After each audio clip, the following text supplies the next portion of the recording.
An unexpected injury during a mission caused Lu Chuwan to travel back 80 years. Before she could sort out her situation, she was deeply attracted to the handsome major in front of her.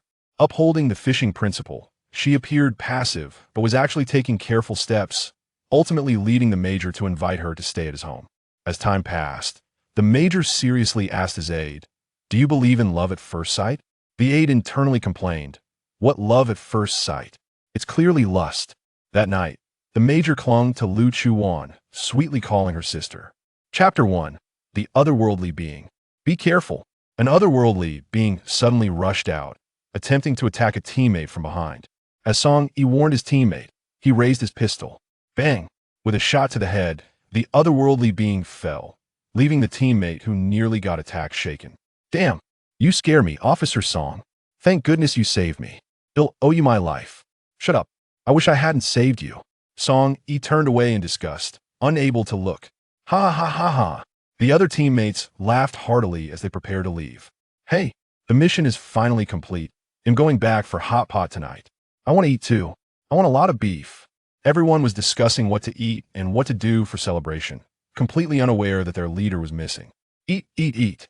All you think about is food. Where's the major? Song Yi just realized that the major was gone. Hey, right, where's the major? Does anyone know where he went? Song Yi rubbed his head, feeling a headache coming on. How did he end up with such a bunch of useless teammates? Over there. Song Yi looked in the direction pointed by a teammate and saw a group of otherworldly beings surrounding a tall figure not far away. He was preparing to enter combat mode. Damn, go help the major. The moment he spotted it, Song Yi rushed out. His shooting was precise. Even with the otherworldly beings moving, he took them down with a single shot. With 2 or 3 more otherworldly beings left, the tall figure alongside the rushing teammates quickly took them out. "Major, are you okay?" Song Yi hurried to the man's side, worriedly asking about his condition. Nian Shengyu stood still and didn't answer his question, merely gazing ahead, seemingly lost in thought. "Major?" Seeing Nian Shengyu not responding, Song Yi followed his gaze. "Huh? Whose child is this? How could they leave her in such a dangerous place?" Song Yi quickly rushed over and picked up the baby from the ground. A child? At this moment, Nian Shengyu, who had been standing still, finally spoke. What else would it be if not a child? A baby? The teammates behind him quickly gathered around Song Yi. "Wow, officer, did you become a father in just 2 minutes? Is this your illegitimate child?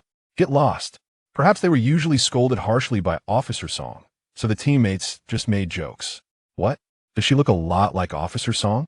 Nian Shengyu's gaze was focused, as if observing everyone's expressions. "She does. Super similar. Get lost. Get lost." Song Yi suspiciously glanced at the little one in his arms. She was so well-behaved, not crying or making a fuss, her big eyes wide open as if filled with curiosity about the world.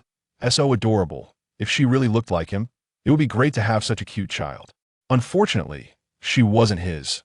But what kind of parents would be so cruel as to leave such a lovely child here, with so many otherworldly beings around? What she got eaten by them later? Bring her over. Let me take a look. Nian Shengyu put away his gun, waiting for Song Yi to hand the little one to him. Once the major spoke, Song Yi eagerly handed the little one over. She was so small, and when taken out of the ruins, not a speck of dust clung to her. Held in his arms, she was soft, with big eyes staring up at him, smiling without any guard. However, Nian Shengyu's expression was very cold, even stern. Recalling how he discovered this little thing, the otherworldly beings were surrounding her, not approaching or attacking. They were just around her as if testing. Chapter 2. Stop playing brother, it's not true. As he approached, those otherworldly beings were even in a protective stance. Having dealt with otherworldly beings for a long time, he knew that was their way of showing submission and protection toward a higher level kind. Moreover, he could clearly feel that the little one in his arms was indeed an otherworldly being, given her heartbeat was almost half that of a human. His subordinates, who had been on missions for years and encountered countless otherworldly beings, how could they not distinguish? But if they were lying, there would be no motive to do so. Besides, they wouldn't dare lie to him. Even Song, he thought it was just an ordinary human baby. Where was the problem? Area A, Advanced Experimental Institute for Otherworldly Beings. Tweezers. Blood-stopping cotton. Knock knock. Xiao Yuan, The major is here and says he has something urgent to discuss with you." The little nurse finished and left. Xiao Yihan seemed to ignore it, continuing to operate on the surgical table, stitching up a wound. About a minute later, he slowly put down his tools, removed his gloves, and left the finishing work to the others present. After changing his clothes, he walked into the advanced reception room. "What brings the major here?" Upon entering the reception room, Xiao Yihan's expression was quite calm until he saw the little one in Nian Shengyu's arms. "Illegitimate child? When did this happen?" "As your private doctor and good brother, I have the right to know." Xiao Yihan sat down on the sofa opposite him, somewhat unsettled. He was not just unsettled because Nian Shengyu was awkwardly holding a child in front of him, but because this cold-hearted good brother of his was actually tenderly offering his hand for the little one to hold and play with. This was hard not to overthink. Getting closer, he saw the doll-like child in his arms, sweetly smiling at him. Okay, indeed, very touching. Even he found her adorable. He wanted to hold her and play. However, upon hearing his words, Nian Shengyu frowned slightly. Even Xiao Yihan couldn't tell. Could it be that he misjudged? But that possibility was nearly zero. She is an otherworldly being. He felt that Nian Shengyu's joke was not funny at all, as if questioning his abilities. "I'm not joking." Nian Shengyu looked at him seriously. Xiao Yihan had known him for a long time and understood his temperament when he joked. He was never like this. He retracted his earlier attitude and began to seriously observe the little one in Nian Shengyu's arms, even taking her from him to closely watch her every move and feel her pulse. But after a long time, he found nothing unusual. Could it be that you judged incorrectly? Impossible. Xiao Yihan checked the little one's entire body again, finding no signs of being otherworldly. "Are you sure?" "I'm sure, and I can clearly feel that her heartbeat is the same as that of otherworldly beings, much slower than that of normal humans." He noticed it from the beginning, but didn't know why others couldn't feel it. Listening to his words, Xiao Yihan, half convinced, placed his hand on the little one's chest. 30 seconds, 1 minute. "Stop joking, brother, I'm serious." Xiao Yihan felt that Nian Shengyu was just teasing him. Nian Shengyu's face showed a bit of cracking. He was indeed not joking. What exactly went wrong? Why couldn't anyone else see that this little guy was an extraordinary person? Could it really be that he was mistaken? Chapter 3. Long time no see, Major. He took the little one from Xiao Yihan's hands. Thump, thump, thump. It really was slow. Why could only he feel it? Take her for a blood test. The Research Institute had developed many machines to identify extraordinary people, especially those who could disguise themselves well. Blood tests and scanners were common. The reason for the blood test method was that the blood platelets, fibroblasts, and epithelial cells in extraordinary people's blood were dozens of times that of humans, which meant that their wound repair and healing were extremely fast. The blood draw was done by Nian Shengyu while holding the little one, who didn't cry or fuss and even smiled at him from time to time. The blood test results came out quickly, and Xiao Yihan stared at the report in disbelief, lost in thought. How is it? The repair and healing cells in the blood are twice as high as those of ordinary extraordinary people. Can't identify the extraordinary person's true form. I've never encountered such a situation. Xiao Yihan muttered in disbelief. Even Nian Shengyu raised her eyebrows in surprise at healing speed twice that of ordinary extraordinary people. If someone with ill intent were to exploit this, the consequences would be unimaginable. First, keep her settled here with you, not understanding her origins or identity. Everything was unknown. Like a ticking time bomb, Nian Shengyu could only place her with Xiao Yihan. And don't let a third person know her identity for now. The Research Institute was crowded with people. But fortunately, Xiao Yihan had his own personal laboratory that others couldn't enter. All right, Xiao Yihan also wanted to see what was so special about this little thing. The extraordinary person he couldn't even identify. She was indeed the first. After giving all the instructions and handing the little one to Xiao Yihan, Nian Shengyu left the Research Institute. After exiting the Research Institute, Nian Shengyu rushed to the royal palace because he had received an invitation from President Feng Lin of the Empire early that morning. Your Excellency, President. Inside the presidential palace, Nian Shengyu placed his right hand on his chest and bowed to Feng Lin. Sit down, Shengyu. Feng Lin sat in the high seat, looking at him with a warm smile, but Nian Shengyu knew that the people living in this presidential palace were all smiling tigers. He sat down expressionlessly. I wonder why Your Excellency called me here? Nothing urgent, just wanted to chat casually. After a 2-second silence, Feng Lin spoke again. Shengyu, The D district has started to riot again recently, and the ministers mean to send you there to suppress it as he spoke. Feng Lin made a face as if this was not his intention, as if these ideas came from the ministers. Everyone in the empire knew what kind of place D district was. The most dangerous and chaotic area in the empire. IT was filled with various mutations and modified extraordinary people, and the danger level of those extraordinary people was much higher than that of ordinary ones. There were also former rebel organizations that had taken root and developed there, with their scale unknown. You are the war god of our empire, I believe, with your capabilities. Completing this small task will definitely not be a problem. While praising him, Feng Lin pressed the task forcefully onto Lu Chuwan. Throughout the whole process, it was only Feng Lin who kept talking, while Nian Shengyu remained expressionless, occasionally responding with a simple Looking across the entire empire, only Nian Shengyu would dare to treat Feng Lin like this. After exiting the presidential palace, Nian Shengyu encountered an old acquaintance. Long time no see, Major. 2 weeks passed quickly, and Nian Shengyu had not gone to D district because the task for the presidential palace had not been issued yet. However, he received a panicked phone call from Xiao Yihan. Nian Shengyu, help! You need to come quickly. Chapter 4, Intuition. The phone call was abrupt, and Nian Shengyu had no idea what was happening.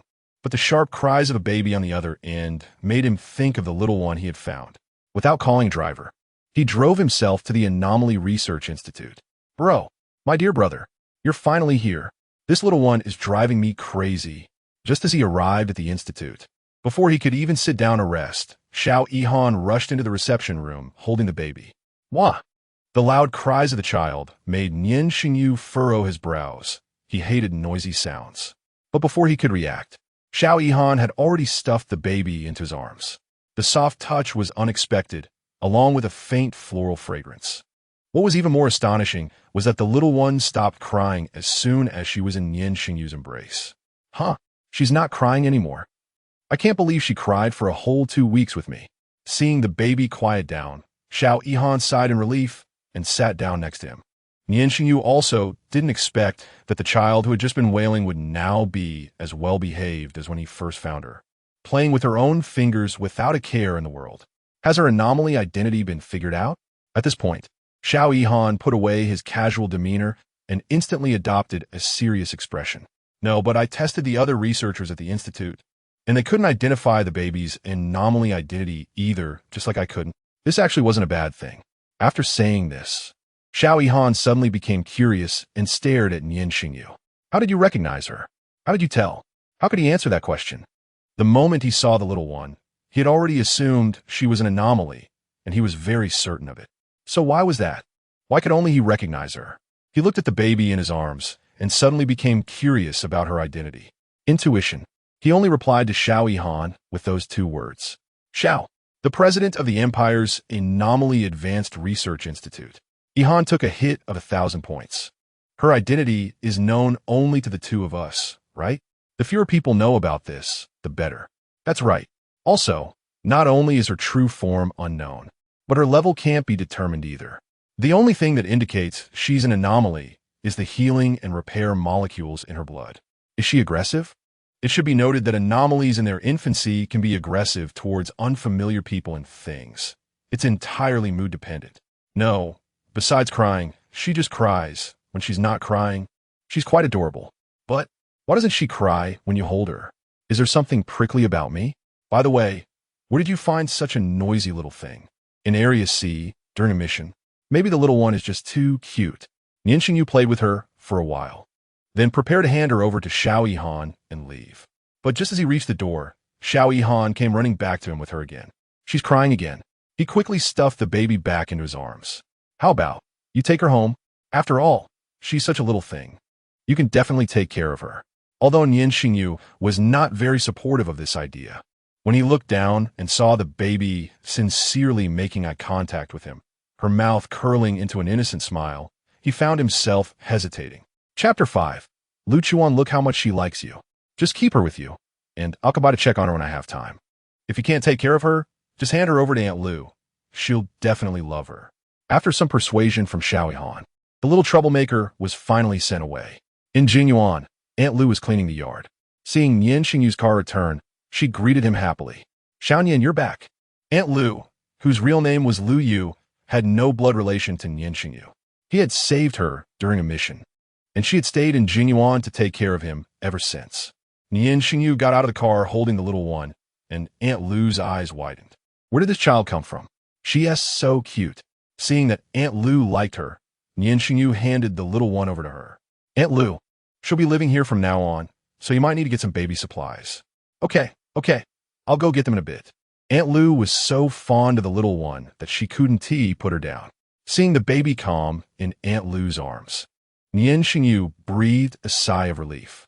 Xiaonian, what is this adorable baby's name? Aunt Lu asked while playing with her, suddenly remembering the question. Name? Nian Shengyu looked at the little one. She wasn't human, nor was she an ordinary, extraordinary being. Aunt Lu, she'll take your surname. Let us call her Lu Chuwan. He decided to give her a name, considering it an act of kindness. Lu Chuwan. That's a nice name.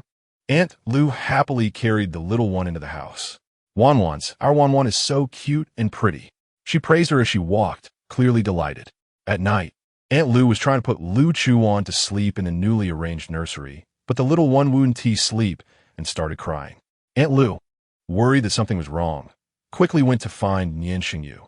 Sure enough, as soon as the little one was in his arms, she stopped crying. How is this possible? Is she attached to him? Nian Shengyu had been surprised to bring her back. He had never expected this little thing to be so demanding. Sure enough, even a high-ranking major could be naive at times. He placed her on the bed, but she cried nonstop, causing Nian Shengyu to frown. After a long struggle, he put her on his own bed, and to his surprise, she stopped crying. Well, it seemed Nian Shengyu realized he was truly being manipulated. Outside the door, Aunt Lu was stunned, wondering when their major had become so patient. In the middle of the night, Nian Shengyu, who had moved to the edge of the bed, woke up and groggily shifted to the center, only to bump into the little one sleeping there. For a moment, he felt a surge of irritation, but then remembered it was the little one, so he silently lay back at the edge of the bed.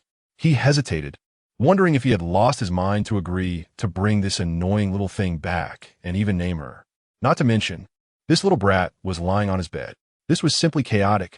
In the latter half of the night, Nian Shengyu couldn't fall back asleep and got up to deal with matters in the study. When it was almost dawn, he returned to his room, but the little one still hadn't woken up. This little one sleeps quite soundly, he thought. He sat on the sofa to rest for a while, but by noon, she still hadn't woken up.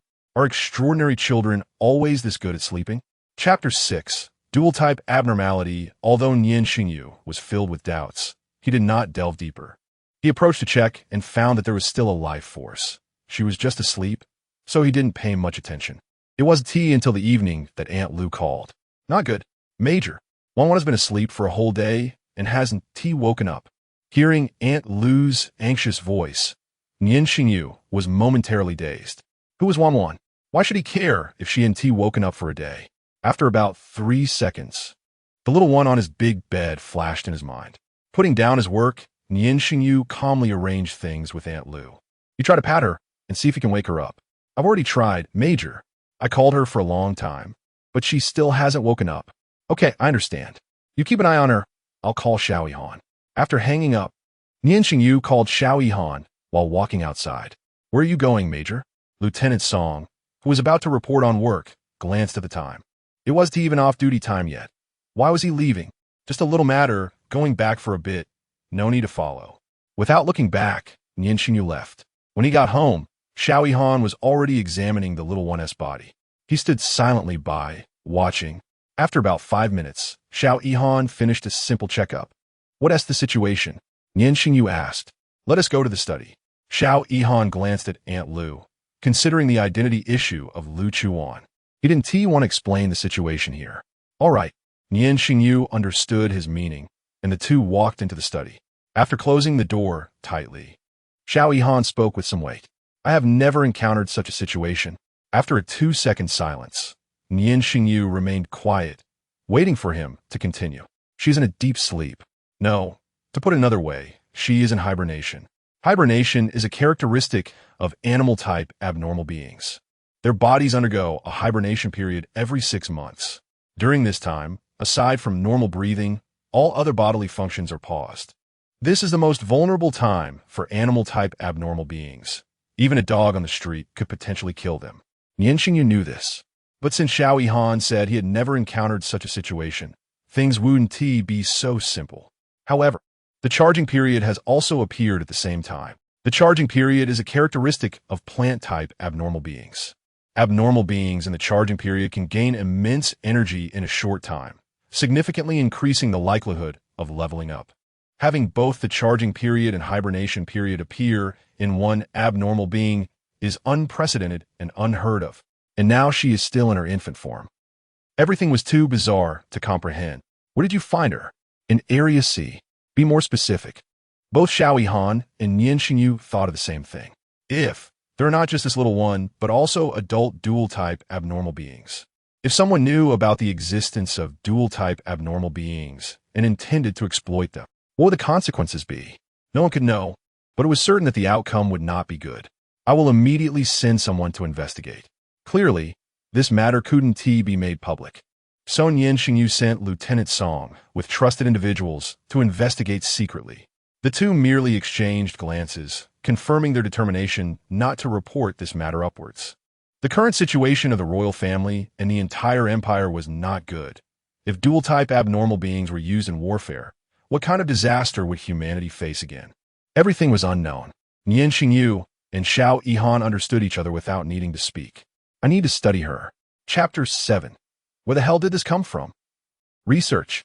Nian Shengyu had seen those experimented individuals in the lab for years, using those methods on the little one. He couldn't help but frown, not responding to Xiao Yihan's words. After being friends for many years, Xiao Yihan guessed what he was thinking. Oh, you can't bear to part with her? Changing from his previous seriousness, Xiao Yihan began to tease him. Can't bear. Her? He wasn't sure if it counted. But the image of the little one holding his finger and smiling while clinging to him flashed in his mind. He didn't want to associate her with those bad images. Hey, don't worry. We won't use those lab methods. Such a rare, experimental subject. I wouldn't want to either. Nian Shengyu still didn't speak. All right. I'm really just collecting some of her physical data and observing her condition at any time. Is that okay? By the way, I can't take her to the research institute anymore. Otherwise, it will be exposed sooner or later, so she has to stay with you. I need to go back to organize my thoughts and check some information. I'll come by every day to measure her physical data. He replied faintly. And that settled it. Not lingering too long, Xiao Yihan went back to check data and look for equipment to collect data. After Xiao Yihan left, Nian Shengyu walked back to his room, glanced at the little one on the bed, saw nothing unusual, and instructed Aunt Lu not to tell anyone about the little one sleeping before returning to the study. He didn't come out until late. After taking a shower in his room, he prepared to sleep in the guest room, but after thinking about it, he lay down on the sofa in his room. Glancing at the direction of the big bed, there was nothing unusual. The little thing was still in slumber. Reflecting on the scene when he found her in the ruins, surrounded by so many individuals, she was so clean and untainted. And why was it that only he recognized her identity as an extraordinary being right away? It puzzled him. Finally, he curled up on the sofa and fell asleep. Usually alert while sleeping, Nian Shengyu, however, slept deeply that night, completely unaware that the little one on the bed had already undergone a change.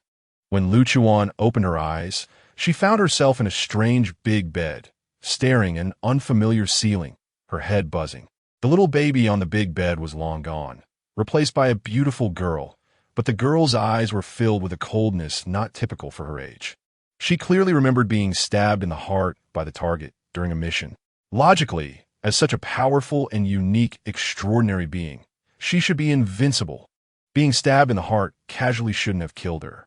However, while she was fighting, she felt a powerful attraction from behind, constantly interfering with her. When she looked back, there was nothing there. This led to her being ambushed, and surprisingly, the ambush succeeded. After being ambushed, she felt as if her body was like a tiny piece of garbage being sucked up by a vacuum cleaner. She didn't know where she would go, and she had a feeling of being close to death. Damn it!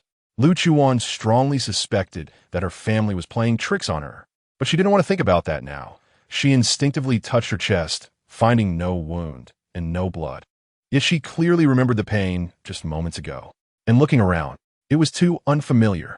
Where the hell did this come from? Suddenly, she looked at the man lying on the sofa with killing intent in her eyes. Chapter 8. Who are you? Lu Chuwan quietly got out of bed, her whole body exuding a state of alertness. Her right hand, which she had placed aside, curled into a claw shape, and her nails instantly became sharp and elongated, resembling a cheetah preparing to hunt. She cautiously approached the man on the sofa, Nian Shengyu, ready to kill him with her claws at the slightest movement. However, Nian Shengyu remained still. Lu Chuwan stood in front of him for a minute, sensing no danger, and retracted her sharp, knife-like claws. Just as she was about to move away and explore this unfamiliar place, the man on the sofa unexpectedly opened his eyes. She reacted extremely quickly. As she raised her hand, her claws shot out towards him, attempting a lethal strike. Nian Shengyu, however, was not to be underestimated. His body reacted faster than his brain, and he caught her deadly blow with his large hand. As they were in a stalemate, Nian Shengyu could feel the immense power in her small frame. The murderous intent in their gazes was equal. Who are you? Nian Shengyu spoke first, his tone carrying a warning and intimidation. But the small woman in front of him was not afraid. She reached out her left hand to strike him, only to have it caught again. Lu Chuwan felt a hint of frustration. Few could catch her moves, and her instincts told her that this man was not simple. What does it matter to you who I am? She exerted more force in her hands, trying to break free from Nian Shengyu's grip. Unexpectedly, he stood up, forcing her to spin, and crossed her hands over her chest, rendering her immobile, looking as if he had her in his embrace. Who sent you? Nian Shengyu was losing patience, his tone harsh. Lu Chuwan was furious, wanting to escape his hold. Damn it. She also wanted to know who sent her here. It was absurd to be brought to this place. Seeing that her strength couldn't help her escape, Lu Chuwan smirked. Below her left shoulder, a striking red flower. The red spider lily quickly appeared on her skin, its fiery color very conspicuous. A fragrance suddenly filled the air, which Nian Shengyu behind her also sensed. This scent was familiar, reminiscent of the subtle aroma that the little one had. Nian Shengyu quickly glanced at his big bed, and sure enough, there was no child there. He had a rather immature thought that she had grown up in an instant. When she caught the scent, Lu Chuwan thought to herself, got it stable. So she slowly began to speak. All right, let me go. Nian Shengyu behind her did not move. Her danger level was too high, and he would not easily release her. So he remained silent and still. Lu Chuwan waited for 2 seconds, noticing that the other party made no move, and she had not sensed anything unusual. Hey, I said let me go. Are you deaf or something? She struggled a few more times, to no avail. Just when she was about to say something else, the man behind her tightened his grip on her hand, and she distinctly felt something pressing against her lower back. Damn, with both hands holding her. Where the hell did he get the hand to point a gun at her? Lu Chuwan was still puzzled when Nian Shengyu realized the change in his body and nearly wished to strangle the woman in front of him. He gritted his teeth and spoke, losing the calmness he had earlier. What did you do to my body? Did you release some aphrodisiac into the air? Chapter 9. It was originally quite boring, but then it became interesting. What the hell? My mesmerizing fragrance was turned into an aphrodisiac by you. This is simply asking for death. Damn you. Lu Chuwan was really angry, pushing back with force, causing Nian Shengyu's abdominal pain to force him to let her go. After Lu Chuwan broke free from him, she wanted to continue the attack. But Nian Shengyu no longer wanted to confront her. Stop, let's talk reason. It was you who insisted on sticking to me and following me home. And it was also you who started to hit me first. I never laid a hand on you from the beginning to the end. He was enduring the discomfort in his body while doubting himself for constantly lowering his standards. Nian Shengyu had never felt so reasonable before. However, Lu Chuwan did not want to reason with him and was preparing to strike again. I have evidence. Seeing this, Nian Shengyu quickly said, he did not think that he could fight against this unknown-level dual-system mutant with his bare hands. He was just an ordinary person who knew a bit of fighting and shooting. There was no need to seek trouble and suffer losses by butting heads with a rock. Hearing him say he had evidence, Lu Chuwan retracted her attack, but did not let her guard down. After all, she also wanted to know what kind of place this was and how she got here. Moreover, when she confronted the man in front of her just now, She could feel her abilities significantly weakened, and her mesmerizing fragrance had actually changed nature. You better not lie to me, or I will make you die a terrible death. I have no reason to lie to you. If Nian Shengyu initially only suspected that the girl in front of him was that little one, then when the air was filled with that rich fragrance, he could be certain. The reason he dared to say he had evidence was because there were cameras installed in every room of his house except for the bathroom and toilet. Leading Lu Chuwan out of the room, both of them remained on guard. She looked around the spacious villa and cursed the capitalists again. She had always thought she was quite rich, living in a big villa, but compared to this one, it was indeed not on the same level. After turning left and right, they finally arrived at the study. Nian Shengyu opened the computer's camera recordings, and there were indeed records, and both of them started watching seriously. Is this interesting? Showing me this kid for so long. It was originally quite boring, but then it became interesting. Nian Shengyu looked at her thoughtfully, also curious about how she transformed from an infant to a girl. Lu Chuwan felt a bit uncomfortable under his gaze and turned her head to seriously focus on the screen. She wanted to see just how interesting it was. Nian Shengyu fast-forwarded the video of the baby sleeping on the bed, returning to normal speed only when he saw himself coming out of the bathroom and sitting on the sofa. During this time, it still took a while, and just as Lu Chuwan was about to lose patience, the child on the bed, a bright light appeared on the entire screen, and the little one on the bed disappeared, replaced by a girl who was none other than Lu Chuwan in front of him. Then the scene of the two fighting just now appeared, and they both stared at the screen for several minutes without making a sound, without any movement, as if they had been petrified, until the video showed the two of them walking out of the study. Lu Chuwan finally came back to her senses and asked, "Are you sure you didn't tamper with this video?" Chapter 10, What the Hell? She thought she had seen many phenomena that science could not explain and understood a bit about them. But in this situation happening to herself, she was completely in the dark. It made her feel that everything was a bit fake. What do you think? It took Nian Shengyu 5 seconds to respond to her. He was very sure that this was a scientific society with neither time tunnels nor teleportation portals. Something seemed to be beyond his understanding. The two of them seriously watched the footage from the surveillance cameras twice and still felt it was somewhat unbelievable. Where's this? Lu Chuwan stopped joking and frowned, feeling a bad premonition. Weakened supernatural powers, ineffective, strange scent, disordered magnetic field. Everything felt off. This is my home, Jinyuan. No, let's widen the scope a bit. The Huaxia Empire. The Huaxia Empire. I'm also from the Huaxia Empire. Time. Year 2080 AD. Year 2080 AD. What the hell? This is fucking time travel. Year 2080? Nian Shengyu could clearly see a crack forming on Lu Chuan's face, and from her expression, he quickly realized something. She does not belong to this era. That's why she has so many strange traits. You don't belong to this time point. Which time period did you come from? Lu Chuwan showed a surprised expression, not expecting that the man in front of her was so perceptive. Although it was absurd. After watching the surveillance footage, Nian Shengyu had to admit this fact. 2160 AD. From 80 years later? What would the world and empire be like 80 years from now?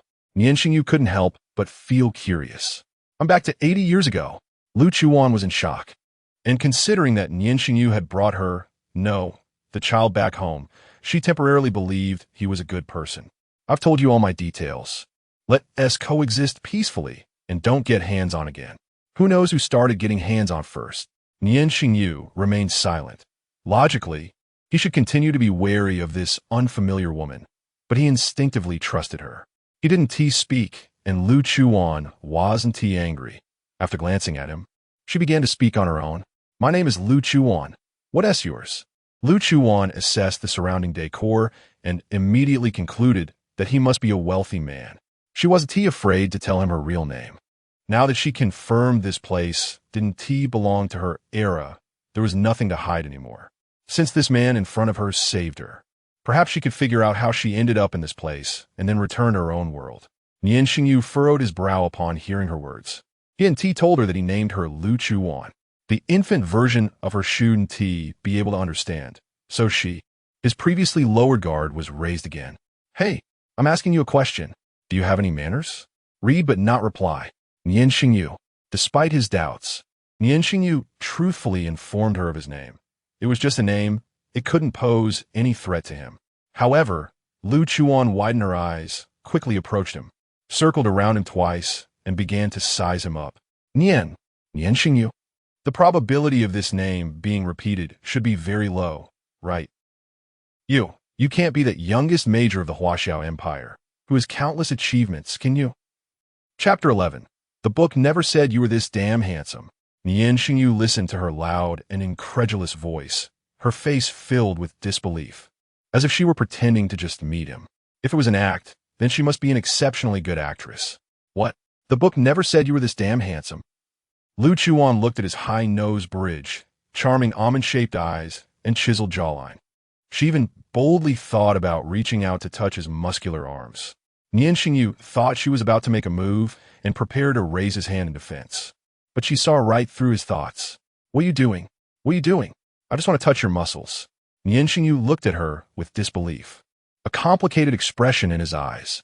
What? I just haven't seen a living textbook before, so I'm surprised. He didn't know who was actually making a fuss. Lu Chuwan had already accepted the fact that she had traveled through time, put down her desire to touch him, and planned to go outside to see what the Huaxiao Empire looked like 80 years ago. Where are you going? Just going outside for a stroll?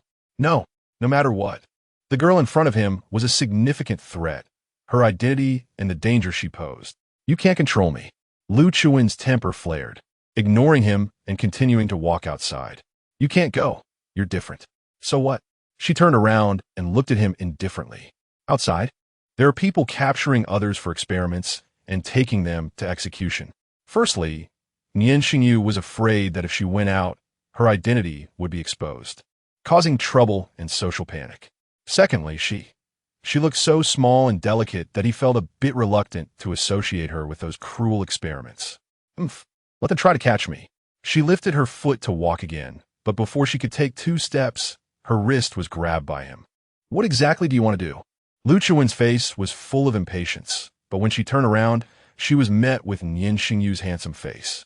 And at such a close distance, there were no angles to hide from. For a moment, she was rendered speechless by his good looks, and her impatience disappeared. It's late. We should go. Let's go tomorrow instead. Fine. Lu Chuwan had always been someone without principles. Nian Shengyu thought about it. Now that she had suddenly turned into a graceful young girl, was she still the same as before? Would others fail to recognize her true identity? Or would she be treated like any ordinary person with abilities? However, this was the first time they were able to coexist peacefully with someone different. Those outside were mostly unable to control themselves and could go berserk at any moment, but she could control herself well, aside from her abilities. She was no different from ordinary people. Where exactly was the problem? Where am I supposed to sleep?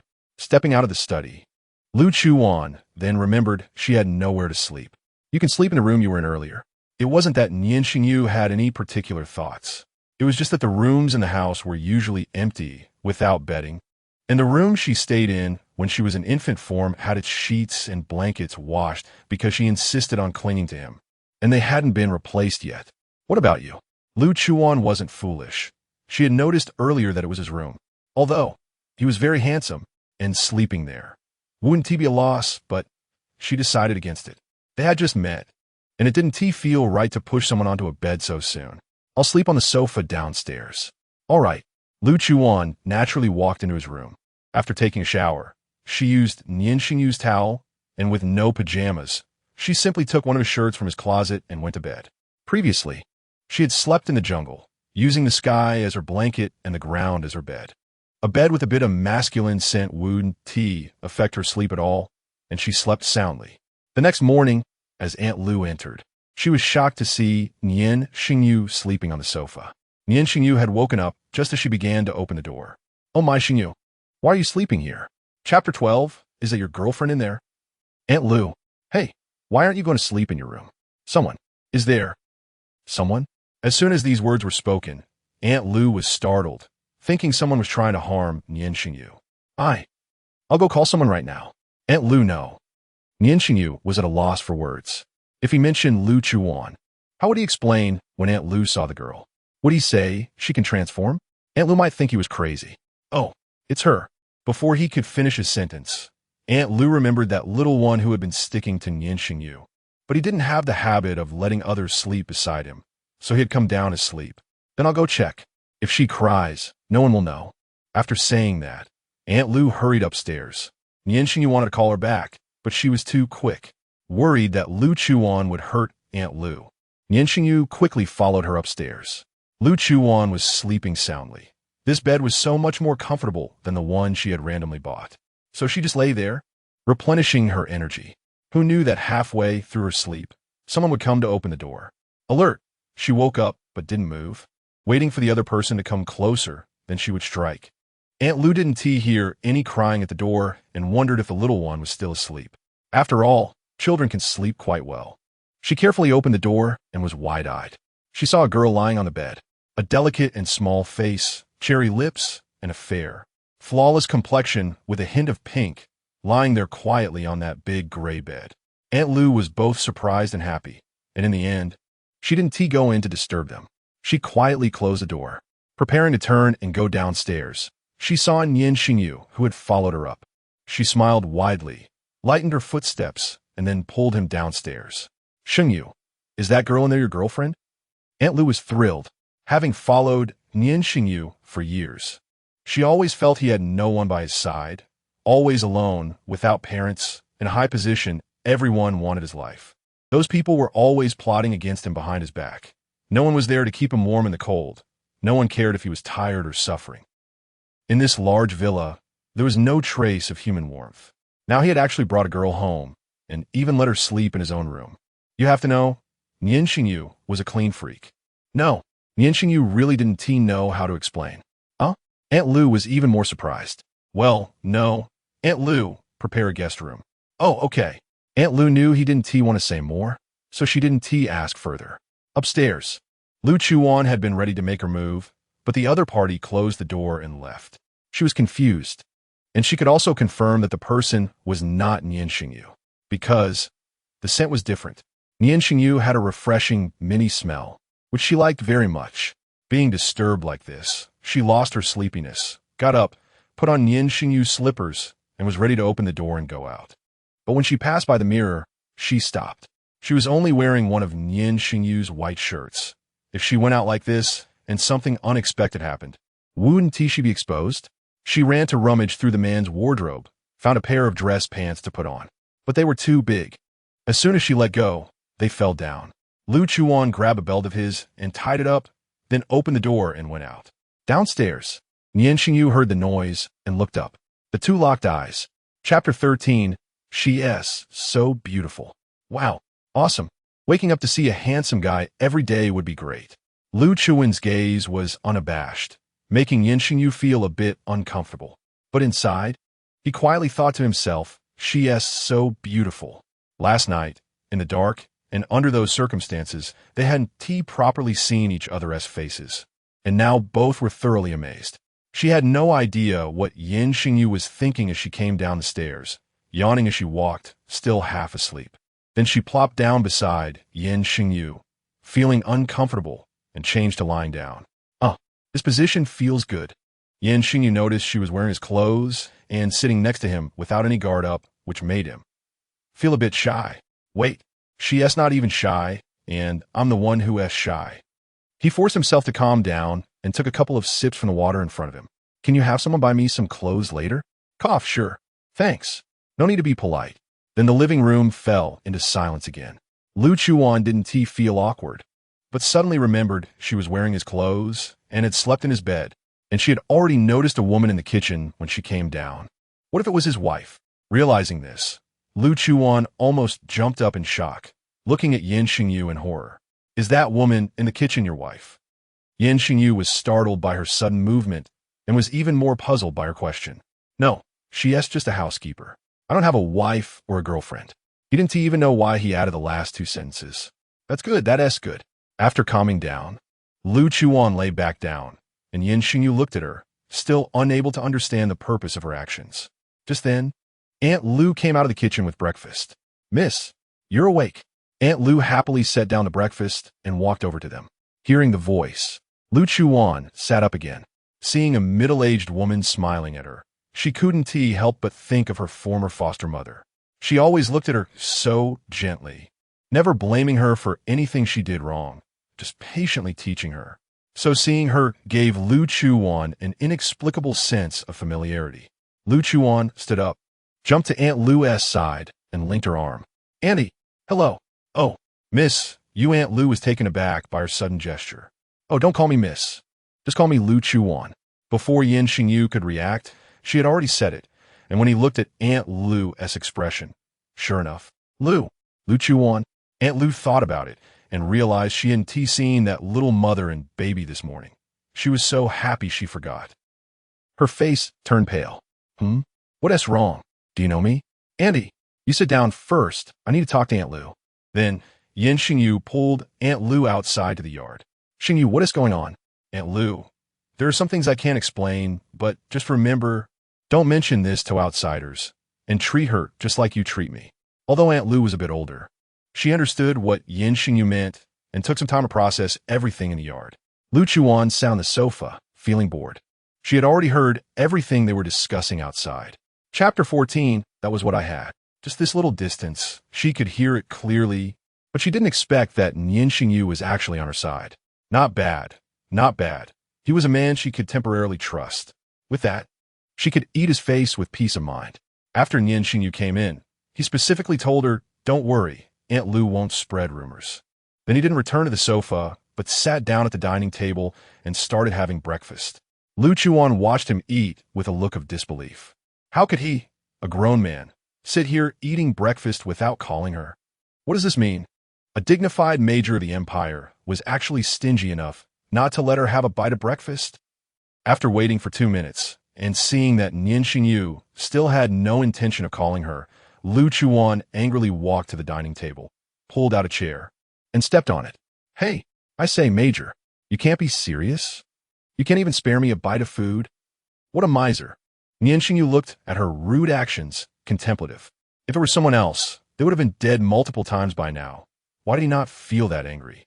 Could it be because he couldn't beat her, but not willing to let her eat? In the morning, Lu asked him what she liked to eat. However, the otherworlders didn't need to eat at all, and even if they did, they only had meals occasionally. So he told Aunt Lu that she didn't like breakfast and usually slept until noon to eat lunch. The latter part was obviously a lie he made up, so Lu only prepared his portion. Don't otherworlders not need to eat? He awkwardly scratched his nose. Aren't otherworlders human? Who told you I don't need to eat? The outside otherworlders don't eat, I thought. You thought. I don't care. I want to eat. Bring me a portion. There's none left. Even more awkward. Lu Chuan stopped talking. She just plopped down in the chair, snatched the spoon from his hand, picked up the half-finished porridge he had been drinking, and started drinking it, even stealing the steamed bun in front of him. That was what I had. My used spoon. Lu Chuan didn't care. When she was almost starved to death as a child, she even ate raw rats. Now she was so hungry that her stomach was pressed against her back. She couldn't care less about that.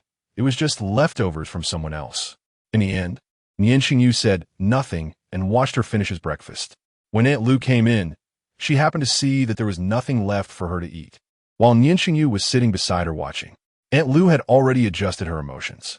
"Hey, Auntie, is there any breakfast left? I still want to eat." "Huh? Okay. I'll go prepare it now." Hee. "Thank you, Auntie." "No need to thank me, miss. Just call me Aunt Lu from now on." "Okay, Auntie. You could just call me Wan." "Hey, all right, Wan." Then Aunt Lu made 2 more portions of breakfast.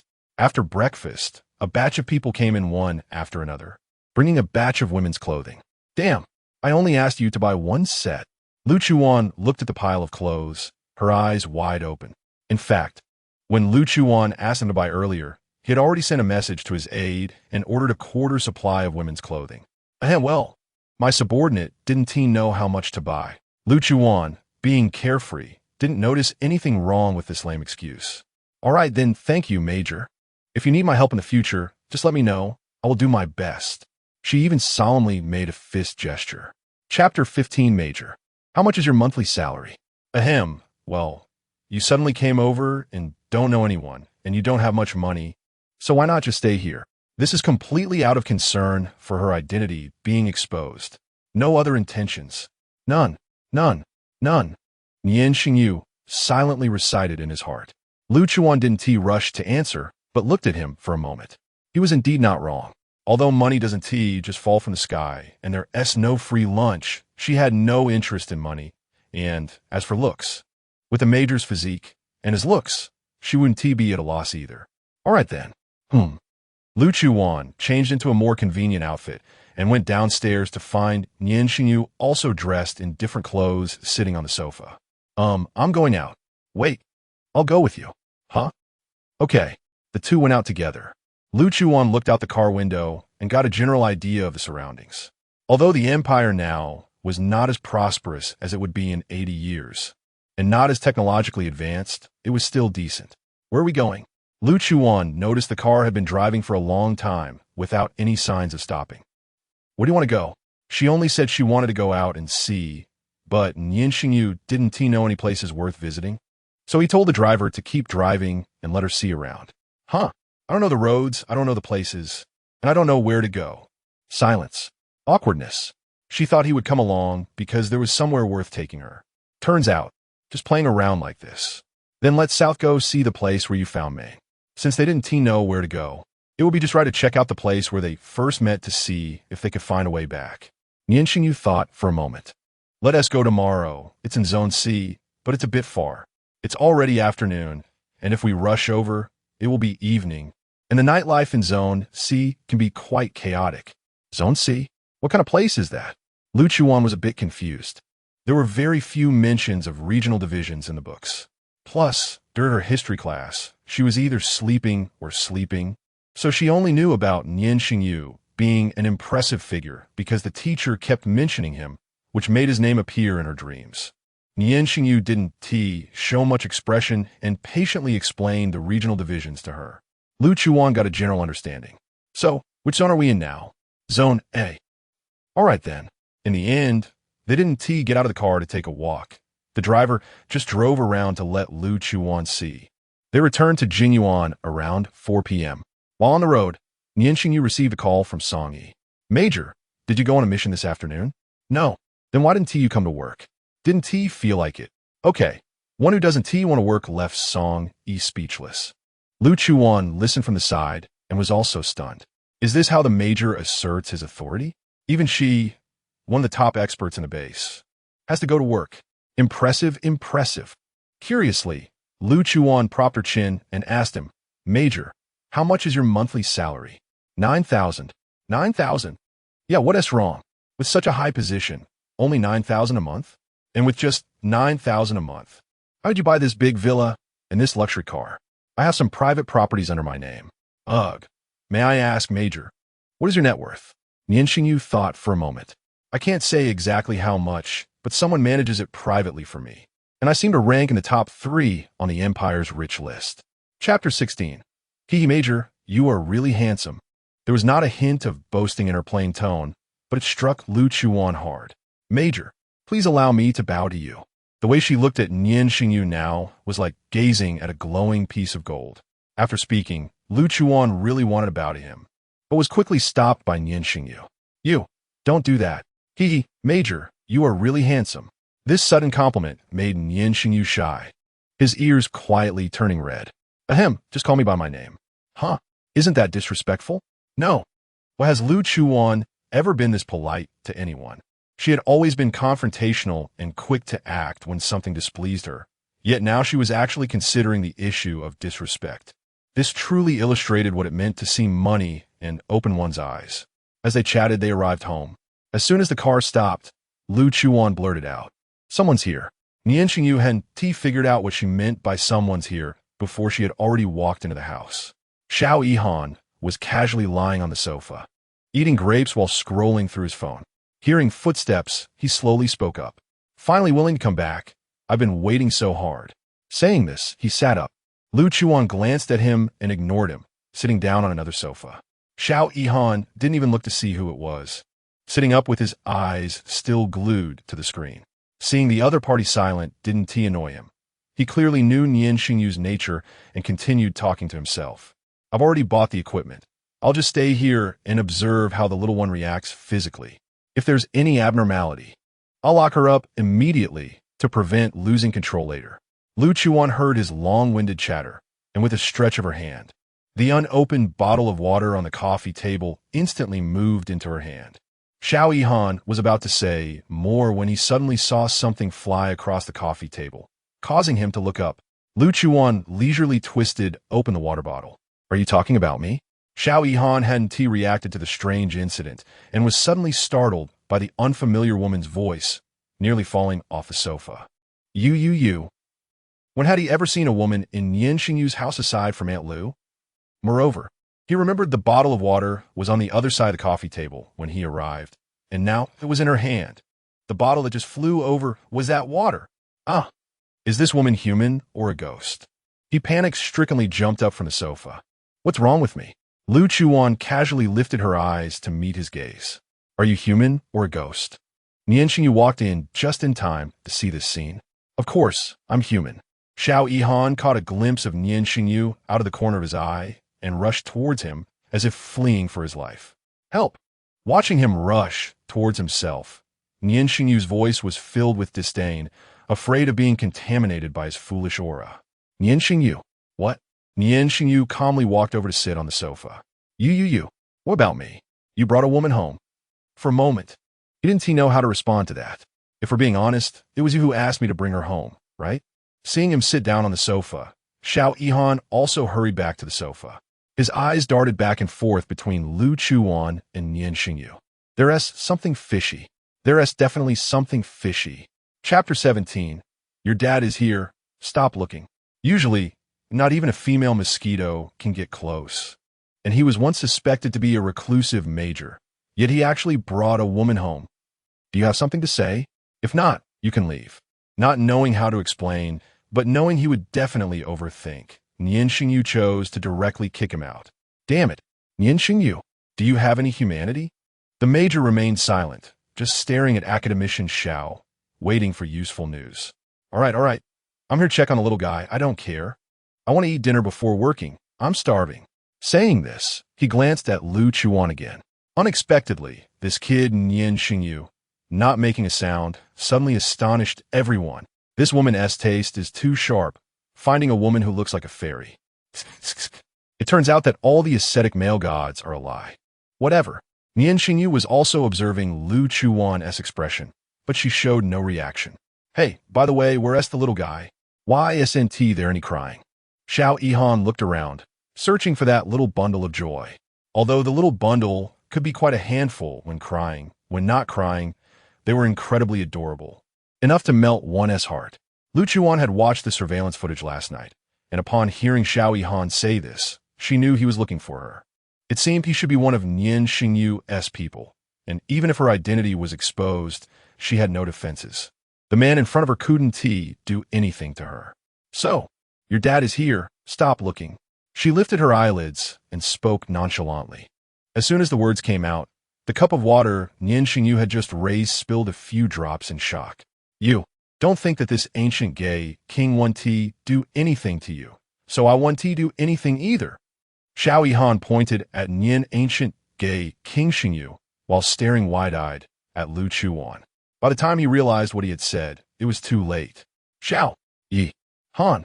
As he stood up, Xiao Yihan had already sprinted away.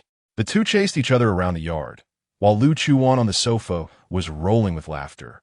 Unable to stand up because of the ancient gay king comment. She really didn't expect such a childish side from a major.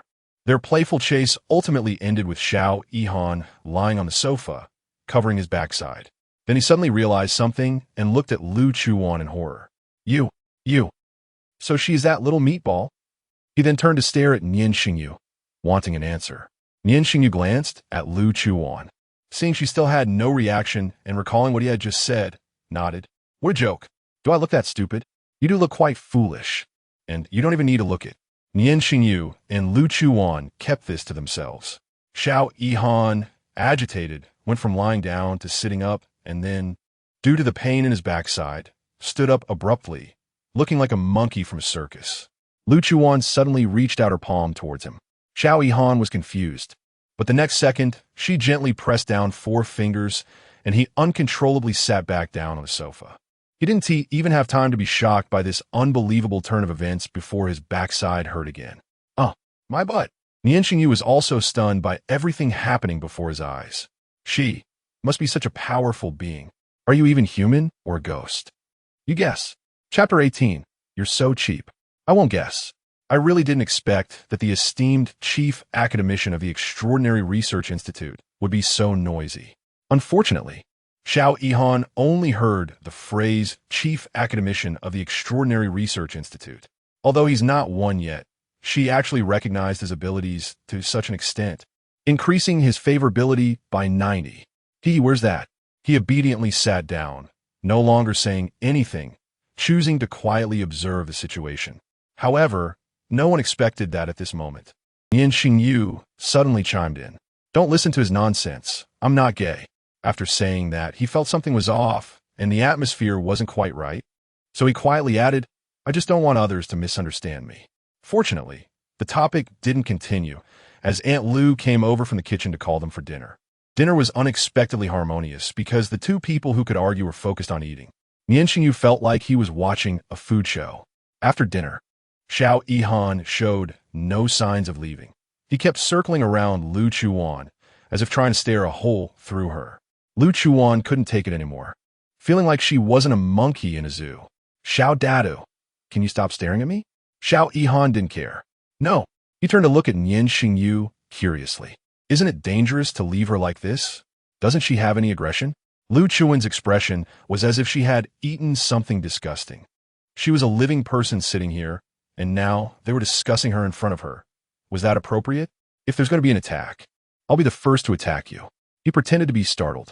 No, I'm scared, he said, rushing over to Nian Shengyu's side, grabbing his arm and looking at her warily. Nian Shengyu disdainfully shook off his hand. He didn't know if it was too late to cut ties with him. It was really too embarrassing. At 9 o'clock at night, it was too early to sleep, but sitting was terribly boring, and there was nothing good on TV. Lu Chuwan had a brainwave and suggested they play Dodiju. Of course, it couldn't be just for drinking water. Lu Chuwan planned to play it smart and aimed to win a big pot of 100,000. Xiao Yihan was eager to win 2 million from Nian Shengyu. Lu Chuwan also aimed to win 5 million from both of them. So both of them had sly smiles on their faces, while Nian Shengyu remained calm and expressionless.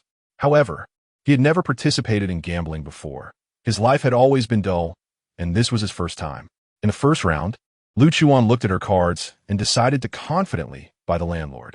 However, she never expected that when the 3 landlord cards were revealed, they would completely ruin her good hand. In the end, it was no surprise that she ended up owing hundreds of thousands. But she was not flustered at all. With her skills, she could easily earn that money back with a job. So she didn't even blink and started the next round. She managed to grab the landlord again. And this time her luck was a bit better. The cards she picked were decent. Just as she was about to lay down her last card and wait for her comeback, Xiao Yihan spoke up. Hey, wait a minute, little Nian, not the big king, right? Hey, I have a bomb. Hey, I have a straight. Hey, I have a little 3. Hey, why do I have no cards left? Damn, you're so cheap. Okay. Lu Chuwan ended up owing over 1 million, but she was still unfazed, slowly sorting her cards. Chapter 19. Major, are you indulging in your cross-dressing again? Nian Shengyu spoke very little, while Xiao Yihan was as excited as a monkey. Lu Chuwan rolled up her sleeves and began dealing cards seriously, looking like a professional dealer, leaving the two of them stunned. However, before the cards were fully dealt, the sound of a car came from the courtyard, followed by a very mischievous voice. Major, are you indulging in your cross-dressing again? You asked me to buy such a large pile of women's clothes. The people inside the room could hear it clearly. Lu Chuwan paused her dealing, raised her eyes to look at Nian Shengyu, her gaze probing, while Xiao Yihan burst into laughter. Compared to his joy, Nian Shengyu was different. His face darkened, his temples throbbed, and his eyes looked murderous. Outside, Song had no idea what was happening inside, striding in with a cheerful step, calling out for his dear Major. Major, Major, I'm so damn tired of this. It was truly a case of hearing the voice before seeing the person. When he entered the room, he realized that not only Nian Shengyu was home, but also that look on his Major's face. It was over. He was in for a rough time. He wanted to run out, but it was just a fantasy before death. Come here, Major. This month's bonus is deducted, and tomorrow you will do a 10-kilometer weight-bearing cross-country run and write a 10,000-word reflection, and now you will clarify the rumors for me. It seemed calm on the surface, but only Song Yi knew that his future days would not be so peaceful. Yes, this young lady, academician Xiao. My major does not have a cross-dressing habit. I was just talking nonsense. Seeing that beautiful young lady's disbelieving expression, he quickly added, I swear on my character. As soon as these words were spoken, Lu Chuwan was even less convinced. Nian Shengyu felt his eyelids twitching. All right, you can go back. This has nothing to do with you. If he stayed any longer, Nian Shengyu was afraid he would die of anger. Yes. Song Yi, looking dejected, prepared to leave. Wait a minute. A gentle female voice rang out, and Song Yi's steps were pulled back. He felt like he was almost saved. Since you're here, why leave? Lu Chuwan put down the cards she hadn't finished dealing. Half an hour later, the sound of a car came again at the entrance of Jinyuan, and the guards outside carried a mahjong table inside. This operation stunned the other soldiers, who exclaimed that it was quite professional. Thus, the four of them started playing mahjong. Half an hour later, it.But. Xiao Yihan gritted his teeth and played a card from his hand. Pong. His 8 dots were picked up by Nian Shengyu. 3 WAN. Pong. And Nian Shengyu's 3 were picked up by Song Yi. 2 tubes. Hey, who? This time Lu Chuwan didn't Pong. She directly knocked over the cards in front of her. Huh? How did you win again? Xiao Yihan, in disbelief, was rummaging through her cards but was pushed away by her small hand. I don't know you anything. In just 3 rounds of mahjong, she cleared the debt of over 1 million from earlier, and Lu Chuwan was over the moon. However, Lu Chuwan clearly felt a bit unsatisfied. But it didn't matter. She had won several million. Let them catch their breath. Otherwise, they wouldn't want to play with her again, and that wouldn't be good. It was already past midnight, so Song Yi and Xiao Yihan stayed over, making do on Nian Shengyu's sofa for the night. Lu Chuwan also washed up and fell asleep immediately. The next day, she got up quite late. When she went downstairs, they were all there. Hey, where are you two going to give me my money? She leaned back on the sofa, feeling bored, missing her game console and her noisy teammates. How much is in your account? We'll transfer it to you. Without any delay, Xiao Yihan took out his phone to prepare for the transfer. The little woman on the sofa paused. Right? She didn't have a bank account. Can't you give cash? Chapter 20. Xiao Academician, you're not that great either. His eyes were round and watery, looking at him without a hint of joking. Sitting quietly next to them, Nian Shengyu seemed to think of something, glancing to the side and slowly taking a sip of water. Huh, where am I supposed to get 2 million in cash for you right now? She fell back onto the sofa in disappointment. Well, you can get it to me in a few days. After finishing lunch, Xiao Yihan started to think of a bad idea involving Lu Chuwan. How about you give me some of your blood or DNA? There were only the 2 of them in the living room. Nian Shengyu had gone upstairs to change clothes, while Song Yi had already returned to the military and political building to continue working. Lu Chuwan didn't even glance at him. Just because Xiao Yihan was foolish didn't mean she was. Her identity information didn't matter, and she could tell him. But biological information was extremely important for someone like her. A careless mistake could turn into a deadly weapon for her enemies. All right, he didn't have high hopes anyway. When Nian Shengyu came downstairs, a hint of surprise flashed in her eyes. Could these two really be so quiet together? Because they had agreed yesterday to go check out Area C. They didn't waste any time and got in the car to set off. Since no one else was with them, Nian Shengyu drove herself. The fewer people who knew her identity, the better. Xiao Yihan, however, had nothing to do and insisted on tagging along. Well, it's better than being with that big block of who can't talk, she thought. And indeed, as she expected, Xiao Yihan was overly lively along the way, telling her a lot of things. She also picked up some useful information from him. For example, the current supernatural beings were generally quite weak, but a batch of higher quality ones had appeared not long ago. It was said they had escaped from Area D. Compared to ordinary supernatural beings, this batch had stronger killing abilities. However, they were not ordinary supernatural beings. They still had consciousness and awareness. As they chatted, they arrived at Area C. The journey from Area A through Area B to Area C showed her the gradual deterioration of the living environment. As prosperous as Area A was, Area C was just as desolate. She couldn't even imagine what Area D would be like. Since entering Area C, The entire way was filled with ruins, garbage, or just a few scattered people. Only under some nearly collapsed buildings were there more people. If one looked closely, they would occasionally spot a decaying or relatively fresh corpse by the roadside. Out of curiosity, Lu Chuwan had lowered the car window to observe the surroundings. However, the moment the window was lowered, a wave of stench rushed in. She frowned and quickly rolled the window back up. The road was rough and bumpy, compounded by the foul smell in the air. As soon as they reached their destination, Xiao Yihan squatted down and began to vomit. Considering he was her debtor, Lu Chuwan kindly handed him a bottle of mineral water. Wow. Thank you. Lu Chuwan silently smiled at his pitiful appearance. Xiao, academician, you're really not that great. Xiao Yihan felt utterly miserable, and for once, he didn't retort. Finding it boring, Lu Chuwan walked over to Nian Shengyu. Today, he was wearing a simple combat uniform. At home, she thought he looked tall and thin in his loungewear. But now, seeing the combat uniform tightly clinging to his body, it seemed like his well-defined muscles were about to burst out. The camouflage pants wrapped around his long, straight legs, perfectly proportioned and alluring, standing amidst the ruins. With broad shoulders and a narrow waist, coupled with that excessively handsome face, she was momentarily mesmerized, perhaps sensing her burning gaze. Nian Shengyu turned around and locked eyes with her. It felt like being caught sneaking a look.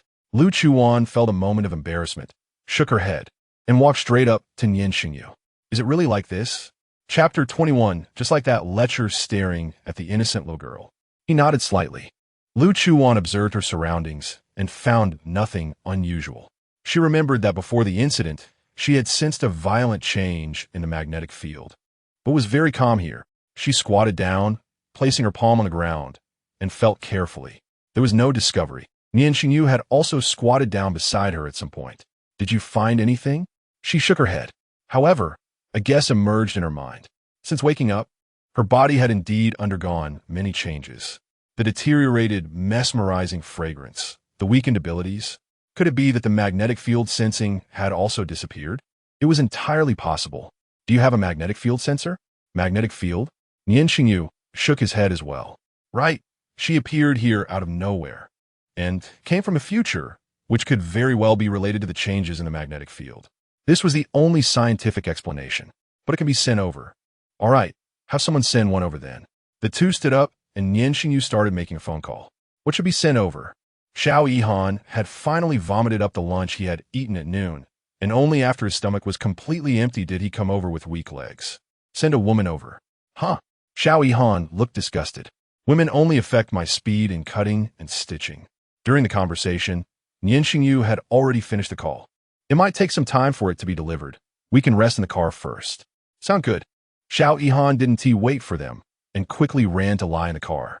Nian Shengyu walked ahead and she followed behind, glancing at his round, perky rear end, feeling a bit tempted to touch it. Her expression gradually became lewd. The evil claws had already slowly reached out towards Nian Shengyu. Just as she was about to make contact, the man in front suddenly stopped. The next moment, her wrist was tightly grasped. Before she could feel embarrassed, she clearly saw the coldness in his eyes as Nian Shengyu turned to stare at her. He then released her hand and walked forward. Lu Chuwan was confused by his sudden temper, but when she looked up and saw his back, she understood. He had 2 handguns and a military dagger strapped to his side. Damn, I've never seen such humiliation. Do I, Lu Chuwan, need a knife or gun to kill him? Damn.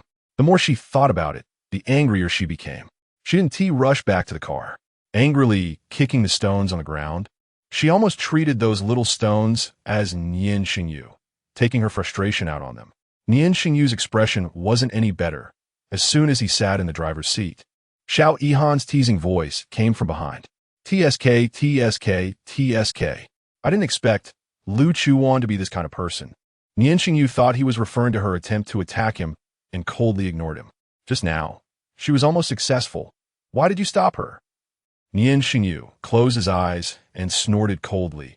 If he hadn't stopped her, his corpse would be lying on the ground now. He shouldn't have trusted her easily. So what if she had the mind of a normal person? She was still an extraordinary being, a high IQ extraordinary being, purely a high-risk existence. He didn't respond. and Xiao Yihan didn't seem to intend to stop babbling away. Alas, what a pity, she was gesturing at you, but for quite a while. That expression was so lewd, just like that lecher staring at the innocent little girl. But if he succeeded, I also want to see the cool major blushing when a girl spanks him.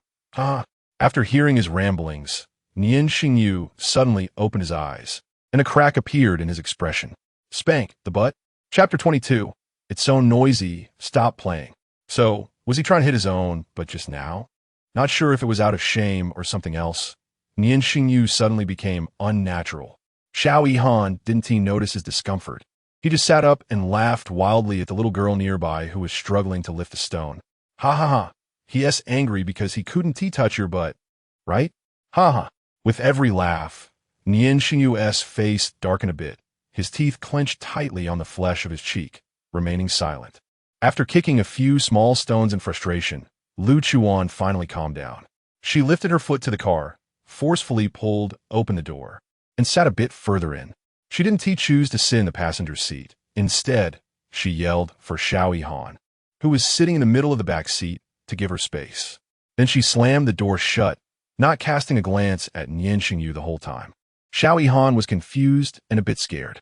Is it really that terrifying when a woman gets angry? So scary. The car was engulfed in a strange silence, and Xiao Yihan, stuck in the middle, felt uncomfortable in this eerie atmosphere. He quickly took out his phone, unlocked it, found a video app, and handed it to Lu Chuwan. Here, little fairy, don't be angry. Let us watch a video to lighten the mood. She glanced at it and showed some interest. Having never interacted with electronic products from this era, she took it from Xiao Yihan's hand. A funny video was playing on the screen, short and replayed twice. Xiao Yihan thought she didn't know how to operate it, so he sat closer to teach her. Like this, swipe up. Then, a suggestive video popped up. Xiao Yihan felt so awkward, hurriedly swiping to the next one. Unexpectedly, the next one was also a beautiful woman. He quickly swiped down again, and the next 5 or 6 were. A hint of mockery appeared on Lu Chuan's face. This wouldn't affect your speed with a knife and needle, would it, academician Xiao? Xiao Yihan felt utterly humiliated. Ahem, let me switch to another short video app. No need. Do you have any games to play? Yes. Xiao Yihan leaned next to her and opened a competitive game. Lu Chuwan often played competitive games, and the controls were mostly similar, so she found it easy to play. Skillfully executing moves, she quickly achieved a pentakill, leaving Xiao Yihan, who was a novice, in awe. His eyes were filled with admiration for Lu Chuwan, and he was almost glued to her side. Wow, that is so impressive. You are simply my goddess. Lu Chuwan smirked and deliberately said, ISNT this just basic skills? Nian Shengyu, who had his eyes closed in the driver's seat, hadn't looked at the two of them, but upon hearing their playful banter, he slowly opened his eyes. When he glanced at the rearview mirror, his expression turned even worse. The two in the back seat were closely pressed against each other, especially that idiot Xiao Yihan, who was practically glued to Lu Chuwan. Nian Shengyu felt a bit irritated. It's so noisy, stop playing. His voice startled Xiao Yihan. Lu Chuwan, however, was unfazed, continuing to play and even turned the volume up. Xiao Yihan observed for a moment, seeing that nothing was wrong, and went back to watching her play. Nian Shengyu's face turned cold. He directly opened the car door, got out, and slammed the door behind him as he walked away. Chapter 23. This damn world is really fucking damn. Hearing the noise, Xiao Yihan was startled again. Lu Chuwan also lost interest and boredly turned off her phone. Hey, not playing anymore? She waved her hand, tossed the phone into his arms, and looked out at the ruins. After a long time, she softly said, boring. The two of them remained in a standoff until someone brought over the magnetic field sensor. That person handed the sensor to Nian Shengyu. In less than a minute after it landed in his hand, it was snatched away by her, and then she left. Nian Shengyu said nothing and silently followed her. During that brief moment, he had figured it out. It was indeed his misunderstanding of her, so he decided not to be angry with her anymore. It was just too childish. When he walked up to her, Lu Chuwan had already started measuring. There were indeed traces of magnetic field fluctuations, but they were just traces. This place had already returned to a calm magnetic field. Reflecting on the time Nian Shengyu mentioned finding the baby, he fixed his gaze. So many days had passed, and there were still traces. How significant must the magnetic field fluctuations have been? Nian Shengyu noticed her expression wasn't good, but didn't ask her what was going on. Instead, focusing on the dense combination of letters and numbers on the instrument. Unfortunately, after looking for a long time, he didn't understand. This was not his area of expertise. Did anything special happen when he found the baby? Putting aside his self-doubt for now, Lu Chuwan looked at him seriously. Something special? He thought seriously for a moment. That day he wasn't just looking for something to do, it was because there had been frequent appearances of otherworldly beings in Area C, with an ominous trend of impending chaos. Was that child surrounded by a bunch of people considered special? In fact, Lu Chuwan didn't quite understand the characteristics of otherworldly beings at this stage, but being surrounded by otherworldly beings and remaining unharmed was indeed special enough. The only thing she remembered from the history of otherworldly beings was that they were usually aggressive and attacked indiscriminately, but by their time, they had already developed a method to restore part of the consciousness of otherworldly beings, and the only differences between them and ordinary humans were their abilities and physical changes. Therefore, otherworldly beings and humans had already coexisted peacefully. That counts. Anything else? No. Lu Chuwan nodded thoughtfully. Now, a question was swirling in his mind. She was fairly certain that she had been transported here due to magnetic field disturbances. So, if the magnetic field were to disturb again, could she go back? Theoretically, yes. But natural magnetic fields were not so easily disturbed. Who could create such a large artificial magnetic field? Moreover, even if it could be created, who knew where she would be sent after the disturbance? Damn it. This damn world is really fucking damn. Shit. Lu Chuwan, feeling irritated, yanked at her hair a couple of times, dropped the sensor, stood up, and kicked at the innocent stones before leaving. Xiao Yihan couldn't stand the foul smell in the air any longer, so he didn't get out of the car and, feeling bored, played with his phone. Suddenly, the car door was pulled open, startling him and almost causing him to fall from his seat. Damn, back so soon? An irritated Lu Chuwan did not answer him. Hey, who did he offend? These two had such bad tempers. So he also became annoyed and began to focus on his phone again. After a while, Nian Shengyu returned, bringing back the same magnetic field sensor that had been left behind. Don't go back tonight. Driving at night is likely to attract otherworldly beings. Chapter 24. I'm scared. After setting up the sensors, he got into the car as well. Okay. Xiao Yihan nodded indifferently. It was already pitch black around them. Aside from the occasional strange noises, the night was relatively quiet. The few of them planned to make do in the car for the night, and in fact, that was the only option. Locking the car doors, the three began to rest, but it wasn't long before the cabin was no longer quiet, because Xiao Yihan started snoring. Although the sound wasn't very loud, Lu Chuwan had exceptionally sharp hearing. Damn, she muttered irritably under her breath. Hearing the noise, Nian Shengyu opened his eyes in the darkness. Unable to sleep, he opened the car door and got out to get some fresh air. Not long after he got out, Nian Shengyu followed him. What's wrong? Afraid I'll ambush you this time? Annoyed and still not having forgiven him, she couldn't help but snap at him. He paused his steps, but then followed her anyway. I'm sorry. I misunderstood you. Not accepting it. Do I have to accept your apology? How much is your apology worth in cash? She continued walking forward out of boredom. Don't wander too far. You might encounter danger later. Huh? Is there anything more dangerous than me here? The sarcasm in her tone was hard to miss, and Nian Shengyu decided to let it go. They indeed encountered some strange beings, but those beings might not necessarily be able to harm her. The ruins were everywhere, making it difficult to walk, especially at night. However, Nian Shengyu walked quite easily. He had never told anyone that he actually had night vision. Of course, for Lu Chuwan, walking at night was also effortless. There wasn't much difference between day and night for her, just that night lacked the vibrant colors of day. The two of them didn't speak. The weather tonight was nice. The night sky was clear and filled with stars. They didn't know how long they had been walking. Lu Chuwan only knew that Nian Shengyu had been right behind her the whole time. Feeling a bit bored, she turned around to call him to move on. But she suddenly stopped in her tracks. What's wrong? Nian Shengyu thought she was going to say something. Don't speak. We're surrounded.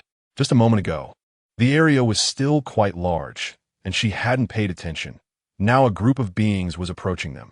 Nian Shengyu was only slightly surprised, showing little emotion. The two stood still, and soon enough, a group of strange beings appeared in their line of sight, surrounding them. The beings stopped at a certain distance, making no other moves. The air was filled with the sounds made by the beings, similar to cat-like noises, which were particularly clear in the darkness. Nian Shengyu had already drawn the gun at his waist, ready to enter combat mode. Come closer. Yet his voice remained surprisingly calm. What's wrong? Are you scared? Her voice was filled with amusement. This group of strange beings, about 20 or so, was rare. It was uncommon for them to appear in groups. This scene felt a bit familiar. The day he found her. Without any hesitation, he replied softly, "Yes, I'm scared." Lu Chuwan didn't say anything in response, instead smiling as she walked towards him. His gaze lingered on her for 2 seconds before he returned to focusing on those strange beings. How can someone be so strikingly bright in the dark? Strangely enough, despite being surrounded by numerous strange beings, neither of them showed any signs of panic. Perhaps it was due to their strength. However, the 20 pairs of slightly glowing green eyes staring at her made her feel uncomfortable, as if she were standing naked on the street. Chapter 25. You all, go find me a bunch of male models. Nian Shengyu scanned the area, noticing that these beings had sharp, pointed nails, indicating they were in a combat state. Strangely, they only blocked the path of the two without making any moves for a long time. Lu Chuwan casually stood beside Nian Shengyu, watching the beings surround them and making noise, a bit confused. What is this? Are they stupid? She curiously spoke out. To her surprise, the surrounding beings all knelt down. This scene completely stunned Lu Chuwan. Nian Shengyu was also shocked.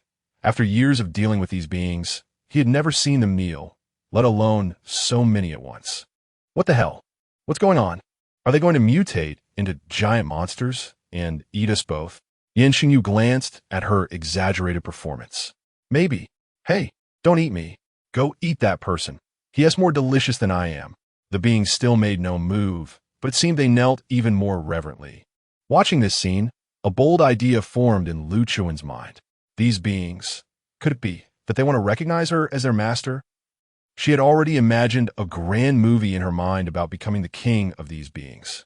Nian Shengyu had no idea what she was thinking. He was just lost in his own thoughts. Although these beings were acting strangely, it was not hard to see that they were showing a form of submission from the lower life forms to the higher ones, or more plainly, the following of the weak by the strong. Do you want to command them to try?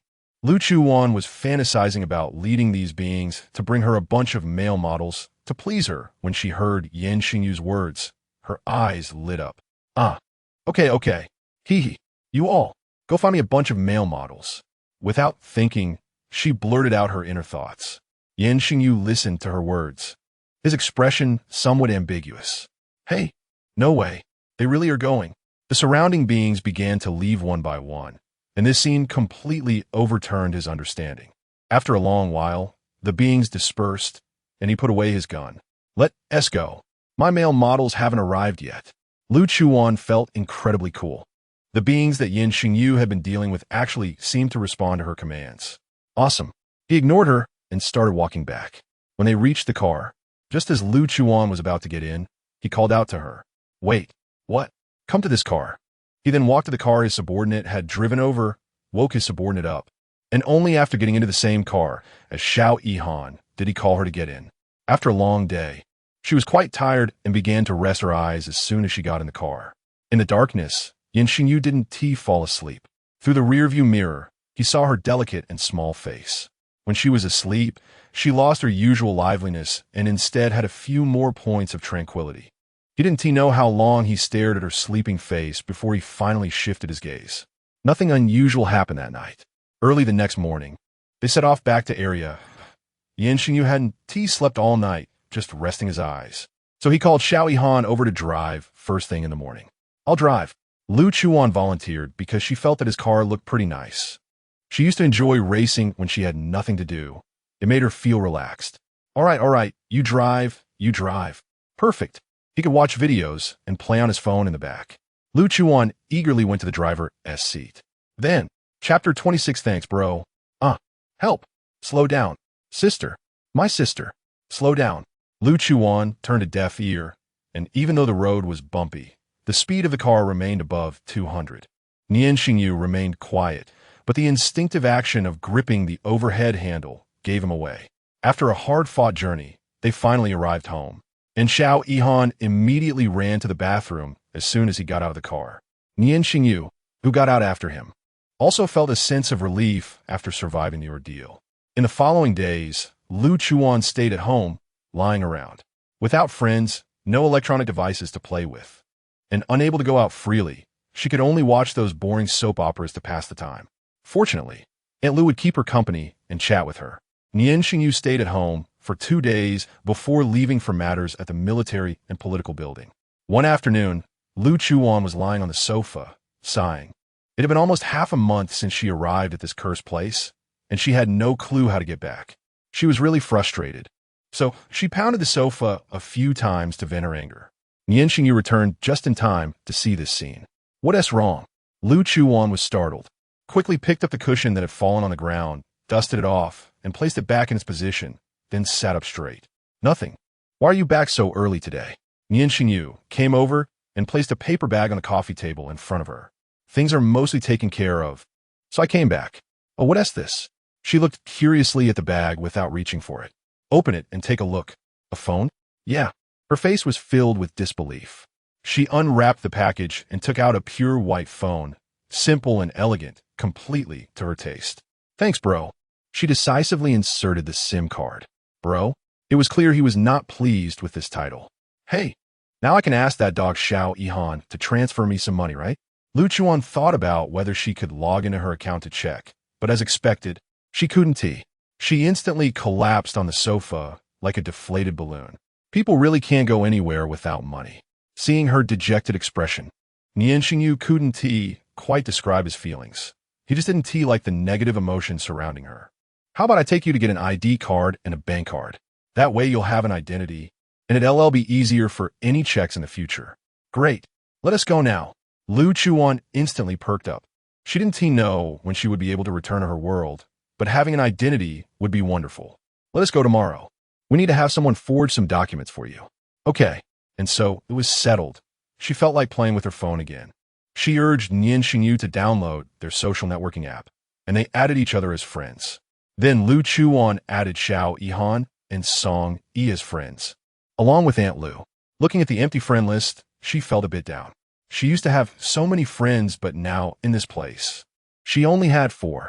Fortunately, both Song Yi and Xiao Yihan were social butterflies, and soon the 3 of them were playing together. Lu Chuan downloaded a game, formed a team, and started ranking up. Nian Shengyu sat not far away, watching the chattering girl play the game, feeling a bit gloomy himself. Why is she always playing with those 2 idiots? What if their foolishness rubs off on her? He sat silently on the sofa, opened his phone, and clicked on the newly added avatar of Lu Chuwan. Chapter 27. Damn it. I'm done playing. A girl was leaning to the side, smoking a cigarette, looking very cool. Is this her preferred style? He seemed possessed as he typed into the search engine. What style do lively girls like? Unfortunately, the webpage didn't provide the answer he wanted, but instead popped up a bunch of irrelevant questions. What style of boys do lively girls like? Are funny girls and funny boys a perfect match? He casually glanced at a couple of them, but eventually he became annoyed and turned off his phone. He lifted his eyes to look at the casually sitting girl on the sofa and couldn't help but feel curious. In her world, what was she like? She must be uninhibited, free-spirited, or rebellious. In any case, definitely not like himself. He couldn't help but chuckle at himself, and finally stood up to leave. Lu Chuan caught a glimpse of his smile and was somewhat puzzled.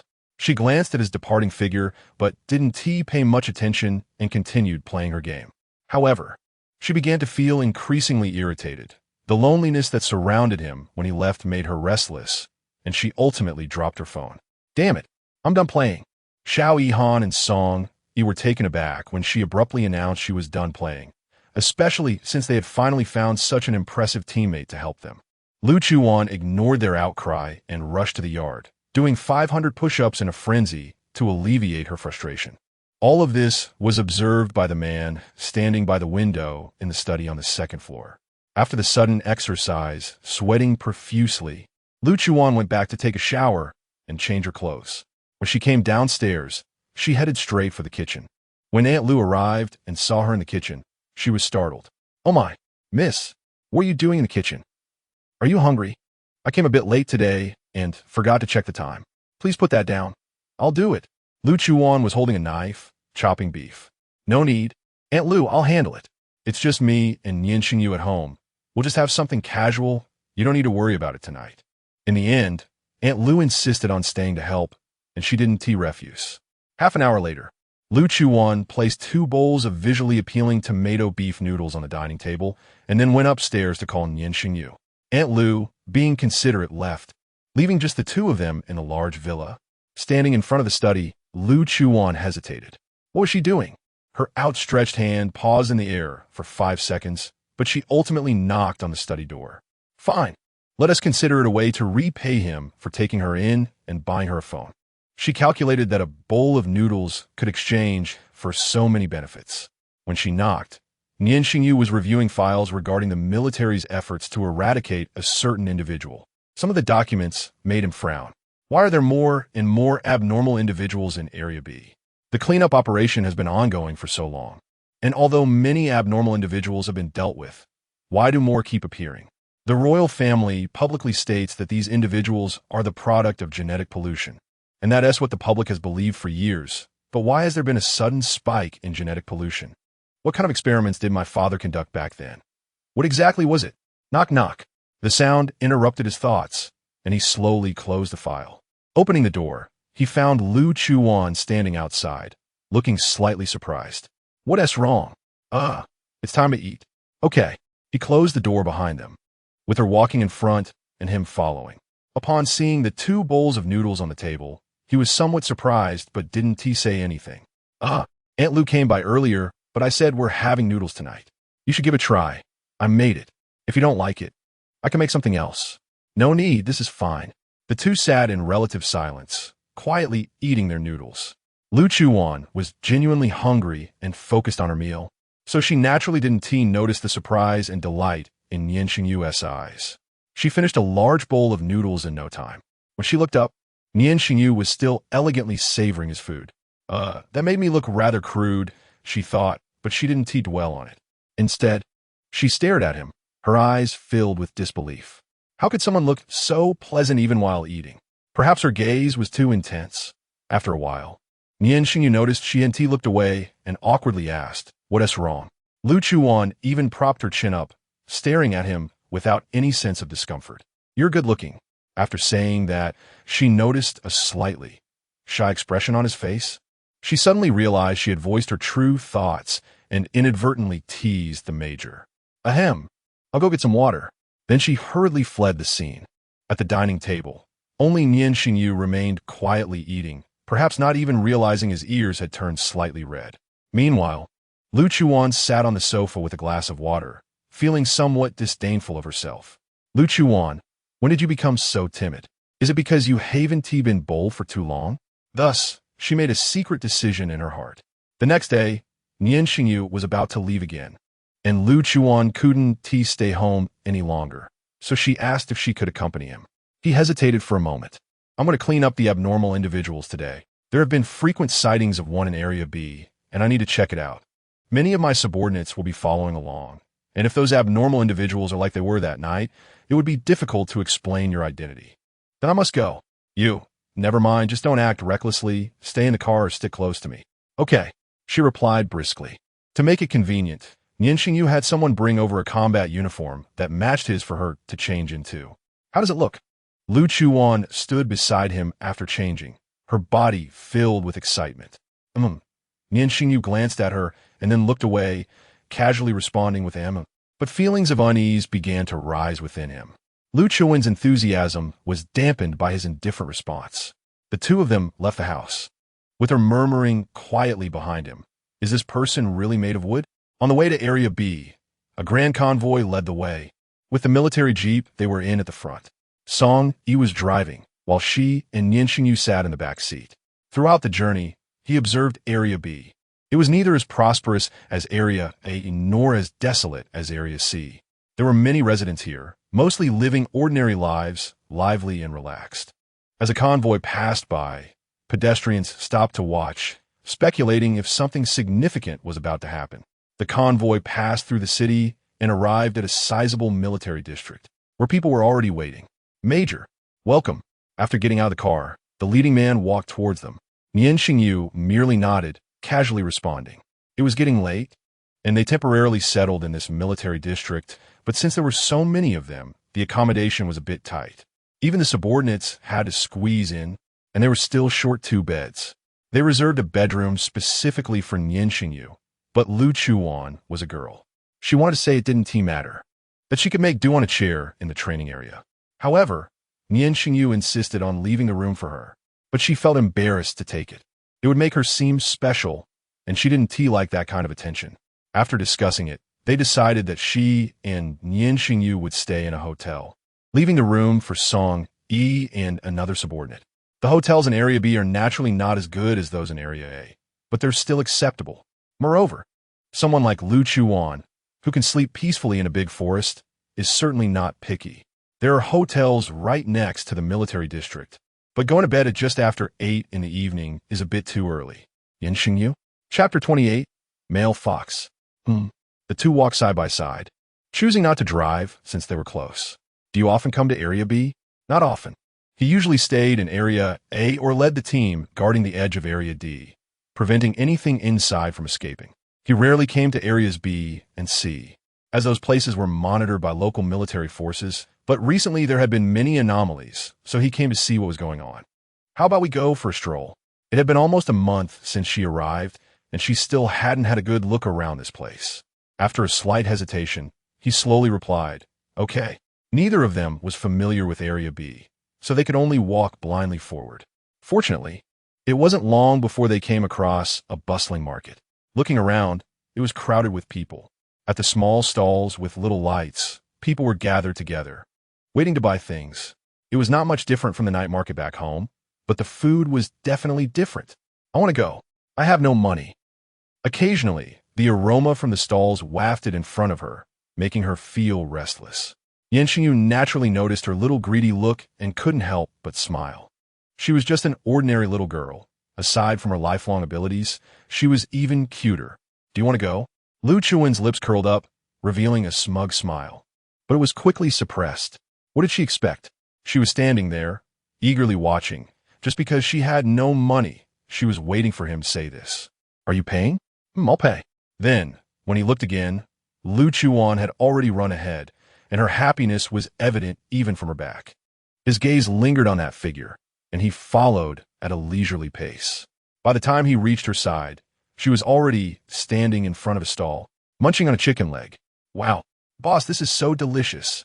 Hearing someone praise his goods, the boss welcomed her with a smile and even gave her a small chicken wing. Seeing Nian Shengyu, the moving wallet, coming over, the boss asked him to pay while she went off to look for more tasty food. Nian Shengyu felt a bit displeased as people jostled him, and his expression darkened. But he didn't leave. He continued to follow her. The night market was already crowded, and their striking appearances, along with their conspicuous clothing, made them the center of attention in the crowd.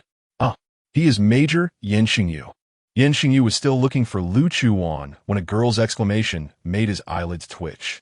Sure enough, he was soon surrounded by a throng of people, with no sight of Lu Chuwan. "It really is the Major. The Major is here in Area B." A group of people raised their phones to take pictures of him, and he found it hard to escape.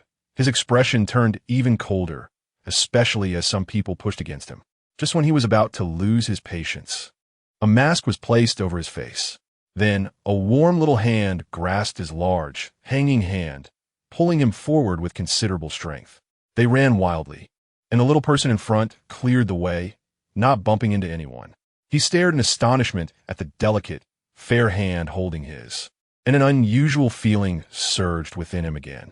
Finally escaping the night market, the two stood by the roadside to catch their breath. His hand was released. "Hey, your face is too eye-catching." Lu Chuwan squatted down, looking up at his masked face. A delicate silver mask concealed his overly attractive features, intricately carved with complex patterns, and his eyes looked deep and mysterious through the eye holes. "Damn, male fox." The mask she had randomly grabbed exuded such an alluring vibe on him, truly a natural charmer. She didn't dare to look any longer. With this, She lost interest in continuing to wander. "Shall we head back?" she asked, squatting and resting her hand on her knee while supporting her chin with the other hand. "Okay." Nian Shengyu raised his hand, wanting to take off the mask. It felt strange to wear it. "Hey, why take it off? I haven't seen enough yet." The raised hand ultimately didn't remove the mask. He let it drop. The two walked back under the moonlight, with no one speaking. There was a slight illusion of peaceful times. Instead of following the same path back, they took a detour. "Help!" A cry for help shattered the night's tranquility. The two exchanged glances, like teammates filled with tacit understanding, and ran towards the source of the sound. 4 or 5 people were calling for help while running, and behind them, an anomaly was chasing them. Ordinary people couldn't possibly outrun an anomaly. The girl who lagged behind was pierced through the body by the anomaly's sharp claws, directly striking her heart. The little girl died on the spot. This scene terrified the others, and one of them even collapsed in fear, unable to get up. The murder girl was picked up by the anomaly and tossed aside like garbage. Lu Chuwan felt no waves in her heart. She just stopped to watch for a second. She saw Nian Shengyu already drawing his gun and rushing forward. In a narrow alley, the few people who had run out blocked his path. He lightly jumped, stepping on the wall, and the trigger of the gun in his right hand was pulled. The night silence was shattered by the gunshot. The anomaly was shot in the head and fell to the ground. Nian Shengyu stood firmly in front of it, quietly watching it fall, stirring up the dust on the ground. Blood and dirt mixed together, looking a bit disgusting. Lu Chuwan was a bit dazed. His entire set of actions was indeed quite handsome, especially the mask she had put on him, still firmly attached to his face, glinting silver under the moonlight. Nian Shengyu silently put away his gun, crouching down to check the anomaly. Confirming it was dead, he turned to the little girl who had been tossed aside. Her eyes were still open, filled with terror, and there was a bloody hole where her heart should be. Nian Shengyu reached out his hand to close her eyes. Lu Chuwan watched the entire process.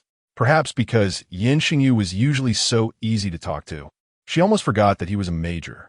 He had his resolute side, as well as his tenderness. For some reason, she felt an inexplicable touch in her heart. This slight difference made her blink and suppress it. "Hey, do you want to see if there are any other anomalies?" While speaking, she had walked in front of him. After waiting for 2 seconds, Nian Shengyu slowly stood up. "Okay." Lu Chuwan glanced at his eyes beneath the mask, which seemed to hold a hint of sadness. TSK. She couldn't stand it when men looked like this. It made her want to pamper them. Damn, if it were any other man, she would definitely hug him and comfort him patiently. But Nian Shengyu was not an ordinary man. Frustrated. "Damn. Okay. How many times have you said okay tonight? Is it the only word you know?" This string of low growls momentarily left Nian Shengyu a bit taken aback, the pity in his eyes replaced by confusion. He wanted to say something, but found that Lu Chuwan had already turned irritably, kicking stones as she walked away. He could only follow her. Strangely, after walking in circles, they didn't encounter another anomaly. In the latter half of the night, feeling a bit tired, Lu Chuwan went to sleep. In the hotel room, Nian Shengyu was staying in the room next to hers. Coming out of the bathroom, he caught a glimpse of the mask he had taken off and placed on the table. He paused for a moment, then stepped over. The towel he used to dry his hair was casually draped over his broad and sturdy shoulder. The smooth lines of the body extend from the soft towel, with well-defined collarbones that evoke endless imagination. Slowly picking up the exquisite mask, his slender fingers gently glide over it. No one knows what he is thinking. Chapter 29. What the heck is this fine? The next day, when Lu Chuwan woke up, it was already afternoon. She glanced at the time and was startled. How did she sleep until this time? Did anyone call her? Did they just let her sleep like that? Is this reasonable? Not to mention, they didn't even call her for a meal. Weren't they supposed to go for an inspection today? Not a single person called her. This is simply not taking her seriously. She got up, irritably tugging at her hair, and roughly washed her face and brushed her teeth in the bathroom. Only then did she dial Song Yi's number on her phone. "Hello, Lu Jia." Ever since that night, when Lu Chuwan had Song Yi under her thumb, he had been calling her Lu Jia. She was very pleased with this title. Song Yi was surprised by the call, and Nian Shengyu, who was beside him, was also taken aback. "Why are you calling Song Yi? Where did you guys go?" By the time Lu Chuwan reached the small shop downstairs, she had already started her lunch. "Should be lunch. It's afternoon after all. We went out for an inspection. Are you awake?" What's the specific location? She slurped a mouthful of noodles, her eating style completely different from Nian Shengyu's. I'll send you a location. After hanging up, Song Yi noticed that Nian Shengyu was still staring at him. Wah, what's wrong, Major? Nothing. Then he walked away. However, Song Yi felt that something was up, and it was a big deal. Lu Chuwan finished her bowl of noodles quickly and glanced at the location Song Yi sent. It was a bit far. Looking at the entire B district map, it was huge. She wanted to teleport, but she found that the more she used her powers, the worse she felt. This discomfort was specifically weakness, with her physical energy slowly depleting. So she tried to avoid using her powers as much as possible. Resigned, she went to the military to find an ordinary car. By the time she got there, they were basically wrapping things up and were about to return. Well, fine. She had no sense of involvement at all. Even worse, she got a fine for the police halfway there. Seriously, what the heck? Unhappy, she slapped the fine on Song Yi's chest with such force that he thought he might fly away or have his organs crushed. Puffed. What the hell? She sat down on the roadside, feeling frustrated, with the traffic cops scolding echoing in her mind, buzzing and giving her a headache. What's going on? Luye. Song Yi rubbed his chest and sat down beside her. Only then did he unfold the crumpled paper to take a look. What the heck is this fine? Busy being shocked, he completely overlooked Nian Shengyu's not-so-pleasant expression. Oof. Lu Chuwan turned her head away, lightly huffing. Wow, you drove 200 on this road. My Lu Jia is still my Lu Jia. Stop talking nonsense. Pay the fine. You still owe me money. Not wanting to hear him recount her glorious achievements, Lu Chuwan got up and kicked his butt. Let me handle it. Nian Shengyu, who had come over at some point, directly took the fine from Song Yi's hand. Lu Chuan's face was dull. She didn't care who paid. When there were no stones on the road, she started kicking leaves. It wasn't that she was unhappy about getting a fine. Part of her frustration was that she missed the inspection. Who knows? She might have encountered those abnormal people and found some clues to go back. Besides, she was just really bored. Nian Shengyu quickly paid the fine, and seeing that she was still unhappy, he didn't say anything. Let's go back. Lu Chuan listlessly got up and numbly followed him into the car. It wasn't until the car was halfway that she realized there were only two of them in the vehicle. Did you discover anything today? She spoke first, her gaze unintentionally fixating on his hand gripping the steering wheel, veins bulging, joints defined, long and clean, fair and proportionate, and what else? Never mind. Anyway, it was just very pretty. No. He kept his eyes on the road, gently shaking his head.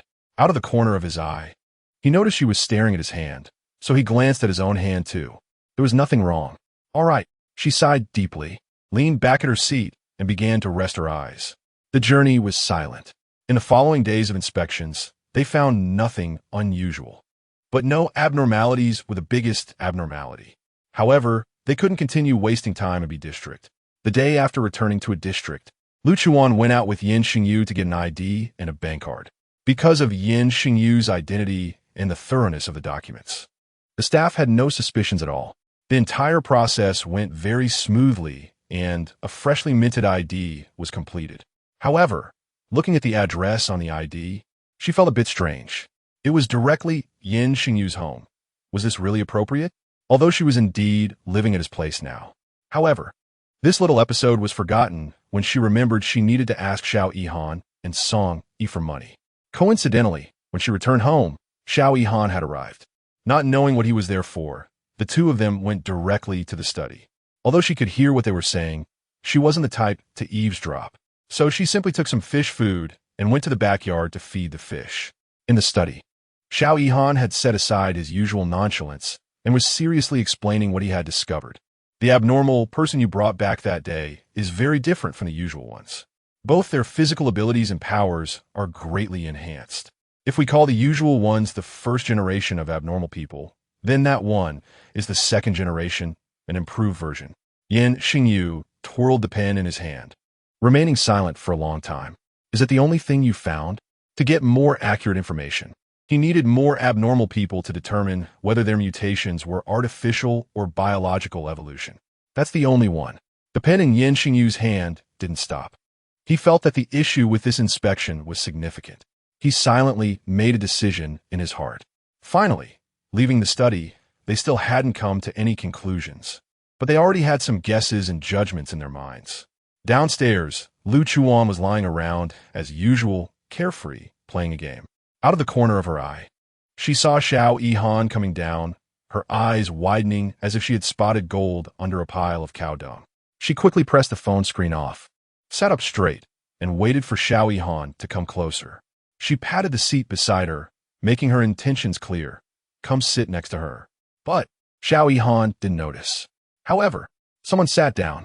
Who else could it be but Nian Shengyu? The key was that these two big men didn't realize anything unusual. And Lu Chuwan was dumbfounded as she watched him sit beside her, looking somewhat pleased. What's up? Nian Shengyu asked ambiguously, thinking she wanted him to sit here for something. Nothing. She could only awkwardly smile, then suddenly stood up and sat next to Xiao Yihan. This action left Xiao Yihan momentarily stunned. Nian Shengyu's face darkened as he realized she had just called Xiao Yihan to take this spot. The living room fell into an awkward silence. And at this moment, Lu Chuwan couldn't sense anything. She was eagerly looking at Xiao Yihan. Buddy, you can't escape now. Xiao Yihan's eyes widened in surprise as he looked at her expression, and then hearing her say such things, an immature thought arose in his mind. This little girl, could it be that she has taken a liking to me? Chapter 30. Oi, Major, can you call me sister and let me hear it? Damn, what a strange situation. Ordinary people and extraordinary people together never end well. You can't. Xiao Yihan hugged his chest with both hands, curling up and warily looking at Lu Chuwan. What did you say? Lu Chuwan mistakenly thought he didn't want to pay back the money. I'm a man you can never have. Once these words were spoken, it wasn't just Nian Shengyu who wore a dark expression. If. Your imagination is quite rich. This directly made Lu Chuwan laugh in anger. Nian Shengyu couldn't stand it anymore and directly kicked him. I'm telling you to pay back the money. Xiao Yihan, who was kicked to the ground, realized he had misunderstood and awkwardly touched his nose, stood up, and took out his phone. Here, I'll input my bank account. I'll transfer it to you. Soon, 2 million arrived in his account. Lu Chuwan looked at the 2 million and felt a bit pitiful for herself. When had she ever bent over for this amount of money? 2 million. Nian Shengyu looked at her melancholy expression, unsure of what she was thinking. Xiao Yihan suddenly had a whim and wanted to gossip a bit. With a smile on his face, he tilted his head and curiously stared at Lu Chuwan. Tell me, with your temper, how does your boyfriend put up with you? He was genuinely curious, and, of course, he wasn't the only one who was curious. Hey, wait, if you have a boyfriend, is he an extraordinary person? Huh? So do you have a boyfriend or not? The topic didn't shift too quickly. Lu Chuwan had just been thinking about the 2 million, which was only enough for her to hire 2 male models and buy 2 bottles of wine. But she definitely didn't have a boyfriend. If she did have a boyfriend, then she wouldn't have to endure that damned heat period. Speaking of which, now that her abilities had weakened, that heat period should also be gone, right? The more she thought, the further her expression changed. All of this naturally didn't escape Nian Shengyu's eyes. Was she thinking about her boyfriend and feeling sad? Or was it because she had come to this strange world that she missed her boyfriend? Perhaps he didn't even realize it himself. That slight downward glance revealed some of his vague thoughts. Actually, Xiao Yihan thought the same way. Sorry for bringing up your sad topic. Only then did Lu Chuwan come back to her senses. Huh? What? What sad topic? What are you talking about? What was she thinking? She didn't have a boyfriend. She was a lifelong solo. Nian Shengyu's gaze shifted elsewhere, and the lively expression he had a moment ago seemed to relax, calmly sipping the cup of plain water in his hand. Today's water. Why does it seem a bit sweet? It was a sweet feeling. He couldn't explain this feeling himself. Sister? By the way, how old are you, Lu Chuwan? 24. Lu Chuwan, now that she had money, was looking online at things she wanted to buy, answering Xiao Yihan's boring questions word by word. 24? You're older than me. So you really are my sister. Hearing this, Lu Chuwan became a bit interested. Xiao Yihan was younger than her, so Nian Shengyu. Why did she feel a bit excited, especially when looking at Nian Shengyu's expression? He also seemed a bit surprised. She looked younger than him. Oi, Major. Can you call me sister in? Let me hear it. She had put her phone down, looking like a female, rogue teasing a good man. Xiao Yihan stood by, wanted to laugh, but not daring to.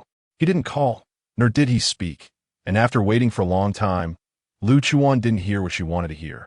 felt bored, and started looking at her phone again. Nian Shengyu wasn't angry. His face still wore that cold indifference. But the fingers holding the cup of water were turning slightly pale. It was from the force used. And his ears and neck turned red when their gazes shifted away from him. He saw the excitement in her eyes. The next morning, when Lu Chuwan got up, Nian Shengyu and Xiao Yihan were nowhere to be found again. After asking Aunt Lu, she learned that the two had gone to the military-political building for a meeting again. Every day, meeting after meeting, what was so good about a broken meeting? Their base was so big, and they hadn't had many meetings, yet everything was going well. She couldn't understand. She grabbed 2 small steamed buns and stuffed them in her mouth, then lowered her head to start playing on her phone. In the afternoon, they came back. Why are you playing on your phone again? You'll be nearsighted.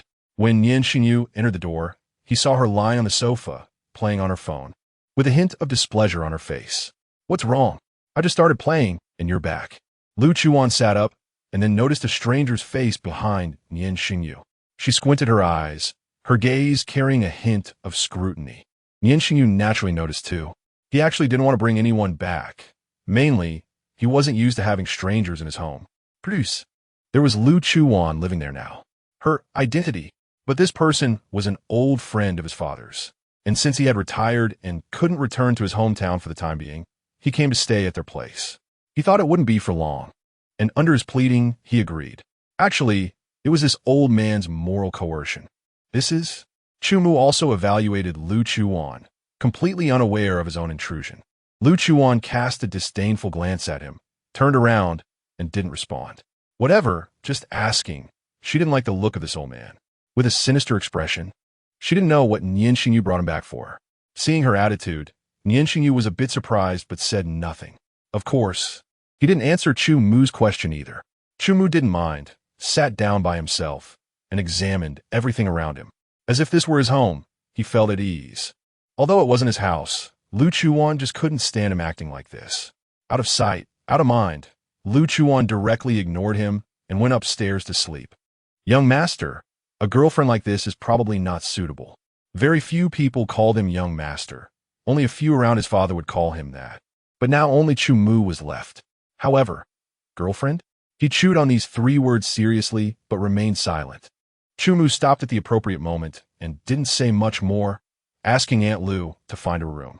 He settled himself on the first floor. Peaceful coexistence. But in her room, Lu Chuwan was not like that. Halfway through playing a game, she was very irritated, unsure if it was because of Chu Mu's arrival or something else. Damn, what kind of stupid teammates are these? Come and gather. Damn it, can't you play? The more she played, the more frustrated she became. She even wanted to smash her phone. Nian Shengyu stood outside the door, wanting to knock. But upon hearing her irritated voice, his hand froze in midair. No matter how angry she got while playing games before, she had never been this furious. What was going on today? In the end, he didn't knock on her door, originally wanting to ask if she wanted to go out for dinner. Lu Chuwan, unaware that Nian Shengyu had been there, cursed and played another round before directly throwing her phone onto the bed. In a bad mood, very irritated, she wanted to drink and smoke. Hey, I have an idea. Chapter 31, Sister, your drink. I'm going out. Downstairs. Nian Shengyu watched her change into a fitted spaghetti strap dress, seemingly having put on some makeup as well. She looked exceptionally radiant and alluring. His heart seemed to beat uncontrollably twice. But before he could take a closer look, she had already walked out the door. Where's she going? It was the first time he saw her in a dress. Who was she meeting? He wanted to follow her to see, but Chu Mu called him. Young master, I have some notes from your father. In the end, he stayed home. Outside Jinyuan, Xiao Yihan's car was already parked. Seeing her outfit, he was also taken aback. The black short skirt highlighted her fair and luminous skin, and her red lips were bright, yet not exaggerated. Wow, are you planning to steal the spotlight at the bar dressed like that? You're not wrong. She swayed her hips as she got into the car. Hey, where's your family S major? What do you mean your family S major? He's not from my family. Why should I call him? He is so boring. Lu Chuwan urged him to drive quickly. It had been a long time since she had been to a bar. She had been busy with missions, and the base had just happened to schedule her for duty, and now she was inexplicably here, feeling stifled. All the way there, she was excited, her underlying irritation finally subsiding a bit. Xiao Yihan often came to bars when he had free time, so he easily drove to a classy bar with a good atmosphere. As soon as they sat down at the bar, Lu Chuwan threw a flirtatious glance at the slightly handsome bartender. "Hey, give me the strongest drink." The bartender's face instantly turned red as he leisurely took out a few bottles of high-proof liquor and began mixing, showing off various techniques. Finally, he handed her a glass of sea blue liquor and whispered, "Sister, your drink." Lu Chuan smiled and accidentally brushed against his fingers while taking the drink. His face turned even redder, too shy to look at her. "Sister, let me get you another drink." "Sure." Xiao Yihan was dumbfounded. He frequented this place. How could he not know that this kid usually acted aloof and was not like a bartender? Now, calling her sister with a flushed face, who was he? Looking at Lu Chuan, good grief, she was definitely a vixen. If Lu Chuan knew what he was thinking, she would be very happy. Because in her eyes, being called a vixen was a compliment, a recognition of her beauty and charm. Not everyone could be a vixen. After having a few drinks, Lu Chuan couldn't sit still anymore and directly went up on stage, twisting her waist to the energetic music. In the crowd, her figure was accentuated by the form-fitting dress. Her waist and hips swayed gently with each movement, exuding an alluring aura. Those aggressive gazes swept over her. But she paid no attention, seriously relaxing herself to the music. However, there were always some pests who didn't know their limits, trying to make a move on her. Xiao Yihan was sitting at the bar, watching clearly, but he had no intention of stepping in to help. Sure enough, the next second, when that disgusting man's hand touched Lu Chuan's waist, it was already caught by her. No, it should be said it was twisted off. Saying it was twisted off might even be an understatement. Xiao Yihan could clearly see that the man's wrist was directly twisted and deformed, and after she twisted it off, she turned it 2 more times. It looked almost like a comminuted fracture. Ugh, just watching was painful. From now on, no one should mess with this lady. He raised his glass and took a sip to calm himself down. The young bartender also saw this. His gaze had not left Lu Chuan since earlier. Several other men who wanted to make a move on her were directly scared out of their wits. Meanwhile, in the dance floor, Lu Chuan was enjoying herself more and more. Great, no one would bother her now. After dancing for a long time, she finally felt a bit tired and returned to her previous spot. In the corner, a man with piercing eyes had developed some interest in her after witnessing the earlier scene. At Jingyuan, Chu Mu followed Nian Shengyu to the study on the 2nd floor. He handed him a worn notebook. "These are some of your father's notes. I thought it would be better to leave them with you." "Thank you, Uncle Chu." "You're welcome, young master." After handing the items to Nian Shengyu, he left the study, leaving the space to him alone. Nian Shengyu sat down at the desk with the notebook, flipping through a couple of pages, confirming it was indeed his father's handwriting. He glanced over it. It was just an ordinary diary. As he read, his thoughts drifted elsewhere.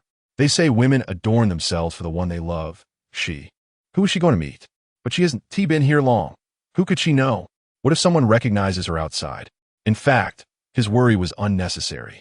After all, they had gone out so many times, and no one had recognized her. After half an hour in the study, he still couldn't sit still. He took out his phone and began typing in the chat with Lu Chuwan. "Where did you go?" Feeling it was inappropriate, he deleted it word by word. "When will you be back?" As if he were waiting at home for her, he deleted that too. Finally, after thinking for a moment, he sent, "Aunt Lu said to tell you to come back for dinner." 1 second, 2 seconds, 5 minutes passed, and there was no reply from her. He darkened his face and put down his phone. Why am I meddling in her business? Let her go wherever she wants. Until 11 o'clock at night.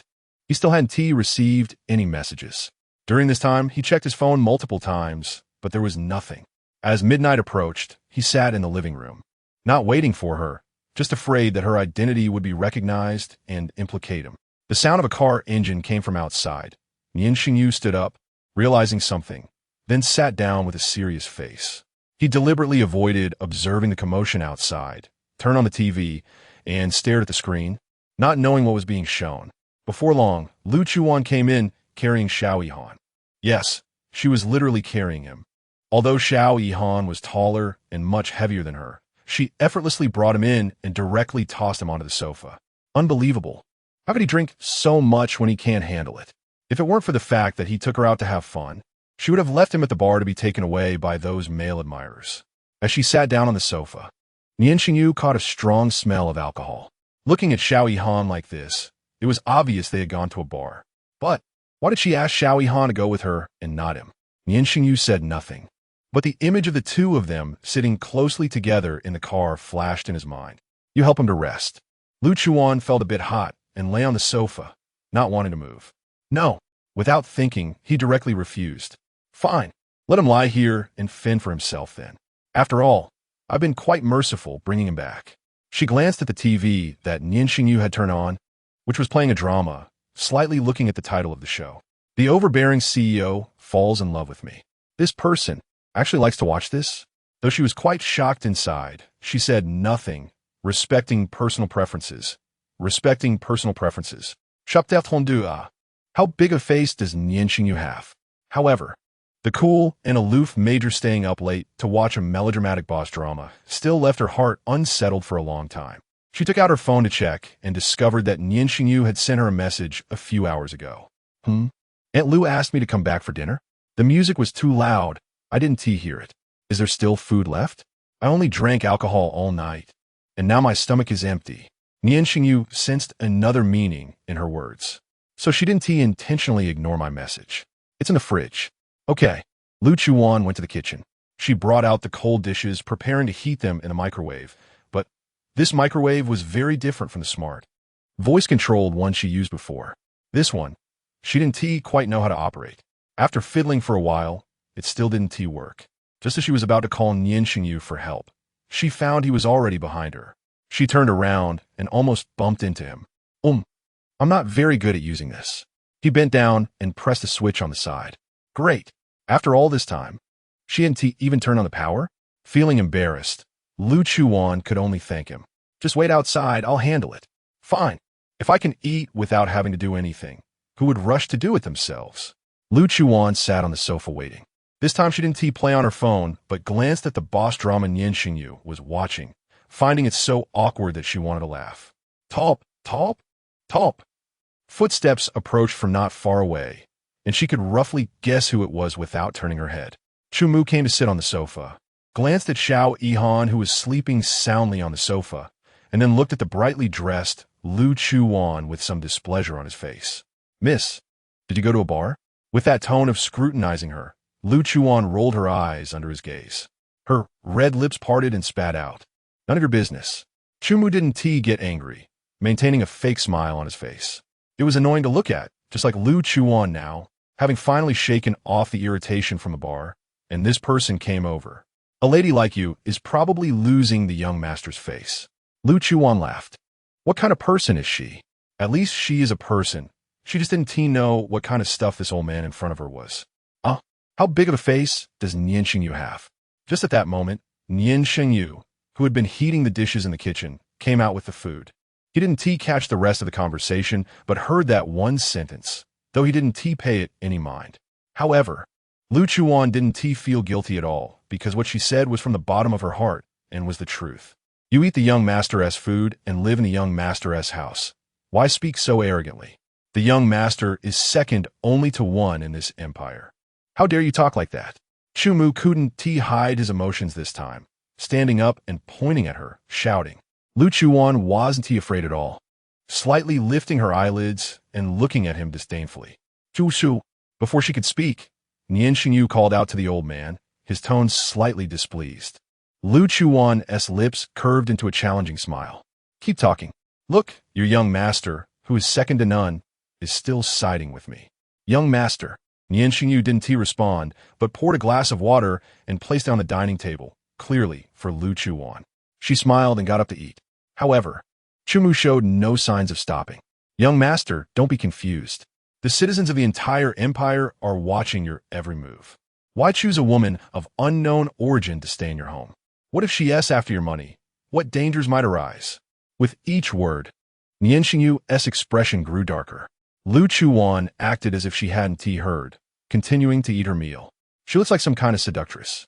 Who knows how many people she has been with outside. Kumu. Nian Shengyu couldn't take it anymore and scolded him. Lu Chuwan picked up a shrimp and chewed a few times before swallowing it down, then took a sip of the water Nian Shengyu poured for her. The next second, bam, The water cup accurately smashed on a Chu Mu's head, drenching him entirely. Nian Shengyu looked at the sudden turn of events in surprise, but didn't blame her. Chu Shu, you should clean up and go to bed early. I can handle my own matters. Chu Mu didn't expect her to attack him so boldly, thinking she was just a parasite clinging to Nian Shengyu. With a cold snort, he went upstairs. Lu Chuwan didn't care and continued eating. Once he went upstairs, Nian Shengyu finally sat down at the dining table. He's a royal hero, you. So what? Should I just endure what he says about me? Don't even think about it. The words endure and tolerate don't exist in my dictionary. I didn't mean it like that. But no matter how he explained, it seemed to mean that, even though he truly didn't mean it. Slap. Lu Chuwan threw her chopsticks on the table, clearly knowing it wasn't Nian Shengyu's fault. But she just couldn't control the anger inside her. I'm going out. She couldn't stay there any longer. She felt a bit violent, especially towards that old man. Where to go at this late hour? She didn't answer, grabbing her phone and walking out. Nian Shengyu chased her to the door, but saw she had no intention of stopping. And in his anxiety, he called her name. Lu Chuwan. The person at the door paused for a moment, but still didn't stop and went out. He ultimately didn't chase after her.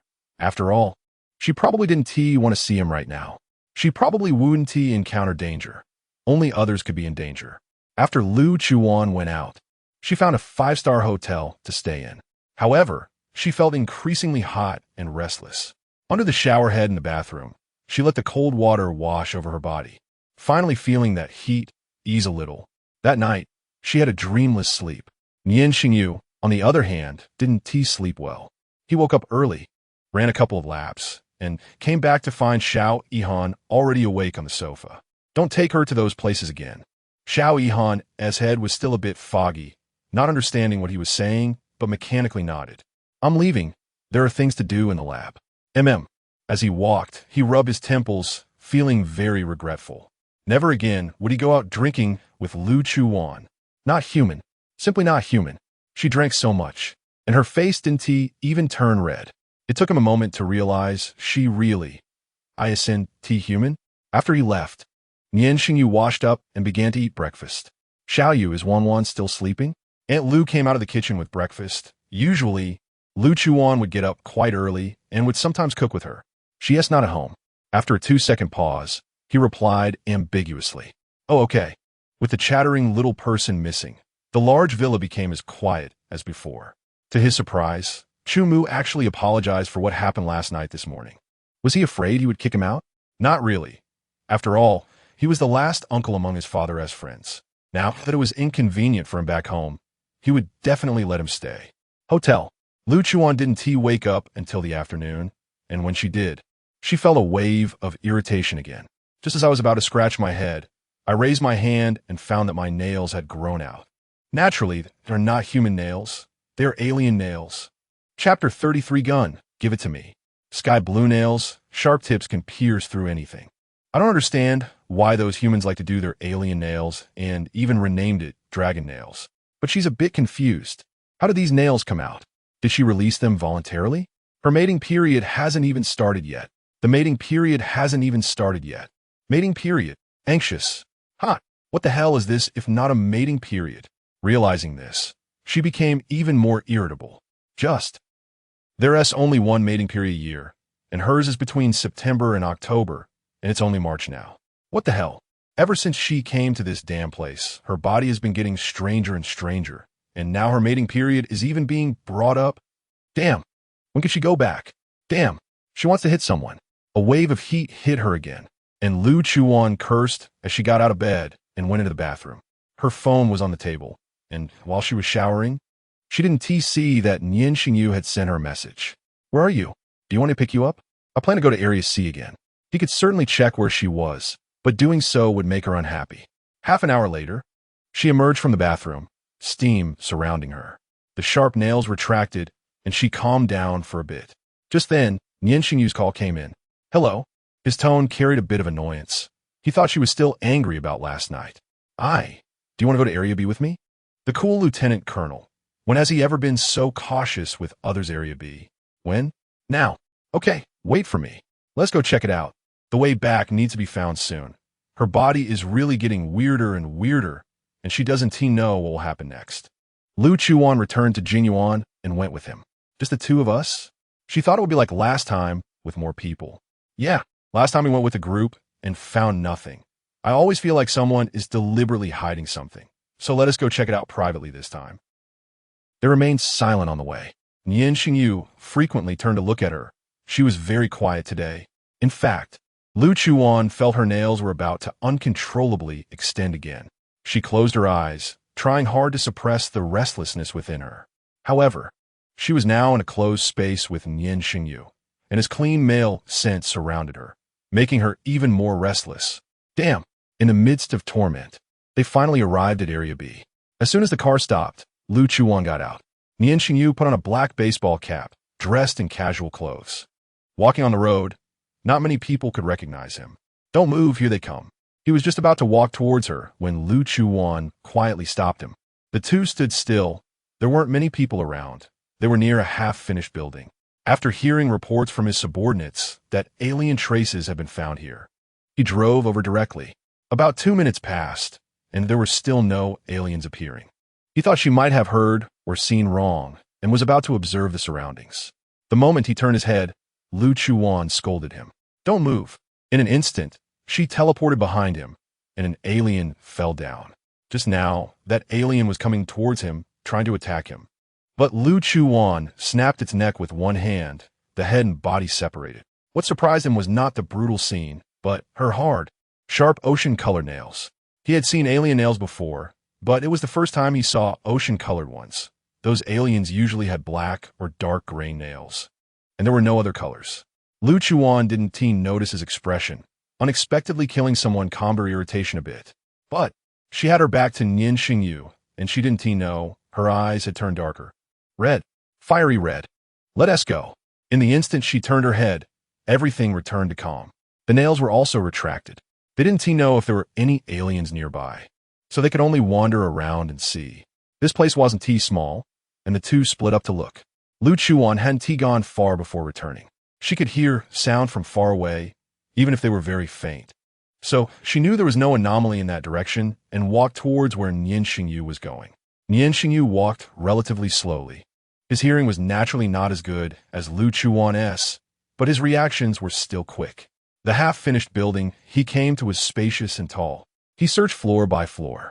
When he reached the 5th floor, some faint sounds came from a compartment. He took out his gun, lightened his footsteps, and cautiously approached the source of the sound. Upon entering, he could clearly hear the strange sound. Woo! It sounded like low sobbing, but the sound was strange, a bit like a small animal's whimpering. With both hands holding the handgun, Nian Shengyu quickly moved to this isolated compartment. Gun pointed at the creature kneeling on the ground. But the scene before him made a look of surprise appear on his face. An alien was crying. This was a situation he had never encountered before.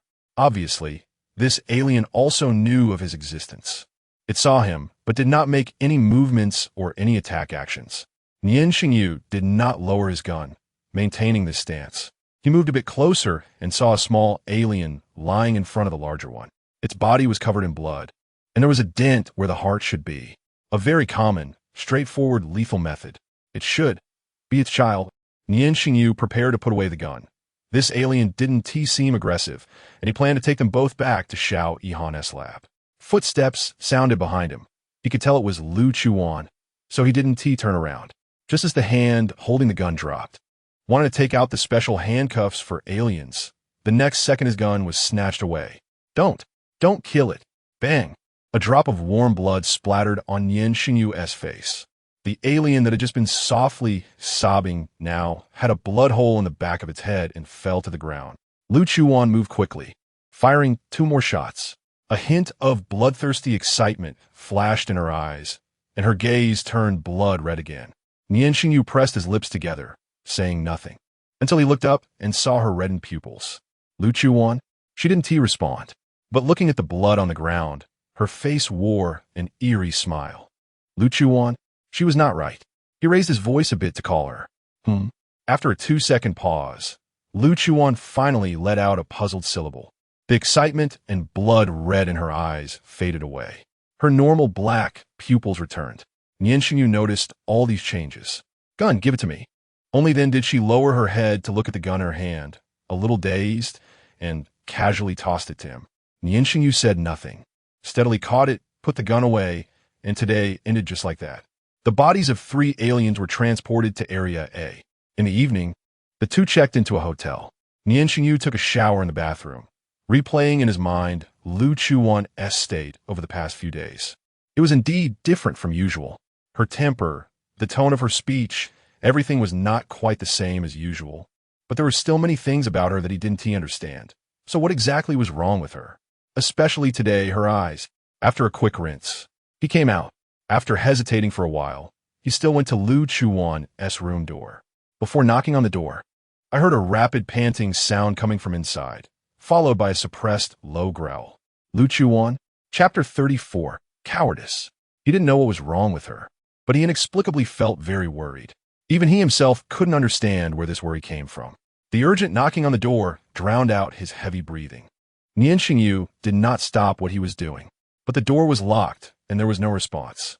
He could only knock on the door again and again. Bang! A heavy thud sounded from inside the room, followed by her furious shout. Get lost! Nian Shengyu paused his knocking, his expression not looking good. When had anyone ever been so audacious to him? He also didn't understand why he kept lowering his standards for her again and again. But inside, Lu Chuwan was finally managing to deal with wave after wave of heat within her body. Just as she was about to suppress it, the loud knocking sound made her feel deflated. Who else could she scold if not him? He was simply asking for a beating. However, she hadn't had time to think about these things. What worried her now was when this damned heat cycle would end. This time it had come on stronger than ever before. Usually, she could just cool down with cold water and some medicine, and sometimes she could endure it. But this time it not only came early, but was also so intense that it almost swallowed her sanity. What went wrong that made her body increasingly strange? As her body grew hotter and her mind couldn't figure it out, Lu Chuwan kicked the cabinet she had previously knocked over. She dove into the bathroom. On the other side, Nian Shengyu returned to his room, irritably lit a cigarette, and stood in front of the floor-to-ceiling window, staring into the distance, lost in thought. The next day, he went out again, but this time he did not call for her. He had slept all night and had thought a lot.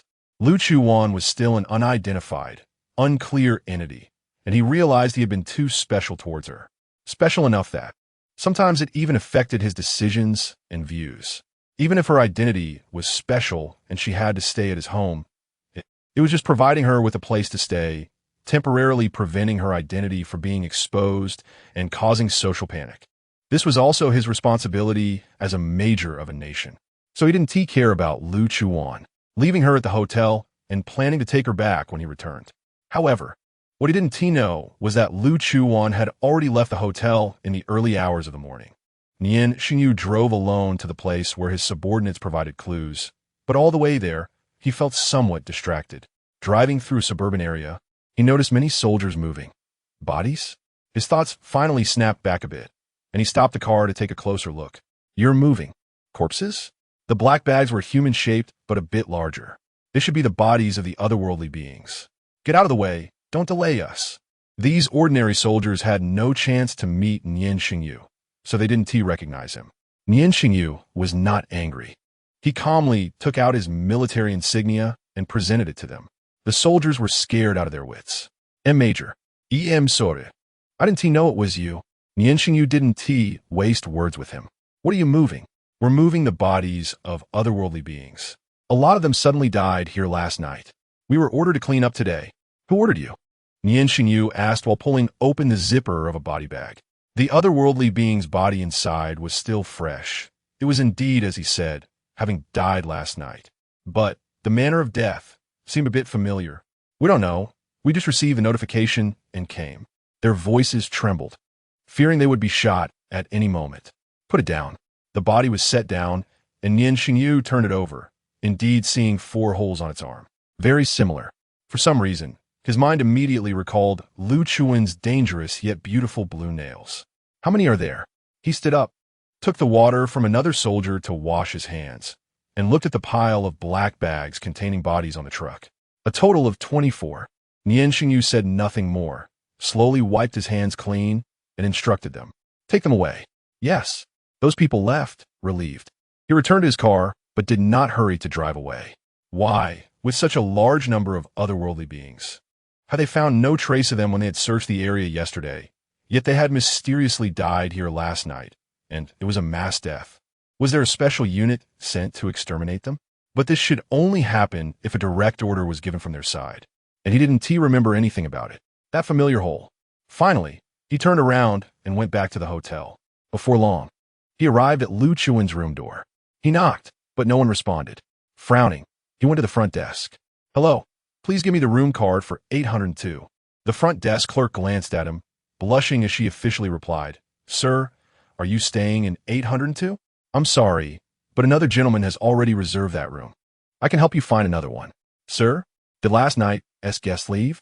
The front desk clerk looked confused for a moment before recalling. "Oh, that lady left last night." "Left?" Nian Shengyu left the hotel and headed straight back to Area A. On the other side, Lu Chuwan had returned to Area A last night, to the hotel where she had previously stayed. Last night, she felt an overwhelming sense of loss of control and could only barely suppress her ability to teleport back to Area A. She knew her current situation was very wrong, and there was only one person who could help her, Xiaoyihan. She needed his help to research some suppressants. However, using her powers last night had left her somewhat exhausted. In the past, these situations had never occurred. She could use her abilities however she wanted.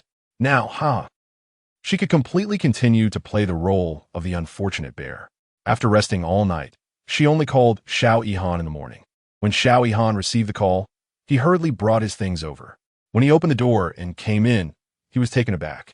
Your eyes, your nails." Xiaoyihan instinctively wanted to step back. It was a kind of awe toward a powerful being. Lu Chuwan stood not far away, watching his reaction with a smile on her lips.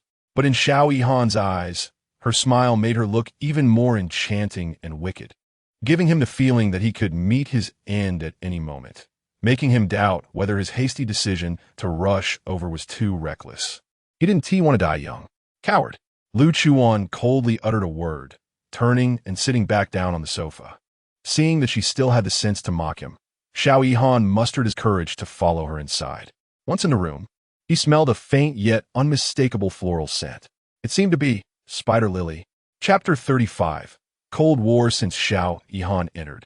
Lu Chuwan had been staring at him, trying to glean something from him.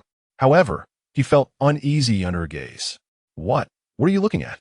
Why does your voice sound a bit shaky?" "Damn it, can Xiaoyihan not be so embarrassing?" He had already staged a grand performance of his own dragon, subduing 18 palms. Lu Chuwan said nothing, but her gaze did indeed shift downwards. "P.S. not selling. Where to look?" "You have no reaction? What do you mean? I consider you a friend. You actually covet my body." Without thinking, Lu Chuwan gave him a very speechless expression.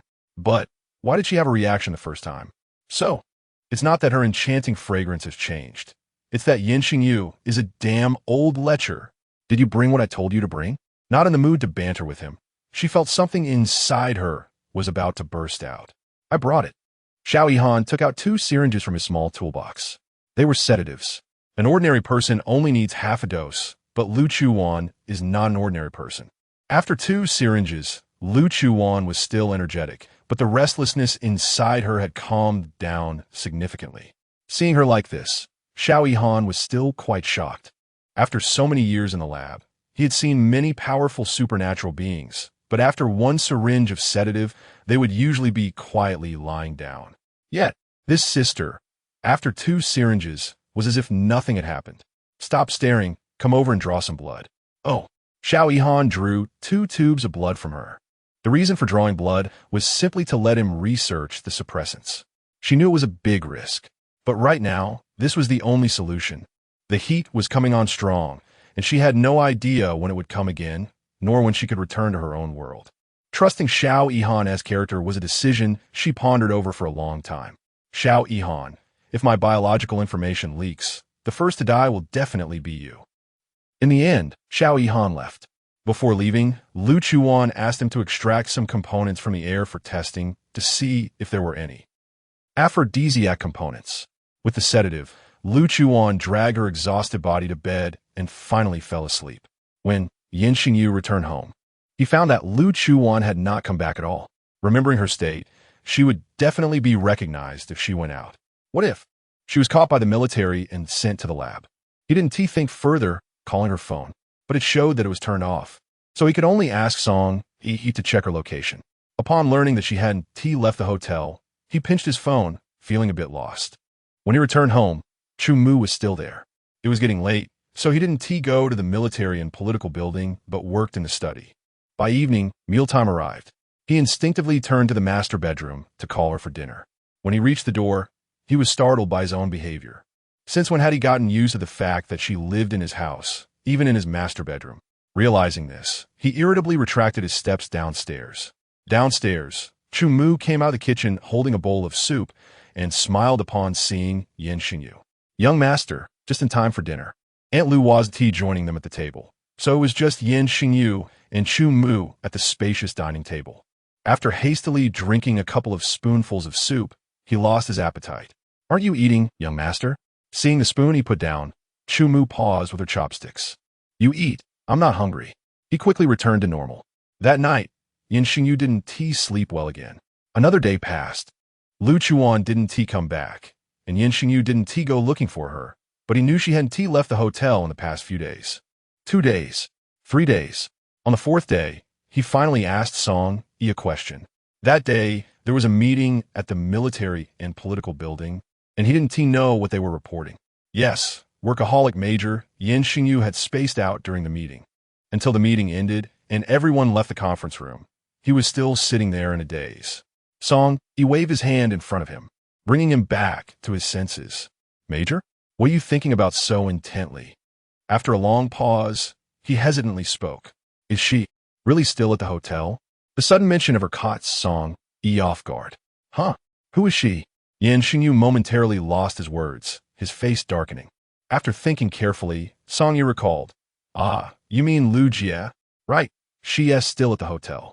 I heard from my subordinates that academician Xiao goes there every day. He goes in the evening and comes out in the early morning. You mean, those two? No way. Are they together? Song Yi's voice echoed throughout the conference room. The door was open, and curious heads peeked in from outside upon hearing the commotion. Amidst the shock of this revelation, Song Yi didn't notice that as soon as he finished speaking, the atmosphere around Nian Shengyu turned icy.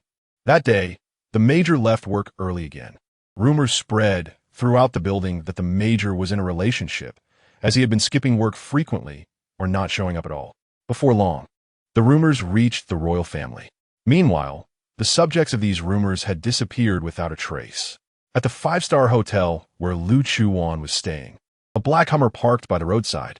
Inside the car, Nian Shengyu didn't even know why he was there. He should have been training at the training ground or going home, but when the car stopped, he found himself at the hotel entrance. He couldn't quite explain what he was doing. He thought about driving away, but since he was already here, after a long internal struggle in the car, he finally lifted his foot and walked towards the hotel.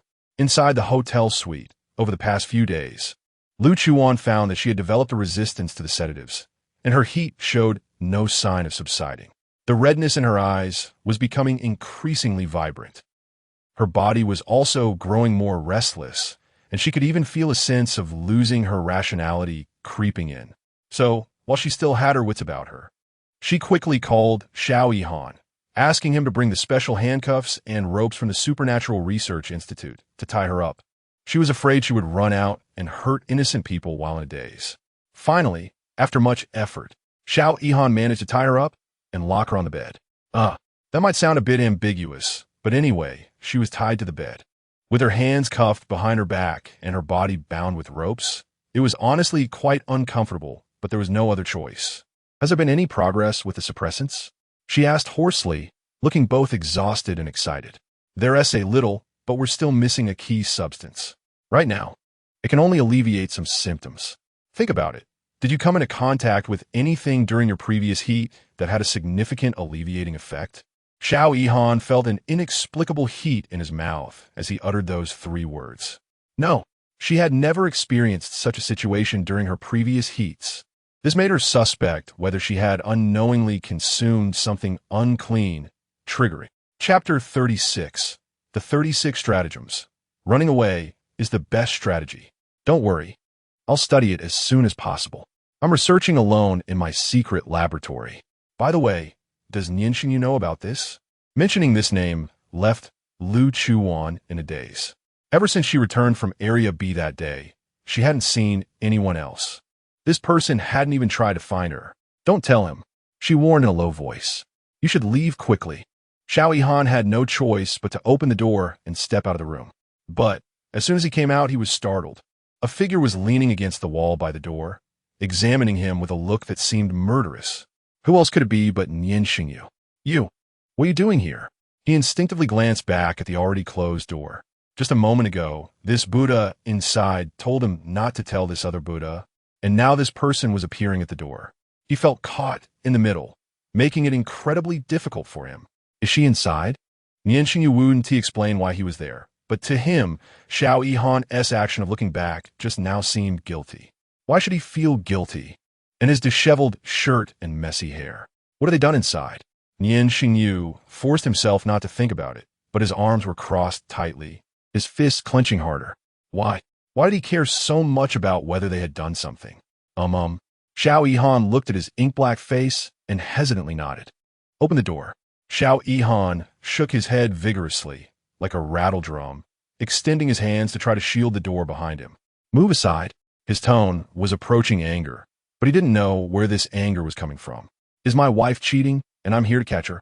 He understood he should just turn and leave, but emotions overcame reason. Hadn't he seen her for several days? No way. He absolutely couldn't let Nian Shengyu in now, or Lu Chuwan. That female monster would kill him. See ya, Yi, Han. Damn. Nian Shengyu was about to explode. And he was also very scared. What to do? These two people are not human. The 36 stratagems. Running away is the best strategy. Some people were ready to run, but were quickly caught by Nian Shengyu by the collar, unable to escape. Inside the room, Lu Chuwan was just about to let herself take a nap when the voices outside reached her ears. Why is this person here at this time? After listening for a while, it seemed that Xiao Yihan couldn't stop him. Xiao Yihan, let him in.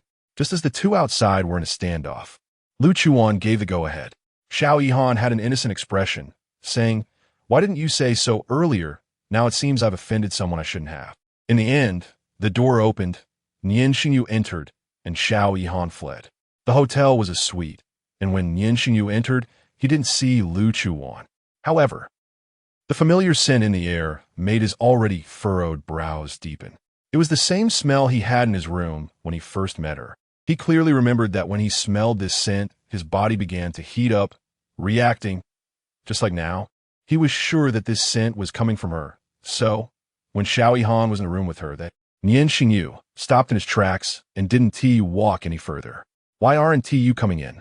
Lu Chuan's voice came from within the suite. She initially didn't want him to see her in this state, but since he had actively sought her out and was so persistent about wanting to come in, she thought she might as well tease him while she was still somewhat sober, and then chase him away. I just came to confirm whether you were safe. So I want to go in. Nian Shengyu, for some reason, sat down on the sofa, his legs slightly pressed down, but it was still quite visible. He even found himself somewhat reluctant to part with a lingering scent in the air. Making this posture, if one didn't know, they might think the major cares about me. Nian Shengyu didn't respond again, and for the next 5 minutes, neither of them spoke. But Lu Chuwan knew he hadn't left. Finally, when he was on the verge of exploding, he fled in a panic. As he ran away, he even felt as if he had gone mad, his body tainted with her scent, and when the wind blew against him, it didn't carry away a single bit of it. Hearing the door slam shut, Lu Chuwan felt a bit speechless. With a light flick of her azure nails, the specially designed rope on her body broke. TSK, is this specifically made for extraordinary people? It won't do. It needs to be improved. The handcuffs on her wrists also fell to the ground with a gentle tug. The room was dark, and those fiery red eyes were particularly striking. Lu Chuwan casually rubbed her sore wrists, her smooth and delicate feet stepping onto the carpet as she exited the room. There was no sign of him in the room anymore, but she felt as if she could still see him sitting on the sofa. Oomph. She gave a low hum and sat down where Nian Shengyu had just been. The air that belonged to her had faded a bit, and she just heard his slightly hurried breathing in the room. Sitting on the sofa, Lu Chuwan fell into a daze.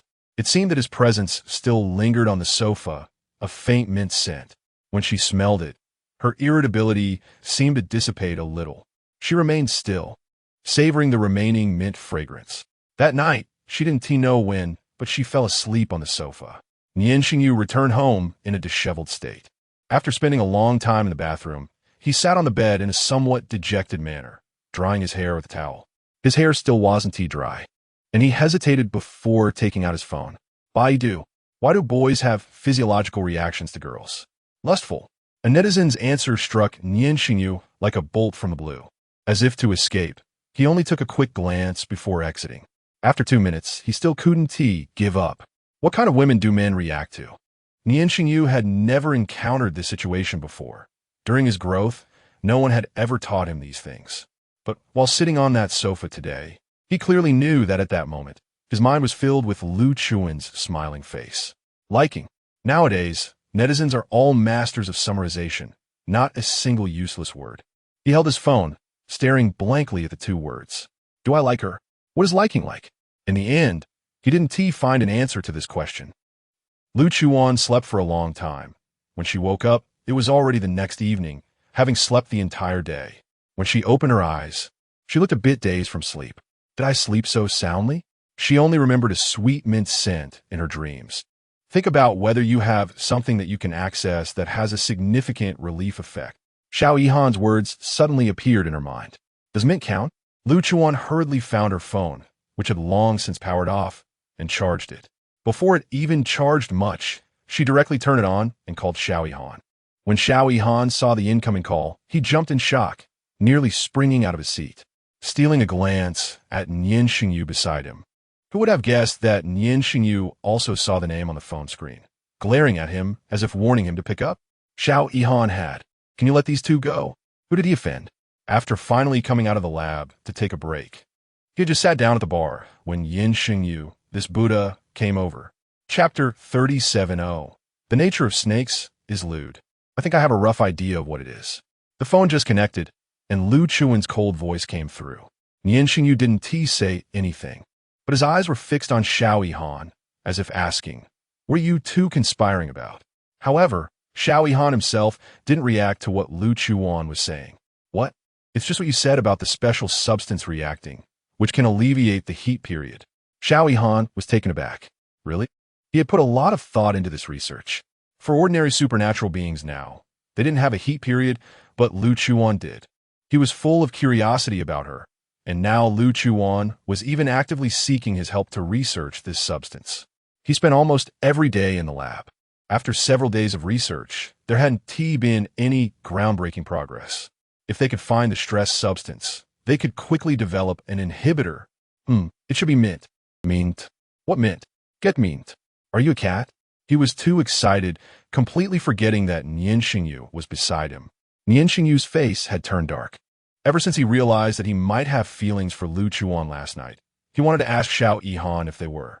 But before he could ask, there was talk of heat periods. What about her true form? Why didn't he know anything about these matters? So, are they together? He stopped frowning, replaced by a hint of sadness in his eyes. Damn cat, I'm not that weak. Her animal form is a snake, but her body also contains a lot of other genes from both of them, and she herself can't explain it. Anyway, since she could remember, her animal form has always been a snake, and her plant form is a Lycoris radiata. However, she had never seen another dual-type supernatural being and wasn't particularly curious about her origins. So she was still in an exploratory phase regarding her own body. It might sound absurd, but that's the fact. What is it? I'm a snake. Oh, the nature of snakes is lewd. Xiao Yihan, do you want to die? Only then did Xiao Yihan realize what he had said. Damn it, madam, I was wrong. Please tell me what kind of mint it is, and I'll go study the inhibitor for you right now. Important matters come first, and Lu Chuwan couldn't be bothered to argue with him. I don't know exactly what kind of mint it is. You can figure out yourself. It's not that she was making things difficult for Xiao Yihan. She really didn't know what kind of mint it was. Anyway, it was mint. That's all that mattered. After hanging up, Xiao Yihan remembered Nian Shengyu. His hand holding the phone trembled slightly. He felt that the pressure from this leader was extremely low. Under the threat of his gaze, Xiao Yihan had no choice but to confess everything. After understanding everything, Nian Shengyu's expression finally improved a little. Lu Chuwan still didn't know that after hanging up the phone, Xiao Yihan had sold her out. When Lu Chuwan sat on that sofa again, the mint scent had already dissipated. Could this be Nian Shengyu's body fragrance? She had smelled it before, but whose body fragrance would smell like mint? It was more likely to be a shower gel. But if it was just a shower gel that could alleviate it, the likelihood was even lower. Whatever, let us go check what kind of shower gel Nian Shengyu uses. 2 days later, not only had Xiao Yihan failed to develop an inhibitor, but he also received a royal task order. He was dispatched to District D to study mutated beings. The task came too suddenly, yet it seemed like some people had long planned it. Xiao Yihan left, and before he left, he specifically came to apologize to Lu Chuwan, promising that he would find a way to help her research the inhibitor. The only lifeline had left, while Lu Chuan's condition showed no improvement, except for that brief moment when the mint scent slightly suppressed it. Before leaving, Xiao Yihan left her a lot of sedatives, and she had tried several doses. But now, they were completely ineffective, and she was on the verge of exploding. Where's the mint? Nian Shengyu's house. Still rational, she used her teleportation ability again. However, this time she didn't know if she had returned to Jingyuan, because using her abilities again in such a terrible condition made her faint. There was another outbreak of mutated beings in District D, and a large number of supernatural beings appeared in District B. Does anyone have anything to say? In the conference room of the military and government building, it was quiet. Nian Shengyu, sitting in the main seat, didn't give anyone a glance. He played with his phone, his gaze directed elsewhere. It was unclear whether he was thinking about work or something else. 5 minutes passed, and no one dared to speak. No ideas, huh? Then the meeting is dismissed. Nian Shengyu took his phone and left the conference room, leaving a group of people to whisper as soon as he walked out. Half an hour later, he arrived at the hotel downstairs. This time, he didn't hesitate. Walked straight up, but knocked on the door, and no one answered. He asked the front desk, and they said she had checked out. Why is it that he always misses a step? He called her phone, but no one picked up. Jingyuan. In the kitchen, Aunt Lu was cooking, and Chu Mu had somehow appeared behind her. Aunt Lu, let me do it. Recently, the young master has been eating my cooking. Oh, Mr. Chu, you're a guest. How can I let you do these things? Oh, there is no such thing as a guest. I'm just staying here. If I don't do something, I feel embarrassed. Well, okay then. I'll go tidy up the garden. The kitchen was left with only Chu Mu, who touched what was in his pocket and started cooking.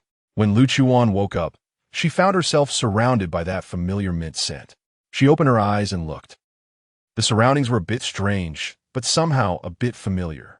This should be Nian Shengyu's room. Wow, how nice. She directly ran into someone else's room. What a pity. She fainted before she could climb onto the bed and just collapsed onto the carpet. However, smelling the mint scent filling the room, she felt completely relaxed. Those discomforts were finally suppressed a bit. She could finally freely retract and extend her exceptionally striking nails and red eyes. Using her abilities had drained her too much energy, and just waking up made her want to sleep again. Without thinking, she directly lay on Nian Shengyu's bed, covered herself with his blanket, letting the mint scent fill her nostrils until she was marinated in it. In her dream, she seemed to hear Nian Shengyu's voice, unsure if it was her illusion.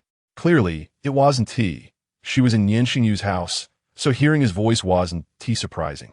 Downstairs, Chu had finished all the dishes and came out of the kitchen holding bowls and chopsticks. Chu uncle, you don't need to do these things. Young master, I'm just idle anyway. Nian Shengyu didn't say anything else. Dinner was eaten in silence, with no one speaking during the meal. Just as Nian Shengyu was about to get up, he suddenly interjected with a question. Young master, have you broken up with that Miss Lu? Nian Shengyu felt somewhat displeased with Chu Mu always prying into his personal matters. Uncle Chu, just take care of yourself. Ignoring him, Nian Shengyu left. As soon as he opened the door to his room, he sensed a faint scent that didn't belong to his room. A killing intent filled his eyes as Nian Shengyu moved quietly, swiftly grabbing the neck of the person on the bed. Lu Chuwan was exhausted, and her reactions were naturally slow. If it were someone else, she wouldn't have been easily pinned down like this, but Nian Shengyu was clearly not an ordinary person, but a major who had fought through countless blood and storms and crawled through heaps of corpses. Cough, cough, cough. When she was pinched awake, Lu Chuwan immediately recognized it was Nian Shengyu. She simply didn't resist and prepared to take advantage of him. Woo-woo. Soft sobs, a trembling body, tears that flowed freely. When Nian Shengyu lifted a corner of the quilt and saw the person underneath, he quickly retracted his large hand in embarrassment. You.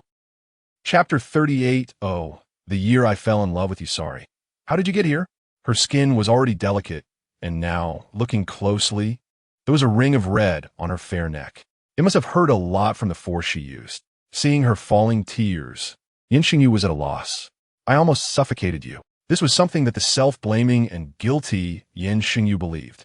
If she could die so easily, she wouldn't be Lu Chuwan. Sorry. I didn't know it was you. If saying sorry was useful, you could just throw money at me. Although he was somewhat dull in emotions, he was not foolish in other aspects and naturally understood Lu Chuwan's meaning. He immediately took out his phone and transferred 5 million to her. Lu Chuwan looked at his phone with concern and, seeing the transfer was successful, stopped pretending. Getting up from his bed, the red marks on her neck had long since disappeared. Her self-healing ability was too strong, so she didn't dare to pretend for too long.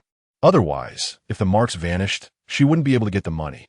Nian Shengyu noticed it too, but said nothing. He thought she would go somewhere else after checking out, but unexpectedly she returned, and he felt a little flutter in his heart. Could it be that she also considered this place another home? Gurgle. Lu Chuwan's stomach unexpectedly growled, and she awkwardly scratched her head. Can you cook me a bowl of noodles? I haven't eaten for several days. Looking around, only Lu Chuwan dared to boss around Nian Shengyu. After all, even the old men in the royal family had to respect him. All right. Yet, he was indeed moved by her commands and did so willingly. Why didn't she go down to eat? Because she didn't want to see that old man. With nothing better to do, she began to explore Nian Shengyu's room. It was the same cold style as the master bedroom he had stayed in before, similar in decoration and layout, just a bit smaller. Lu Chuwan smiled in satisfaction. She thought he would move back to his original master bedroom that he had been occupying, but unexpectedly. Hee. Why does it feel like the cool major outside is a bit like a well-behaved little puppy? Lu Chuwan placed her hands behind her head and lay on his big bed, imagining the scene of Nian Shengyu blushing and nestling in her arms, calling her sister. Revealing a lewd smile. The more she thought about it, the more it felt inappropriate. Damn, I can't think about it anymore. The heat inside me is stirring again. Damn it, male demon. Lu Chuwan quickly sprang up from the bed. Although Nian Shengyu was currently in the guest room, it was still a suite. Stepping out of the room, Lu Chuwan wandered around the suite. Something on the display stand of a desk caught her eye. The desk was by the window. With the curtains drawn back, the moonlight slanting down. It spilled onto the mask on the display stand, shimmering in silver and looking stunning. It was the silver rose mask she had worn that day. She didn't expect he had kept it and specially placed it on the display stand. Lu Chuwan gently picked it up and put on her face. Click! The door behind her made a sound, and Lu Chuwan, feeling a bit flustered from messing with someone else's things, turned around. Nian Shengyu stood frozen in place, holding a bowl of noodles. The soft moonlight illuminated her, and under the moonlight, her dark long hair cascaded down like a waterfall. The silver rose mask added a touch of mystery to her. Lu Chuwan took off the mask, and he concealed the astonishment in his eyes. She sat down at the table with the noodles, and it looked quite appealing. She picked up chopsticks and took a taste. The flavor was very much to her liking. She gave him a thumbs up without hesitation. I'm glad you like it. You. Are you feeling better? He felt that those 3 words were hard to say. What? Lu Chuwan didn't know that Nian Shengyu already knew about her estrus. Nothing. He didn't dare to ask further. Watching her finish the noodles, Nian Shengyu took the bowl downstairs. Before leaving, she called out to him. I'm staying here tonight. You go sleep in the master bedroom. For a moment, it was hard to tell who the real owner of this place was. However, Nian Shengyu said nothing. Of course, he didn't go to the master bedroom because that was already her bedroom, and it wouldn't be proper for him to sleep there. He just made do on the sofa for the night. Although he didn't know why she suddenly wanted to sleep in his room, it felt really nice when she lay in his bed, nestled in his blanket. She was so small, lying on his bed, hardly taking up any space.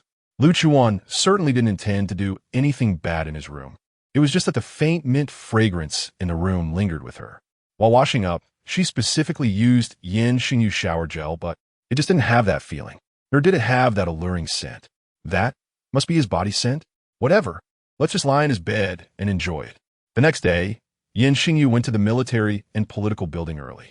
However, before leaving, he sent Lu Chuwan a message, saying that Aunt Lu hadn't informed him that she was back, so she must have sneaked in. I'm going to work. If you need anything, text Aunt Lu. Unfortunately, Lu Chuwan didn't contact Aunt Lu at all the entire day, because she slept until he returned at night. These past few days, she had used up all her energy and had been sleeping much longer than usual. When Nian Shengyu came back and didn't see her at home, he felt a little disappointed, thinking she had left without saying goodbye again, until he heard a slight sound from the room. He hurriedly ran inside. Then he saw Lu Chuwan wrapped in a blanket, having fallen onto the carpet, looking a bit dazed. She looked a bit cute and adorable. Perhaps she had hurt herself from the fall. She stood up, dazed, and rubbed her bottom, seeing Nian Shengyu with a bit of surprise. Handsome, what year is it today? Nian Shengyu couldn't help but twitch his mouth. She was really still half asleep. The year 2080. Oh, the year I fell in love with you. Nian Shengyu's steps paused, and his heart began to beat uncontrollably. He knew this wasn't her intention, but he could feel his body responding to her playful words. Handsome, why is your heart beating so fast? You wouldn't have fallen in love with me, would you? Lu Chuan's enchanting fox-like eyes held a mix of teasing and sincerity. Her long hair swept to one side, her small, rounded feet stepping on the carpet as she walked toward him. For a moment, Nian Shengyu didn't know what to do, standing still until she naturally leaned against his shoulder, softly breathing into his ear. It tickled, but he didn't move. Really fallen in love with me? Her sweet voice was tempting. Nian Shengyu found it hard to control his hands, wanting to wrap them around her delicate waist. Unfortunately, before he could reach out, she interrupted him with a laugh. Ha ha, I was just joking.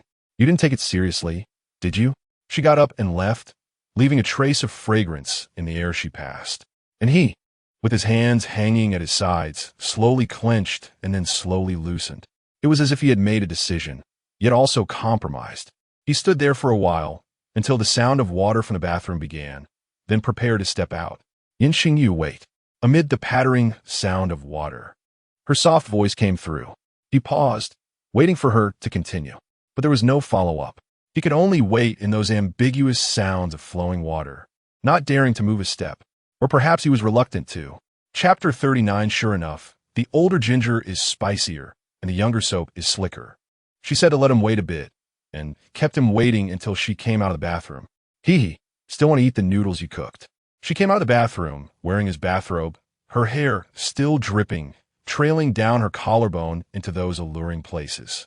After making him wait for so long, she only said this one sentence. Nian Shengyu said nothing and awkwardly walked out of the room. As he turned, he instinctively swallowed. Such a subtle sound. How could it escape Lu Chuan's ears?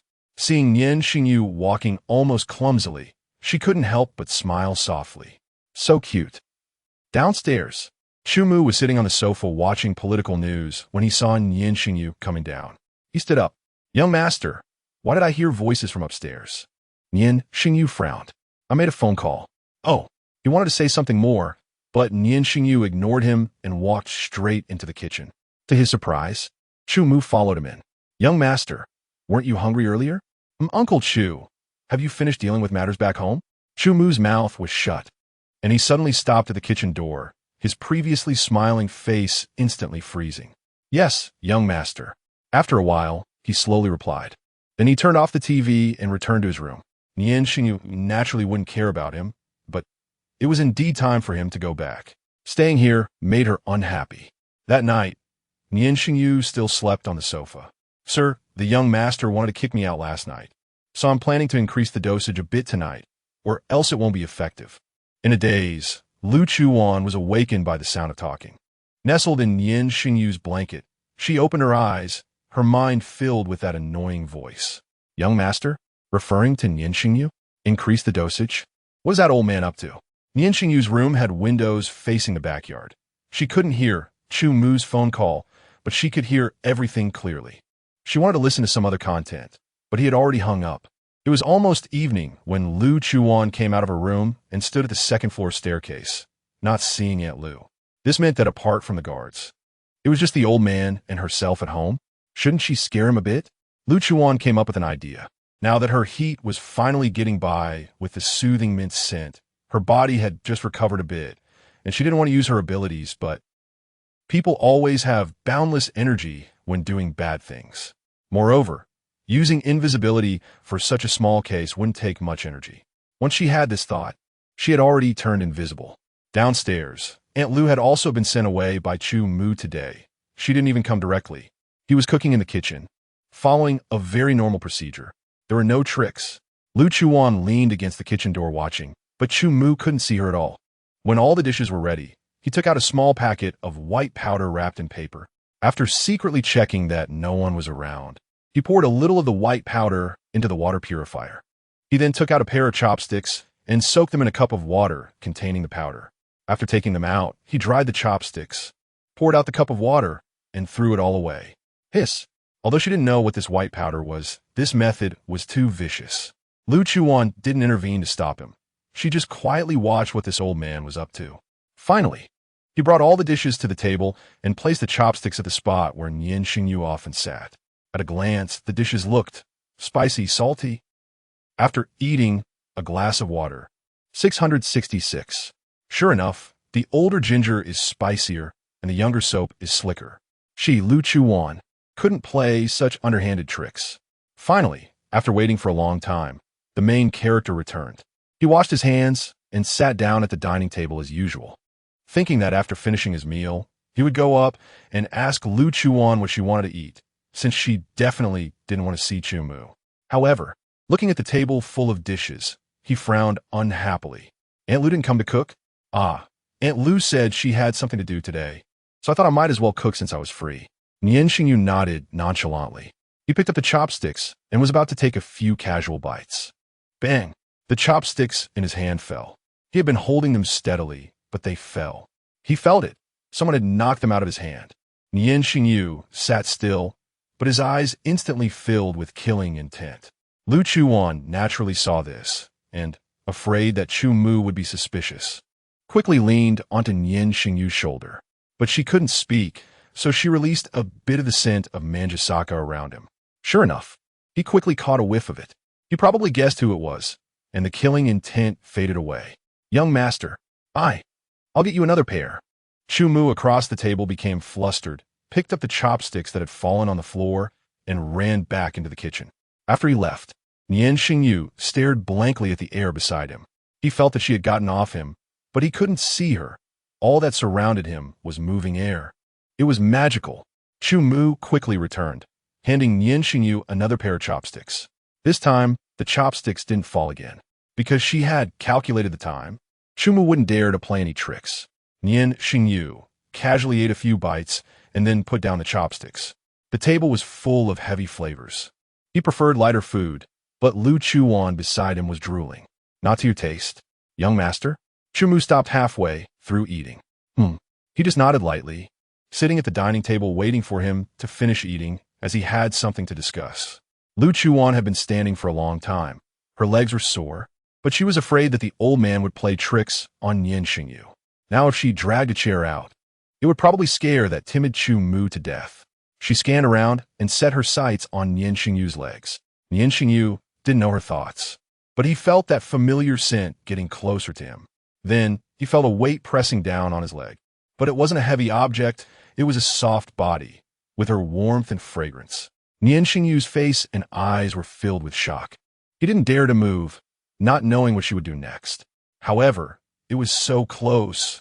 Even though he couldn't see her, he could feel her presence. Fortunately, Chu Mu was looking down at his food, not looking over here. Otherwise, his flushed face and red ears would be fully exposed to his eyes. But this wasn't what made Nian Shengyu despair. What made him despair was that he didn't know whether Lu Chuwan had seen his disheveled state. He tried hard to control himself, but it was useless. So he could only pray inwardly that Lu Chuwan hadn't seen him. Nian Shengyu, under Lu Chuwan's torment, forgot to tell Chu Mu what he wanted to say, but Chu Mu spoke first. Young master, I'm returning to my hometown tomorrow. Thank you for taking me in these past few days. Nian Shengyu was surprised and came back to his senses. He had wanted to tell him this, but he knew in advance. That's fine. It's better than him saying it. I understand. Young master, since you have broken up with Miss Lu, You should find a good girl from a respectable family. Don't look for women who are indecent and only know how to play games and indulge in pleasures. Chu Mu might have lost his mind. Before leaving, he insisted on belittling Lu Chuwan to feel better. Nian Shengyu was about to scold him when he suddenly felt a lightness on his leg. Lu Chuwan stood up. Chu Mu wanted to say something serious, completely unaware of what was about to happen next. Young. Slap. Chapter 40 Unknown Secrets. Before the young master could even shout, his face was slapped askew. But there was no one in front of him. Slap. The slapped face was brought back to position. The fiery pain was something he had no time to feel. His face was filled with terror, because there was no one in front of him. Who slapped him? Chu Mu was so frightened that his legs trembled. He looked up at Nian Shengyu, only to find him calmly watching him with an indifferent expression. Young master. What's going on? Lu Chuwan looked at the old man who was nearly scared to death, with a look of disdain. She directly kicked the chair he was sitting on, causing him to fall to the ground. The next moment, Nian Shengyu stood up. Uncle Chu, you're getting old and can't sit still, so you should rest early. After saying that, he left, and Lu Chuwan followed him upstairs. Before leaving, she kicked him twice more. Once inside the room, he did not close the door. He was waiting for Lu Chuwan to come in. Sure enough, after a while, the door to the room closed on its own. Nian Shengyu stared intently at the air until the previously empty space revealed her figure. Even though he had already guessed, seeing it with his own eyes still surprised Nian Shengyu. She was truly powerful. This was the second time he marveled at her strength. Are you not angry? Lu Chuwan stood in front of him, staring at him. She had just beaten up a friend of his father, yet he really wasn't angry? Or was he pretending? Holding back a big move? No, why would I be angry? It wasn't me who got hit. That sounded somewhat reasonable. All right then. I'm so bored. I want to play computer games. Can I use your computer? Lu Chuwan lay on the sofa, bored, and rubbed her belly. It was clearly an unrefined action. But for some reason, Nian Shengyu found it so cute with a hint of playfulness. In the study. That meant it was fine. She jumped up from the sofa and followed him into the study. However, there were too many confidential documents in the study. No matter how much he trusted her, he could not allow her to play alone in the study. So she sat in her chair, playing on her computer, while he brought over a new chair to sit beside her, looking at the notebook Chu Mu had given him. He always felt that his father wouldn't just write down boring things. There must be something else in this notebook. But after looking for a long time, he couldn't find any details. He checked the paper. It was ordinary paper, and the ink used was also common, with no possibility of hidden writing. Seeing him puzzled over the notebook, Lu Chuwan finished a game, then released the keyboard. Let me see. She reached out her hand. Nian Shengyu was somewhat surprised, but still handed it to her. Lu Chuwan weighed the notebook in her hands, feeling that the weight was off. She sniffed it in front of her nose. Yes, that was the smell. She had smelled it in the laboratory at the base, somewhat like a memory potion from her master. This kind of liquid could hold memories. Her master had said it could be used to convey secret messages. But she had been managing and transmitting most of the base's confidential information, so she had participated in the research project for this potion. Her master had said that as long as one spilled their blood on it, the contents in the liquid would reveal themselves. Because her blood had high activity, it could activate the active factors in the potion. But how could there be such a potion here? Lu Chuwan extended her sea blue nails and gently scraped her index finger. Bright red blood gushed out. Nian Shengyu didn't know what she was doing, but watching her harm herself made him unhappy. Just as he was about to say something, she dripped the blood onto the notebook. Then her wound healed. Lu Chuwan didn't have time to look at him. She only wanted to know if the smell was indeed that memory potion. If it was it coincidence? Or did her master happen to know of its existence, and thus know how to research it? She stared at the notebook. Sure enough, in that second, the previously dry notebook began to become damp, and even a faint blue liquid flowed out. Both of them were stunned, staring intently, but only a little liquid flowed out, without any visible writing. It must be that the activity wasn't enough.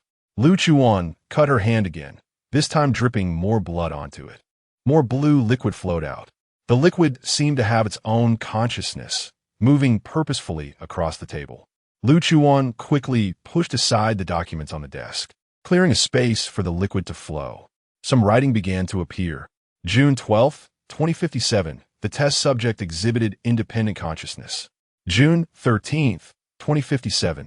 The test subject consciously showed affection towards me. June 15th, 2057. The test subject spoke to me. Nian Yuhua. That was her name. Nian Shengyu's breath caught when he saw this name. Lu Chuwan didn't know whose notebook this was, so she didn't think much of it. The writing continued to appear. July 1st, Yuhua held my hand. Said 2 words like, July 2nd, Yuhua was sent to the laboratory, and when she came out, her complexion was pale. They had drawn a lot of her blood. July 3rd, Yuhua finally recovered a bit. She said she was cold and asked me to hold her. July 6th, Yuhua entered her estrus period. She was taken away again. July 8th, she returned, clinging to me. July 9th, I compromised. We did it in the laboratory's warehouse. July 25th, Yuhua was taken away again and didn't come back. July 30th, she was found to be pregnant. The researchers started to take good care of her. I knew that child was mine, whether she gave birth or not. Both mother and child would be sent to the laboratory. I must save her. I escaped with her. We were being hunted. The gestation period for the mutant was only 2 months. On the run, Yuhua went into labor. Our child was born. I named him Nian Shengyu. Seeing this, Lu Chuwan raised her head in horror to look at Nian Shengyu, only to find that he was trembling. He was actually the child of a mutant. The writing continued to appear. Those people were still chasing us. The royal family dispatched a large army. Yuhua was caught while covering for Shengyu. On the 3rd day after Yuhua was captured, I couldn't hold on any longer. I broke down mentally and sent Shengyu to an orphanage that few people knew about. Shengyu, I am your father. I love you very much, but I love Yuhua even more. I have to find her. At this point, the notebook stopped releasing liquid, and Nian Shengyu trembled as he read the words. So it turned out his background was like this. His eyes turned red, and his body trembled uncontrollably. So is he human or mutant? Nian Shengyu. Lu Chuwan had never seen him in such a state. She wondered if she had done something wrong, if she shouldn't have let this secret leak out. She tentatively called out to him, but he didn't have time to respond before he fainted. Hey, Nian Shengyu, are you okay? Lu Chuwan hurriedly picked him up and placed him on the bed in the master bedroom, patting his face to wake him. But she couldn't make a sound. Chumu was downstairs, and he had just tried to drug Nian Shengyu. If he found out Nian Shengyu had fainted, who knew what crazy things he would do? What to do? Xiao Yihan. Xiao Yihan is his private doctor, but Xiao Yihan has already gone to Area D. Song Yi. Call Song Yi. She quickly dialed Song Yi's number. After understanding the situation, Song Yi arrived very quickly, driving the car to take the 2 of them to the private hospital funded by Nian Shengyu. They didn't know that after she carried him out of the study, all the liquids on the table had evaporated. Chapter 41, Lu Chuwan. I'm so cold. Can you hold me? In the hospital, Nian Shengyu had already been taken into the emergency room. Lu Chuwan and Song Yi could only wait outside. Song Yi asked about the situation, but Lu Chuwan just briefly explained. She felt that regarding Nian Shengyu's matter, she had no right to let others know, and as a major of a nation, if his background were to be exposed, who knows what would happen, especially since his background was not simple. About an hour later, the emergency room door opened.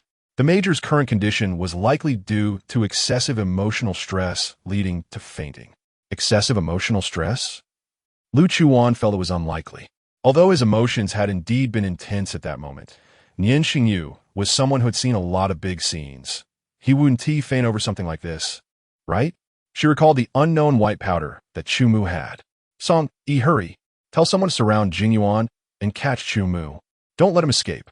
Although Song Yi didn't know why they needed to catch Chumu, he understood that Nian Shengyu had been with Lu Chuwan before the incident, so she must know something. Without any delay, he made the call. Adjutant, I was just about to call you. That Chumu is dead. Dead in the guest room. What? In an instant, Jingyuan was thrown into chaos. Song Yi relayed the news to Lu Chuwan and returned to Jingyuan to handle it. Dead? What a coincidence. Nian Shengyu had just had an incident, and now he was dead. Was it murder? Was it because of a failed mission that he was silenced? Or for some other reason? The hospital was filled with Western doctors, and ultimately they only said that Nian Shengyu had fainted due to excessive emotions, without any other conclusions. But she felt something was off. Which specific part was wrong? She couldn't pinpoint it at the moment. Nian Shengyu was transferred to a regular ward, and she waited beside him for him to wake up. During this time, she called Song Yi again, asking him to take the chopsticks and the water from the purifier for testing. She waited all night, and Nian Shengyu finally woke up the next morning. When he opened his eyes and looked at the unfamiliar environment, he didn't have time to think about where this was, as a warm touch came from beside him. Turning his head, he saw Lu Chuwan. She had fallen asleep next to him. Last night, Lu Chuwan was so tired that without a blanket on the sofa, and with the bed being so big, she simply lay down beside Nian Shengyu. Nian Shengyu didn't intend to wake her up and gently moved the blanket, preparing to get up. "You're awake?" With just the slightest movement, she woke up. What happened to me? He knew he was in his own hospital, but he didn't know how he ended up here. He only remembered they were looking at that notebook. The notebook. Remembering something, his body stiffened for a moment. "You fainted. How are you feeling now?" "Fainted? How did I suddenly faint?" "A bit cold." "Yes." He felt a bit cold now. "Cold?"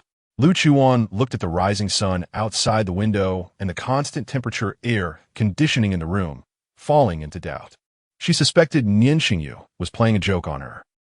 Bone-chilling cold. Lu Chuan touched his forehead, and to her shock, he felt like an ice block. "You, quickly, lie down." She pushed Nian Shengyu back onto the bed, hurriedly pulled the blanket over him, and quickly adjusted the air conditioning temperature higher. After making these adjustments and checking Nian Shengyu's condition, she saw no improvement. She rushed to find a doctor. "This shouldn't be. This is 2 degrees below normal body temperature, but the body shows no problems." The doctor anxiously examined Nian Shengyu. However, he was puzzled. At that moment, Lu Chuan's phone rang, and she stepped out of the ward. As she left, Nian Shengyu's gaze followed her. "Sister Lu, the components in that water can't be broken down for now." "How is the major?" "He is not in a good condition. The components can't be broken down, and the only person who knew what it was is already dead." Chu Mu's call. He mentioned something on the phone with someone. Song Yi quickly went to investigate. Lu Chuan held her phone, feeling anxious in the corridor. Even though she and Nian Shengyu didn't have a substantial relationship, ever since she came here, he had taken care of himself based on her observations. She had to lend a hand and help him as much as she could. After thinking for a long time, Lu Chuan finally thought of Xiao Yihan. She called him. First call, no one answered. Second call, still no answer. Third, she kept dialing. Finally, on the 5th call, someone answered, but before she could say anything, there were explosions in the background, one after another. Lu Chuan's heart raced. After several minutes, the explosions finally stopped, and Xiao Yihan's voice came through. "What's wrong?" "My dear, Xiao Yihan, is there anyone around you?"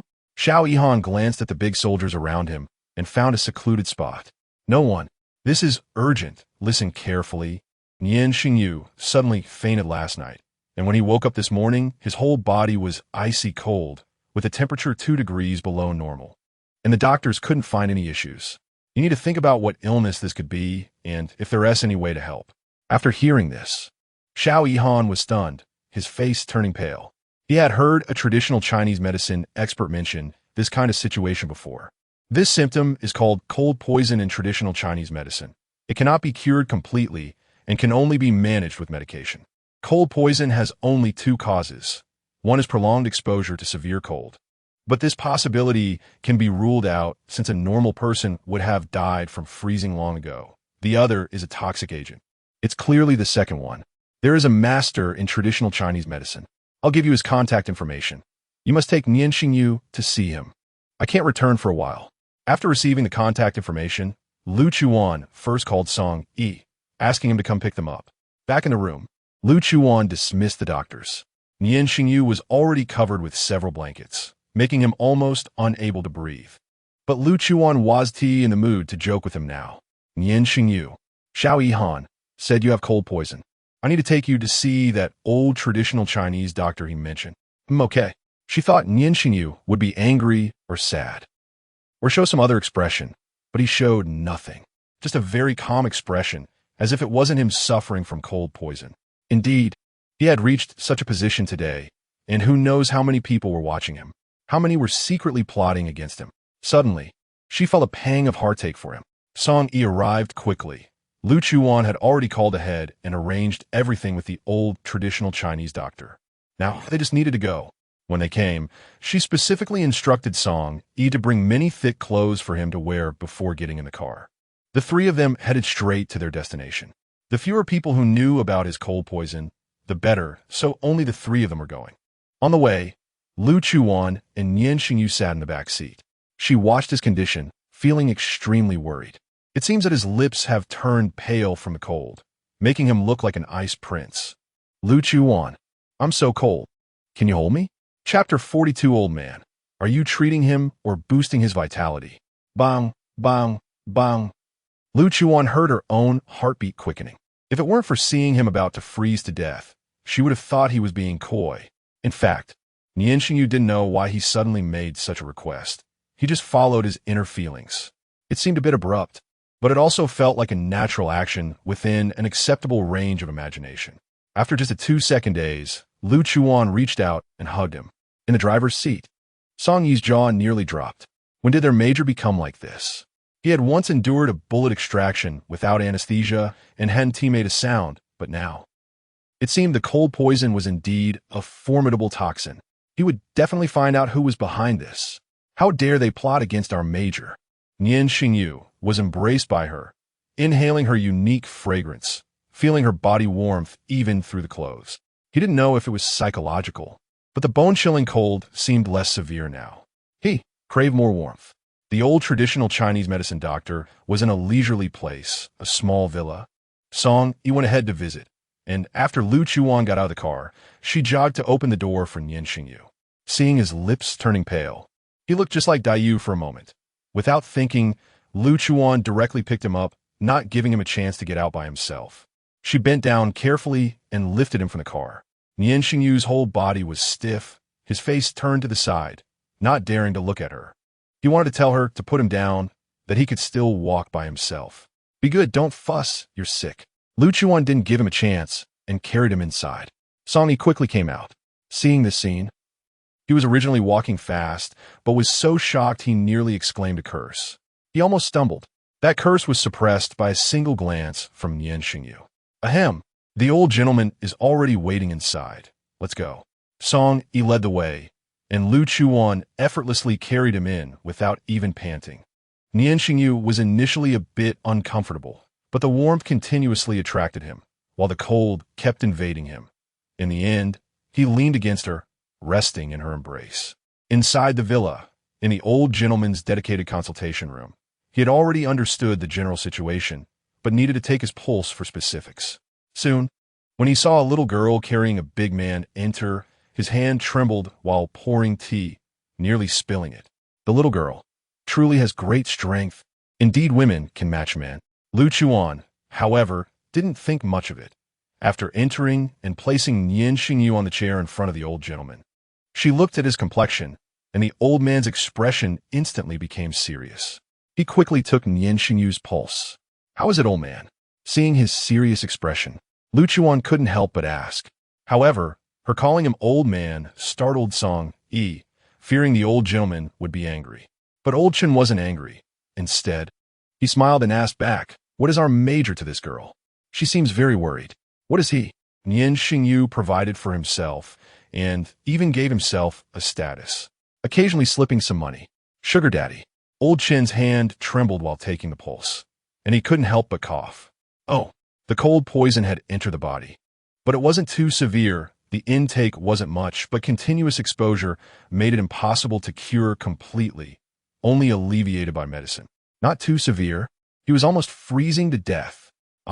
This is just the initial onset of the cold poison. This symptom means as long as he can endure, he will improve. Lu Chuwan looked at the obediently sitting Nian Shengyu with a hint of doubt. Should he be able to hold on? Unexpectedly, Nian Shengyu happened to look up at her. His watery big eyes, paired with that pale little face, it looked like he was about to cry, like a stray puppy on the roadside, begging to be taken home. Oh no, stop. I can't think any further. Fine, since the doctor said so. Lu Chuwan simply sat down and waited. Nian Shengyu didn't say a word the entire time. Only when old Chun went to get the medicine did he inadvertently tug at the heavy cloak he was wearing. But that cloak was uncooperative, slipping back down as soon as he pulled it up. He stopped trying to adjust it, but his gaze turned to Lu Chuwan, who was watching all his movements intently. Then he unintentionally revealed a slightly aggrieved expression, as if to say, "Look, even it is bullying me." Lu Chuwan couldn't bear to watch any longer and resignedly walked over to fix it for him. Old Chen quickly came out with a pile of traditional Chinese medicine. He casually placed it on the table, giving Lu Chuwan the impression of my rough herbs are specially for treating cattle, stepping on, and horse trampling. This medicine, boil 3 times a day on low heat. Halfway through, he looked seriously at Nian Shengyu. Although I haven't seen any cases of complete recovery, I will do my best to treat you. The person in front of him was crucial for the entire empire and regarding his matters. He wouldn't need anyone to say anything. He would keep it confidential. Lu Chuan walked over to take a look at the herbal materials. Cinnamon, dried ginger, aconite, ashram. Oh my! She suspiciously glanced at Nian Shengyu twice, then ran over to Old Chen's ear and whispered a couple of words. "Old man, are you treating him or boosting his vitality?" Old Chen showed a look of surprise. "Girl, do you recognize these herbs?" These herbs were all sliced and dried, some even in powder form. Only those who frequently visit pharmacies could quickly identify them. "I know a little. These are all herbs to dispel cold. I don't know if they only have the function of boosting vitality." After Old Chun said this, Song Yi's pupils gradually dilated. Turning to look at his major, indeed, his expression was not good. After getting the medicine, the 3 left the villa. That night, Song Yi didn't dare to go back. He stayed up all night at Jingyuan, fearing something might happen to Nian Shengyu. Fortunately, on the first night of the onset of illness, Nian Shengyu managed to get through. It was just that at night, he began to crave the warmth Lu Chuwan had given him during the day. In the following days, after surviving the onset period with the help of medicine, Nian Shengyu's condition had improved a lot, but he was still sensitive to the cold. Even a bit of wind felt chilly. However, his physical foundation was good, so aside from needing to wear many layers of clothing and having a higher chance of fever than before, there were no major issues. This realization made Nian Shengyu aware of a problem. Regardless of who sent Chu Mu, they likely didn't want his life, but rather wanted him to become a bit weaker, nothing more. But why did Chu Mu suddenly die at home? Was it because their actions were exposed? So they feared he might say something he shouldn't, and thus killed him to silence him? Thinking this way, it indeed seemed reasonable. So Chu Mu's phone was also taken away. Nian Shengyu didn't go back to the military and political building, staying at home these days. Lu Chuwan, having nothing to do, followed Aunt Lu to prepare medicine for Nian Shengyu. From time to time, she comforted Aunt Lu for her negligence, which gave Chu Mu the opportunity to do these little things. While preparing the medicine, Lu Chuwan had already felt the bitterness of the herbs. Just the smell alone was enough to make her lose her appetite, let alone actually drinking it. Chapter 43. Disappearance. Just thinking about how Nian Shengyu's beautiful face would scrunch up from the bitter medicine, Lu Chuwan knew that was a sight she didn't want to see. Although Nian Shengyu wouldn't. But she had always been a guardian of beautiful things, so on the first day, she went to the supermarket to buy some candied fruit. After taking her medicine, Nian Shengyu looked at the candied fruit in Lu Chuan's palm, a bit dazed. When she put the candied fruit in her mouth, the bitterness faded away. It turned out that taking medicine could also be sweet. In the blink of an eye, several days had passed. With nothing to do at home these past 2 days, she saw a bungee jumping place nearby while scrolling through videos, which looked really exciting. She wanted to give it a try. Life here had become too mundane. She felt like she was about to mold. Although human bungee jumping posed no challenge to her, it was definitely better than sitting around doing nothing. So in the evening, she went out by herself. When Nian Shengyu asked where she was going, she simply replied that she was going out to play, and then left. The bungee jumping location was close to the outskirts, and right beneath the jump was a huge canyon, which looked super thrilling. Lu Chuan was eager to try it, and she specifically chose to come in the evening to enjoy the sunset while jumping. Absolutely beautiful. However, she almost missed her chance. The staff was already starting to pack up and prepare to close. After pleading for a while, the guy finally agreed to let her jump once. Dressed in the gear, Lu Chuan made her way to the platform. Looking out at the distant view, it was breathtaking. Without any hesitation, she spread her arms and jumped down. Bang, bang, bang. The sound of her heartbeat. Why was it getting faster? It wasn't as thrilling as she had imagined.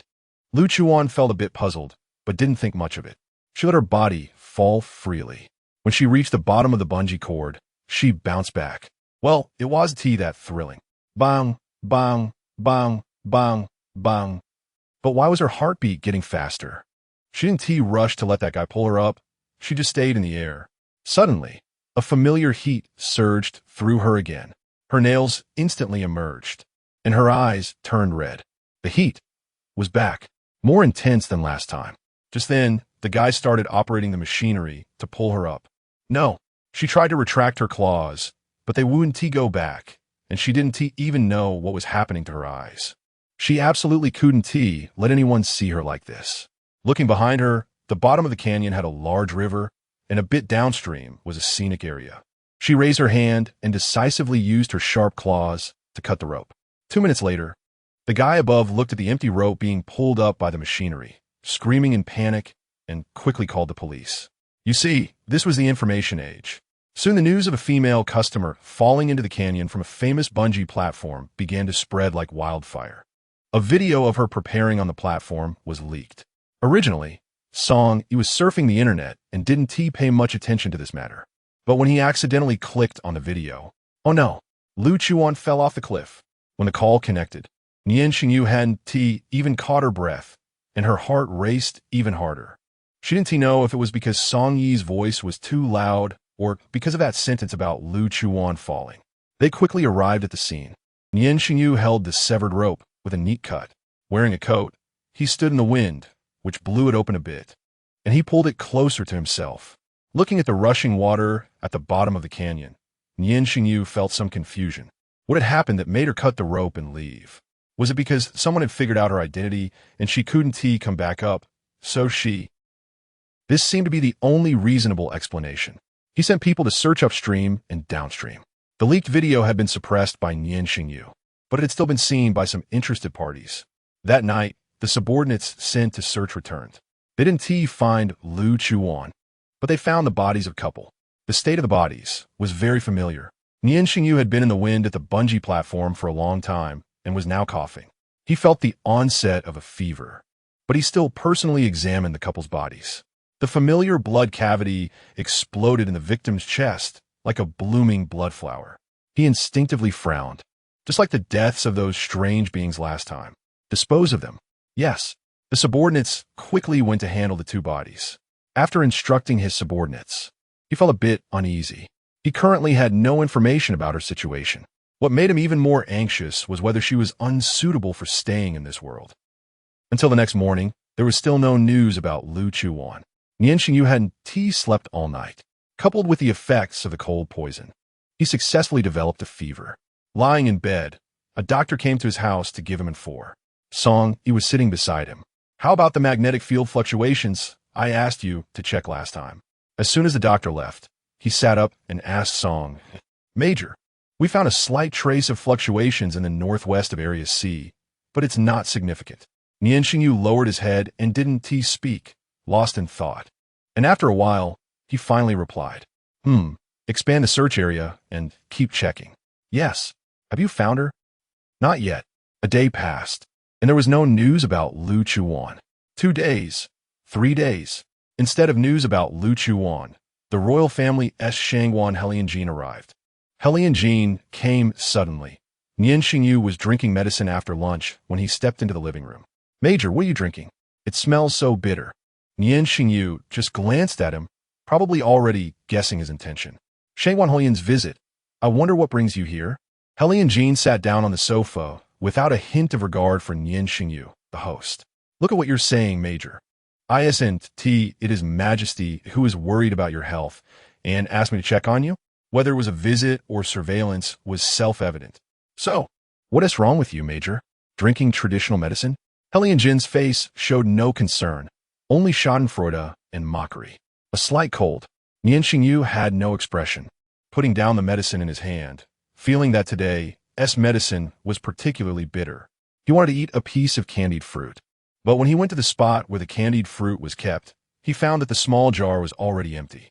Oh, that is good. If you got seriously ill, it would be bad. His Majesty is planning to send you to Area D next week to eliminate the mutated creatures. So you must take good care of your health. No need for you to worry, Shangwan.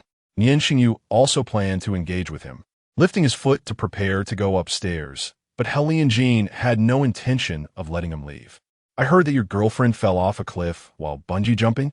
Aren't you worried at all, Major? Nian Shengyu's lifted foot paused.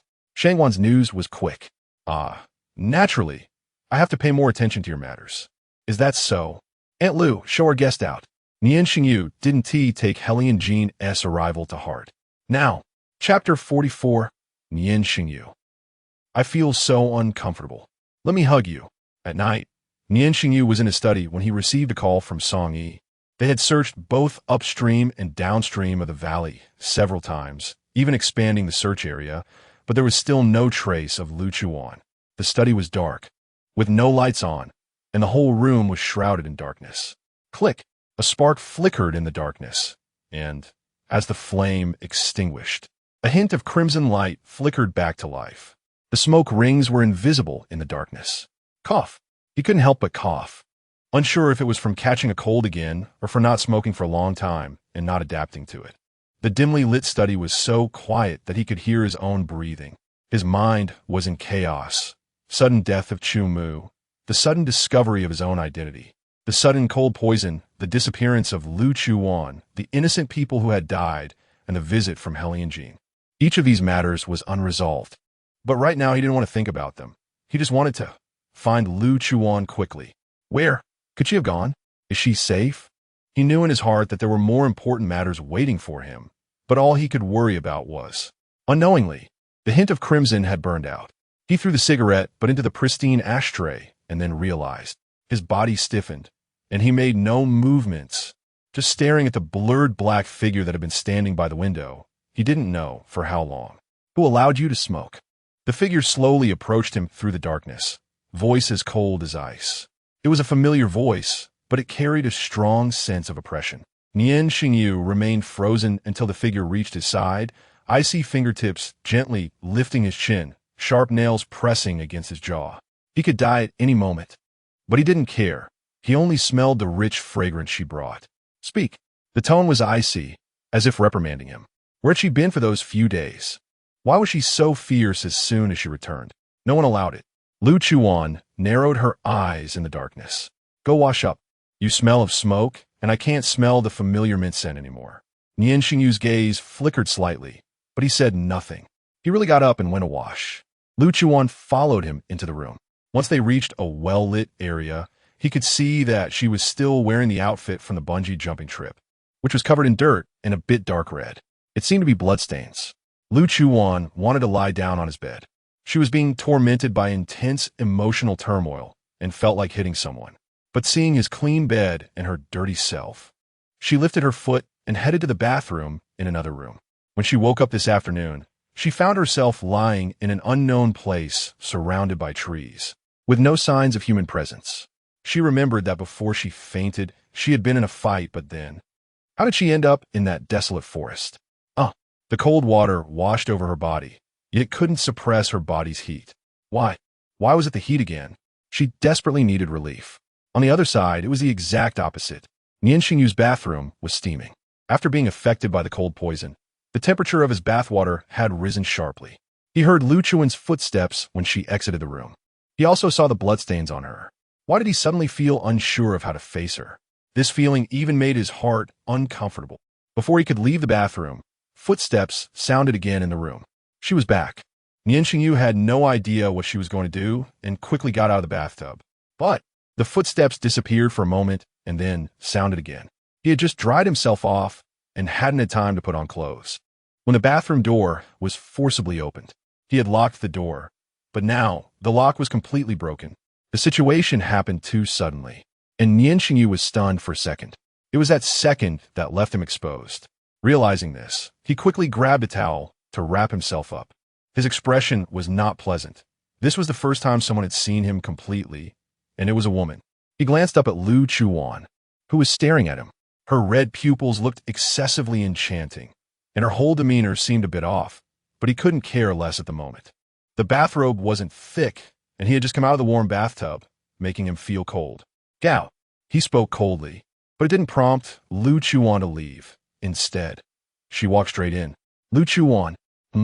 Hearing her name, Lu Chuwan instinctively responded, but her movements didn't stop. Lying on his bed earlier hadn't relieved her heat. It only made her feel worse. Her body was burning hot, and she craved the cool mint scent. She wanted more. So, instinctively, she walked toward the bathroom. Her awareness wasn't quite clear now. All she had was instinct. Nian Shengyu watched her approach, showing no sign of stopping, and planned to bypass her to leave. But unexpectedly, she directly blocked his way and reached out toward him. Nian Shengyu tightened his bathrobe and reached out to push her hand away, but she held onto him tightly. Then she looked up at him, her gaze unfamiliar. Nian Shengyu felt something was off and reached out with his other hand to try to knock her out. But her reaction speed was clearly much faster, especially since Lu Chuwan was not an ordinary person. With both hands under her control, Nian Shengyu had a bad feeling, especially since he was in a vulnerable state without his bathrobe properly secured. Lu Chuwan. In the next moment, he was lifted off the ground by her. She released his hands, and Nian Shengyu struggled to jump out of her embrace. But as soon as his feet touched the ground, she tightly wrapped her arms around him from behind. She was incredibly strong, like she was locking down her prey. Nian Shengyu, I feel so uncomfortable. Let me hug you.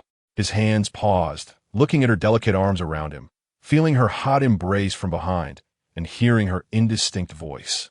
He relented. He stopped moving, allowing her to hold him.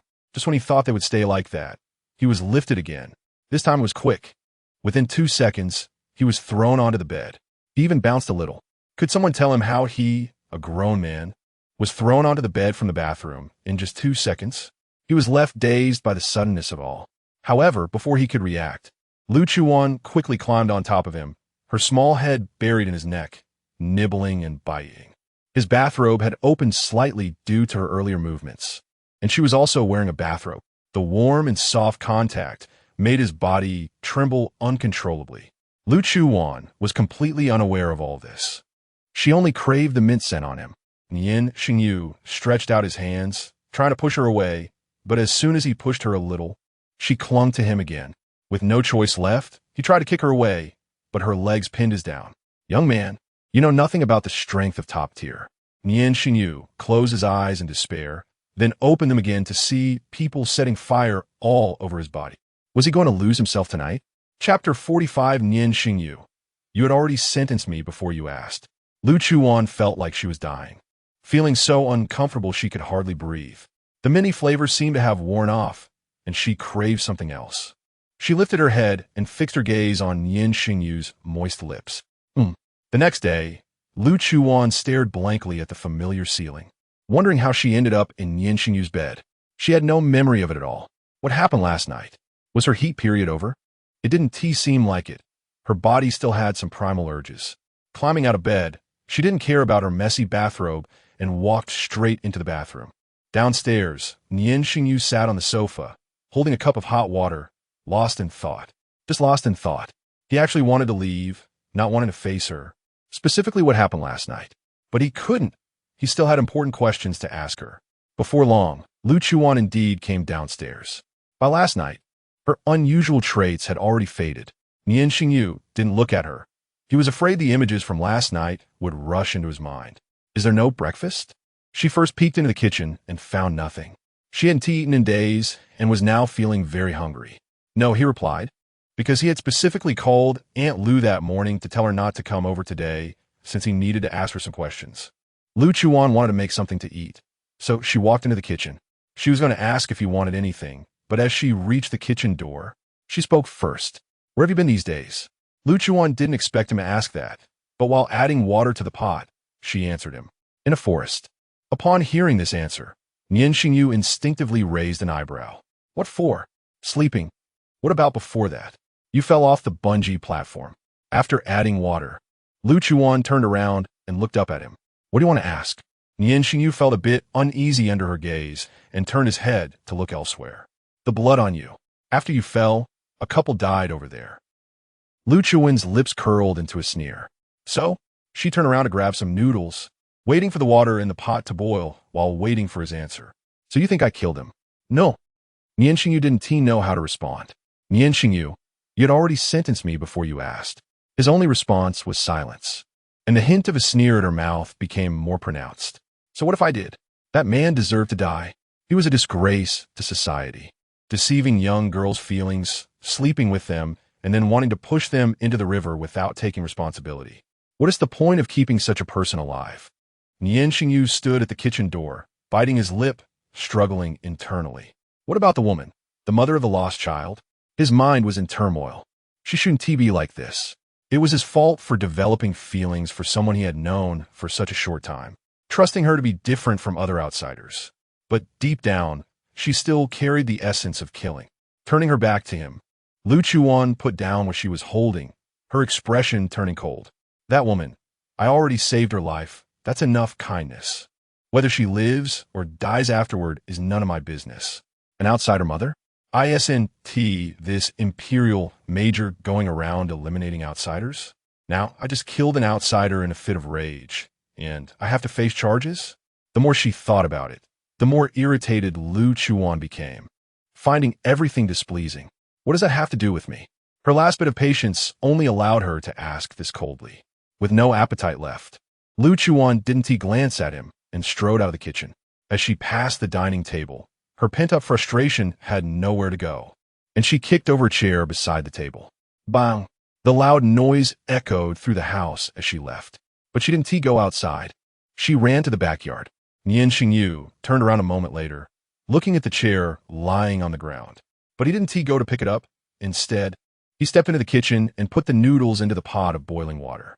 In the backyard, Lu Chuwan's irritation grew, her claws emerging, becoming more and more agitated, unable to retract. She looked at the trees that Nian Shengyu had carefully tended and clawed at them. The trees instantly lost half of their elegance. Suddenly, she felt suffocated living here, wondering why she was being doubted like this. If she really would kill innocents indiscriminately, could she still be here? This damned world. Did he think she wanted to stay here? She wanted to go back to find her master, her friends and subordinates at the base.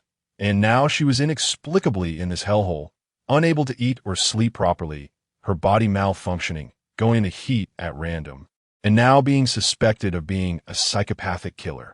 Who could she share her suffering with? Damn, the more she thought about it, the more she felt like cursing. She wanted to destroy Nian Shengyu's precious plants, but suddenly sensed an unfamiliar aura approaching. Lu Chuwan quickly calmed down and retracted her second form. Why is this young lady here alone? Lian was originally going to investigate Chu Mu's death. After returning last night, he received this order. Unexpectedly, upon arriving at the door, he saw a figure in the yard that resembled the major's girlfriend who had fallen off the cliff, so he walked over. Lu Chuan's expression remained unchanged, showing no significant emotion towards this unfamiliar person. However, the person had a cunning and treacherous look, and she didn't want to engage.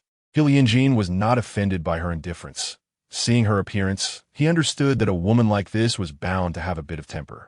But wasn't she said to have fallen off a cliff? He had seen the video. How was she standing here now? Lu Chuwan felt uncomfortable being around him and walked past him into the house.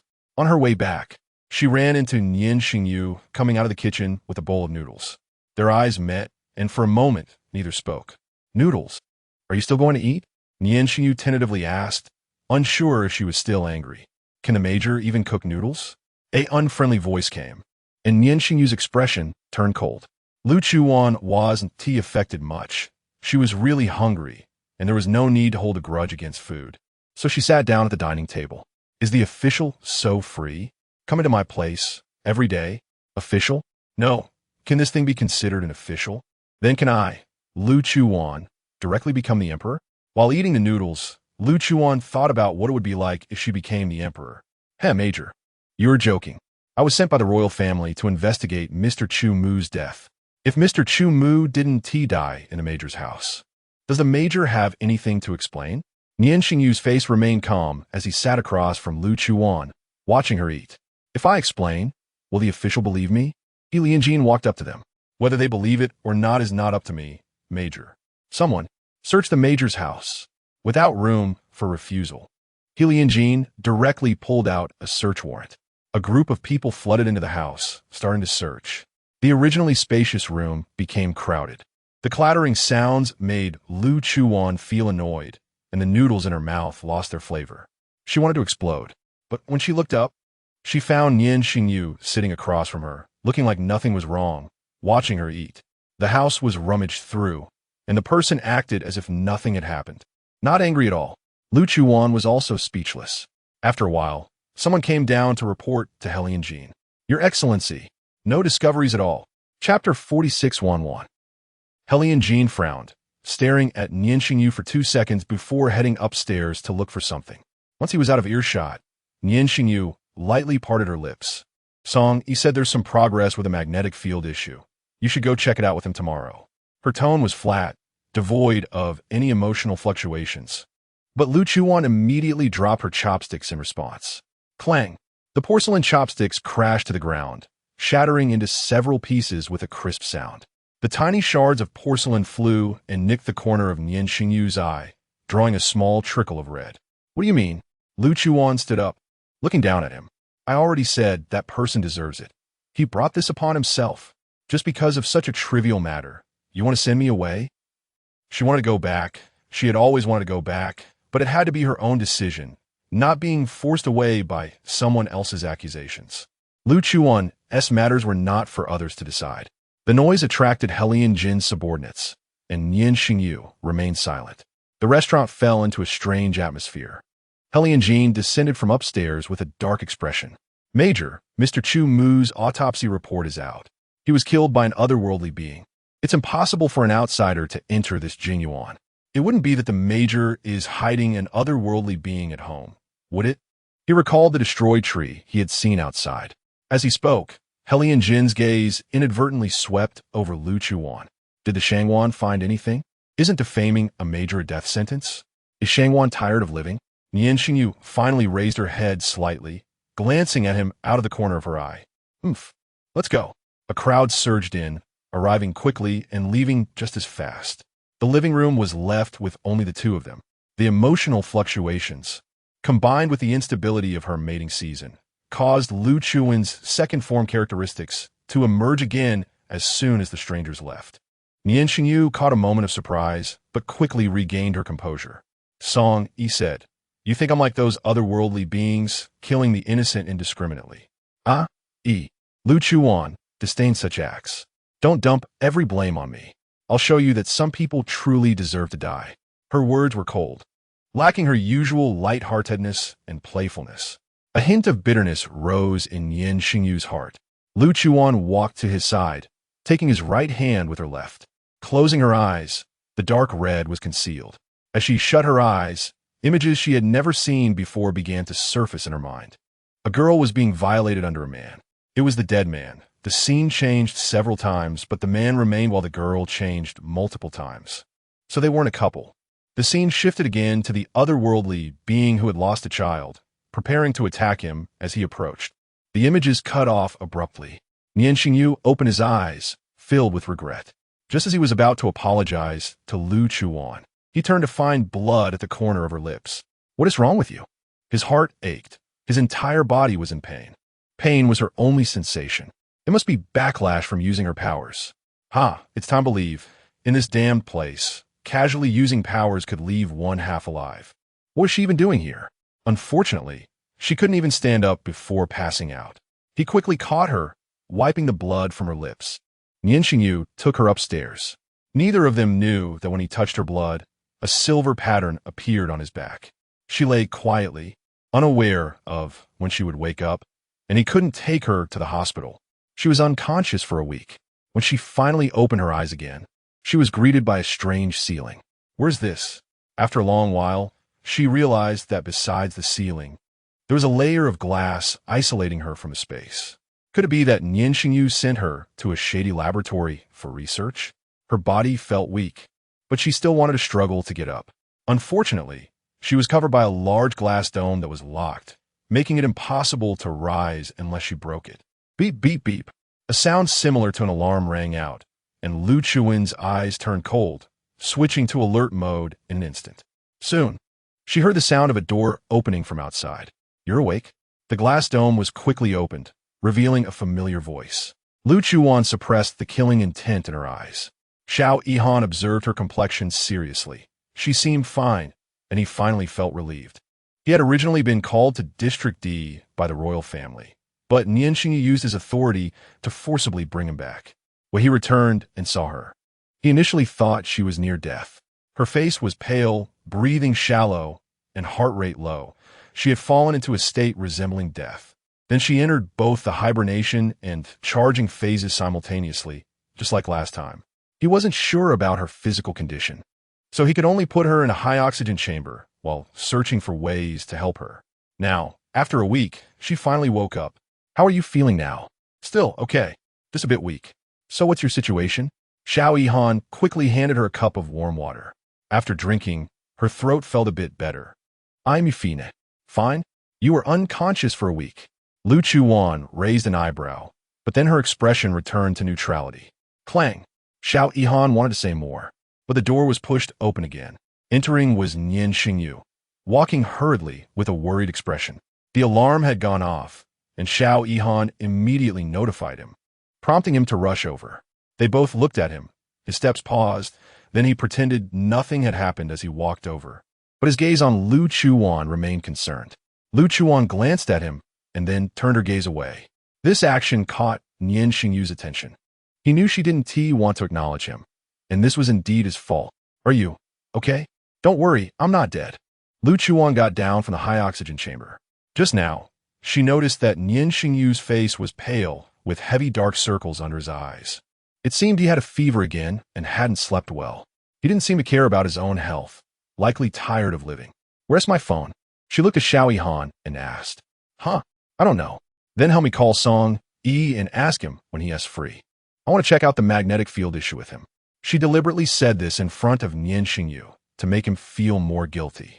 And indeed, as she expected, Nian Shengyu felt even more guilty. "Okay, I'll call him later." "Anything else?" Xiao Yihan was unaware of the matters between them and didn't sense the odd atmosphere. "Book me a room at the hotel I stayed in last time." Hearing this, Xiao Yihan looked at her seriously, and Nian Shengyu's gaze remained fixed on her. Wan. Chapter 47. Injured Lu Chuan's heart skipped a beat and then began to race wildly. He was calling her?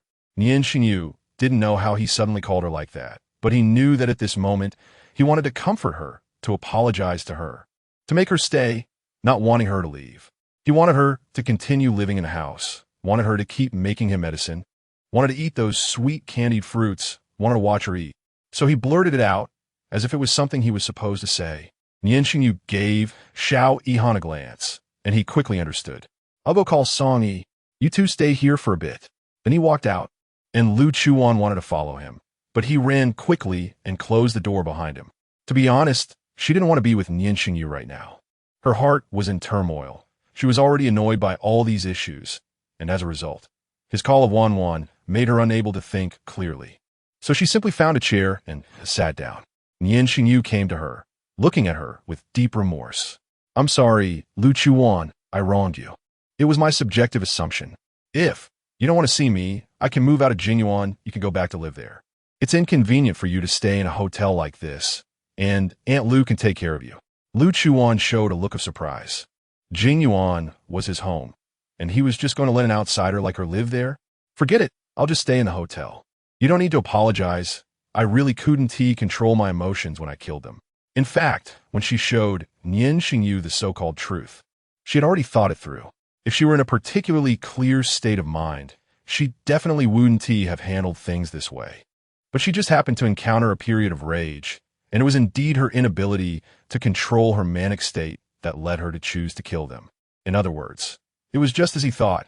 She was just like those ordinary, extraordinary people, unable to control her urge to kill. So she really had to leave here quickly.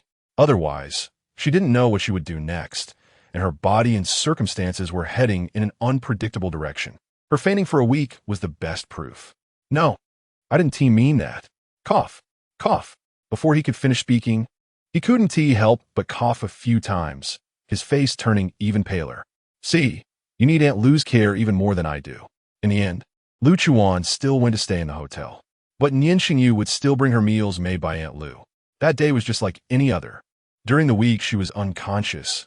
Helly and Jean came with people to search Jinyuan again, but they found nothing. However, the royal orders came down.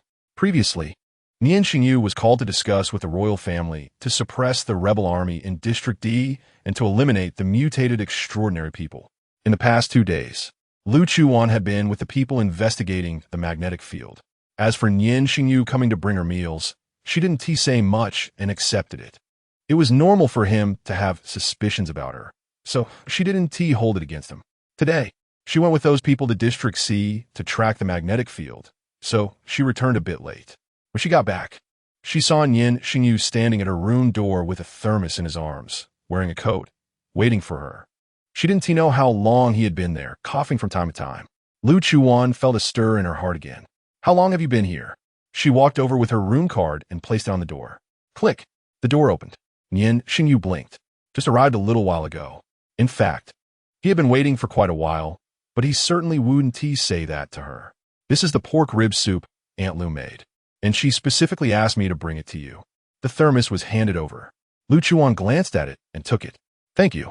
The door was open, but Nian Shengyu intended to watch her go in before leaving. However, after she entered, she stood at the door, looking at him. Aren't you coming in? A hint of surprise flashed in Nian Shengyu's eyes. Can I come in? Why not? Then he followed her into the room. It was still the same layout as the last time he came. Nian Shengyu sat down on the sofa. Lu Chuwan placed a thermos on the table and went to get him a cup of hot water. You're still taking your medicine, right? She returned to the table, opening the thermos lid as she asked. It's really bitter. He didn't say the latter part of that sentence. Is it getting better? No. Lu Chuwan was wearing a fitted short t-shirt today, perfectly outlining her figure with light blue jeans. Her smooth hair was tied up, looking full of youthful vitality. Nian Shengyu subconsciously looked at his own deep black coat. It seemed they didn't look like people who could have a conversation. Was she really dressed like this to go out with those flies in her team? Lu Chuwan found a small bowl from somewhere and scooped out a bowl of soup, placing it on the table. Do you want to drink some? Sure. Without a second of hesitation, Nian Shengyu walked over. Don't talk while eating. He put down the bowl, hesitated for a moment, then spoke. I'm going to District D tomorrow. I'll ask Aunt Lu to come over and bring you meals. Lu Chuwan paused with the spoon in her hand and then responded sullenly. Oh, you don't have to bring meals. It's fine. Take care of yourself. After 2 seconds, she added stiffly, Later, Nian Shengyu really left, along with Song, Yi, and Xiao Han. For several days, Lu Chuwan hadn't heard any news about them. She normally followed the people Nian Shengyu arranged to investigate the magnetic field. Aside from Aunt Lu coming every day to bring her meals, it was as if she had never known those few people, completely unaware of their news. On the 6th day, Aunt Lu came again in the evening to bring her dinner, and she couldn't help but ask, Aunt Lu, has Nian Shengyu returned? Aunt Lu was taken aback. I don't know, Wan. I haven't received any news from Xiaoyu for a long time. For some reason, Lu Chuwan felt a twitch in her eyelid, and she was somewhat restless. Aunt Lu left, but that feeling hadn't dissipated. To distract herself, she turned on the television, which she had never watched before. The TV turned on just in time to broadcast the news. The host was explaining the development of the empire's economy. And then the screen shifted to Feng Lin reporting on work. So this old man looks like this? Why does he seem so shifty? Shouldn't a ruler look dignified? After a while, it returned to the host's image. Next, let us watch a news flash. Recently, there's been another uprising by the rebels around District D, and many soldiers sent to suppress them have been injured. That sense of unease surged up again. Lu Chuwan unconsciously recalled the pale and weak appearance of Nian Shengyu from the day before he left. In the District D military camp, Xiao Han was using tweezers to extract a bullet from Nian Shengyu. Last night, the military camp was suddenly ambushed. Baizhuo led a group of extraordinary people to attack, and most of the main forces of the military camp went out to engage. Nian Shengyu also followed, but District D was, after all, the territory of those ruffians. And Nian Shengyu and the others were not familiar with it. It's night again, and those extraordinary beings all have night vision abilities. Many of the subordinates unfortunately got injured. Nian Shengyu faced numerous extraordinary beings alone, and although he narrowly won in the end, he was still shot by Baizhuo, hitting his shoulder. I always feel that Chumu is just a fuse. Chapter 48, Lu Chuwan. Why is your gaze becoming more and more off? Xiao Han continued to tend to his wounds skillfully, speaking calmly. Nian Shengyu lowered her head, not saying a word. She didn't know how she was doing. Last time, she heard Lu Chuwan mention that he had overheard him plotting to drug you during a phone call, but he died the next day, and his phone disappeared without a trace. However, they were being too bold. Upon hearing Lu Chuwan's name, Nian Shengyu lifted her eyelids slightly. Is that it? Your body just had an incident, and you were sent to District D. The key is, the fact that you were poisoned with cold poison hasn't leaked at all. Why is the royal family so eager to send you over? You understand what I mean, right? How could he not understand? When he woke up and realized he was poisoned with cold poison, he understood. But he wasn't quite sure whether those old folks were wary of his growing power or for some other reason. But it should be pretty much the same. After Xiao Yihan finished disinfecting and bandaging him, the wound was finally treated. After cleaning up his tools and washing his hands, he spoke earnestly. Shengyu, no matter what, you have to be careful. There are many people and matters that cannot do without you. I know. Xiao Yihan didn't know what emotion he was feeling. He left the tent, leaving her alone inside to rest. He went to tend to others' wounds. Nian Shengyu woke up amidst a clamor. She and T had a good sleep for several days, and after her wound was treated, she had fallen asleep lying down. You can't go in. If you move again, we will shoot. Nian Shengyu frowned unhappily and slowly got up. What happened? She shouted outside and walked toward the tent. As she lifted the tent flap, the moment she raised her gaze, it felt like her heart skipped a beat. Put down the gun. The subordinates quickly put away their guns. Lu Chuwan still maintained a posture with her arms crossed, her expression slightly unnatural when she saw Nian Shengyu. Then she followed Nian Shengyu into the tent. Why are you here? As soon as she asked, Nian Shengyu wished she could slap herself. What a loose mouth. Just shut it if you can't speak. Passing by, Lu Chuwan's gaze dodged, not daring to look at him. She couldn't bring herself to say it was because she was worried about him after seeing that news. So she passed through District A to get to District D, a road called Worry. The moment of silence made Lu Chuwan feel a bit awkward. However, Nian Shengyu didn't feel that way. Since he saw Lu Chuwan earlier, the smile that had subtly curled up at the corners of his mouth hadn't come down. Are you hurt? Only then did Lu Chuwan catch the faint smell of blood in the air. It's nothing, just a minor injury. Let me see. She quickly came to his side, even resting her hand on the edge of his collar. Only then did Lu Chuwan realize how suggestive this action was. She hurriedly withdrew her hand. Cough. I just wanted to see where you were hurt. The arc of his lips rose another level. On my shoulder. Do you want to see? Lu Chuwan felt awkward. Why did she have a feeling that Nian Shengyu was inviting her to look at his body? Moreover, his tone sounded like he was suggesting something inappropriate. That sentence, never mind, got stuck at the tip of her tongue, and, in the end, she swallowed it, leaving only a sound of agreement. Nian Shengyu took off his clothes, revealing his left shoulder. The bandages wrapped around it came into Lu Chuwan's view, followed by his clearly defined collarbone. His fair skin. Damn, what happened to just looking at the wound? Lu Chuwan, why is your gaze getting more and more off? Although she was internally cursing herself, she didn't miss a single detail that should or shouldn't be seen. Then she helped him pull his clothes back up to avoid him catching a cold and getting a fever. But accidentally, her fingertip brushed against his skin. Hiss!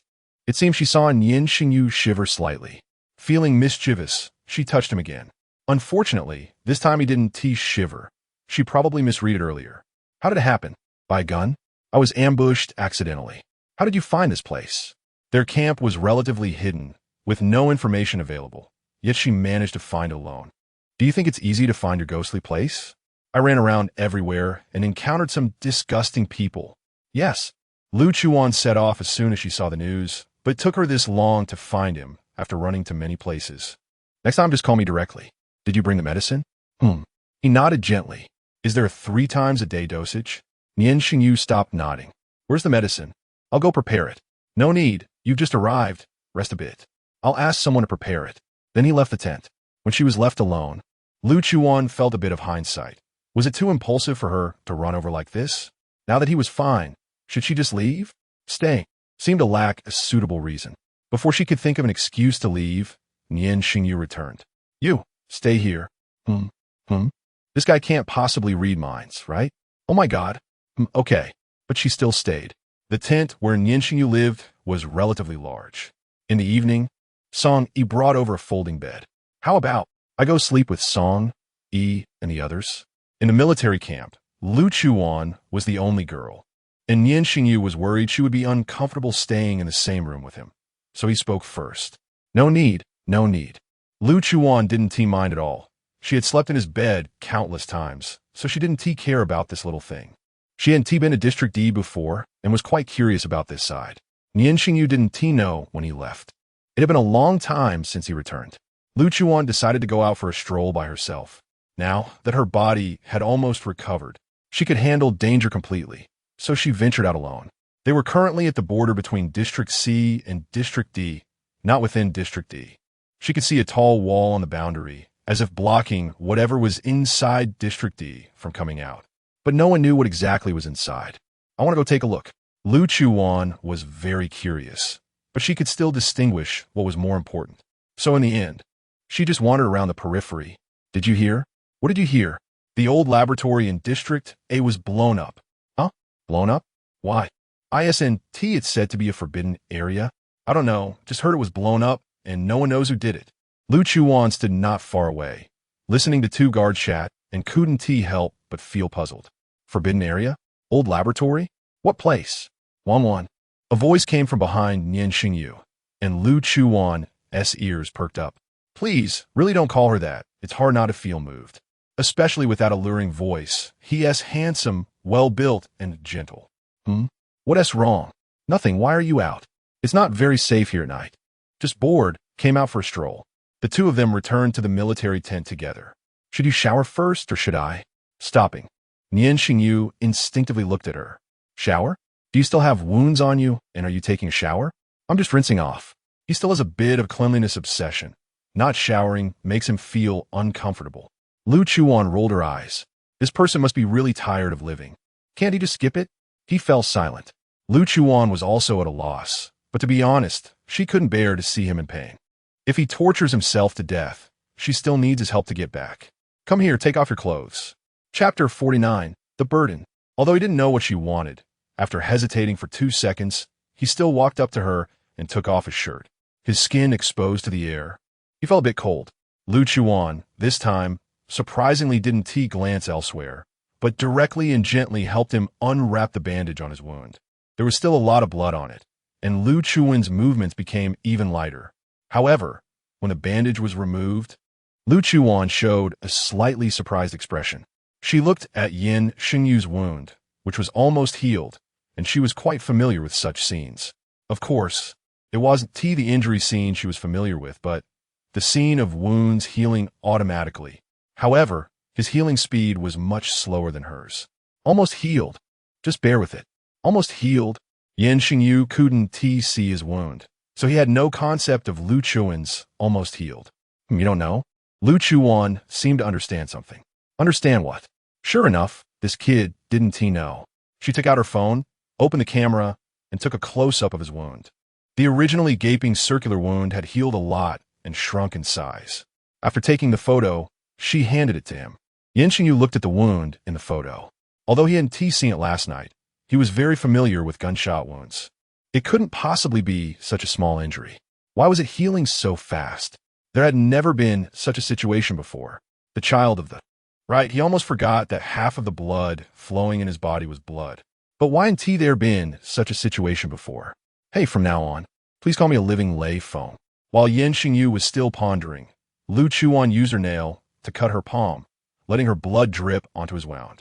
The bright red blood flowed into the wound, seemingly absorbed in the next moment, leaving only a hint of crimson. Ha! Nian Shengyu hadn't reacted to her living lay phone remark when he suddenly felt a burn on his wound, followed by a tingling itch. He couldn't see the condition of the wound, but Lu Chuwan was watching. The flesh started to heal rapidly, until it returned to a perfect skin condition. This process only took 2 minutes. Yet Lu Chuwan still felt it was slow. If it were her, this little injury wouldn't take a minute. In the past, just as the wound was healing and she was about to pull his shirt back up, she saw a silver pattern appearing on his back, like some ancient symbol. A tattoo? That shouldn't be. Which good person gets a tattoo of a cult-like design? Nian Shengyu didn't seem like that kind of non-mainstream person, right? But it was hard to say. Forget it, She might as well ask him. If it was a rebellious tattoo from his childhood, it might embarrass him. In the end, Lu Chuwan said nothing and pretended not to see it.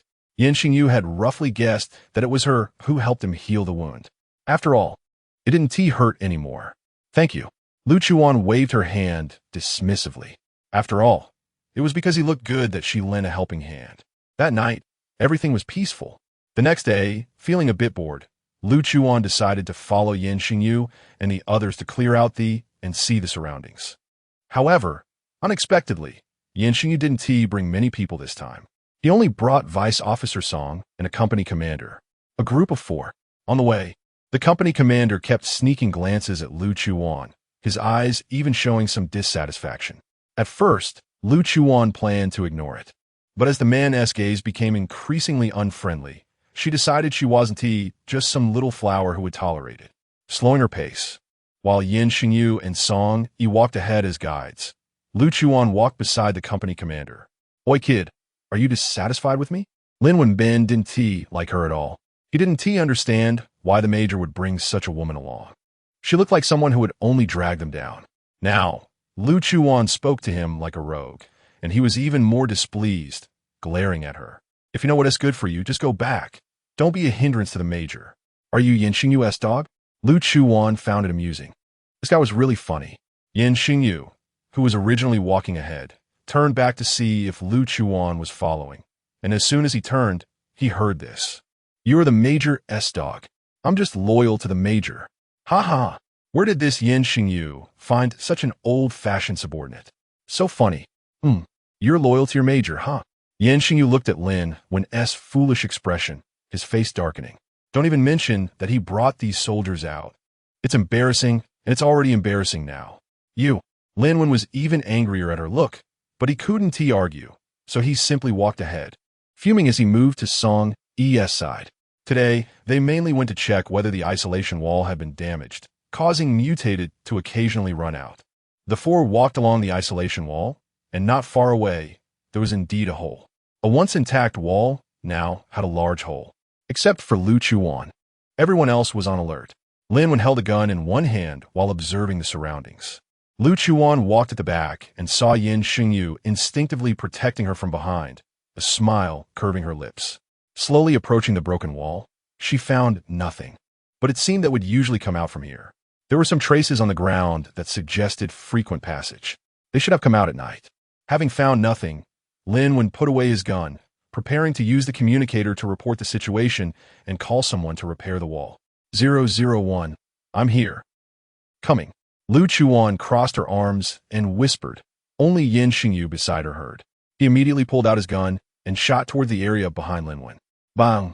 The sound of a bullet hitting flesh. Sure enough, something fell behind the dead tree in that spot. Then a group rushed out. Wen and Song quickly reacted, pulling out their guns to fight back. Lu Chuwan didn't move, still maintaining her arms crossed, watching posture. However, someone please tell her why Nian Shengyu looked so pleasing even in a fight. His movements were fluid, his shooting precise, taking down one with one shot. So handsome, family. While observing, it didn't take long to end the battle. Wen almost got hurt, but fortunately, Nian Shengyu saved him in time. Both Song, and Wen were covered in dust, but Nian Shengyu still looked clean. Indeed, the gap between people isn't small. Wen brushed off the dust on his body and turned to see Lu Chuwan watching the show with her arms crossed. Burden. Lu Chuwan didn't bother to argue with him, but Nian Shengyu still quietly stopped him. This only made Wen's anger boil over. It's fine. He is not a bad person, just a bit twisted about some things. Lu Chuwan was just about to laugh at how childish this person was when unexpectedly, Nian Shengyu comforted her instead, leaving her momentarily unsure how to respond, awkwardly touching her nose. More than a dozen corpses of strangers lay on the ground, and they ignored them and continued walking forward. What they didn't know was that not far away, on a high point, every move they made was being watched. Chapter 50 Little You? Later, they sporadically discovered a few isolated supernatural beings, which they dealt with one by one. Inside District D, in a dilapidated building, everything was arranged neatly and extravagantly, which was completely inconsistent with its shabby exterior. Check the identity of that girl. Yes, His subordinate quickly went to handle it, while Bai Zhua sat in the main chair, his fingers tapping rhythmically on the armrest.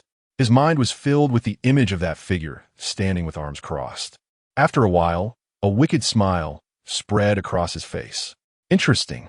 After staying in the desolate District D for so long, there had to be some interesting events to relieve the boredom. Otherwise, life would be so dull. Leaving the hall, he walked into the study and picked up several old documents sent by his subordinates yesterday. Just as he was about to finish reading those documents, a hint of shock reflected in his eyes. Finally, night fell, and the four returned safely to the military camp. They found no traces of the rebel troops that had ambushed them. Besides those supernatural beings that had escaped, there was nothing else to report. In the next 2 days, there were no other incidents. They continued normal patrols, and some companies went to eliminate supernatural beings in other areas. Lu Chuwan was completely unaware of this because she had fallen asleep. She was just sleeping, due to the overuse of her powers. She was now constantly drowsy and did not go out with Nian Shengyu and the others. Because of this, Linwen found her increasingly displeasing. On the third day, at 8 o'clock in the evening, Nian Shengyu suddenly rushed out. Lu Chuwan did not ask where he was going and continued to sleep. Major, Bai Zhua has taken people out. One subordinate reported next to Nian Shengyu, while Song, Yi and Lin stood nearby. Let's go meet him. Soon, gunfire erupted from the east side of the boundary wall. Lu Chuwan was startled awake. She got up and noticed that Nian Shengyu was not in his sleeping place, then recalled that he had left. But why was there gunfire outside? Had they started fighting? Lu Chuwan quickly jumped out of bed, put on her clothes, and prepared to leave. Out of the corner of her eye, she saw Nian Shengyu's coat that he often wore was still there. In such a hurry?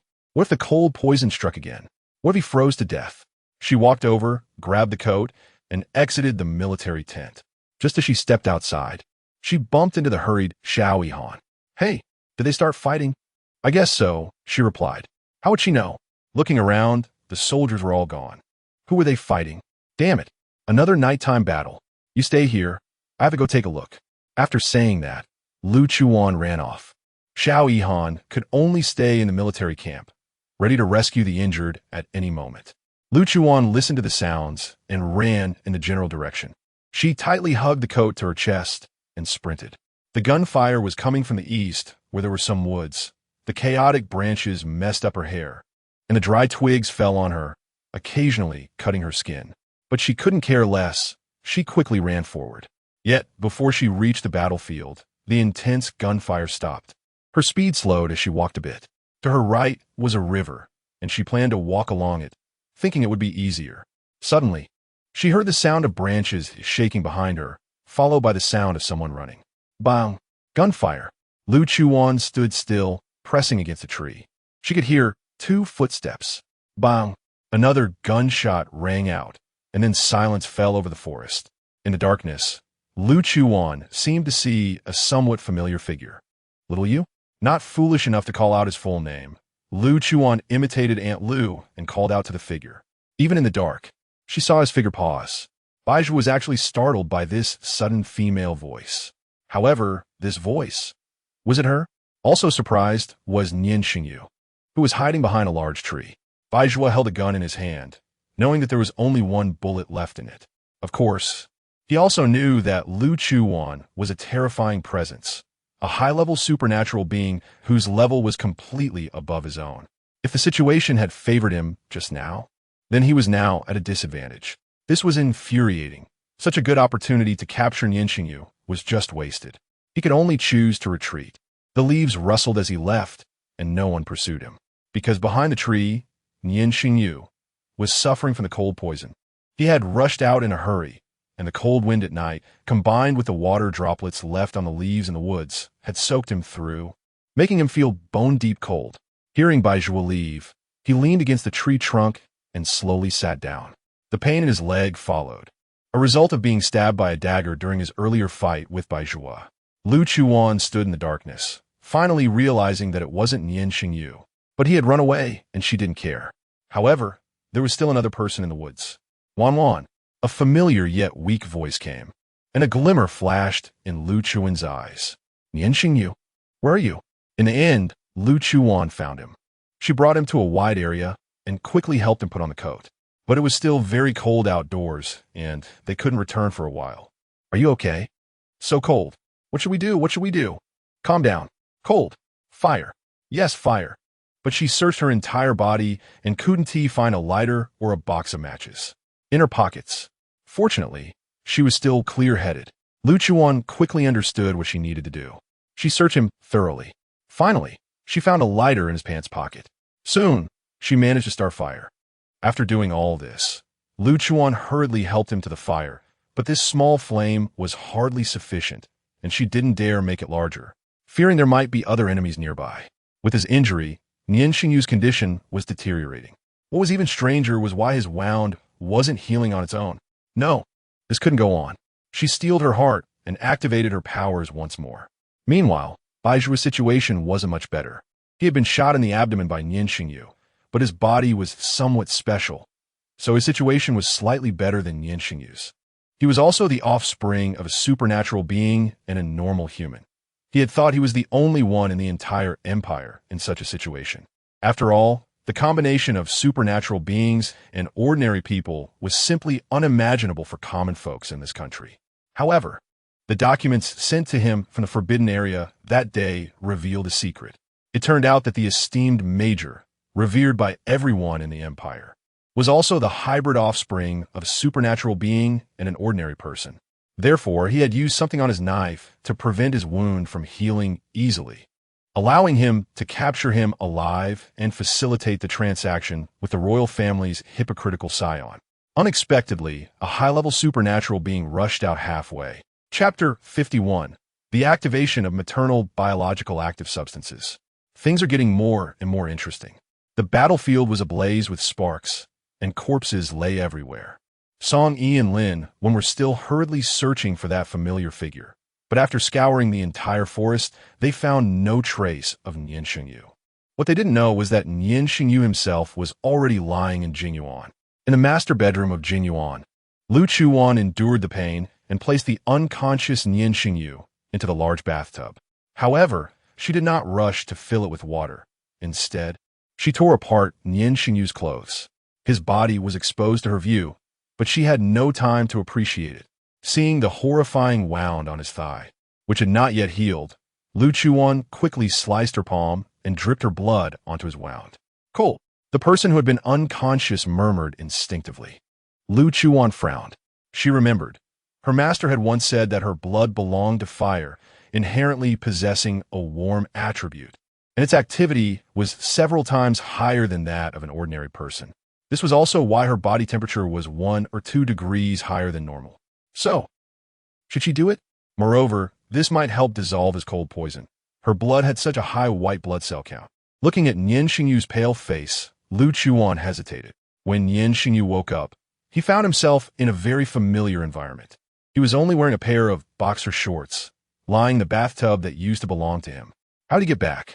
Moving slightly, he felt that the large tub of water was still warm. The coldness in his body had disappeared, and glancing at his leg, the wound was gone. However, on the floor beside the bathtub, there was some still liquid blood. He remembered that Lu Chuwan seemed to have gone to find him. So where was she? Splashing. He stood up from the bathtub, casually grabbed a towel to wrap around his waist, and walked out.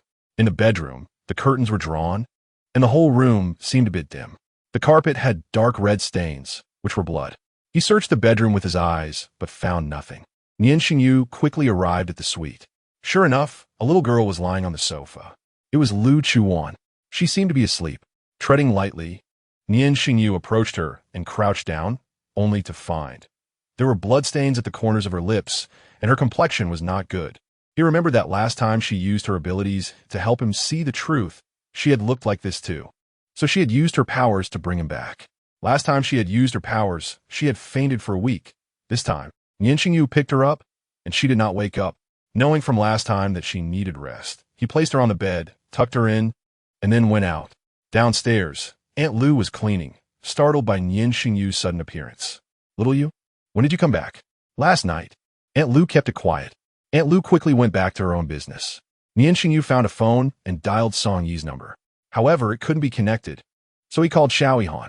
"Hello, it's me, Nian Shengyu. Where are you?" "Song Yi, along with a group of people, was going crazy looking for him. I was brought back by Wan. I'm now at Jingyuan. She's fainted. On the other end of the phone, Xiao Yihan took a while to process who Wan was. Are you okay? Nian Shengyu then took another look at his leg, and why did he seem not so cold anymore? I'm fine. After a moment, he finally uttered those two words. You need to come back now and set up a hyperbaric oxygen chamber at Jingyuan. After hanging up, Nian Shengyu still felt that something in his body seemed different, but he couldn't pinpoint what it was. Bai Zhua had also been injured. His losses were considerable. So there was no need to worry about the safety of the C district border for now. They just needed to send someone to repair the border wall. And that would be the end of it. Therefore, Nian Shengyu didn't plan to return to the military camp. In Area A, at the royal residence, Feng Lin opened a bookshelf in the study, revealing an elevator behind the wall. He leisurely walked in and pressed the button for the third basement floor. The third basement floor was a different world. A large laboratory appeared before him, with 4 or 5 researchers in white lab coats, seemingly engrossed in their studies. As Feng Lin walked over, several researchers in white coats greeted him. Your Majesty, the detection device has issued an alarm. The Immortality Project has been activated. He said nothing, just walked over to take a look, unsure of what the data on the screen indicated. Maternal biological active substances have been activated. At the very bottom of many terminal data screens, a string of red words stood out conspicuously. He remained silent and eventually left the laboratory. 2 days passed. The hyperbaric oxygen chamber had been set up at Jingyuan. Xiao Yihan had returned long ago, but Lu Chuwan had not yet woken up. Nian Shengyu had been by her side for these 2 days, almost never leaving. When would she wake up?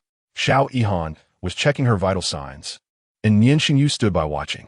After a minute, he put away the monitoring equipment. Just like last time, her vital signs were normal, with only slight signs of weakening but trending towards stability. As for when she would wake up, I'm not sure. Last time she woke up after a week. This time should be around the same, I guess. Xiao Yihan thought. After leaving the room with his tools, Nian Shengyu then sat down by the bed. Looking at her fair little face, Aunt Lu had dressed her in a cute pajamas set, and she lay quietly in her bed. There was less of her usual liveliness and more tranquility and cuteness. He didn't know how long he had been watching. He slowly leaned down, his large hand gently stroking her little face. Rubbing gently, he felt the softness and warmth at his fingertips, and his hardened heart gradually softened. Opening her eyes, she found herself in this familiar scene again, not knowing how many times it had played out.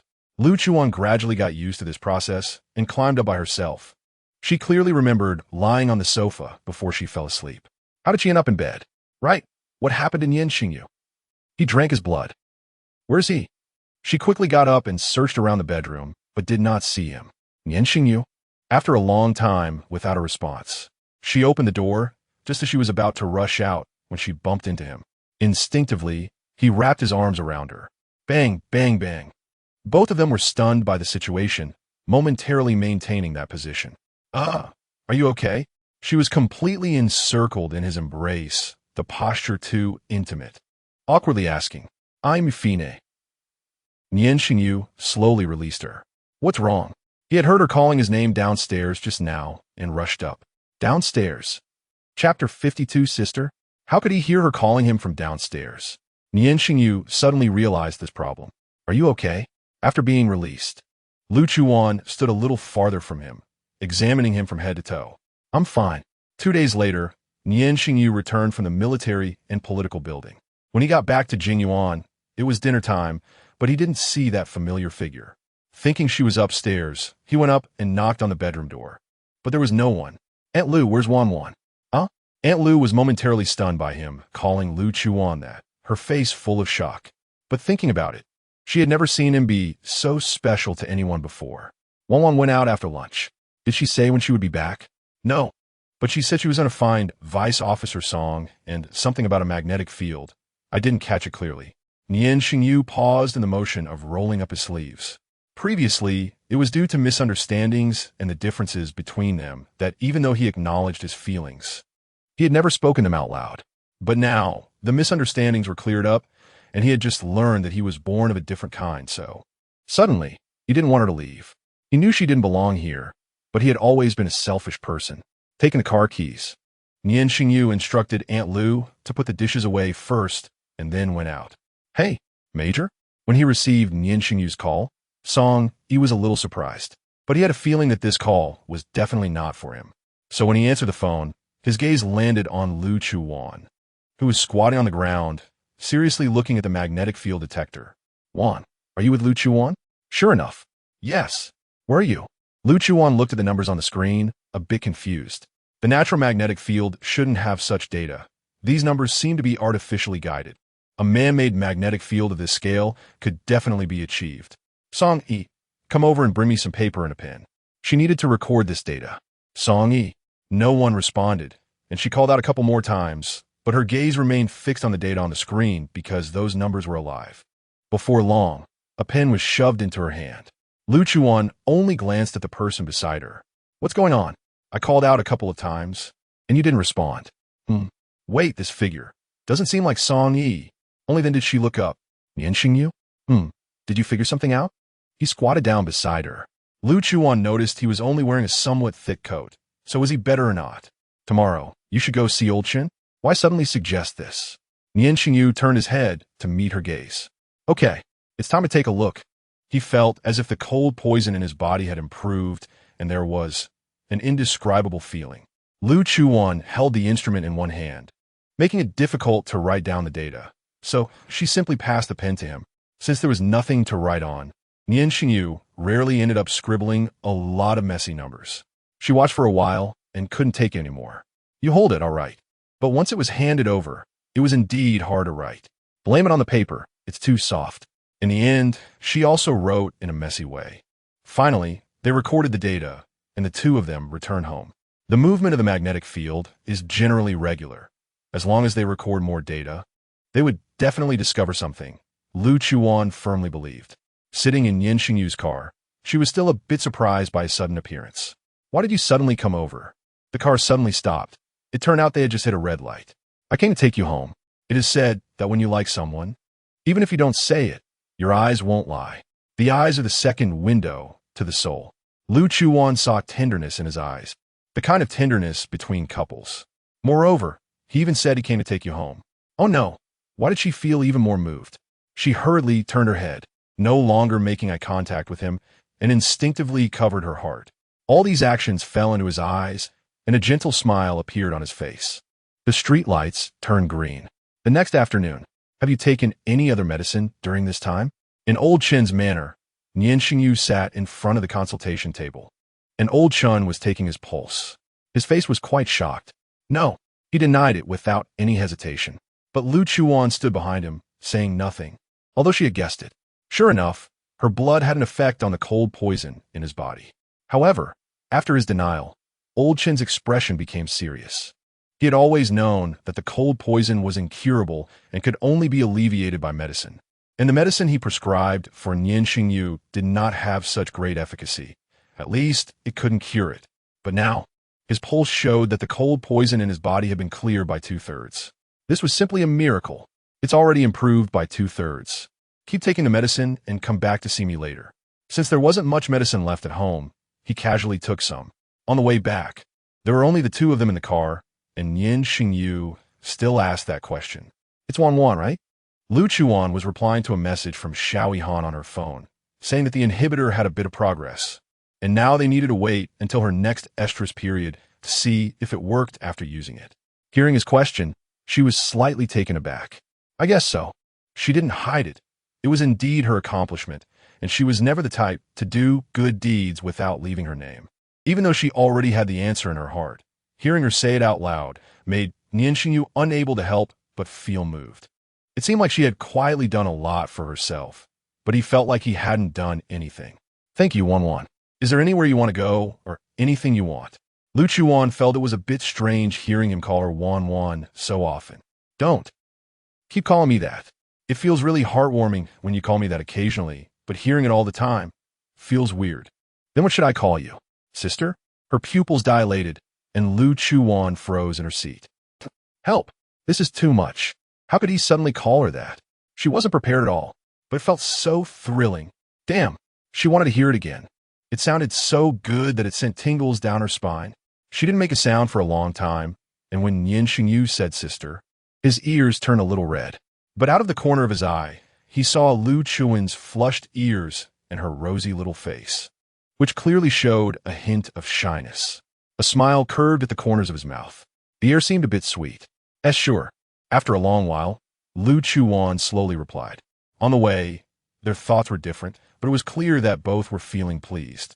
Just as they were about to arrive at Jinyuan, Nian Shengyu suddenly wanted to call her. Wana.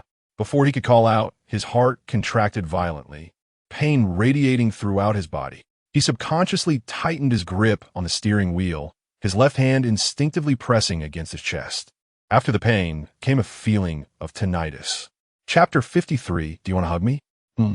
Lu Chuwan heard a faint sound and turned to look at him, but she didn't notice when his hand that was resting on his chest had already lowered, and everything returned to normal, as if the intense pain moments ago had never happened. What's wrong? He took the initiative to ask. His voice sounded the same as before, but the hand gripping the steering wheel betrayed him, although she didn't see it. It's nothing. Finally, the car stopped in the courtyard, and she got out first. Nian Shengyu didn't rush. Sitting in the car, unbuckling his seatbelt and touching his chest, the pain had disappeared. However, the vivid sensation from earlier still lingered in his mind. Just a second, it was so painful. It wasn't an illusion, but why did it hurt so suddenly? It must be a side effect of the cold poison. He speculated, ultimately not taking it too seriously. Since he was unsure when the heat cycle would come, the inhibitors were still important. Lu Chuwan went directly to Xiao Yihan's laboratory the next day. After his assistant brought her to the lab door, he left. The laboratory door required a pupil scan for access. The little assistant had reminded her that her pupil records were already on file and could be opened directly, which surprised her. She wondered when that had happened. After the pupil scan, she successfully entered. Once inside, she discovered the lab was a treasure trove of high-tech instruments and some amazing little potions. Clearly, things that were not for those without money. Each piece of equipment was worth as much as a large villa. If she had known he was this wealthy, she would have invited him to play cards more often. There was no one else in the lab because it was a private laboratory built by Xiao Yihan, and he was the only one using it. Walking through the corridor, passing room after room separated by transparent glass, Lu Chuwan finally saw Xiao Yihan's figure in the second-to-last room. He was wearing a sterile suit, skillfully handling a scalpel, quickly placing a piece of unidentified biological tissue into a sample box. After swiftly suturing it, he put down his tools and looked up to find Lu Chuwan standing in the corridor watching him. She didn't know how long she had been looking. After finishing, he quickly came out, washed his hands, and approached her. Why didn't you call me? She had been a bit dazed. Although Xiao Yihan usually gave off an unreliable impression, when he focused, he was indeed very handsome. As expected, the title of the first academician of the Imperial Research Institute was not given for nothing. I didn't dare to call you because you were rarely serious. What do you mean, rarely serious?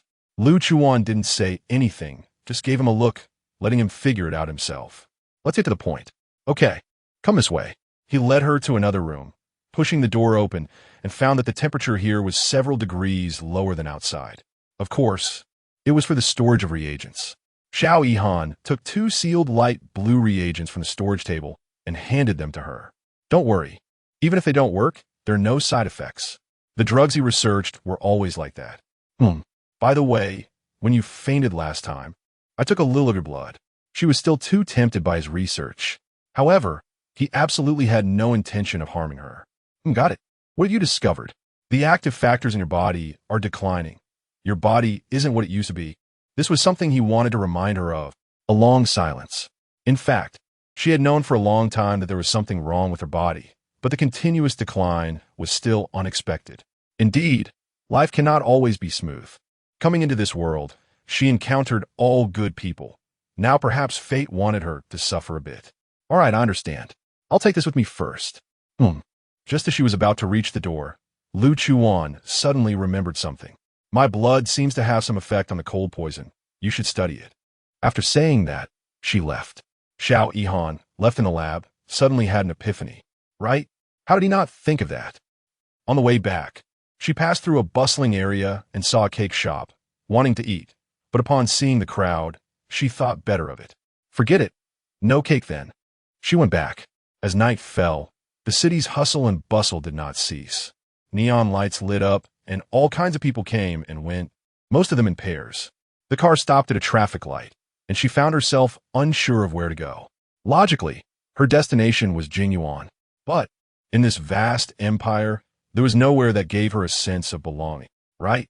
The time may be different, but the place remains the same. The beach. The car was parked on the sand, and she took off her shoes, walking barefoot on the beach. Sure enough, just like her current time period, there was no difference here. Whenever she felt down, she would always come here alone. Now, she finally found a hint of familiarity in this strange world. The waves lapped at the shore, approaching her feet. It was not fierce. The night sea, warm to the touch, gently caressed her skin. It felt as if it was comforting her, urging her to stay. Stay here. Stay here. She didn't know what she was thinking. She just wanted the waves to get closer, so she walked deeper, until the water nearly submerged her calves. How much longer until I can enter your heart? How much longer until I can get close to you? The cold night, the ringing phone felt suddenly out of place. Her thoughts seemed to snap back. Hello? Just as the phone was about to hang up, she finally answered. Are you by the sea? Nian Shengyu's voice on the phone sounded somewhat surprised. Lu Chuwan softly replied with an wait for me there. The call ended, and Lu Chuwan stood in the waves for a moment before slowly walking out. The trunk of the car was opened, and she sat there, a warm light shining above her. She seemed frozen in place, just staring at the endless sea. At some point, she heard the sound of an engine nearby. A black Hummer parked beside her. Nian Shengyu got out, seeing Lu Chuwan sitting on the trunk. An emotion called heartache inexplicably arose within him. He slowed his pace as he walked over, noticing she was still staring off into the distance, until he stood beside her. Wanwan. Suddenly coming to her senses, she realized he had already arrived. What are you thinking? Lu Chuwan looked up, just in time to see his chest. He wasn't wearing that overly formal military uniform that distanced people. Instead, he was in casual clothes. It seemed like, in an instant, he became much more approachable. But he also looked a bit disheveled. Did you rush over? She didn't know. I wasn't thinking about anything. She really hadn't thought about anything.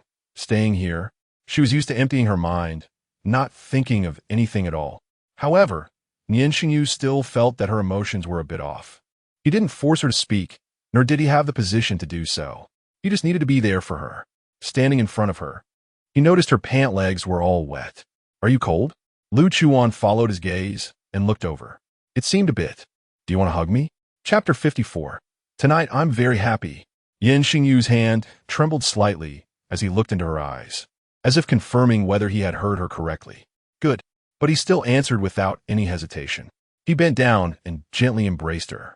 Perhaps it was because she had been by the sea for too long, so she carried a lot of the cold wind's essence. When he got closer, he could clearly feel his warmth. She then raised her hand and naturally wrapped it around his sturdy waist. Why are you wearing so little? Although Old Chan said that his cold poison had cleared 2/3, he shouldn't let his guard down. I'm fine, I'm not cold. The two of them didn't speak, just quietly holding each other. After a long time, she finally withdrew from his embrace. It seems like I got your pants wet too. Her pants were already wet. When they hugged, her legs were pressed against him. It's fine. You wait here. I'll go get you a blanket from the car. Okay. Since the cold poison flared up, he had thick blankets in his car, and now they were just in time for use. After a while, he returned, but he not only brought back a blanket, but also a small cake.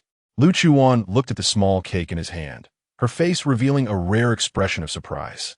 It was from the place she passed by earlier but didn't queue for. Don't ask her how she knew, because she saw it on that short video app. After Nian Shengyu came over, he directly handed the small cake to her. How did you get this? I queued. Queued? When she came, the line was already long. He actually queued for so long. In fact, if she had looked closely when she passed by earlier, she would have noticed Nian Shengyu in that long line. You bought this specially for me? How'd you know I wanted to eat this? I saw you liked and saved it. I see. The sea and he were both trying to hold on to her. She looked down at the beautiful, exquisite small cake in her hand, then raised her head to meet his gaze. Why are you so good to me? I'm just an unknown stranger. Wanwan treats me far better than I do you. What I've done is not even 1/10,000th of that. I'm still trying to be better to Wanwan. The eyes. are indeed the most truthful organs of humans. She saw it. From his eyes, she saw his affection. Thank you. I never wanted Wan's thanks for doing these things. He didn't remain standing, but sat down beside her, looking her in the eye. I. The night sky is nice tonight. She suddenly stood up and got out of the car. Thank you for the cake. Tonight, I'm very happy. She smiled, but still chose to interrupt him. She knew what he wanted to say. But Nian Shengyu, I don't know when I'll leave. I never truly belong here. The interrupted words were unspoken between them, but it didn't affect their mood tonight. It's fine. If she doesn't want to hear it, then he won't say it. As long as he stays by her side, that was enough. The cake was already eaten by the seaside.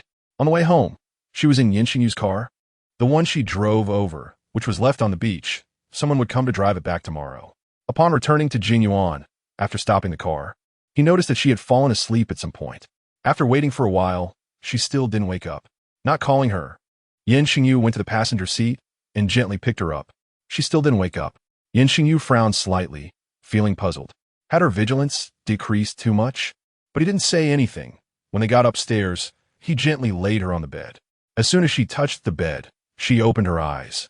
Nian Shengyu hadn't had time to get up, and they were very close. Their gazes collided into each other's hearts. Don't go, she whispered, then closed her eyes again. Nian Shengyu didn't move for a long time. After confirming she was asleep again, he called Aunt Lu to help her change into a new set of clothes, then sat down on the sofa by the bed. He sat there for the whole night. When she woke up, Lu Chuwan saw Nian Shengyu on the sofa. Why is he sitting here? He seems to be asleep. She gently got up, pondering for a long time, but Lu Chuwan couldn't figure out how she ended up back in bed. You're awake? Nian Shengyu, who had his eyes closed earlier, had woken up at some point and was now looking at her. She still remembered clearly what happened last night. She could also feel that something between them had changed. So now she felt a bit embarrassed. Then get up, wash up, and then go eat breakfast. After giving her simple instructions, he walked out. That's good. When she finished getting ready and went downstairs, she found he was already sitting at the dining table waiting for her. There's a banquet tonight, and I need a female companion. Can you come with me?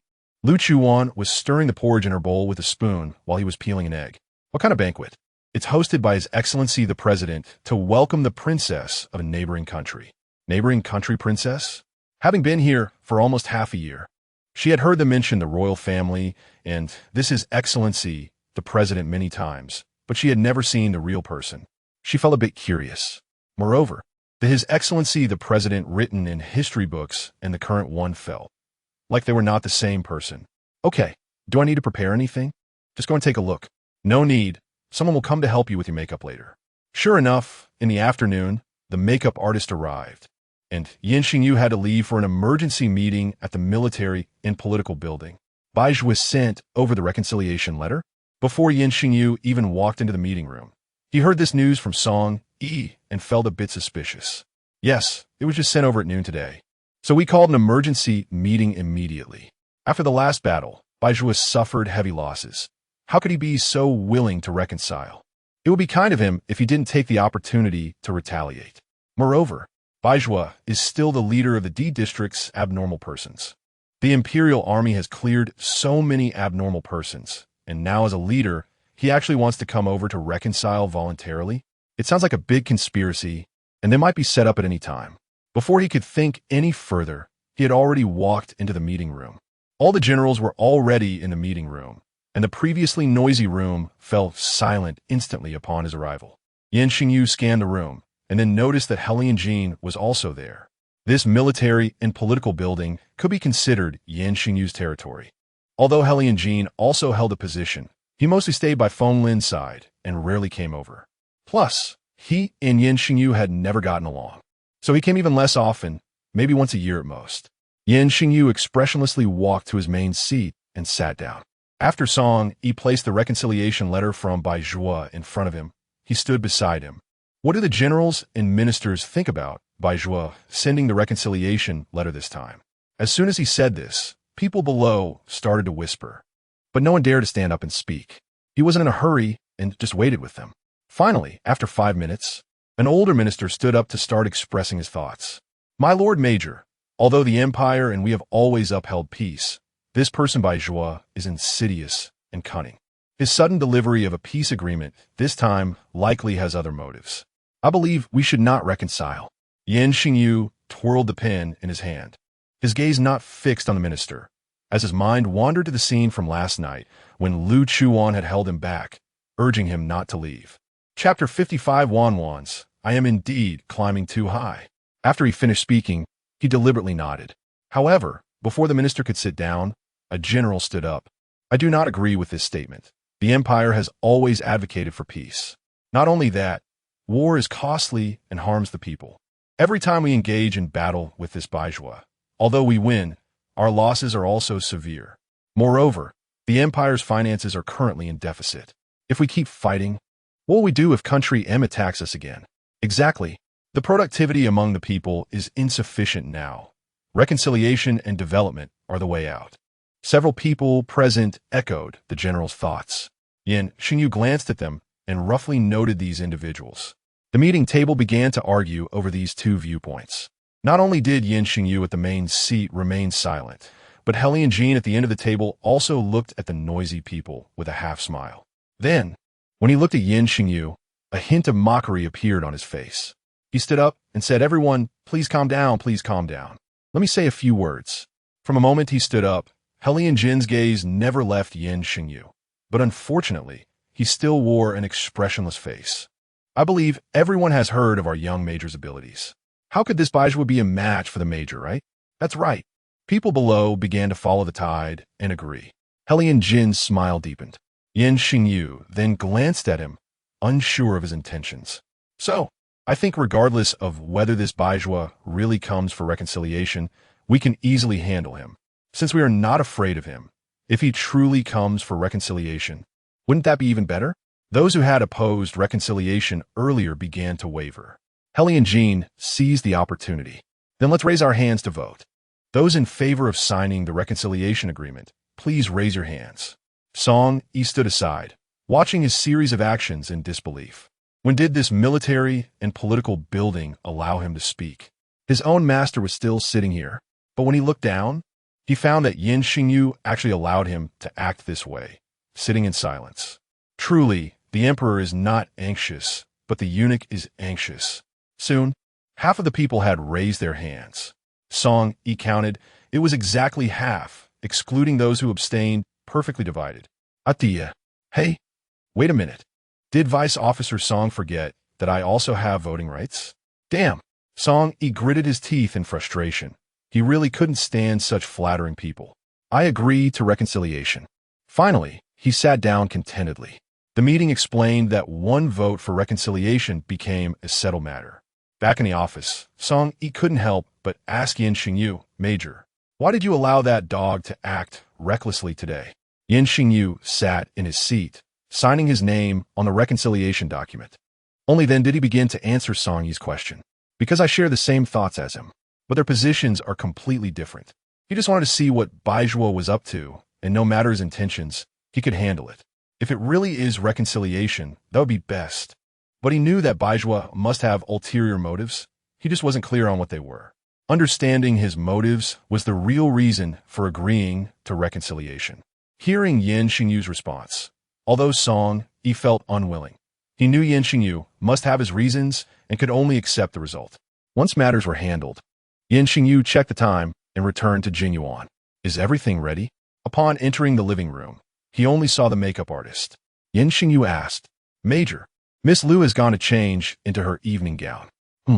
He sat down on the sofa. He didn't need to change into an evening gown. Just wearing his military uniform was fine. After a while, a bright figure appeared at the staircase. As soon as Nian Shengyu heard the footsteps, he looked up and happened to make eye contact with her. The astonishment in his eyes could not be concealed, and he did not hide it, openly revealing it. Lu Chuwan came down, holding up her skirt. She wore a black strapless long dress with a fishtail design, graceful and elegant. Her figure was already impressive, and the fitted gown showcased it perfectly. Her hair was curled, exuding maturity and intellect. Every step she took down the stairs was in tune with his heart. Nian Shengyu stood up and moved to the bottom of the stairs to greet her. As she descended, he extended his left hand for her to link her arm through his. Thank you. My pleasure. The makeup artist was also stunned. when she first came over. She was amazed by her barefaced beauty, as her base was too good, so she only applied light makeup. Little did she expect that, after changing into the gown, she looked stunningly beautiful. This should be fine, right? She had never attended a banquet before and was unsure if this was appropriate. It wasn't that no one had invited her to such events. She just disliked the pretentiousness and flattery of such occasions. Very beautiful. Lu Chuwan turned her head slightly, feeling a bit shy. I was asking if it suits you. Who asked if you look good? Isn't this girl always beautiful? Just then, it was about time, and the two got into the car to head to the royal banquet hall. Perhaps due to the neighboring country's princess's arrival, security checks along the way were much stricter than usual, causing some traffic congestion. When they arrived, the banquet had already started for about 10 minutes. However, it did not affect anything. It just made them more eye-catching. Additionally, due to Nian Shengyu's special identity, as they entered the banquet hall, everyone's eyes fell on Lu Chuwan beside him. This made Lu Chuwan feel a bit uncomfortable, but she couldn't show it. She could only respond with a smile. However, she did grip Nian Shengyu's arm a bit tighter. Nian Shengyu noticed and gently placed his other hand on her hand. "It's okay, I'm here." He slightly lowered his head and whispered in her ear. However, this action, in the eyes of everyone else, made their gazes become even more ambiguous. Meanwhile, the two people standing in the middle of the banquet also saw this. Feng Lin showed an unpleasant expression. Next to him, the neighboring country's princess, Yanhua, remained expressionless. Yanhua, that's just the young major's companion. Don't mind her. Feng Lin, fearing that this princess would be unhappy, quickly tried to ease the situation for Nian Shengyu. Oh, Yanhua took a sip of the champagne in her hand, not paying much attention to Feng Lin's words, but instead became a bit interested in the young major's companion. "That's right. I understand." Then she showed no courtesy to Feng Lin and directly left. Feng Lin's expression darkened further. A small country's princess dared to treat him like this. What attitude is that? If it weren't for needing her father's batch of arms, who would make a big deal out of hosting a banquet for her? He angrily flicked his sleeves and walked away. Young Major, long time no see, a tall figure, holding a glass of red wine, walked toward Nian Shengyu. Lu Chuwan glanced at him. His formal tailcoat could not disguise the lewdness he exuded. Truly, a waste of talent. Feng Li's gaze quickly fell on Lu Chuan's face, a hint of a smile flashing in his eyes. The major's taste is indeed sharp. Lu Chuwan understood what he meant, taking it as a compliment to herself. However, Nian Shengyu did not like it. He disliked Feng Li looking at Lu Chuwan with such an appraising gaze. She was not an object. "Your Highness, you overstated. It's Miss Lu looking at me." As soon as these words were spoken, both people present were stunned. Lu Chuan's expression of shock was momentarily frozen. The person in front of her was a prince, and the one holding her arm was a well-known major of the empire. She felt unworthy to have the major say such things in front of the prince. Nian Shengyu. Feng Li quickly managed to compose his expression, no longer looking at Lu Chuwan with that scrutinizing gaze. He just came over to greet her and then left. Only then did Lu Chuwan look at Nian Shengyu. "You, Wan, it's actually me who is climbing too high." Chapter 56. Drugging before she could finish her sentence, he interrupted her. Lu Chuwan felt a jolt in her heart. Unfortunately, they hadn't been alone for long before someone else approached. There were people from both business and military backgrounds, and, unsurprisingly, they were all looking for Nian Shengyu. "Wan, there's food over there. Why don't you go wait for me there? I'll come find you shortly, okay?" Lu Chuwan nodded. Was Nian Shengyu treating her like a child? She was actually older than him. Although she thought this, Lu Chuwan still felt a sweetness in her heart, seeing her struggle to walk. Nian Shengyu initially wanted to help her lift her dress, but Lu Chuwan declined. She could manage on her own. The food at the banquet was exquisite and looked good, but she wasn't very hungry at the moment, so she only grabbed 2 small grapes and chewed on them. "Hello." In the midst of her boredom, a clear voice rang in her ear. Ranhua had unexpectedly appeared by Lu Chuan's side, since she had arrived about 10 minutes late. Lu Chuwan did not realize she was the princess from the neighboring country. She looked her up and down. "You're too dressed up in that outfit." Ranhua showed a look of surprise and not a hint of anger. She was wearing a fluffy dress prepared by her father's subordinates to make her appear obedient. But she was not the obedient type at all, so wearing that was just pretending. "You're quite perceptive. I knew I didn't misjudge you.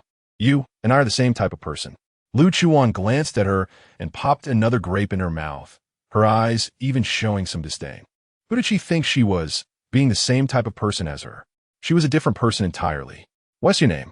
Ranhua, seemingly oblivious to her disdainful gaze, spoke warmly. However, Lu Chuwan still answered her, since this person didn't seem to have bad intentions, and was even a bit silly? At least she looked that way for now. Lu Chuwan. Wow, that's a beautiful name. I'm Ranhua. Your name is also quite special. A perfunctory response. Thank you, many people think so. Oh, Lu Chuwan was about to write you re so boring on her face. Hey, why are you eating grapes at a banquet? Here, drink this. Ranhua handed her a glass of red wine. Lu Chuwan didn't really want to accept it, but looking at the innocent little face, she couldn't bring herself to refuse. Normally, she wouldn't even bother with red wine. She only liked strong liquor, the stronger the better. She reluctantly took a sip, and indeed, it wasn't the taste she liked. You came with that young major, right? Are you his girlfriend? Upon hearing this, Lu Chuwan glanced at her again. Hey, that's not what I meant. I won't compete with you. I'm not interested in those romantic things. No, I didn't say you were going to compete with me. And besides, did she even need to compete? She wasn't bragging. If she just waved her hand, would Nian Shengyu come running over? Just like now, after coming over alone. His eyes hadn't left her since. Oh, however, there were some things she still didn't say. That was her and Nian Shengyu's little secret. There was no need to bring it up here. Anyway, I don't have a habit of competing with others for men. Don't you think this banquet is boring? Come on, let us go swing in the backyard. The topic changed too quickly, and Lu Chuwan was a bit dazed. Before she could react, the little girl had pulled her toward the backyard. Not far away, Nian Shengyu, who had been watching her being taken away, wanted to come over and find her. But when he saw her shake her head, he ultimately didn't follow. Sure enough, there were swings in the backyard, but Lu Chuwan wasn't that childish. She had planned to sit on one, but she was pulled onto it by Ranhua. Hey, is this kid always this familiar with everyone? Are you always like this? She finally couldn't help but ask. Like what? Ranhua looked at her in confusion. Always pulling strangers along? Not at all. You're the only one. Okay. Lu Chuwan didn't believe this childish trick. Sitting on the swing, Ranhua chattered away about herself, while Lu Chuwan responded half-heartedly. What are the two beauties talking about? A strange man's voice interrupted their tranquil moment. Lu Chuwan frowned and turned to see the man behind her. He was already almost right behind her. How had she not heard his footsteps? Ranhua also saw him, and her expression was not very happy about this sudden appearance. Not getting a response, Baizhuo wasn't angry. As he approached, his gaze fell on Lu Chuwan's face, and he smiled slightly. Nian Shengyu actually dared to openly bring her to the banquet. Weren't these people always proclaiming how bad and evil they were? What was going on now? A major of the empire brought a high level to a banquet, and no one stood up to say a word? Then why was it that when he walked in, all the strange eyes were on him?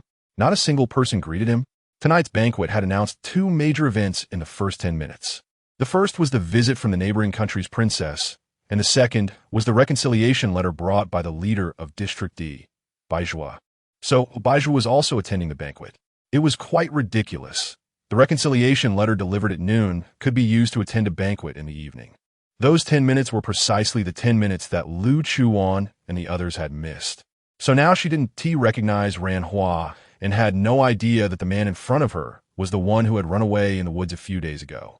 Clearly, Lu Chuwan and Ranhua both didn't want to pay attention to him.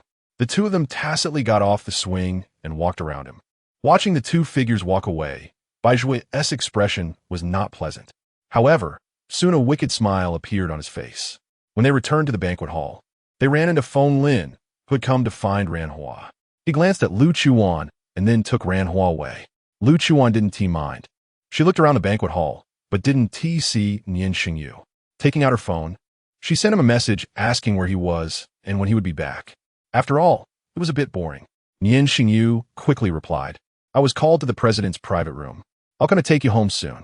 Looking at the message on her phone, Lu Chuwan didn't reply, but the corners of her lips involuntarily curled up. She would give him the courtesy of waiting for him to come and take her home. She spotted a small cake and was just about to grab it to eat when a server approached with a tray holding a glass of red wine. Miss, this is what Major Nian asked me to bring you. The young server walked up to her. Lu Chuwan was a bit surprised. Why did he send someone to bring red wine? But she didn't say anything, reaching out to take it, thinking that Nian Shengyu was worried she would be alone and had someone send it over. However, she really didn't like the taste of this red wine. After the server left, she took a small sip and set it down. I'm so sorry. Before long, a terrified voice rang in her ear. It was a maid, who rushed in front of her in fear, frantically apologizing. Lu Chuwan was a bit confused. What happened? I'm so sorry, miss. I accidentally brushed the cake I was holding against your dress. The maid looked like she was about to cry. Only then did Lu Chuwan look at the spot she was pointing to. There was originally a large bow at the lower back, but it was now smeared with some white cream, which looked very out of place. Lu Chuwan frowned in displeasure. I'm sorry, miss. This maid accidentally bumped into me while trying to make way for me. It wasn't intentional. A stranger stepped forward to defend the maid. Lu Chuwan rated this scene an 8.5 because it had a 1.5 for dialogue. The entire banquet hall was so large. Yet they had to walk into the corner where she was standing, right? Fine, if they wanted to walk, they could just walk. But why did they have to bump into her? Lu Chuan's appearance with Nian Shengyu tonight was already eye-catching, and countless pairs of eyes were staring at her. And now, with this incident, even more people were looking over, watching the maid continuously apologize to her, looking like she was about to cry. One would think Lu Chuwan was bullying her. It's fine, but she had to leave quickly. Otherwise, who knows what would happen next. It felt like if she didn't leave soon, she would be drowned by the attention. She could only swallow her frustration. I'll just go to the bathroom and take care of it. With a friendly smile, Lu Chuwan exited towards the bathroom. However, before she even reached the bathroom door, she suddenly felt a bit dizzy and her body was getting warm. Damn it! Lu Chuwan realized what was happening to her. To fall for a trick at such a banquet was really damn frustrating. Just as she wanted to find an exit and leave, her head grew increasingly dizzy, and then she saw a dark figure approaching her. Chapter 57. Want to sleep with me? On the other side, Nian Shengyu had not received a reply from Lu Chuwan, and he felt a bit restless, frequently checking his phone for messages from her. But there were none, which made him uneasy. He didn't even hear what Feng Lin was saying. He only knew that Feng Lin had stepped out for a while and came back introducing him to a princess from a neighboring country. However, he didn't even glance at her. Shengyu? Feng Lin noticed him being distracted and called out to him unhappily. Your Excellency, I have important matters to attend to. I'll take my leave. Feng Lin had intended to reprimand him, but was surprised when he said that, and then stood up and left the side hall. Meanwhile, Ran Hua let out a sigh of relief when Nian Shengyu walked out. Finally, he was gone. She had promised not to compete with Lu Chuwan for men. And that old fool actually thought of introducing her to Nian Shengyu. Truly senile. After leaving the side hall, Nian Shengyu began searching for Lu Chuwan. But he looked everywhere in the banquet hall and couldn't find her. While calling her, he walked towards the backyard. Upon reaching the backyard, he still found no sign of her. After trying to call her twice with no answer, the third call showed that her phone was off. A bad premonition rose in his heart. He hurried to the monitoring room to check the surveillance footage. Indeed, he saw the maid bumping into her and getting cake all over her. Then, she walked towards the restroom. When he checked the footage from the restroom corridor, he saw her being taken away. Baizhua, Nian Shengyu's expression darkened, and the pressure around him dropped several degrees. The staff in the monitoring room were startled. When Lu Chuwan woke up, her body was still hot, and her head was a bit dizzy. Looking around at the darkness, she had no idea where she was. Her gaze shifted, and she saw Baizhua sitting on the sofa in the dark. Lu Chuwan was not alarmed. She was just a bit curious. Was this person attracted to her purely because of her looks, or was it revenge for being ignored in the backyard earlier? Woke up. Baizhua noticed her gaze and extinguished the crimson light between his fingers. Want to sleep with me? Lu Chuwan propped herself up with her hands and sat up. His directness momentarily stunned Baizhua. Then he smiled. Interesting. No wonder Nian Shengyu has his eyes on you. But before sleeping with you, I'm curious how Major Nian ended up with a high-level mutant like you. Lu Chuan's body stiffened. She felt a bit nervous. How did he know she was a mutant and that she was a high-level one? Who was this man in front of her? However, there was no doubt he was a mutant. So, it must be because he was also a mutant that he could recognize her. Thinking this, Lu Chuwan relaxed a little. Mutant? Brother, you must be mistaken. If I were a mutant, would I dare to enter the presidential palace for a banquet? The The way she called him brother sent shivers down Baijua's spine. Damn, a fairy. He cursed inwardly, but also doubted her words. He was certain she was a mutant. He had confirmed it the moment he saw her. But as she said, if she was a mutant, why could she safely attend the banquet at the presidential palace? Seeing his contemplative expression, Lu Chuwan sighed in relief. But she couldn't relax for long, as she felt the effects of the drug kicking in. Was it meant to kill her? She took a small sip, and now she was burning with desire, her true form nearly surfacing. If her mutant traits emerged, it would be over. Her identity as a mutant would be completely exposed. Taking advantage of her moment of clarity, Lu Chuwan quickly crawled out of bed, trying to escape. However, her weakened body limited her movements, slowing her down significantly. Just as she reached the door, Baizhua caught her from behind. Where do you think you're going? Not going to spend the night with your brother? You never know which vagrant might take advantage of you out there. He leaned close to her ear, sending chills down her spine. Get lost. Who the hell wants to spend the night with you? Dream on. Lu Chuwan bent her arm and elbowed him, then took the opportunity when he winced in pain to lift her head back and strike his chin hard. Baizhua was momentarily pained and let her go. Hiss. This woman is like a bull, so strong. Lu Chuwan hurried to the door and yanked on it forcefully, but found it was locked. Damn it. Baizhua had followed her again. Hey, running? Why did you stop? Lu Chuwan glanced at the room's layout. The window. While Baizhua hadn't caught her yet, she quickly ran to the window, opened it, and took a look. It was quite high, but she figured it wouldn't kill her. In the darkness, Baizhua walked towards her slowly, mocking her. Heh, this is the 32nd floor. Are you going to jump? He laughed at her naivety and recklessness. However, Lu Chuwan didn't even look at him and jumped straight out of the window. Baizhua was startled and rushed to grab her, but he couldn't even touch a single strand of her hair. She actually jumped. He looked down from the window, but could no longer see her figure. The moment Lu Chuwan jumped, her claws emerged. Her sharp claws quickly dug into the wall, slowing her descent. Both hands pierced in, but due to the rapid vertical drop, her arms felt like they might dislocate from the pain. She had to endure the agony and tried her best not to fall too quickly.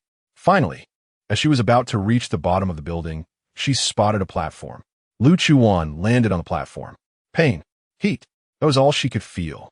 She couldn't go down, otherwise she would definitely be caught by that person again. Just as she was about to faint from the pain, a familiar figure appeared at the bottom of the building. Nian Shengyu. With all her strength, she managed to emit a weak sound calling his name. Before losing consciousness, Lu Chuwan secretly mocked herself. When did she become such a weak person? Nian Shengyu came out of the monitoring room and called Song Yi to urgently find Lu Chuan's location. Just as he got out of the car, he heard her weak voice calling his name. He quickly identified her location. Looking up, the sight made his heart tighten, sending pain and bitterness throughout his chest. When he rescued her from that platform, she was already unconscious. 1-1. In the car, Nian Shengyu clearly felt the person in his arms was running a fever. He wanted to call her to see if she would wake up. After calling her name with no response, he kept calling her because her claws had already emerged. 1-1. The car sped towards Xiao Yihan's laboratory. In the driver's seat, Song Yi was sweating nervously. When Nian Shengyu carried her down, he saw her sharp, pointed nails. She was actually a mutant. After all this time, he had no idea and had been having so much fun with her. More strangely, his commander showed no surprise at all, only concern on his face. He had known all along and had even allowed her to stay at Jinyuan. Wow, I discovered this big secret. Will he be silenced? Chapter 58. The inhibitor is useless in a daze. Lu Chuwan woke up. When she opened her eyes, it was still those blood-red eyes. It's me. After waking up, Lu Chuwan felt as if ants were gnawing at her limbs. Itchy. Hot. She knew she had been drugged, and it had triggered her heat. The inhibitor Xiao Yihan had given her was not with her, and she didn't know if it would be effective. This was a terrible situation. Wan, how are you feeling? Can I kiss you? Nian Shengyu's body stiffened, not expecting her to say this suddenly. Sure. He didn't hesitate in his response, unsure if her consciousness was clear. In the driver's seat, Song Yi's jaw nearly dropped. How did things develop in this direction? Lu Chuwan, you big pervert.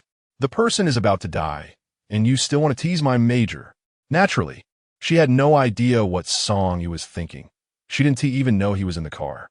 With Nian Shengyu's consent, her gaze fell on his thin lips, and she leaned in closer, like someone who had been thirsty for a long time, suddenly finding a water source. Lu Chuwan lost herself in sucking on his lips. Nian Shengyu's hand was on her waist, his whole body stiff, not daring to move. But when she kissed him, he instinctively opened his mouth, making it easier for her to enter.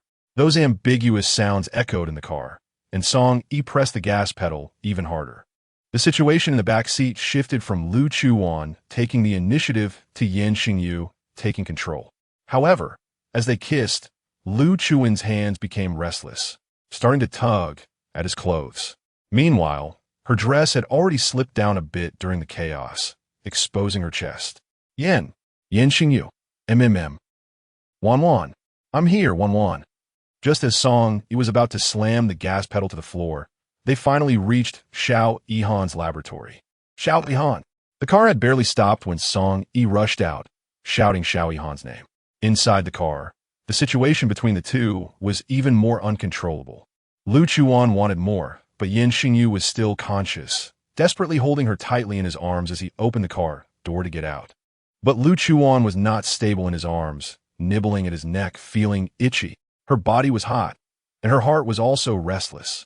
In the laboratory, Xiao Yihan was dissecting the body of a mutant with a scalpel. Just as he cut open its abdomen, he heard Song Yi's frantic cries. He didn't plan to respond, thinking that Song Yi surely had no good news. Xiao Yihan. However, just as he was about to continue the dissection, Nian Shengyu's voice came through, sounding very anxious. What is going on? With no choice, Xiao Yihan had to stop his work immediately and come out of the operating room. Damn, you finally came out. Let me tell you. Before Song Yi could say anything, Xiao Yihan's eyes widened. What the hell? Someone explain to him what he's seeing. Nian Shengyu, holding a girl. Wait a minute. That's not the point. The point is this girl is kissing his collarbone. His neck, his Adam's apple, and his collarbone were already covered in ambiguous marks. Damn. Moreover, this girl looks somewhat familiar. Xiao Yihan, you need to check on her. She has ingested something unclean. Nian Shengyu wanted to put Lu Chuwan on the hospital bed, but she tightly clung to his neck, unable to let go for a long time. Xiao Yihan looked at their intimate appearance and still found it unbelievable. Lu Chuwan. He gently called her name. Lu Chuwan didn't stop her actions against Nian Shengyu. Let out a soft sound. Do you know what you're doing? Are you blind? Preparing to take Nian Shengyu? Her thoughts were clear, and her tone was firm. It was true that she was conscious and also truly lustful. The three men present were stunned by her straightforward words. It was still her Lu Chuwan.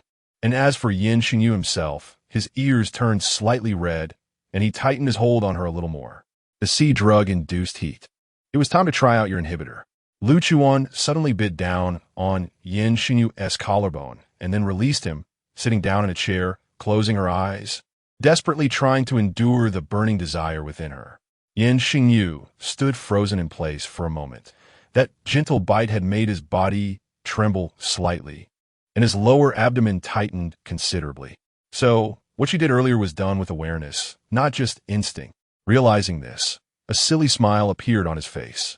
This scene just happened to catch Song Yi's eye, making him shiver in fright. Xiao Yihan quickly rushed to the room where the reagents were kept and brought back the inhibitor. Whether it would work or not was up to the moment. He squatted down in front of Lu Chuwan and began to inject her starting from her vein. A syringe of reagent quickly ran out.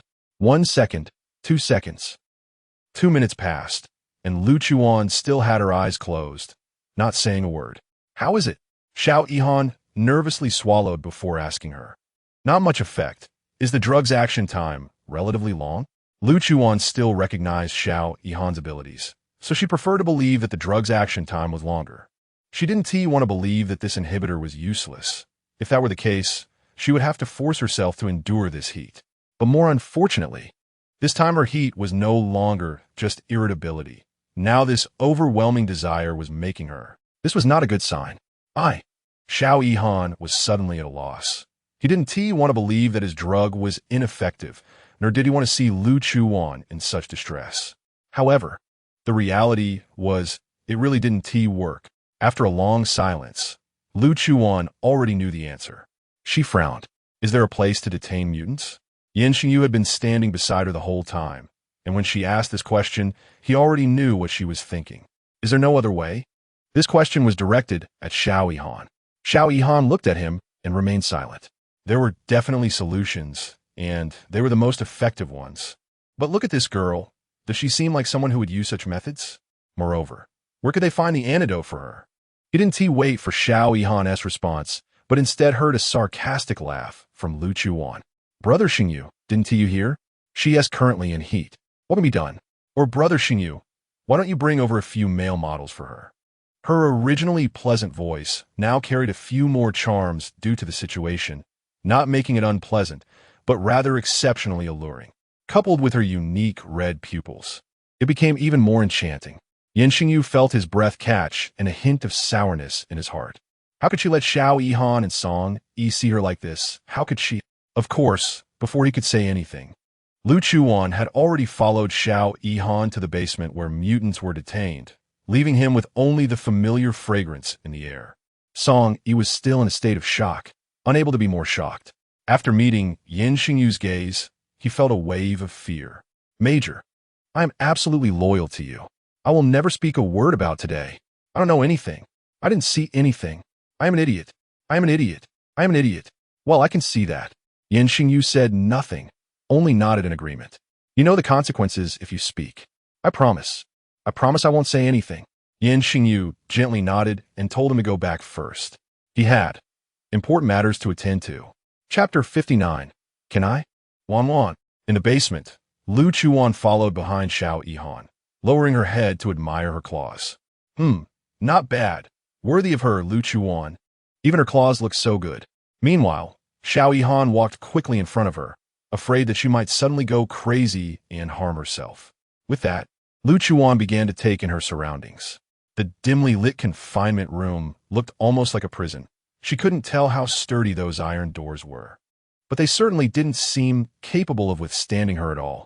The suppressants were ineffective, so to just bring over a couple of sedatives. Don't forget, last time you developed a resistance to them. Xiao Yihan had locked her hands and feet with iron chains, which she had requested herself. Otherwise, he wouldn't have dared to be so reckless. He then locked the door, although he didn't know what Lu Chuwan would be like when she completely lost control, since she had asked for it. Xiao Yihan left the basement, but continued to monitor the surveillance footage upstairs. He wanted to learn more about her, as it would help with both his research on the extraordinary and her suppressants. Lu Chuwan, unaware that Xiao Yihan was watching her, found the confinement room reminiscent of a prison, especially with the rickety little iron bed that was the finishing touch to the prison-like ambience. She didn't mind and lay down on it. Her body had been feeling uncomfortable all along, but she had been enduring it on the way down. Now, lying down, her mind was filled with images of kissing Nian Shengyu in the car. It felt so damn good, but the more she thought about it, the worse it became. In a place where Xiao Yihan couldn't see, her eyes were becoming increasingly red, seeing that she hadn't moved for a while. Xiao Yihan was about to leave the monitoring room when he was called. Bring a bathtub over and fill it with ice. Xiao Yihan's eyes widened in surprise. How did she know he was watching her? He hadn't told her there were cameras. This is terrifying. After recovering from his shock, he ordered someone to prepare it. However, when the bathtub was brought to the lab, he found himself in a dilemma. The servants couldn't go in, and he couldn't move the bathtub by himself. What are you doing? Suddenly, a familiar voice came from behind, and Xiao Yihan felt like he had found a savior. Turning around, wait, why was Nian Shengyu back looking all dolled up? Had she even sprayed some perfume? She told me to move the bathtub down, but I can't do it alone. Nian Shengyu took a look and tried to lift it. Let me do it. Xiao Yihan watched as she effortlessly lifted the heavy bathtub. What the? He rubbed his eyes and pinched himself hard to make sure he wasn't dreaming. Just moments ago, it had taken 2 grown men to move it, and now Nian Shengyu was lifting it all by herself. Was she even human? With no time to think further, he grabbed a large bucket of ice and followed her. When they reached the basement, Lu Chuwan had already sat up on the little broken bed at some point. Nian Shengyu placed a bathtub outside the room. Just as she was about to call for Xiao Yihan to open the door, she turned and saw him standing a short distance away, not moving. His expression was unusually serious as he looked towards Lu Chuwan. He quickly turned to look in her direction. Come here. Behind him, Xiao Yihan exclaimed, as Lu Chuwan charged towards him. Her eyes seemed to be ablaze. Nian Shengyu dodged her attack just in time. The steel isolation barrier prevented her from breaking through, but she swiped her claws and broke through the door. Her speed was fast, and it seemed she was about to attack Nian Shengyu, but he was no slouch either. He sidestepped, but she quickly reached out again. Be careful. Xiao Yihan was terrified from a distance, but couldn't help at all. Nian Shengyu, despite being much faster than an average person, was still slow compared to Lu Chuwan, and his arm got scratched. Hiss! That otherworldly pain made him gasp. Just when he thought she would continue her attack, her hand froze in midair. Nian Shengyu? Wan, it's me. Lu Chuwan caught the scent of blood in the air and saw the wound on his arm, her face showing a hint of apology. Put it down, quickly get out, and locked the big door of the basement. After saying that, she walked back into the already damaged room and lay back on the little broken bed. After a minute, when they still hadn't left, she faintly felt herself losing control again. Hurry, go. The words were almost ground out through clenched teeth. Shengyu, hurry up. Xiao Yihan shouted at Nian Shengyu, who was still standing there, holding a whole bucket of ice. Hurry up, seeing that he was still unmoving. Xiao Yihan quickly ran over and grabbed him, but Nian Shengyu pushed his hand away. You go, I'll stay. Xiao Yihan's eyes widened in shock, his expression filled with disbelief. Are you crazy? You go. Pushed to the exit of the basement, Xiao Yihan was still in shock, but knew he couldn't change Nian Shengyu's mind. Close the door. After giving his instructions, Nian Shengyu walked back. It took Xiao Yihan about 10 seconds to snap out of it and quickly secure the basement door before rushing back to the monitoring room. He had a rough idea of what Nian Shengyu intended to do, but never expected him to go to such lengths. Indeed, on the surveillance footage, he walked towards the little broken bed. Lu Chuwan, feeling uncomfortable, heard his return and couldn't hold back her anger. What are you back for? Nian Shengyu didn't retreat in the face of her roar. Instead, he sat right next to her. Get out. She was truly at her limit now, angrily scolding him and trying to push him away, but Nian Shengyu directly pulled her into his embrace. Wan, I'm here voluntarily. Unfortunately, Lu Chuwan didn't hear him. She lost consciousness again. Pain shot through his shoulder, and Nian Shengyu instinctively let out a grunt, but he didn't loosen his hold on her.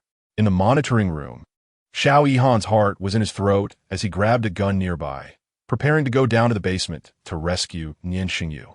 After feeling a bite, Nian Shengyu bit himself again, this time kissing and licking his own neck. Wan. Hearing the sound, Xiao Yihan turned back, nervously staring at the screen. She really wouldn't hurt herself. A smile appeared on Nian Shengyu's face. When Lu Chuwan tasted his blood, her consciousness had already awakened, but it was just awareness. Her body instinctively leaned against him. She sniffed his neck and found that, besides the enticing mint scent, there was also a hint of something else. Nian Shengyu, don't wear perfume anymore. Her lips slightly parted from his skin as Lu Chuwan gasped out a sentence. Light as a feather, it made Nian Shengyu's heart flutter.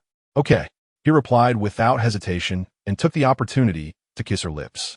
After a moment, he finally asked her, Can I? Wan. Chapter 60. The great battle lasts 3 days and nights in Lu Chuan's arms. She felt a bit restless after not being kissed. Yet, she still playfully retorted, It seems like it will take several days. Is that okay, Major? The only response she received was a passionate kiss from Nian Shengyu. The scene was too intense. Xiao Yihan in the monitoring room didn't want to continue watching, as he didn't have such a kink. However, he was also worried about their safety. As the situation escalated, he was the only one who ended up fleeing in distress. The entire night, that little broken bed was ruined by the two of them. Lu Chuwan felt a bit better, but the heat of the estrus period wouldn't pass so easily. The conditions in the detention room were too rudimentary. Fearing for her health and wanting to leave a good impression on both of them, he brought her back to Jinyuan before dawn. He dismissed all the servants in the villa, leaving only those guarding the periphery. The villa was almost fully explored by the two of them. On the morning of the third day, Lu Chuwan woke up in the master bedroom and instinctively reached out to find the person beside her. After feeling around for a while without finding him, she opened her eyes and looked around, but still didn't see him. Nian Shengyu? In the kitchen downstairs. Nian Shengyu heard her voice and was about to head upstairs when a familiar, intense pain struck him. Ugh! The pain shot through his limbs, and he dropped the breakfast he had just prepared, shattering it to pieces. His face turned pale, devoid of color. His body suddenly felt weak, and he leaned against the stove, collapsing to the ground. Lu Chuwan on the upper floor immediately jumped out of bed when she heard the sound of the plate shattering. She knew that in the villa these past few days, it was just the two of them, and now, besides Nian Shengyu, no one else would make a sound. Rushing downstairs, she found Nian Shengyu sitting on the ground, looking like he might faint at any moment, and for a moment, she panicked. Nian Shengyu? She ran to his side, observing his condition before picking him up from the floor. What's wrong with you? Lying on the sofa, Nian Shengyu was still in pain, unable to utter a word, instinctively clutching his heart. Lu Chuwan quickly called Xiao Yihan. Half an hour later, he lay quietly in Xiao Yihan's laboratory. On the way there, he had fainted from the pain. The laboratory was not just a lab. It was equipped with many medical devices. Lu Chuwan followed Xiao Yihan closely, watching him examine the paper report. She couldn't understand it and could only wait nervously for him to speak. Xiao Yihan's brows were tightly knitted as he stared at the data in his hands. He is an extraordinary person? The question slipped out, and Xiao Yihan still found it hard to believe. How could he have not known that Nian Shengyu was a normal human after following him for so many years? However, the current data showed that the healing factors in his body had increased exponentially compared to before. When the test results came out, he couldn't believe it, thinking there was a problem with the testing equipment. He then changed the equipment and retested Nian Shengyu's blood, but the result was still the same. Lu Chuwan didn't expect him to suddenly ask this, and suddenly remembered the diary of Nian Shengyu's father they had seen together in the study. Moreover, he had not been discovered to be extraordinary before. Let's not consider that for now. How is he? Xiao Yihan, not being foolish, stopped asking further. He had a type of active viral substance in his body, but for the past few years, this virus had been dormant, essentially dead. It hadn't affected his body, so they hadn't interfered with it. But now, for some unknown reason, the virus had suddenly been activated, and it was rejecting his body, forcibly detaching. When Lu Chuwan was at the base, she often entered the laboratory with her master. But she only knew that the virus could autonomously leave the body, and the host parasitized by the virus would not be severely harmed during this process. As for forced attachment, it sounded like a bad phenomenon. And forced attachment, he only had 1 week left. Once those words were spoken, both of them fell silent. Clearly, he had been fine just yesterday, but today he was told he had only a week left. How could one accept that? Nian Shengyu, lying on the hospital bed, happened to wake up just as Xiao Yihan said this. However, he did not speak. Is there no other way? Lu Chuwan asked cautiously. Xiao Yihan lowered his head, unwilling to admit this fact. In the basement of the presidential palace, those in white lab coats watched the data on the screen day and night, not daring to relax. Your Excellency, Feng Lin arrived, and everyone respectfully called out. What's the status now? The main person in charge of the project stepped forward. Your Excellency, the virus is now fully mature. The next 3 days are the best period. Feng Lin said, a smile appearing on his face. 3 days? That couldn't be better. Just in time, Baizhua helped me with a big favor. On the way back to Jinyuan, Lu Chuwan tried hard to act as if nothing had happened, not daring to tell Nian Shengyu the truth. He didn't ask anything all the way back.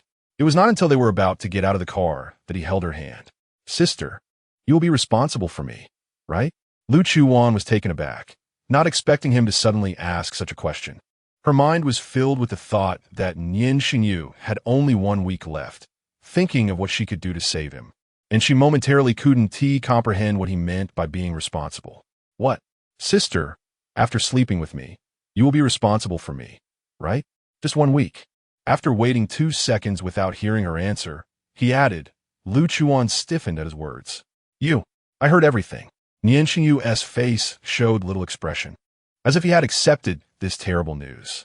Lu Chuwan, however, felt even more heartbroken by his calmness. Nian Shengyu. Lu Chuwan didn't know what to say. At such a moment, any comforting words felt pale and powerless.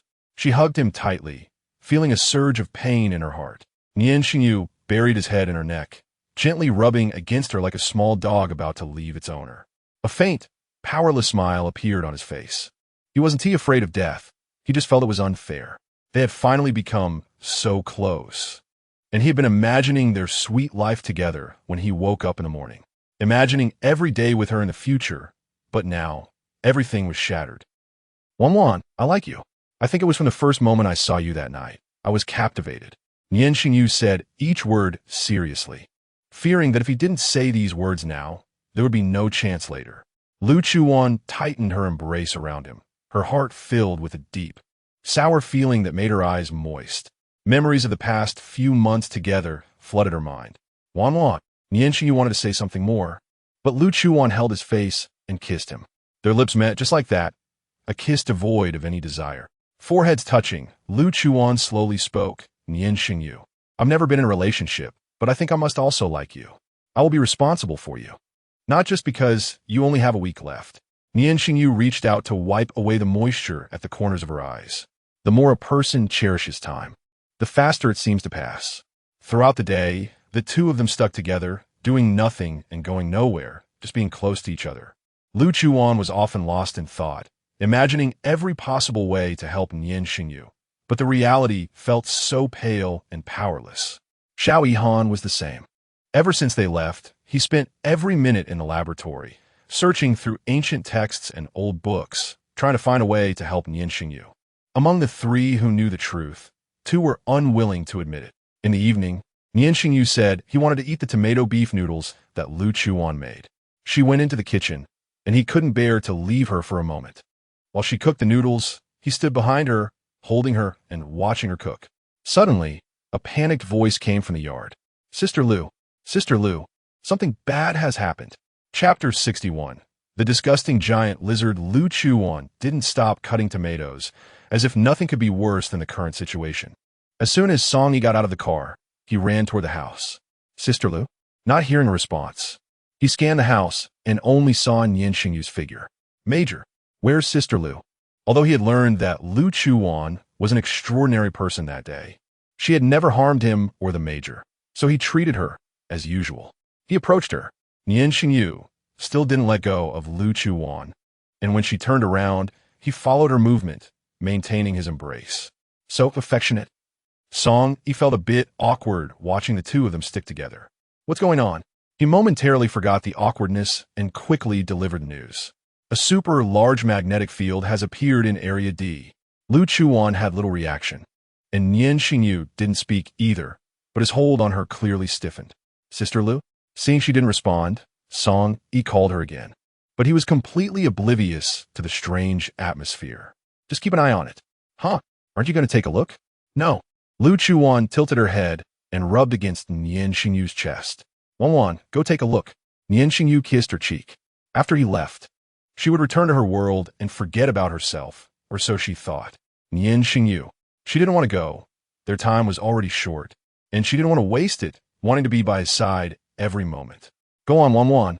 I'll wait for you at home. He let her go, his eyes filled with love, almost overflowing. When Lu Chuwan met his gaze, she knew what he was thinking. Okay, she agreed, but she finished making the bowl of tomato beef noodles before leaving. As she left, she looked at him with worry, reluctant to go. Nian Shengyu smiled helplessly, and the two stood at the door kissing. Song Yi sat in the car, watching the reluctant pair, feeling puzzled. It's just to check out the magnetic field in Area D. Why do they act like it's a farewell? Area D. The magnetic field vanished shortly after appearing. By the time Lu Chuwan and the others arrived, only the traces of the magnetic field's movement remained. They were a step late, but they'd still gained something. At the very least, they confirmed that the magnetic field was indeed man-made. As for why such a large magnetic field was created, that remained unknown. Moreover, with so many mutated monsters in Area D, if they all used the magnetic field to enter another spacetime, the consequences were unimaginable. The concept of expanding the space-time dominion suddenly popped into Lu Chuan's mind, but she quickly dismissed that idea. She had only seen such things in sci-fi movies from M country. How could it possibly happen in reality? After recording the data from the magnetic field movement, Lu Chuwan looked at the tall boundary wall, feeling suddenly curious about Area D. They said there were many rebels and mutated monsters inside. What would it look like? A barren wasteland? What are you thinking about, Sister Lu? Song Yi approached, seeing her lost in thought while staring at the boundary wall. Nothing. After recording all the data, they started heading back. Mainly, Lu Chuwan felt her eyelids twitch as if something was about to happen. The car had barely gone a kilometer when Song Yi slammed on the brakes. Lu Chuwan hadn't fastened her seatbelt and nearly crashed into the passenger seat. Just as she was about to raise her head to question Song Yi about his driving, two gigantic creatures appeared in her line of sight. Giant lizards. What is this going to be? A Hollywood blockbuster. Song Yi's hands trembled on the steering wheel. What should they do? How did those things get out? Run. Lu Chuwan yelled, and Song Yi finally snapped back to reality, stepping on the gas and turning the wheel hard to drive away. Lu Chuwan looked through the back window at the two massive monsters chasing after them, closing in fast. She could see clearly now. Their skin was covered in large lumps that looked like festering tumors, oozing some green, unidentified liquid. Disgusting. She estimated they were about 15 meters long. How did these monsters come to be? How many unknown secrets does this empire still hold? Crash. The rear of the car was suddenly slapped by a lizard that had caught up, causing the entire vehicle to nearly flip over. Song Yi struggled to regain control of the car and continued driving forward. Just as the vehicle was about to be attacked again, Lu Chuwan quickly opened the car door. You go. Don't worry about me. She slammed the door shut, leaving Song Yi inside, terrified at her actions. Was she crazy? Just as he stopped the car, her furious shout came from outside. Hurry up. Don't hold me back.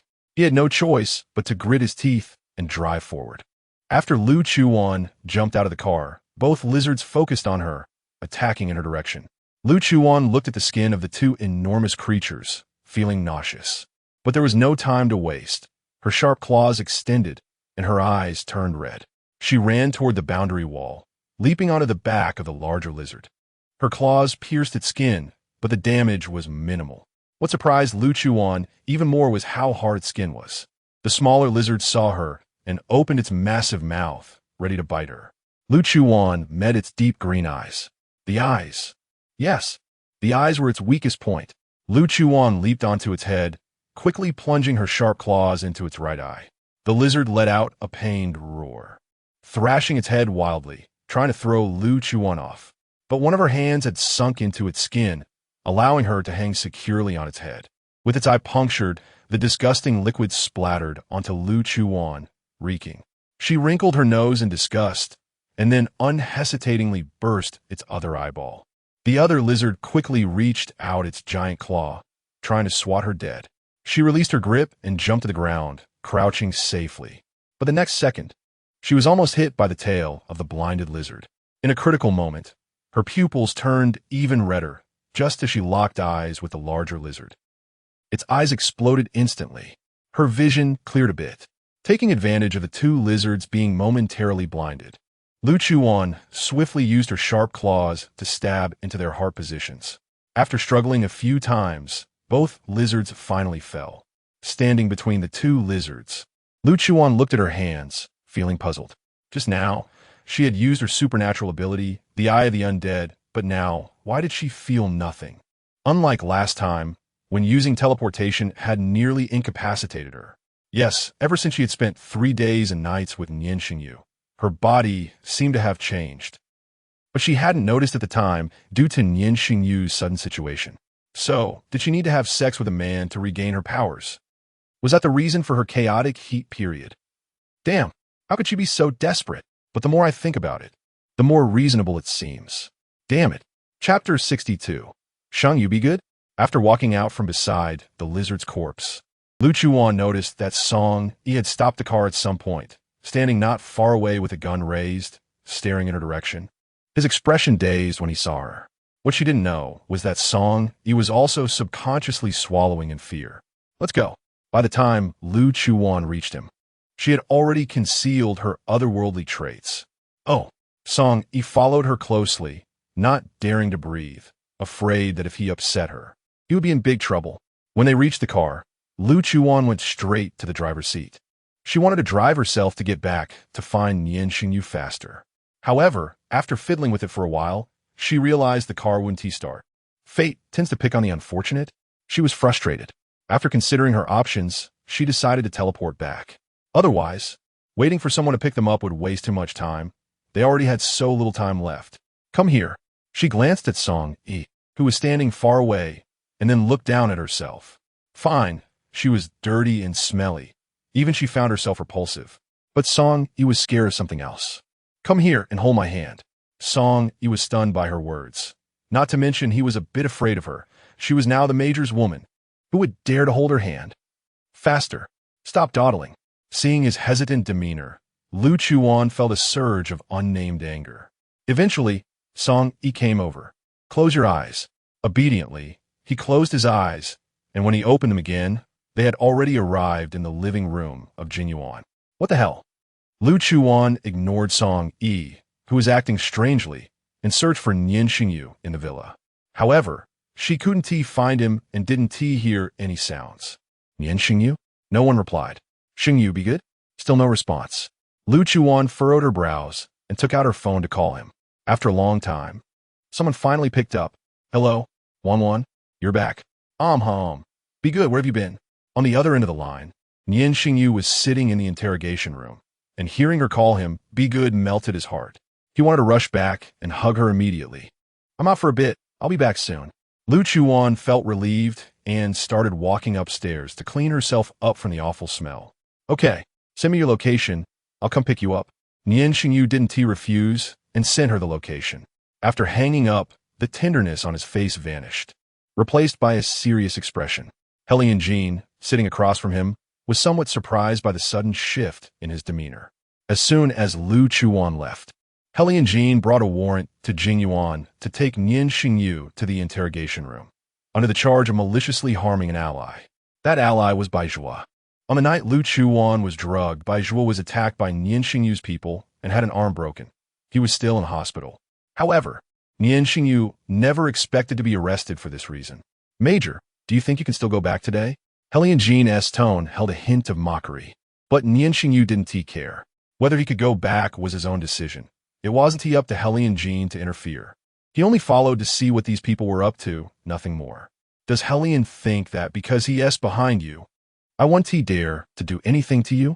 Nian Shengyu didn't even glance at him, focusing instead on the photos of Lu Chuwan he had secretly taken on his phone. There were pictures of her sleeping, playing games, and even a kiss they shared. You.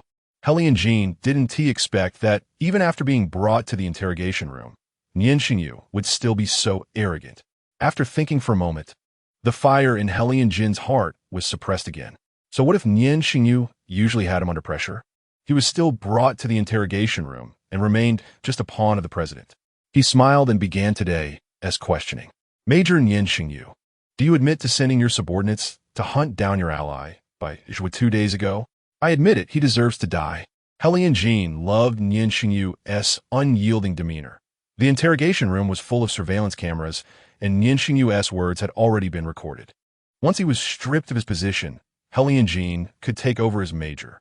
Nian Shengyu was unaware of Hellion Jin's calculations and had no desire to know. He quickly signaled the jurors to record this crime. Hunting down an ally was a serious offense, and now they would take Major Nian to the holding cell, waiting for the president to come and personally punish him. As soon as this was said, those monitoring the interrogation room began to act. However, before they could bring Nian Shengyu to the holding cell, they were met by guard from outside. Not good, not good. Sir, a lot of troops have barged in. The guard rushed in without regard for the situation in the interrogation room. Hellion Jin's expression darkened. He knew the incoming troops were definitely Nian Shengyu's. But he couldn't show fear or panic on his face. What is there to panic about? Get out. The guard reporting had no choice but to leave timidly. The major is really quick. Not bad, Nian Shengyu replied leisurely, but this attitude further enraged Hellion Jin. He stood up, and the gun at his waist was suddenly drawn, aimed at Nian Shengyu's head. Do you really think you can leave here? Anger and unwillingness filled Hellion Jin's mind, completely forgetting some of Feng Lin's instructions. Sir Hellion. Behind him, the door to the interrogation room opened again. Hearing a familiar voice, Nian Shengyu quickly put his phone away and looked up at the newcomer. Hellion Jin clearly didn't expect Feng Lin to arrive at this moment. He hurriedly put his gun away. Mr. President, what brings you here? If I don't come, Sir Hellion might injure my guest. Once these words were spoken, Jean dared not say anything. Meanwhile, Nian Shengyu looked down on his false pretense. Shengyu, please come here. It's not for any other reason. Bai Zhuo is still an important figure. What you did is hard to justify. I'll relieve you of your position for now, so you can rest. All right, that's just right. I've been a bit tired lately and shouldn't work anymore. Nian Shengyu's straightforward agreement surprised Feng Lin. However, Nian Shengyu was no fool. He was well aware of the state of the Imperial Army over the years. The title of Major was becoming more and more hollow. He led troops in a battle, and those subordinates were his own independent forces. Whether he had the title of Major was of little consequence to him. Shengyu understands the big picture and is sensible. Sir Helian still needs to learn from Shengyu. Jean stood behind Feng Lin, his unwillingness written all over his face. So this matter is settled. Nian Shengyu stood up, gazing at Feng Lin without a trace of fear. This matter wasn't worth him coming in person. If it were just about military power, it shouldn't be. What scheme is he really plotting? As they exited the interrogation room, Nian Shengyu caught a whiff of a medicinal smell. He couldn't quite place it, but it resembled the scent of someone who often spent time in a laboratory. Like Xiaoyihan. Once outside, he realized that besides the troops led by Lin Wen, there were several unfamiliar men standing beside Feng Lin's guard team. When Feng Lin entered, he naturally noticed the troops led by Lin Wen. Major, are you all right? Seeing that Nian Shengyu had come out, Lin Wen quickly walked over. It's fine, you guys go back first. I'll wait here for one to pick me up. Just now when I came out, I glanced at my phone, and Lu Chuwan had sent him a message saying she was already on the way and would be arriving soon. Shengyu's girlfriend? I want to meet her. Who is this person that caught Shengyu's eye? Hearing Nian Shengyu's words, Feng Lin became somewhat interested. Just an ordinary girl. 2 minutes passed, and the whole group, an entire army, was waiting for Lu Chuan's arrival. Help! Chapter 63. Everything is an illusion. Suddenly, a crowd of people ran out from nowhere, fleeing in all directions. The army and the guards quickly became alert, and Feng Lin was surrounded by the crowd. Those who were originally fleeing suddenly had their necks snapped by the pursuing otherworldly beings. Nian Shengyu's gaze instantly turned cold. Hey, how could there be otherworldly beings? It's the otherworldly beings. Lin Wen took out his gun and went out with his men to deal with the otherworldly beings. But there seemed to be more and more of them, as if they would never be eliminated. In the crowd, Feng Lin suddenly signaled to the few unfamiliar men. The leading man nodded and took out a spray bottle from his pocket, spraying a few times into the air. Nian Shengyu was focused on the outside and didn't notice these small actions. He was somewhat worried that if Lu Chuwan encountered these otherworldly beings, she might accidentally develop a second characteristic. A strange smell wafted through the air, snapping him back to reality. Unfortunately, the scent molecules had already entered his nose. The pain surged again. It hurt. His breathing was almost paralyzed, but he could only force himself to endure it, not letting Feng Lin and Lianjin's group notice. However, every movement he made was in the eyes of those people. Seeing his calm demeanor, the man continued to spray into the air. Nian Shengyu then noticed the source of the smell. Coincidence? But how could such a coincidence happen? Did they know about his situation? No, he couldn't stay here any longer. He had to leave. The intense pain made every movement feel unbearable. Just as he took a step, Feng Lin called out to stop him. Shengyu, there are otherworldly beings outside. It's so dangerous. Where are you going? Nian Shengyu paused, but did not stop. He still had some self-preservation ability. After saying this, he used almost all his strength. Others couldn't tell, but he knew his back was already drenched in cold sweat. After taking a few steps, the guard team protecting Feng Lin blocked his way. What does His Excellency the President mean? Feng Lin looked at his back and smiled, saying, I'm just worried about Shengyu's safety. After saying this falsely, he ordered the guards to take action against Nian Shengyu. Take him away. Nian Shengyu's face turned cold, enduring the intense pain as he drew his gun and quickly shot down a guard elite. The others began to act against him. The scene became chaotic. If it weren't for the physical pain, Nian Shengyu could easily deal with these elites, but 5 minutes later, he was still subdued. Shengyu was still too young. He could have walked away comfortably, but chose to struggle a bit. Feng Lin looked at the 4 or 5 guard elites lying on the ground, and the false smile on his face had long disappeared. Nian Shengyu didn't hear clearly what he said. His consciousness blurred, and he fainted. Outside the prosecutor's office, Lin Wen was still dealing with the otherworldly beings. Damn, how can these otherworldly beings be endless? Not far away, an off-road vehicle sped towards their direction, quickly knocking down many otherworldly beings. Lu Chuwan was in a car, and halfway there, she noticed many otherworldly beings, which made her frown, a surge of panic and worry washing over her. Especially after she called Nian Shengyu, and the phone showed it was off. As she approached the prosecutor's office, the otherworldly beings gathered even more. She finally saw those familiar military uniforms after driving over, but after searching for a long time, she still didn't see Nian Shengyu, only Lin Wen. Lin Wen, where's Nian Shengyu? After the off-road vehicle crashed through those otherworldly beings, Lu Chuwan stopped and shouted towards Lin Wen, who was still fighting. Lin Wen was a bit surprised to see Lu Chuwan coming to find the major again. The major, turning around, he looked, and there was no sign of Nian Shengyu at the spot where he had been. Where's the major? He asked a subordinate nearby. Major? I didn't see him. Also, His Excellency the President is missing too. He should have left with them, Lin Wen speculated. Lu Chuwan arrived at the front of the prosecutor's office and saw a small item on the ground, her expression instantly turning cold. This was a small hairpin she used at home, which should have been carried by Nian Shengyu. How could it have fallen here? Where is he? Could it be that he started experiencing pain again? Where'd he go? The prosecutor's office was now empty, the entire building deserted, all gone to deal with the otherworldly beings. She looked up, there were cameras, and she quickly ran inside to find a monitoring room and began checking the footage. When she saw Nian Shengyu fighting with those people, she noticed his subtle movements.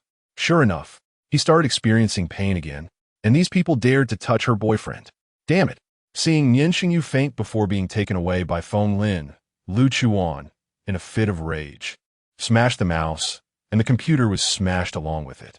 After coming out, she saw Lin Wen still fighting. Lin Wen. The last time she went to the presidential palace, she found the guards there were strict. Going alone, she feared she wouldn't be able to find Nian Shengyu. When Lin Wen heard someone calling him and looked over to find it was Lu Chuwan, he didn't want to pay her any attention. In his view, Lu Chuwan was still just a vase that would only drag people down. Nian Shengyu has been taken away. What are you still fighting for? Lu Chuwan found Lin Wen very displeasing at this moment. She had seen on the monitor that Lin Wen was clearly at the scene, yet he still allowed Nian Shengyu to be taken away. He really had no brains, only knowing how to fight and kill. Under her angry shout, Lin Wen finally realized something was wrong and quickly ordered his subordinates to retreat from the crowd of otherworldly beings. Quick, come with me to the presidential palace. He must have been taken there. Her intuition told her he must be in the presidential palace. Lin Wen hesitated upon hearing this place. That place was not somewhere one could just barge into. What if the major wasn't there? Lu Chuwan naturally saw his hesitation. Then you could just wait here. Lu Chuwan drove the off-road vehicle straight to the presidential palace. Alone at the presidential palace, she couldn't make a big scene entering. In the car, she turned invisible, crashing the car into the palace's main gate. As the guards came to check, she walked straight in. However, she was not familiar with the presidential palace, and the entire palace was large, so she could only grit her teeth and search one place at a time. Meanwhile, in the basement, Nian Shengyu was still unconscious. The unfamiliar faces were the researchers from the lab, now all dressed in white coats. After placing Nian Shengyu on the operating table, they began to prepare the necessary instruments. Once everything was ready, they started to examine Nian Shengyu's body. Vital signs normal, in a coma state, unsuitable for replacement surgery. One researcher reported from beside the instrument. First, check the integrity of the active substances. The leading researcher looked at the data on the active substance detector, feeling that something was off. They had been waiting for this moment for many years, and any detail going wrong could ruin everything. He could not allow any mistakes to occur. After receiving the instructions, some began to check the status of the active substances in Nian Shengyu's body. 2 minutes later, the active substances were intact and in the best activated state, ready for the replacement surgery. However, he still felt uneasy and decided to check himself. Virus activity at 99, existing within the host's physical condition is good. Just as he put down the instrument and let his guard down, a sharp alarm sounded. It startled everyone. Beep, beep, beep, beep, beep, beep. The alarm continued to sound, and he looked at the rapidly changing data on the screen. Sure enough, everything was an illusion. Chapter 64. Come here, be good. The virus is forcefully detaching from the host. How is this possible? They had worked hard and waited for so many years. And now the virus is starting to forcibly detach, which means the test subject is already useless. This result nearly drove him to the brink of collapse. He stood there, unresponsive for a long time. The others present were unaware of the situation and did not notice. Just moments ago, the unconscious Nian Shengyu had started to slowly open his eyes. On the other side, Feng Lin was coldly reprimanding Jean in the office. Do you know how important he is to me? You even point a gun at him. He feared that if he arrived even a moment late, he would find Nian Shengyu's corpse. It wasn't that he had any special feelings for Nian Shengyu, but Nian Shengyu was the core element of his entire eternal life plan. If he died, all those years of planning would be in vain. Jean lowered his head, filled with resentment, but could only respectfully reply, I was wrong, sir. Don't let it happen again. And last time when you poisoned him, it was your idea, wasn't it? Jin's breath caught. How did he know about that? Seeing him silent, Feng Lin lost interest in playing games with him. Fortunately, he is not in life-threatening danger. Otherwise, you wouldn't be standing here today. All right, get out. After Jean left, Feng Lin snorted again. Useless thing. Jean came out of the office and went to the first floor, cursing under his breath. His expression twisted and terrifying. With no outlet for his anger, he kicked at the nearby greenery, feeling unsatisfied, and kicked it a few more times. The noise caught the attention of Lu Chuwan, who was in the adjacent courtyard. She walked over and saw Jean. Jean had returned with Feng Lin, so Feng Lin must be nearby. Glancing up at the resplendent building behind him, Lu Chuwan did not hesitate and directly bypassed Jean to enter. Feng Lin was the main figure in this whole affair. As long as she found him, she would surely know where Nian Shengyu was. In the office, Feng Lin was just about to open the hidden door to the laboratory when suddenly the office door was pushed open. He was startled. However, when he turned around, he saw no one there. He thought it was Jean who had left the door ajar, blown open by the wind. He walked over, looked outside to confirm that no one was there, and then closed the door. Don't move. The moment the door was locked, something sharp pressed against his neck. With the slightest movement, blood could be drawn. Lu Chuwan had disengaged from her invisibility. Her sharp nails pressed against Feng Lin's carotid artery, while her other hand quickly disarmed him. Who are you? Feng Lin felt a bit panicked inside, but he did not show it, trying to think a way to get someone to rescue him. Where is Nian Shengyu? Lu Chuwan had no time to waste on idle chatter. She urgently wanted to know Nian Shengyu's situation. Feng Lin was surprised. This person had actually come for Nian Shengyu, a woman daring to single-handedly break into the presidential palace. Speak. Seeing he remained silent for a long time, Lu Chuwan lost her patience. She slightly moved her nails, and the skin on his neck was cut, a trickle of blood slowly appearing. The slight pain brought Feng Lin back to his senses. He's not here. Take me to him.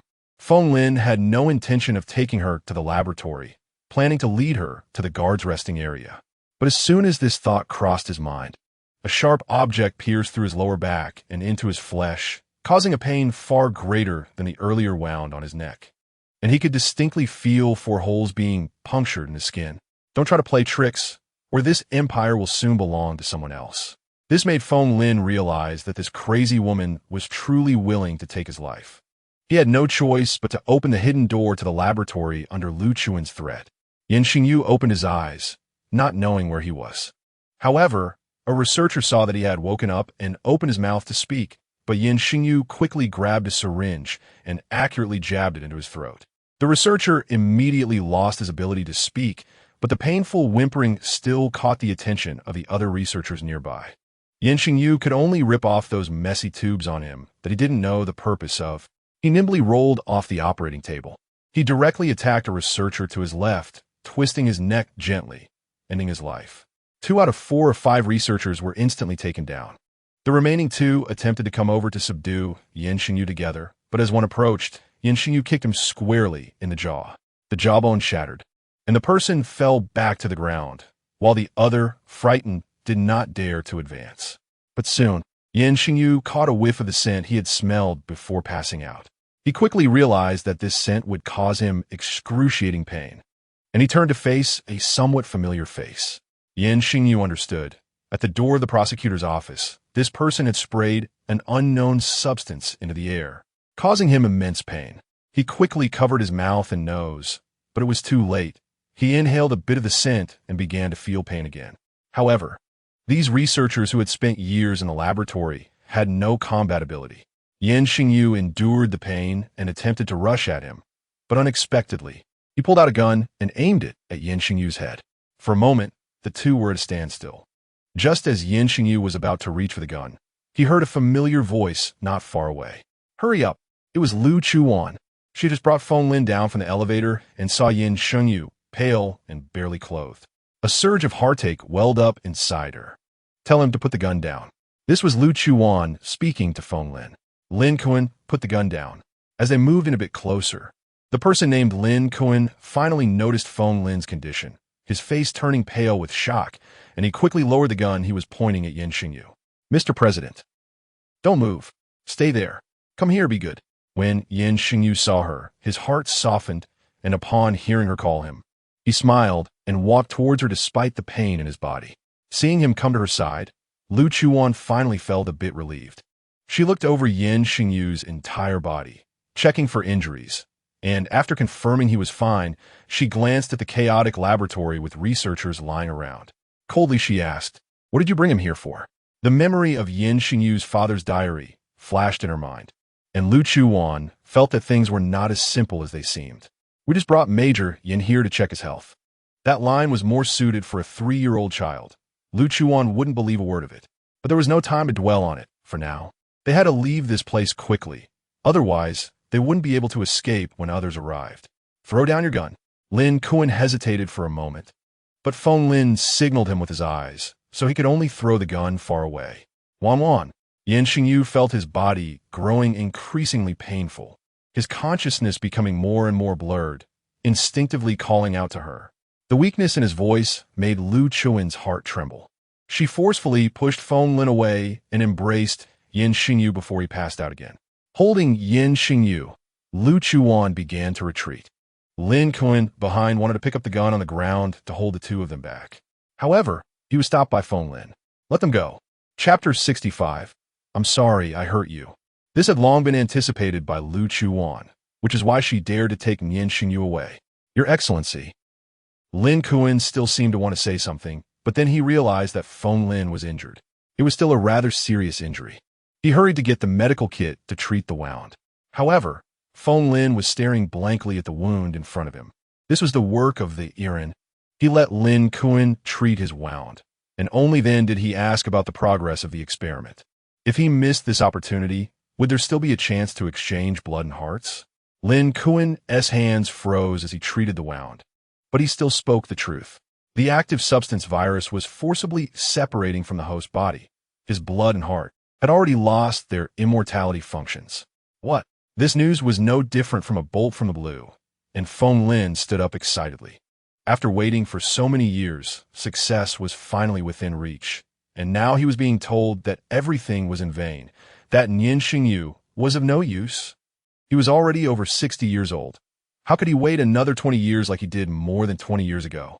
This news was like the anger that Nian Yuhua had brought him many years ago. At that time, the immortality plan was about to be realized, but that wretched Nian Yuhua had the audacity to mess around with the researchers in the lab, resulting in the unique active substance in her body being directly transferred to the fetus in her womb through the umbilical cord. At that time, the active substance virus in the baby's body was in a dormant state and could not be used. He had waited for 23 years, finally waiting for the active substance virus to be activated, and now he was being told that the virus was forcibly separating and the host had lost its function. How could he accept this? Feng Lin looked at him, his eyes filled with madness, shaking Lin Kuan's arm, moving his entire body. "Are you joking, Lin Kuan?" This crazy appearance made Lin Kuan a bit frightened. "Your Excellency." This address undoubtedly answered his question. "Ah, damn it. They all deserve to die." In a fit of rage, he smashed several expensive devices. Lin Kuan stood by, saying nothing. But when he saw the screen of the device that had just sounded the alarm, he suddenly thought of something. Nian Shengyu. Why could only they merge with the active substance? They were born of an ordinary people, as long as they could find another host born of an ordinary person. Although this situation would be difficult to find, it was not impossible. Now that the discovered host was useless, they could only look for such a one. The possibility of directly cultivating one was quite high, but it would still take 10 to 20 years, and they could not wait any longer. The best way now was to search. In such a vast empire, there surely were more than just Nian Shengyu born of an ordinary person. In the elevator, Lu Chuwan looked at the fainted Nian Shengyu and was momentarily flustered. She tried calling him a few times, but got no response. No, she had to hurry to find Xiao Yihan. In the elevator, she directly used her teleportation ability and instantly arrived at Xiao Yihan's laboratory. Just as she was about to scan her pupils to enter the lab, the door opened from the inside. Xiao Yihan rushed out of the laboratory in a hurry. Upon closer inspection, he was still disheveled, with dark circles under his eyes. His face was pale, looking like a kidney-deficient man who had stayed up too late. When Xiao Yihan saw Lu Chuwan holding Nian Shengyu at the door, he was both surprised and delighted. "How'd you guys get here?" "Great, I was just about to look for you." Only then did he notice that Nian Shengyu in her arms was unconscious again. Coming quickly.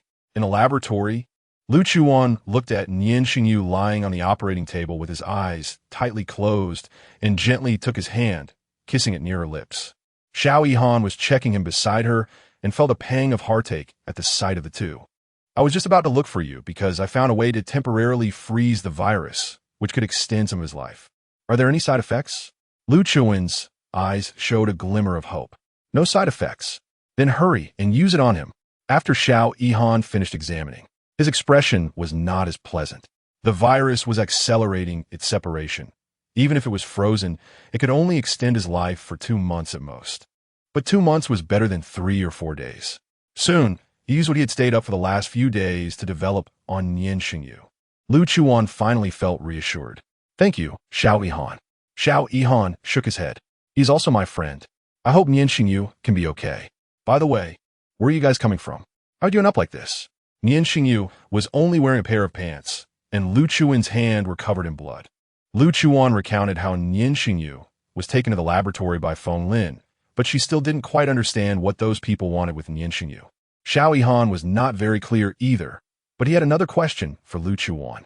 "Do you know why he suddenly became in?" Both of them were very clear that a normal person could not suddenly become in. This was not a zombie movie where one bite would turn someone into an. So, when Xiao Yihan asked this question, Lu Chuwan even thought he had gone crazy. But when she looked up, she saw him staring at her seriously, and at that moment, Lu Chuwan realized the seriousness of the problem. You are not mistaken. When he fainted and came to the laboratory last time, I noticed it. I thought you knew." She didn't know at all. "By the way, there is one more thing. Just now, I just discovered that the cold poison in his body. When you went to see Old Chum before, didn't you say it was 2/3 resolved? But when I checked just now, I found that the cold poison has not been treated. It's just that the active virus in his body was suddenly activated, which suppressed the cold poison. But now that the virus is frozen." He didn't continue, but Lu Chuan already understood what he meant. So her blood had not helped him treat the cold poison. Instead, it had activated the virus in his body. She had hurt him. Realizing this, Lu Chuan felt as if her heart had been stabbed by a sharp dagger, and even her breathing was painful. I'm sorry. I'm sorry." She could only helplessly repeat these 3 words in her heart, but it couldn't change anything. Wan Wan. Nian Shengyu on the hospital bed suddenly made a slight sound, calling her name. Lu Chuan hurriedly collected her emotions and came to the bedside. She held his hand, repeatedly saying, "I'm here." Nian Shengyu felt the warmth in his hand, but he was so cold. It was that familiar feeling again. Wan. He turned his head and found that tears were hanging on Lu Chuan's face. I'm sorry, Nian Shengyu. I'm sorry I hurt you." She tried to hold back her tears, but they couldn't help but fall uncontrollably. He could have lived his life peacefully, but it was all because of her own cleverness that she had hurt him. Nian Shengyu still didn't know what had happened. He only knew that seeing her cry broke his heart.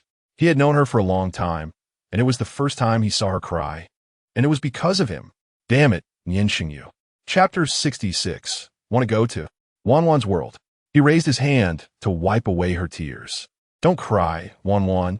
There's nothing to feel sorry about. Lu Chuwan shook her head. No, you don't know anything. It's because of me that you became like this. It's because of me that you have to endure this pain. Xiao Yihan then realized that the virus in his body was activated because of Lu Chuan's blood. So, was Nian Shengyu's transformation into a mutant also related to her blood? Wanwan, please stop crying. Give me a hug. Your good boy is so cold. Lu Chuan finally stopped crying and worriedly held him in her arms. Xiao Yihan stood by, unable to bear the sight of this tragic couple. All right, let's hurry back. You don't have anything urgent for now. He should take care of himself before looking for other ways to save him. 2 months cannot be his ending. Nighttime. In the master bathroom of Jingyuan. An oversized bathtub, having 2 people in it was no problem at all. Hot water kept flowing, fearing the temperature might cool down a bit. The water was much hotter than usual. Nian Shengyu initially didn't want her to come in, afraid of burning her, but she insisted on entering. So, he leaned against the bathtub while she leaned in his embrace. The two maintained this position. After the virus was frozen, Nian Shengyu no longer experienced sudden pain like before.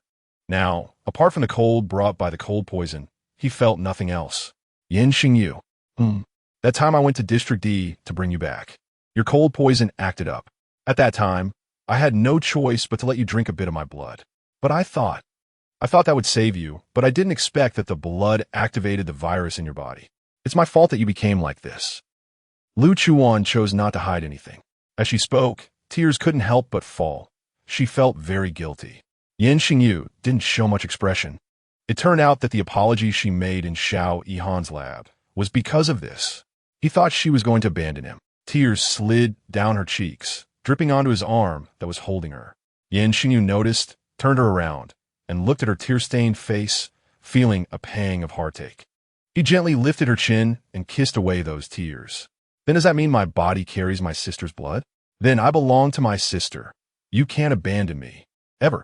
Lu Chuwan cried for the pain she caused him, yet he didn't blame her. This made her feel even more guilty, but before she could apologize, Nian Shengyu kissed her lips directly.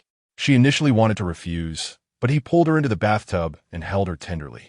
After a few days of calm, some people couldn't hold back any longer, starting to stir trouble. Since the mutants appeared suddenly in District A, they had been frequently seen, but Lu Chuwan didn't know if the military had come out to deal with it. Anyway, Nian Shengyu didn't go because he already knew that those mutants were deliberately released by someone, and it was obvious who that was.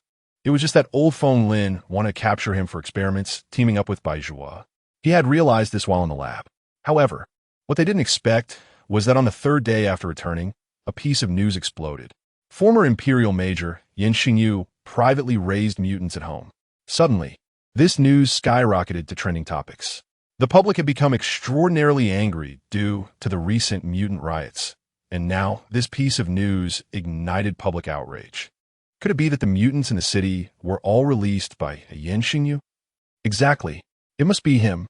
He even said he was seriously clearing mutants every year, and now he is raising them himself. Such a person doesn't deserve to be a major. Lu Chuwan looked at these comments on her phone while sitting on the sofa, furious enough to want to hit someone. Nian Shengyu had protected them like this. Yet now they were all out there talking nonsense. They were a bunch of ungrateful people, a bunch of backstabbing wolves. They didn't deserve it. No, she couldn't let Nian Shengyu see these comments, or he would be heartbroken. As she saw him about to come out of the kitchen, she quickly turned off her phone. Nian Shengyu brought a cup of hot milk in front of her. What's wrong? He easily noticed that she seemed to be angry. It's nothing. I was just thinking if there's anywhere you'd like to go, we can go together. This wasn't said just to distract him. She genuinely wanted to go to the place he wanted to go. Nian Shengyu smiled helplessly. Actually, I do have a place I want to go. Where? Lu Chuwan became interested. I want to go to Wanwan's world. She was momentarily taken aback, clearly not expecting his answer to be this. Nian Shengyu, there is no Wanwan's world. Wherever Wanwan is, that is Wanwan's world. Right now, you are in Wanwan's world, and still the brightest and most attractive star in Wanwan's world. His heart skipped a beat. It felt like he wasn't so cold anymore because his heart was being warmed, and his frozen body began to gain warmth. He held her tightly in his arms. Wan, don't blame yourself. Fate was meant to be this way. Meeting you is already a blessing. Lu Chuwan's heart skipped a beat. He knew what she was thinking. She indeed treated him better because she felt a bit guilty and remorseful, but she genuinely wanted to be good to him. Nian Shengyu, why are you so foolish? If there's no you in the future, what should I do? She didn't dare to think further, nuzzling against his chest, wanting to share her warmth with him. In the afternoon, Nian Shengyu still found out about the situation online, but he didn't take it to heart and had no intention of coming forward to explain. In the outskirts of District A, in a dilapidated house, hidden secrets lay within. Entering through a hidden door revealed a different world. Inside were many superconducting materials. A familiar figure appeared here. The workers respectfully greeted him.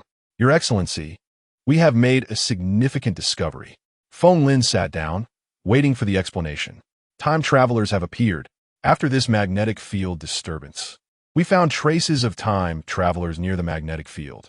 They must be here to search for the magnetic field. We can use the magnetic field to capture them. The person in charge was explaining the plan, and Feng Lin nodded occasionally, indicating his approval. After staying there for about half an hour, when leaving, Feng Lin patted the shoulder of the person in charge. Keep it up. I believe under your leadership, conquering time and space will not be a problem. The man, receiving such attention, smiled as he saw Feng Lin off, and then returned to this so-called research. Because of the situation online, Lu Chuwan wanted to take Nian Shengyu out to relax even more, and now he didn't have to work. However, there wasn't a suitable place. Going to the beach wasn't a good idea either, as Nian Shengyu's cold poison had worsened, and he couldn't play in the water. After thinking, Lu Chuwan chose a physically demanding activity, climbing up to watch the sunrise. It was considered a scenic spot located on the edge of District A, a not-so-high mountain.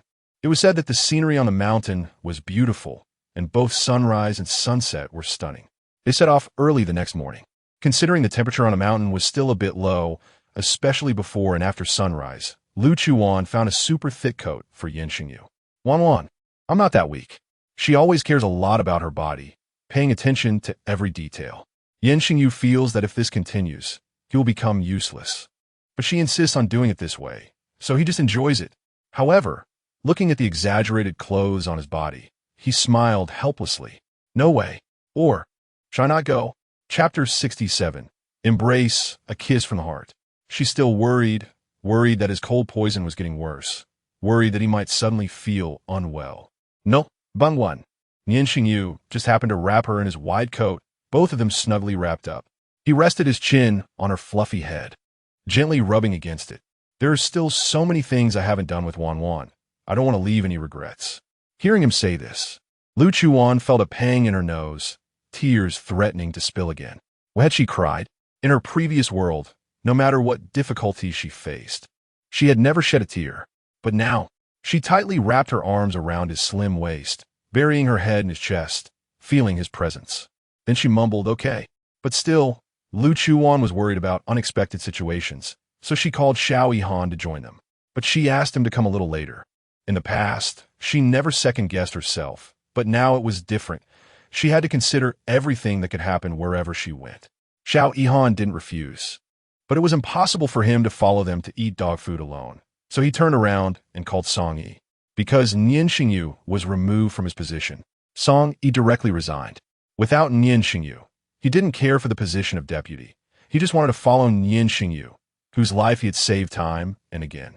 So, after Lu Chuwan and the others headed up the mountain for an hour, they slowly made their way up. Since it wasn't a holiday and it was still early, there wasn't a soul on the road.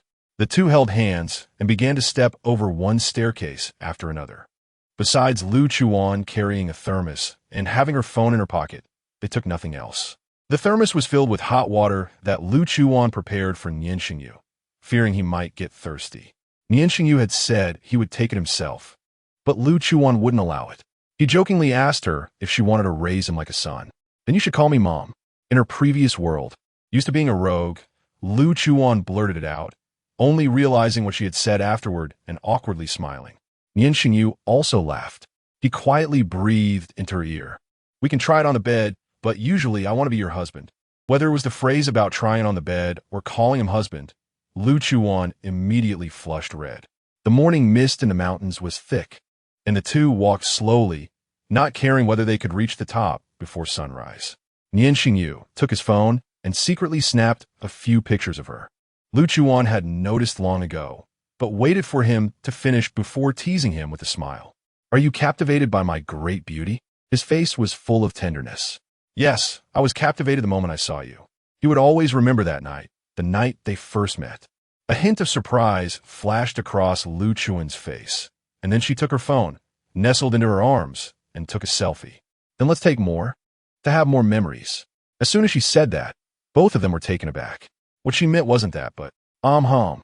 Nian Shengyu patted her head, and they took a few more photos before starting to walk again. Lu Chuan occasionally took her phone to snap pictures of him. "Wan, what do I look like through your lens?" He couldn't help but feel curious. Vibrant, gentle, vibrant, gentle. These words had never been associated with him. Before she appeared, he only heard people say he was cold-blooded and intimidating. Although they were walking slowly, they were completely capable of moving. When they reached the top of the mountain, they coincidentally encountered the sunrise. The mountaintop was a vast grassy area with some wooden railings. In the misty morning, the cold, damp air and the bright, dazzling dawn broke through layers of obstacles, eventually bursting forth in brilliant colors on the horizon, with a bright future ahead. "Nian Shengyu, we're definitely going to get better and better." Lu Chuan stood at the railing, shouting loudly towards the distance. He froze in place, wrapped in her affection, surrounded by the passionate wind. Her radiant smile filled his vision, and Nian Shengyu embraced her. Embrace, a kiss from the heart, letting them feel the beating hearts for each other. The two embraced and watched the sunrise, when familiar and humorous voices sounded behind them. "Ouch! Why come here to climb a mountain? I am exhausted." Recently, Xiao Yihan had been cooped up in the lab, and after staying up late every day, he felt like he was dying. Now, climbing up from the foot of the mountain, he was left with half his life. He was leaning against the railing, gasping for breath. Song Yi was fine. His usual training was much more tiring than this, and climbing a mountain was nothing. Watching Xiao Yihan look like he was on the verge of death, Lu Chuan couldn't help but laugh. "You still have the face to laugh. It was your idea, wasn't it?" He shouldn't have said that. The more he spoke, the louder she laughed. Ha ha ha ha ha. Seeing the two of them being so lovey-dovey, Xiao Yihan couldn't be bothered to argue with her. "Hey, we didn't get to see the sunrise," Song Yi suddenly said with some regret. "No, with your roughness, how could you have the interest to watch the sunrise?"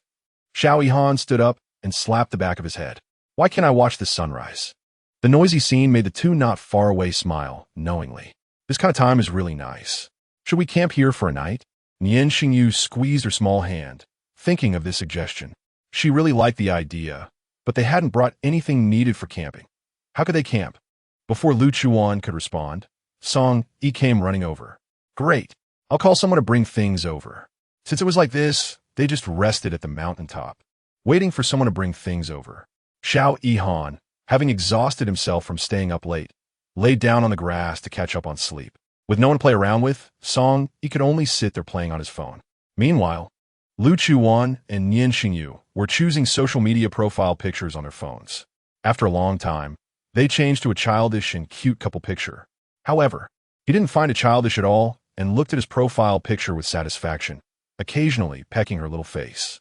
In this peaceful and beautiful moment, an unexpected phone call came. Lu Chuan looked at the caller ID on her phone, just about to hang up, when the other party sent her a message. Hey, pick up, or I'll keep calling." It was as if they knew she would hang up. Lu Chuan had no choice but to press the answer button. Hey, Moshi, where are you? Come out and play." The excited voice on the other end was from Ran Hua, and Lu Chuan knew this guy definitely had nothing serious to talk about. She rolled her eyes in exasperation. No time. Nian Shengyu was also a bit surprised when he saw that name. When did they add each other as friends? "Hey, you don't give this princess any face." "No, I'm only giving face to Nian Shengyu." "Don't. I'm going back in a few days. Let's hang out." Chapter 68. So absurd. This news was quite unexpected. After returning from the banquet that day, Lu Chuan also heard that the princess from the neighboring country was coming to marry Nian Shengyu. She then understood why Ran Hua had said to her that she didn't intend to compete for a man. However, now that Nian Shengyu had already been broken in by her, he was already hers. So this was a failed marriage alliance, and they were heading back home? What does that mean? Your fiancé, he wants to come and play with me, Lu Chuwan jokingly said to Nian Shengyu, but he immediately turned his face away, looking upset. Sister, I'm already yours. Don't push me away. His aggrieved little expression made Lu Chuan's heart ache. I was wrong. She kissed the corner of his mouth. It was only then that a sharp explosion sounded from the other end of the phone. Is that Nian Shengyu? When Lu Chuwan mentioned the fiancé, she had already realized who was beside her. But Ranhua didn't expect that the cold and ruthless young major at the presidential palace would be such a soft little puppy in private. I can't believe it. Lu Chuwan is too amazing. How did she turn the high and mighty major into this? Don't let her come over, okay, sister. At that moment, Nian Shengyu knew that this princess had no interest in him, but she was too noisy, and her coming over would disturb his wonderful time with his girlfriend. He didn't want too many irrelevant people involved in their time together. He hadn't planned on letting Ranhua come over, but unexpectedly, he even acted spoiled. Lu Chuwan suddenly wanted to tease Nian Shengyu a bit. Of course, not in a romantic way. Okay, Lu Chuwan, forgetting friends for love. Who are you friends with? The heartless Lu Chuwan was about to hang up the phone when a man's voice came from the other end, looking for Nian Shengyu. Young Major, let's meet. I have something you want to know. Nian Shengyu was silent for 2 seconds before giving the address to the caller. Lu Chuwan recognized that the man was the prince from the banquet. Shouldn't he be on the same side as Fenglin? Why was he looking for Nian Shengyu? Do you have something you want to ask, Wan? Noticing her confusion, Nian Shengyu didn't plan to hide it. It's nothing. She knew that Nian Shengyu must have his reasons for doing this, so she didn't bother to ask. Just then, the person delivering the items arrived. He even thoughtfully brought a grill and beer. What a considerate guy. Lieutenant Song is really on top of things. After setting up the tent and grill, the subordinates left. Song, he naturally went over and started grilling skewers.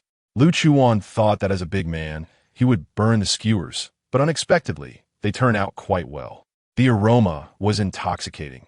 Seeing her eagerly watching, Song directly handed her a perfectly grilled beef skewer. Wow, so delicious. Song, you're so suited for everyday life. She gave him a thumbs up, still chewing on the beef. Before she could put her thumb down, a big hand from behind gently pressed it down. Wan, I can live even better than him. His strong arm wrapped around her waist, and Nian Shengyu rubbed his head against her cheek. Lu Chuwan reached out to pat his head. This guy, getting jealous over something like this, is really a little jealous jar. Song, he looked at his boss and felt a chill on his neck. In his dream, Xiao Yihan dreamed of raising a little calf on a ranch. He and the calf were having a great time playing in the meadow when suddenly the little calf fell down. He wanted to quickly see what was wrong with the calf, but a grill suddenly appeared under the calf, and he was stunned by this sudden appearance. Soon after, he smelled a delicious aroma. Unable to resist, he ended up crying while eating the roasted calf. After finishing the little calf, he was heartbroken. Then, he opened his eyes. It really smelled like the calf. Little calf. His loud shout startled Lu Chuwan. What's wrong with him now? Nian Shengyu glanced at Xiao Yihan, who had already gotten up from the ground, and looked at him with a dumbfounded expression, then shook his head. I don't know. Xiao Yihan followed the smell to the grill and picked up a beef skewer that Song he had just grilled and started eating. He didn't forget to complain. You selfish guys. Eating good food without calling me. How much can I eat by myself?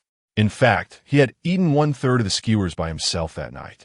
Just halfway through the camping trip, Ranhua and Fengli arrived. In such a big scenic area, it's just you four?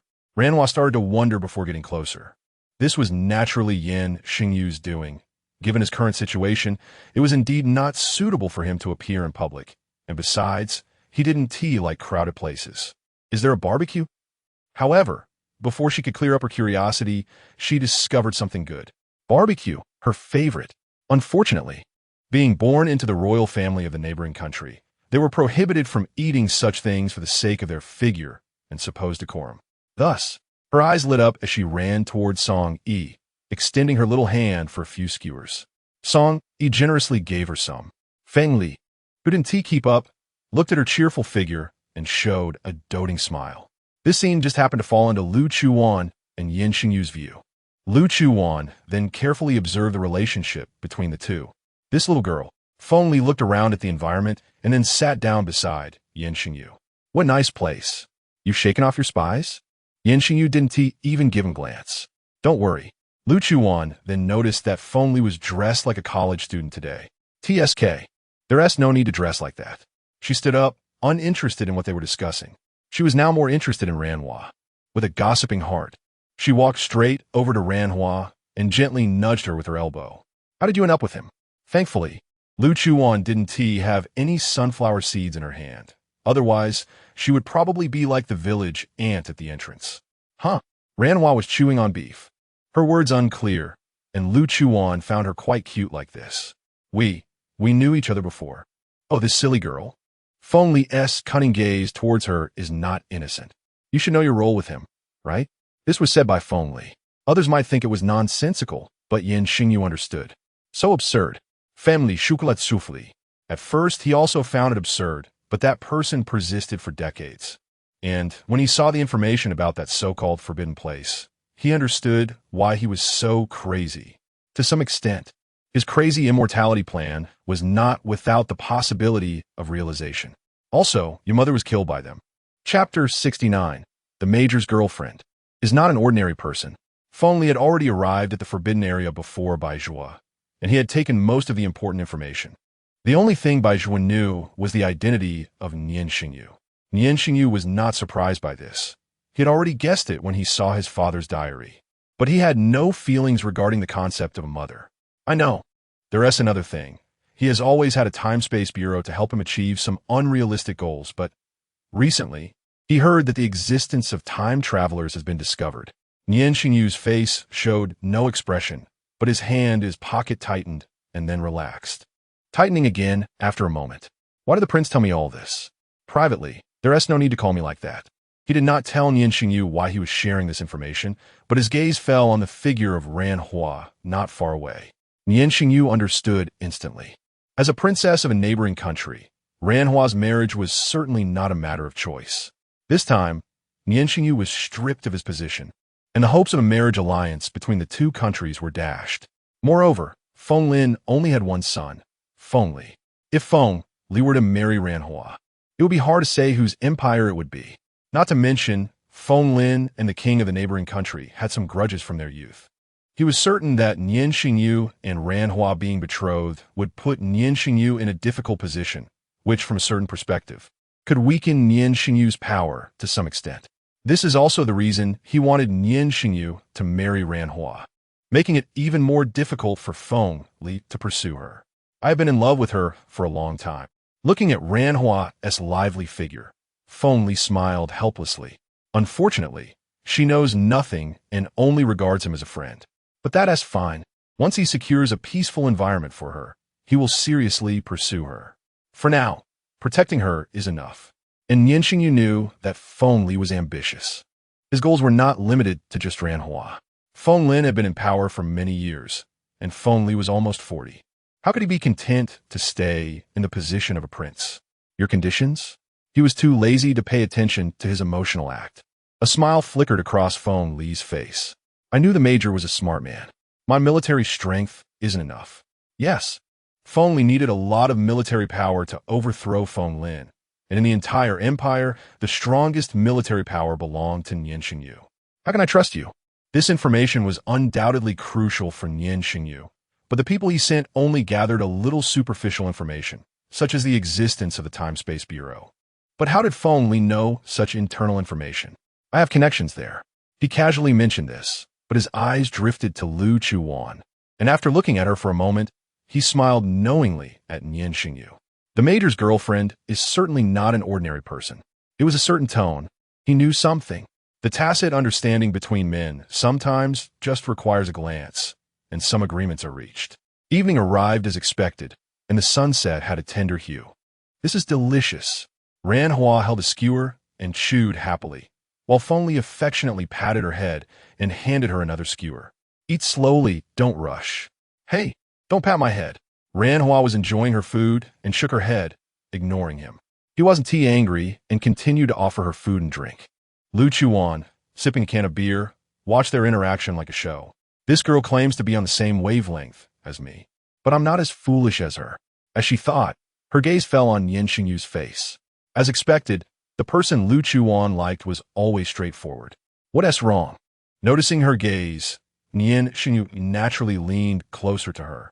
It's nothing, just that I think my taste in men is still as good as ever. The smile he had a second ago vanished in an instant. Wan. Lu Chuwan hadn't realized what was wrong with her words when Nian Shengyu half embraced her and walked her to the grass behind the tent. Ranhua wanted to follow, but was stopped by Feng Li. Consequently, Feng Li received a scolding, but he just smiled helplessly. Why is the little princess so clueless in this regard? What's wrong? When they sat down on the grass, Nian Shengyu pinched her face and looked at her with a wronged expression. Does one have an ex-boyfriend? No. She really doesn't have a boyfriend, but there are quite a few younger boys she has teased.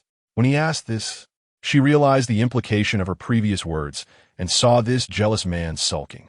You're not lying to me, are you? Lu Chuwan almost laughed to death. How could he be jealous over such a trivial matter? I just said it casually. Gently removing his hand, Lu Chuwan kissed the corner of his mouth.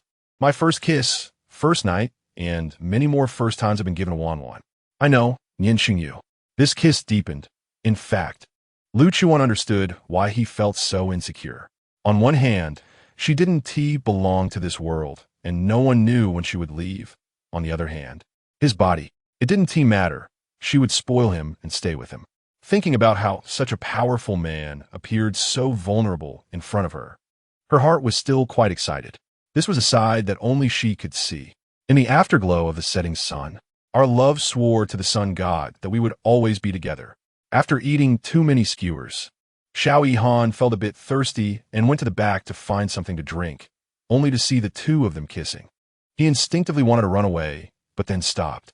He stood still and took out his phone to capture this beautiful moment.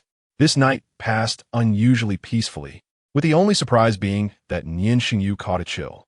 In the middle of the night, he started coughing. Compared to their tranquility, some dark corners appeared less peaceful. In the outskirts of the Time-Space Bureau. Speak. Who sent you here? On the ground, a man was tied up tightly, his body covered in whip marks. Just that morning, after reporting to his superior, he was exposed and immediately captured. He had been interrogated from morning until now, but he hadn't said a word, earning him a series of whippings. Will you speak or not? Crack. The whip swung through the air, striking his skin, instantly leaving deep welts. The man groaned in pain, ultimately unable to withstand it, collapsing to the ground. It was then that the man sitting in the corner spoke. Enough. Feng Lin stood up, moving from the dim light to the bright light, his polished shoes stepping on the fallen man's face, crushing it hard a few times. Dispose of him. There's no use in asking anymore. He lifted his foot, and someone immediately came over with a white handkerchief to clean the blood that had accidentally smeared on his shoe. Then he walked out. His face was grim, giving off the feeling that someone would meet their end at any moment. The guards following him didn't dare to breathe loudly, fearing they might be the next unfortunate ones. The entire basement had a dim atmosphere, making one feel that a murderer would jump out at any moment. Feng Lin walked in front, followed by a group of guards. Besides the sound of footsteps, there was only the creaking noise made by the wind blowing against the shaking, incandescent lights. As they were about to walk out, a sudden ringtone from a mobile phone startled the guards behind. Chapter 70, Naturally, My is Sweeter. It was Feng Lin's private phone. He took out to glance at it, not wanting to answer. But after it automatically hung up, the other party called again. Your Excellency, we have discovered a new host that can accommodate the mother body active substance virus. The voice in the phone was Lin Kuan's excited tone, and Feng Lin's previously furrowed brows suddenly relaxed. This was the best news he had heard in a while. Finally, he wasn't raising a bunch of useless people by his side. Get them here immediately. A wicked smile returned to his face, and his steps seemed a bit lighter as he walked out. He decisively hung up the phone, completely unaware that Lin Kuan wanted to mention that person. That person was Bai Zhua. Born of an anomalous person and a regular person, he was entirely suitable as a host for the virus. He also learned the reason why Nian Shengyu's virus was forcibly stripped from his body. Although he was born of both an anomalous person and a regular person, he was a human attribute at birth, causing a rejection between the virus and his body. Meanwhile, as the virus was stripped away, his anomalous genes began to awaken. However, once the virus was forcibly stripped, he wouldn't live long. As for Baizhua, he never considered that being injured after being ambushed by Nian Shengyu and seeking medical attention in area, it would expose his identity, nor did he know that he would actually meet the requirements of that plan's host. Because he had submitted a reconciliation letter, he stayed in Area A. He couldn't swallow the anger of being secretly plotted against by Nian Shengyu. The key was, if Nian Shengyu only ambushed him, he could at most make things difficult for him. But that dog actually sent someone to blow up his headquarters building in Area D, killing many troops. He underestimated that woman's position in his heart. After just a few days of peace, trouble struck again. Just 2 days later, Nian Shengyu received a coded message from Feng Li. The informant has been pulled. Be cautious. The letter contained only this sentence. Nian Shengyu frowned slightly. He still didn't fully trust Feng Li. But at least now, he hadn't done anything detrimental to himself, and the current situation required caution. The note was clenched in his palm as Nian Shengyu stood in front of the large floor-to-ceiling window, gazing at the drizzling raindrops outside, lost in thought. Unknowingly, it was already July. What was he thinking? Lu Chuwan came down from upstairs and saw Nian Shengyu staring blankly at the window. She walked over and hugged his slim waist from behind, her small face pressed against his back. I was thinking, when we'll get up. As she spoke, he had already turned around and embraced her. Only then did Lu Chuwan realize that his embrace was a bit cold. Why aren't you wearing an outer coat? You're only in a fitted base shirt and a sweater. You'll catch a cold like this. Nian Shengyu's kiss landed on her forehead, and he chuckled helplessly. He really wasn't that weak. It was his fault. He often pretended to be weak in front of her to gain more of her affection, leading her to believe he was a weak man. But it was fine as long as she was willing to pamper him. Waiting for my wife to dress me. When Lu Chuwan heard this term, her face froze for 2 seconds, and then her ears turned red. No one had ever called her wife before. Nian Shengyu was really good at flirting, starting the morning with intensity. She pretended not to understand, but still pulled him to sit on the sofa. Who is your wife? Of course, it's this beautiful, kind, generous, and lovely Miss Lu Chuwan in front of me. His small hand held hers, bringing it to his lips for a light kiss, his gaze never leaving her. Male fox. If she were a queen and had someone like Nian Shengyu as her consort, she would probably never hold court again. Not daring to delay, she quickly grabbed a coat for him to wear. At that moment, Aunt Lu came out of the kitchen with breakfast and medicine. He expressionlessly finished a whole bowl of dark herbal medicine, but Lu Chuwan wrinkled her brow deeply at the strong herbal smell. Isn't it bitter? Just the smell made her feel like she might vomit. Naturally, it's not as sweet as my. Finished, Lu Chuwan's whole face turned red. Has this person recently enrolled in a class for cheesy pickup lines? Then I'll give it a try. No way. How could she, Lu Chuwan, fall behind? She couldn't lose in any aspect. It's just flirting. Where her sister flirted with little boys, he still didn't know what was happening. So she directly kissed his lips, actively exploring until the bitterness reached her tongue, yet she didn't let go. They didn't take care that Aunt Lu was still around, but she quickly left. She couldn't delay the couple from nurturing their feelings. That evening, Nian Shengyu and Lu Chuwan were cooking in the kitchen. Ever since Nian Shengyu stopped going to work, the two of them spent their days eating and playing. Life was quite leisurely. Achoo! Xiao Yihan walked in from outside, rubbing his nose and sneezing. Achoo! Achoo! It seemed like he couldn't stop. Lu Chuwan found his appearance a bit amusing. What kind of guilty thing are you doing that made people talk behind your back? No way. I was just helping the department collect samples in Area C. Who knew that, in this hot summer, the temperature in Area C suddenly dropped to -10 degrees. Damn, it froze me. I was still wearing short sleeves. I don't know what kind of weird weather this is. I've lived for over 20 years and have never seen anything like this. While Xiao Yihan was still rambling, Lu Chuwan and Nian Shengyu felt that something was off. In the highest temperature of summer, it was -2 degrees. Something must have happened nearby. Hey, what delicious food are you making? After grabbing a few tissues to wipe his nose, he went to wash his hands in the bathroom. When he smelled the aroma coming from the kitchen, Xiao Yihan walked over directly. Frog fun, clay pot rice. Is there any for me? No. Lu Chuwan said there was none, but Xiao Yihan had already sent a message the night before saying he was coming over for dinner. So how could she not prepare? Xiao Yihan also, while asking if there was any, had already grabbed a spoon and was heading to the dining table. Are you going to take a look? Just as Xiao Yihan went out, Nian Shengyu bent down and leaned into Lu Chuwan's ear, rubbing against her like a little dog against its owner. He had already noticed that Lu Chuwan seemed to have thought of something and was still very curious about the sudden temperature drop in Area C. Lu Chuwan said nothing and shook her head. Chapter 71 finally appeared, although she had some suspicions. After the last time she went to check the magnetic field changes and returned only to have Nian Shengyu taken away, she still felt uneasy. Even though she knew Nian Shengyu was powerful and capable of self-protection, he was still sick now. She was afraid that without her around, someone with ill intentions might do something to him, so it was always better to be cautious. Moreover, time was running out, and Xiao Yihan hadn't said whether there was any hope for the antidote. She didn't want to go anywhere. She just wanted to stay by his side. Nian Shengyu didn't say much either. He and asked Song Yi to give up searching for the magnetic field.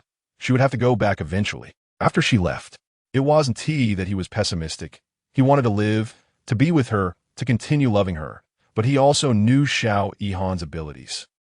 However, if the outcome couldn't be changed, he didn't want to waste this time in pessimism. The three of them were eating clay pot rice while watching TV.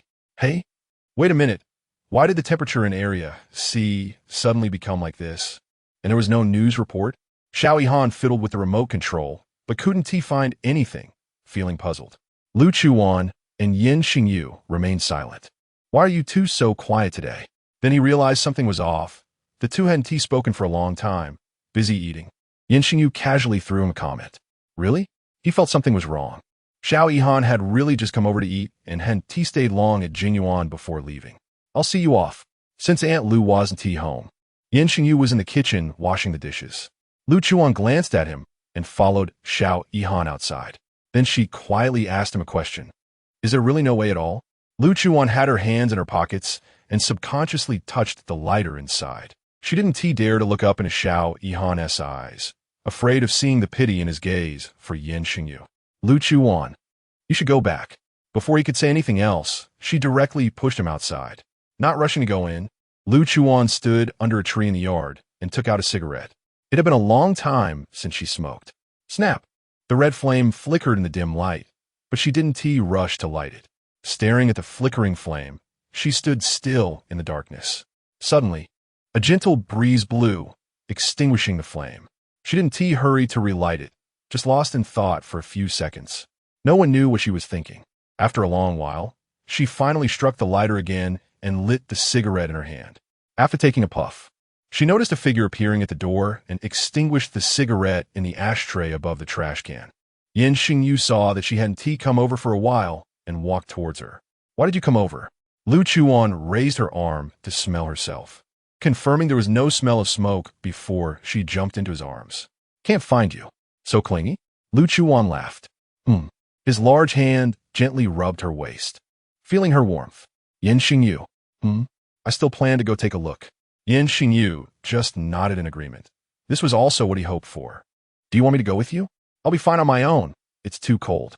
You just wait for me at home, okay? The next day, Lu Chuwan went to Area C, to the place Xiao Yihan mentioned. It was just as he said. It was clearly summer, yet the temperature was below zero. When Xiao Yihan first mentioned it, she was still guessing, but now she could basically confirm it. Not long ago, after recording the changes in the magnetic field, she had researched the conditions for creating artificial superconducting magnetic fields. That required extremely cold conditions, but it could still be done. The surface temperature was definitely not enough, but what about underground? The underground temperature reached a level that caused a sudden drop in the surface temperature. However, the surface temperature only dropped a little, indicating that those people's insulation system was still quite effective. How much financial resources would that take? Lu Chuwan didn't know what astronomical figure that was, but she knew that in the entire empire, aside from Nian Shengyu, there weren't many people with such financial capability. She already had a rough idea of who it might be. Suddenly recalling her previous speculation about whether that person wanted to provoke a time-space war, she had thought it was absurd at the time, but now, it wasn't without possibility. The cold air still raised goosebumps on Lu Chuwan's skin, but she didn't feel very cold. Her thin clothing didn't bother her. There had already been some magnetic field changes. She wanted to wait and see what the next scene would be, but soon the surrounding temperature began to change. The cold air gradually dissipated, and the temperature started to rise. Lu Chuwan frowned, pulled up the hood of her sweatshirt, and walked with her head down. However, not far away, a camera had already captured her face. Behind the camera, someone revealed a satisfied smile. Finally appeared. Lu Chuan quickly returned to Area A, but she still couldn't figure out why those people had increased the temperature again. If the temperature rose, those superconducting materials wouldn't be able to continue functioning. Could it be because she had gone over, which startled them? She still couldn't find the answer. Area A was now very chaotic, with supernatural beings still not cleared out. The people who had initially scolded Nian Shengyu now actually wanted him to lead the army to eliminate the supernatural beings. Lu Chuwan was genuinely shocked by the shamelessness of these people. They had scolded him so harshly before, and now they were morally blackmailing him to go clear out the supernatural beings without any sense of shame. But somehow, news started to spread that these supernatural beings had come to Area A because of Baizhua. The public began to riot, and demonstrations were happening from time to time. However, some unfortunate ones didn't wait for the army to suppress the situation and were already dealt with by the supernatural beings. Lu Chuan looked at the various comments and thought it wasn't impossible. What if those supernatural beings really were brought over by Baizhua? No, what if it was true? It was Feng Lin who had caused trouble for Nian Shengyu by having Baizhua bring them over. Baizhua wasn't a pushover either. The agreement reached with Feng Lin was that he would bring the supernatural beings to stir up the public, and Feng Lin would give him the territory in the southwest corner of Area C to develop his influence. However, the supernatural beings had been causing chaos in Area A for so many days. Yet Feng Lin still hadn't fulfilled his promised agreement and had even leaked the information. This made Baizhua furious, smashing things up in the hotel. Then he headed towards the presidential palace. He needed to demand an explanation. For some reason, there weren't many people at the presidential palace today, and there were few guards. Baizhua thought Feng Lin wasn't there and was about to leave. But then he suddenly saw Feng Lin walking into a side hall, and soon after, a strange man followed him in. Helian Jean's lackey hadn't followed him, and seeing that man's sneaky demeanor, Baizhua quietly followed him. All of this was witnessed by Feng Li, who was standing by the window in another building. He revealed a smile, slightly cold. The information that the supernatural beings were brought by Baizhua was spread by him. He had long known that Feng Lin wouldn't keep his promises, so he first used Baizhua to weaken his military strength and divert his attention. Chapter 72 I obediently listened to my sister. Otherwise, the matter of the informant would have come back to haunt him. Baizhua followed into the side hall, where there were guards outside, but he had gone invisible after noticing someone approaching earlier. He hurried in before the man closed the door. Lin Kuan looked around to make sure no one was there, then tightly closed the door and even locked it. Feng Lin sat on the sofa, drinking tea, with a hint of a smile on his face, indicating he was in a good mood. This was because he had learned that the time traveler was actually the extraordinary person that Nian Shengyu kept by his side. This exhilarating news had made him happy all morning. Truly, it seemed that heaven was favoring him. He knew that Nian Shengyu would definitely seek revenge on him for bringing him to the laboratory last time, especially now that he had revoked his major position. In any case, this person was a huge hidden danger that had to be eliminated.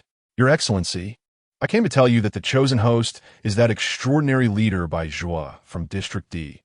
Baizhua, sitting on the other side of the sofa, was quite surprised to hear his name. Chosen host? What host? Why does it sound familiar and not like a good thing? What? Baizhua? Yes. Lin Kuan stood respectfully beside him, nodding. Ha ha ha ha ha. Truly, heaven is helping me. Feng Lin couldn't help but laugh.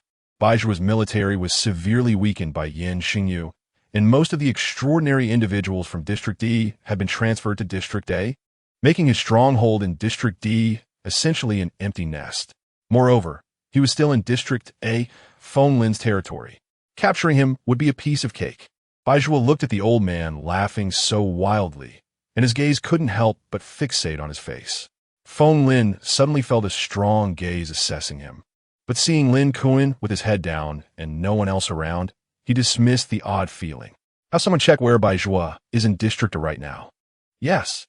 Remember, do not alert the snake. Yes. Lin Kuan retreated, and Bai Zhuo saw the old man still leisurely reading the newspaper on the sofa. So he figured there wouldn't be any useful information coming out, and he also left. This sudden information disrupted his thoughts, and he forgot that he had come to find Feng Lin to fulfill a promise. After leaving the side hall, Bai Zhuo remained invisible.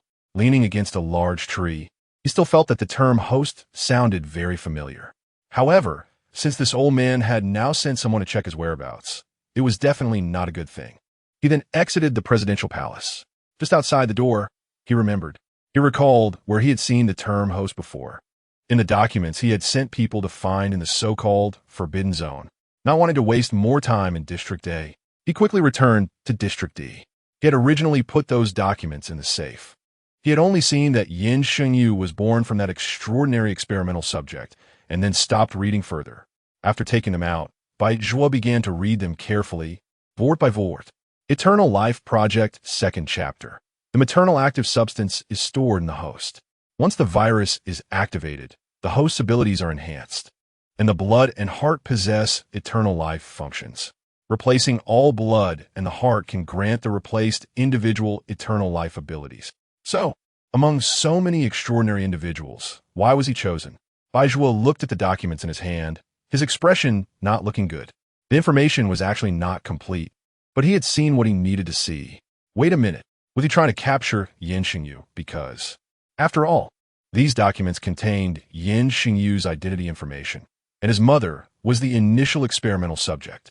The commonality between him and Nian Shengyu, born from an extraordinary individual and an ordinary person, seemed to make everything make sense. Report, leader. Some guards on the outer perimeter of the boundary wall were ambushed, apparently by members of the imperial family. Suddenly, a subordinate rushed in to report, and Bai Zhuo's expression darkened. So quick to act. That old man led those mutated creatures over here. I want to make sure they don't return. Soon, a group of giant, mutated monsters charged towards the outer boundary wall. The soldiers dispatched were torn to shreds by these mutants. Blood, screams, fleeing corpses was the true face of District D. Those so-called elite soldiers were no match for these giant monsters. Bai Zhuo stepped over the bodies of those soldiers, his expression emotionless. These giant monsters were led back, completely treated as tools for slaughter. When Lu Chuwan returned to Jinyuan, Nian Shengyu was at home, very obedient. He hadn't gone anywhere, but actually, Feng Li had invited him out today, saying there was something to discuss. But Nian Shengyu was still eager about what Lu Chuwan had said before leaving, waiting for her to come back. So he didn't go out, and they agreed to meet tomorrow. Hug. The distance between the two districts was still a bit far, and making a round trip, Lu Chuwan was also a bit tired. Seeing Nian Shengyu waiting for her at the door, she stopped right after getting out of the car, not wanting to take another step, waiting for him to come over and carry her home. Nian Shengyu was, of course, more than willing, as it was rare for Lu Chuwan to act so spoiled. After all, she was quite assertive in bed and liked to take the dominant position. He walked over, bent down, and picked her up, feeling as if his heart was completely filled. Sometimes, people are just that easily satisfied. While I'm not here, did you take your medicine properly? Lu Chuwan nestled entirely in his arms, her fingers drawing circles on his chest, tickling, but he didn't stop her. Nian Shengyu smiled helplessly. She really treated him like a child to take care of. I obediently listened to my sister. Lu Chuwan mumbled an aha, burying her small face in his chest. Her hands wrapped around his neck.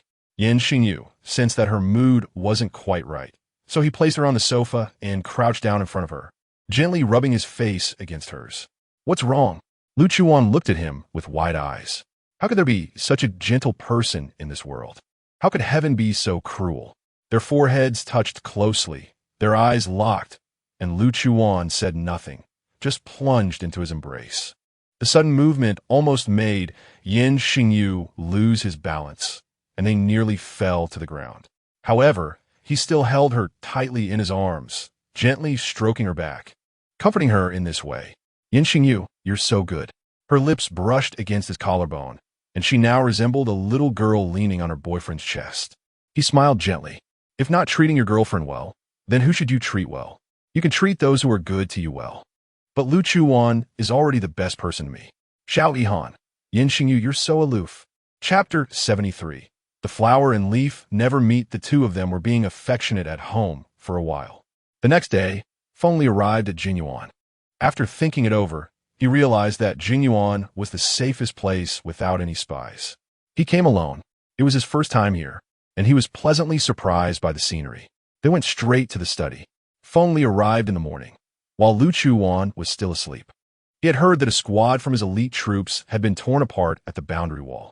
Feng sat on the sofa opposite him and smiled. Isn't that good? You can deal with those troops yourself. This time, Feng shook his head. Baizhua couldn't resolve much. Those disgusting things wouldn't last long. Indeed, those things seemed to have no natural enemies, but the Empire had nuclear weapons. Whether to use them was just a matter of Feng Lin's word. So, they are also very dangerous. Although Nian Shengyu also had nuclear weapons, and even more powerful things, once those were used, the harm would still be significant. Unless absolutely necessary, they wouldn't use them lightly. I came mainly to discuss with you the specific time for the operation. And there's another matter. They previously studied a batch of superhumans who have stronger abilities. If we encounter them, we must be very cautious. I have basically gathered evidence of his years of financial abuse and inhumane experiments. But to overturn him, we still need a bit of a favorable wind. This favorable wind is by Zhuo colluding with him, and this part is a bit difficult for me to handle. I still need you. Nian Shengyu said nothing, just nodded in agreement. The matter of teaming up with Feng Li was not just due to personal grievances. It was also for the sake of the entire empire. After all, Feng Lin was no longer suitable to be a monarch. He had been blinded by his own desires, only wanting to pursue his unrealistic ideals. After sending Feng Li off, Nian Shengyu returned to his room. Lu Chuwan was still not awake. He carefully lay down and gently embraced her. He just stared at her sleeping face. The familiar warmth and scent drew Lu Chuwan instinctively closer to him, shifting positions uncomfortably. This made Nian Shengyu's gaze change, his large hand gripping her softness. Don't. She instinctively let out a low sound, unable to make Nian Shengyu stop, which only ignited more passion. He lowered his head and kissed her lips, pushing in deeply. Lu Chuwan slowly opened her eyes and sank into him. By the time they went downstairs, it was already past noon. After having lunch, Song Yi came to the house and followed Nian Shengyu into the study. Lu Chuwan didn't stay at home. She needed to go out and buy some things. Seeing that Nian Shengyu was still in the study, she didn't tell him and drove out. When she arrived at the flower market, she wandered around for quite a while before finding what she wanted. Boss, how much are the bulbs of the red spider lily? Seeing business coming, the boss happily approached. These, the large ones, are 3 yuan each, and the small ones are 2 yuan each. Give me 500 of the large ones, please. There's a patch of empty land in the backyard, Jinyuan. It should be enough to plant that many. Huh. There's only this boss selling red spider lily bulbs in the entire market. I already checked. Young lady, I don't have that many right now. I only have 200. How about you wait a moment while I go get some from the truck over there? Okay. Lu Chuwan patiently waited, looking at the surrounding flowers. A bouquet of roses caught her eye. Fiery red, passionate. These were its synonyms. For some reason, Lu Chuwan felt that this bouquet stood out exceptionally among a bunch of flowers. Just as she was about to walk over, the boss came over with a middle-aged woman, holding the red spider lily bulbs. Young lady, they're all here. Young lady, why are you buying so many of this flower? This flower, the flower and leaf never meet, symbolizes a sad love. It's precisely because the flower's meaning isn't particularly good that there aren't many people selling it in the market. But how could Lu Chuwan not know the meaning of this flower? Her plant-based entity was the red spider lily. I know, boss. She also knew another meaning of the red spider lily, remembrance of the deceased. After paying, Lu Chuwan asked the couple to help her put the pile of bulbs in the trunk of the car. Then she turned back to the bouquet of roses. Without any hesitation, she bought it and had the boss wrap it up nicely. Just after she finished buying, Nian Shengyu's phone call came in. Wanwan, where did you go? I went out to buy some things. I'm already on my way back. Have you finished your chat? Cough. He started coughing again. Lu Chuwan pressed down on the accelerator a bit harder. You drive, just hang up. It's fine, I'll be back soon, don't hang up. She placed her phone aside, focusing on the road ahead, and the numbers on the dashboard went from 120 to 180. Originally a 40-minute drive, she somehow made it home in 20 minutes. Hearing the sound of the car, He came out to greet her. I saw someone clearing the empty land in the backyard this morning. What do you want to plant, Wan? Lu Chuwan didn't expect such efficiency. She had just mentioned it last night, and someone had already taken care of it by morning. Now it was good. They could plant directly. Lu Chuwan didn't rush to tell him, but went to the front passenger seat, opened the car door, and took out the fiery red roses, handing them to him. For my boyfriend. Nian Shengyu's face was full of smiles. No one is unhappy to receive flowers from someone they like, and Nian Shengyu was no exception. He reached out to take them, not just the flowers, but also the person. Lu Chuwan was embraced by him. Wan, I really love you. He whispered in her ear, filled with deep affection. She also embraced him without holding back. I know, Nian Shengyu, I love you too. I will love you with my life. Nian Shengyu took the roses to put them in a vase, arranging them carefully and even spraying some tiny water droplets on them. Lu Chuwan didn't pay attention to him and called someone to help move the 520 red spider lily bulbs from the trunk to the backyard. Why 520? Because the boss's wife gave her 20 for a good meaning. Then she went to the tool shed in the backyard to find planting tools. The gardener asked if they should come to help plant, but Lu Chuwan politely declined one by one. After a while, Nian Shengyu finished arranging the beautiful roses. Lu Chuwan walked over and handed him a small shovel. Shall we go? Nian Shengyu probably guessed where they were going. He held her hand, and they headed to the backyard. The land in the backyard had already been fully tilled. Looking at the bulbs on the ground, Nian Shengyu picked one up. Wan, what kind of seed is this? Lu Chuwan was quite surprised that he didn't recognize it. Guess. Tulip? She stumbled slightly, nearly falling to the ground. What the hell? Tulip. Chapter 74. He said, you're fool? Red spider lily.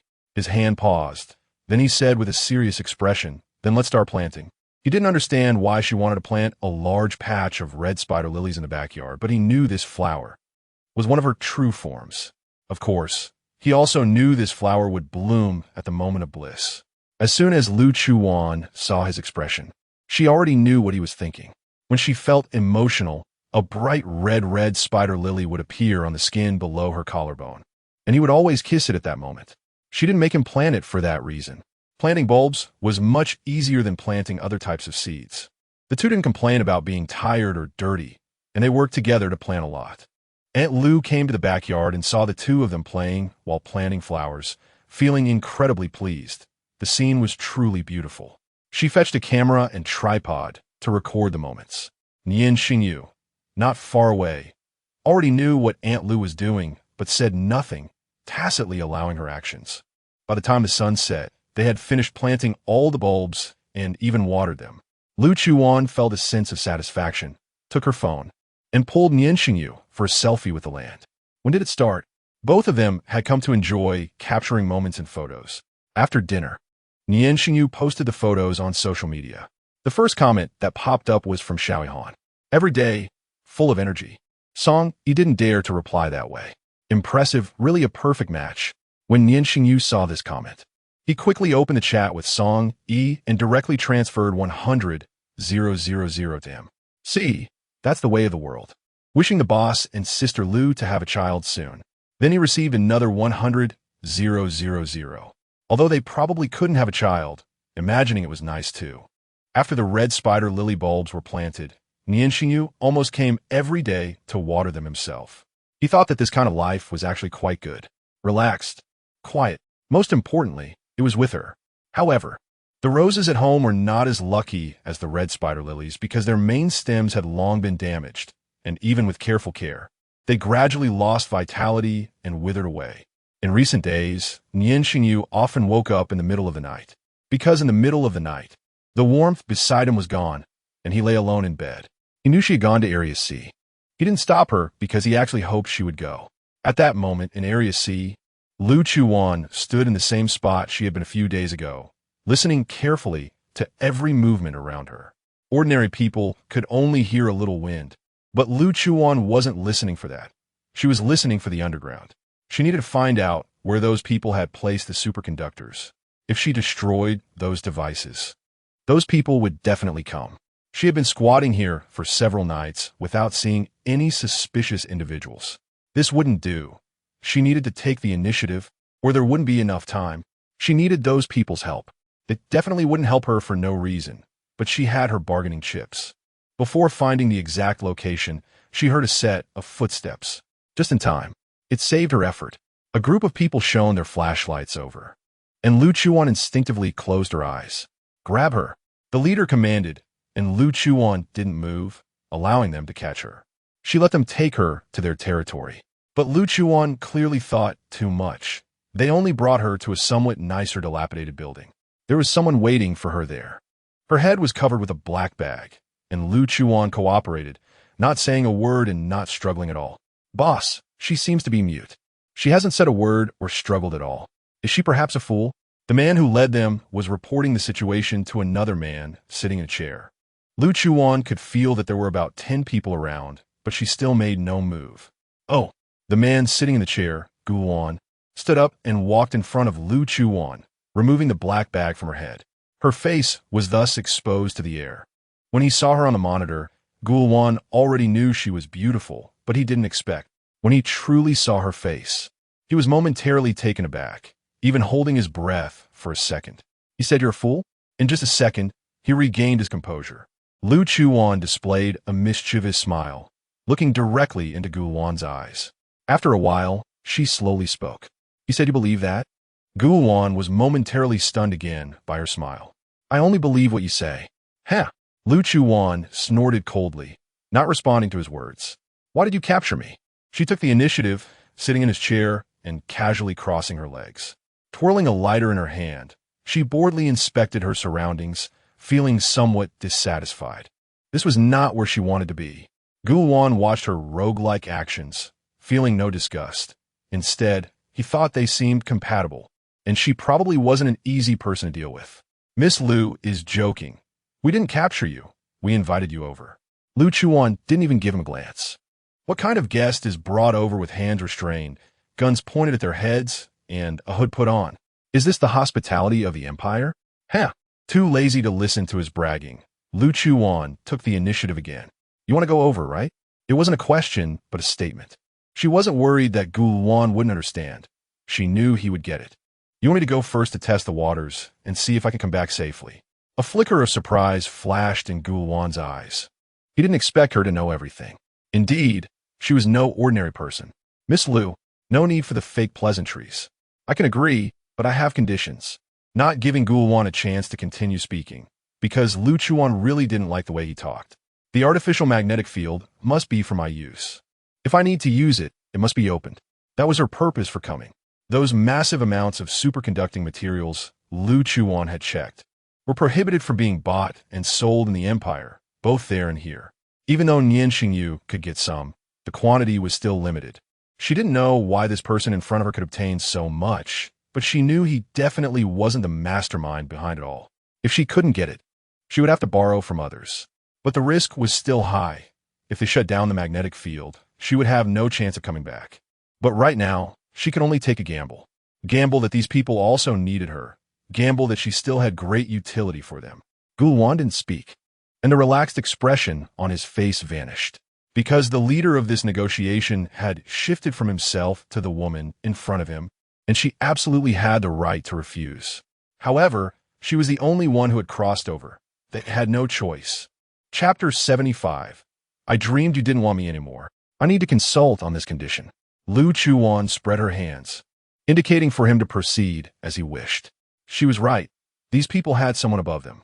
In the empire, having the right to concentrate so many superconductors. Lu Chuwan didn't think much of it. Who else could it be but that old man? However, she didn't expect that this old man was involved in so many things. Truly, old geezers love to research all sorts of, but thankfully he did his research, otherwise, she might never have met Nian Shengyu and could never return. Guwan took his phone outside to make a call, leaving a few subordinates to guard Lu Chuwan. She found it somewhat amusing. Did these people really think they could keep an eye on her? If she really wanted to run away, she wouldn't have so easily followed them over. Trust between people was truly non-existent. 10 minutes later, Guwan returned. "Miss Lu, we can agree to your conditions, but you know if you don't come back after you return, Nian Major won't have it easy." Lu Chuwan paused for half a second, her casual demeanor dropping as her gaze turned sharp, subtly radiating killing intent. Guwan noticed the change in her expression. Such fierce eyes appearing on a petite woman made him feel he might have underestimated her. She must belong to a leader-type persona. He was quite curious about what kind of person she must be in her own time and space. Lu Chuwan took out a cigarette, lit it, and took a gentle puff. After a long moment, she finally met Gulwan's gaze. You can't possibly think that whether I can come back is up to me. This was a sore point for her, the biggest gamble she was taking. She didn't even know if she could return her own time and space. But there was no other way. She could only take a chance. It was the only option left. Gulwan was momentarily silent, sensing a hint of sadness and helplessness from her, unsure if it was just his illusion. But Lu Chuwan was indeed right. This was one of the reasons they chose her for the time travel. No one knew where they would be sent after entering the magnetic field, and no one knew if they could survive and come back. So no one dared to try it personally. But Lu Chuwan was different. She was an anomalous person, a living being who had traveled through time. If she went, the chances of success would greatly increase. In the end, Gulwan still said a disingenuous line. I believe Miss Lu has this capability. In reality, he didn't think she could come back alive, but if she did, that would be perfect. So, using Nian Shengyu to threaten her was completely meaningless. That person was already going to deal with Nian Shengyu anyway. The agreement was reached, and Lu Chuwan didn't linger, getting up and leaving. Just as she was about to exit the building, Gulwan's voice called out from behind. Next time you come, just call me Gulwan. Lu Chuwan didn't stop her pace or respond to his words.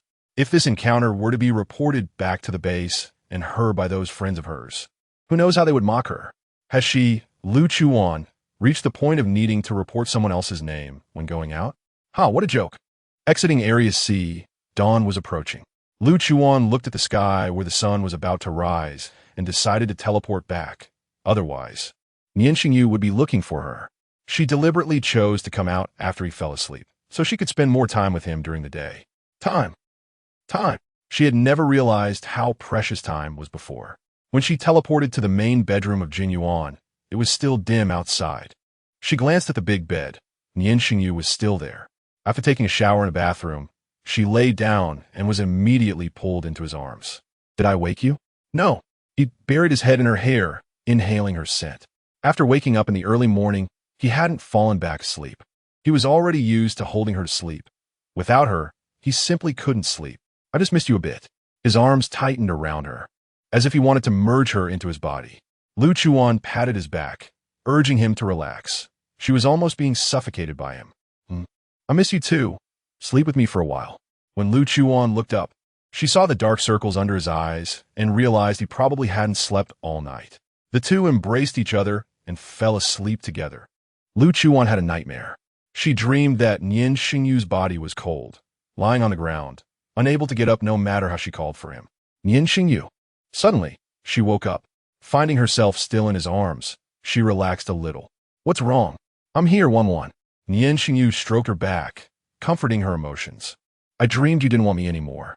She didn't dare to say the dream out loud. She was afraid. Nian Shengyu smiled helplessly but still held her tightly, carefully soothing her feelings. I'm wronged, wife. You know I can't live without you. He kissed her, his hands starting to wander over her skin, making her more aware of her existence. The closeness of their bodies made them feel a bit more at ease. The sun set and rose again, time passing a little faster. There wasn't much time left. That morning, Lu Chuwan got up and found Nian Shengyu wasn't home. She called him. Hey, Wan, where are you? I'm at Shaohui Han's. Lu Chuwan immediately became anxious. What's wrong? Are you feeling unwell? No. He said he discovered something, but he needs my physical data, so I came over. Shaohui Han sat in a chair, looking innocently at the phone in his hand. When did he ever say that? Clearly, you came over on your own. Okay, when will you be back? Do you need me to pick you up? No, I'll be back soon. Wait for me at home. After hanging up, Lu Chuwan felt a bit aimless. She went to the backyard to water the bulbs she had planted, but Aunt Lu said Nian Shengyu had already watered them. She could only return to the living room and turn on the TV out of boredom. A news segment caught her attention. Recently, there have been frequent appearances of mutated species around the D district boundary wall, and many civilians have unfortunately lost their lives. The government has unanimously decided to use large-scale weapons to eliminate them to ensure public safety. Then, they played some videos showing tanks preparing to bombard those mutated animals, but they hadn't even scratched them, and the entire tank was overturned. Those personnel were also lost. Then came airstrikes. Many bombs were dropped from the sky, but they only managed to injure them a little. Lu Chuwan found this very dramatic. She felt those monsters weren't that strong. Then followed another political news segment. Recently, D District's anomalous leader Baizhua submitted a reconciliation letter, but has now torn it up. The government has dispatched troops to suppress. They turned so quickly? Chapter 76, he wished so much that this was just a dream. How can these people treat politics and military like a game? In fact, the actual situation in Area D is far more complicated than what is reported on TV. Baizhua had already defected after realizing what that old man wanted to do. After a series of confrontations, Feng Lin couldn't catch him and became anxious. Once the army arrived, there was no doubt they would be doomed. Realizing this was a war of attrition, he quickly stopped, but nuclear weapons were still used. Even though they were smaller weapons, their power was still great. Those giant monsters were not spared. Baizhua was lucky to have escaped to Area B. Damn, that old man Feng Lin, but his arm was still injured. Pieces of shrapnel had embedded themselves in his right arm. Now he didn't dare go to the hospital and was hiding in a villa while his subordinates treated his wounds. Now his army was almost decimated, with only a third of his forces left. If this continued, he would eventually be caught. No, he had to think of a way out. As for Xiao Yihan, he did show Nian Shengyu his condition, and it was not much different from before. There was no improvement, but thankfully, there was also no deterioration. This was already a good outcome. There were only half a month left. You have to help me take care of her until she returns. They had never discussed the timing face-to-face because they all knew what that meant, but now Nian Shengyu casually mentioned it. Xiao Yihan felt a pang in his heart. He wished so much that this was just a dream. Now the dream should end. Quickly tell him that all of this is fake. There was no so-called virus forcibly separating, and there was definitely no damn cold poison. Xiao Yihan, did you hear what I said? Seeing him with his head down and unwilling to speak, Nian Shengyu called out to him. Actually, how could Nian Shengyu feel good about this? A great life was just beginning, and suddenly being told that he wouldn't live long. If it were an ordinary person, they might really break down. Nian Shengyu walked up and hugged him. Xiao Yihan felt a lump in his throat, and tears streamed down his face. During this time, he had also become much haggard. He searched through ancient texts and found only one useful method: freezing the virus. But the virus could only be frozen once and would automatically thaw afterward. After thawing, Nian Shengyu specifically came by to ask Xiao Yihan to help take care of Lu Chuwan. Although he knew she was very capable, there were still many bad people in this world. After giving his instructions, he handed a pile of documents to Xiao Yihan. That was half of his assets. Although it was only half, it was still an astronomical figure. The other half was transferred to Lu Chuwan's name. The remaining bits were given to Song, Yi, and some subordinates, as well as soldiers from his own army. After he left the laboratory, Xiao Yihan broke down and cried out loud. As a doctor, he couldn't save his best brother and could only helplessly watch everything happen. After Nian Shengyu came out, he returned to Jinyuan. Along the way, he kept instructing Song Yi to handle some matters. It was time to take action. The next day, Lu Chuwan went out again without telling Nian Shengyu where she was going. He didn't ask and just waited at home for her to return, fearing she wouldn't find him when she got back. Until the evening, Lu Chuwan called him. "Hey, I'm waiting for you at that beach from last time. Come find me." He thought she would be in Area C. She didn't say what she was going there for, and he didn't ask. He just drove straight there. When he arrived at the beach, he happened to catch the sunset. The car stopped at the entrance to the beach, and Lu Chuwan was waiting for him there. Wan. Lu Chuwan was originally squatting on the ground, holding a stick and drawing something. When she saw him coming, she threw away the stick and took out a piece of silk from her pocket, clearly meant to blindfold him. "Nian Shengyu, lower your head." He smiled slightly and obediently lowered his head, allowing her to tie the silk around his eyes. Losing his sight, he could only let her hold his hand and slowly walk to the beach. "All right, just stand here." "Okay." A gentle sea breeze brushed against his face, carrying the scent of the ocean, and he could hear the sound of the waves. Lu Chuwan stood on her tiptoes to help him remove the silk. As the light appeared, Nian Shengyu slowly opened his eyes. The first thing he saw was the distant sunset, followed by the beach filled with roses. A sea of fiery red roses sparkled in the afterglow. At this moment, it was no longer the setting sun, but the roses thriving in the sunlight. How is it? Do you like it? Lu Chuwan stood beside him, and his large hand instinctively held her small hand. I really like it. Thank you, Wan. A warm current flowed through Nian Shengyu's heart as he tightly embraced her. He was becoming increasingly reluctant to part. What should he do? This must be the most painful thing in the world, right? Being separated from a loved one. Lu Chuwan, I really love you. So much. I love you too. Nian Shengyu, even more than I imagined. The two embraced for a while, and then Lu Chuwan took out a small square box. Nian Shengyu's face remained calm, but inside he was both hopeful and fearful that it wasn't what he thought it was because, in his study, he also had a similar box with a pair of simple rings he had prepared earlier. But he had never taken them out because he knew his time was limited, and he didn't want to give her empty promises. Under his watchful gaze, Lu Chuwan opened the box. Inside lay a necklace, intricately crafted, a black snake coiled around a bright red spider lily, looking both dangerous and beautiful. Just like Lu Chuwan herself. The delicate necklace was taken out by Nian Shengyu and lay in his palm, his fingertips gently tracing the patterns on it. I really like this gift. Lu Chuwan looked into his eyes, revealing a satisfied smile. Nian Shengyu, do you believe me? The topic changed too suddenly, and he didn't react right away. Lu Chuwan looked into his eyes and repeated, do you believe me? I can save you. His movements paused. It wasn't that he didn't believe her, but Xiao Yihan was a professional in this area, and he couldn't do anything. What kind of price would she have to pay? I believe. But he said nothing because he knew she was the type who would do what she set her mind to. But, Wan, put yourself first, okay? If it's very dangerous. It's all right. Being able to have you by my side for this long, I'm already very satisfied. I understand. I will definitely return safely and take you back with me to heal you. The necklace was personally put on him by Lu Chuwan. Chapter 77, she said, we should get married. After she finished speaking, her cheeks turned even redder and hotter. Nian Shengyu was also taken aback, then smiled happily. The beach once again became a part of their beautiful memories. That night when they returned, the two of them almost spent the entire night together. As dawn approached, Lu Chuwan opened her eyes. Looking at Nian Shengyu, who was still asleep beside her, she kissed his forehead and reluctantly got up. Then she went to his study, took out a pen and paper, and wrote down elegant characters. I will definitely come back. Wait for me, okay?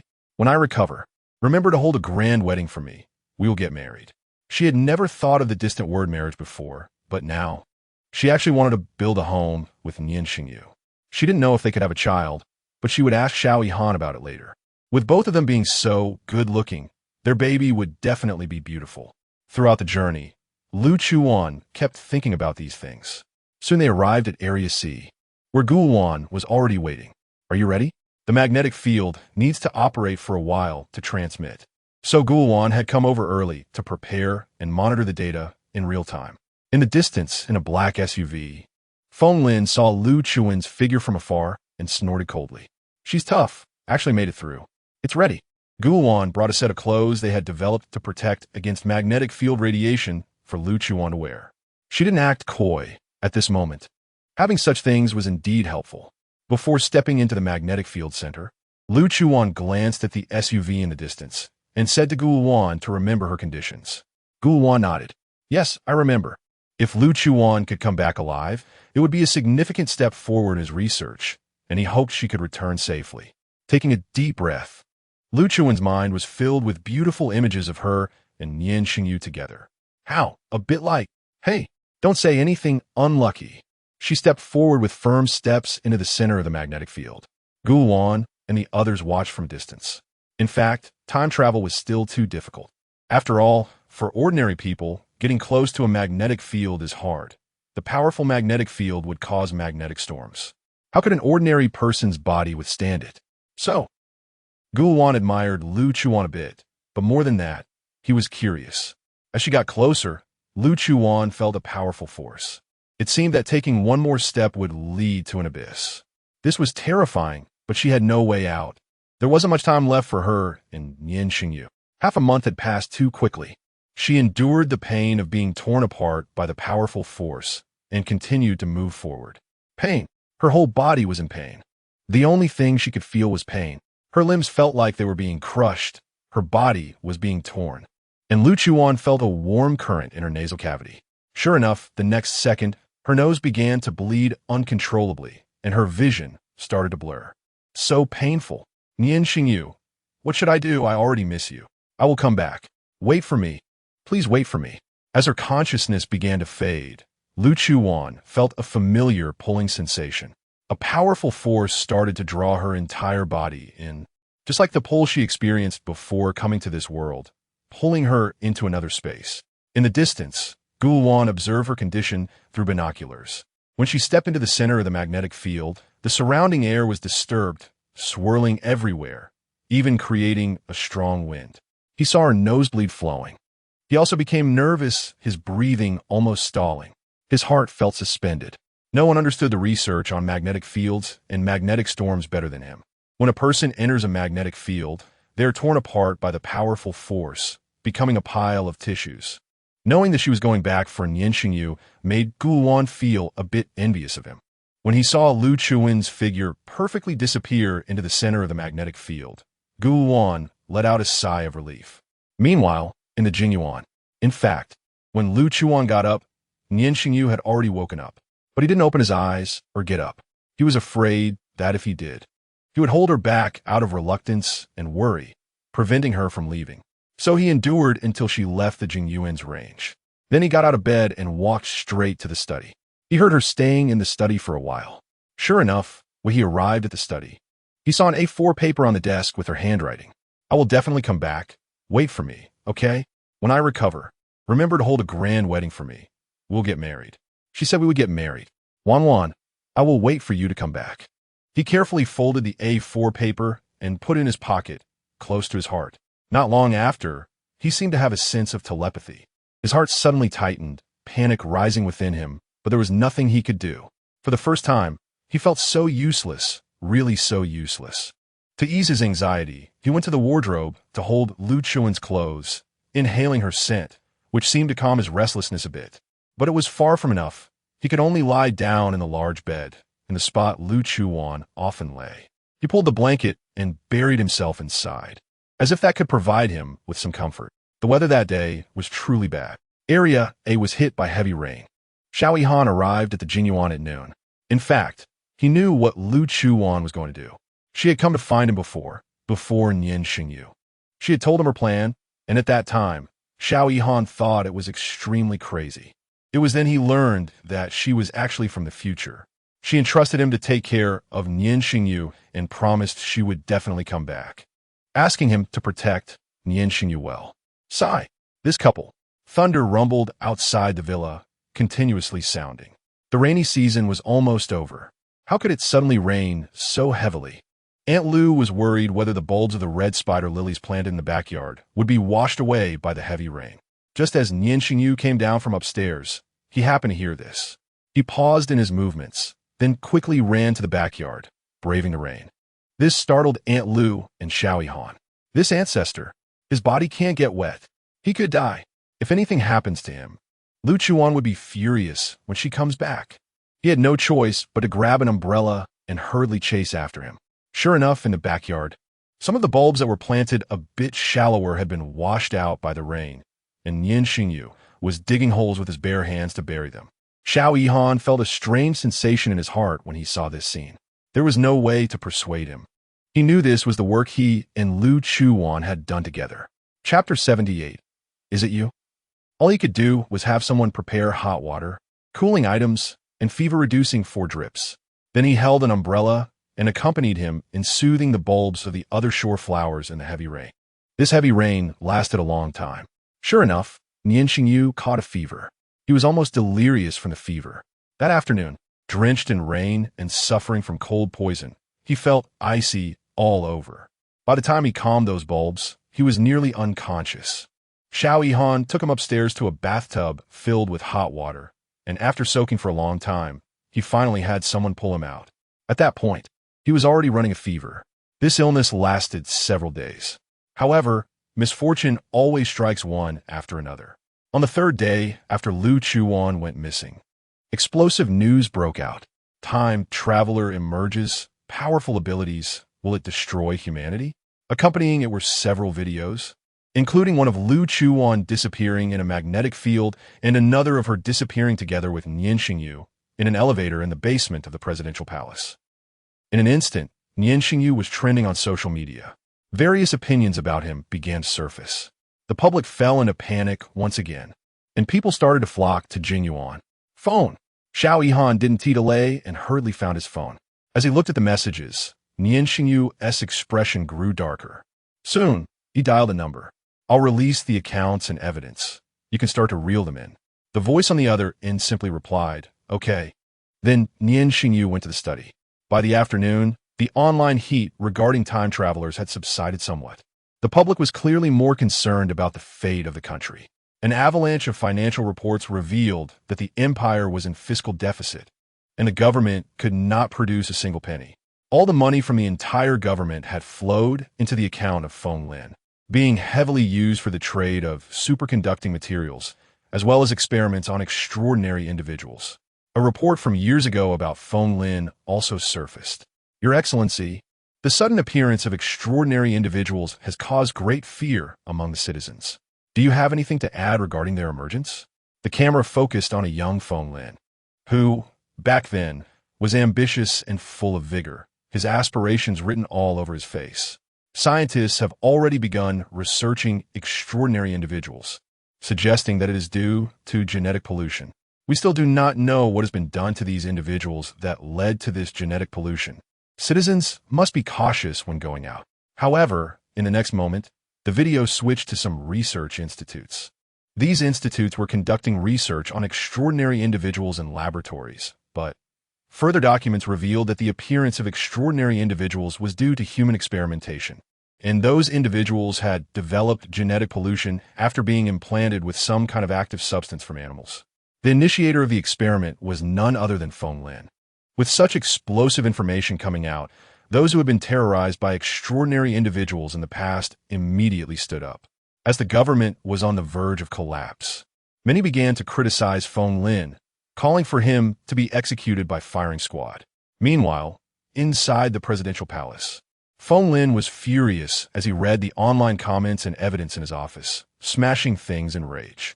He guessed it must be Nian Shengyu's doing. But there was no time to deal with him now. After all, that cunning guy, Bai Zhua, had yet to be found. He had no idea where he had gone to learn of his plans, and had actually escaped. Creak! The office door was suddenly pushed open. Feng Lin narrowed his eyes at the person who walked in, revealing a hint of danger. Father, what is wrong? Why are you so angry? Feng Lin walked in, smiling at him. But Feng Lin found that smile particularly irritating. He only had this one son, but he had never considered passing his position to him. Nor had he ever looked at this son with any regard. What do you want?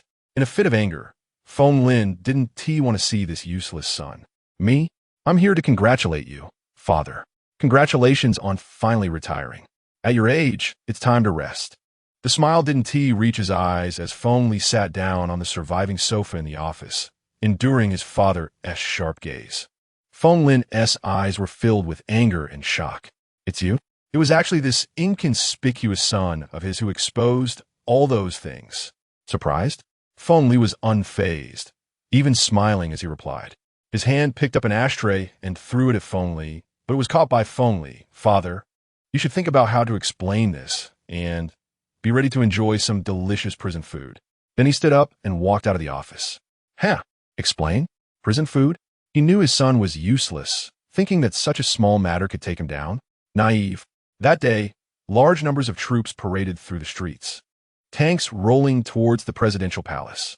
Inside the presidential palace, there was also heavy security, with Feng Lin's troops stationed both inside and outside. A great battle was on the verge of breaking out. Everyone was afraid of being caught in the war and fled to other regions.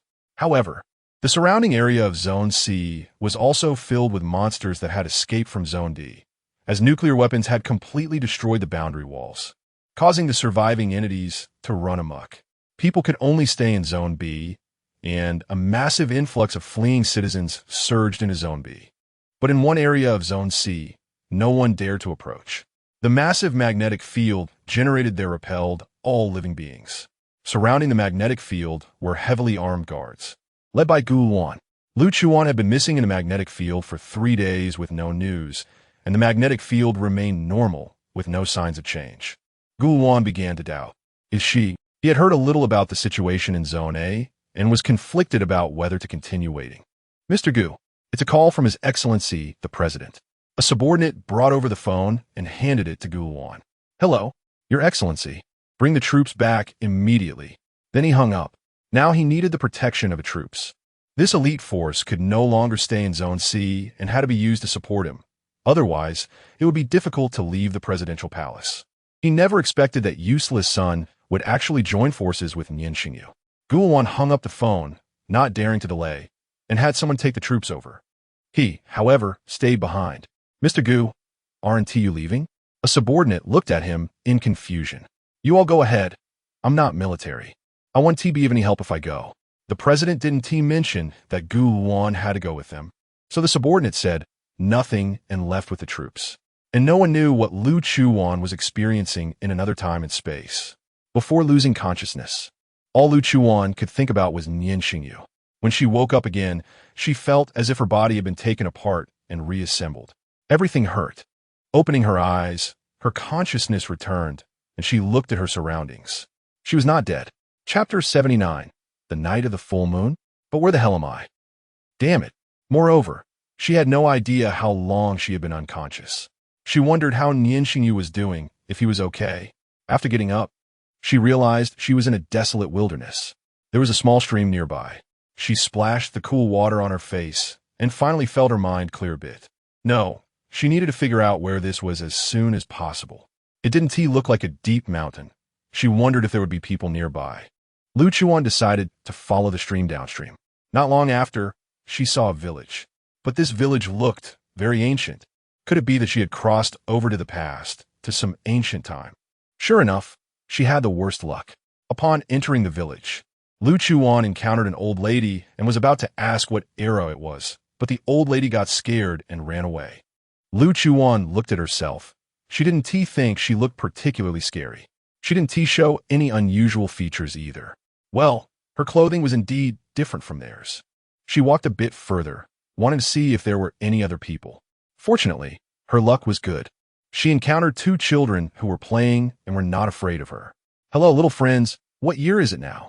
The children looked at her in confusion, as if they didn't understand what she was saying. Are you from another time? Huh. Lu Chuan's eyes widened. Wow, these kids are sharp. Did they figure out right away? There was a sign on her saying, I am a time traveler, right? How do you know? Anyway, the kids didn't seem dangerous, so Lu Chuwan decided to admit it, hoping to extract some useful information from them. I heard from the village chief that there's a black hole in the mountains that sucks people in and sends them through time. The child said seriously, but the other child interrupted him. What? Grandpa Village Chief said that S.A. lie. Big sister, you don't have to believe it. Grandpa Village Chief said it's very dangerous and you mustn't go there. Lu Chuwan smiled and thanked the 2 children. She then asked where the village chief's house was, and the children enthusiastically led her there. However, the village chief was not home. He had gone out to work. Lu Chuwan had to wait around the yard. The older child hadn't told her what year it was, but it certainly looked ancient. So she hadn't been able to return successfully? No, she needed to find a magnetic field quickly and try again, no matter how many times it takes. She had to try. Remembering what the older child said about the black hole that could suck people in, it must be what she was looking for, but she didn't know where it was. She still needed to ask the village chief. Finally, in the evening, the village chief returned. But he brought a bunch of people with hoes and sticks. Oh no. Was she encountering danger right at the start? Interesting. Who are you? Lu Chuwan saw the old lady from before. She must have gone to inform the village chief. Fine, it was no big deal. Worst case, they would just fight. But she would prefer to resolve things peacefully first. Everyone, I mean no harm. I just got lost nearby and came to ask for directions. Saying this, Lu Chuwan raised her hands in a gesture of surrender to ease the tension. Seeing her like this, everyone put down their weapons and looked at her curiously. Her outfit was indeed too strange. Yes, she was still wearing the protective suit given to her by Gu Wan, which looked very odd, like an alien. She was about to take off the protective suit, but when she moved, it startled the villagers. I mean no harm. I just want to take off this heavy clothing. After a bunch of people saw her take off the heavy protective suit, they lowered their guard. Okay, she had successfully gained their trust. The villagers were dismissed by the village chief, and Lu Chuwan sat on a stone bench in the yard, drinking the water the village chief had poured for her. She felt that this kind of life was quite pleasant. After she returned and had her master heal Nian Shengyu, she wanted to live like this with him too. Little girl, are you looking for directions? Old man, I heard you know about a black hole that sucks people in? Lu Chuwan didn't play guessing games with the village chief and got straight to the point. The village chief's expression suddenly changed. Why does the girl want to find that black hole? It's very dangerous. You shouldn't go. I came from there. She casually sipped her water, saying something that left the village chief dumbfounded. Although he could tell from her appearance that she was definitely not an ordinary person, he didn't expect that. Since the girl came from there, why doesn't she know where it is? This question, Lu Chuwan really couldn't answer, because she also didn't know why. When she woke up, she and felt the presence of the magnetic field or seen the black hole the village chief mentioned. There had been some unexpected events. By the way, old man, what year is it? The year 1467. What? 1467? I was sent straight to the Yuan dynasty? Impressive, impressive. Lu Chuwan instinctively swallowed hard, looking at the old man, and suddenly wanted to ask if she could take some of the pottery in his house. She wasn't greedy. Just 70 or 80 would be fine. So, where's that black hole? I want to take a look. The village chief saw she was still insistent and could only point her in the direction, but he said it disappeared. The black hole disappeared 3 days ago. 3 days ago? So I've already been here for 3 days? Another 3 days wasted. Lu Chuwan felt a bit downcast. Now the magnetic field had disappeared. It didn't sound like good news. However, the village chief looked at her and began to add more information. Usually, it appears again on the night of the full moon. It appeared out of nowhere 2 months ago, then disappeared, but it started appearing again on the night of the full moon. The night of the full moon? With the effect of gravity, it wasn't impossible. What is today's date? The 13th day of the 7th month in the lunar calendar. The 13th, I still have to wait 2 more days. Thankfully, it was only 2 days. If it were more than 10 days, everything would be over. Since she only had to wait 2 more days, she would go and take a look tomorrow. She decided to scout the location in advance to see if it was the right place. Thinking this, Lu Chuwan stayed at the village chief's house that night. She silently thanked the kind old man in her heart, promising to remember his kindness. The next morning, the chickens raised at the village chief's house started crowing, waking Lu Chuwan up, and she got up directly, heading towards the deep mountains in the direction the village chief pointed. It turned out to be in the opposite direction of the mountain she had come from, and Lu Chuwan began to suspect whether the old man was deceiving her. But she could only keep walking to see if it was true. If not, she would look elsewhere. The air in the mountains was quite nice, and the birds chirped above her head as Lu Chuwan kept walking deeper. Finally, beneath those big trees, she felt the traces of the magnetic field. Aha, the old man wasn't lying. Chapter 80. The Disappeared Instructor 17 for half a year. Okay, I won't go back. I'll just wait here until the black hole appears and then leave without bothering the old man. I picked a tree that looked relatively pleasant and easily climbed up, lying on a branch to sleep. After a while, I felt something approaching and suddenly opened my eyes. A black snake, its tail hanging high, locked eyes with me. It seemed curious, sensing a familiar scent, but noticing that I looked different. What is up? Communicating with a snake might seem crazy to others, but since I'm originally a snake, of course, I can talk to it. Why do you look like that? The black snake flicked its tongue and stared at me. What do you expect me to look like? Bored. I reached out and slapped the little snake's head away. The little snake was stunned, but didn't get angry. It just came down from another branch and curled up next to me, guarding my sleep. My sleep quality has always been good, and I slept until night. When I woke up, I found the little snake still lying beside me. I thought it was amusing and woke it up, starting to play with its body. When the little snake woke up, it had a face full of question marks, wondering what was happening. It wasn't a toy. Why could I treat its body like this?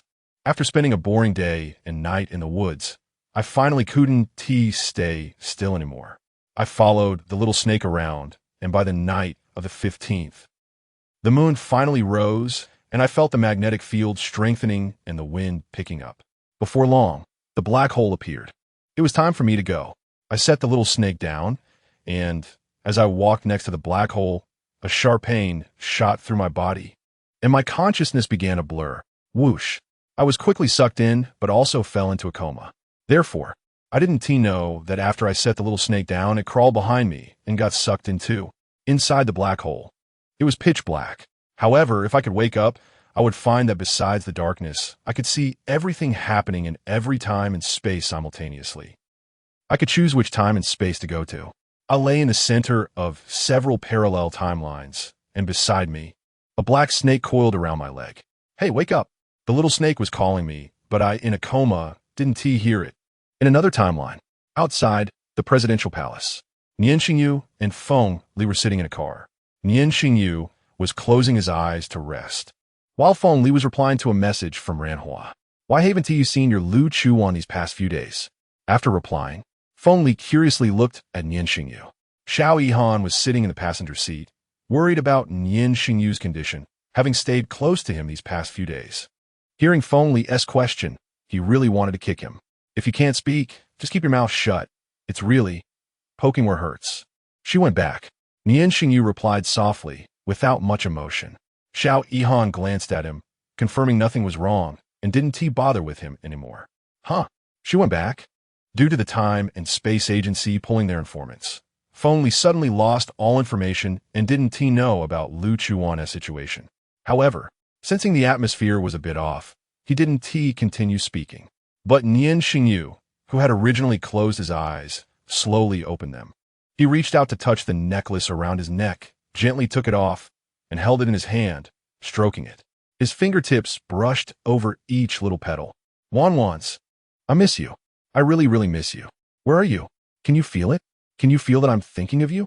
In the parallel center of the black hole, Lu Chuwan, who had lost consciousness lying on the ground, suddenly felt itchy, as if someone was touching her. Something was also pressing against her leg. The sensations slowly woke her up. Then she saw several timelines before her. Holy crap! Shocked, Lu Chuwan quickly got up. She then noticed a black snake coiling around her leg. Little black? It really was little black. But how did it get in here? And it was still alive. Not a scratch on it. Could it be that little black is some hidden big shot? No time to fantasize. Lu Chuwan pulled little black off her leg and looked at the scene before her, still shaken. Besides the pitch black, she could actually see everything happening in each timeline. She had to see how Nian Shengyu was doing. After searching around, she finally found the timeline where Nian Shengyu was, and she saw him sitting in a car, his hand stroking the stamen of the red spider lily on the necklace. Damn! At that moment, Lu Chuwan distinctly felt her body trembling uncontrollably. Old pervert. Confirming that he was okay, Lu Chuwan quickly looked for her original timeline. This time, she spotted at a glance and saw the base she was in. Standing in front of this timeline, Lu Chuwan held little black in her arms, unsure how to get inside. Just as she was about to reach out to see if she could touch it, as soon as her hand stretched out, she was sucked in. Then she fell unconscious again. But this time, she woke up quickly. When she woke up, she found herself under a coconut tree at the edge of the base. Their base was on an isolated island. Hey, is there someone over there? Suddenly, a man's voice came, and Lu Chuwan thought it sounded a bit familiar. It seemed like it. Let us go check it out. Two patrolling men, holding guns, walked over. Holy crap, there really is someone.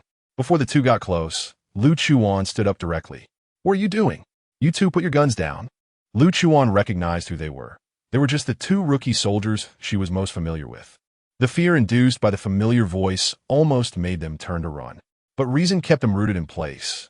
It's their instructor 17. It's really her.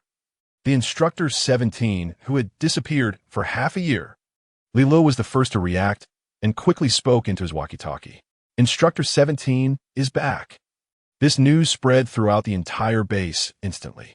Lu Chuwan looked at these two idiots, too busy to care about them. She had urgent matters and couldn't delay. Here, take this, it's my pet snake. Take good care of it. If it gets hurt or goes missing, I'll make trouble for you too. Then Little Black was shoved into Li Li's arms, almost scaring him to death. He was most afraid of snakes. Lu Chuwan wouldn't care whether he was afraid of snakes. She instantly teleported outside her master's laboratory. Just then, she happened to run into her master rushing out from inside. Master? Nancy's pupils constricted when he saw her, and he rushed over to tightly embrace her. 17, where have you been? Chapter 81. Missing for half a year. Even the master doesn't recognize me? The tone was filled with the joy of being reunited after a loss. Although Lu Chuwan called Nancy master, Nancy was only 7 years older than her, barely qualifying as a peer. Master, I can hardly breathe. Lu Chuwan patted his back, urging him to let her go a little. You disappeared for half a year, without any news. Seeing Nancy like this, Lu Chuwan felt quite embarrassed. Her disappearance must have worried everyone, especially her master. However, she had no choice. She had vanished suddenly. I'm sorry, master. I didn't mean to disappear. I ran into a bit of trouble and urgently need your help. I'll explain the disappearance later. Upon hearing that she had an urgent matter, Nancy stopped questioning her about her disappearance. The two entered Nancy's resting area. It's about a friend of mine whose body has activated a virus with a certain active substance, and now the virus is forcefully shedding. He doesn't have much time left. Master, you must have a way to save him, right? Lu Chuwan knew that Nancy was actually better than Xiao Yihan in this regard, as the current level and technological development were incomparable to that of 80 years ago. Nancy himself was also very capable. He must have a solution. Although she knew he wouldn't easily intervene to save someone, she still hoped that for her sake, he could save Nian Shengyu's life. It was their last hope. Master? Nancy didn't expect that she had made a new friend during her 6-month absence, and that the so-called urgent matter upon her return was about saving her friend. His face showed no expression, but it was this lack of expression that made Lu Chuwan feel more uneasy. She didn't mention that he was her boyfriend, because she knew her master would surely be angry about her dating. Even when she had once been caught going out with male models, she was punished. If her master found out she secretly had a boyfriend and was now asking him to help save him, that would definitely be out of the question. Is this friend important to you? Yes, very important. He saved me many times during my disappearance. Forget it, a little lie wouldn't hurt. It wasn't really a lie. If Nian Shengyu hadn't taken her home, she might have really died in that time and space. All right, then I'll help little 17 repay the favor. That's great. Master agreed. As for the virus shedding forcefully, Nancy knew how to save him. He had encountered this situation many times before. This little matter could help 17 reduce some external favors, not a loss at all. Thank you, Master. But he's not here. I'll bring him over in a few days. No rush. Let me check if little 17 has lost weight. While speaking, Nancy's hands were already under Lu Chuan's armpits, lifting her whole body up. In the past, Nancy often made this move, but now, perhaps because he had been in close contact with Nian Shengyu frequently, he felt a bit awkward being so close to his master. Lu Chuan's eyes darted away, and when Nancy set her down on the ground, her body still felt a bit stiff. Nancy naturally noticed this keenly. After being missing for half a year, even the master doesn't recognize me? Lu Chuwan awkwardly smiled. No way. 17, little 17, voices from friends outside called out, and Lu Chuwan seized the opportunity to run out. Master, it's been a long time since I've seen them. I'm going to say hello. And then she disappeared from sight. 17, outside were colleagues from a base. They shouldn't all be her older brothers and sisters. They could also be called friends. Among the 7 instructors at the base, Lu Chuwan was the best, hence earning the nickname Little 17. Of course, being ranked last didn't mean she was the weakest. On the contrary, she was the strongest at the base. Where did she run off to? Disappeared for half a year without any news. The first to rush over was Hua, a sexy big sister and the first instructor at the base, who doted on Lu Chuwan immensely. She hugged Lu Chuwan tightly, and Lu Chuwan patted her back to comfort her. Other instructors also looked at her with joy, and Lu Chuwan made sure to hug each one of them, except for the 5 who were not at the base. They had all gone out on missions, reportedly also to look for her while taking on tasks. The others were stuck at the base waiting for news because there were still matters to attend to. Lu Chuwan was deeply touched. That night, a party was held on the beach to celebrate Lu Chuan's safe return. As the leader of the base, Nancy tacitly approved of the party. Instructor, your snake is going to bite someone. Halfway through the party, Lu ran out holding a small black snake, clearly panicked. It looked quite comical. Lu Chuwan suddenly remembered that Little Black had also come with her through the time travel. With such strong magnetic field damage, Little Black was unharmed. Why was that? Lu Chuwan quickly got up and took Little Black from Li's arms. Little Black sensed Lu Chuwan's familiar scent and rubbed its little head in her palm. To be honest, it could really be kept as a pet snake and was quite obedient. When did you start raising a snake? Nancy came over with a glass of milk, handing it to her, looking at the snake in her arms with an unclear expression. I found on the way back. It insisted on following me, so I kept it. Not saying much, Lu Chuwan drank the glass of milk in one go. She sat down again, not participating in the card games of the others, observing the little black snake in her arms. It truly showed no signs of injury. But why was it that such a fragile life could pass through a black hole and magnetic field unscathed? If she could find a reason, it would mean that when Nian Shengyu came over, he wouldn't have to suffer any harm. Master, can you check if there's anything wrong with Little Black? It's not surprising that Lu Chuwan sought her master for everything. In her heart, her master was omnipotent. In fact, Nancy did have expertise in animals. He helped Lu Chuwan examine her new pet and confirmed that there were indeed no issues. It's quite good, very healthy. Then where exactly did the problem arise? Leading it to pass through the black hole and magnetic field unscathed? Is it only snakes that can do this? After all, my own form is also a snake. No, that's too far-fetched. Lu Chuwan still found it absurd and could only regard it as a coincidence. After not being back for a long time, Lu Chuwan slept quite well that night, but in the middle of the night, that itchy feeling returned. Chapter 82. That 17 was very stingy. She was awakened in the middle of the night by the itching sensation caused by those ants, and Nian Shengyu must have missed her a lot. But she couldn't play with her like this. It was so uncomfortable. In the end, she could only resolve it herself. After staying at the base for a night, Lu Chuwan began to feel anxious because there was only 1 week left.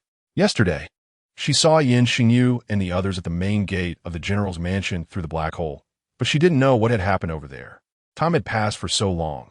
She wondered if Feng Lin had kept the magnetic field open as promised. It couldn't be delayed any longer. She had to find a way to bring Nian Shengyu over. However, how to bring him back was still a problem she had no clue about, let alone Nian Shengyu's body, even an ordinary person's body. Not long ago, Xiao Yihan said he was transforming into an otherworldly being, but after the virus was frozen, he returned to a normal state. And now his body was worse than before. He definitely couldn't withstand the powerful forces of the magnetic field. What to do? Just waking up, Lu Chuwan was already feeling frustrated while lying on her bed. She let out a shout. 17? As soon as she finished shouting, Nancy's voice came from outside the door. Lu Chuwan felt embarrassed, turned over, got up from the bed, and ran to open the door. Master? Wait a minute. Master is also an otherworldly being. Although his abilities are not as good as hers, he should be able to withstand the magnetic field, right? Since Nian Shengyu couldn't come over, then Master should be able to go over, right? But would Master be willing? When the door opened, Nancy saw her little bitter melon face. What's wrong? So early in the morning. Who made our little 17 unhappy? He walked in, placed the small steam buns he was holding on the table, and rubbed her messy, cute hair on top of her head. Master, let me tell you where I went during this time I disappeared. Lu Chuwan pulled over a chair and sat down in front of Nancy. It might sound a bit absurd, but Master, you have to believe me. I have no reason to lie. Nancy nodded, waiting for her to continue. So, that day, I went on a mission, and there was an accident during the mission.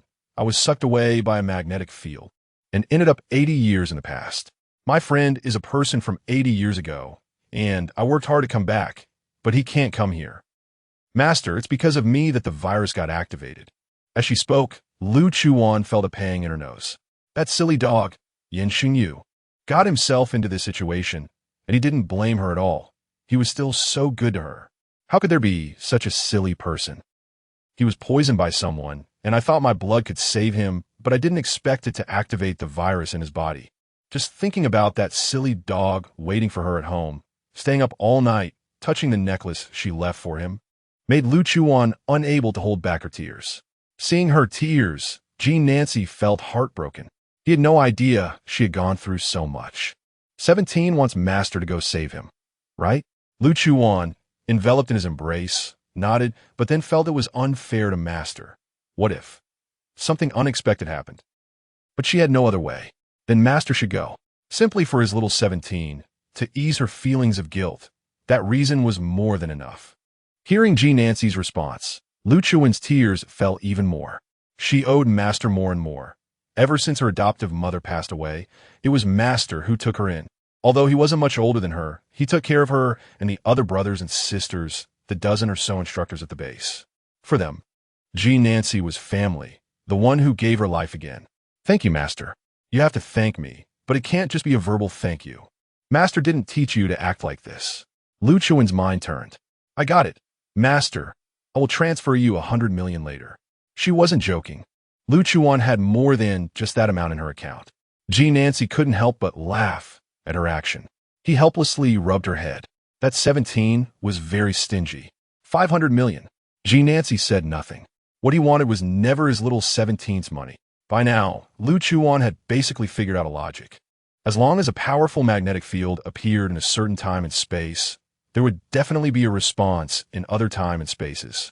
It was just that the way black holes, gravity, or magnetic fields manifested in each time and space was different, and the time was also uncertain. Fortunately, in her time and space, the response was stable.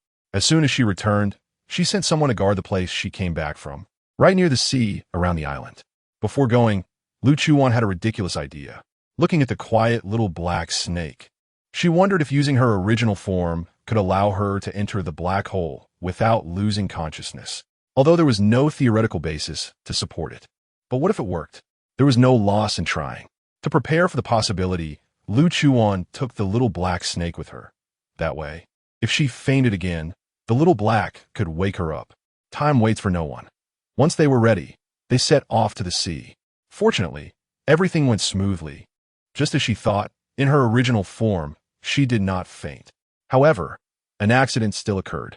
G. Nancy's original form was a Maine Coon cat, but when entering the center of the time-space parallel, Lu Chuan returned to human form, but G. Nancy couldn't turn back. Master? Lu Chuan looked at the handsome, big cat in her arms, unable to change back. No, they had to get out first. They couldn't stay here. Holding G. Nancy in her arms, and with the little black snake around her neck, Lu Chuan dashed towards the time and space where Nian Shengyu was. In an instant, she appeared in the center of the magnetic field in Area C. A powerful force hit her again, and Lu Chuan hugged G. Nancy as she rushed to the periphery of the magnetic field. Gulwan, who had been guarding the periphery of the magnetic field, saw Lu Chuan return, both surprised and unsurprised. Master? Lu Chuan looked at her listless master in her arms and felt uncomfortable. He still couldn't change back, and if that was the case, he wouldn't be able to help Nian Shengyu with his treatment. As soon as Gulwan approached, he saw a snake as thick as an arm hanging around Lu Chuan's neck while she was calling a cat in her arms master. He began to suspect whether Lu Chuan was some animal leader in her time and space. Why did you bring back two animals? Lu Chuan then noticed that there was only Gulwan around. Where was the stationed army? Chapter 83. Don't go in. Hurry up. Those things are coming. Also, what are Nian Shengyu and the others doing outside the presidential palace? Last time, that old thing Feng Lin tried to harm him, and now he might be plotting something big again. Where's Feng Lin? Gulwan didn't expect that she would ask this question the moment she arrived. He should be blocked inside the presidential palace, right? Gulwan wasn't quite sure. He had been guarding the magnetic field here for the past few days. Only hearing that Feng Li and Nian Shengyu had teamed up to turn against Feng Lin, planning to push him out of power. Now the troops were gathering around the presidential palace, preparing for a strong assault. You must know, the presidential palace is not a small place. It covers thousands of acres and houses most of Feng Lin's army, which explains why they haven't captured him despite being outside for several days. Most of his troops have been exhausted, and today, Nian Shengyu planned to lead people in forcefully to capture him. Lu Chuan didn't think too much and borrowed Gulwan's phone to call Nian Shengyu, but no one answered. No, she had to first take her master and Little Black to Jinyuan and see if Nian Shengyu was home. After returning the phone to Gulwan, Lu Chuan took Jinan Ci and Little Black and left. Thank you. She didn't expect him to actually keep his promise. guarding the magnetic field instead of being like that old thing Feng Lin. Disgusting. In a flash, Lu Chuwan arrived at Jingyuan. However, Jingyuan was unusually quiet today. With no guards in sight, Nian Shengyu, Aunt Lu, Song Yi. After calling several people without receiving a response, Lu Chuwan felt a bad premonition. She opened the door and walked in, finding the house completely empty. Where could they have gone? To Xiao Yihan's place? With this thought, Lu Chuwan took Jinan Ci and Little Black to Xiao Yihan's laboratory. Fortunately, Xiao Yihan was there, but he seemed to be in a hurry to leave. Xiao Yihan was originally heading to the presidential palace to find Nian Shengyu when he received a call from Feng Li saying he had a fever. Upon hearing this, he rushed out the door. Hearing a familiar voice calling him at the entrance, he thought he was hallucinating. Lu Chuwan. It really was her. Nian Shengyu's lifeline had returned. Where's Nian Shengyu? He's at the presidential palace, and the situation isn't good. I'm about to go over.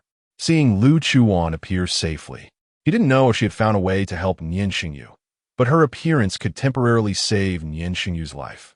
Without her, he felt like he was dying. He was left with just a shell. His soul had long since drifted to some outer space. Upon hearing that his situation wasn't good, Lu Chuwan felt anxious. Let's settle this here for now. She placed Jinan Ci and Little Black in the lounge of the laboratory and then headed to where Nian Shengyu was. Following Lu Chuwan, Xiao Yihan also experienced the joy of teleportation. However, when they arrived outside the presidential palace, they didn't find Nian Shengyu. Only some injured soldiers and scattered firearms and ammunition remained.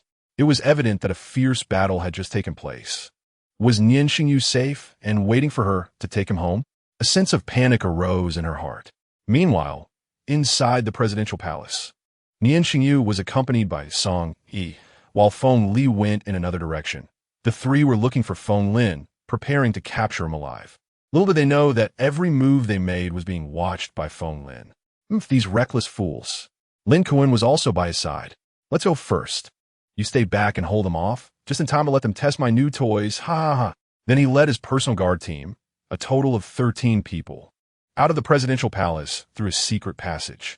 Nian Shengyu held a Walther P226 in his hand and walked toward the building where Feng Lin often worked.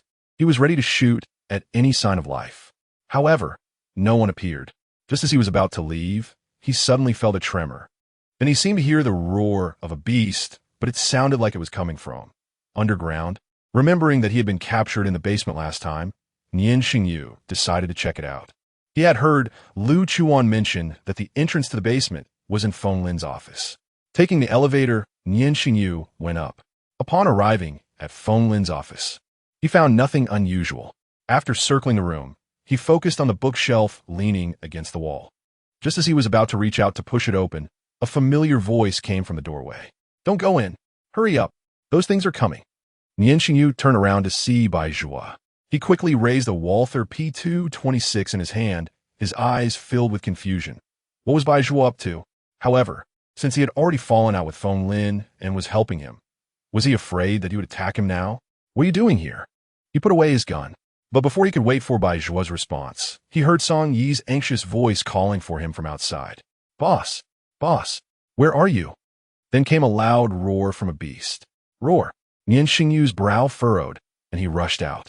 Sure enough, a lion was wildly chasing after Song Yi.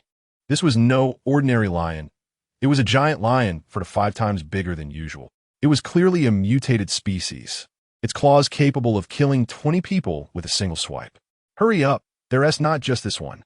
Bai Zhua had somehow also come out from behind, and Nian Shengyu finally noticed that his thigh was injured. It looked like it had been scratched by the beast's claws. Boss. Nian Shengyu quickly went downstairs to meet up with Song Yi, but just as he was about to leave, he found himself surrounded. Yes, surrounded. By a group of giant felines. There were cheetahs, lions, and tigers. Suddenly, a giant python slithered out as well. What do we do? Song Yi looked at the scene before him, breaking out in a cold sweat. The heavy breaths of these giant creatures splattered on the two of them, and they were facing bloodthirsty jaws. Calm down, Nian Shengyu calmly directed, and the two began to shoot at the huge creatures in front of them in perfect sync. However, these big animals weren't stupid. They raised their claws to block the incoming bullets, suffering no harm. After several attempts like this, not only did they fail to injure them, but they also completely enraged the beasts. Run! This time it was Song Yi who shouted. Over here! The two dodged attacks while running towards Baizhua. However, these large animals were fast and kept pursuing them. Nian Shengyu was at the back. He suddenly sidestepped and, taking advantage of the large creature behind him as it ran, struck the first lion that had caught up right in its right eye. The lion, in pain and suddenly losing sight in one eye, crashed into the wall beside it. It fell to the ground, trying to struggle to get up, but ultimately lay back down due to the pain. Chapter 84. It doesn't hurt, I miss one so much. After taking down one, it couldn't be considered safe, as there were still 5 or 6 more. They could only keep running. However, with a flick of the giant python's tail, all 3 of them were thrown off their feet. As Lu Chuwan entered, she just happened to see this scene. The black leopard charged over, trying to bite Nian Shengyu's waist. Its sharp teeth were closing in on him at a critical moment. Bang! A hollow-point bullet accurately pierced the throat of the black leopard, then exploded instantly. The leopard rolled on the ground in pain, and Lu Chuwan seized the opportunity to rush over and pull Nian Shengyu up from the ground. Wan. His Wan was back. Ignoring the pain from being thrown to the ground by the giant python, Nian Shengyu's heart was filled with joy. The person he had been thinking about had returned. Wan. Let's talk later. Lu Chuwan supported him as they quickly ran toward the presidential residence's exit. Baizhua and Song Yi also quickly ran outside.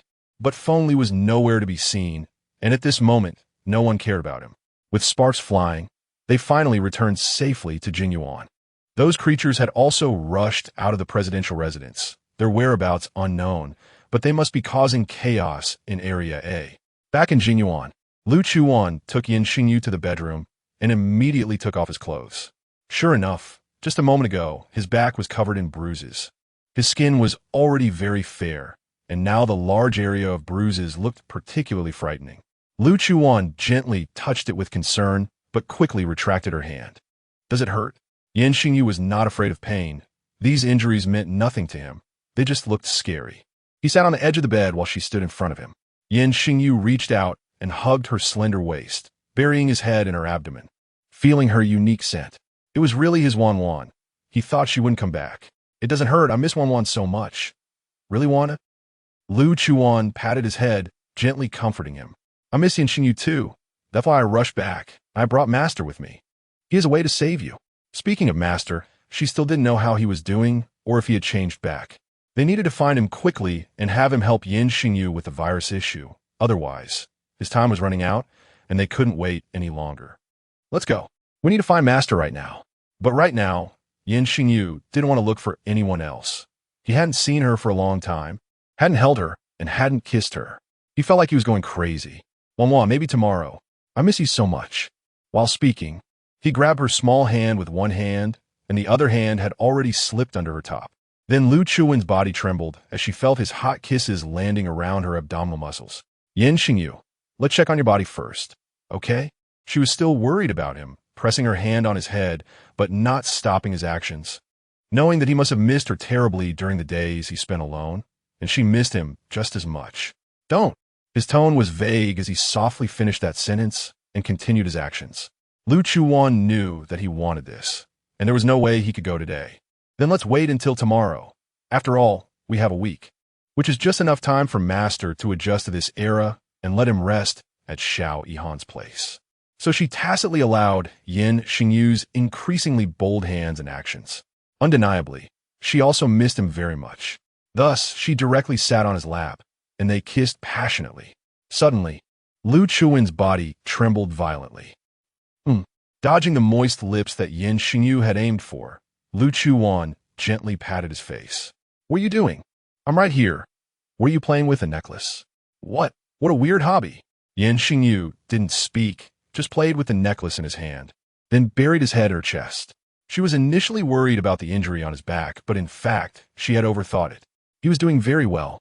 Not just well. He was only avoiding positions that would strain his back injury. Perhaps because both of them were feeling very passionate. Lu Chuwan didn't notice that Nian Shengyu actually had a slight fever. After several rounds of activity, He had sweated and then was blown by the wind. And by the time they finished and he took a shower, he had a fever again. Lu Chuwan felt a bit helpless. He was so vigorous in bed. But now he was sick after getting out of bed. Really. However, she still felt sorry for him. So she found some medicine to reduce his fever, and they headed straight to Xiao Yihan's territory. At this moment, Xiao Yihan was staring at the cat that Lu Chuwan had brought over. Ever since Jean Nancy entered his lab, he had been wandering around, afraid that this little cat would ruin his precious experimental data and reagents. So he followed it wherever it went. When Lu Chuwan and Nian Shengyu arrived, they saw this scene. "What are you doing?" Lu Chuwan walked over and picked up Jean Nancy, cradling the entire cat in her arms. Nian Shengyu looked at the cat in Lu Chuwan's arms with a not-so-pleasant expression, while Jean Nancy also had its paws resting on Lu Chuwan's shoulder, squinting at the man following its little master. That man smelled like little master. It was as if he was soaked in that scent. Instantly, Jean Nancy's gaze towards Nian Shengyu turned particularly unfriendly. How dare he taint his little master? Nian Shengyu thought he was hallucinating. He could actually feel killing intent from the cat's gaze. But after taking another look and confirming that the killing intent indeed came from the cat, his expression became even worse. "I'm watching him, afraid he might ruin my precious things." Listening to his words, Lu Chuwan rolled her eyes in exasperation. Master was not such a rude person. "Wan, put him down." At this moment, Nian Shengyu finally spoke up. Lu Chuwan said nothing and complied, placing Jean Nancy on the table. However, the killing intent in Jean Nancy's eyes became even more apparent. Sure enough, Nian Shengyu looked at the Maine Coon standing on the table, staring at him, and directly walked over to Lu Chuwan's side, embracing her from behind. Then he revealed a smug smile towards the ignorant cat.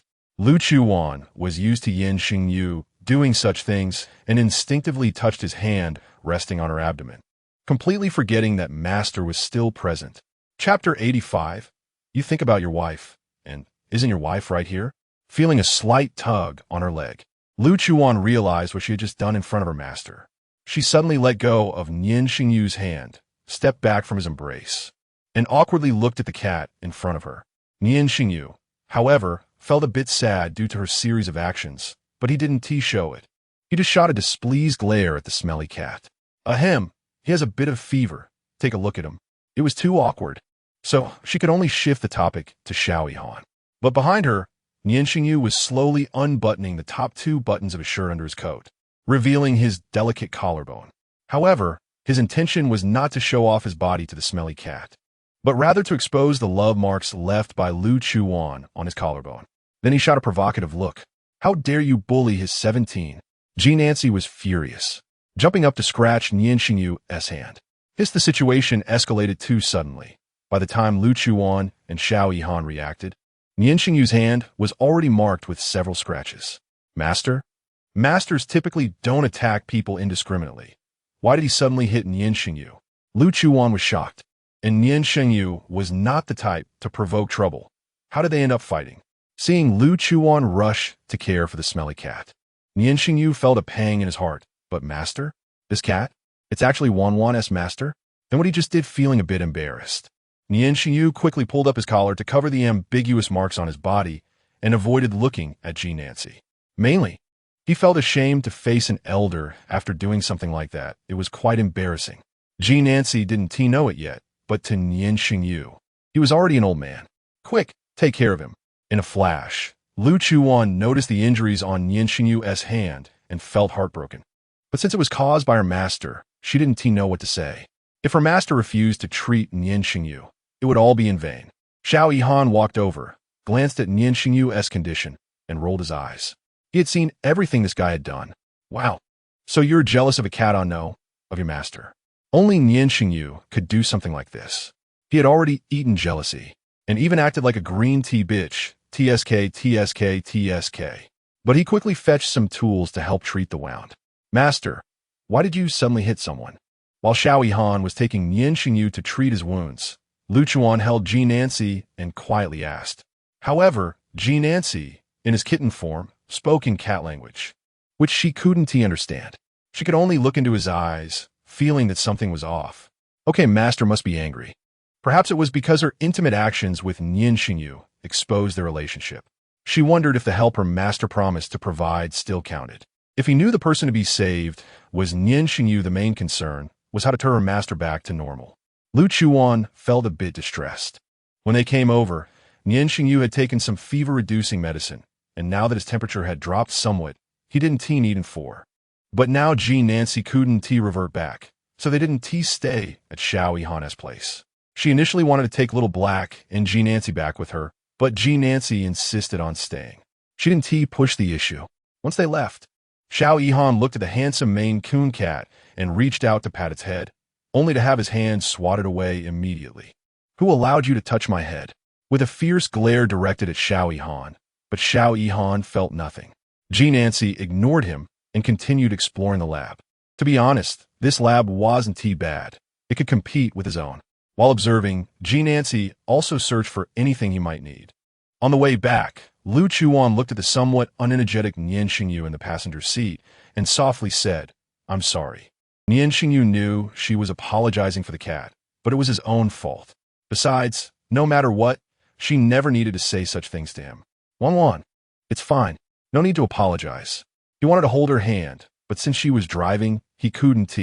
So his hand unconsciously touched the necklace hanging around his neck. "What are you doing?" Lu Chuwan looked at him in surprise. "Thinking about my wife." "You think about your wife? And isn't your wife right here? Still playing with that broken necklace?" She felt that if she hadn't told Nian Shengyu what the flower was, he probably wouldn't have taken it out to play with so mischievously. In fact, it was exactly like that. No need for her to feel. Stop playing. Her body trembled uncontrollably, and Lu Chuwan slapped away his mischief-making hand. He obediently let go. All the way, Lu Chuwan's mood was somewhat heavy. There were still many uncertainties regarding the matter of crossing over. Just like now, her master couldn't revert back. She didn't know if it was permanent or temporary, and she didn't even know the reason. Not to mention, if her master couldn't revert back and couldn't save Nian Shengyu, she would feel guilty toward her master. On the road, Nian Shengyu's phone rang. It was Feng Li. His eyes narrowed. Ever since entering the presidential palace, this person had vanished, and now calling him. What did it mean? He clicked to answer, but didn't rush to speak. "Hello?" Feng Li's voice came through. "Is there something?" Nian Shengyu's tone surprised Feng Li. "Haha, nothing. Just wanted to confirm if you're still safe." This sounded somewhat ambiguous. After 5 seconds of silence, Nian Shengyu didn't respond, and Feng Li realized. Not that meaning. "Don't worry, I won't burn the bridge after crossing it." Human hearts are the hardest to predict. Nian Shengyu merely let his words go in one ear and out the other. This call was meaningless. It was just Feng Li wanting to reach out. Now that he had obtained the imperial seal, his goal was essentially achieved. Did those things run away? You know about those things. He knew, which is why he collaborated with Nian Shengyu. But at the beginning he didn't say. Nian Shengyu hung up the phone directly. He already knew what Feng Li was thinking. But none of this mattered now. What mattered was that those things running loose would harm more people. Even though those people had done nothing but throw stones at him when he was down, he still supported the citizens of this country, just not the government. Now, how could they eliminate those things? Direct missile strikes would also harm innocents. Moreover, they didn't know how many of these large things there were, nor where they had gone. In an instant, he found himself in a dilemma. Chapter 86. The enemy's enemy is a friend. Lu Chuwan also heard the content of the phone call, but she knew that Nian Shengyu would have his own decisions. She didn't interrupt. It was just, "Nian Shengyu, what's wrong?" The words that were on the tip of her tongue suddenly became hard to say. She originally wanted to say that the master had a way to save him, but now, the master couldn't turn back into human form for the time being. Remembering how Nian Shengyu looked into her eyes before they left and told her to believe in herself, she now found herself unable to give him a definite answer. "It's fine. What should we eat when we get back?" He sensed her emotional shift, but didn't ask anything, knowing that she would speak when she was ready. "How about noodles?" "Okay." The journey went smoothly, with only a few bumps along the way, which didn't affect the two of them. By the time they returned to Jinyuan, it was already 8 o'clock in the evening. They entered the kitchen, and just like before, took their time making 2 bowls of noodles. Wanwan's, the Lycoris radiata outside has sprouted. Sprouted? So fast. However, it was indeed close to its blooming period. It's almost blooming. Later in the evening, they received a call from Song Yi, and only then did Nian Shengyu remember that there was Bai Zhua. After leaving the presidential palace, he originally wanted to talk to Nian Shengyu about something, but since he couldn't find him, he had been following Song Yi instead. Boss, Bai Zhua is looking for you. Give him the phone. Nian Shengyu sat in the study, drinking the warm water Lu Chuwan had just poured for him, while she nestled on the sofa beside him, reading a book about black holes. The phone was handed to Bai Zhua, and Song even gave him an eye roll. Bai Zhua pretended not to see it. He had something important to tell Nian Shengyu and didn't want to bother with him. I know where he escaped to. Yes. He had already infiltrated the inside, while Nian Shengyu and the others were guarding outside the presidential palace. Recently, he had been hunted by Feng Lin's people, running everywhere, and his own army had been decimated due to his bombings, leaving only a few loyal subordinates. He had also learned that the root cause of everything was Feng Lin, this old man, pursuing an unrealistic dream of immortality. Therefore, as long as he killed Feng Lin, everything would end. So he directly infiltrated the presidential palace, becoming invisible like last time. But he never expected that his invisibility would be seen through. It turned out that after Lu Chuwan had suddenly taken him hostage in Feng Lin's office last time, he had someone research contact lenses that could see invisible people. It was as if he walked right in front of them, thinking no one could see him. When Bai Zhua learned of this, he cursed Lu Chuwan's ancestors for a while. Then he was shot with a tranquilizer by Feng Lin's subordinates, but fortunately his body was immune to it, allowing him to escape. At that moment, Nian Shengyu and Feng Li happened to break in, and he overheard Feng Lin planning to release the things underground, as well as the place they were going. After running out, he encountered those ferocious beasts and got injured a bit. Why should I trust you? The enemy's enemy is a friend. In fact, Bai Zhua wasn't sure whether Nian Shengyu would cooperate with him. After all, last time he nearly harmed his woman. Even though he was later nearly killed by him, Nian Shengyu had always held a grudge against him. As he had said, Nian Shengyu was indeed resentful. Looking at Lu Chuwan lying on the sofa, he recalled the state she was in when he saved her at that hotel. He wished he could kill Bai Zhua. After a long silence without a response from Nian Shengyu, Bai Zhua spoke again. That incident was my fault. I didn't know she was your woman at the time. You only knew why Feng Lin captured you, but you didn't know why he stopped capturing you later. The virus in your body no longer met his standards. In other words, you, like your mother, became useless to him, so he could kill you. But he had his eyes on me. We are both hybrids of extraordinary and ordinary people, and I have extraordinary attributes while you have human attributes. I meet the virus's parasitic requirements more, which is why he's been chasing me lately. Bai Zhua didn't know why he revealed all this. Perhaps it was to gain Nian Shengyu's trust. What are the conditions? This question wasn't asked by Nian Shengyu, but by Lu Chuwan. She had walked over, sat directly on Nian Shengyu's lap, and leaned against him while speaking into the phone.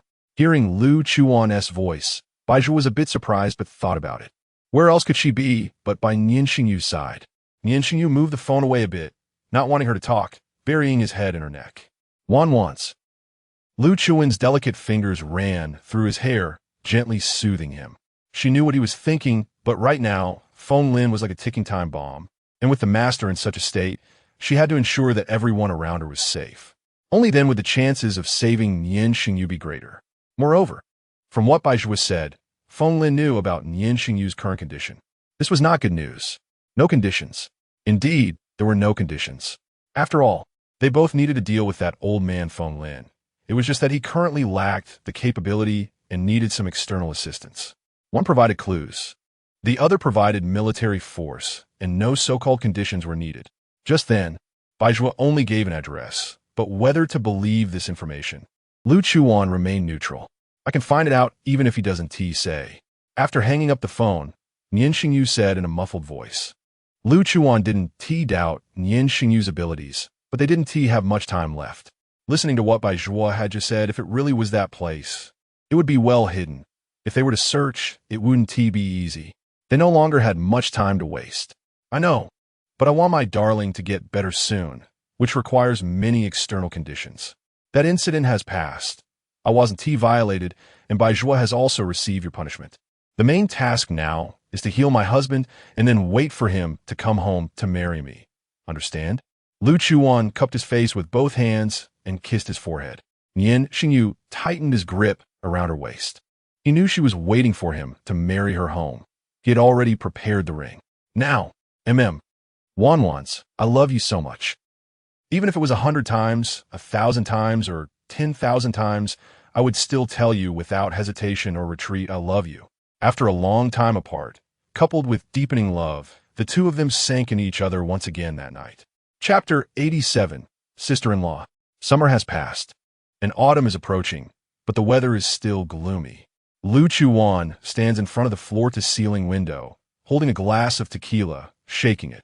The liquid collides with the glass wall, bitter and dull, unnoticed by anyone. Her small feet lightly touch the carpet, slightly cool. The strong liquor enters her mouth.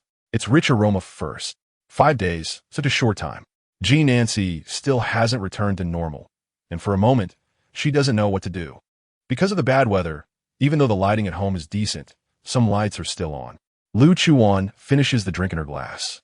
Just as she is about to put it down, the lights suddenly go out. Huh? Why did the lights go out? Because Lu Chuwan came back. Nian Shengyu called Aunt Lu over, and now the kitchen has no power either, so Aunt Lu went out to call someone to check the circuit. She always feels that since Lu Chuwan disappeared for a while and then returned, she seems to have become very cold, like a stranger should not approach. She carries a lot of killing intent, but in front of Nian Shengyu, she is still gentle as ever. She wonders if it's just her illusion. Lu Chuwan goes upstairs, and Nian Shengyu is still not awake. He probably hasn't slept well for a while. She heard Xiao Han say that when she is not around. He always suffers from insomnia, plus he's been having recurring fevers, so he hasn't been able to rest properly during this time. Just as Lu Chuwan lies down on the bed, Nian Shengyu naturally pulls her into his arms. Wanwan, let me sleep a little longer. She allows him to hold her, letting him fall asleep again. This nap lasts until noon. When she wakes up, the sky has started to clear. The two come downstairs and find that Song Yi and Bai Zhua have come over, and Fengli is also there. Quite the complete gathering. Tired from last night? Before they even reach the bottom of the stairs, Fengli jokes as he sees Nian Shengyu following Lu Chuwan. Tired? We're all adults here. Those who understand know. Nian Shengyu doesn't even glance at him and heads straight for the kitchen. It is at this moment that they learn that the power outage was caused by damaged circuits. Not from Jinyuan, but from the external power supply. They heard that the Power Supply Bureau was attacked by that group of beasts, and most of the staff lost their lives. Originally, there were not many people left in Area A, and now, with no electricians to repair it, they can only do without power. Fortunately, Jinyuan has a backup power source, and there are generators, so they are not lacking electricity now. Why did everyone suddenly come over?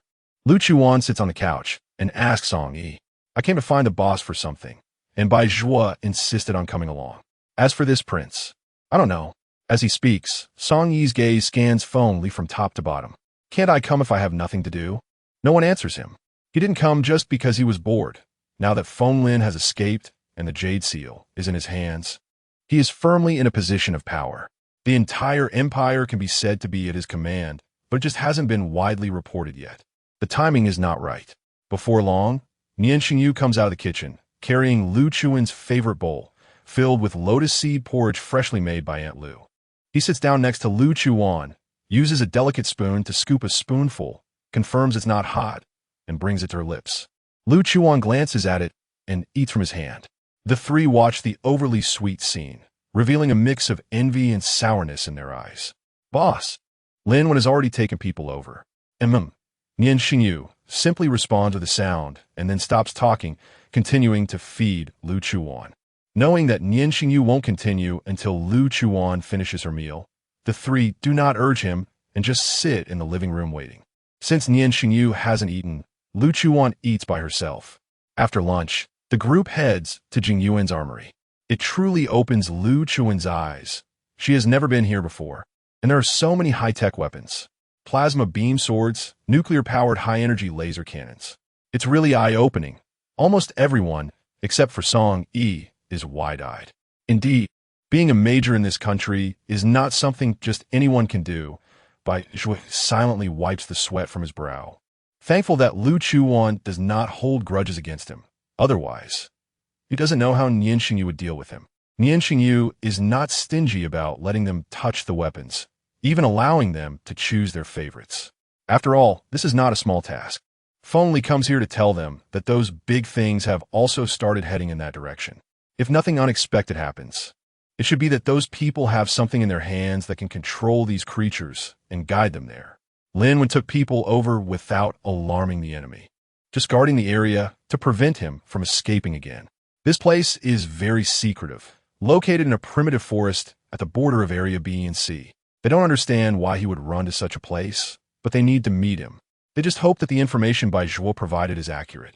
If it turns out to be a wild goose chase, then the collaboration ends here, and Bai Zhuo can also disappear from the world. The group of 5 takes an off-road vehicle and heads out. Boss.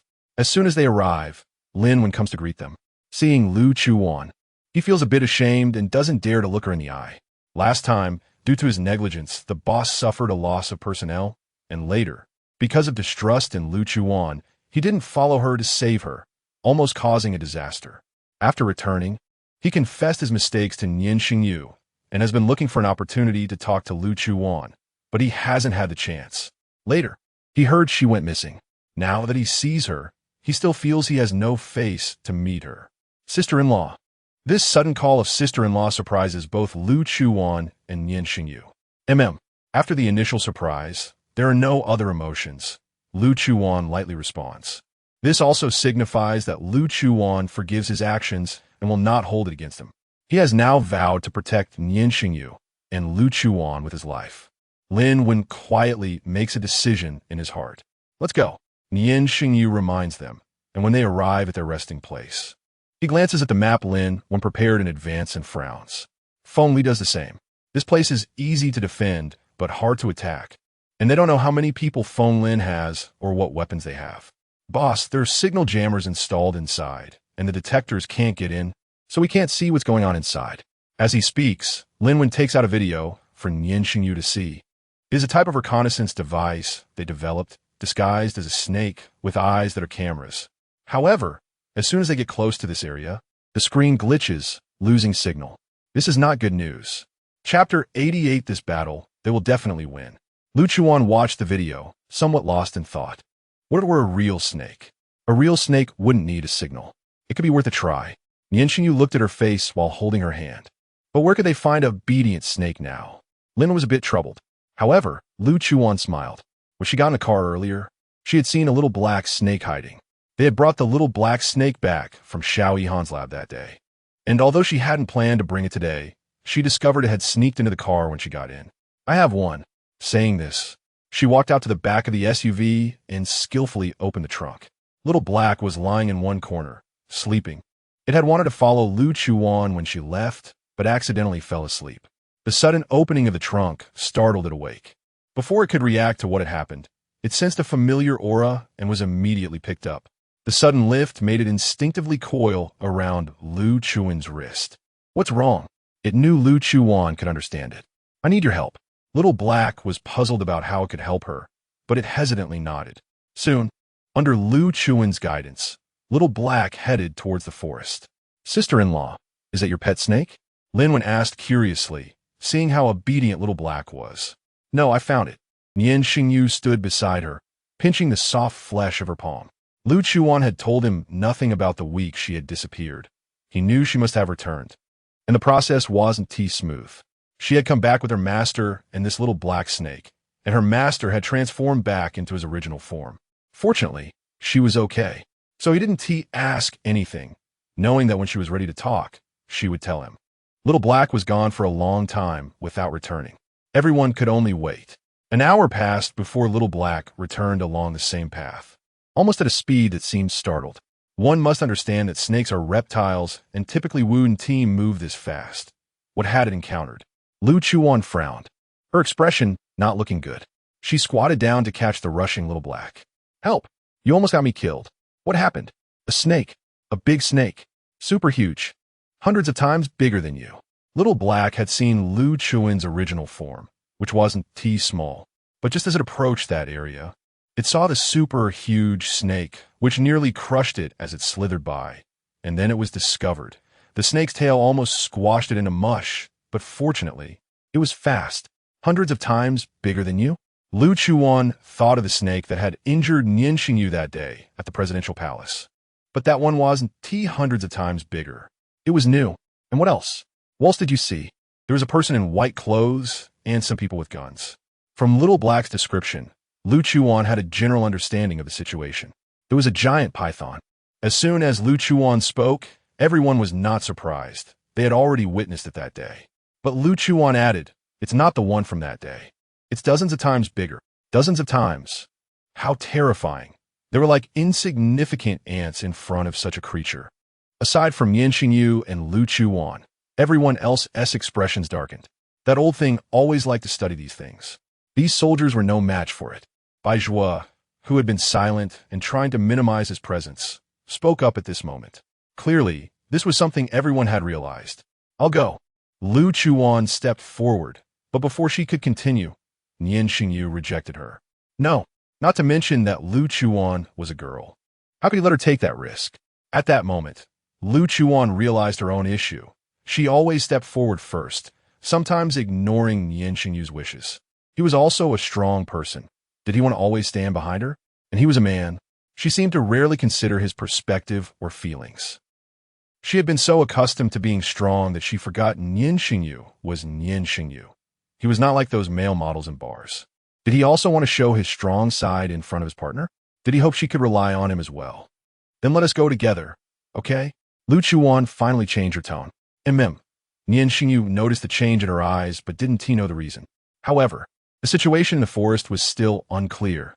They couldn't rush in. It was too dangerous. After planning, Song Yi, Bai Zhuo, Feng Li Lin Wen, and the two of them would go in together. The soldiers would stay on standby outside. If the situation changed, they would all go in. The 6 of them would split into 3 small teams. Lu Chuwan and Nian Shengyu would go to confront the giant python, while Bai Zhuo and Song Yi would find Feng Lin.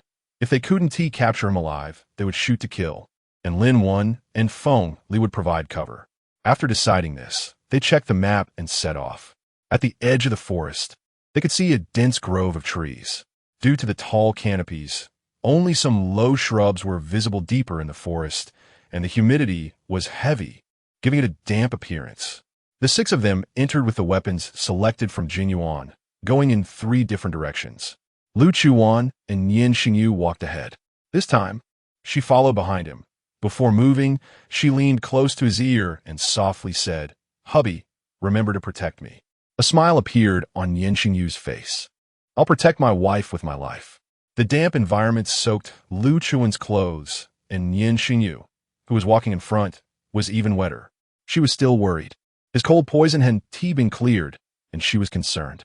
But Nian Shengyu seemed to sense her thoughts, turning around to look at her with determination, making her believe in him. Lu Chuwan put her worries aside and looked back at him with the same determination. This battle, they would definitely win. After walking a long distance, small houses appeared before them. The giant python that Little Black had mentioned was raising its head nearby, as if guarding this place. The two observed the situation and found that the giant python seemed to be patrolling, occasionally changing its position to keep watch. Its vertical pupils, several times larger than Lu Chuan's head, occasionally rolled around, looking quite eerie. Chapter 89. The premature eternal life plan. The other 2 teams also noticed the situation and felt a bit intimidated. Even Bai Zhuo, who had seen all kinds of monsters in Area D, was shocked. Could they really defeat this thing with their meager manpower? However, there was no turning back now. With small communication devices in their ears, they simultaneously heard Nian Shengyu's calm and steady command, and their hearts immediately settled. Go! Lu Chuwan and Nian Shengyu went ahead to distract the giant python. A high-precision, high-strength bullet struck the python's head. Normally, an animal hit like that would have been incapacitated, but the bullet ricocheted off when it hit. It startled the creature, and their position was immediately exposed. The armed guards quickly turned and fired at them. In the dense rain of bullets, both managed to dodge skillfully, but the guards pursued them, forcing the 2 to run as far as possible to buy time for the other 4. Meanwhile, In a larger house at the center of the small buildings, Feng Lin lay on the operating table, eyes closed. Lin Chuwan was beside him, watching the dark red blood slowly enter Feng Lin's body. For a long time, they had wanted to capture Bai Zhuo to cultivate maternal active substances in his body, but Bai Zhuo was too cunning, and despite their efforts, they couldn't catch him. They abandoned him as a host, but Bai Zhuo was still unaware. Therefore, they chose to cultivate a new host. They captured a powerful mutant and combined it with an ordinary person, requiring only their sperm and eggs for external fertilization. Then Lin Chuwan used certain methods to accelerate maturation, shortening the growth time from the original 10 months to 1 month after his modifications. After thousands of experiments, they finally succeeded in producing a baby. Moreover, this baby's physical constitution was particularly good, and after introducing the maternal active substances into its body for cultivation, it adapted exceptionally well. The virus matured quickly, and within a week, it was ready for use. However, the original plan involved continuous exchange of the heart and blood. But how could the baby's heart support the adult body of Feng Lin? Therefore, they could only start with blood exchange. However, the baby's blood was also insufficient. So Lin Chuwan had to extract the little one's hematopoietic stem cells, allowing them to fully combine with the active substances, placing them in another human simulator to start hematopoiesis. But the blood produced from such active substances was far less effective than that in a host's body, significantly reducing the effect of extending life and eternal life. Became almost absurd. However, this was the only method available at the moment, as Feng Lin was already suffering from cancer, and now it was in the late stage. Living 1 more year was 1 more year, so he ordered Lin Chuwan to initiate the surgery early. Fortunately, the surgery was successful. After all, Lin Chuwan had simulated it over 100 times before the actual procedure. The operating room door was tightly closed, with only Lin Chuwan and Feng Lin inside. Bang! Bang bang! Even with a barrier, Lin Chuwan still heard the gunfire outside, making him jump. He glanced at the hanging bag. There was still a lot of blood yet to be infused. Could it be that they were already being hunted? He wanted to check the situation outside, but realized he couldn't leave. Someone had to guard the room. He had to check if the operating room door was locked to ensure that no one could enter from outside. Then he returned to the operating table, anxiously watching the blood drip slowly. In the forest, Lu Chuwan and Nian Shengyu were running frantically. The guards quickly caught up, but after running a bit further, they realized the giant python was still stationed in place, guarding a specific area. This meant Bai Zhuo and the others couldn't get in. Lu Chuwan and Nian Shengyu had to stop and wait for the elite soldiers to come over and shoot them directly. The two worked surprisingly well together and quickly dealt with the 5 or 6 soldiers. Meanwhile, Bai Zhuo followed Song Yi and saw that after those elite soldiers left, they quickly returned. "We'll deal with the 2 on the right. You handle the 2 on the left." Feng Li's voice came through the communication device, and they had no choice but to act. However, the giant python remained vigilant, patrolling for suspicious creatures, taking advantage of it moving to another side. The 4 of them sneaked up to the house behind the cover of the bushes and quickly eliminated several station soldiers. However, even with silencers, they still attracted the giant python's attention. Moreover, more soldiers emerged. The 4 began to panic and evade. The largest house, it should be there. Lu Chuwan's voice came through the earpiece. She saw that place was heavily guarded. "You guys go ahead. Nian Shengyu and I will handle this giant python." With the command given, the 4 had to deal with some soldiers, which wasn't easy, given the numbers. Several smoke grenades were thrown simultaneously, and the vast forest was immediately shrouded in mist, causing the guarding soldiers to lose sight in an instant, throwing them into confusion. The 4 didn't use guns but knives, eliminating one enemy after another in the fog. But things couldn't be that smooth. The mist attracted the giant python. Lu Chuwan, holding Nian Shengyu's treasured plasma beam sword, leaped up and pressed the sword handle, generating a blinding silver laser beam that resembled a blade. After the laser energy was injected, it released plasma, unleashing tremendous energy. The beam struck the giant python, splattering blood and flesh. Some of it inevitably got on Lu Chuwan's face. However, the giant python did not die. After all, it was a bioweapon that Lin Chuwan had modified, so it couldn't easily perish. Its bones were exposed, and blood gushed out wildly. This action completely enraged it. The agony made it roar and lash out at Lu Chuwan. At that moment, Nian Shengyu aimed a nuclear-powered laser cannon at its head. Bang! Oh no! Now its head was really blown apart. Lu Chuwan watched as blood and flesh flew around. And then the giant python suddenly collapsed. Its head was gone. Oh no, it had turned into mush. But she didn't have time to celebrate, as in the next second, those filthy blood and guts suddenly flew over and splattered on her face. It reeked. What happened? Nian Shengyu heard her scream and quickly stowed the high-energy cannon, rushing to her side. He then saw her face covered in blood red, startled, thinking she had been accidentally injured. Wan. But Lu Chuwan covered her face and ran off to find a water source to wash up quickly. After washing for a long time, she still felt she smelled terrible. Lu Chuwan was about to lose it.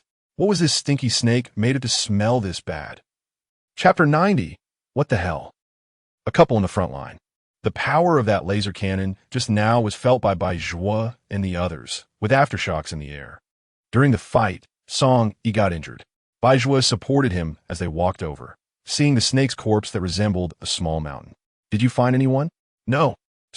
He is injured. Feng Li and Lin went to look. Lu Chuwan then noticed that He had been shot in the leg. You all stay here. I'll go find Nian Shengyu, and then call the soldiers in to thoroughly check this place. The main danger has been cleared, and we need to clean up the battlefield. Then Lu Chuwan and Nian Shengyu headed towards the largest building. It must be in there. Otherwise, why would it be heavily guarded? But the fact that they hadn't appeared made one suspicious if Feng Lin was really here. However, it was already like this. They needed to go in and take a look. The door to the house was wide open, likely because Feng Li and Lin had gone in first.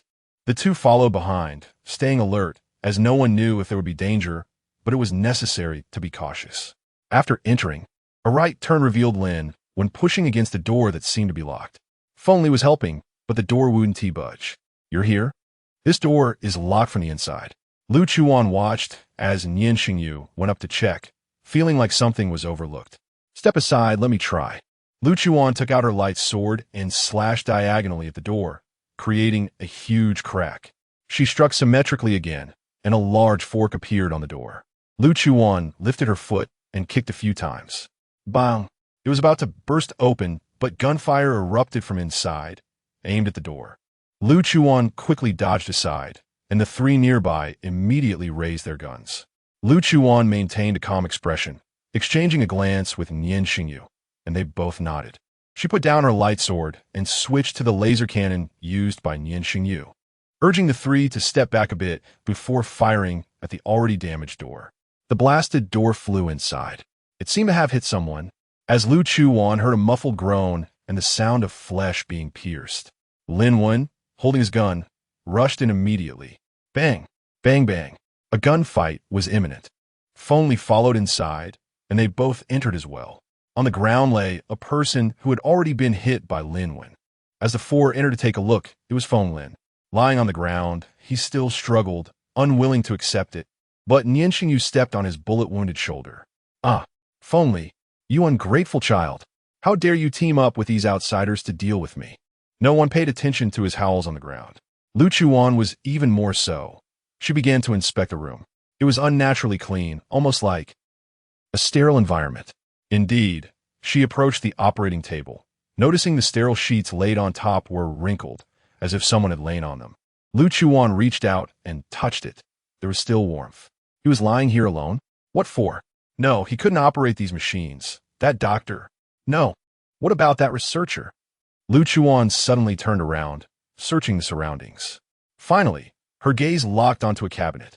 The cabinet door was not tightly closed, and a small piece of white fabric was caught at the cabinet's foot. Lu Chuwan didn't hear any sound from inside, but she held her gun up to the cabinet and slowly opened the door. The sight inside made her eyes widen, and she quickly stepped back. Nian Shengyu noticed her movement and hurried over, only to see what was inside the cabinet. He was also taken aback. Inside the cabinet, there were clothes of a personnel underneath, and on top lay a small baby. That wasn't the worst part. It was that this small baby was completely naked, devoid of any color, all pale, and the skin on its head was filled with needles. Its body looked like a hydrogen balloon that had deflated halfway, appearing somewhat shriveled. One could also see numerous needle holes on that pale skin. Both had seen significant scenes before, but they couldn't help but gasp at such a sight. How could someone be so cruel? The commotion from Feng Lin on the ground had been muffled by Feng Li, who had found a piece of rag to cover his mouth. And just as he was about to bind him and take him out, Feng Lin took advantage of the two's distraction to snatch the gun from Feng Li's hand. And the next second, bang, he shot himself in the temple, collapsing to the ground. Everything happened too quickly. By the time Feng Li and Lin reacted, the person was already dead. Lu Chuwan and Nian Shengyu turned around to see this scene, but said nothing. Logically, Feng Li should have been the most affected by this sight, yet he showed no emotion. Dead is dead. Keeping him alive is pointless anyway. When Lu Chuwan regained her senses, she noticed that Nian Shengyu had taken a sterile cloth from the operating table and covered the baby in the cabinet before closing the cabinet door.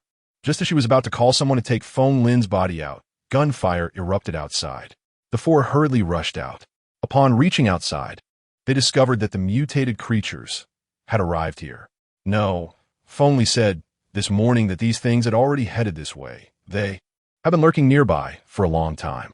Lu Chuan glanced at Nian Shengyu, and both smirked. The two beside them were dumbfounded. How could they still smile in such a dire situation? However, the two didn't think that way. If these big guys were scattered everywhere, it would be really difficult to handle. With the stragglers gathered here and no residents around, executing them here was the best option, no matter how you looked at it. It was good news. Are you ready? Nian Shengyu looked at her eager expression, feeling secretly excited. To be able to fight alongside the one they loved was immense happiness for people like them. Ready? Lu Chuwan lightly licked her somewhat dry lips, holding the nuclear-powered laser cannon that Nian Shengyu had just used. The light plasma sword she had used earlier was now in Nian Shengyu's hands, ready to join the fray with its master. Roar! The first to suffer misfortune was the tiger that charged in, roaring. Nian Shengyu dashed forward, the light sword cleaving into its head. Then he steadied himself on the ground and ran a little further away. After confirming he had reached a safe spot, Lu Chuan hoisted the laser cannon onto her shoulder, pulling the trigger. Bang! The tiger's body burst apart, showering blood. It was exceptionally vivid. Some soldiers arriving from behind were injured by these large creatures. Lu Chuan shouted at them to leave. Next was her and Nian Shengyu's battlefield. The two worked together as if it were play, and in the next second, those terrifying creatures were reduced to heaps of flesh piled on the ground. Not far away, Bai Zhua, supporting Song Yi, widened his eyes in shock. What the hell? A couple in the front line. Chapter 91. The cat entity's otherworldly being. If they provoke them, they will definitely die a miserable death. He silently wiped the sweat off his forehead. Damn, so handsome. Compared to Bai Zhua's anxiety, Song Yi was different. He was so excited watching his boss and his boss's wife wreak havoc that he almost forgot about the injury on his leg and nearly stood up, only to fall back to the ground in pain the next moment. Bai Zhua helped him again, with extraordinary agility and high-tech support, combined with the two's tacit cooperation. It didn't take long for this group of cute creatures to be eliminated. Perfect craftsmanship. However, Lu Chuan felt uneasy on the way back. What's wrong? Nian Shengyu, sitting beside her, took her small hand, which she had placed aside. He noticed her mood wasn't very good and gently stroked her hand to comfort her. I just feel uneasy. It's okay, I'm here. Nian Shengyu's words reminded Lu Chuwan that the most important thing was still to save Nian Shengyu. As for whether everything would go smoothly, perhaps she was born lucky. I'm a bit tired. Lu Chuwan directly nestled into Nian Shengyu's arms. The two returned to Jinyuan. The next day, a piece of news broke out. Feng Li ascended the throne, and the imperial power changed hands officially. The danger was lifted, and the people who escaped to Zone B returned to Zone A. The infrastructure that was destroyed by those creatures also began to slowly recover, with some returning to normal. No matter whether people accepted Feng Li as the new monarch, it couldn't change this fact. Bai Zhua also returned to his own Zone D, and the boundary wall began to be repaired again. To some extent, Bai Zhua had temporarily achieved a peaceful coexistence with the empire this time. As for whether it would remain this way in the future, no one could know. Far away in a neighboring country, Ranhua learned about the news only upon seeing it. She had no idea such a big event had happened. But Fengli was looking for her in the starting area. A new official has taken office, and there are indeed many matters to attend to. Nian Shengyu also regained his position as a major, but he hadn't gone to work yet because there were more pressing matters. Get up. In the morning, Lu Chuwan woke up from her dreams. She could see Nian Shengyu. Only 4 days left. Nian Shengyu was awakened by her, looking at her with slightly sleepy eyes. How could he not be anxious at all? Lu Chuwan felt both heartbroken and guilty. Where are you going? To find Xiao Yihan. After simply tidying up, the two drove to Xiao Yihan's laboratory. As soon as Lu Chuwan scanned her pupils, they heard Xiao Yihan's voice at the door. Do you want this? Once inside, they saw Xiao Yihan squatting on the ground, talking to Ji Nancy. But he couldn't understand Ji Nancy's meowing language. Seeing that her master hadn't transformed back yet, Lu Chuan's expression was not particularly good. What if he couldn't turn back? Nian Shengyu, can we find a cat-type otherworldly being with consciousness? Otherworldly beings that are cats must be able to understand what the master is saying. But finding a conscious one in the current empire is still quite difficult. If only I had brought the special medicine, then I could help the otherworldly beings regain their consciousness. Should we go back for a trip? But it might not be timely. We should be able to find one. Last time in Zone B, after discovering those enhanced otherworldly beings when the bodies were brought back, Xiao Yihan found that some of them had already regained a bit of consciousness, so that should be findable. Saying that, he called Song Yi and instructed him to hurry and look for it. Their conversation was overheard by Ji Nancy and Xiao Yihan.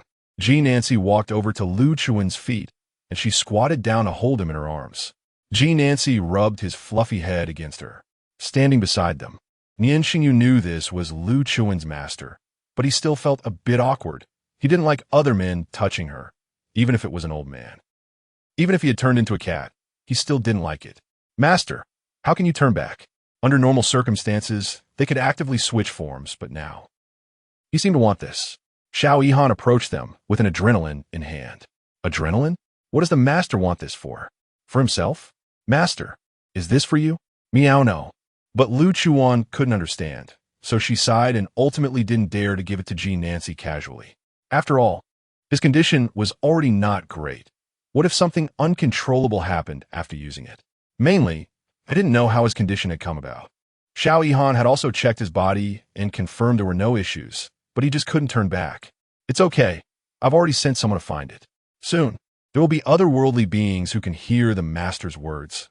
Wanwan doesn't need to worry. Seeing her in a bad mood, Nian Shengyu wrapped his arm around her shoulder to comfort her. But just as his big hand was placed on her shoulder, Ji Nancy in her arms reached out a paw to push it away. However, how could Ji Nancy in cat form push away Nian Shengyu's hand? The man and cat were secretly competing, and Lu Chuwan was unaware. Looking for what? Xiao Yihan didn't know their thoughts. A cat entity, otherworldly being. Isn't that easy? Hearing his words, Lu Chuwan became curious. How is it easy? Aren't otherworldly beings everywhere? Lu Chuwan showed a helpless expression. A conscious otherworldly being? Xiao Yihan fell silent for a moment, thinking, if Baizhua looks for it, wouldn't it be easier? Baizhua? Why didn't she think of that? Baizhua was the leader of the otherworldly beings in Zone D. In his Dawn organization, there would definitely be otherworldly beings with complete consciousness. As for whether they're cat-type otherworldly beings, couldn't she just ask? Baizhua had just returned to Zone D, started having people clean up the mess left by the explosions, and after taking a short break, he saw Nian Shengyu's call on his phone, and his hair stood on end. It couldn't be that they were coming to settle the score, right? It shouldn't be, right? Just thinking about his and his wife's fierceness made Baizhua feel a chill down his spine. He hesitated for several seconds before slowly answering the call. Hello. Unexpectedly, the voice on the other end was Lu Chuan's. Is there something? Lu Chuwan didn't expect him to be so direct, but she did have something to ask. I really have something to trouble you with. He was even more surprised that they actually wanted his help. What would he help with? But after all, they had fought together, and his intuition told him that if he didn't agree to Lu Chuwan, Nian Shengyu would also come to find him personally. You say.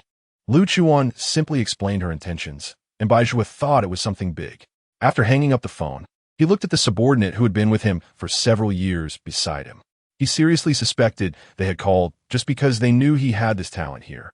Long Chi, someone is looking for you. Chapter 92. Honey, I can't sleep. The man named Long Chi was confused. Who was looking for him? Why didn't they just call his phone directly and instead call the boss's phone? Long Chi still didn't know that he had been sent by his own boss to the territory of a former rival. When he arrived in Area A, Long Chi was still in a daze. When he saw Major Nian Shengyu, he was even more bewildered. Did the boss treat him as a prisoner of war after a failed mission and send him to Major Nian? He felt like crying without tears. Major Nian. No need to be nervous. Sit down. How could he not be nervous? Long Chi looked at the specimens in the laboratory, some of which seemed to be mutants. What if he ended up being the next one lying dead in those reagents? Oh no. Boss, you're not human. I called you here today to have you act as a translator for us. Huh? Translator? But he didn't know any foreign languages. You're a mutant with a cat-type body, right? Long Chi sat a bit stiffly and instinctively nodded. Before Major Nian could say anything further, Lu Chuwan came over holding G. Nancy and placed him on the table in front of the sofa. Master, you can talk about your current situation now. Seeing the Maine Coon on the table, Long Chi understood what kind of translation it was. A Meow translation officer. As long as they didn't want to experiment on him, his mood instantly relaxed. Then, apart from Long Chi, everyone present could only hear G. Nancy's meows. After about 2 minutes, Long Chi finally grasped the situation and began to narrate to them. He said that a black hole had absorbed some of his energy, and he couldn't temporarily return to human form. How long is this temporary? Meow, meow, meow. Long Chi listened earnestly, but his hands itched to pet the cat in front of him. Its fur looked so smooth, it must belong to some wealthy family. Otherwise, how could it be so well taken care of? But soon he dismissed that thought. In this empire, mutants had no status. Being a young master was simply ridiculous. He said, about 2 weeks. 2 weeks. That was too long. Nian Shengyu couldn't wait. For a moment, they fell into silence, and Lu Chuwan pursed her lips, frantically thinking of countermeasures in her mind. Meow, meow, meow, meow, meow, meow. G. Nancy's cries brought them back to reality. What did he say? The one speaking was Xiao Yihan. I will tell Director Xiao the method and let him complete the treatment. Yes, when G. Nancy first arrived here and saw Xiao Yihan, he recognized him immediately. In the fields of biochemistry and mutant research, no one didn't know Xiao Yihan. Even the younger Xiao Yihan was recognized at a glance. Xiao Yihan was also a professional. Having him handle this treatment was quite appropriate. All right. At this moment, Nian Shengyu finally spoke a sentence. Why didn't Lu Chuwan think of it? Now, once everything is ready, it can proceed. Meow, meow, meow. Long Chi followed along with the real-time translation. The virus forcibly separates from the host due to the biological factors in the host's body rejecting it. The virus can sense the host's vitality. But as long as the host's functions die, the virus will also die immediately. As long as the host can be saved within this golden time of 4 to 6 minutes, then the virus will already be dead. The host functions dying. This didn't sound like a good term to Lu Chuwan, but Xiao Yihan understood everything clearly. How did he not think of this? However, there had been no precedent for forcibly separating the virus in this era, and formal research had not yet taken shape. No one had ever tried such a dangerous method. However, the host functions dying essentially meant that Nian Shengyu's body would die, but the consciousness must not die. Otherwise, even in the golden 6 minutes, it might not be possible to save him. The risks of this method were still considerable, but at the moment, it was the only method available. And they had to try it. Meow, meow, meow. 17. Bring me the reagent I brought to Director Xiao. The things G. Nancy brought had been kept in Xiao Yihan's laboratory all along, and no one had touched them. Lu Chuwan went to bring over the locked box. Meow, meow. Open it when it's time to use it. Long Chi listened to these words and felt like he had discovered some enormous secret. But he didn't dare to say anything. Almost everyone sitting here was a big shot. He was really afraid that this little shrimp would accidentally get eliminated. The decision regarding the surgery was made for the day after tomorrow, which happened to be the day the virus would thaw. After making this decision, Lu Chuwan and Nian Shengyu also settled down in Xiao Yihan's villa. Long Chi also stayed here because he would need to continue translating. After dinner, everyone went to bed early without much mood. Lu Chuwan and Nian Shengyu were the last to enter the room. As soon as they stepped inside, They sensed something was off, and the two stopped. Meow. An extremely fierce shout came from Ji Nancy, who directly blocked the corridor at the entrance of the room. You are not allowed to come in. The little cat glared at Nian Shengyu and shouted at him. This time, it was much better. They didn't need long cheese translation, as both of them understood what Ji Nancy was saying. This was a bit awkward, but Nian Shengyu was not prepared to back down. If he didn't sleep with his wife, where'd he sleep? He was used to the bed. Without Lu Chuwan lying on the adjacent bed, he couldn't even sleep. Although this smelly cat in front of him was Lu Chuwan's master, he wasn't her father and had no right to stop him from sleeping with his wife. Although once a teacher, always a father, he was still not a biological father and had no way to control him. What if? Lu Chuwan hesitated for a moment, thinking about letting Nian Shengyu sleep in another room, but then turned around and saw his aggrieved expression. Oh no! The little dog was aggrieved, and she just wanted to pamper him. But how could she refuse her master? That was another problem. Wan. Nian Shengyu gently shook her hand, just like a little puppy acting cute. And he really was acting cute. This scene made Ji Nancy, who was standing on the ground, furious. How could little 17 be with this green tea man? Damn green tea. Stay away from my little 17. Meow meow. Meow meow meow. The fluffy little legs waved furiously at Nian Shengyu, but it only tangled a bit of his pant leg. Stop. On one side was the little dog's act of cuteness, and on the other was the little cat's cries. Lu Chuwan felt like she had a headache. You two sleep together. That's right. This was the most reasonable decision she could make in a short time. In the end, it really was Nian Shengyu and Ji Nancy who slept in one room, while Lu Chuwan went to another room by herself. In the middle of the night, Ji Nancy ignored Nian Shengyu, and naturally, Nian Shengyu wouldn't pay attention to him either. But neither of them could sleep. Nian Shengyu lay in bed, using his phone to send a message to Lu Chuwan. Honey, I can't sleep. And then he added a pitiful emoji. Chapter 93. Wife Kiss. Lu Chuwan was still awake and quickly replied to him. Hug, it's okay, sweetheart. Just bear with it. From now on, we can sleep together every day, okay? Not to mention, the latter part of this sentence really tempted Nian Shengyu. Okay. The two chatted sweetly for a while longer. Wife kiss. Just as they were about to say good night to each other, Nian Shengyu felt the blanket on the bed being stepped on, and then he sensed something coming onto the bed. Turning around, he saw Ji Nancy's glowing green eyes staring at him and his phone screen. Ding dong. The phone rang, and Nian Shengyu ignored Ji Nancy, glancing at the message Lu Chuwan had sent him. Muah meow. Before Nian Shengyu could reply, he was suddenly pounced on by a large cat, nearly suffocating him. Originally lying comfortably next door, Lu Chuwan heard Ji Nancy's angry shout, followed by Nian Shengyu's muffled grunt. She wanted to jump out of bed and see what was happening, but thought that if she went over, Ji Nancy would definitely dislike Nian Shengyu even more. Forget it. Let them fight for a while. Nothing major would happen. So she lay back down. The person and cat faced off for the entire night. Early the next morning, Lu Chuwan woke up feeling a familiar presence. Nian Shengyu had come over at some point and was now holding her in his arms. How did you get here? She knew he was awake because she felt something on her waist. I couldn't sleep. His large hand wrapped around her waist, occasionally rubbing it, sending a tickling sensation to Lu Chuwan. Immediately after, a flurry of kisses landed on her nape, her shoulder blades. Wan. Heavy breathing, increasingly forceful movements, and the sensations behind her became more pronounced. Lu Chuwan initially wanted to let him continue, but meow. Ji Nancy's voice came from outside the room. Damn! Nian Shengyu cursed under his breath, and his rising interest immediately deflated. Stupid gut. Didn't I lock him in the room? How'd he get out? Lu Chuwan chuckled softly, patting Nian Shengyu's hand that had slipped under her clothes, signaling him to back off. Reluctantly, he let her go. After getting out of bed and tidying up the clothes that Nian Shengyu had messed up, Lu Chuwan opened the door. As soon as the door opened, Ji Nancy rushed in, glaring fiercely at Nian Shengyu, who was lying on the bed. Nian Shengyu instinctively pulled the blanket over himself, feeling a bit guilty and not daring to look Ji Nancy in the eye. Meow, you dog man, stay away from Wan. The fierce shout didn't even earn Nian Shengyu a glance, as he was focused on Lu Chuwan, with a wronged expression, as if to say, Wan, look at him. Lu Chuwan saw everything, but could only awkwardly scratch her nose. Ahem, master, calm down. She could only pick Nancy up and carry him out of the room.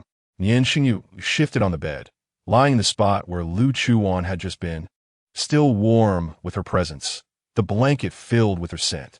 With the door closed, Nian Shengyu took in the smell that belonged to her, and his earlier interest returned. Covering his face with a blanket, he indulged in a morning self-soothing session on the bed. Downstairs, Lu Chuwan placed Nancy on the sofa. "Master, don't be angry." Actually, she felt a bit guilty saying this. Just, "We're in love," and then, "Okay," she couldn't continue. When had she, Lu Chuwan, ever said something like "we are in love"? This time, Nancy fell silent. Lu Chuwan had no idea what he was thinking. His silence was because he felt it was his fault that he hadn't protected her well, which led to her inexplicably disappearing and coming back. It was his problem. Nancy stood up from the sofa and jumped down, preparing to leave the living room. But he was spotted by Xiao Yihan coming down the stairs, who directly scooped him up and returned him to the sofa. Moreover, Xiao Yihan forcibly held him in his arms, making it impossible for him to escape. "Meow, let go of me." No intimate contact between men. But Xiao Yihan didn't understand, thinking this cat looked pretty good and was nice to pet, with smooth and soft fur. Finally having some free time, he didn't know what to do. Xiao Yihan took Nancy and Long Qi to the laboratory to prepare the necessary items for the surgery. Lu Chuwan and Nian Shengyu had nothing to do, so they stayed in the villa, watching TV to pass the time. "Are you scared?" Lu Chuwan lay on Nian Shengyu's lap, his hand resting on her small face, occasionally pinching the soft flesh of her cheeks. She watched the plot of the TV show, but her mind was filled with thoughts of what might happen in 2 days. She had never told Nian Shengyu that she was quite nervous and anxious. She didn't know what he was thinking. If in 2 days, she couldn't dare think further. She was scared. Scared that she wouldn't be able to accompany her Wan, scared that her Wan would be sad because of her departure. A large hand caressed her delicate face, while another gently stroked her head. His eyes seriously depicted every detail of his beloved's features, as if he wanted to engrave her likeness in his heart, hoping to remember it forever, even if he left this world. So how could he not be afraid? He had never been afraid of death over the years. Every time he faced the Grim Reaper, he had never been afraid. What he feared was that after he was gone, she would be sad and cry. He felt a bit of wetness on his leg, a little at first, then more. She was crying. She had never been so emotional before, and her instances of shedding tears were few and far between. Now, she understood that parting was so painful. Just imagining it was already unbearable.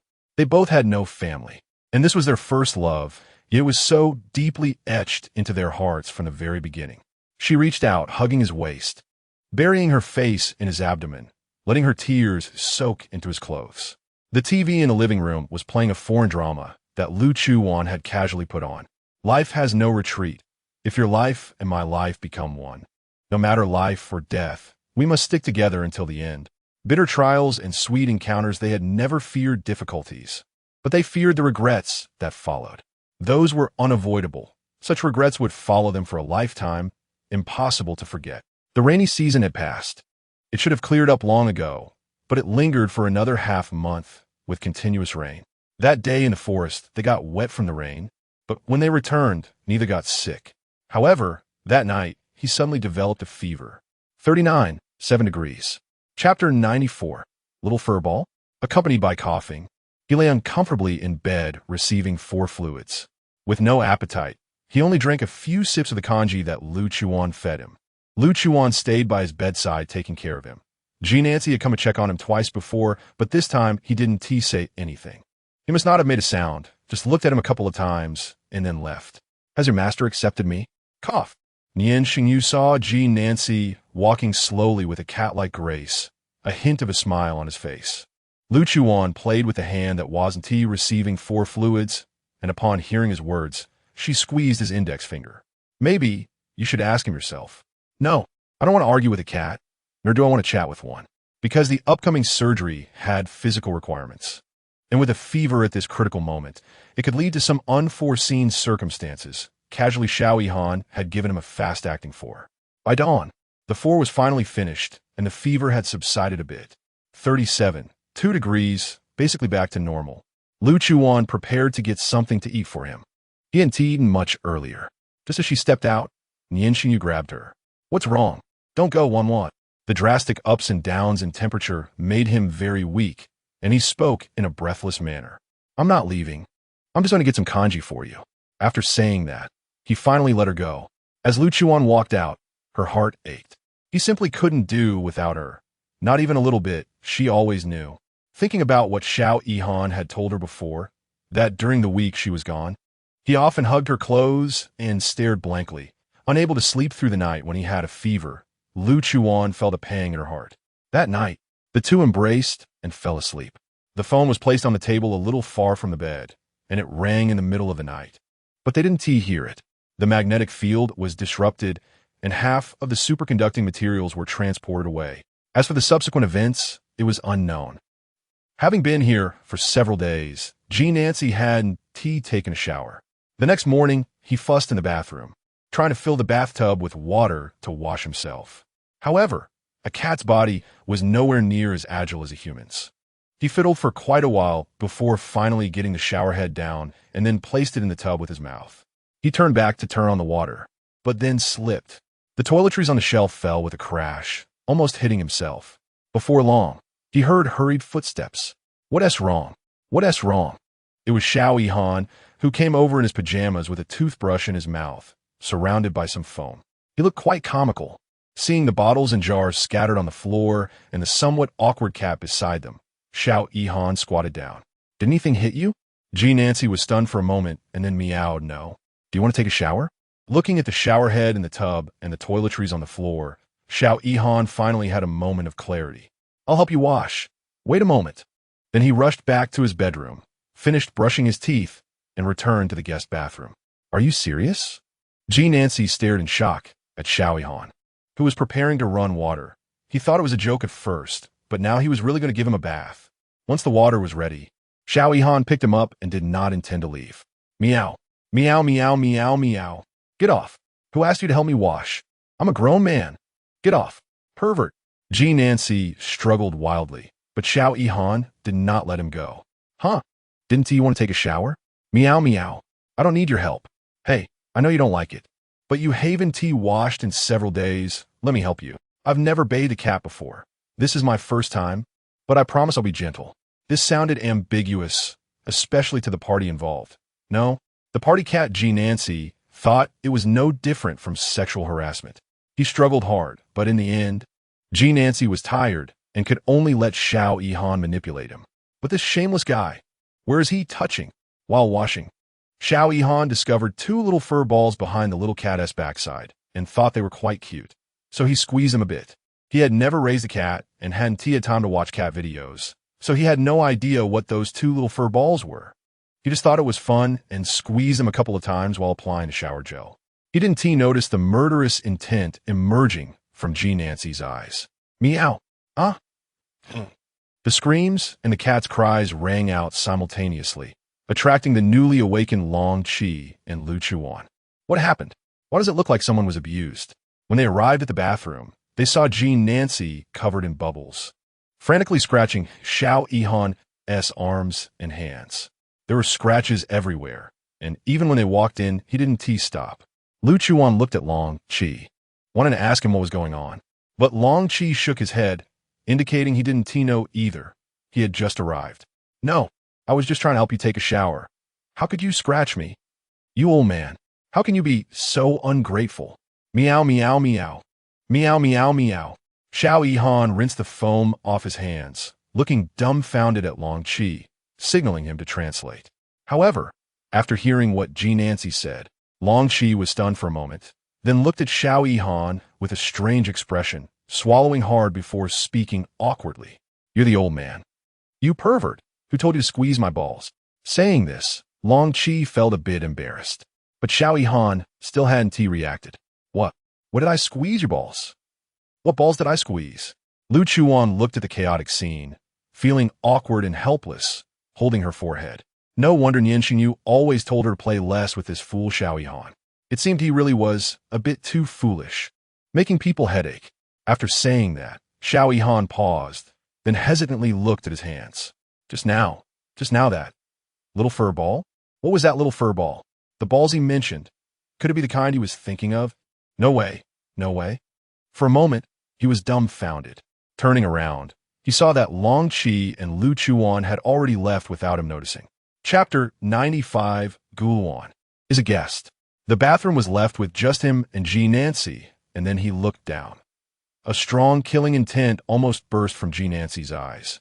And he didn't know when he had already washed off the foam from his body in the bathtub and was now about to jump out to hit him. Help! He quickly ran out of the room. G. Nancy, soaked in water, chased after him, and the two of them, a person and a cat, ran around the house. With no one bothering their war, Nian Shengyu woke up amidst Xiao Yihan's wails. Feeling that his arms were empty, he got up, ready to find Lu Chuwan. However, seeing her phone still on the table, he glanced at it. After seeing that message, the atmosphere around him suddenly grew cold. After a while, he slowly came down from upstairs. Seeing Lu Chuwan sitting on the sofa, he walked over and sat down beside her. The war between Xiao Yihan and G. Nancy was still ongoing, and he took a look. What happened to them? Lu Chuwan reached out to touch his forehead and then gestured to Long Chi with her eyes, indicating him to speak. Ahem. Well, Director Xiao touched his. Boys. As he spoke, Long Chi felt a bit ashamed. He was still a pure-hearted young man. Unexpectedly, it was like this. Nian Shengyu also fell silent. He took out her phone and handed it to her. Someone sent you a message. Lu Chuwan reached out to take it. She hadn't checked her phone since she woke up in the morning and didn't know who sent it, but she guessed that, as usual, it was all from Ran Hua, the only one who had the time to send her a bunch of messages. If she was in a good mood, she would reply to her with 1 or 2 sentences. Even so, her enthusiasm wouldn't be dampened, and she would still send them as usual. But when she saw the message on the phone, there was a hint of surprise on her face. It turned out not to be Ran Hua. Nian Shengyu was watching her expression, thinking she would be more angry, or perhaps emotionally stirred, but she wasn't. Lu Chuwan glanced at it, and then put her phone down. The message was from Guluan, and she had actually thought of this matter long ago. She had known that such a thing would happen, but she still took the risk of bringing her master over. So she not only owed G. Nancy a favor, she also felt very guilty, but she had no other choice. People are selfish. She wanted to save Nian Shengyu, and she held a glimmer of hope, thinking that the magnetic field could hold for a while longer. But it was still destroyed, and her master might not be able to go back. She wasn't discouraged. Superconducting materials weren't non-existent, just a bit difficult to obtain. But her main concern now was to make Nian Shengyu better, to make the virus in his body disappear. As long as he was okay, she would definitely find a way to send her master back afterward. However, in terms of creating the magnetic field, she still wasn't professional enough. Guluan had to become part of their camp. Since he would send her messages and would guard around a magnetic field, they had hope of making him one of their own. Be good to help me find Guluan. He is a guest. At the same time, she also owed him a favor. All right. Nian Shengyu said nothing and had Song Yi look for him. But Lu Chuwan sat on the sofa. That day's feeling of unease and instability surged again in her heart. That person really died? Nian Shengyu. Did they conduct tests on Feng Lin's body in the lab that day? Was there an autopsy? Nian Shengyu squeezed her hand.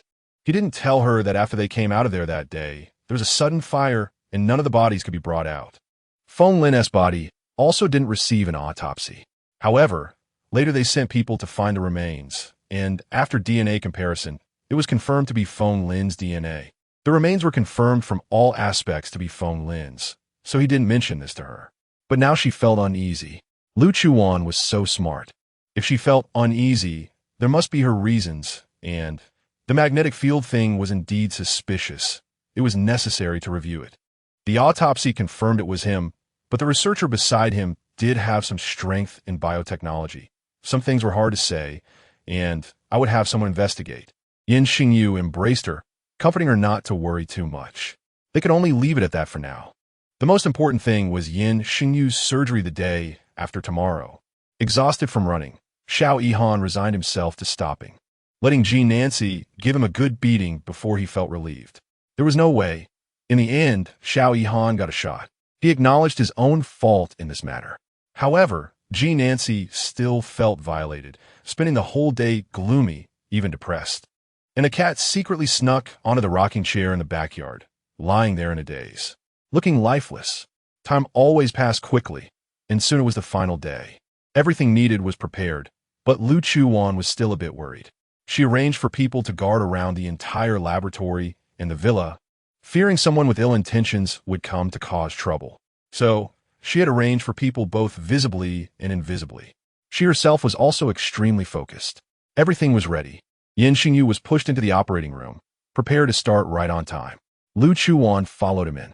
Her master said that the golden time needed someone or something with a strong survival instinct for him, which would increase the possibility. Additionally, she had other roles to play. This matter, her master had mentioned to her back at the base. In the operating room, there were a total of 4 people. Prusakat. Ji Nancy was directing from his side. Long Qi was standing beside, translating. Xiao Yihan was responsible for the operation, and Lu Chuwan was assisting him. Tap, tap, tap. Time passed second by second, and in 1 hour, the virus would thaw. But everything had to be finished before it thawed, which meant this hour was crucial. Xiao Yihan first injected him with the virus thawing agent to let the virus thaw. As for why they didn't thaw it in advance for the surgery, it was because the virus had temporarily lost its activity after being frozen. But as it was about to naturally thaw, the virus's activity had already recovered a lot. Only at this time could the thawed virus recognize the host body condition. The previous freezing only temporarily controlled the virus. Now, as long as the virus was thawed and since the host's vital functions were failing, it would think it had forcibly detached and would naturally perish. However, after this virus naturally perishes, it would still cause harm to his body, and before coming, Ji Nancy had already understood Nian Shengyu's condition.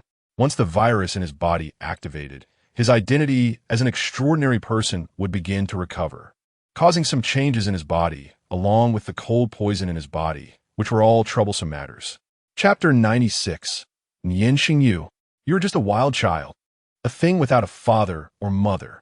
After the virus naturally disappears, his body's organs will rapidly fail within a period of time. This would increase the difficulty during the golden rescue time, which is why he took Xiao Yihan's adrenaline that day to use for Nian Shengyu. However, adrenaline alone is not enough.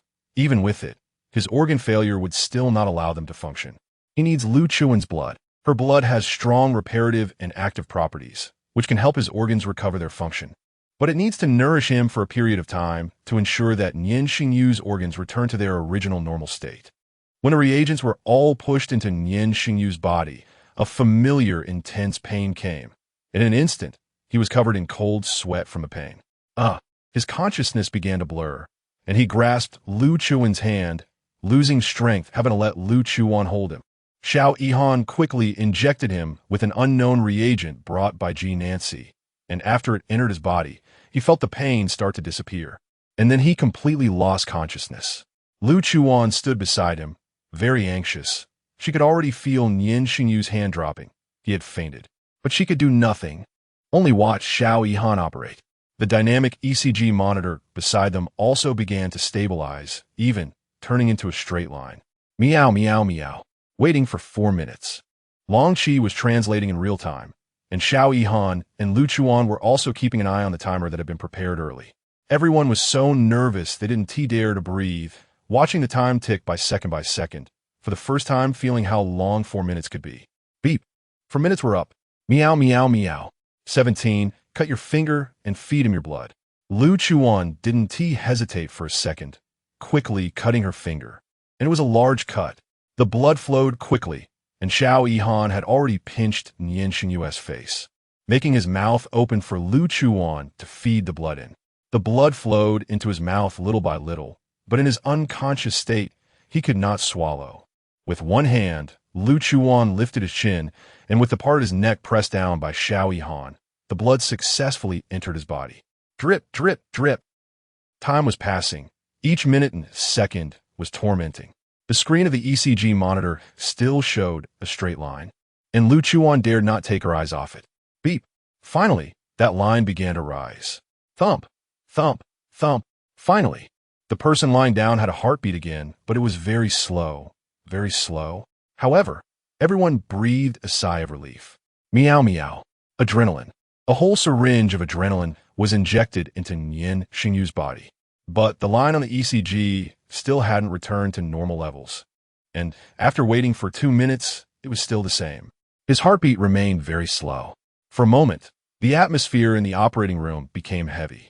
Nancy jumped onto the virus real-time monitoring device, looking at the data on it. The virus had naturally disappeared, and the organs in the body had begun to function, even having injected a whole syringe of adrenaline. So why couldn't he wake up? The cold poison in his body had not erupted at this time, and there were even signs of improvement. After ruling out all possibilities, only one remained. His subconscious was trapped. This prevented him from waking up. If this continued for a long time, he might really never wake up. The consequences were unimaginable. Meow, meow, meow, meow. Try calling him. Say something to stimulate him. Find a way to wake him up. This is not something that medicine can solve. As soon as Nancy finished speaking, Xiao Han couldn't wait to start. Hey, Nian Shengyu, if you don't get up, I'll take half of your assets to gamble and do bad things. I'm looking for a handsome guy to hook up with Lu Chuwan. After a barrage of words, the person lying down showed no reaction. Nancy, unable to watch any longer, called Long Qi over to pull him away. Only Lu Chuwan and Nian Shengyu were left in the operating room. She pulled over a chair, sat beside the operating table, and looked at his pale face, feeling a bit heartbroken as she touched it. Her small hand gently took one of his large hands and placed it on her cheek, slowly rubbing against him, just like he usually did when he caressed her. But today his hand was a bit cold, and he wouldn't. Be good. Wake up and touch your wanted, okay? Lu Chuan always felt that when words hurt people, they are sharp and powerful, but many times when comforting and soothing people, they seem so pale and powerless. We promised that when you wake up, we would get married. She lowered her head, gently resting it on his chest, listening to his slow heartbeat. Wanted to share her heartbeat with him. She didn't know if Nian Shengyu could hear it, or if he could feel it, but she couldn't stop. She desperately wanted him to wake up. Nian Shengyu, are you silly? Why didn't you propose to me after buying the ring? Did you think I didn't know? Actually, I knew shortly after you bought it. You idiot, I've been waiting for so long, and you don't even want to take it out. Or, was that not for me? Are you going to marry another woman? If you dare, I'll run away with your child. Let your son or daughter call someone else daddy. Those voices seemed to grow more distant. Sleeping while talking? Sounds so familiar. Why is someone calling my name? Do we know each other? Nian Shengyu, you are just a wild child, a thing without a father or mother. Before he could clearly hear those voices, the sharp sounds interrupted his thoughts. Ha ha, a worthless dog that no one wants. Sickly. The person mocking him even kicked him. Once someone started, the others followed suit and kicked him. It hurt so much. Childhood memories rushed back. Little Nian Shengyu crouched on the ground, holding his head, his face covered in mud, and his tears. At 3 years old, he was alone, not knowing who his father was, not knowing who his mother was, and not even knowing if he had parents. He wasn't the youngest in the orphanage, but he was the one everyone could bully. If I had a father, when can you come to take me away? Chapter 97. The past lying on the ground. The small body was still being kicked by those merciless feet, the pain causing him to curl up. Like a homeless puppy, bullied by everyone. How he longed for a tall figure to appear before him now, to tell him that his father had returned, to take him home. But that figure had never appeared, and in his memories, there had never been such a figure. The scene shifted to when he was 7 years old. He had spent 7 years in this orphanage, often going hungry, which made him even smaller. He looked malnourished. Sir, could you take a look? Is it him? That day, some men in uniforms suddenly arrived at the orphanage, holding guns. Nian Shengyu was squatting on the grass in the backyard board, pulling out blades of grass one by one. The director brought the leading officer to the backyard and pointed at Nian Shengyu, asking. The officer looked at the photo in his hand, confirmed it was the boy, and took him away. When taken away, Nian Shengyu didn't know what was happening. He felt a bit scared and a bit expectant. He had always wanted to leave the orphanage, but being taken away so suddenly made him feel a bit frightened. What were these people doing? Where were they taking him? He had no answers, so he could only sit quietly in the car seat. Mr. President, we have received him. The officer was on the phone. Mr. President? Who? Why go by himself? Little Nian Shengyu was sent to the military camp where the officer was stationed. I heard from the director that your name is Nian Shengyu, right? You will live here from now on. Nian Shengyu didn't understand why they were being so kind. But since coming here, he could eat enough food and sleep well. He could even watch TV. However, As time went on, he gradually felt bored. So he started secretly watching the soldiers train and mimicked their training methods. One day, this scene was discovered by the officer who had brought him, who then pulled him to train alongside the soldiers. It turned out he had a talent for this, and he began receiving formal training. He was also very diligent and interested in it. With day-to-day training, his skills improved rapidly, and his physical condition got better and better. The president on the phone had not inquired about him since he arrived, and the officer particularly appreciated him. He arranged for him to have the identity of a soldier and would occasionally assign him tasks, which he always completed perfectly. As a result, his rank continued to rise. After 10 years of hard work, at the age of 17, he became the youngest major in the history of the empire. The scene shifted again to when Nian Shengyu was 22 years old. That day, he found a little girl. He named her Lu Chuwan, but he never thought that was her original name. Yes, Wan. They had talked about getting married.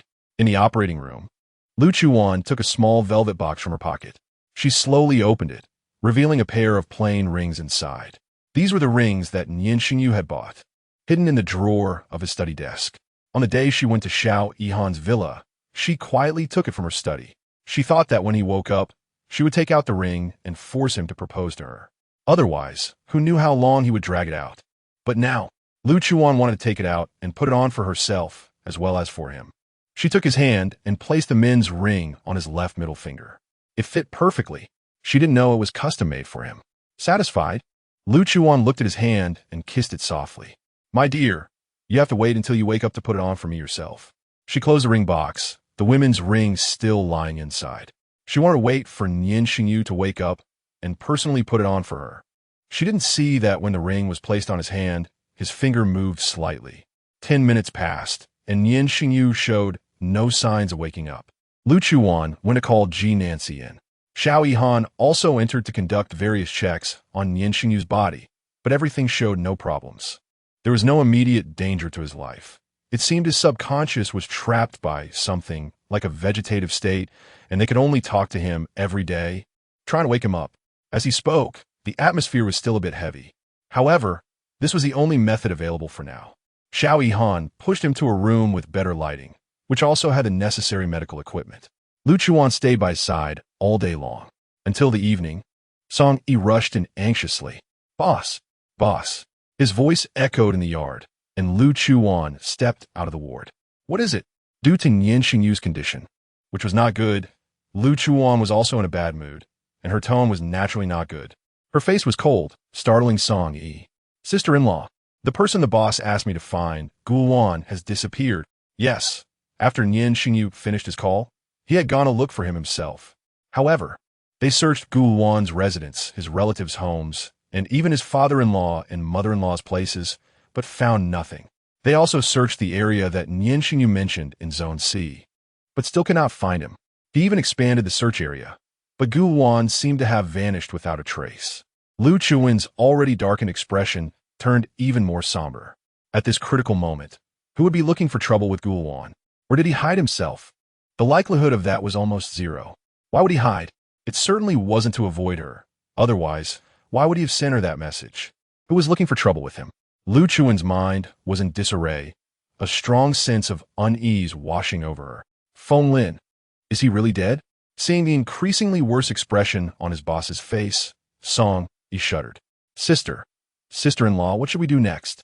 Lu Chuwan stood at the door, her arms crossed over her chest, maintaining that posture for a long time. What to do? She was also thinking about what to do. Now that the magnetic field was destroyed, the master couldn't return for the time being. Gulwan had disappeared, and Nian Shengyu still couldn't wake up. What to do? Someone tell her what she should do. She also wanted to know what she should do. The usually calm and composed her was now a tangled mess inside. If the master couldn't go back, what would he do? What would happen to the master's base? She dared not think. Chapter 98. Opposite. Have you rechecked the DNA comparison of Feng Lin's remains that you asked me to? She still felt that the old fox Feng Lin couldn't possibly be dead. He must be hiding in some dark corner, gathering strength, and would eventually come back for a heavy strike. Yes, the DNA comparison shows that the remains indeed belong to Feng Lin. She didn't expect her to suddenly ask this, and Song Yi was taken aback for a moment. How could that be? He He definitely wouldn't die so easily. What about the skeletal comparison? Song Yi honestly relayed what the bone analyst had told him, word for word to Lu Chuwan. The fire was too intense, and the bones were somewhat damaged, making identification not so easy. There's a large possibility that much of it could not be compared. As soon as he finished speaking, the air became even more oppressive. All right, I understand. You continue to look for Gulwan. Conduct a thorough search across the entire empire. That fire was too suspicious. Lu Chuwan had already formed her own conclusion in her heart. Feng Lin was absolutely not dead. After receiving the task order, Song Yi left right away. Lu Chuwan rubbed her sore temples and walked into the villa. Ji Nancy was napping on the sofa. Xiao Yihan was busy with something in the laboratory, and Long Qi was on the other side of the sofa playing with his phone. However, he was feeling a bit down because he felt that his boss, Bai Zhuo, seemed to have forgotten about him. He had been around for several days, and his boss hadn't inquired about his situation at all. Boo-hoo-hoo. So sad. Master, you and Xiao Yihan keep an eye on Nian Shengyu. Call me immediately when he wakes up. I need to go out for a while. Lu Chuwan came to the side of the sofa and gently shook Ji Nancy awake. Meow got it. After Lu Chuwan gave him instructions, she drew a bit of her blood and stored it in the refrigerator. Long Qi, remember to tell them that my blood is in the fridge and make sure to feed it to Nian Shengyu when the time comes. Long Qi nodded, indicating that he understood. She didn't say where she was going, and they didn't ask. She simply teleported to the forest where a fierce battle had taken place just a couple of days ago. The little houses were still intact. Only the small villa where Feng Lin had died was left with just a faint outline, having been burned down completely. The entire wall was pitch black. The aluminum doors were also charred black. How could a damp forest suddenly catch fire? Even if it did catch fire, how could it be so large? If it wasn't man-made, how could such a big fire start at this critical moment? This incident was filled with doubts. If someone deliberately set fire, then for what purpose? To eliminate evidence. To eliminate the evidence that the body wasn't Feng Lin's. Lu Chuwan came empty-handed. There was no one here anymore. She gently sniffed the air and didn't detect the smell of burning gasoline. Without oil, what could cause the fire to spread so large under these circumstances? Lu Chuwan felt puzzled. Stepping on the remnants of the burned area, she slowly walked into the largest house. Upon entering, she discovered that although there was no smell of gasoline in the air, there was a chemical smell that she couldn't quite identify. She wasn't very knowledgeable in this area. However, in the forest, these smells were dissipated quite a bit. There was only a trace left, which she managed to capture. Not dwelling on it, she continued deeper into the lab. Inside, it was almost unrecognizable, having been severely burned. The fire caused some equipment to explode, and the entire lab was a mess. Crack! As she stepped on the debris, there were occasional sounds. Snap! Lu Chuwan didn't know what she stepped on, suddenly feeling a weightlessness sensation. She instinctively reached for something to hold on to, only to grab a nearly burned clock on the wall. A clock? A clock in the lab? She hadn't noticed this odd clock that day, but looking at it now, it seemed out of place. What was its purpose being here? Suddenly, she recalled the mechanism in Feng Lin's old office that led to the underground lab elevator. With a mindset of giving it a try, Lu Chuwan attempted to turn the clock, but found that it was indeed just a normal clock. However, its presence here was already abnormal. Lu Chuwan examined it carefully and noticed that its hands were only pointing at 6 o'clock. The hour hand was at 6 o'clock, but the second hand was missing. What about the minute hand? Where did the minute and second hands go? Lu Chuwan checked and found that only the surface of the clock had been burned, so it originally had no minute and second hands. It looked quite eerie. Lu Chuwan decided to use her time reversal ability to check the scene from that day, certain that she must have missed some important detail. Focusing her thoughts, images from that day began to replay in her mind. First, they rushed in, and then Feng Lin was shot and fell to the ground. She remembered those scenes clearly. She emerged from the time reversal in front of the clock. Wait a minute. Still no minute and second hands, and it didn't move. It remained at the 6 o'clock position. She clearly remembered that the day they came was neither 6 o'clock in the morning nor 6 o'clock in the evening. That could only be at the 6 o'clock direction, coming out of the time reversal. Lu Chuwan stood in front of the clock and turned to look at the 6 o'clock direction. Both 6 o'clock in the morning and 6 o'clock in the evening showed burned walls. But her intuition told her that something was wrong. She first walked toward the wall in the 6 o'clock direction and knocked on it. Solid. Pushing it didn't budge either. However, when she wiped the black residue on it with her hand, she discovered a letter. Oh, what does O mean? Lu Chuwan stood there pondering when suddenly a noise came from not far away, like something had stepped on a dry twig. She immediately focused on that direction, where suddenly a mouse scurried past in the room outside the lab. She didn't pay it any mind, still thinking about what this O meant. Suddenly, an English word appeared in her mind. Opposite. The opposite. The opposite.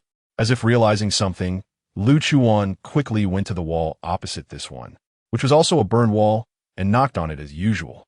Dung. Empty. It's empty. Sure enough, it was that old fox's style. Another little trick with a hidden passage, so glitch. She knocked on the wall in that position, and almost a door-sized area was hollow. Chapter 99. The secret passage. Clenching her fist, Lu Chuwan smashed it against the charred wall. Bang! The wall, which had seemed intact, now had a large hole. Behind the hole was a staircase leading downwards. Lu Chuan's eyes darkened as she began to follow the staircase inside. There were no lights in the staircase, but it didn't affect her. Lightening her steps, she walked along the wall, not cautious at all. In fact, she was a bit swaggering. She didn't hear any sounds, not even the faintest breath. So in this secret passage there was nothing, but she wanted to see where this passage led and whether there were any clues inside. After descending the stairs, she found a flat passageway. She walked further in, discovering this was just a passage leading outside, or rather, to be precise, it was an escape route. Lu Chuwan noticed footprints on the ground that had been pressed down after accumulating dust, extending deep into the passage. They were still fresh, with only a little new dust settled on top. Sure enough, that old thing. How could he possibly die so easily? After walking for a while longer, Lu Chuwan spotted a small bloodstain on the ground, now dried. She didn't know whose it was, but it could be sampled for testing later. There should be more than just Feng Lin. The researcher who often followed him was also missing from the laboratory at the time. Perhaps he was right beside him. He wouldn't leave himself without a backup. Continuing down the passage until there was no more path, she found another staircase, but it was sealed at the top. Upon closer inspection, she noticed a small gap left from hurriedly covering it, allowing a bit of light to seep through. With a little force, Lu Chuwan pushed open the cover above her head. Suddenly, the entire stairway passage was illuminated. Looking outside, it was still a forest deeper into the woods. In such a place, one shouldn't be able to go far, even after 2 or 3 days. Lu Chuwan planned to chase after it. But after walking about a kilometer, she found an area where many people had seemingly gathered. A little further ahead, there was a larger river. Lu Chuwan went directly to the riverbank. Sure enough, there were footprints everywhere. Someone must have come to support them and had already left. Lu Chuwan didn't waste time here and returned to the house, wanting to search for any other clues. However, after searching through several buildings, she found nothing. In a neighboring country's abandoned half-finished building, Lin Chuan sat on the ground, looking dirty and ragged like a refugee. Soon, a casually dressed man entered the dilapidated building where the two were. Upon seeing Lin Chuan sitting on the ground, the man looked down at him with a hint of disdain. "King of Jianshan, I have long admired you." Lin Chuan stood up, not extending his hand for a handshake. As he felt he wasn't worthy, he simply stood back a bit and bowed. Where's that old fox Feng Lin? Your Excellency is currently unavailable for a meeting. I hope the king understands. The expression on Jianshan's face was not pleasant as he flicked the sleeves of his long robe, placing his hands behind his back, clearly dissatisfied with Lin Chuan's words. Since Feng Lin has no such sincerity, it seems I have come here in vain today. Originally, he had come here to see if Feng Lin was still alive, considering his situation and the recent events in the empire, which he had heard about. Feng Lin's failure to meet him today indirectly indicated that something must have happened to him. King Jianshan, the batch of superconducting materials you wanted is nearly at the border. Lin Chuan's statement stopped Jianshan from leaving. He squinted at the person standing with his head down in front of him. Feng Lin has indeed found himself a loyal dog. A day prior, Jianshan received a call from an unknown number, which was Lin Chuan.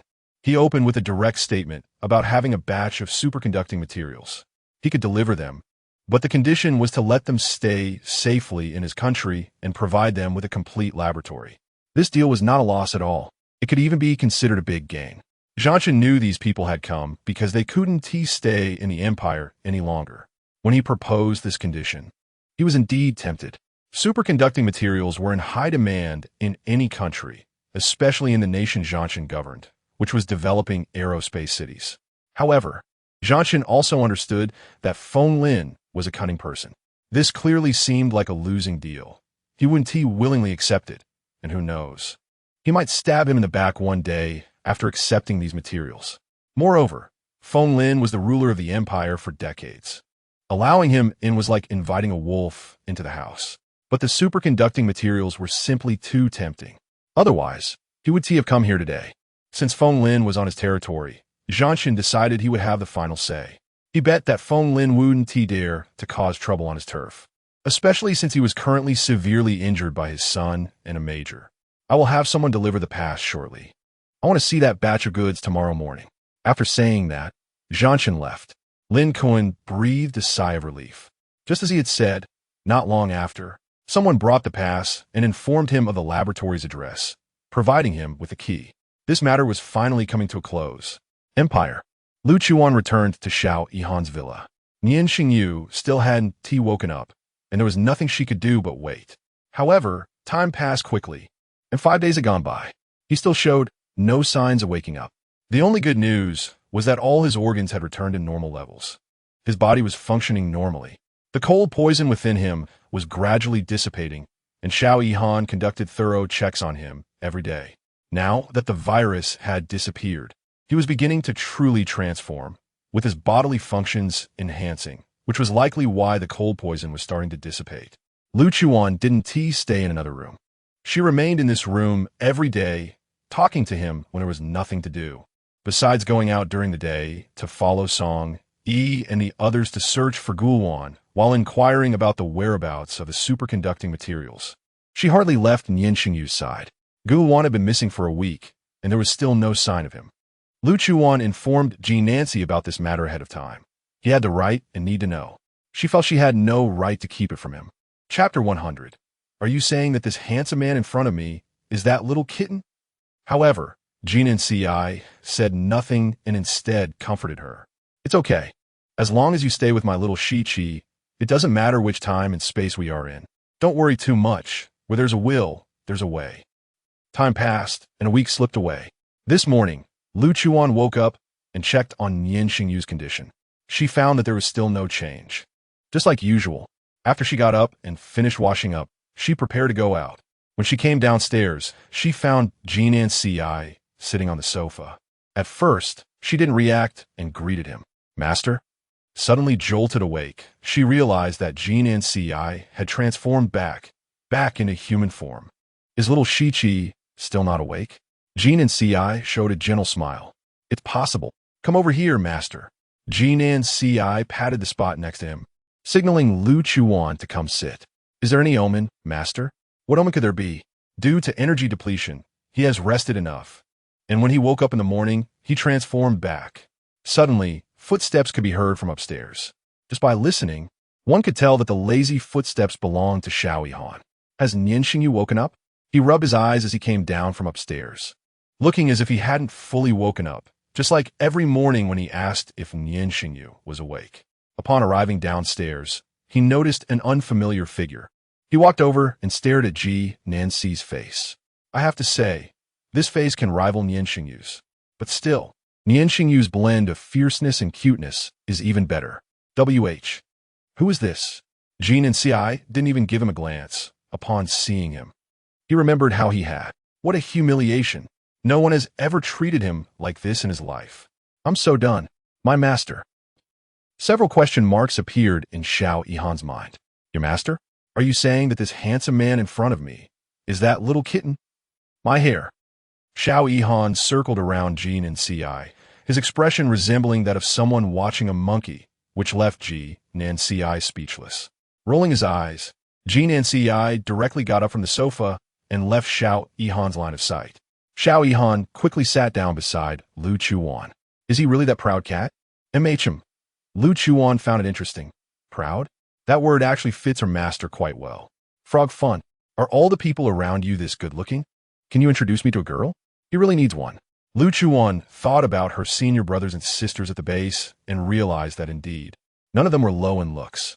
This was very friendly for her, a face control person. But looking at Xiao Yihan's foolish expression, it seemed that the senior sisters wouldn't be interested in him, even though he still had some talents being the most powerful Dean Xiao of the empire. Not suitable. Time-space restrictions. She casually made up a reason to brush off Xiao Yihan's request. Then you and Nian Shengyu. Just as she started to say that, Xiao Yihan suddenly hit the brakes. Realizing that he had misspoken, Xiao Yihan shut his mouth and quietly left the living room, leaving the space to Lu Chuwan alone. Lu Chuwan didn't show much expression on her face. She had already thought about this question when she chose Nian Shengyu that day. She's a major of the empire. Asking him to give up, given his personality, he might really let go of everything. However, Lu Chuwan didn't want him to be like that. She has many friends here, and there isn't anyone particularly tied to her in that world, but she feels guilty for her master's nurturing over the years. But this isn't a problem. Anyway, when the magnetic field is restored, she can completely run between both sides. Where there's a will, there's a way. There will always be a way to solve it. Right now, it's not the time to think about these things. In the backyard, Jean and Ci sat in the usual rocking chair where he sunbathes. Little cats just love to bask in the sun. Even after becoming human, he still had that look. Moreover, Jean and Ci belonged to the kind that couldn't get tanned. As soon as Xiao Yihan came out, he found him there. Seeing him, Jean and Ci instinctively wanted to leave. It was already very awkward, and now that he had turned into human form, he found it even harder to face Xiao Yihan, mainly because it was he who touched him, not the other way around, yet he was the one feeling embarrassed. Hey, don't go. I have some academic questions I want to ask you. This sentence successfully made Nian Ci stay. Although he maintained a skeptical attitude towards Xiao Yihan's character, he still recognized his professional abilities. Being able to discuss academic issues with someone like him was indeed an honor. It was also a good opportunity to better understand the development of biological technology in this era. What questions? Jean and Ci returned to sit down again. Well, I heard from Lu Chuwan that you all have already researched a reagent that can generally restore the consciousness of the YRN, otherworldly beings. And I wanted to ask about the formula. The in this era is still a significant problem.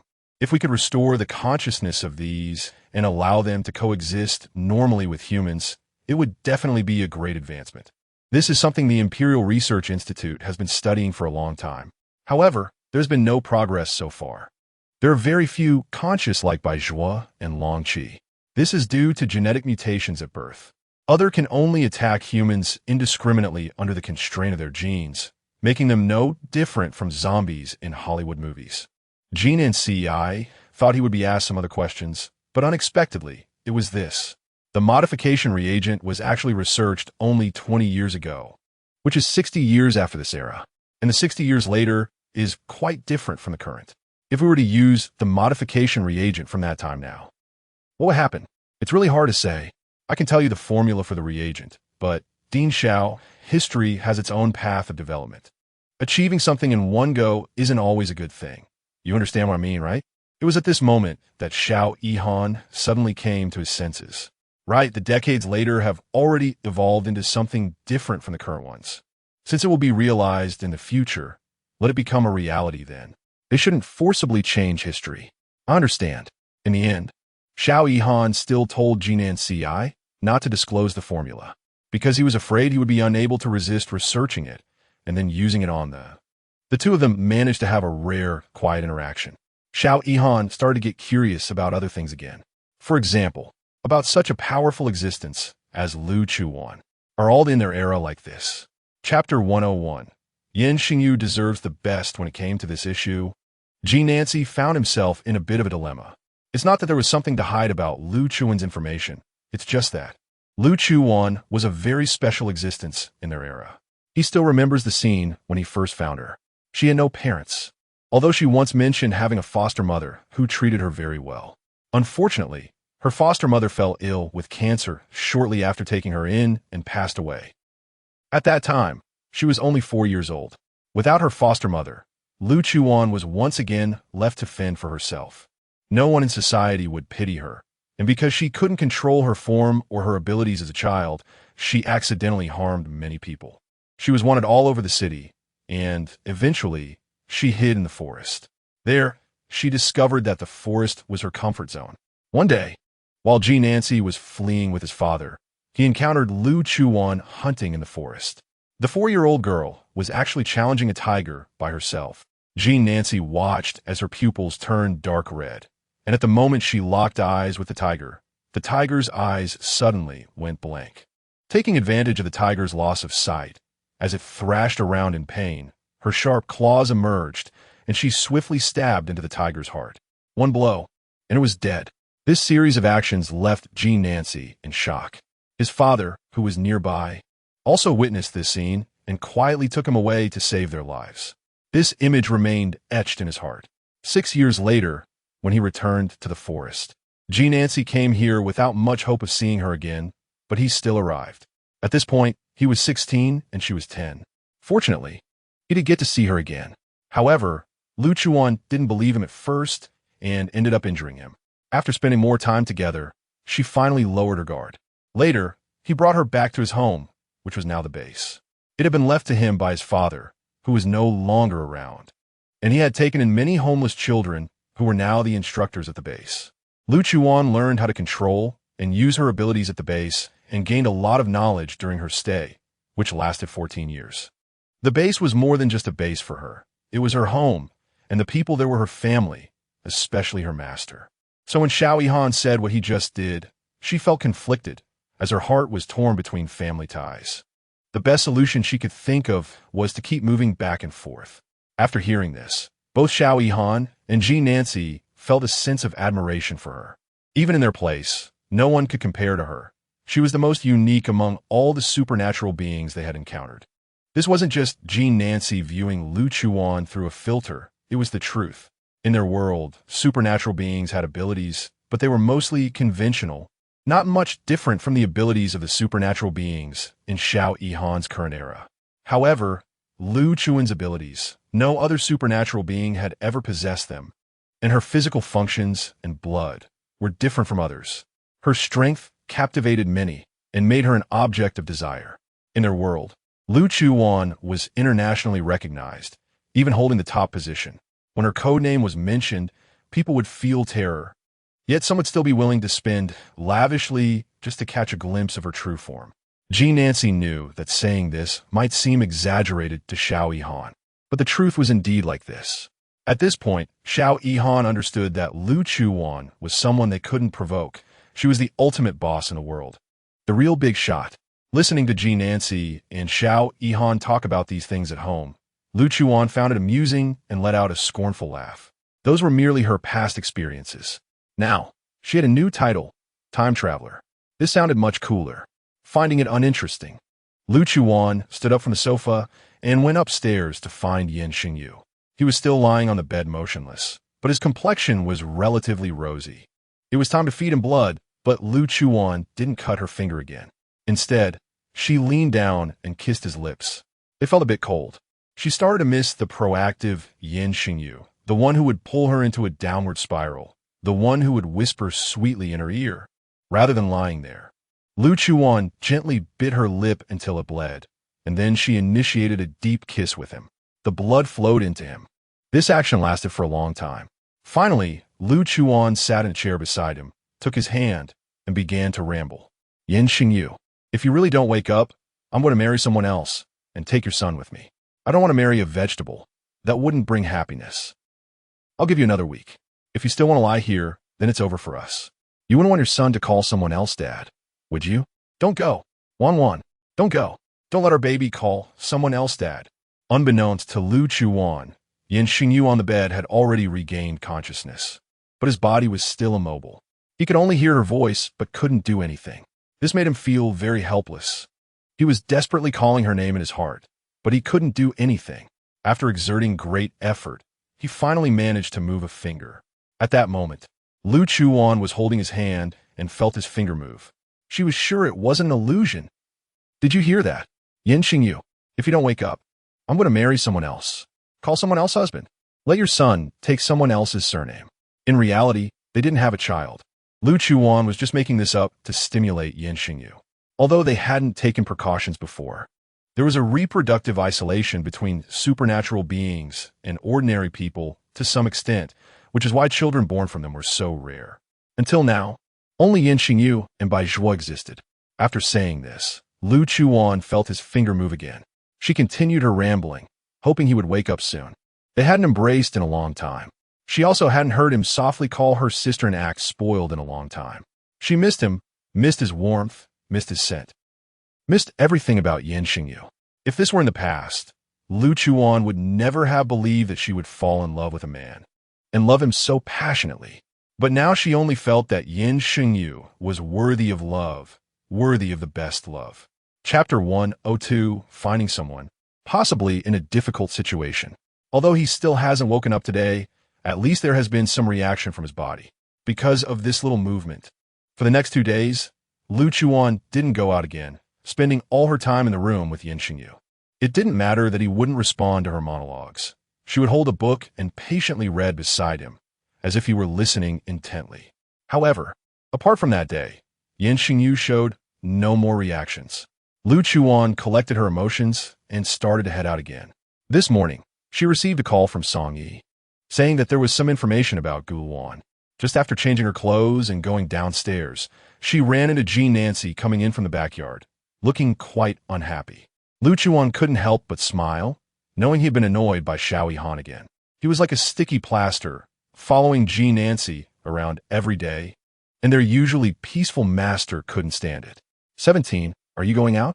Seeing Lu Chuwan, Jean Nancy looked like he had found a savior. Take me with you. Before Lu Chuwan could nod, he directly pulled her out and into the car. Hey, where are you going? Take me with you. Not far away. Xiao Han was chasing after them. Jean Nancy's expression changed, urging Lu Chuwan to drive quickly. Let's go. He'll catch up. Lu Chuwan was about to laugh, growing curious about what exactly Xiao Han had done to make their master avoid him so much. Curiosity aside, she still had to listen to her master's words. So she stepped on the gas and quickly drove away. Xiao Han's voice faded into the distance until it disappeared. Jean Nancy finally let out a sigh of relief in the car, and then thought to ask Lu Chuwan where they were going. I heard there is some news about Guluan, so I'm going to check it out. Don't burden yourself too much, 17. Lu Chuwan knew what he meant, but she still wanted to send him back. The base couldn't do without him, and neither could the senior brothers and sisters. Upon arriving at Area C, Song Yi had been waiting for a long time. It wasn't the location of the magnetic field. That area had already been sealed off. Lu Chuwan had ordered it to be sealed because there were still some superconducting materials left there that couldn't be lost. She had also reported this to Feng Li. After all, these materials were still the Empire's resources, and if she wanted to borrow them, she had to inform the owner. It was a military camp. The cameras around the magnetic field had long been destroyed, and the surveillance was also ruined. Song Yi had found a professional hacker to restore the surveillance. But it took several days, as it was clear that the other party had left some tricks. The video was played, and Lu Chuwan and Jean Nancy watched it in front of the computer. Due to the powerful magnetic storm, the surveillance footage was choppy, glitchy, and had missing frames, providing very little information. However, there were still some clues. Before the superconducting materials were stolen, the operation of the magnetic field had already been shut down, and the surveillance began to return to normal. The subsequent content started to become clearer. Even though the camera was far away, they could still see a well-trained army entering the area. They then entered that dilapidated little house. Lu Chuwan knew what was inside: the passage to the underground storage of materials and temperature control. After that, the surveillance could not capture anything. The image froze for over 10 minutes, and then a figure suddenly appeared in the video, looking hurried. Lu Chuwan recognized him at a glance. It was Guluan. Just as she wanted to see what he was going to do, the video abruptly stopped. That was the only piece of evidence. Afterwards, the surveillance was directly destroyed, reduced to a pile of scrap metal. Song Yi's voice came through immediately, and Lu Chuwan had no intention of watching the video again. It was already almost certain that Guluan had been taken away by these people. As for who these people were, they were likely Feng Lin's men. But now, where had Feng Lin escaped to? And where had Guluan been taken? Everything was unknown. The Empire was searching for Feng Lin, but he had not shown up. Was it possible that He had left the country? There was still a high possibility. If he had left the empire, then the chances of finding Lu Chuwan would be even smaller. However, these people transporting such a large amount of materials would definitely leave traces. Moreover, with such a large quantity of materials, if it was within the borders, there would certainly need to be a place to store them. After searching for so long, there were no signs at all. Furthermore, Feng Li was conducting a thorough search. Since that day they returned from the little house, she had already informed Feng Li about Feng Lin's escape. He hadn't said anything and had immediately sent people to look for him. Now, no one would be more unwilling to see him than Feng Li. As for the surveillance at the border, he didn't have the authority to investigate. And Lu Chuwan had even less.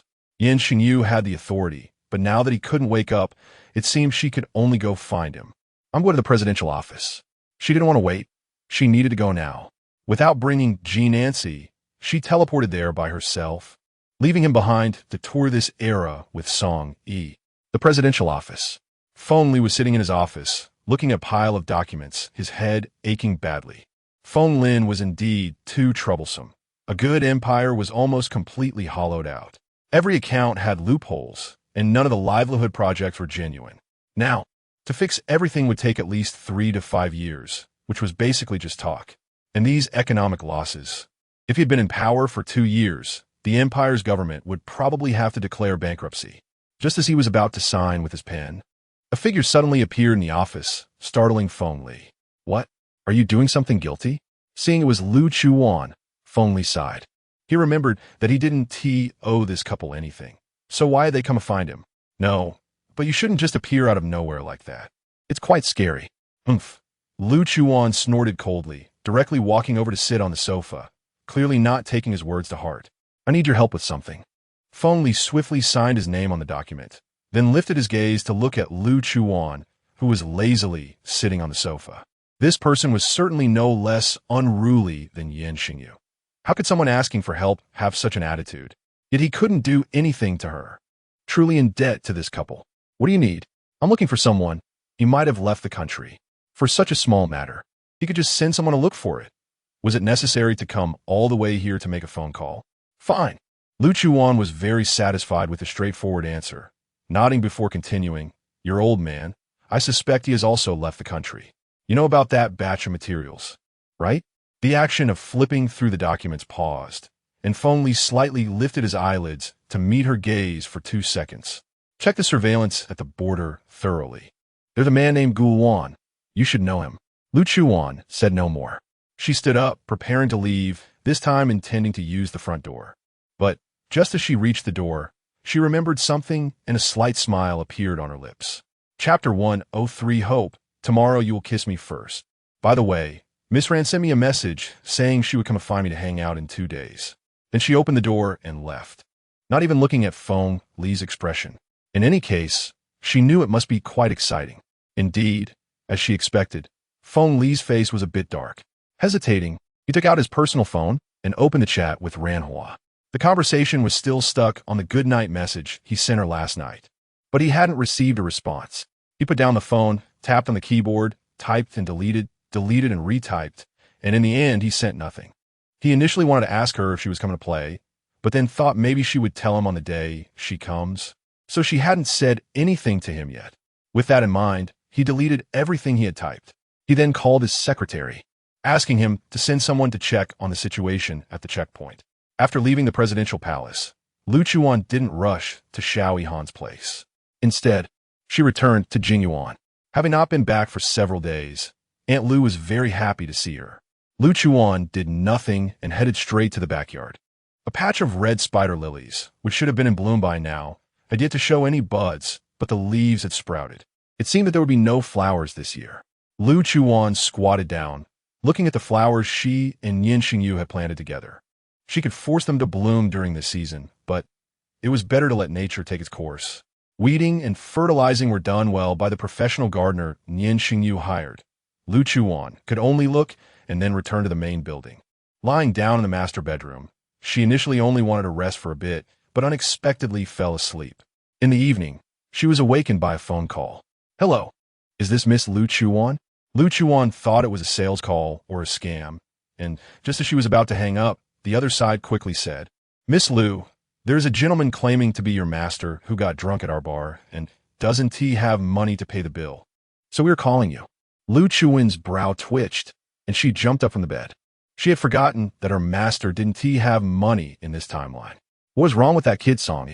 Wasn't he supposed to keep an eye on her master? How could he let him go drink alone without giving him some money? After asking the bartender for the address of the bar, Lu Chuwan drove out. Wan, you're going out? Not having dinner? Aunt Lu, I'm going out for a bit. Won't be back for dinner. Aunt Lu looked at the vegetables she had prepared but not washed and found it strange. Why did Wan come back alone? And little Yu hadn't been seen for several days either. When Lu Chuwan arrived at the bar, she could already hear the music inside. It was really not friendly at all to those with sensitive hearing. Enduring the discomfort, Lu Chuwan went in. TSK, a bar was indeed a bar, a chaotic scene. Lu Chuwan, facing a bunch of lecherous gazes, made her way to the bar counter and found the already drunk G. Nancy, just as the bartender had said. He was asleep, sprawled over the bar, and she didn't know how long he had been out. A few men stood nearby. Their gazes were definitely not innocent. And Lu Chuwan's expression darkened.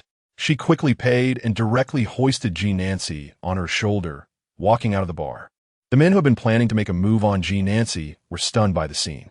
Once outside the bar, Lu Chuwan tossed G. Nancy into the back seat.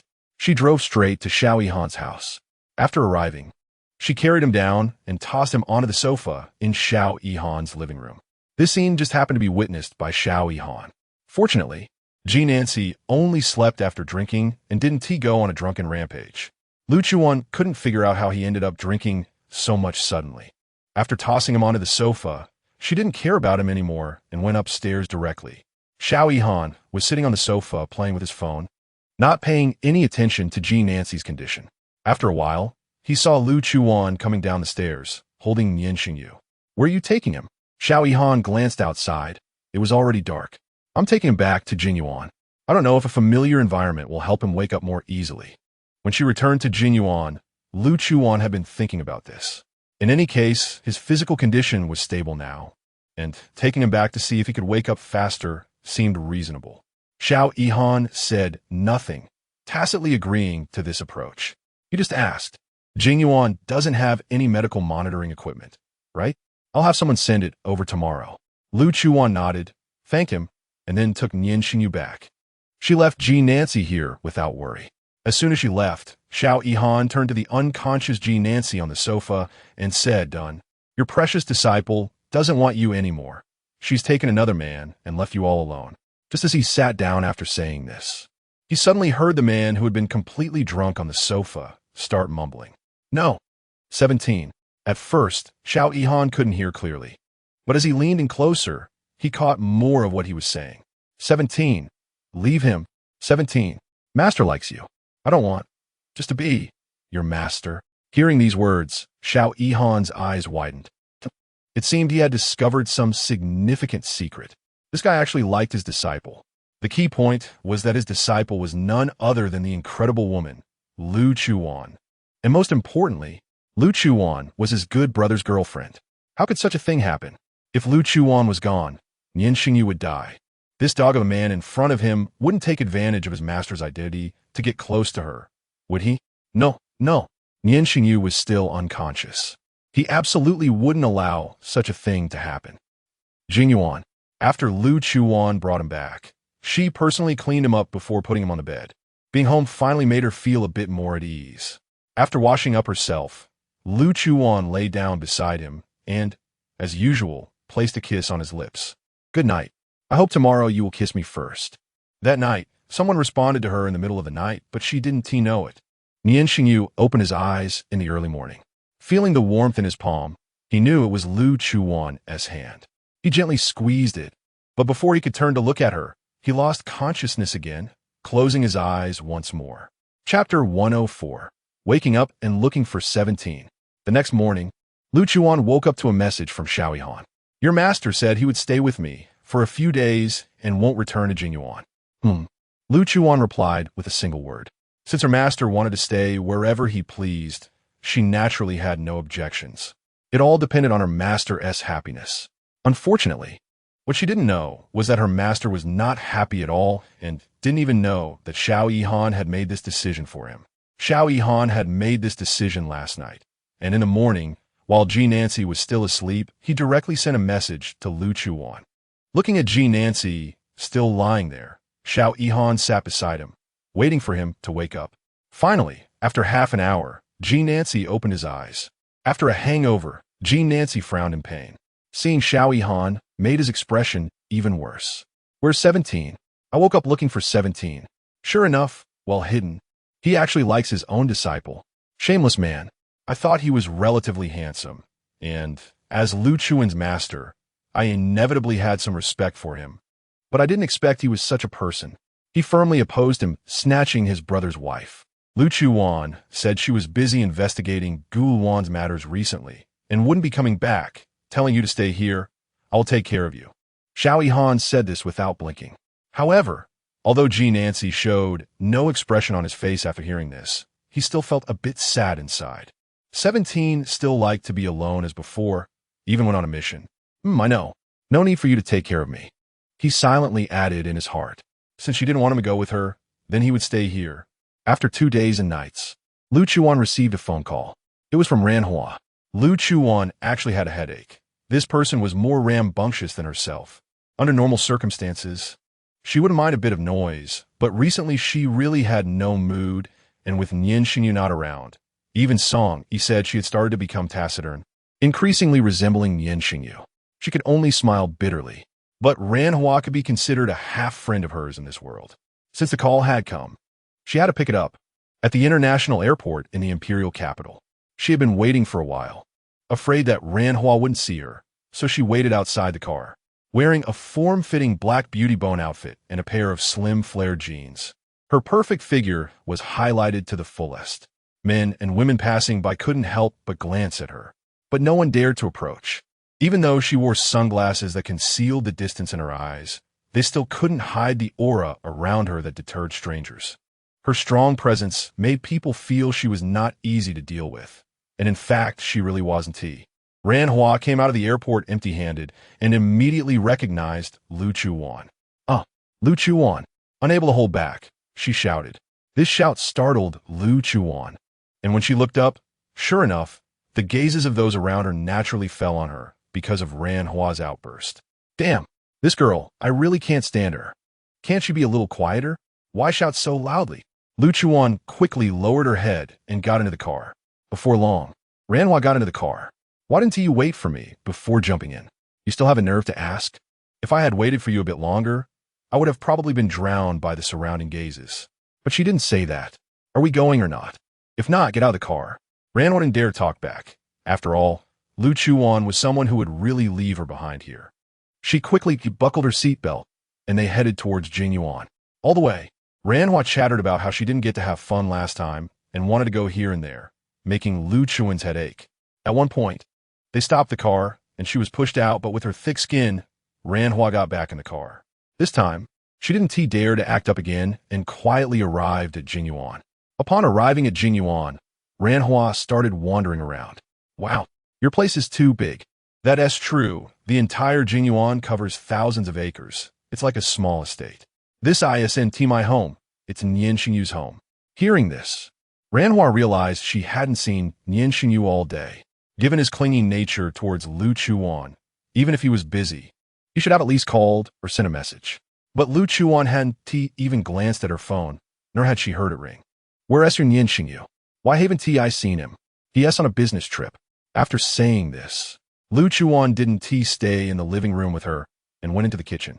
Recently, feeding Nian Shengyu blood had made her own body a bit weak, so she asked Aunt Lu to make some nourishing soup for herself. After dinner, Ranhua still wanted to pull Lu Chuwan into conversation, but she stopped her with a glance. "You'll sleep in the guest room on the first floor." "Oh." Lu Chuwan went upstairs. In the bedroom, she skillfully brought a basin of water to wipe Nian Shengyu's body, occasionally muttering to herself. "You just enjoy it quietly. When have I, Lu Chuwan, ever taken care of someone else? It's already good that I don't let others take care of me. Now I actually have to take care of someone." But the person on the bed couldn't enjoy it quietly and couldn't give her any response. Lu Chuwan didn't sigh. She just looked at the body monitoring device beside the bed, seeing that the data showed no abnormalities. She returned to the bathroom to tidy herself up. Then she went back to bed and hugged his waist to sleep. At 2 in the morning, Nian Shengyu opened his eyes in the darkness. He slowly raised his hand to touch the small face of the person beside him.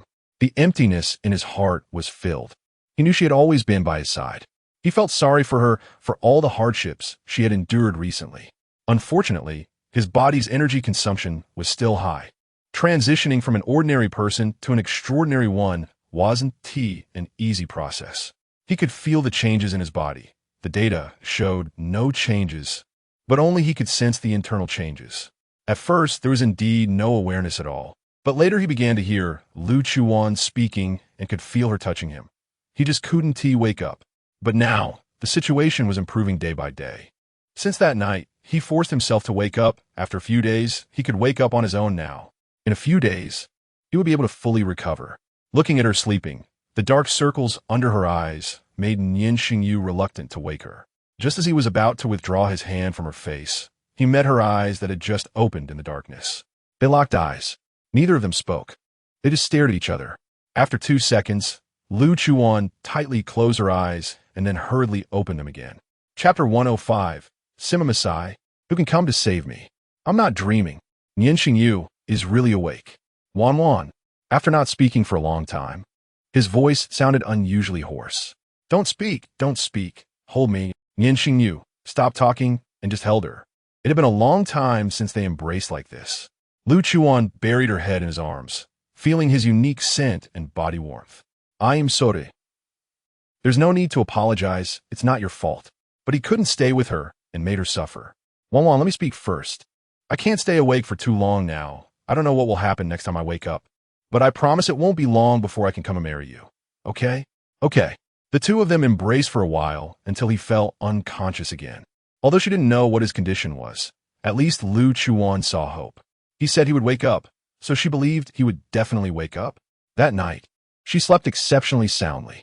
The next day, Lu Chuwan was awakened by the sound of knocking on the door. Bang, bang, bang. Time to get up. Lu Chuwan is awake. Lu Chuwan pulled the quilt up and hid herself completely. Listening to the noisy sounds outside, Lu Chuwan began to regret why she had brought the tiger girl. Ranhua, back home. Wouldn't it be better to let her fend for herself outside? Why did she bring her back? Was she out her mind? The knocking and shouting outside continued without any sign of stopping. Finally, unable to stand it any longer, Lu Chuwan got up with a long face and opened the door. Then before Ranhua could even take a look inside, she directly closed the door again.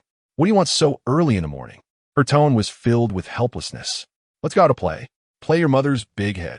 This time, the speechlessness was clearly written on Lu Chuwan's face. But in the end, Lu Chuwan still followed her out. She couldn't believe that this person, a grand princess, had never been to an amusement park. Ridiculous. At her age, she still needed someone to accompany her to the amusement park. Lu Chuwan was quite resistant to it. Just play a bit. You definitely haven't played before. She hit the nail on the head. Lu Chuwan indeed had never played before. She hadn't even been to an amusement park. Moreover, such childish activities did not suit her temperament at all. In the end, Lu Chuwan was still dragged onto the big swing. Ah! Help! As soon as the big swing started, Ranhua began to scream, giving Lu Chuwan a headache. Both loving and cowardly. Little trash. After one ride, Ranhua was almost scared to death, but she still insisted on playing. On the other side of the amusement park, on the carousel, sat 2 handsome men. G. Nancy was quite speechless, wondering what had gotten into this person. In the morning, he wanted to borrow his phone to call Chi-Shur. But when he said Chi-Shur was busy, he didn't call. Then this person insisted on taking him out to play. He thought, fine, let's go out and see what this time and space has developed into. But who would have thought? Xiao Yihan, a big man, actually brought him to an amusement park. And not just that, but to ride a damn carousel. What a shame. G. Nancy felt embarrassed, but he was still dragged on, so he could only lower his head, pretending not to see those strange looks. Let's ride the carousel. Ranhua pulled Lu Chuwan to the ticket booth for the carousel. Hurry up, Lu Chuwan. With another shout, Lu Chuwan was completely defeated. However, it was this shout that startled Xiao Yihan on the carousel, almost causing him to fall off. Did he hear wrong? Did it sound like he heard Lu Chuwan's name? No way. Just at that moment, the carousel stopped, preparing to let the next wave of people on. Xiao Yihan grabbed Jean Nancy's sleeve and wanted to hurry to another place, because just a moment ago, he had confirmed it was indeed Lu Chuwan, and just standing at the ticket booth could attract countless gazes. If Jean Nancy caught a glimpse, he would definitely recognize her. He couldn't stay in the amusement park any longer. He had brought Jean Nancy out to distract him from looking for Lu Chuwan all the time, and now this happened. Would someone like Lu Chuwan come to an amusement park to play? What's wrong? Suddenly being pulled away, Jean Nancy thought something had happened. I have a stomachache. I need to go to the bathroom. If you need to go to the bathroom, then go. Why are you dragging me along? Jean Nancy was really speechless, preparing to shake off his hand. Wow, that girl over there is so beautiful. A girl's exclamation caught Jean Nancy's attention. Not because he liked looking at beautiful girls on the street or anything. He wasn't that shallow. It was just that whenever he heard the word beautiful, he couldn't help but associate it with Qishir. Hurry, hurry, hurry. Lu Chuwan, get on. Ranhua pulled Lu Chuwan to check the tickets, then started looking for seats. Seeing Lu Chuwan's lack of interest, she urged her a bit.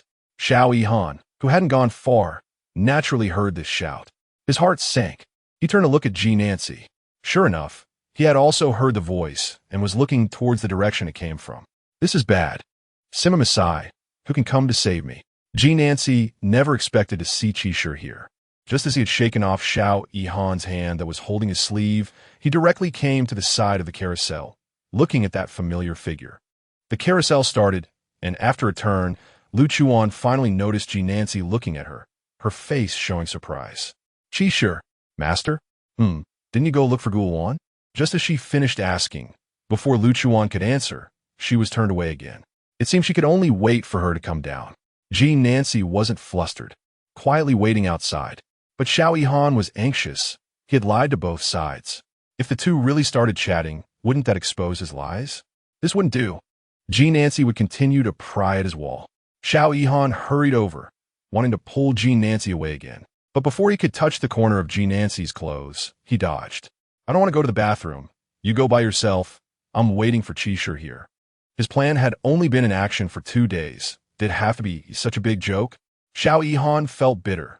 When Nian Shengyu woke up, he had to extort a big deal from him. Otherwise, how could he face the two ruthless figures he had offended for his happiness? Woo-woo-woo. Really a mute, eating bitter gall. Xiao Yihan had no way to express his grievances. Chapter 106. All right. Thank you, Master Lu Chuwan. The carousel finally came to a stop, and Xiao Yihan still didn't dare to face it, so he ran to the bathroom. Why did the master come to the amusement park? As soon as Lu Chuwan got off, Jean Nancy walked over. He felt a bit guilty because he didn't want Lu Chuwan to know that he had just ridden the carousel. Cough. Xiao Yihan dragged me here. What about 17? Didn't he say he was busy looking for Gulwan? How come he has time to come play? He remembered Xiao Yihan saying that she would be very busy and wouldn't have time at all. No, I've already sent someone to find Gulwan. A friend is visiting these days, so I brought her out to have some fun. Hearing this, Ranhua popped up at the right moment. Jean Nancy's expression darkened, thinking that she was unwilling to have him by her side. Lu Chuwan keenly sensed his slight emotional shift and took the initiative to find a topic. Is everything all right at Xiao Yihan's house? He said you prefer to stay there, so he didn't come to pick you up the next day. Just a moment ago, Jean Nancy had been somewhat downcast, but now his expression turned dark, and his gaze became unfriendly. Lu Chuwan was puzzled, wondering what she had said wrong. She reviewed her words and thought there was nothing problematic about them. Did he say that to you? Lu Chuwan hesitantly nodded. Xiao Yihan, you're done for. Jean Nancy's cold chuckle was felt by Xiao Yihan hiding in the bathroom, giving him a shiver. The atmosphere had reached this point, and Lu Chuwan naturally realized that it was Xiao Yihan who had lied. So, is Master going back with me tonight, or to Xiao Yihan's place? To be honest, she wasn't quite clear on Xiao Yihan's intentions with this operation. What was the master staying for? Reflecting on the last few days, he had been sticking to the master like a dog-skin plaster. A bold thought appeared in her mind. It couldn't be what she was thinking. Right, I'll just go back to Director Zhao's place tonight, and 17 will come and pick me up tomorrow. Okay? Jean Nancy's tone softened. But Lu Chuwan always felt that this gentleness contained a greater storm brewing. Some people were going to be in trouble. Okay, Then Nancy left, and Ranhua took Lu Chuwan to play other rides. Your master is so handsome? He's okay, Lu Chuwan casually replied. But her master was indeed quite outstanding in appearance. Wait, if Nian Shengyu is so handsome, why haven't I heard you compliment him a bit? That's just okay. Ranhua was shocked. Indeed, only a godlike face like Nian Shengyu could catch the eye of Lu Chuwan, a goddess. They continued to have unexpected fun in the amusement park. In contrast, Xiao Yihan had it much worse. He had been in the bathroom for a long time, thinking that Nancy should have followed Lu Chuwan and was preparing to sneak back home. However, unexpectedly, as soon as he came out of the bathroom, he encountered Nancy standing like a door god in the hallway. It was obvious he was waiting for someone, and who he was waiting for was self-evident. Xiao Yihan instinctively wanted to run. Although Nancy usually appeared very gentle, how could someone who was Lu Chuan's master not be a tough character? How gentle could he really be? Anyway, Xiao Yihan didn't believe it and started to run. But before he could run 2 miles, he was caught by the collar, lifted like a chick. Passers-by looked at them with strange expressions. But Nancy acted as if he didn't see anything and directly carried him out of the amusement park until he placed him in the car. Xiao Yihan sat in the driver's seat, his legs trembling a bit. Before he could say anything, Nancy interrupted him. Go back. Okay. He had no choice but to drive back, feeling anxious the whole way, just when he thought he would be beaten as soon as he got home. Nancy said nothing and only asked to borrow his laboratory. Although he was a bit confused, Xiao Yihan still lent it to him. Could it be that Lu Chuwan didn't expose him to her master? Or was Nancy's way of taking revenge on him to ruin his laboratory? Suddenly, he became very worried about his laboratory and hurried upstairs to check the surveillance. However, he found that Nancy hadn't done any damage. He was really just making some reagents. Okay, maybe I'm being narrow-minded. Perhaps Nancy is actually a very magnanimous person who wouldn't take such petty matters to heart. All right. He begrudgingly felt a bit like he was competing for women with his good brother, but just a little bit. Thinking this way, Xiao Yihan felt relieved and stopped checking the surveillance, lying on the sofa to play on his phone. It wasn't until the evening that Nancy came out of the laboratory. By then, the housekeeper at Xiao Yihan's home had already prepared dinner. Although he was a guest, he didn't wait for Xiao Yihan and just started eating, not calling him. That's what he gets for deceiving me. He had almost finished eating when Xiao Yihan finally came downstairs. Hey, why didn't you call me for dinner? Nancy ignored him, and he wasn't angry, sitting down to eat. Haven't you been sleeping well lately? Xiao Yihan paused his eating, not expecting him to suddenly ask this, and was surprised that he actually cared. It seemed he had really underestimated him, thinking he would take revenge for such a small matter. A bit. I've been having insomnia lately because Nian Shengyu hasn't woken up yet, along with the matters concerning the research institute. And I just made some good stuff in the laboratory, which helps strengthen the body and also aids sleep. Do you want some? Xiao Yihan had seen Nancy's strength, so he knew whatever he made must be good. Without thinking, Xiao Yihan directly agreed. All right, thank you, Master Lu Chuwan. You still dare to mention little 17 to me? You really must be tired of living. Nancy, with a fake smile, took out a newly made reagent from his pocket and handed it to him. Then he said nonchalantly, the effect of this reagent wears off easily, so it's best to use it now. Xiao Yihan had no doubts at all. After all, he had helped Lu Chuwan so much, and he had been staying at his house for so long, so he wouldn't have any malicious intentions. So he took it and injected it into his arm. The whole syringe was injected into his body, and he felt nothing. Nancy watched as all the reagents entered his body, then showed a slight smug smile. How do you feel? Xiao Yihan threw the syringe into the trash can before saying, I don't feel much at the moment. Nancy fell silent, still wearing a smile. Xiao Yihan suddenly felt that smile was a bit creepy. What are you smiling about? Nancy didn't rush to answer him. After casually taking a couple sips of water from the cup on the table, he finally spoke. It's not a medicine for strengthening the body. Director Xiao lied to me, and this time, it's my turn to deceive Director Xiao. Chapter 107. The mark of the man he takes pride in. At that moment, Nancy saw a significant crack on Xiao Yihan's face. Xiao Yihan's hand holding the chopsticks froze mid-air, looking at Nancy, who still wore a smile, in disbelief. What is that? The tone was a bit stiff. This was exactly the effect he wanted. Don't worry, it's not poison. Just a little potion that makes Director Xiao impotent. He said it lightly, but Xiao Yihan was almost about to explode. I just thought you were a good person, and now you pull this on me. Damn it. You, Jinan Ci. I trusted you so much. Damn. His mind was filled with vulgar curses, but Xiao Yihan couldn't say a word because he had indeed deceived Jinan Ci first. It's fine. It's just a little impotence potion. Who is he? He is Xiao Yihan. How could he not be able to fix such a minor issue? Comforting himself like this, Xiao Yihan felt relieved, picked up his chopsticks, and prepared to continue eating. But Jinan Ci's next sentence was like a bucket of ice water poured over his head. It was chilling. Oh, by the way, I forgot to tell Director Xiao, the antidote for this potion can only be provided by me. He didn't hold his chopstick steady, and both fell onto the table with a loud clatter in a quiet environment. If he hadn't witnessed Jinan Ci's strength, he might have thought he was bragging and dared to boast like this in front of him, Xiao Yihan. But he had indeed seen his power. Mercury retrograde. It's definitely a year of Mercury retrograde. Absolutely. Xiao Yihan stayed in the restaurant, while Jinan Ci released his pent-up hatred and went upstairs to rest. Now, he just needed to take a nap and wait for 17 to come pick him up. Xiao Yihan lingered downstairs for a while, still not believing in evil. His meal was not finished, so he threw down his chopsticks and went straight upstairs. He opened his computer, found his long-preserved study materials, and even located the video that excited him the most. But after watching for a long time, there was no reaction at all. The mark of the man he takes pride in. It's over. He wanted to die.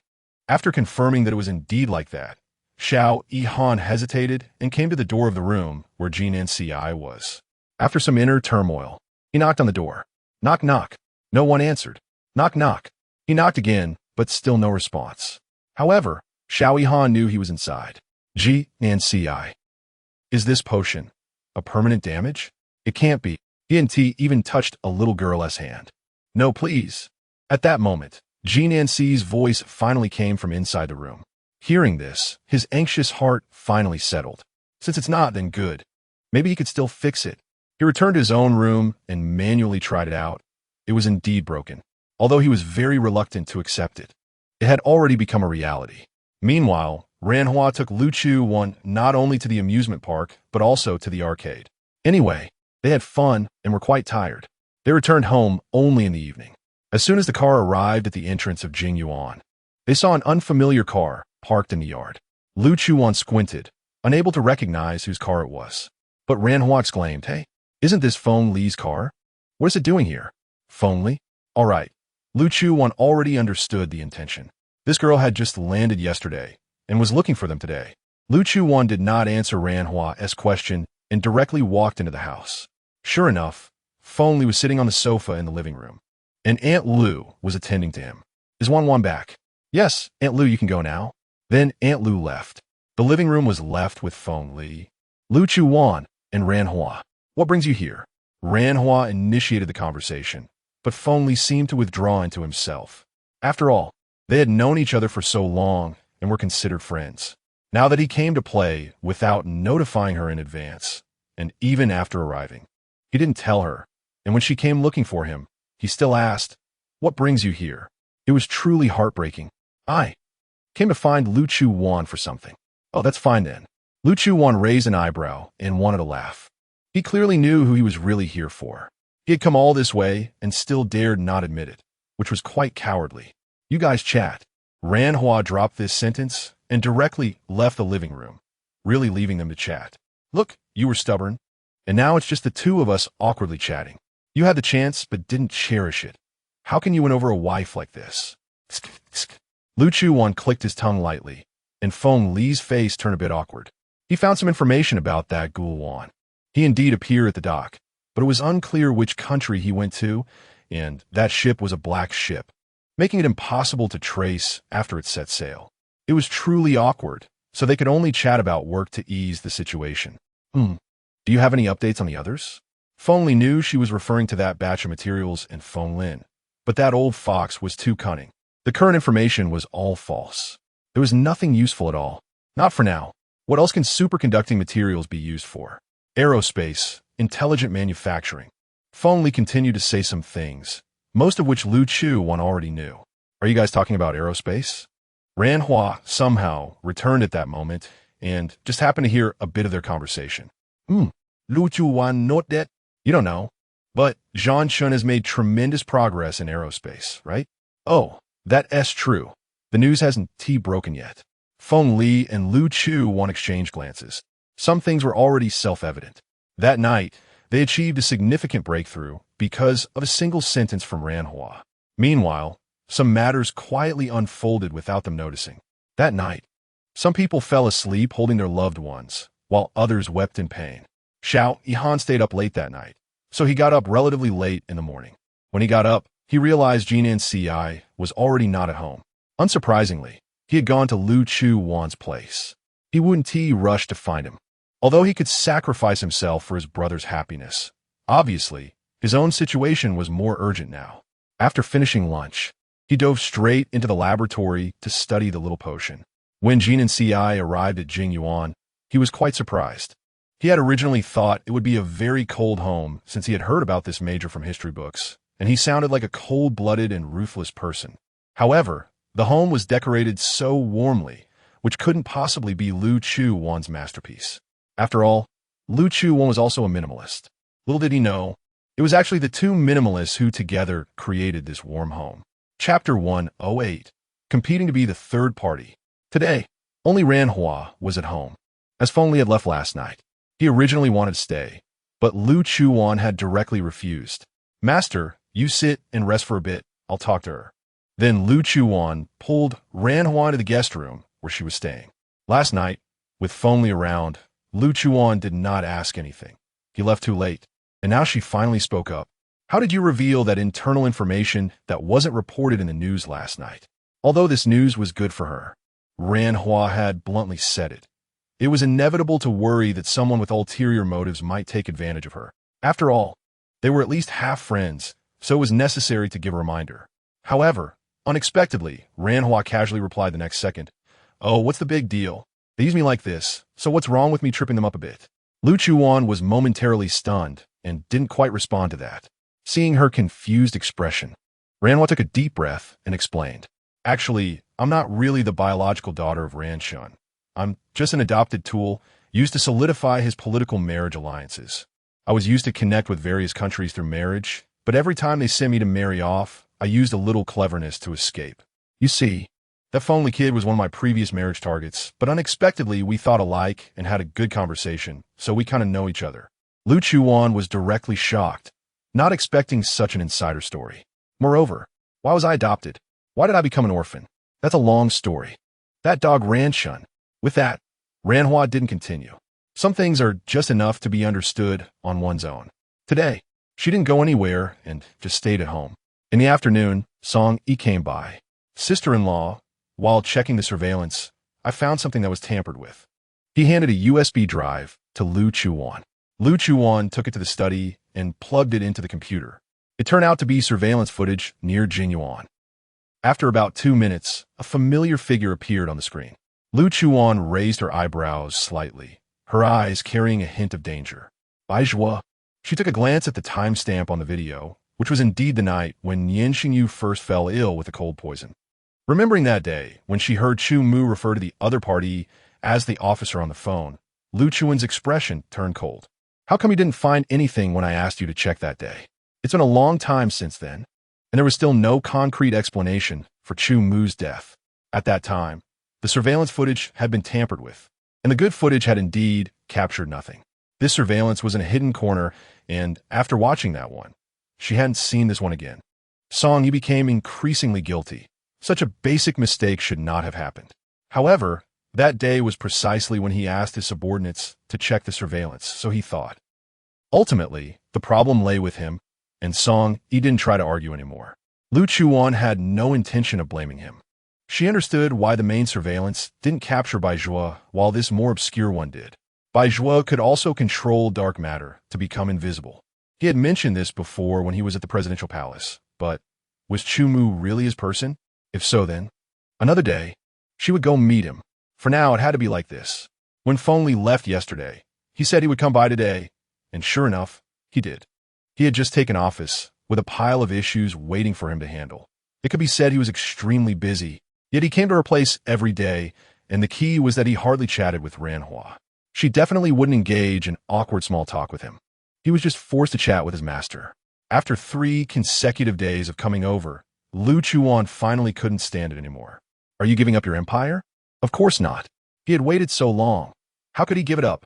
He knew it was time to go back to deal with serious matters. But looking at the lively figure in the living room, he felt a bit reluctant to look away. Getting to the point, Lu Chuwan knew he was a smart person, aware of what to do. What she should worry about now was herself. It was practically confirmed that Guluan and Feng Lin had escaped to a neighboring country. And according to Ranhua, that batch of superconducting materials should have already been used. What she had in hand was clearly insufficient. To create a strong enough magnetic field to send them back, she was still lacking a lot.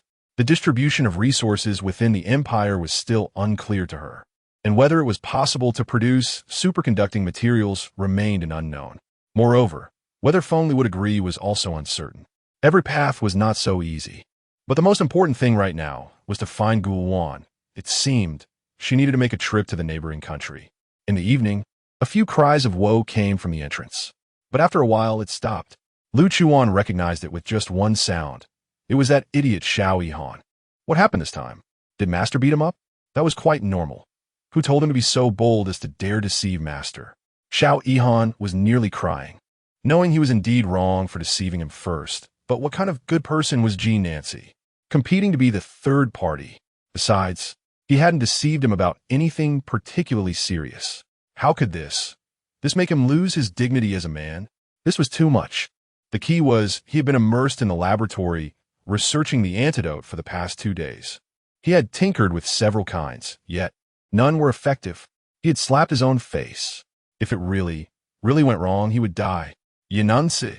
Furious, he stormed into Jingyuan, gritting his teeth as he shouted his name, as if coming to collect a debt. The people sitting in the living room heard everything clearly, looking at Jean Nancy. But Jean Nancy didn't even lift his eyelids. Calm and composed. Jean Nancy, give me the antidote. His mouth didn't stop. In just a few steps, Xiao Yihan rushed into the living room, but when he saw so many people, he was dumbfounded. What antidote? Song Yi had just stepped over to report some matters to Lu Chuwan and was preparing to leave. Seeing Xiao Yihan's angry appearance, he couldn't help but ask curiously. No, there's no antidote. He didn't dare to say it out loud, still wanted to save face. Looking at Jean Nancy, who was expressionless on the sofa, even though Xiao Yihan was gritting his teeth in anger, he could only endure it. Then he dejectedly sat down on another sofa, waiting for these people to leave before settling accounts with Jean Nancy. By the way, why were all these people at Jingyuan today? So lively? He wanted to stay and see what was going on. But by nightfall, he was even more dumbfounded. This busy Feng Li was actually also messing around at Jingyuan. The familiar scene was just like when Lu Chuwan first arrived, pulling them to play mahjong and tricking them out of their money. What else could it be? Chapter 109. Awakened this time, they were playing a game of betting on leopards. Just by looking at Lu Chuwan's skilled demeanor, one could tell she was a seasoned gambler. The reason for setting up this game tonight was mainly because her master was short on money, and coincidentally, these foolish yet wealthy individuals were present, making it a perfect opportunity to take advantage of them. After all, these people definitely wouldn't care about such a small amount of money. Jean Nancy didn't know how to play, so he could only stand beside her and watch. At the beginning of the game, Lu Chuwan eagerly took on the role of the banker. However, after losing several rounds in a row, she didn't show any signs of discouragement. After all, if they won right away, what would stop them from running away? That would ruin the fun. As a new round began, each player received 3 cards. Lu Chuwan didn't even glance at the cards in front of her. Instead, she pushed all the remaining chips she had into the center of the table. Xiao Yihan took a look at his cards and followed suit. Feng Li also didn't look at his cards, but since he wasn't short on money, he threw his chips in as well. Meanwhile, the other players had already folded. Lu Chuwan noticed there weren't many chips on the table and felt a bit regretful. She had initially wanted to make a big win, but, well, one can't expect to get rich overnight. Xiao Yihan was grinning slyly while holding his cards. Ha! This round, he would see how to outsmart Lu Chuwan and her big bad master. He began to place bets wildly. Lu Chuwan not want to back down. Even though she had no chips left, directly took the chips from Song, Yi, and Feng Li. With a smirk, she pushed those chips into the pot. At this moment, Xiao Yihan began to doubt the cards Lu Chuwan was holding, but she hadn't looked at them. Was she that bold? Fine, let's take a gamble. In the end, Feng Li took a glance at his cards and folded. Would he stay or go? Lu Chuwan looked at the cards in Xiao Yihan's hand and couldn't help but laugh. That laugh was just like Nian Shengyu's. They both had that deceptive smile. Xiao Yihan decisively tossed his cards aside. Forget it. He hadn't intended to keep the cards in the first place, but seeing that the others had thrown away small cards, he clutched the smallest leopard he had and decided to take a gamble. After all, the thrill of the game was what mattered. However, Lu Chuwan laughed as she revealed her cards. Damn it, 2, 3, 5. His 3 aces had become a great joke. All the chips on the table ended up in Lu Chuwan's pocket, and she also returned the chips she had borrowed from Feng Li. You played me. Xiao Yihan muttered softly, still a bit unwilling to accept defeat. Lu Chuwan was definitely doing it on purpose. She was playing him. Lu Chuwan was quite frank and openly admitted it, which made Xiao Yihan even sadder. But the game was still not over. Lu Chuwan gave all the chips she had won to Ji Nancy. He was sitting close to her, their bodies almost touching, so when he saw that her lips were a bit dry, he went to fetch her a glass of water, even thoughtfully adding a straw. As Lu Chuwan was dealing the cards, she saw Ji Nancy handing her the drink and, not thinking much of it, sipped through the straw. However, this action made Xiao Yihan, who was sitting next to them, clench his teeth in frustration. Taking advantage of my brother's absence to flirt with my brother's wife. Shameless bastard. No, he absolutely couldn't let him succeed. He planned to stay at Jingyuan tonight, keeping an eye on him and conveniently asking him for the antidote. Another late night passed. At 2 in the morning, they were still playing, while downstairs there was a lot of commotion. Meanwhile, upstairs, in the master bedroom, the man on the bed opened his eyes and instinctively reached out to the side, but there was no Lu Chuwan, not even a trace of warmth in the blankets. Had she not returned? Had she gone back? He got out of bed and glanced at the clock on the bedside table. 2 in the morning. There were noisy sounds downstairs. After so long of sleeping, one could say his body was undergoing a rapid change.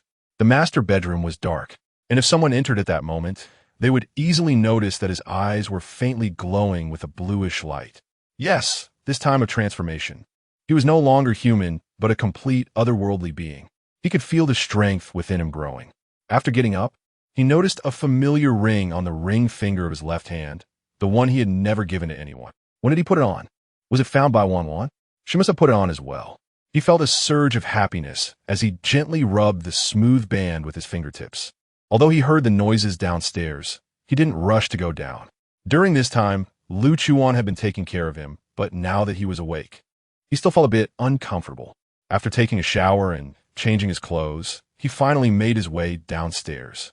However, when he reached the staircase, he found the house unusually lively. But that wasn't the main point. The main point was that a man was standing too close to his wife, and the man wasn't bad looking. But even if he was good looking, he shouldn't be so close to his wife. The happiness he felt earlier transformed into overwhelming panic. During the days he was unconscious, had Wan developed feelings for someone else? Who was this man? He touched the ring on his finger again, feeling a bit hesitant to go down, fearing that Lu Chuwan would acknowledge it, admitting that this was her new love. A sour feeling surged in his heart. But the next moment, he witnessed something even more infuriating and jealousy-inducing. Downstairs, Lu Chuan's long hair was casually tied up, somewhat loose, exuding a lazy vibe. But it didn't affect her speed in dealing the cards at all. Ji Nancy stood beside her, seeing a few strands of hair falling over her eyes. Reached out to help tuck them behind her ear. He used to help Lu Chuwan with these little things often, and she never said anything, as if nothing had happened. But Xiao Yihan couldn't stand it any longer. He glanced at the cards in his hand, and in a fit of anger, slammed them down on the table. However, everyone thought it was just because his cards were too bad, coupled with his continuous losses, so he was simply angry, and no one took his action to heart. But this action made Nian Shengyu at the top of the stairs unable to stand still. The sourness he felt earlier transformed into rage. He just wanted to kick that man out and keep him away from his wife. He quickly descended the stairs, making no sound at all. Yes, teleportation was one of the skills he gained after becoming an otherworldly being. By the time Ji Nancy was thrown away, everyone finally realized what had happened. Ji Nancy lay on the ground a distance away, his back paining like hell. What the hell? Xiao Yihan was the first to exclaim. Then he saw Nian Shengyu standing beside him. Nian Shengyu? Chapter 110. Very good. Just afraid you'll beg for mercy. In addition to Xiao Yihan being surprised, Lu Chuwan was also caught off guard. She stood frozen in place, thinking she was hallucinating. But recalling what Nian Shengyu had said when he woke up in the middle of the night, that he would wake up after some time, she threw the cards in her hand down and let her leg that was resting on the chair drop.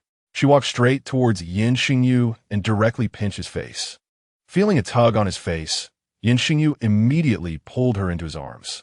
The familiar scent made him feel like he was finally alive again. Wan. Lu Chuwan also hugged his waist. How are you feeling? Is the bed still warm? As soon as she said this, everyone present felt superfluous. Nian Shengyu smiled and answered honestly, very good, just afraid you'll beg for mercy. While speaking, he glanced at Ji Nancy, who had just gotten up from the ground. See, Wan still likes him. You ugly man, just go back to wherever you came from. Song Yi and Feng Li stood aside, both feeling awkward. Aren't these two talking about such topics without considering the people around them? Lu Chuwan buried her head in his arms, feeling much more at ease with his warmth, completely unaware of Ji Nancy who had been thrown to the ground, until he coughed twice. Cough. Getting up, Ji Nancy dusted off the dirt on his clothes. Nian Shengyu had used quite a bit of force, but compared to the physical pain, hearing the conversation between the two made Ji Nancy feel more heartache. Just as he was about to call out to Lu Chuwan, Nian Shengyu sensed his intention and directly interrupted his unspoken words. Wife. Who is he? The tone held a grievance, as if a wife had discovered her husband keeping a mistress outside, but couldn't voice her anger. There were even tears in his eyes. This left Feng Li, standing not far away, dumbfounded. How about, you give up being a major, being an actor would be quite good. After all, your acting skills are so good. Lu Chuwan also noticed Ji Nancy's condition and was startled. Master, are you okay? I feel a bit of pain in my heart. As she spoke, she covered her heart with her hands, showing a bit of a painful expression. Lu Chuwan quickly retreated from Nian Shengyu's embrace, worriedly moving to his side to help him sit down. Nian Shengyu stood still, looking at Ji Nancy in surprise. Master, wasn't he Wan's master that old cat? How did it become the man in front of him? No wonder. The actions and expressions of that stinky cat earlier. Not feeling relieved, Nian Shengyu became even more vigilant. The card game was forced to end, and Xiao Yihan breathed a sigh of relief, knowing that the little money in his pocket wouldn't be lost anymore. At the same time, he felt relieved for Nian Shengyu. You brat, finally woke up. Otherwise, your wife would have been taken away. Wan. Looking at Lu Chuan's hand resting on Ji Nancy, Nian Shengyu's possessiveness could no longer be hidden. The others didn't leave either. It was a rare opportunity to watch a show, so everyone sat down. Lu Chuwan didn't answer Nian Shengyu, but apologized to Ji Nancy. Master, I'm sorry. Nian Shengyu didn't mean it. However, as soon as she said this, Ji Nancy's heart sank. At this moment, he realized that the love he had the chance to express had long been overshadowed by Nian Shengyu, even cast aside by a long distance. I'm fine now. Keeping his feelings to himself, he didn't want to talk much and sat down in a corner. Lu Chuwan was pulled away by Nian Shengyu to the backyard. Finally, they had some time alone. Wan, I didn't mean it. I didn't know he was your master. He wanted to act cute, but Lu Chuwan directly laughed. Stop pretending. I know you well. Even if you knew he was my master, you still threw him. In fact, this matter was partly her fault too. She hadn't reacted instinctively earlier and didn't realize how intimate her actions with her master had been. This would indeed make Nian Shengyu feel insecure. If Nian Shengyu had such a female friend by his side, she would probably directly throw a tantrum or do something even more extreme. Having been exposed, Nian Shengyu wasn't embarrassed. He wrapped his arms around her waist, pulling her tightly into his embrace. Can't Wan stay a bit further away from your master? Nian Shengyu knew that this request was unreasonable, but he still had to bring it up. Otherwise, he felt too insecure. I'll try. Lu Chuwan poked him lightly with her delicate fingers. She couldn't guarantee keeping a large distance from her master since he had helped her a lot and was like family. But maintaining a distance between men and women was still possible. After saying this, she looked up and met his gaze. In that moment, sparks flew, and after not being intimate for so long, the two kissed passionately, hard to separate. Standing at the small door leading to the backyard was Gene Nancy. He didn't make a sound, watching the intimate scene between the two, and his clenched hands eventually loosened. In fact, he had already lost from the beginning. Or rather, he didn't even have the qualification to participate in this competition, because from the start, Lu Chuwan had regarded him as family, and his position had long been established. With her personality, if he insisted on exposing anything and making things awkward, in the end, he might not even be able to remain family. So, he could only compromise with this feeling. That night was quite spectacular. In the late hours, as the crowd dispersed, Lu Chuwan followed Nian Shengyu back to the master bedroom. As soon as she sat on the sofa, Nian Shengyu clung to her like a little dog, starting to kiss her all over. However, Lu Chuwan had to push him away because there were more important matters at hand. Let us pause for a moment. Pushing him away only for him to cling back, she pushed him away again. Stop. Is there anywhere else on your body that feels uncomfortable? Lu Chuwan's tone grew a bit heavier, and only then did Nian Shengyu stop. No, Wan, don't worry. Didn't Xiao Yihan check me earlier? There's nothing abnormal, and the cold poison has dissipated. Xiao Yihan had indeed said this, but Lu Chuwan was still worried that he might have some sudden issue. Okay, fine. Nian Shengyu grabbed her hand and rubbed it a bit, then remembered she wasn't wearing a ring. He had noticed earlier, but had forgotten to mention it while busy checking his health data. Now, Wan, the ring on my hand. Did you put on for me? Lu Chuwan looked at the obedient man squatting in front of her like a little dog, feeling a sense of satisfaction. Without hesitation, she nodded and rubbed his head. How did you find it? You hid it pretty well. How did you manage to find it? I almost thought it would be hidden forever and I wouldn't be able to wear it. Chapter 111. You stingy and petty poison husband. Lu Chuwan couldn't help but laugh. I knew the day you brought it back. I was just waiting for you to take it out.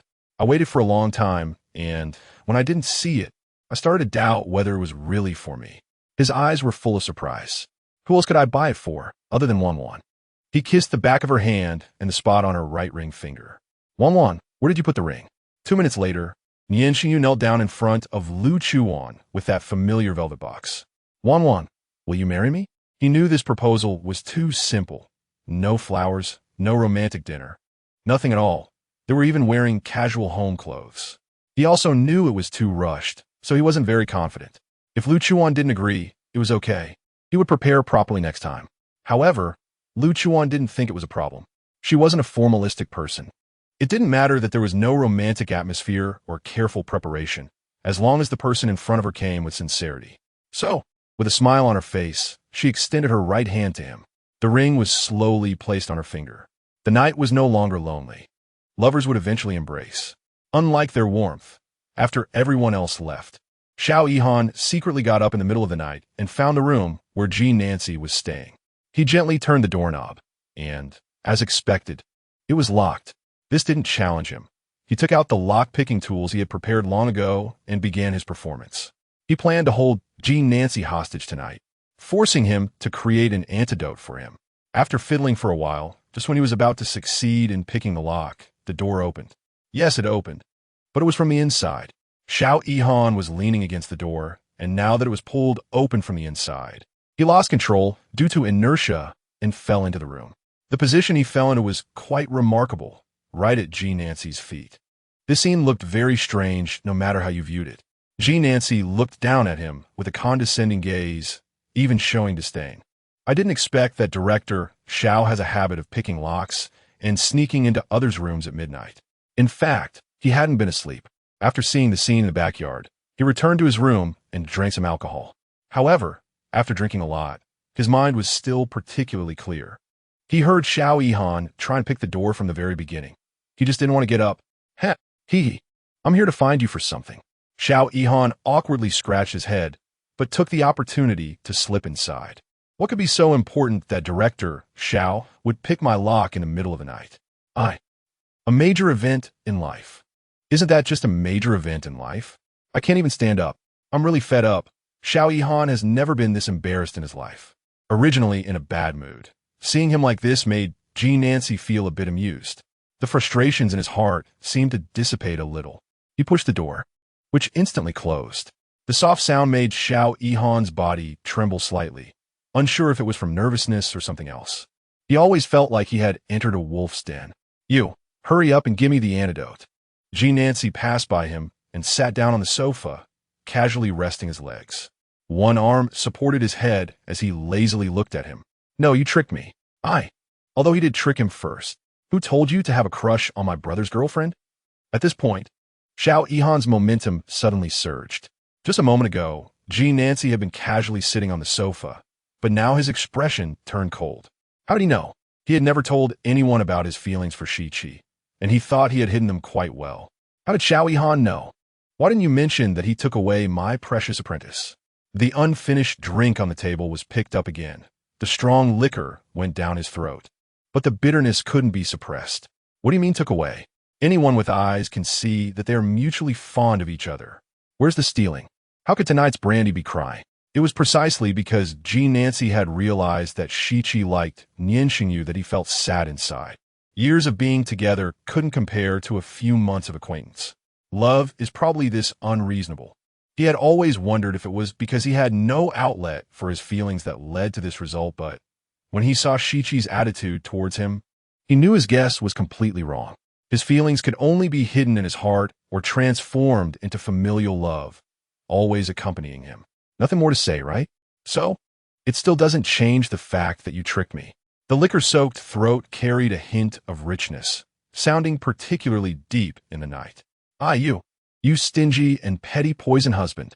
He didn't dare to say the latter part. Just looking at Nancy's vengeful expression, he couldn't imagine what would happen to him if he said it out loud. "Sorry, is that enough?" Nancy didn't say anything, feeling a bit of a headache. "Get out." Xiao Yihan's temper was about to flare, but seeing his expression wasn't good, he held it back. "Fine, I'll let you off this time. When you bring out the antidote, just wait and see how I deal with you." The next day, when Lu Chuwan woke up, it was almost afternoon. Nian Shengyu was no longer in bed. When she went to wash up, she looked in the mirror and was a bit surprised. Why does her complexion seem to be a bit rosy? It seems her health has improved as well. Indeed, beauty nurtures people. When she went downstairs, only Xiao Yihan was sitting on the sofa with a frown. He had thought all night and felt that if he targeted Nancy, he still didn't know when he would get the antidote. It would be best to have Lu Chuwan talk to him. Then he would definitely bring out the antidote. But how could he bring it up in his current situation? I'm going crazy. It's all that damn Nancy's fault. Why are you the only one here? Lu Chuwan took a grape from the table and put it in her mouth, looking at Xiao Yihan. "Your husband is in the study," Xiao Yihan said weakly. Seeing him like this, Lu Chuwan didn't say anything. She guessed he hadn't slept well after losing too much money last night. Ignoring him, she went to find Nian Shengyu in the study. The study door was closed. "Knock, knock. Come in." In the study, Nian Shengyu was in a meeting. Upon entering the study, Lu Chuwan found that she had helped him handle a lot of work, but there were still some very important matters that she hadn't touched. He still had to deal with those himself, but she had done so well. He was already quite surprised, but then he thought she was indeed excellent in every aspect. Wan, come here, sit here." Nian Shengyu looked up, saw her, and pointed to his lap, inviting her to sit in his embrace. Chapter 112, Success in Immortality? Lu Chuwan walked over and directly sat in his lap. Therefore, she had no idea that Nian Shengyu was in a video conference. However, as soon as he saw her enter, he had already turned off a microphone and typed on the screen, "Continue." With headphones on, Lu Chuwan could not hear anything. Nian Shengyu's large hand wrapped around her waist, one hand supporting her perky bottom, enjoying the feeling of her nestled in his arms. However, due to the camera angle, the people in the video conference could only see Lu Chuwan's shoulders, which was still quite surprising. But since the big boss was watching them, no one dared to gossip. "Are you feeling uncomfortable anywhere?" She was still very concerned about Nian Shengyu's health, asking him from time to time. Nian Shengyu knew that she was more worried about his health than he was, and he gently rubbed his face against her head. "Wan's, I'm fine, no discomfort at all." In the military government building, although many people had changed and many fresh blood had joined after Feng Lin stepped down, there were still several loyal old generals to Nian Shengyu. They had never seen such a gentle major before. The newcomers had also heard of Nian Shengyu's reputation and were indeed surprised that the famous Major Nian was so gentle with his wife in private. Shocked as they were, the work report could not stop. The new president ordered the Resource Bureau and the military government to cooperate to protect the country's strategic resource, superconducting materials. The Resource Bureau had already begun resource searches nationwide. If any private holdings of national strategic resources were found, everything would be handled by the government military. This matter was assigned to Major General Li. Nian Shengyu typed a few words on the screen. Li Chang'e stood up to take on the task. Yes. At this time, Lu Chuwan still did not know that Nian Shengyu was in a meeting, her head resting on his shoulder, her lips automatically pressing against the skin of his neck. Licking, nibbling. At such a vigorous age, Nian Shengyu could hardly withstand such temptation, but since he was still in a meeting, he did not want that group of people to see his Wan in such a clingy manner. Such a Wan could only be seen by him. Thus, in a place not captured by the camera, Nian Shengyu gently patted her bottom. He whispered in her ear, "Baby, we're in a meeting." Lu Chuwan was taken aback upon hearing this. Although she was usually quite open, such a situation still made her feel embarrassed. She wanted to get off Nian Shengyu, but he wouldn't let go. Neither up nor down was an option. Lu Chuwan simply decided to stay in his arms, but this time she behaved, making no further movements and just buried her head in Nian Shengyu's embrace. "I want to listen too." Actually, Lu Chuwan was just saying it casually. Although she didn't want to hear it, this was a confidential meeting of the empire, she guessed. However, Nian Shengyu really took off his headphones and turned up the volume. Also, this time, the president proposed establishing diplomatic relations with neighboring countries and has sent envoys, but Ranjin temporarily refused to consider establishing relations. And the president has ideas for military exercises. The Secretary General of the military government was reporting relevant information. The meeting room immediately began to discuss this. The empire has already suffered significant losses. At this time, conducting military exercises is not a wise decision. Lu Chuwan listened to the report, unable to understand what Li was planning. She also did not understand what Ranjin was trying to do. At this critical moment, why refuse to establish diplomatic relations? Hadn't they previously sent Ranhua over for marriage? Why were they now backtracking? In the end, she could not come up with an answer. Half an hour later, the meeting ended. Nian Shengyu still remembered Lu Chuwan's little actions from earlier. After shutting down the computer, the two played in the study for a while. Another day passed like this, and Lu Chuwan felt that she could not continue like this. She had to do something serious. For example, how to send her master back, how to obtain superconducting materials. If she couldn't get them, how to bring her master back. These were all problems. In the evening, Lu Chuwan found Nian Shengyu in the back garden. The cluster amaryllis, while taken care of by the hired gardener, had only sprouted leaves instead of flowers, even though it was the flowering season. She knew that once leaves grew, flowers would no longer bloom. Lu Chuwan crossed her arms, watching him crouch on the ground, gently brushing over the tender leaves. She couldn't describe her feelings, but she felt there was a hint of sadness about him. Was it because of the afterglow casting on him? She didn't know. "Nian Shengyu, it's time to eat." He knew she was there, but did not move until she called his name, then slowly stood up. "Wants. What's wrong?" Lu Chuwan was embraced by him, their bodies pressed tightly together, feeling each other's heartbeat. At the same time, in another corner of the world, a heart was also beating wildly. Beep, beep, beep, beep, beep. The ECG monitor began to sound a strong alarm. In the sterile laboratory, the man lying on the operating table was undergoing drastic changes. Hearing the alarm, Lin Kun hurriedly put on a sterile suit and entered the room, methodically checking the man's body. The one lying there was Lin. Lin Kun was still examining the cancerous cells in his body. He did not perform surgery to remove the cancerous cells because he wanted to see if such severely mutated cells could return to their original state and regain their original functions under the influence of active substances. Clearly, the results were satisfactory to him. The originally cancerous areas had healed.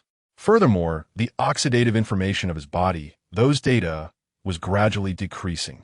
The various organs of his body were also gradually developing towards a younger form. Under the mask, Lin Kun revealed a satisfied smile. If one had to say how loyal Lin Kun was to Lin, it would be better to say how loyal he was to his research. And since Lin as the main subject of the experiment could provide funding and a place for him to conduct research, as well as bring him a certain social status and power. He was naturally willing to follow him. In short, he was only loyal to his own desires.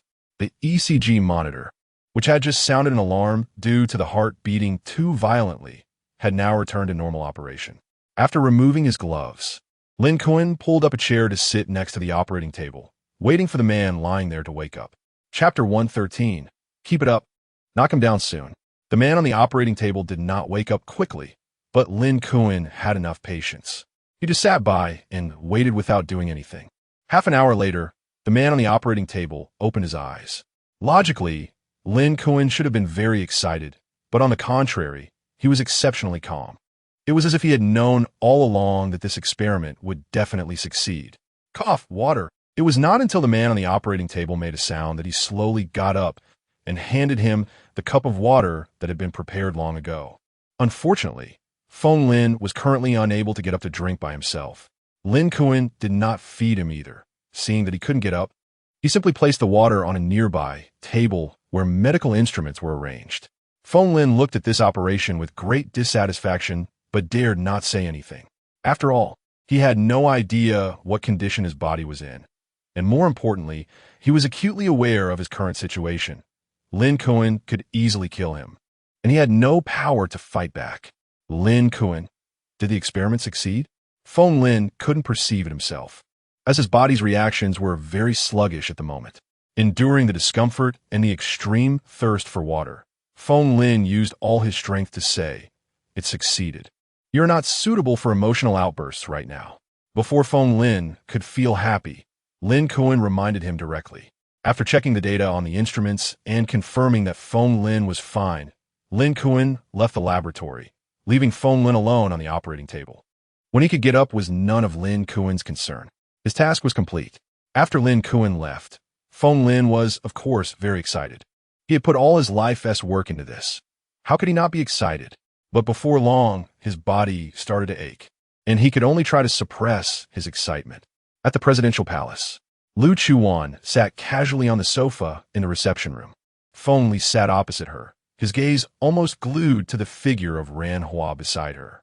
However, Ran Hua completely ignored him and was engrossed in her phone. "What's wrong with you? I don't understand the purpose of the military drill you arranged." Lu Chuwan, who had just arrived, got straight to the point.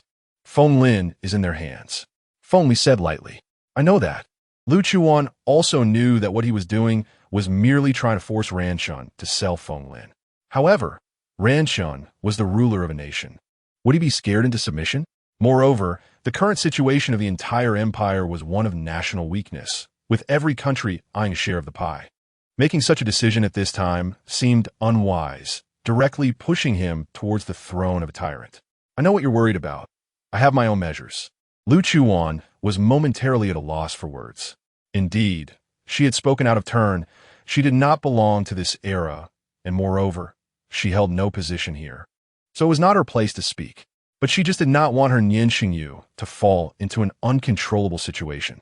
Although she knew Nian Shengyu was fully capable of handling everything, she just wanted him to have an easier time while she was around. "Are you going to declare war on your family? Aren't you going to say something?" Lu Chuwan elbowed the phone-absorbed Ran Hua. "Keep it up. Knock him down soon." Just this sentence, and she continued to play with her phone. Has she always been this laid back? It seems so. Lu Chuwan did not stay long at the presidential palace, and then went directly to Area C. She left Ran Hua alone there. Area C still looked desolate, far worse than Area B. She mainly wanted to see if she could find any information about other magnetic fields. Even though she knew the possibility was almost zero, she still wanted to try. "Master, we'll eventually have to leave here, and superconducting materials are not something she can get in large quantities for now." As she walked, she arrived at a familiar place. Nian Shengyu said this was where he found her. Who would have thought they would end up together now? Lu Chuwan squatted down and began to sense the existence of the magnetic field. 2 minutes passed, and the answer was obvious. There hadn't been any traces of a magnetic field here for a long time. "Come out." Lu Chuwan, still squatting on the ground, looked at the dust on the ground and said, "When did you notice?" A man walked out from behind an abandoned house. Upon closer inspection, it was Bai Zhua, who hadn't appeared for a long time. "When you came here, Lu Chuwan had noticed him long before he approached, but remained silent, wanting to see what he would do. She hadn't expected to run into him here. She had planned to find him eventually. It was just a matter of time. She hadn't anticipated he would come to her. Are you looking for a magnetic field? How does he know? Lu Chuan's expression immediately turned cold. Bai Zhua could not possibly be unaware of the information that had flooded the internet about Major Nian Shengyu's girlfriend being a time traveler. Even if Nian Shengyu later cleaned up the online information, the internet and people have memories. Even if it was later refuted, Bai Zhua did not believe it was as simple as the internet claimed. However, Lu Chuwan did not know this, as by the time she returned, the internet had calmed down and no one had mentioned this to her. I guessed. Bai Zhua did not lie with this statement. He was merely speculating about many things. Lu Chuwan looked at him with a scrutinizing gaze. What are you doing here? Just passing by. Just passing by? Lu Chuwan did not think so. On the night of April 23rd, you entered Jingyuan. Why? Lu Chuwan clearly remembered the time displayed on the surveillance footage. After speaking, she stared at Bai Zhua's face, trying to read any sign of a flaw. Unfortunately, apart from a hint of surprise, there seemed to be no other expression. This is an old matter. I didn't expect you to dig it up. He spoke lightly, with no hint of guilt on his face. If he was pretending, then one could only say that the Oscars owed him a little golden man. Seeing Lu Chuan's serious expression with no trace of joking, Bai Zhua suddenly became nervous. Cough. I just had nothing to do, wandered inside, and wanted to see what the Major's place looked like. Such an excuse. And 10 people would not believe it. Lu Chuwan was even less foolish to believe his nonsense. Chapter 114. To Zondi? But in fact, it really was like that. He had only intended to go in and take a look that day, but who knew? As soon as he entered, he saw the chaotic scene in the scenic garden, not knowing what had happened. Seeing that everyone had left, he went straight in. Who would have thought that after entering? A person suddenly jumped out from that room, startling him. That person was also mysteriously holding a phone. Since he had scared him, he wanted to snatch the phone to see what secrets it contained. Little did he know, that old man was surprisingly agile, and they ended up fighting.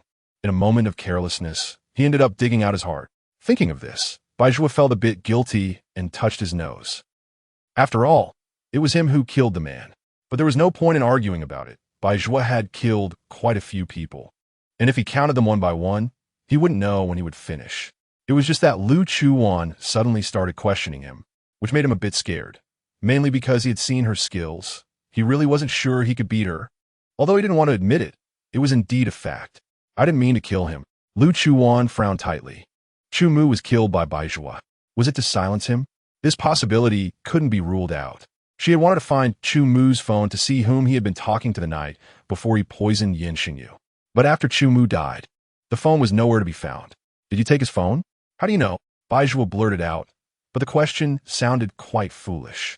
I just took it to have a look. Why does it sound more and more guilty? Just thinking about the fact that he had drugged Lu Chuwan before made him feel even guiltier.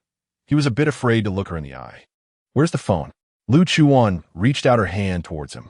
The phone is still thrown in Zone D. Bai Zhua, the night you sneaked into the scenic garden, Nian Shengyu had a cold poison attack, and at that time, the poison Chu Mu was just killed. Can I suspect that Chu Mu was sent by you? Previously, the incident of Nian Shengyu being poisoned had not been made public, but now that he had recovered, it was fine to speak of it. However, Bai Zhua had indeed known early on that Nian Shengyu had been poisoned. I'm not taking the blame for this. Damn it. That cold poison was given by Helian Jin's dog, named Chu Mu. It has nothing to do with me. Although Bai Zhua usually didn't act like a good person, and indeed had some personal grudges with that young man, Nian Shengyu. He had only intended to cause some trouble for him and never thought of poisoning him. How could he be blamed for everything? Helian Jin? The name sounded familiar. After 2 seconds, he recalled that it was that dog beside Feng Lin. But it seemed that after the incident with Feng Lin was exposed, he hadn't seen that person again. Why should I believe you? The phone is still with me. Go get it now. To Zondi? Suddenly, something came to Lu Chuan's mind, and she agreed with his decision. One day, 80 years later, a major news story in the empire, important mineral resources discovered in Yunjun district, suspected superconducting materials. This news was a hot topic at the time. Because a military area was being built there, the discovery of resources caused the construction of the military area to be halted, and for a time, There were many opinions on the matter. Lu Chuwan usually didn't pay much attention to this information. She was basically a complete recluse. Why did she have such a deep impression this time? Because the military area that was ordered to halt construction was hers. She was so furious at the time that she stormed into the National Court to demand an explanation. Her military area had been built to a certain extent, and to just stop it without any compensation was unforgivable. It was no wonder she remembered it so clearly. And that Yunjun district is now Zone D. Previously, she had focused all her attention on the materials in Feng Lin's hands and completely forgot about this matter. Truly, heaven was helping her. Without any hesitation, Lu Chuwan followed by Zhuo to Zone D. Looking at the gate of the boundary wall, Lu Chuwan still felt that her understanding of this world was too limited. She didn't even know that the entrance to Zone D was so luxurious. No, it should be said that there was actually a gate. Zone D was so dangerous. The reason for being enclosed by a boundary wall was to prevent the things inside from escaping and harming people, and to prevent those outside the wall from entering. They even set up a gate. There were guards at the gate, similar to a national border. To pass through, proof and a death waiver were required. If someone died inside, they would have to take responsibility themselves. Moreover, once inside, it wasn't easy to get out. A full body check was required to see if there was any infection from the viruses inside. Lu Chuan didn't have any of those proofs, but with Bai Zhuo there, she wouldn't be denied entry. The guards at the boundary wall saw Bai Zhuo and didn't question him. Of course, after all, Bai Zhuo was the master of Zone D. Lu Chuan wasn't afraid that Bai Zhuo was deliberately tricking her into his territory to do something to her. If that were the case, it would be more like he was inviting trouble. She had plenty of skills to overturn his Zone D. It was just a matter of whether she wanted to or not. After smoothly entering Zone D with Bai Zhuo, Lu Chuan looked around. Well, it was only the gate that was a bit luxurious. Once past the gate, it was indeed, just as described, a place where even birds wouldn't defecate. After passing through the gate, Bai Zhuo's men came to greet them, one of whom looked familiar. Long Qi. Seeing Lu Chuan, he was also quite surprised. He didn't expect her to come to Zone D, and with the boss too. All the way, Bai Zhuo hadn't spoken to Lu Chuan. Naturally, Lu Chuan wouldn't waste time talking to him. She still remembered the incident of jumping out of the window that night. She just didn't want to bother with him. Nian Shengyu had already dealt with him. Otherwise, Bai Zhuo would have died countless times without knowing it. The car drove through the ruins and primitive jungle, finally arriving at a building that, although shabby, was still standing. At least it hadn't collapsed and was livable. Is this Bai Zhuo's base? This is a bit too low, compared to Nian Shengyu's. No, it can't be compared at all. Just as Bai Zhuo caught a glimpse of Lu Chuan's slightly disdainful gaze, he felt a bit uncomfortable. So what if it's shabby? As long as it can be used. It's called being frugal. The car drove into the basement of the building, and as they entered the elevator, Lu Chuan began to truly examine the building. Indeed, it was a world of its own. The shabby exterior did not affect the luxury inside. Seeing Lu Chuan's gaze again, this time with a bit of acknowledgement, Bai Zhuo instantly held his head high. Chapter 115. Found it. There were many people in the building. No, it should be said that there were YRN. Because Lu Chuan was too outstanding in appearance, and she was a newcomer, everyone looked at her curiously. Lu Chuan was also observing these. The idea instilled in her since arriving here was that there were very few sentient in the empire. But in front of her were all sentient. They were all gathered in one place. Bai Zhuo's organization was not to be underestimated. Following Bai Zhuo, they took the elevator to the 56th floor. This entire floor was Bai Zhuo's territory. Indoor golf, a bar, everything one could desire. They certainly knew how to enjoy life. Upon entering the office area, Bai Zhuo began rummaging through drawers to find his phone. Lu Chuan did not focus on him, but walked to the floor-to-ceiling window. Although the building was dilapidated, the windows on this floor were surprisingly clean. From the 56th floor, she could see far into the distance. Coupled with Lu Chuan's wider field of vision compared to ordinary people, she spotted a group of those large lizards she had killed last time. There were also other mutated creatures. Remembering the large creatures that had run out of the presidential palace, it was not hard to associate these with the failed experiments of Feng Lin. All exiled to District D, found it. After searching for a long time, Bai Zhuo finally found the discarded phone. It was still intact, just unable to turn on. Having not been used for too long, it had run out of battery. After finding a charger and plugging it in, he pressed the power button. Fortunately, it turned on, and the information inside was not lost. Lu Chuwan walked over and sat down on the sofa. The two did not engage in much communication, but she wanted to ask him if she could take a look at the map of District D. However, this was his base, so it would be strange for him to give her the map. So she merely thought about it, because the difference between now and 80 years later was too great. There were no iconic landmark buildings. Lu Chuwan only remembered that the area where the resources were discovered was in the east, but she really couldn't determine the specific location. However, these areas where rare resources were concentrated had different magnetic field responses, as long as she went to that place and used a specialized magnetic field guide. She could determine if it was the right area. The current problem was that she did not know which direction Baijua's headquarters building was in. The entire District D had little sunlight due to pollution.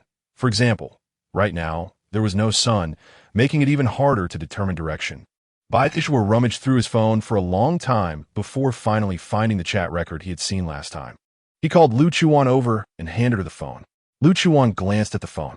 Shangguan, I've given the young master 2 doses of cold poison medicine.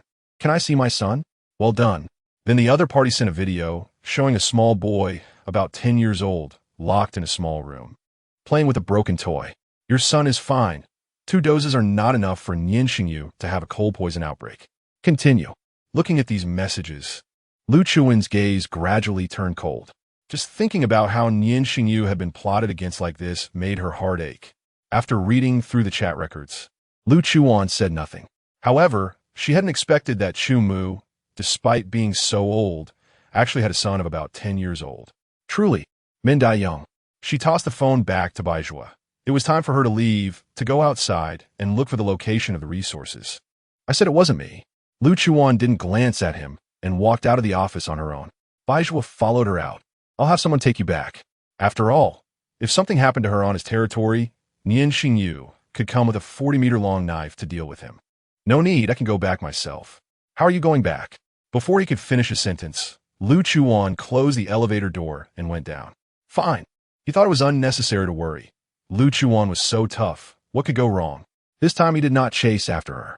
After exiting the building, Lu Chuwan estimated the position of the east and started walking in that direction. At first, she could sense that 2 people were following her. However, after moving away from the building to a relatively distant place, the 2 stopped following her. Lu Chuwan looked at the primitive forest in front of her and stepped in directly. After going in about 10 meters, she caught a strange smell. It was likely a mix of miasma from inside and the smell of decaying animal corpses, which was quite unpleasant. As a dual type of both plants and animals, Lu Chuwan could consciously lower her breathing to reduce the inhalation of these gases. Then she walked in calmly. On the other side, Jingyuan. In the morning, Lu Chuwan said she wanted to take Ranhua to the presidential palace. Nian Shengyu originally planned to go with her, but at that moment, the military-political building called, saying there was an important matter that required his personal attention. Lu Chuwan then asked him to stay. However, when he returned to Jingyuan after handling the matter, he did not see Lu Chuwan and sent her a message, but there was no reply for a long time. He then called her, but showed she was out of service area. He called Fengli. Fengli said Ranhua was still with him, but Lu Chuwan had left alone early in the morning. Maybe it was because of the empty and chaotic feeling she had left in the past few days that affected him. He always felt uneasy. After making several calls, all showing she was out of service area, he immediately sent Song Yi to find her. Meanwhile, Ji Nancy observed the entire process of him making calls without the slightest bit of worry. He believed in Lu Chuan's abilities. She would definitely not be in any danger. Although he found Nian Shengyu somewhat displeasing, he still stayed at Jingyuan. He observed Nian Shengyu's every move, and as soon as he noticed any ill intent from Nian Shengyu toward Shichi, he would seize the opportunity for himself. After waiting for about half an hour, Song Yi finally replied to him. Boss, sister-in-law, went to District C, the place where we were on a mission before. She encountered Baijuwa and then followed Baijuwa. The latter part was said by Song Yi a bit cautiously. They all knew what Baijuwa had done to Lu Chuwan before. Nian Shengyu had almost killed Baijuwa, but that person was cunning and escaped a disaster. Now, sister-in-law actually took the initiative to follow Baijuwa. It was uncertain how the boss would react. After hanging up, Nian Shengyu did not show much emotional fluctuation, because he knew there was definitely nothing between Lu Chuwan and Baizhua. Her following Baizhua only meant one possibility. Chapter 116. The strange forest. There must be something about Baizhua that could be utilized. Otherwise, she would have been disgusted by him instead. And the phone is out of service. No signal. The entire empire has no signal coverage except for the D-Zone. D-Zone is so dangerous. What is she going there for? Worry surged in her heart, and Nian Shengyu could no longer sit still. He left the house and drove straight to the D-Zone. It was only after Nian Shengyu left that Ji Nancy slowly got up from the sofa and left Jin Yuan. D-Zone. Lu Chuwan had just entered this primeval forest when she encountered some strange things. A carnivorous flower dripping with slime? Whether it eats people or not is unknown, but it's quite disgusting. She tried her best not to touch the slime, avoiding any potential viruses. She walked a little deeper. Suddenly, she heard a slight sound. She stopped, straining her ears to listen. It was a very faint breathing sound. It didn't sound like a large creature. Huh. It seemed to be getting closer. Lu Chuwan remained in place, staring in the direction of the sound. After half a minute, something finally emerged. Lu Chuwan was startled. To be honest, few things could scare her unless they were ghostly. But the thing in front of her was not a ghost. It was even more terrifying. After a moment of discernment, Lu Chuwan realized it was an abnormal person. But unlike other abnormal people, it had two faces on its head, as if two original faces had been torn apart and stitched together. The connection points were lumpy, and upon closer inspection, they seemed to be festering. Ugh! To be accurate, Lu Chuwan shouldn't be scared. She was disgusted. She didn't know if this repulsive creature was aggressive. It was just standing not far away, watching her. But she didn't move. She would run if necessary. She didn't want to engage with such a disgusting thing. The mutated abnormal person stared at Lu Chuwan for a while before disappearing into the jungle. After watching it vanish, Lu Chuwan walked away. It should have no aggression, so it was likely an abandoned abnormal person. Those biochemical experiments have truly harmed many people and abnormal beings. She continued to walk forward. Suddenly, there was a clearing in the forest. It should be called a pond. The water was clear, but very deep. It was green, and the bottom couldn't be seen. It was a large pond. Lu Chuwan had no intention of lingering there and took a detour. Several hours passed, and when she checked her phone, she realized she had been wandering in this forest for a long time without any signs of an exit. Yet, when she was looking from Baijua's building, the area of the forest didn't seem large at all. At the pace she was walking, she should have been able to get out easily. Moreover, she had been walking in a straight line. It shouldn't be like this. After walking a bit further, she discovered she had just walked this path. Damn! Lu Chuwan cursed under her breath. She was trapped in this forest. The sky gradually darkened, and she had to think of a way to get back.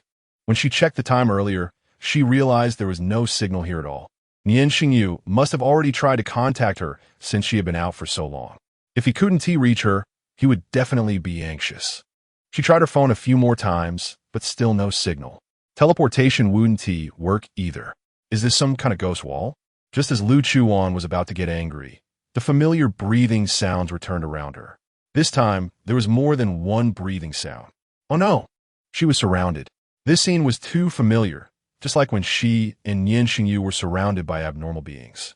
A minute passed, and those disgusting things finally revealed themselves. The first to emerge into Lu Chuwan's sight was the two-faced creature she had encountered earlier. At that moment, Lu Chuwan finally understood. This wasn't a non-aggressive creature. It knew it couldn't defeat her, so it went to find its companions. Lu Chuwan highly suspected that this two-faced creature was their leader because it was the ugliest among them. Before Lu Chuwan could even see how many of these grotesque beings there were, they charged at her all at once. Roar! Lu Chuwan immediately extended her claws. The first monster to charge was split in half by her single swipe, falling to the ground. Feeling the sticky substance on her hands, Lu Chuwan frowned in disgust. She didn't even want her hands anymore. The blood of these monsters didn't smell like normal blood. It had a strong, foul odor and was even more viscous than regular blood. Ugh! But Lu Chuwan had no time to feel nauseous. One after another, they pounced on her. She could only resolve them faster.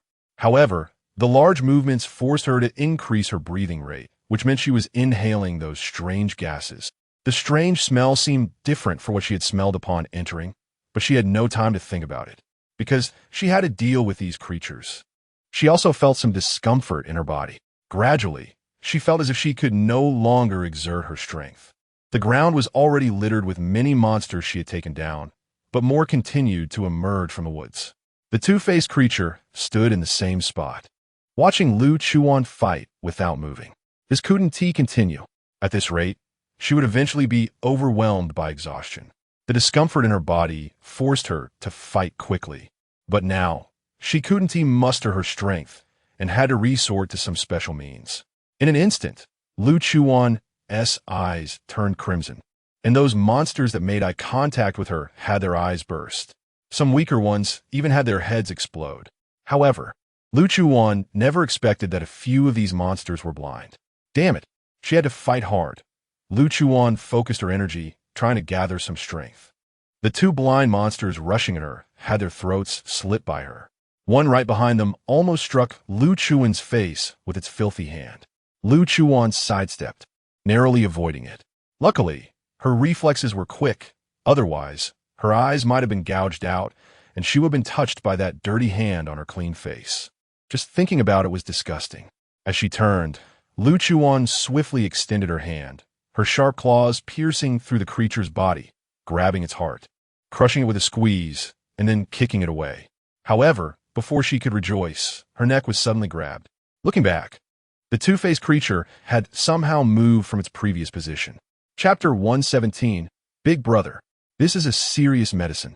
It doesn't take effect so quickly. Instead, there was a monster behind her, its hands choking Lu Chuwan's neck. Just thinking about its disgusting face being so close made Lu Chuwan feel like she wanted to die. However, clearly, this wasn't the most critical issue. The most critical issue was that because she had inhaled the gas, she couldn't muster any strength to break free. Lu Chuwan reached back and stabbed her claws directly into the monster's leg. It let out a painful scream, but still didn't let go. Lu Chuwan felt like she was about to suffocate. Bang! In an instant, Lu Chuwan felt something sticky splatter on her face. The grip around her neck disappeared, and the monster behind her fell down. The remaining monsters, sensing that the situation was not right, hurriedly fled, disappearing into the forest. Lu Chuwan realized that the sound she heard was a gunshot, but she didn't know who it was or whether they were friend or foe. Just as she wanted to turn around to see who it was, she heard a familiar voice. Lu Chuwan. After putting away the gun, Nian Shengyu quickly ran to Lu Chuwan's side, helped her sit up, and checked her body for any injuries. Fortunately, she wasn't hurt. Nian Shengyu? Lu Chuwan began to suspect whether the gas had hallucinogenic effects, causing her to imagine that she had defeated the monsters and met Nian Shengyu before dying. Lu Chuwan, are you feeling uncomfortable anywhere? Sensing that her condition was a bit off, Nian Shengyu asked with concern. Leaning against Nian Shengyu's embrace and feeling his warmth, Lu Chuwan realized that it wasn't her imagination. Nian Shengyu had really come. Cough. I just can't muster any strength. How did you know I was here? He had come directly to the base building of Baizhua in Area D. But Baizhua said she had left a few hours ago, and he was a step too late. However, knowing Lu Chuwan, once she entered, she wouldn't just leave like that. She would definitely wander around Area D before leaving. The problem was that he didn't know which direction Lu Chuwan would go. When he arrived, he saw that there was surveillance at the bottom of Baizhua's base building, which wasn't too low-tech, and he threatened to check the surveillance. At that moment, two people stepped forward and said that Lu Chuwan had gone in that direction, although Nian Shengyu was suspicious. After watching the surveillance and seeing that Lu Chuwan's direction was close to what those two pointed out, he chased after her. As soon as he entered, he heard the screams of something. Following the sound, he saw Lu Chuwan being choked. He decisively pulled out his gun and shot the disgusting monster that was on his wife, blowing its head off. I came from Baizhua's place. Can you help me clean my face? The sticky feeling on her face, accompanied by a foul odor, was almost unbearable for Lu Chuwan. However, Nian Shengyu didn't bring water or a handkerchief. Using leaves made him worried about hurting her face. She could no longer muster any strength, feeling as if her whole body was paralyzed. I'll go find water. The The miasma in the air would sap her strength upon inhalation. Lu Chuwan almost forgot to remind Nian Shengyu. I noticed it when I came in, but it didn't affect me. Yes, he had realized it as soon as he stepped in, but after inhaling it, he found that there was no impact on his body, so he didn't pay attention. No effect? Then why did she feel it? So after Nian Shengyu's transformation, he was even better than her? All right, there's a pond over there. She pointed in the direction she had come from, indicating for Nian Shengyu to take her there. The two arrived at the pond, where Nian Shengyu poured water over her to wash away the foul blood. We need to leave here first. Otherwise, if you inhale more gas, you will feel even worse. Lu Chuwan nodded weakly. After his transformation, Nian Shengyu also possessed the ability to teleport. He picked up Lu Chuwan and teleported directly to Xiao Yihan's doorstep. He needed to bring Lu Chuwan to see if inhaling this gas would have any other effects. Xiao Yihan, he shouted, startling Xiao Yihan, who was lying at home. If he heard correctly, it should be Nian Shengyu calling him. He remembered that he hadn't done anything wrong. He quickly got up and came to the door. He saw Nian Shengyu holding a somewhat disheveled Lu Chuwan, as if they had come to escape. Moreover, it was rare to see Lu Chuwan looking so weak. Aside from those few times when she had overused her abilities and entered a dormant state. What happened? You need to check Lu Chuwan quickly. She inhaled an unknown gas that left her weak all over. You need to see if there are any other effects. Xiao Yihan led the way to open the laboratory door, and Nian Shengyu hurriedly carried Lu Chuwan inside, placing her on the operating table to begin the examination. About 7 or 8 minutes later, Xiao Yihan finally spoke.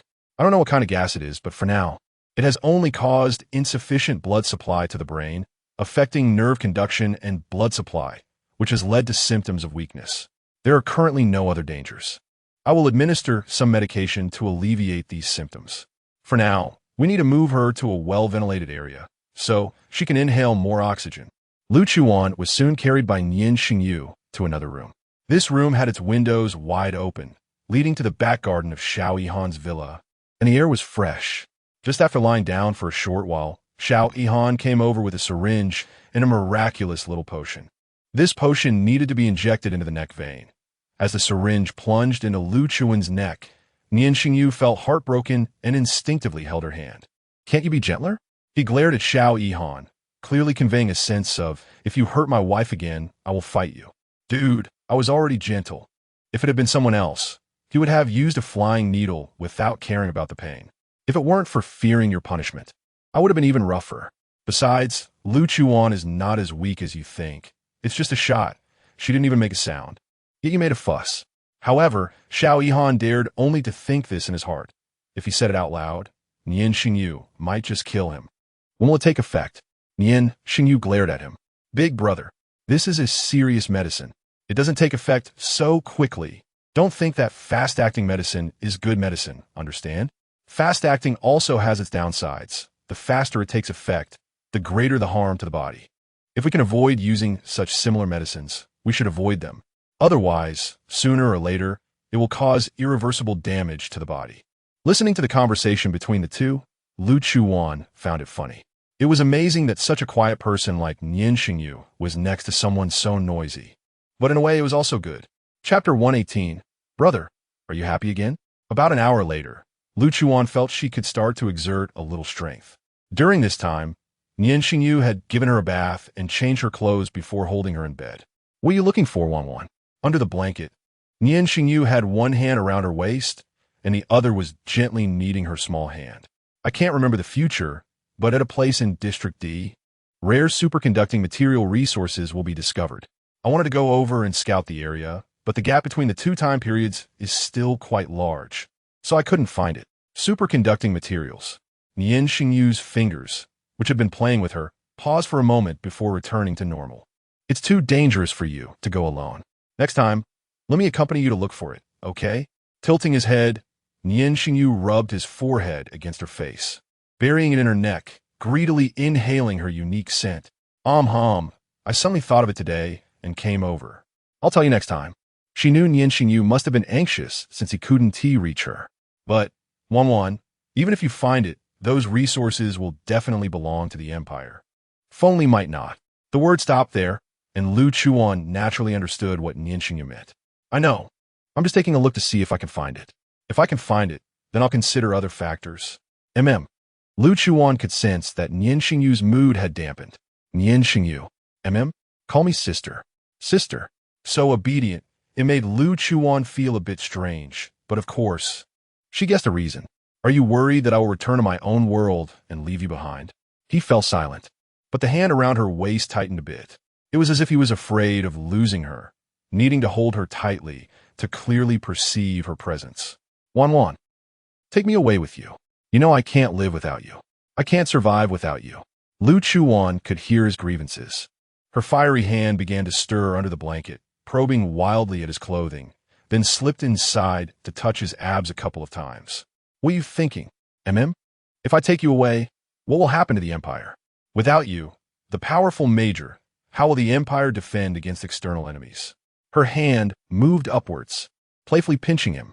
Nian Shengyu let out a suppressed moan, but he showed no intention of stopping her. He loved it when Lu Chuwan toyed with his body. Sister. This call of sister was completely different from the previous one. It was slightly hoarse, with an effortful restraint of sensuality, and also a signal of a well-behaved puppy seeking affection. Lu Chuwan had always spoiled him, her small hand skillfully exploring every inch of his body. His head remained nestled by her ear, breathing heavily, making Lu Chuwan's body feel weak. Not knowing how long had passed, bang!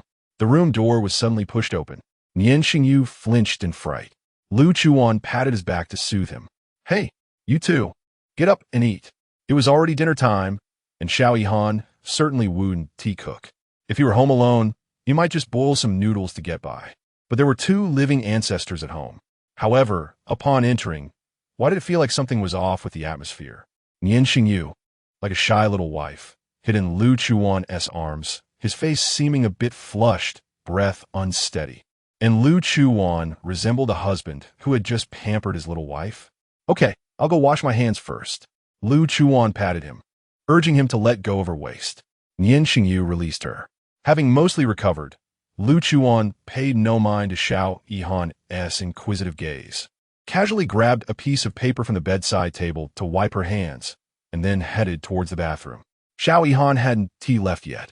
Nian Shengyu was still lying empty under the blanket. If he didn't realize what these two had done when he first entered, he certainly knew what was going on by the time Lu Chuwan was drying her hands.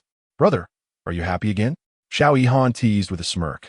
But Nian Shengyu didn't want to respond. Get lost. TCH. Having a wife is impressive. He suddenly thought of how he had been made into this state by Jean Nancy, and he immediately stopped being cocky, leaving angrily. Not long after he left, Lu Chuwan emerged from the bathroom. Get up and clean up yourself. I'll head down first. Okay. Nian Shengyu felt a bit wronged. His wife didn't wait for him. This experience made Lu Chuwan reflect. Next time she definitely shouldn't rush in like this. After all, there were still many unpredictable things and factors in District D. Although she had managed to escape today without Nian Shengyu, it was still wise to be cautious. When she arrived downstairs, Xiao Yihan was busy preparing his meal. Braised beef, braised pig's knuckle, cola chicken wings. A glance revealed all kinds of meat dishes. No, I just got up and I'm not really in the mood for this. Can we have some congee and light dishes? Lu Chuwan sat down at the dining table with a face full of despair. Seeing her come down alone, Xiao Yihan glanced back at the previous room, confirming that Nian Shengyu hadn't followed before he spoke with some difficulty. Lu Chuwan, can you talk to your master and ask him for the antidote? Lu Chuwan was staring at the table full of dishes, unsure which one to start with when Xiao Yihan suddenly leaned in closer. She was startled by his movement and took a step back. What antidote?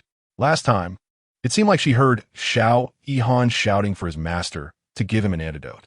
Did he want to reward him with some miraculous potion for being too talkative? But he didn't seem to be poisoned. He was still as chatty as ever. Tell me, what antidote? She usually didn't meddle in her master's affairs, just as her master rarely interfered in her matters. This had almost formed a tacit understanding between the two. It's just an antidote. You just need to tell him to hurry up and give it to me. I'll give you 5 million. 5 million? It sounded quite tempting. After all, she didn't have much money here. Although she could use Nian Shengyu's who would refuse more money. Do I look like I'm lacking your 5 million? Lu Chuwan didn't even give him a glance, using the public chopsticks to pick a piece of cola chicken wing into her bowl, seeming indifferent, but in reality. Seeing how anxious Xiao Yihan was, she could definitely squeeze out more money from him. At this moment, it was a test of whether Lu Chuwan could remain calm. Clearly, she was extremely composed. Chapter 119. Brother, I'm sure 1 million. Xiao Yihan clearly isn't lacking in money, but he's been tricked by Lu Chuwan again. This couple is truly something else. All right, do you think my wife looks like someone who would miss 1 million? Before Lu Chuwan could finish saying a good word, she was interrupted by Nian Shengyu. No, I'm short. I really need it, brother. Well, Xiao Yihan sighed in regret. Lu Chuwan was really at a loss for words. But can you help me out?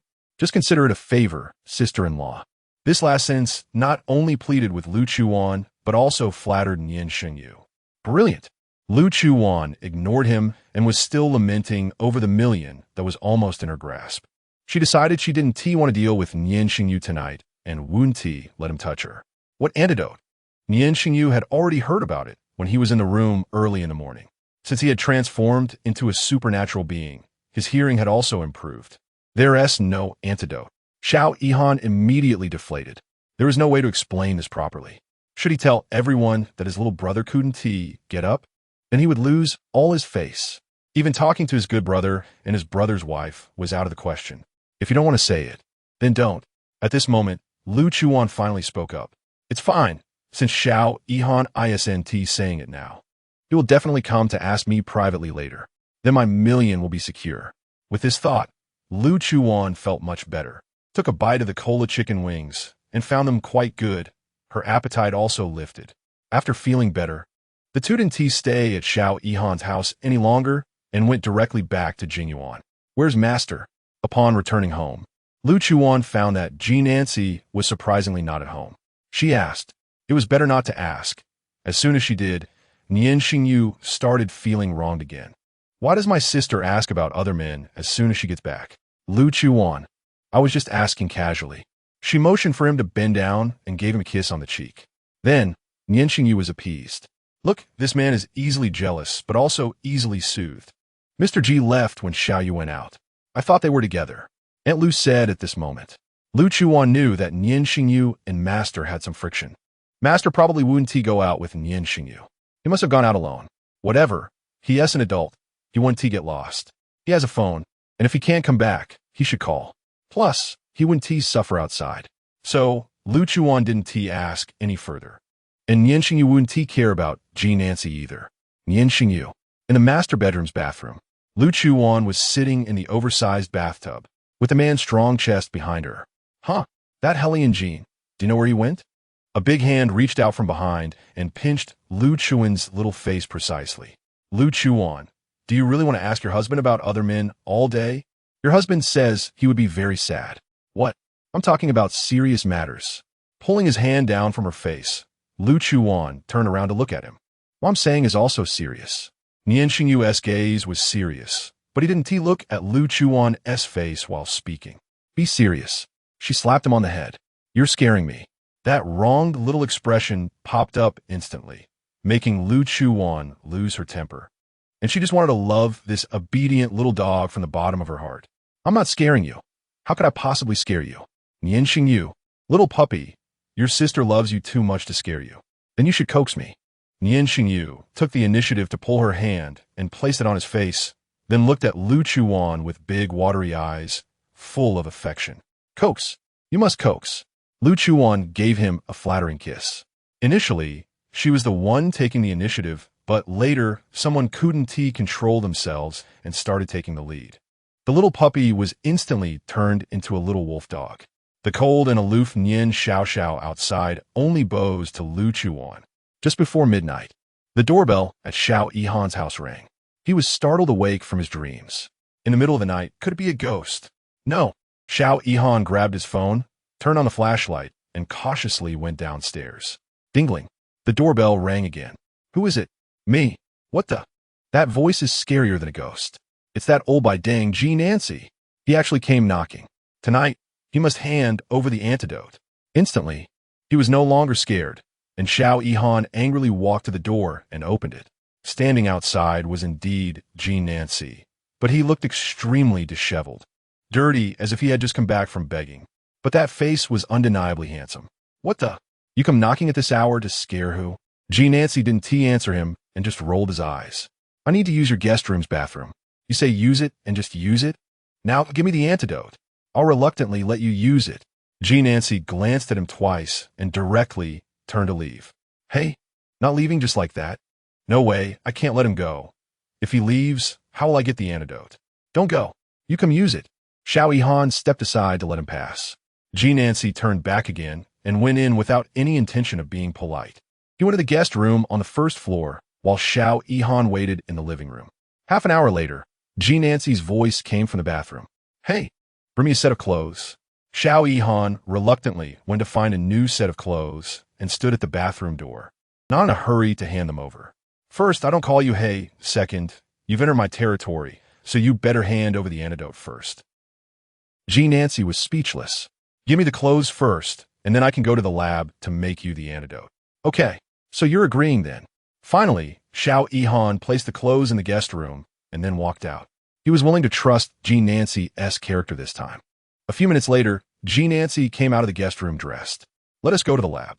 Xiao Yihan couldn't wait any longer. His condition had been dragging on for too long, and he was very afraid that the Xiao family would become extinct because of him. Most importantly, his dignity. The dignity of a man. It must be reclaimed. Jean Nancy nodded and followed him to the lab. Once in the lab, Xiao Yihan kept his eyes on Jean Nancy as he worked. But one must know, Xiao Yihan was sometimes a bit foolish, but he wasn't truly stupid. Chapter 120 Dad.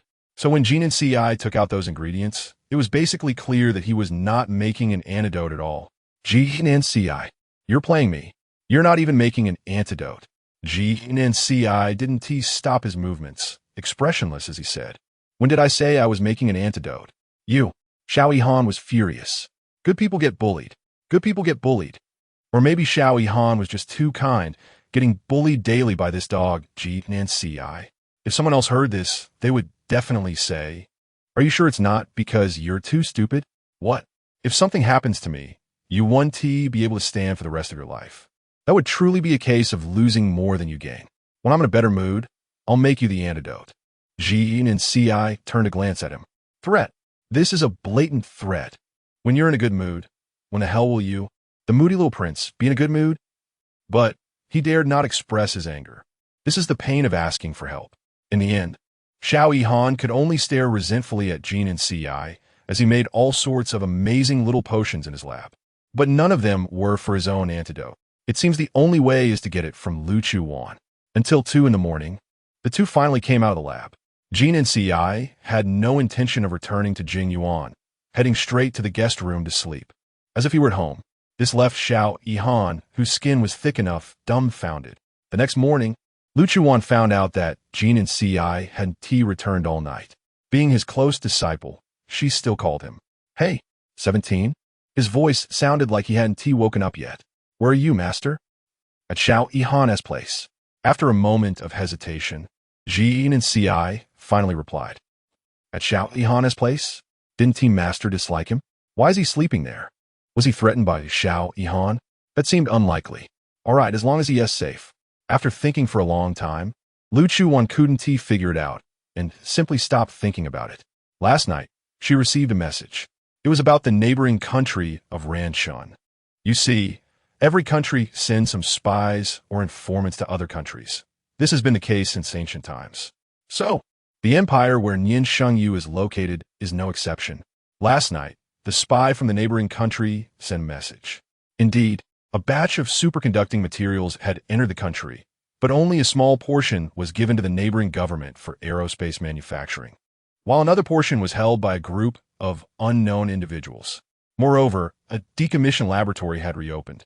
It seems a visit is in order. So last night, Lu Chuwan and Nian Shengyu decided to go to the neighboring country.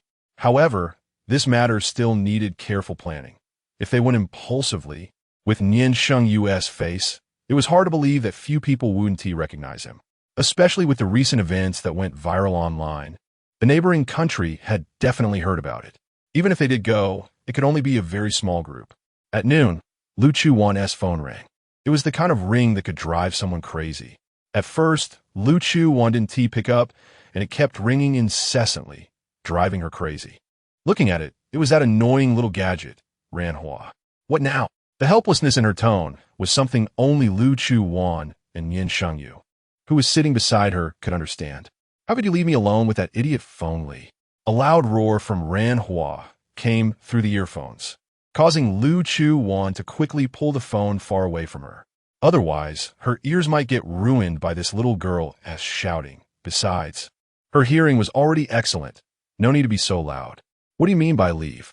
President Feng, Li has expressed his intention to keep you as a guest.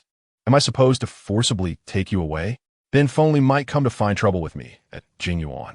What nonsense! You have no idea how terrifying it is. That guy Feng Li has gone completely insane. Oh, what happened that made Ranhua so agitated? Sounds like there's a story? A story? What a load of crap. A ghost story. That Feng Li has been possessed by a ghost. He actually asked me if he could pursue me. Holy crap. What the hell? I treated him like a brother, and he wants to sleep with me. Ha ha ha ha ha ha ha. Good job, Feng Li. Lu Chuwan not only didn't empathize with Ranhua, but also ruthlessly laughed at her. Your buddy puts you in his pocket, and you kick him into the ditch. Ha ha ha ha. Ranhua was about to go crazy. Is this a time to laugh? Hurry up and come pick me up. Lu Chuwan, I considered you a good friend. Hurry and take me back. Lu Chuwan, sly weak go. Sure, call me Dad, and I'll come pick you up. Dad. After hesitating for a second, it was all because of Ranhua's disrespect to Lu Chuwan. Mom, you and Dad Lu Chuwan hurry and come pick me up, please. At this moment, Ranhua was hiding in a flower bed somewhere in the presidential palace, looking around anxiously, afraid that if she wasn't careful, Feng Li would find her. Just now, she was happily playing on her phone when Feng Li suddenly came over and sat very close to her. He looked at her with the kind of affectionate gaze usually reserved for dogs, and then called her name in a very doting tone. Ranhua. Ah! Just thinking about that scene made Ranhua's skin crawl. It was as if Feng Li had been possessed by a ghost. Then, after he asked if he could pursue her, Ranhua knew Feng Li was truly possessed. So, holding her phone, she ran out of the house. Hiding in the flower bed with her heart racing, she frantically dialed Lu Chuwan for help. In the end, Lu Chuwan and Nian Shengyu reluctantly went to the presidential palace to pick her up. However, with such a grand entrance, how could Feng Li not know? Looking at Ranhua, who was already in the car, he felt quite wronged. He hadn't said or done anything, yet she was so resistant to him. Although he knew it was because the previous Ran Chin always sent her to various countries for marriage alliances, causing her to be very opposed to marriage and romance. But he still felt a little disappointed. After all, this was the first time he had said something like that to a woman, and he scared her off. He only couldn't be that bad. All right, the little girl is just shocked. Patience. Understand? Patience. Lu Chuwan could no longer stand the awkward atmosphere between the two. Feng Li snorted coldly, also agreeing with what Lu Chuwan had said. Give her some time. Considering that Ranhua had called Lu Chuwan Dad and him Mom, Nian Shengyu also didn't stand by and watch.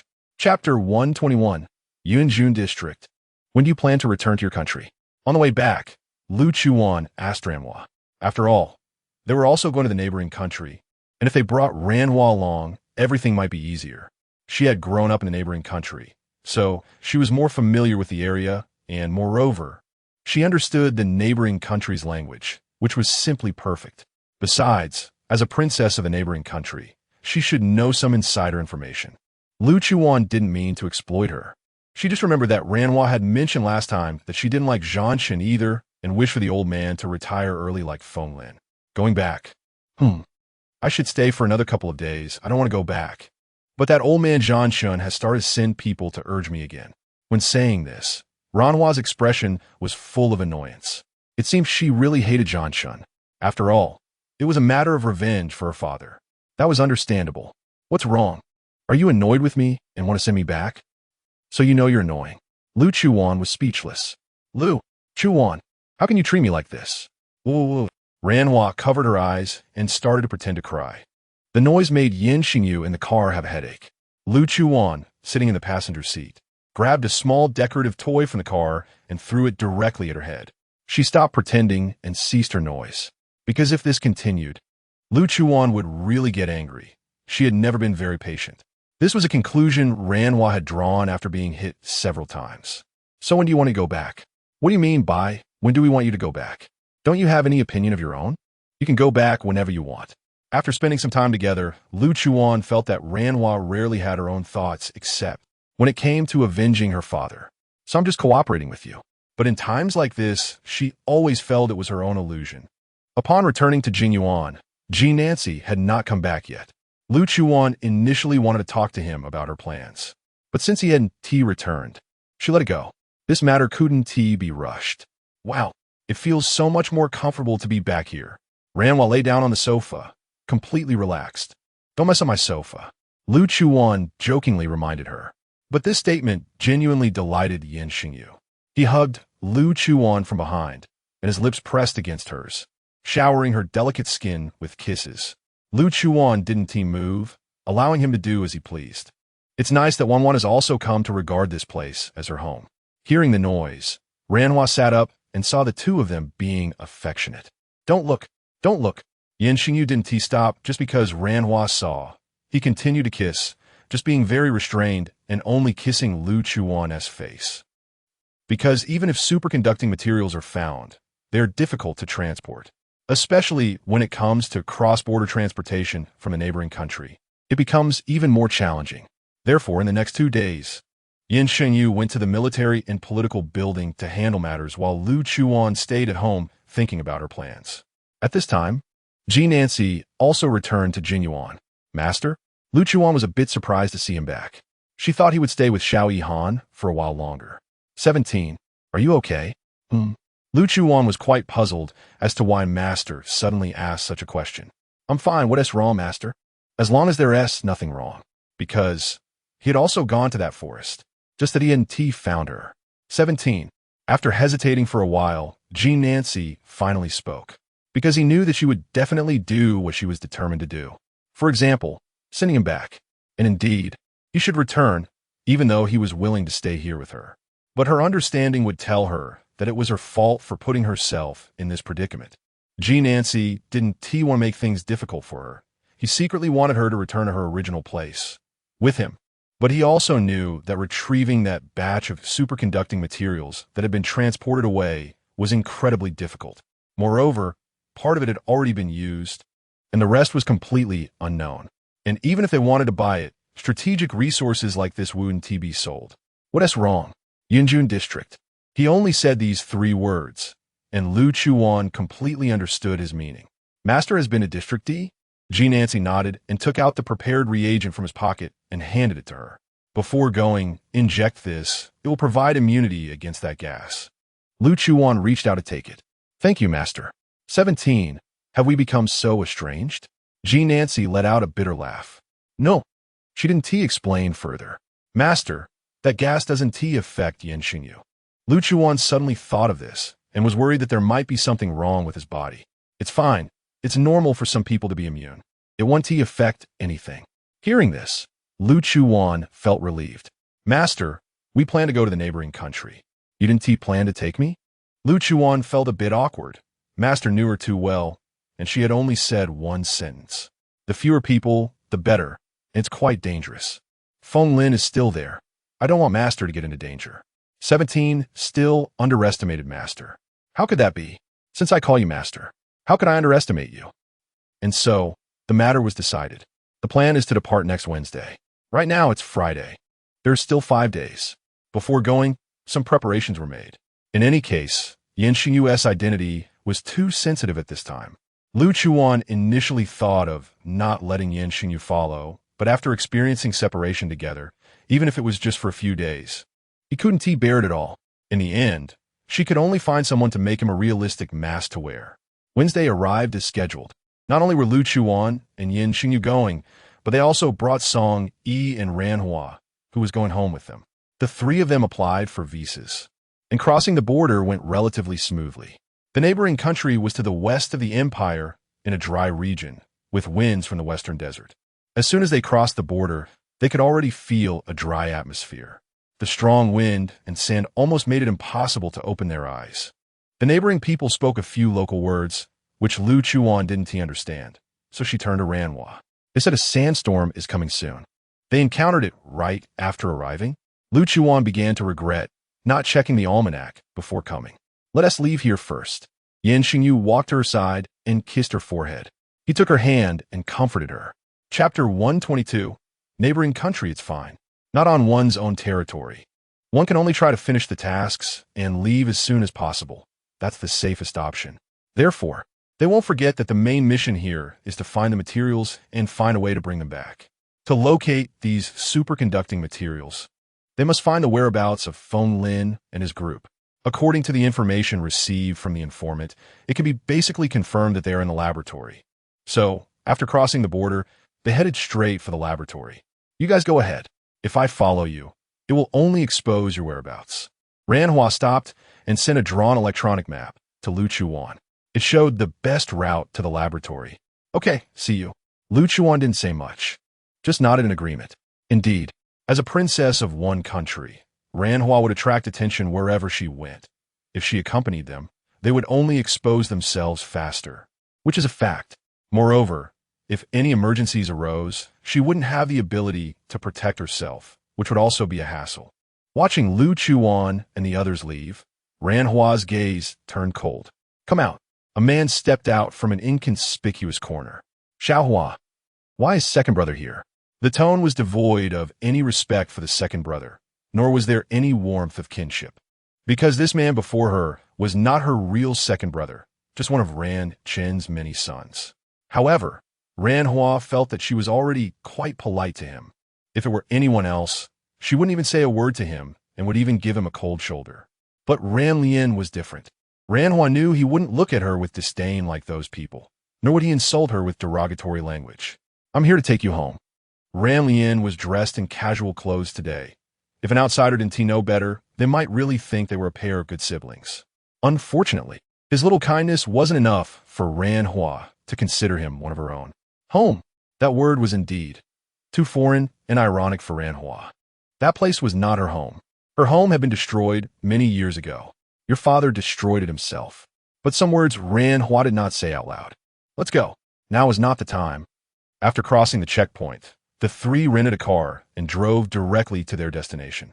Wow, there are indeed a lot of beautiful women in this neighboring country.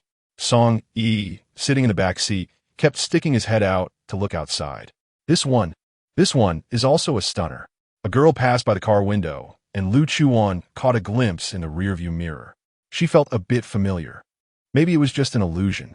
Perhaps Song Yi was too noisy, and Nian Shengyu couldn't take it anymore. While he was still fixated on looking outside, Nian Shengyu pressed the button to close the window. He only stopped after realizing Song Yi's head was stuck outside. Then Song Yi's voice was heard repeatedly from outside the window. Boss, what are you doing? I'm still outside. Quickly roll down the window. My head is about to get stuck. Nian Shengyu ignored him and started lecturing seriously. You shouldn't stick your body out of the car window. Ha ha ha ha ha. Lu Chuwan was almost laughing to death beside them. She thought she could make a documentary titled The Empire's Major and His Wretched Subordinate, Daily Life of a Wretched Brother. Ha ha. Then, when history teachers talk about Nian Shengyu in the future, they could show this video to students. This way, history class wouldn't be so dull and boring. Just thinking about that scene made Lu Chuwan laugh so hard she couldn't sit up straight. Nian Shengyu didn't keep Song Yi outside for long and soon rolled down the window. What are you thinking about? Laughing so happily. He looked at Lu Chuwan curiously. Ha ha, nothing. She dared not voice her thoughts. The location of the laboratory was at the far west of the neighboring country. But Lu Chuwan and the others entered from the far east. Although the area of the neighboring country wasn't particularly large, it would take at least a day's drive to get there. By the time they reached halfway, it was already dark.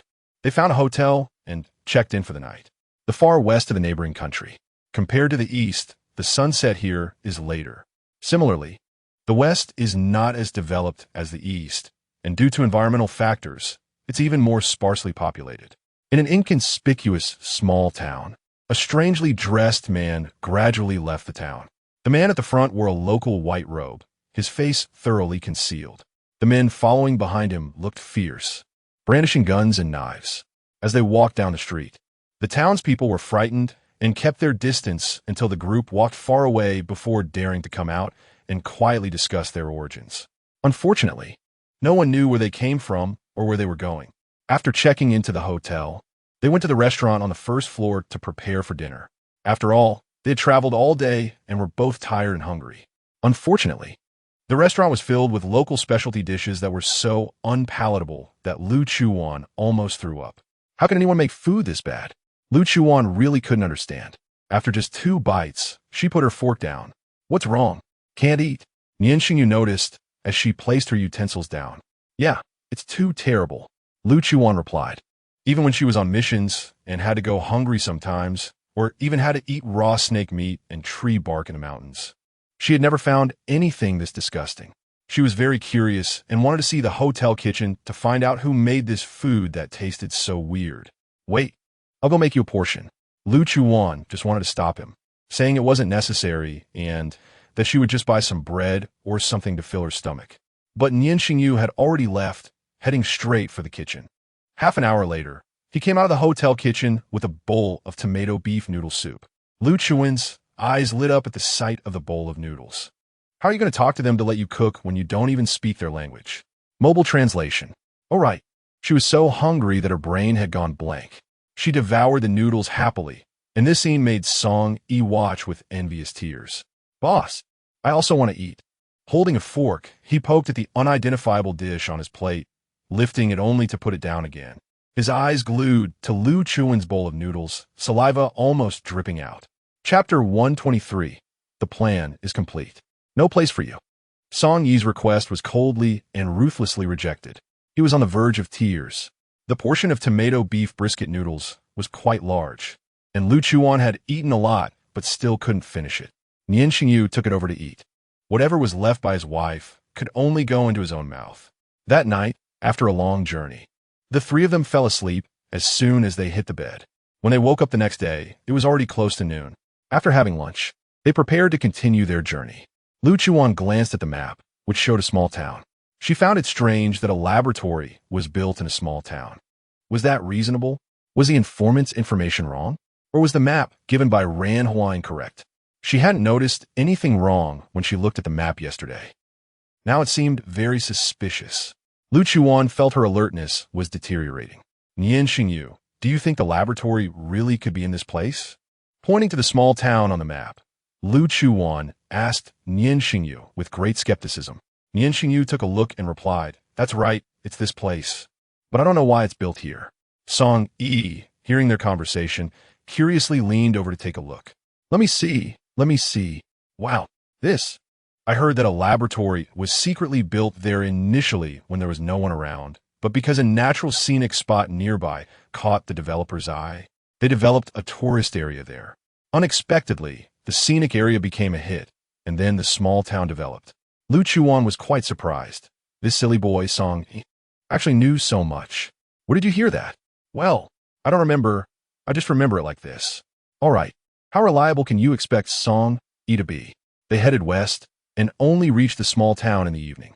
The desert landscape has always been spectacular, and this small town was well developed. The atmosphere, experience, and sense of life were all strong. There were many tourists, and it looked busier than an average tourist spot. Following the code given by the informant, the 3 of them headed straight to that place. However, when they arrived, they were surprised. The laboratory stood prominently among a cluster of residences, but the houses were built at a certain distance from it. What was even more outrageous was that the entrance was marked with the words Laboratory Number 2, and it looked quite large. Moreover, the door was open. The 3 of them exchanged glances. Did they really not come to the wrong place? Although the door was open, no one was entering. There were warning signs nearby. No unauthorized personnel allowed.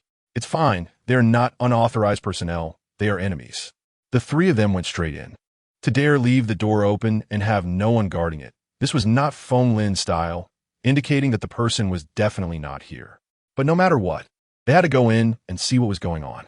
Once inside, they found it was no different from an ordinary laboratory, with some old and outdated equipment still present. However, there was a sealed room that looked like it was on another level than the rest. Nian Shengyu walked ahead, leading the way inside. After confirming that there was no one and no danger, Lu Chuwan and Song Yi followed in. It seemed like someone had been here before, but it didn't look like they had left for long. Nian Shengyu stood by the operating table, carefully examining the used syringes and some other medical waste. Lu Chuwan followed him over, while Song Yi wandered to the other side, looking at something else. She was a step too late again. Just like last time, when she was checking that rainforest, she was a step too late. Each time, that old man managed to escape by chance, which was quite frustrating. Do you think that old man's experiment has already succeeded? The key factor in Nian Shengyu's experiment had lost its effectiveness, and they found Baizhua. Although they hadn't captured Baizhua, Lu Chuwan couldn't help but think of the body of that infant she saw in the laboratory last time in the rainforest, drained of blood. How pitiful. It should be, right? He also didn't know if that heartless person would do anything for his own purposes. Nian Shengyu gently touched Lu Chuwan's head, silently comforting her. After checking this area and finding nothing, they saw Song Yi still standing in the same spot, engrossed in a piece of paper he was looking at. Hey, what are you looking at so intently? Lu Chuwan walked over and tapped his shoulder, startling him. I'm looking at this report. It says that the cancer cells from the original liver have returned to normal, and all human tissue cells have returned to normal. How is this possible? How can cancer cells return to normal? Right, sister-in-law? Song Yi rambled on, but when Lu Chuwan heard these words, a bold guess formed in her mind. So, she turned to look at Nian Shengyu behind her. When their eyes met, he already knew what Lu Chuwan was thinking. However, he also didn't know if Feng Lin had ever had cancer. Let me see that. Lu Chuwan snatched the report from Song Yi's hands. Song Yi said nothing and picked up some other papers from the cabinet to read. After a short while, Lu Chuwan snatched those away again. All right, there are no more papers in the cabinet. Nian Shengyu stood behind Lu Chuwan, and the two of them looked at the text together, the atmosphere gradually growing colder. The source blood completely merged with the new vessel and would continue to operate in the new vessel. There were many professional terms that neither of them understood, but the last few words caught both of their eyes. The plan is complete. Lu Chuan's guess was correct. His immoral plan for immortality had indeed succeeded. Song Yi sensed that the atmosphere had suddenly changed. Something bad was likely to happen. Before leaving the laboratory, the three of them carefully searched the laboratory again to avoid any oversights like last time. Unfortunately, after searching for a long time, they found nothing. All the documents had been taken away. In the empty laboratory, the three of them momentarily lost their direction, unable to determine where Feng Lin would go next. However, it was certain that since the immortality plan had succeeded, he definitely would not be limited to this small neighboring country. The empire was the place he was ambitious to occupy. After all, that was where he once ruled. Chapter 124. Gulwan. However, they both understood the situation. At this stage, Feng Lin definitely would not return to the empire. The current empire was entirely under the influence of Feng Li and Nian Shengyu. He could only recuperate elsewhere and look for another opportunity. For now, there was no need to rush, mainly because rushing wouldn't help. The three of them settled down in this vacation town, the royal family of the neighboring country. After Ran Hua returned, she went straight to the palace where she lived. Ran Shen said he wanted to see her, but she ignored him. After returning, she simply washed up and went to bed. When someone called her, she pretended to be dead and didn't respond. She slept soundly until the next morning. It was still Ran Lien who knocked on her door, bringing her breakfast. That finally got her up. Your father didn't see you last night.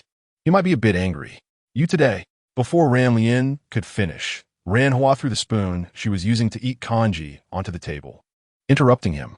That is your father, not mine. Her tone was very cold, representing her attitude. Ran Shen had 7 sons, all born from different women. Similarly, among these 7, only Ran Lien treated her somewhat better, but that didn't mean Ran Hua would allow him to call that man her father in front of her. Sorry, Xiao Hua. It was my second brother who spoke out of turn. Ran Hua knew that Ran Lien treated her well, partly due to some childhood feelings. Back when her father and mother were still alive, her father was still serving the royal family.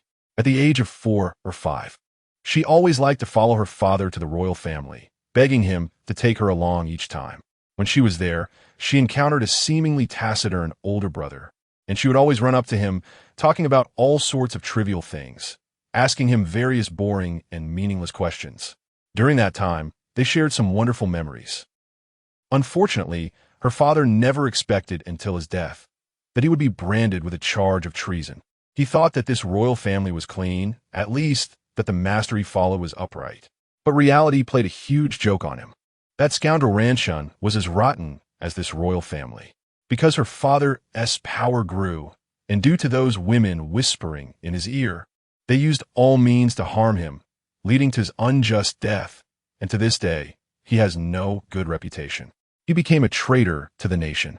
After her father passed away, her mother succumbed to depression, and she became an orphan. She was taken in by Ranshin's feigned kindness beneath this filthy royal family. Those memories that were originally buried deep in her heart, for some reason, were all brought to the surface now.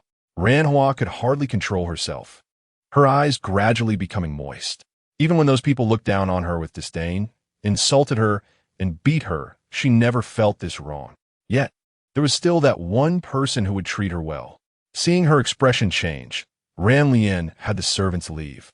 He took the spoon that Ranhua had thrown on the table, washed it, and handed it back to her.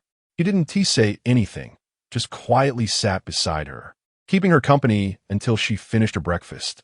Only when it was time to leave did he say, "There's a person from the Empire in the prison. He should be someone your friend knows. You can go see him." Not saying anything would have been better. As soon as he spoke, Ranhua flipped the dining table over. The bowls and chopsticks that the servants and tea had time to clean were all smashed to the ground, echoing throughout the room. Ran Lien glanced at it and left, instructing the servants outside to come in and clean up. Even after Ran Lien had left, Ranhua's expression was still not good. What she hated most about Ran Lien was that he always arranged for someone to monitor her. It made her feel that her already miserable life was even more constrained. She didn't even have a little bit of personal space. In the afternoon, she managed to compose herself and went to the prison. When the guards saw her coming, they directly let her in. This was all arranged by Ran Lien, done secretly without Ranshin knowing. Angry as she was, she still had to see who this person in prison was, in case he could help Lu Chuwan and the others. It could be considered a gift for making friends. Prison was different from the outside, even in sunny weather. It was still cold and gloomy. As soon as she entered, Ranhua was covered in goosebumps. Following the guard to his solitary cell, she looked through the iron bars and saw a man sitting on the ground with his head down. She could see his face. The guard opened the door, and she walked in. Hearing the sound, the man raised his head. She recognized him, but she didn't know this person. She took a photo with her phone and sent it directly to Lu Chuwan. Then she squatted down and looked at him. "Do you know Lu Chuwan?" Upon hearing this name, the man's eyes clearly showed a hint of surprise. It seemed he didn't know her. Not saying much, she walked out of the prison. Just needed to pass the message to Lu Chuwan. Just as she came out of the prison, she unexpectedly ran into someone at the door. Of course, it was someone Ranhua didn't want to meet. "Aren't you going to greet your big brother?"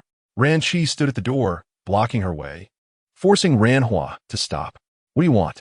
Although this person in front of her didn't treat her as harshly as the others, Ranhua knew that he looked at her with the same mindset and gaze. Ranchi looked at her coldly, his eyes devoid of any unnecessary emotion. "The second is bewitched.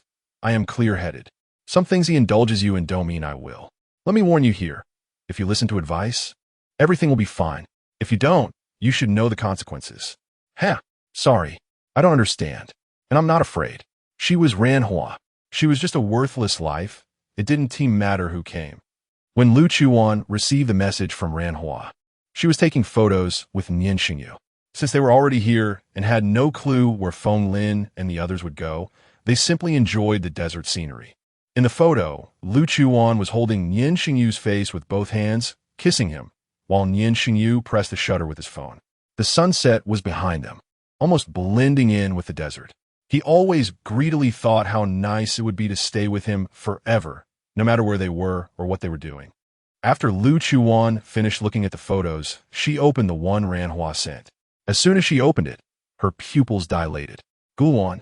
The photo clearly showed that this was in the prison, and Ranhua was currently in the neighboring country, so Gulwan was imprisoned in the neighboring country's prison.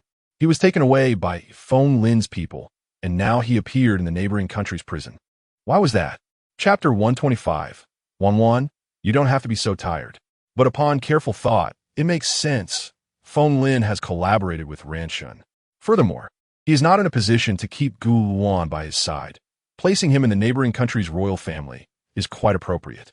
Since Feng Lin is currently not concerned about Gu Luan, and Gu Luan is certainly not an important figure in the neighboring country's royal family, then he can be rescued. This is clearly a good opportunity. However, neither Lu Chuwan nor Nian Shengyu can take action on this matter. Otherwise, it would undoubtedly provoke a war between the two countries. At present, there is a very suitable candidate. Nian Shengyu, have your people help your master create a fake ID, and then arrange a transit visa for him. Nian Shengyu understood her meaning and immediately called someone in the empire. Lu Chuwan also dialed Ji Nancy's number. When the call connected, Ji Nancy was beating up Xiao Yihan. Yes, he had already returned to Jinyuan. However, Xiao Yihan knew that Nian Shengyu and Lu Chuwan were not in the empire, so he came to bother Ji Nancy again. Hello, 17? Due to Xiao Yihan's entanglement, Ji Nancy's breath was somewhat unstable. He barely managed to respond, and his voice sounded a bit strange. Master, what are you doing? I'm just taking a walk in the back garden. What's up?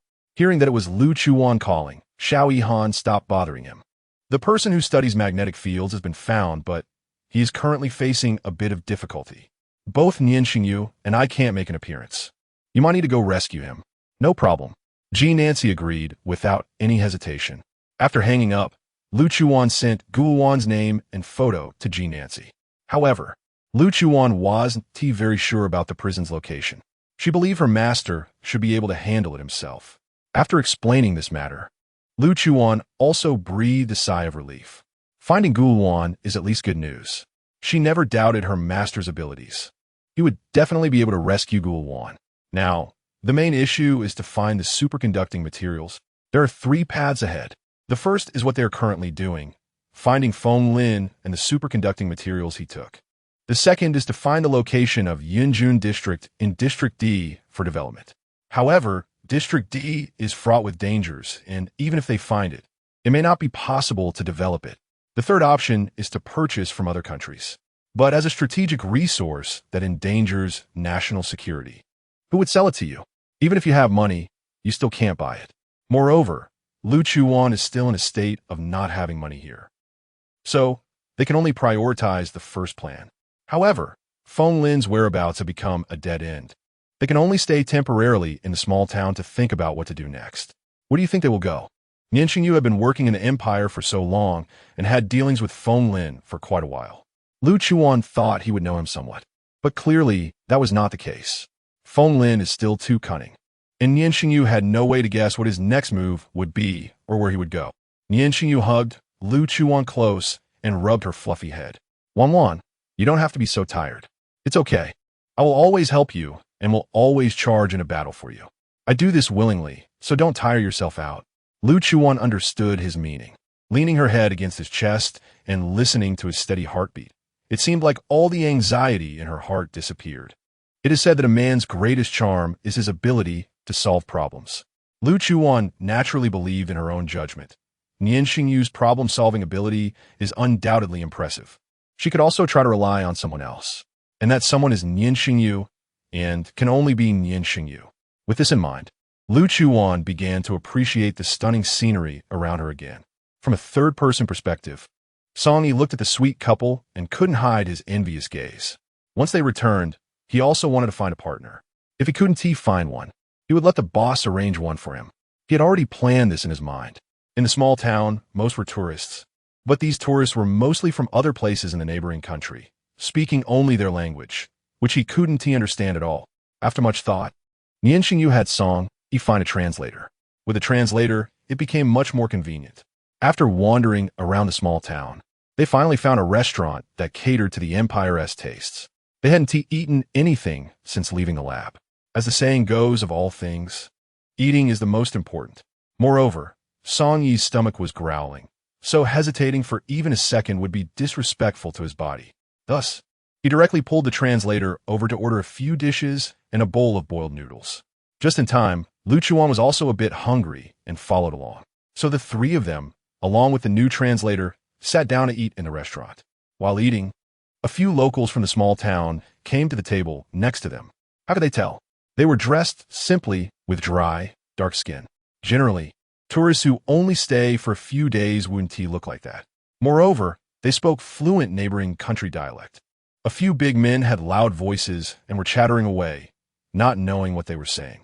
What are they talking about? Song Yi quietly asked the translator. Although the translator had only been with them for a short while, Song Yi was already chit-chatting with him, as they were the only two single dogs there. The translator tilted his ear to listen for a while before starting to translate in real time. You don't know, but a few days ago, some strange people came out of that abandoned lab. Oh, what kind of strange people? Asked the person who left.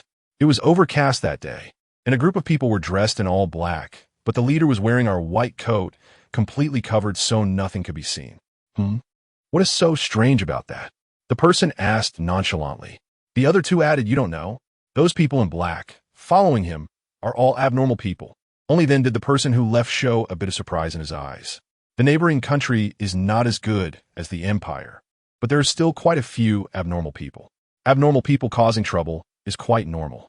However, it's rare for them to obediently follow a normal person. So it's not surprising that the townspeople would think they are strange and fearfully keep their distance. And then they just left. Wasn't that lab supposed to be locked? It's already open now, and no one dares to go in. I don't even know when those people arrived in the town or when they went in. The three people sitting not far away didn't expect to hear such big news while sitting down to eat. Truly, heaven does not disappoint those who are diligent.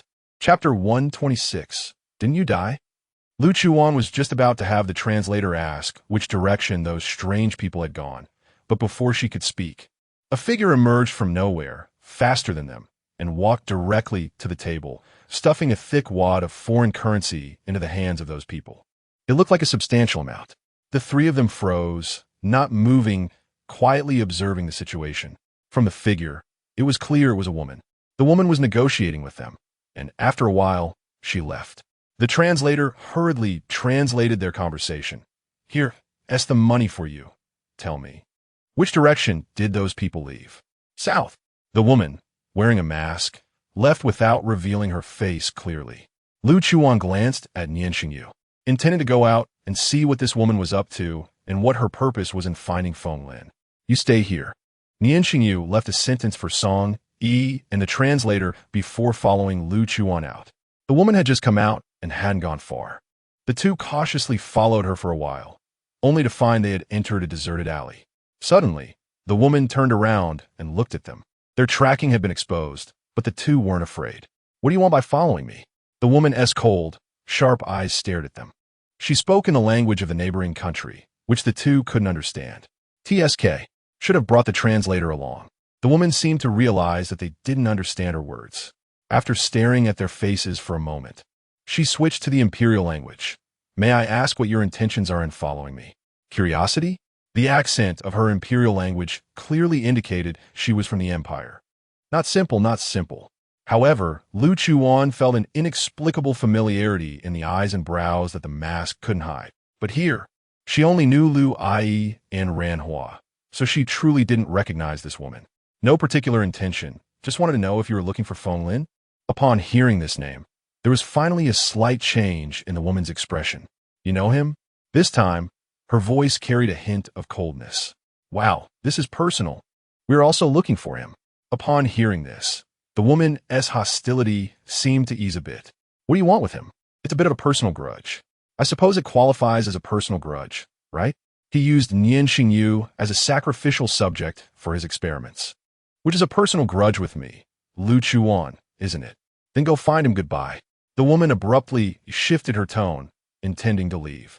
But Lu Chuwan had no intention of letting her go. She stepped forward to grab the woman's shoulder, intending to stop her, but unexpectedly, the woman reacted quickly, sidestepping to evade. However, she didn't completely avoid it. Coincidentally, the mask was pulled down. When Lu Chuwan saw the woman's face clearly, her pupils jolted. Nian Shengyu, not far away, also froze in motion. What the hell? Are you a ghost? Lu Chuwan was startled and immediately stepped back 5 meters. Didn't you die? As soon as these words were spoken, the woman who was about to escape stopped in her tracks. Have you seen my sister? Nian Shengyu hurriedly caught up, supporting Lu Chuwan and holding her in his arms. his gaze scrutinizing the familiar face not far away. "You your sister?" "So, she is a sister, damn it. She scared me to death. I thought I saw a ghost."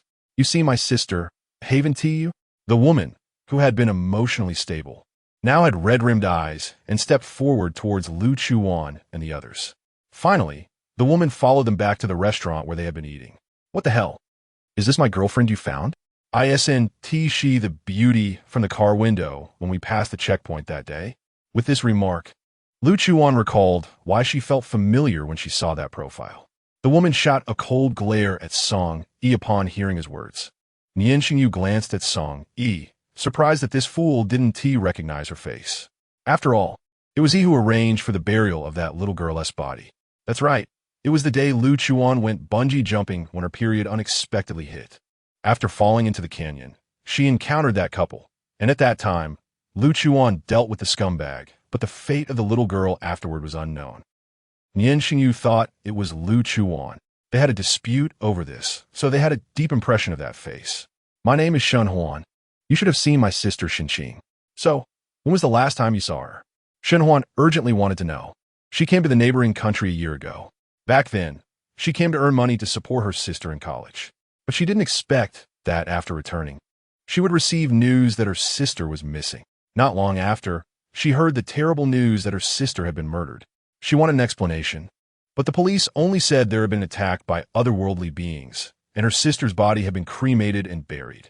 She cried and protested at the police station, asking why such a major event wasn't communicated to her, the only family member. The police gave her no response. It was all brushed aside. Regarding her sister's cause of death, she could only investigate herself. She kept searching until she finally discovered the truth. Her sister had found a boyfriend in college, but she was naive and didn't recognize people well. That man brainwashed her, and ultimately, for money, he brought her to an experimental organization for human experiments, injecting those being experimented on with various unnamed reagents, and afterward, let her go. But Xinqing still couldn't see through the true nature of that scumbag and continued to be with him. Later, upon discovering the man's infidelity, they had a dispute on the suspension bridge by the canyon, and the man attempted to assault Xinqing and pushed her off the canyon. But she was saved by a good Samaritan. However, later, she was killed by people sent by that organization. Her body was thrown by the canyon, but later, the police said they took the body away and cremated it. Her sister had been cruelly harmed just as her life was beginning. She and her sister had relied on each other since childhood, but now, she could no longer protect her. Chapter 127, That Scumbag, I Killed Him. After hearing this, Lu Chuan felt a bit guilty, but still told her about the situation at that time. "That scumbag, I killed him." When Shen Huan heard this, she looked at Lu Chuan in surprise, her eyes also showing a hint of gratitude. "Then my sister's body. Do you know who took it away in the end? Was it really the police?" This matter still needs to be asked to Song Yi. After all, those two bodies were handled by Song Yi's people at that time. Song Yi was also listening on the side, not expecting that this beautiful woman was actually the younger sister of that little girl. If that's the case, they do look almost identical. They should be identical twins. I discovered it and then had my subordinates take care of the burial. Nian Shengyu spoke up at this moment, then held Lu Chuan's hand. "Thank you. Can you tell me where she was buried?" Shen Huan's tone was full of request. "I remember she was buried in Lingen Cemetery." Song Yi, receiving Nian Shengyu's signal, quickly spoke to Shen Huan. "Thank you. Once I finish dealing with things, I will go back to see her." Lu Chuan could tell that when Shen Huan mentioned her sister, she was enveloped in a sad atmosphere. It didn't seem like an act. "You're going to find Lin Kuan, and we're going to find Feng Lin. Since they are together, why not go together?" Nian Shengyu poured a glass of water and handed it to Lu Chuan, who took a sip. In this desert environment, it's especially important to maintain hydration. Shen Huan had already anticipated that the other party would make such a suggestion, so she was not very surprised. Being alone, looking at these people, they should not be ordinary people. If something happens on the road, it wouldn't be bad to have company. "Okay," Nian Shengyu nodded calmly. It's not about pitying Shen Huan, but Shen Huan understands the language of the neighboring country, which makes it convenient to go anywhere. Plus, from her appearance, she should have the ability to protect herself. Otherwise, she wouldn't dare to come alone to find Lin Kuan. This is definitely better than bringing a translator, And since they are both seeking revenge, the enemy of my enemy is my friend. So it was decided. Now that they know a little clue, they don't need to stay here any longer. However, it was getting late, so they decided to set off early the next morning, taking advantage of the night to make some plans. After all, they only knew a general direction, and it was still unclear where exactly to go. That night, the four gathered in a room at the guest house. From what we talked about in the restaurant, you also know that their people are not just humans, but there are many extraordinary individuals as well. So this trip won't be easy. Lu Chuwan and Shen Huan sat together, and the two began to analyze everything seriously. Nian Shengyu originally wanted to sit with his wife, but was pushed away, so he could only sit beside Song Yi and listen. He was quite frustrated and could only take it out on Song Yi, occasionally kicking him. I know this, but what I'm afraid of is why they are going to the south. Is there still a stronghold of theirs in the south? If that's the case, Shen Huan spoke with worry. This question Lu Chuwan hadn't thought about. After all, if one came, she killed one. If a pair came, she killed a pair. It was just a matter of convenience. Besides, she was with Nian Shengyu and Song Yi. However, with Shen Huan mentioning it, she thought of another question. Nian Shengyu, what is the climate like in the southern part of this neighboring country? How is the biodiversity? She was still not very familiar with this neighboring country. Tropical rainforest climate, rich biodiversity, many highly venomous animals, and a distribution of large carnivores. Indeed, even though the neighboring country is small, the regional climate is extreme in those two aspects. Because the region is strip-shaped, the climate distribution is quite different, even vastly different. Right. The big guys we encountered in the presidential palace last time, none of us have forgotten. No weapons. It will still be a bit difficult. Those big guys are dead, but Lin Chuwan, who can create big guys, is still alive and well. If they go to the south, and it really is as Lu Chuwan thought, things could get a bit tricky. What's wrong? Shen Huan, having lived in the neighboring country for a long time and rarely paying attention to other matters apart from her sister, was unaware of what had happened. Especially since those events had been blocked by the imperial government, it was even harder to understand. It's nothing, I just want to be prepared. Lu Chuwan smiled, skipping the topic and not telling Shen Huan about it. All right. Also, their extraordinary individuals are modified. Modified? Lu Chuwan didn't quite understand how they were modified. Before. Lin Chuwan had many failed experiments that escaped, most of which went to Area B. Then, fearing a large impact and being detected, they sent out a successfully modified extraordinary individual to deal with those failed products. That successful experiment is said to be very powerful. As she spoke, the worry on Shen Huan's face seemed to deepen a bit. Nian Shengyu listened to her words and quietly touched the plain ring on his ring finger. Failed experimental products? Are those extraordinary individuals? Their attack power greatly increased, becoming very agitated? Lu Chuwan remembered that before. When she and Nian Shengyu went to Area B, they encountered that extraordinary individual, the one that chased after that little girl.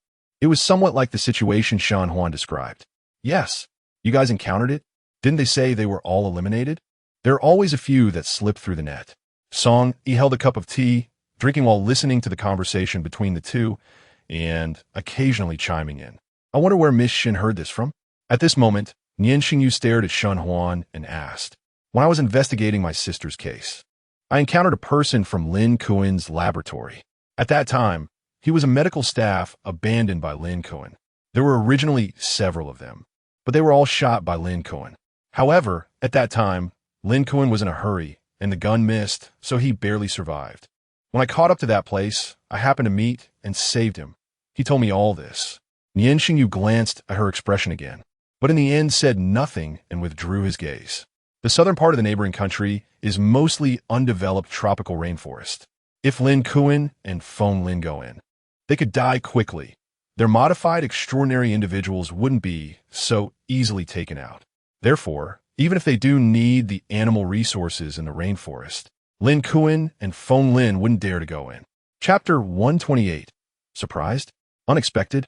So, they needed to go to a place close to the rainforest, suitable for human habitation and with a sparse population. Only then could it facilitate their experiments. As for why they would definitely go to find these things for experimentation. After spending so much time together, Nian Shengyu still knew that apart from being a very patient person regarding the immortality project, Feng Lin was a person who sought quick success and was easily blinded by hatred. Back in the Empire, when he and Feng Li were at odds, since he was still alive, he would definitely come back to seek revenge on them. However, now, he had no soldiers, no horses, and certainly no weapons. But he still had an ultimate weapon. Lin Chuwan was that ultimate weapon. Ever since Nian Shengyu was captured and brought out of the underground laboratory of the presidential palace, he had sent someone to investigate Lin Chuwan. He was quite a well-known figure on the dark web. Those on the dark web like to call him the biochemical doctor. However, Nian Shengyu knew that he was not just a biochemical doctor, but also a madman who was obsessed with biochemical research. He had no hobbies, only enjoyed conducting experiments on various human and animal subjects, and liked to create monsters. Two such insane individuals combined. A complete madman duo.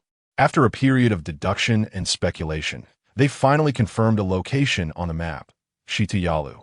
This place was a transitional area from the rainforest to other plant belts and was about 2 to 3 kilometers away from the rainforest. Moreover, it was sparsely populated but still had some inhabitants. Looking at a detailed satellite map, there were some indigenous people in that area. Later, the government helped build some houses, but it was a place that could not develop at all, not very close to surrounding population areas. All these conditions, pieced together, completely matched the conditions they had envisioned earlier. Of course, it was also Feng Lin's new stronghold in his mind. In a relatively run-down house stood a tall figure dressed in a white robe. If not for the context, who would know that this was the former president of the empire, Feng Lin? The entire dilapidated environment seemed to be at odds with him. But now, he could only stay in such a place. However, he was confident that sooner or later he would return to his own territory. After a while, another person dressed in a white robe walked in. "Sir, the men have already entered the rainforest to find the experimental subjects. You can rest here. I've made arrangements with the villagers outside. They won't disturb your rest." The person speaking was Lin Chuwan. "Well done, Lin Chuwan. When I return to the empire, you won't be treated unfairly." "Thank you, sir. You say we can go back, right? That weak and incompetent son of Feng Li actually wants to replace me? What a dream." This statement was not a question to Lin Chuwan, but merely a declaration of his inner thoughts. "Sir, you will definitely be able to return. The empire will ultimately only be your domain. No matter who comes, they cannot speak nor decide." He was facing away from Lin Chuwan. So Lin Chuwan naturally could not see the malice and ruthlessness in his eyes. And that bastard Nian Shengyu, just like his father, will drop the ball at critical moments and ruin my plans. This time when I go back, I will make him his dead father, and that bitch accompany him to the grave. Lin Chuwan listened quietly behind him, showing no significant emotional fluctuations, nor did he agree, waiting for him to continue. "All right, Lin Chuwan, you should go check how the research on our big guy is coming along. When the time comes, we will bring our new companions and take back everything that belongs to us." Yes, Lin Chuwan retreated, but he did not hurry to find out about those extraordinary people gathering. Since he was already here, he still had some interesting things to do. On the other side, neighboring country prison. As night fell, the already eerie prison now exuded an even more sinister aura. Gulwan felt somewhat unwell. His head was very dizzy. He did not know where this was. He only remembered that he was still in Area C watching the magnetic field, originally wanting to wear anti-magnetic storm clothing to see if he could walk into the center of the magnetic field. He knew it was dangerous, so he only wanted to try. However, before he could put on the specially made clothing, the magnetic field was suddenly shut down. And when he saw Feng Lin's people coming to move the superconducting materials, he secretly sent a message to Lu Chuwan, just having sent the information out when he went out to take a look and was taken away by Feng Lin's people. The incident happened so unexpectedly that he completely did not react to what was going on, how the magnetic field was suddenly destroyed, and how he was suddenly captured. Later, he was knocked unconscious, and when he woke up, he was in an unknown place, and then he was brought here and locked up. However, he was not foolish. Hearing the guards speaking in the language of the neighboring country, he knew he was no longer in the empire. Moreover, on that day, the princess of a neighboring country had found him here.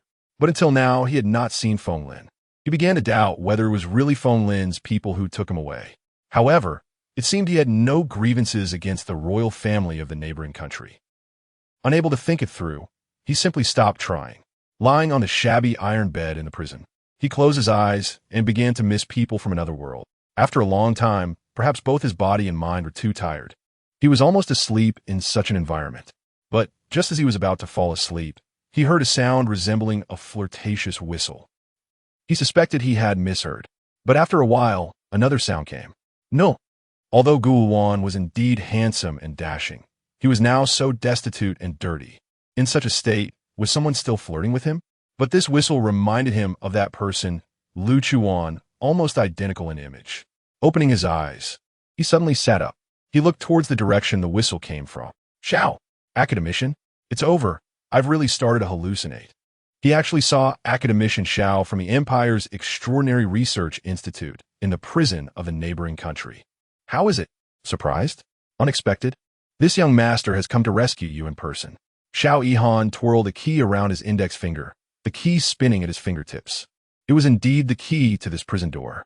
Before Lu Chuwan could respond, a leg suddenly stretched out from the side and kicked Shao Yihan in the butt. He stumbled and almost fell to the ground. Chapter 129. What are you doing? Why are you kicking me? I haven't even steadied myself yet. And Jean Nancy kicked him again. Shout louder. Call those stupid people outside in. I didn't do it on purpose. Who told you to kick me? Shao Yihan rubbed his butt and complained softly a few times before opening the iron door of the cell with the key. Lu Chuwan looked at Shao Yihan and another unfamiliar man, confused about how they came to save him. He had never interacted with Shao Yihan before. He had only seen him on TV news and in newspapers, not understanding why he was here. You, why did you come to save me? Jean Nancy glanced at him. At someone's request. Yes, at someone's request. Shao Yihan echoed, earning a roll of the eyes from Jean Nancy. Let's get out of here first, right? Jean Nancy pinched his brow, unable to understand how he agreed to let this idiot follow him. He was just dragging him down. When Lu Chuwan called, Shao Yihan was right next to him.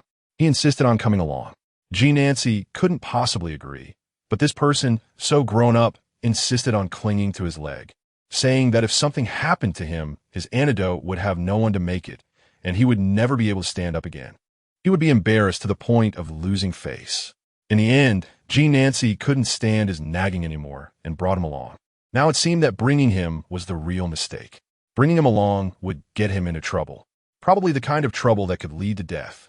Because the people on the main road had already been cleared out by Jean Nancy when they entered.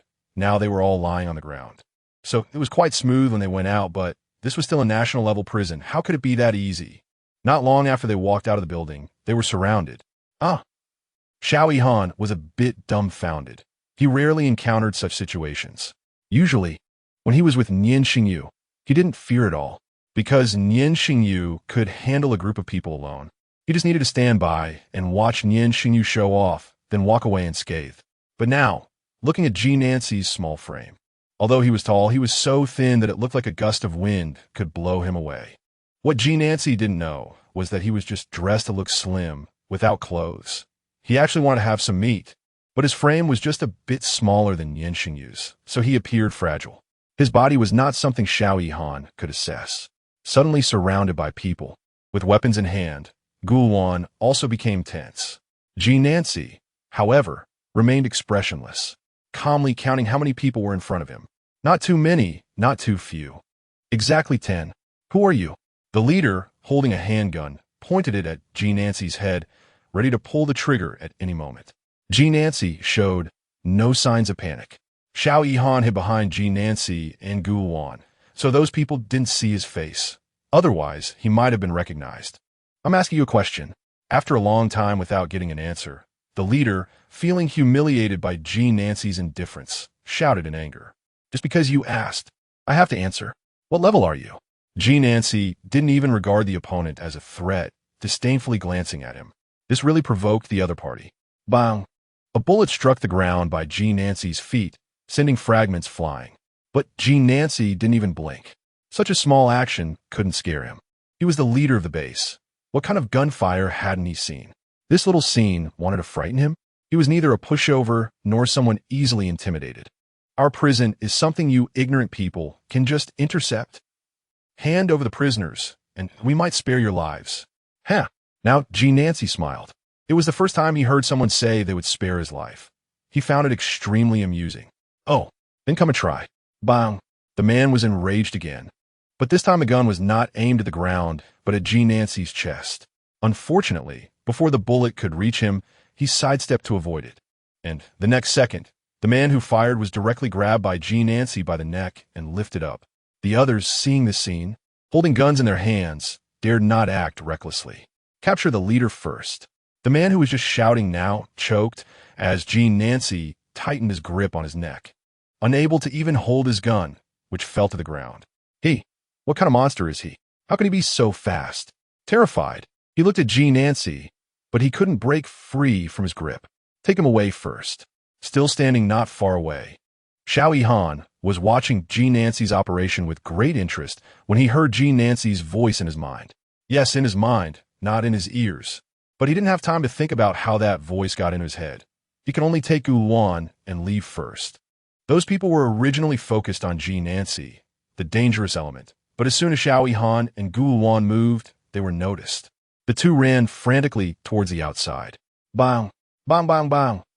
Bang, bang! Dodging the bullets flying from behind. Jean Nancy was also covering for them from behind. With a strong grip on the leader's hand, he twisted and broke his neck. He would never have the chance to shout again. His body went limp instantly. Jean Nancy tossed his corpse to the ground like trash. He stepped on the gun that the man had dropped, kicked it lightly, and in the next second, he held the gun in his hand. Bang! A shot to the head of a person aiming at Xiao Yihan. The next second, those people's guns were already aimed at him. In the blink of an eye, he had already loaded the handgun. With a swift movement, the person who had just been targeted by those dark gun muzzles suddenly appeared behind this group of foolish dogs. Bang! Bang, bang, bang. Several more fell to the ground.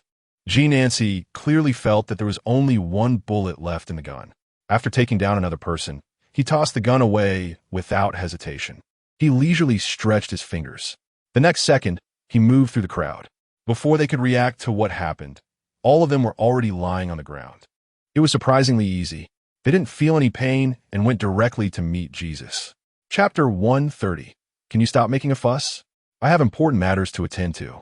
Then, Jean Nancy leisurely crouched down and wiped his blood-stained hand on the clothing of a corpse.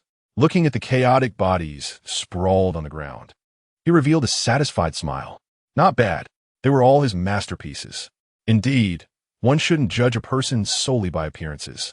Jean Nancy appeared cultured and refined, and one might mistakenly think he was just a book-loving scholar or a weak student confined to the laboratory for research. However, in reality, he was a bloodthirsty madman. Otherwise, how could he secure the position of base master and become his little Shichi's mentor? After cleaning his hands, he slowly stood up. Having killed 10 people, only the corner of his clothing was slightly dirty. He glanced at the corner not lit by any lights and nodded slightly, walking in the direction where Xiao Yihan and Lu Chuwan had left. Not far away, Ranhua stepped out from the dark corner into the light. Silently watching his back as he left, she waited until Jean Nancy's figure disappeared before leaving the place. Xiao Yihan and Lu Chuwan hadn't gone far. Jean Nancy soon caught up with the two. Xiao Yihan, you take it back to the Empire first. What? After just escaping with our lives? You want him to stay alone with that guy Lu Chuwan and return to the Empire? This guy has no passport, no visa. How can he bring him back alone? What if they get pursued halfway? Neither of them can fight. They would just be caught like little chicks. He disagreed. I disagree. I can't take him back. Lu Chuwan, who had been awkwardly standing aside, was feeling a bit unwell and ended up sitting directly on the ground. He silently listened to how the two arranged things for him. Can you stop making a fuss? I have important matters to attend to. Who? Who the hell is making a fuss? The way he spoke made it sound like he was some unreasonable little girl clinging to her boyfriend. They weren't that close yet, okay? Even Lu Chuwan, who was sitting on the ground, couldn't help but chuckle. What are you laughing at? And you? It was clearly Lu Chuwan who asked you to save him. What else with throwing him to me now? It turned out that it was Lu Chuwan who had them come to save him. Lu Chuwan, with his head lowered, blinked a couple of times. It seemed unexpected yet reasonable. After all, that was Lu Chuwan. At the same time, he still had his uses. His hand instinctively went to his forehead. Want to pinch it. Suddenly remembering that his forehead had been pinched red by Xiao Yihan's constant pestering, he lowered his hand again. I really have important matters, Xiao Yihan. This was the first time he called Xiao Yihan by name. Xiao Yihan was taken aback, looking at his serious expression, and didn't speak, just nodded. I will bring him back safely. I believe you. Nancy was also surprised by his sudden, obedient demeanor, not causing a fuss. However, he still escorted Xiao Yihan and Lu Chuwan to the nearest checkpoint before leaving. Although Xiao Yihan usually looked silly and unreliable, he would drop the ball at critical moments. He successfully brought Lu Chuwan back to the Empire. Of course, that was another story. After sending them to the checkpoint, Nancy left for other places. On the other side, Lu Chuwan being taken away did not attract Ranshen's attention. Moreover, it wasn't particularly important to him, so it was easily suppressed. The next morning, Lu Chuwan and the others set off for the Southern District. It was quite a distance to the Southern District, with many places to pass through. They didn't reach the Southern District until around 5 or 6 in the afternoon. As soon as they arrived, they felt the change in climate. Since Zitilu was in a remote and underdeveloped area, they stocked up on supplies in the city before leaving. Traveling south, they finally arrived. However, they did not rush forward, but instead stopped in the surrounding area to gather information. Since Feng Lin and the others had left the laboratory several days ago, they still didn't know their situation or how many people were with them. They stopped in a small town, and Shen Huan went to inquire. "Hello, uncle. Have any people come from the northwest recently, wearing white robes, accompanied by a few unusual individuals?" An old man was selling goods in the street. Thinking that people lingering in the street would have seen more, Shen Huan approached him to ask. However, no. The old man shook his head. "Really not? Please think carefully." Shen Huan asked again. The old man was clearly becoming impatient. "No means no. If you're not buying anything, just leave." The two spoke in a neighboring country's language, and Lu Chuwan stood aside, unable to understand, but she could tell from the tone that it wasn't pleasant. She pulled Shen Huan away from the old man's stall. What did he say? He said he hadn't seen anyone. A hint of disappointment flickered in Shen Huan's eyes. "Forget it. Let us go ask someone else." Lu Chuwan patted her shoulder, trying to comfort her. "These things can't be rushed. They're just guessing that Feng Lin and the others might come to this place. They don't even know if they really did. They can only come here and take a chance. If they aren't here, we'll have to make new plans. So just take it easy."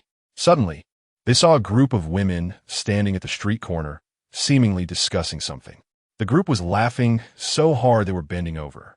Lu Chuwan's attention was immediately drawn to them. She fished out a handful of neighboring country's bills from Nian Shengyu's pocket and pulled Shen Huan toward them. "Wan Wan, where are you going? Stay here and wait for me. Don't follow me." At this time, having Nian Shengyu follow her would only cause trouble. "Where to?" Shen Huan didn't understand her intentions. "Did you see that group of aunties over there?" Following Lu Chuan's gaze, Shen Huan saw them. "Aunties have the most information. Let us go over and ask them what they're talking about. Then pretend to listen to gossip and find out if there have been any strange people or incidents nearby." "Okay." Shen Huan understood. The two casually walked over, pretending to pass by, then eavesdropping on the aunties' conversation. "Hey, sisters, I didn't mean to overhear you, but I have a super huge gossip to share. A personal experience that I just can't hold back anymore." Chapter 131, Strange Things. This sudden performance really surprised Lu Chuwan, even making her drop her jaw. However, she quietly watched her, not wanting to say anything that might affect her performance. Initially, those aunties looked at Shen Huan unfriendly, as she appeared very young and was clearly not a local. The people in this small town mostly knew each other, but they had never seen Shen Huan before. But before they could say anything rude, Shen Huan started to speak up, and, with her first sentence, she successfully infiltrated the group of aunties. "My husband and my mother-in-law." Lu Chuwan couldn't understand the neighboring country's language, but just by looking at the expressions of the aunties, she knew that this sentence must carry a lot of weight. "And my father-in-law, too." The aunties immediately became interested and started comforting Shen Huan. "Girl, don't take it too hard. There's still many good men in this world." "Girl, my son is pretty good too." Yes, don't hang yourself on this crooked neck tree. My elder sister's youngest son is also quite talented. And my brother-in-law's cousin, although he's on his second marriage, is wealthy and knows how to treat people well." "Yes, girl, tell us more about the details." Whether they were interested in the gossip or not was not important. They mainly wanted to teach their relatives' girls how to identify such men. Then, Shun Huan began to showcase her imagination from her previous part-time work as a web writer, directly spinning a bunch of mind-blowing stories. Lu Chuwan watched as the expressions of the aunties changed repeatedly, which made her anxious. She couldn't understand what they were saying, but was very eager to know. Finally, after nearly half an hour, as Shun Huan wiped her tears, she tried to speak again. Sisters, there haven't been any strange occurrences around here, to be honest. I'm a freelance writer, and I like to explore small towns to learn about some folk tales and strange happenings. So, I'm not just asking for nothing. Lu Chuan stood a little behind her, and Shun Huan gestured with one hand behind her back, making a rubbing motion with her fingers. Lu Chuan quickly understood her meaning and stuffed a large handful of money into Shun Huan's hand. Shun Huan counted a few bills for an aunt. In short, these aunties were mostly unemployed housewives, and since they could earn money just by chatting, and the counterpart was generous with such large bills, they would even make up stories even if there weren't any strange happenings. Strange things. The aunties checked if the bills were real. After confirming they were, they quickly tucked them into their pockets. Yes, what strange things have happened recently? A few of them thought for a moment and finally looked at each other. Shun Huan and Lu Chuan saw that they had come up with something. The two looked at them curiously, their eyes filled with anticipation for this information. Unfortunately, Lu Chuan couldn't understand and could only feel anxious. In the end, it was one of the more talkative ones among them who spoke up. I heard that recently, in the village to the west, some strange things have been happening, and it's been widely talked about.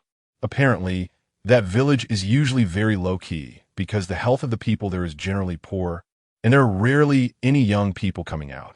The men there, for some reason, are not very capable in that aspect, so they can't find wives and don't like to come out, fearing being laughed at by people from other villages. But recently, the old bachelors from that village have started to frequent the nearby brothels, and the cheap women inside said they are even better than the young lads outside. But that's not the strangest part. The strangest part is that there are a few old men in their village who had cancer a few years ago and were said to be on the brink of death. All skin and bones, barely able to move due to pain. However, recently, many people have claimed to see them bouncing around, and when someone asked if it was sorrow turned to joy, those old men said their cancer was cured and that they encountered a deity who healed them. And those old bachelors were also cured by that deity. A deity? Shun Huan didn't speak, continuing to listen. Finally, they reached this point. Then, she and Lu Chuwan returned to where Nian Shengyu and the others were. What did they say? Lu Chuwan was nearly dying of curiosity, having been unable to resist asking on the way over, but forcing herself to hold back. They said that in a small village to the west, strange occurrences happened, with several old men who had cancer now cured, and the old bachelors from their village, who previously had issues in that aspect, had recently been actively visiting brothels, reportedly not inferior to young men. And they also said that it was all cured by a deity. What kind of deity? Lu Chuan didn't believe it, especially upon hearing that the old men had recovered from cancer. The reports seen in the lab also indicated cancer remission. And the genetic data above, compared with Feng Lin's genetic data sent back to the Empire for professional review, showed it was indeed Feng Lin himself. So, the one who saved those old men and old bachelors in the West Village could only be Lin Kuan. After all, there wouldn't be any deities in such small places that could really cure cancer. But would Lin Kuan and Feng Lin be the kind-hearted types to help others? Clearly, they weren't. As for their purpose, it was unknown. In any case, it was better to be cautious. Let's go. Nian Shengyu took Lu Chuan's hand, which was hanging by her side, and walked ahead with her. When they got to the car, Song Yi was checking the guns and other weapons in the back. These weapons were secretly bought by Song Yi only after they arrived in the neighboring country. Can you use a gun? Shun Huan sat in the back seat with him as Song Yi waved the handgun in his hand and handed it to Shun Huan. Nian Shengyu, upon hearing the sound, observed Shun Huan through the rear-view mirror. Although they had walked together for a while, they didn't know each other well, and no one knew if what she said was true. Therefore, Nian Shengyu still maintained a degree of vigilance. I can. Shun Huan forced a smile. If she couldn't even use a gun, how could she dare to chase after Lin Kuan alone? She also had a gun in her backpack, just hadn't taken it out. Nian Shengyu knew this was also the reason he continued to be wary of her. Chapter 132. Divine Being. She took the handgun that Song Yi passed to her and aimed it at the ground inside the car, testing the grip. I know it's reasonable for you to be skeptical of me, but rest assured, I won't let you down, nor will I point the gun at you. Lowering her head, Shan Huan's long eyelashes swept through the air as she gently closed her eyes, hiding the sadness beneath. When she opened her eyes again, only clarity remained. Along with the hatred for Lin Chuwan and guilt for her sister, Nian Shengyu withdrew his gaze, not responding to her words. As if he hadn't heard them at all, Lu Chuwan also remained silent. Throughout the journey, she was well aware of what Nian Shengyu was thinking. After all, he was her closest companion. With just a glance or an expression, she could understand his meaning. However, she said nothing. Huh? What? What makes you skeptical? Only Song Yi looked foolishly at Shan Huan, still unaware of what was happening. It's nothing. Shan Huan returned the handgun to him. Driving along the narrow concrete road, they headed toward the small village in the west. When they finally saw the outline of the village in the distance, they stopped the car. The four of them grabbed their weapons and walked toward the small village.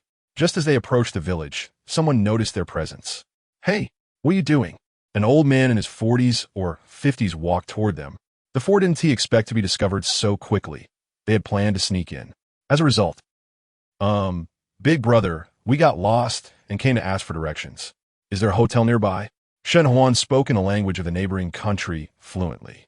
However, the old man not only ignored her words, but also looked at her face with lecherous eyes. Then he scanned Shan Huan's body with a scrutinizing gaze, finally resting his eyes on her chest. They all saw the man's expression, and Lu Chuwan could no longer hold back. She wanted to directly gouge out his filthy eyes. But before she could take a step forward, Nian Shengyu wrapped his arm around her waist. Shen Huan also recognized that look, but she maintained a neutral expression, pretending not to notice, suppressing her disgust, and asked, "Do you have any inns nearby?" Having worked hard outside for years, she had long since become accustomed to such gazes. As long as she pretended not to see, it would be fine. However, she didn't expect that this old man's gaze could be so repulsive that it made her shiver. There is, after all, a man just cured from his ailments. Now, probably even seeing a female mosquito could get him fantasizing, so when he saw a beauty like Shen Huan, he was practically drooling. Yet with a keen eye, he soon spotted Lu Chuwan behind Shen Huan. This one, even more stunning than the woman in front. It was the first time he had seen such a beauty. The old man's filthy pants were already straining. Nian Shengyu's expression turned cold, and he directly pulled Lu Chuwan into his arms, shielding her completely with his body. Then he raised his hand. Ah! My eyes! Blood gushed from the old man's eye sockets, and he felt his knees in pain, covering his eyes with both hands but dared not move, because both of his eyeballs had been pierced with a thin, long needle. If one looked closely, they could see that the needle had penetrated through his head, protruding through the sparse, greasy hair at the back of his head. Go! The man's screams would surely attract others from the village. Nian Shengyu directly picked up Lu Chuwan and strode in the opposite direction away from the village. Shen Huan and Song Yi, stunned, watched the old man still kneeling and screaming in agony. It was only after they heard Nian Shengyu's voice that they snapped back to reality and followed him. Sure enough, shortly after they left, other men from the village heard the man's screams and rushed over. Old Five, what happened to you? My eyes. Someone is trying to break in. Quickly tell the divine being. Hurry and find the divine being to save me. It hurts so much. My eyes. In the end, he could only scream for so long before passing out from the pain. He collapsed on the ground, and they finally found a stretcher to carry him inside. Others headed in another direction to find the divine being. Divine being was the savior of the entire village. He had selflessly helped everyone in the village, with the only condition being to leave 2 houses in the village, one of which was off limits. The other was for the divine being to live in. He also required that no strangers be allowed into the village, and if any strangers came, they had to notify him immediately. Therefore, the remaining villagers rushed to the house where the divine being lived. Bang, bang, bang. Divine being.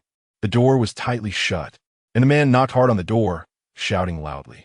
However, after shouting for a long time and knocking for a long time, There was no response from inside. At this moment, a robust old man walked by. "Stop knocking. The divine being went into the mountains early this morning. He is not home right now. What happened? Why are you in such a hurry?" This was the village chief. "Someone is trying to enter the village." I rushed over to inform the divine being. Upon hearing that someone was trying to enter, the old village chief's expression turned serious. The divine being specifically instructed that strangers must not be allowed in. If someone enters, it would upset the divine being. "Where? Take me to see." "I don't know.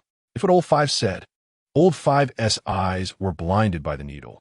He waiting for the divine being to save him. It should be noted that Old Five was quite popular in the village, and now that something had happened to him, he needed to be rescued. The old village chief, anxious, commanded, "You take a few people and go find the divine being in the mountains to take a look at Old Five. Hurry, I'll go check on Old Five and see who entered." Then the man who had been knocking on the door ran quickly into the village to find people. After finding them, they soon headed into the mountains. The old village chief also hurried quickly toward Old Five. "How did you ruin his eyes?" Lu Chuwan was still being held in Nian Shengyu's arms. She hadn't seen the old man's lecherous gaze because Nian Shengyu had blocked it for her. He looked at someone he shouldn't have looked at. Upon hearing this, Lu Chuwan understood what had happened. Just thinking about that old, ugly man looking at her with such a disgusting gaze made her want to ruin his eyes too.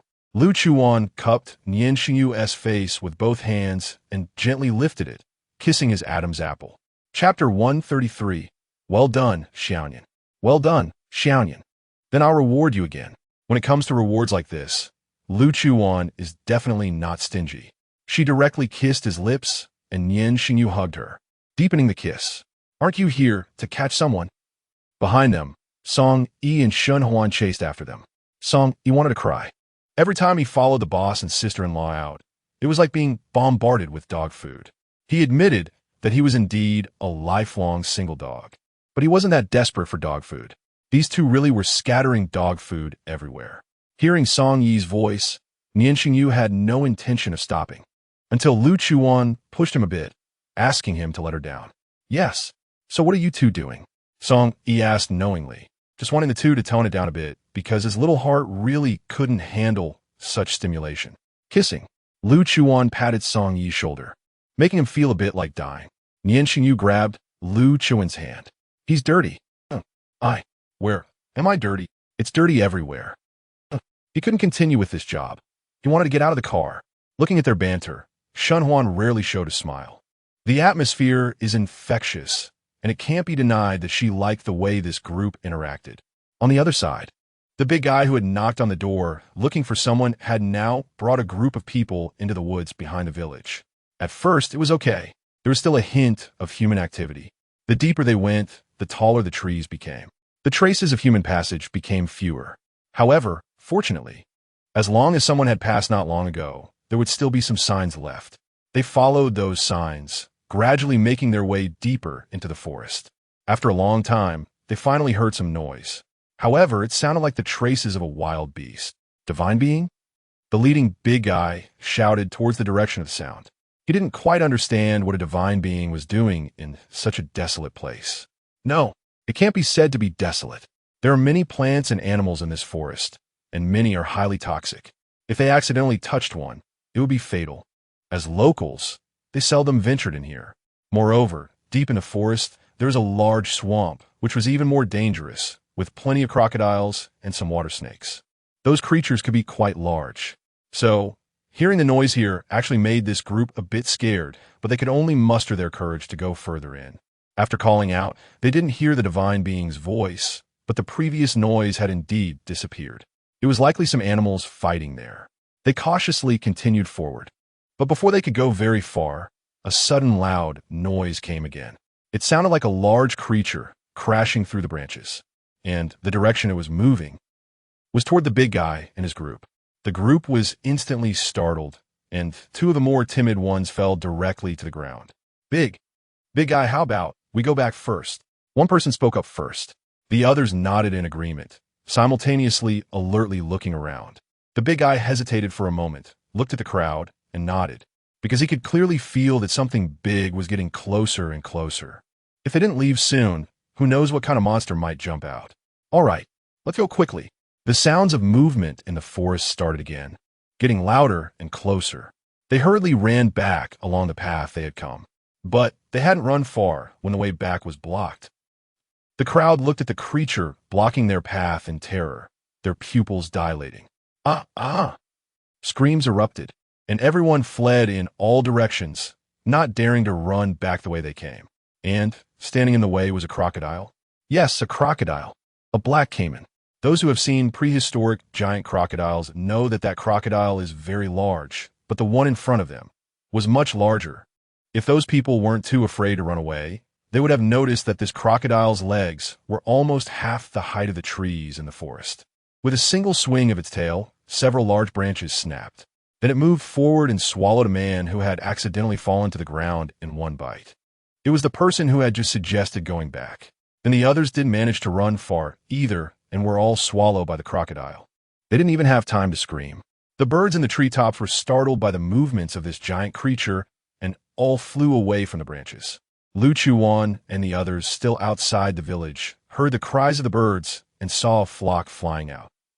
It was just right. They could test their agility now, which was quite good.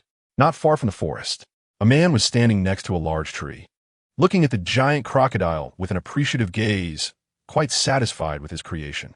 Not far behind him, several men in black stood neatly, ready at any moment. Let's go. Let's see the other little guys. Nian Shengyu ruthlessly turned around, and those men formed a barrier, surrounding him to protect him at all times. There were many treasures in this forest. This crocodile was just one of them. Outside the village, Nian Shengyu spoke up.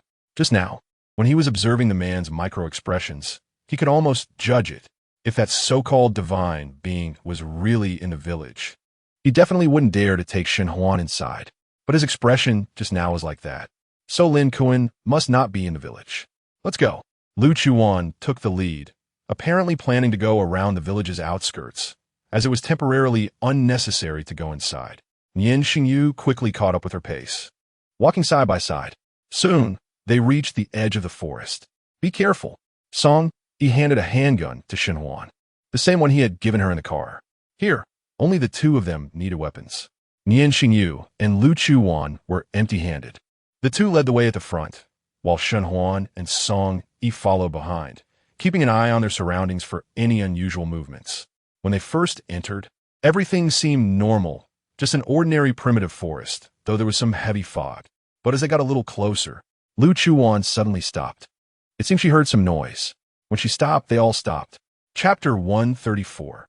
Monster Nian Shengyu was also listening carefully, but his hearing had not reached the level of Lu Chuan's, so he couldn't hear anything. What's wrong? Shoo. The voice was very soft and seemed a bit distant, requiring careful listening. This sound felt particularly familiar to her, as if she had heard it somewhere before. Just like when he accidentally walked into another time and space and heard the sound of Xiao Hei's scales rubbing against the tree trunk while sleeping on that tree. A snake or a python. In this rainforest, there was only one possibility. It was clear that the speed was not very fast, and the distance was still quite far. It would be best not to encounter it. They were just here to find someone. Let's go the other way. This path led straight to the place where those birds had flown out earlier, but if they had to detour now, they might have to walk a bit farther. However, for safety's sake, it was better to take a detour. Listening to the sound, Lu Chuwan determined the location where something was present. Okay, the three of them said nothing. They still trusted Lu Chuwan very much. Since she said to take a detour, they would take a detour. Is there something ahead? Nian Shengyu, walking beside Lu Chuwan, curiously asked. There should be a forest python, and it should be quite large. For safety's sake, we shouldn't provoke it. Nian Shengyu just nodded. His wife was still too powerful. She could sense danger ahead from such a distance. A sense of inexplicable pride surged from the bottom of his heart. After walking for a while, the four of them noticed something ahead and quickly crouched down, hiding among the plants. Through the gaps in the branches and leaves, they saw a group of people walking in the forest, and the man in the middle couldn't be anyone other than Nian Shengyu. Could he? They didn't expect to encounter him here just because they took a detour. It truly was a case of searching high and low without finding it, but it comes effortlessly. At this moment, it was clearly not the time to rush forward. They could only observe where Lin Chuwan and his group were headed. Lu Chuwan counted the number of strange people around him, which was a total of 6. However, in that restaurant in the northwest, she had heard those men say there were a total of 10 strange people. Lu Chuwan did not overlook this detail. There were 6 here, so where were the other 4? The disgusting old man at the village entrance had said that no one was allowed to enter the village. What could be in that village? And Feng Lin had not shown up, so he must have left 4 strange people in the village to guard Feng Lin. This primitive forest was already full of many unknown dangers, and with Lin Chuwan and these strange people's presence, the risk factor increased sharply. To find that batch of materials, the key still depended on Feng Lin. Moreover, they ultimately needed to deal with Feng Lin. So now that Lin Chuwan was in the forest, it was the best time to capture him when the Feng Lin side was at its weakest. So, going back to the village and directly taking down Feng Lin was currently the best choice. Lu Chuwan turned to Nian Shengyu and made eye contact. She reached out, her fingertip gently writing a character in the palm of his hand. Back, just as Lin Chuwan and his group were about to walk far away. Nian Shengyu nodded and made a hand gesture to Song Yi beside him. Song Yi understood, although he didn't know why they suddenly wanted to go back. Whatever the boss said was what it was. They only stood up after they could no longer see Lin Chuwan and his group. However, unbeknownst to them, those strange people had already sensed them when they passed this spot. Just as they stood up, several dark gun muzzles were pointed at them from behind. Chasing you is quite a task. Such a long distance, such a remote place, and yet Major, you personally came after them. The strange people pointed their guns at them, while Lin Chuwan stood behind them, crossing his arms and coldly watching these 4 uninvited guests. The 4 of them were forced to turn and face him.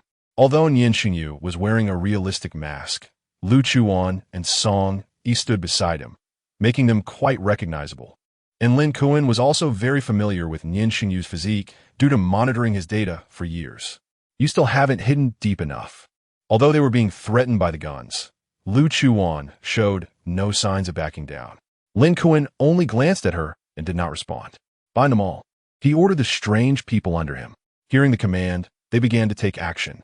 However, just as they moved, Lu Chuwan reached out, and the gun that had been held by the strange person instantly landed in her hands. Nian Shengyu also cooperated with her, kicking away the gun from the strange person standing in front of him. Bang! Bang! Song Yi and Shen Huan reacted quickly as well, shooting at the remaining strange people. Lu Chuwan aimed the gun at one strange person's head with such speed that it couldn't react in time. Bang! The bullet pierced through its brow, leaving a blood hole in its forehead. However, it did not fall down. The other 2 strange people shot in the heart by Song Yi and Shen Huan were in the same situation. They were still fine, with no sign of pain on their faces, and the wound healed instantly. They began to attack them. Lin Chuwan stood not far away, watching all of this calmly, a smug and disdainful smile appearing on his lips. With such little tricks, you think you can deal with my experiment? That's almost like a pipe dream. You 4 drag them, the other 2 come with me. His experiment was waiting for him to rescue it, and the hatching time was approaching. The little babies were about to be born, and he had no time to waste here with Nian Shengyu and the others. Unable to kill them with guns, Lu Chuwan immediately revealed her claws and started fighting with the strange people, while Nian Shengyu was also engaged in battle. The 2 of them fought evenly with these mutated strange people. However, Song Yi and Shen Huan were clearly at a disadvantage, especially Shen Huan, whose stamina couldn't keep up and whose skills were lacking. One strange person directly grabbed her throat and lifted her up. Due to suffocation, her entire head and face began to turn red. Lu Chuwan noticed her situation. She kicked away the strange person rushing over and quickly moved in front of Shen Huan, slicing off the arm of the strange person, gripping Shen Huan's neck with one claw. Shen Huan was saved, falling to the ground and retching uncomfortably. However, Lu Chuwan had no time to pay attention to her condition now, because 2 strange people were attacking her. Meanwhile, the strange person with the severed arm was regrowing it at an astonishing speed. This scene, even for the experienced Lu Chuwan, was terrifying. What kind of monster was this? It couldn't be killed at all. Not long after, Song Yi also began to lose ground due to prolonged fighting and exhaustion. The battle remained exceptionally intense. Chapter 135, Master. The main fighting was taken over by Lu Chuwan and Nian Shengyu. No matter where Lu Chuwan's claws struck these otherworldly beings, they could heal rapidly in the next second. This was a monster that couldn't be defeated. Originally, two otherworldly beings were attacking Lu Chuwan, but one of them saw Shen Huan hiding nearby and directly avoided Lu Chuwan's attack, lunging towards Shen Huan. Lu Chuwan was held back by another otherworldly being and couldn't get there in time, just as the otherworldly being was about to reach out and snap Shen Huan's neck. Bang! A gunshot rang out, and the otherworldly being's head was knocked sideways, giving Shen Huan a temporary chance to evade the attack. This gunshot wasn't from Lu Chuwan, Nian Shengyu, or Song Yi. Master? Following the direction of the gunshot, Lu Chuwan showed an expression of surprise. How could Master be here? Didn't she tell him to go save Guluan? How'd he end up in the south? Before Ji Nancy could respond, the otherworldly being quickly healed again and resumed the endless battle. Be careful, because she was distracted by looking at Master. Lu Chuwan almost got attacked, and Nian Shengyu reminded her, Master, these otherworldly beings can't be killed, and any injury can heal quickly. Can you think of a way? Ji Nancy furrowed his brow. Can't be killed and can heal quickly. While dodging attacks, Ji Nancy pondered. However, at this moment, there really wasn't a quick way to deal with these monsters. Suddenly, he caught sight of a small yellow creature in his peripheral vision. It was a poison dart frog, a species unique to this rainforest. It's a small animal with very strong toxicity. The poison from one poison dart frog can kill 12 adults. When the skin is intact, the probability of poisoning from contact with the poison dart frog is very low. But if it gets into the mouth or eyes, the poison will spread rapidly. After poisoning, a person may quickly experience muscle paralysis, rendering them unable to move. It can also affect heart function, causing arrhythmia or even cardiac arrest. At the same time, the respiratory system can be suppressed, leading to breathing difficulties, and in severe cases, suffocation and death. Although these otherworldly beings can heal their wounds quickly, they may not be immune to toxins. Instead of engaging in endless fighting, ultimately exhausting their own stamina, it would be better to give it a try. Ji Nancy jumped off a nearby tree trunk and kicked the otherworldly being back a few steps. Taking advantage of the gap, he quickly ran to the small bush and grabbed the yellow poison dart frog resting on a leaf. The otherworldly being he had kicked back took this opportunity to pursue him. Ji Nancy was quick and decisive, directly grabbing its jaw. With his force, the otherworldly being's mouth was forced open. He hurriedly stuffed the poison dart frog into its mouth. Then he quickly let go of it and moved away a bit. The poison dart frog's toxin is extremely potent and acts very quickly. As soon as it was stuffed into the otherworldly being's mouth, the toxins began to spread and rapidly attack its body. Soon, the otherworldly being displayed symptoms of nerve paralysis and difficulty breathing, stopping its attack on Ji Nancy and kneeling on the ground in pain. It clutched its neck and heart. The small poison dart frog had already been expelled from its mouth, but it was already poisoned the moment it made contact with the frog. And even if it spit it out, it couldn't change the fact that it was poisoned.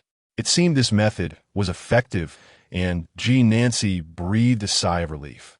He didn't see any other poison dart frogs, but the one expelled by this otherworldly being could be reused. After all, the toxin was so potent, and one poison dart frog contained a lot of toxin. So, he could only endure the nausea as he quickly picked up the poison dart frog from the ground and rushed back to Lu Chuwan's side. He grabbed it and made it open its mouth. He quickly spoke to Lu Chuwan, and she reacted quickly and did as instructed. Using the same method, they took down another otherworldly being, but there were still two otherworldly beings left. The two were still struggling with Nian Shengyu. However, the small poison dart frog that had just been used was crushed by the otherworldly being that had just fallen, making it unusable again. For a moment, they fell back into a stalemate. Lu Chuwan went to help Nian Shengyu, while Ji Nancy, Song, and Shen Huan began searching for any more of these useful little creatures nearby. But after searching around, they found nothing. Just when they thought there was no way out, Ji Nancy's eyes widened, standing still as he looked at a pair of vertical pupils high up in the trees. The owner of those vertical pupils had a long mouth and an enormous head, filled with countless sharp teeth. Yes, it was the black caiman that the old men in the village had encountered earlier. It was staring at them from not far away. 2 seconds passed, and it quickly moved towards them with heavy steps, the sound of branches snapping loud enough for everyone to hear. Lu Chuwan glanced over distractedly. Her eyes instantly turned cold.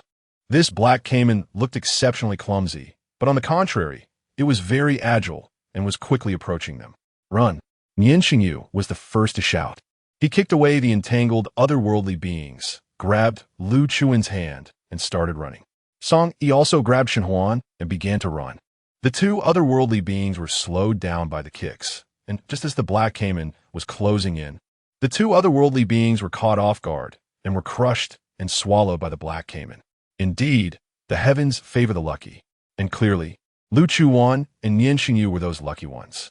They ran very fast, and because the black caiman had eaten the two otherworldly beings, it didn't pursue them further.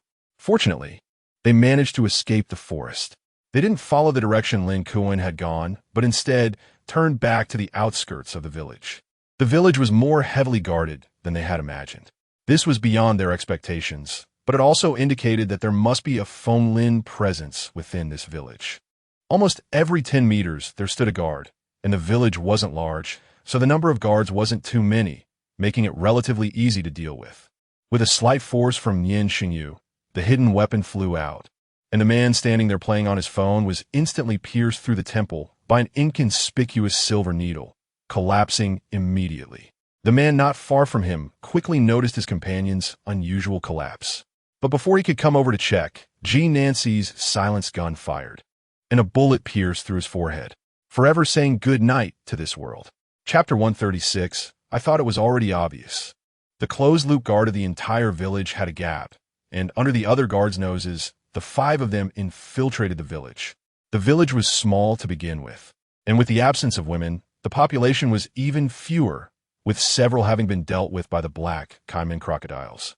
The others had only gone to see the 5th one who had been killed by Nian Shengyu. Therefore, there weren't many people left in the village. However, they did not let their guard down and walked openly inside the village. Instead, they concealed themselves and found the most suspicious house. Why was it so easy to find the most suspicious house? Because this house was located in the most remote part of the village, far from the other houses, with a small distance separating it and 2 tall figures in black robes standing at the entrance. Now, how to approach this house became a problem, because those 2 figures had almost become superhuman beings, and there were no arrow-poison frogs or black caiman crocodiles here. It seemed they could only use some cunning. Nian Shengyu signaled to them with hand gestures. They understood that he and G. Nancy would distract the 2 figures, while Lu Chuwan would take Shen Huan and Song Yi inside to capture Fenglin alive. The strategy of luring the tiger away from its mountain was currently the most reliable method. Everything was ready. Nian Shengyu and G. Nancy went out first. Sure enough, they quickly attracted the attention of the 2 figures. However, only one of them chased after the 2 of them. Unexpectedly, the creatures created by Lin Chuwan had high intelligence and were very vigilant. But after one was chased out, Nian Shengyu quickly reacted to the situation, sending G. Nancy ahead while he drew the other one away. He turned back and began attacking the figure, trying to force it outside. But the figure stubbornly remained at the entrance, countering Nian Shengyu's attacks, refusing to leave the area. Lu Chuwan saw the battle, falling into a deadlock again, and felt a surge of frustration, but she also began to think of other ways. However, there were no better options at the moment. So she stood up directly and pushed open the door while Nian Shengyu and the figure were fighting. The figure quickly reacted, wanting to chase after Chuwan and attack her, but how could Nian Shengyu allow that to happen? He grabbed its shoulder, spinning it around and forcing it back into a struggle with him. Song Yi and Shen Huan also rushed out when Lu Chuwan dashed outside, entering the small shabby house together. When the door was pushed open, there was only a rather dilapidated bed in the room, and a person lay motionless on it. Lu Chuwan did not rush over. She recognized that the person lying there was Fenglin. This was the first time she had seen him since the fire in the laboratory next to the primitive forest. However, she felt as if this was not Fenglin anymore. Arriving in this time and space, she had seen Fenglin several times. He had silver white hair and looked quite aged. His body was not as fit as it used to be, and he had even gained some weight. But the man lying on the small bed appeared to have black hair, looked like a middle-aged man in his 30s or 40s, and was fairly robust, lying there quietly without any movement, as if he were dead. Is this really Fenglin? Or had she inadvertently crossed over to the empire decades ago? Lu Chuwan began to develop some unbelievable suspicions. However, none of those situations had occurred. The person before her was indeed Feng Lin. Bang! A loud sound of fighting came from outside, and the person on the bed finally showed some reaction. Not daring to hesitate any longer, Lu Chuwan quickly walked over before he fully woke up. She took out a specially made nylon rope from her pocket, pinned down his limbs, and called Song E over bind him. Just as she restrained him, Feng Lin opened his eyes. The sight of that familiar face caused a look of panic to flash in Feng Lin's eyes. It's Lu Chuwan, Nian Shengyu's girlfriend. How did she end up here? Did Nian Shengyu come looking for him? Countless questions flooded Feng Lin's mind. But right now, he had no chance to ask.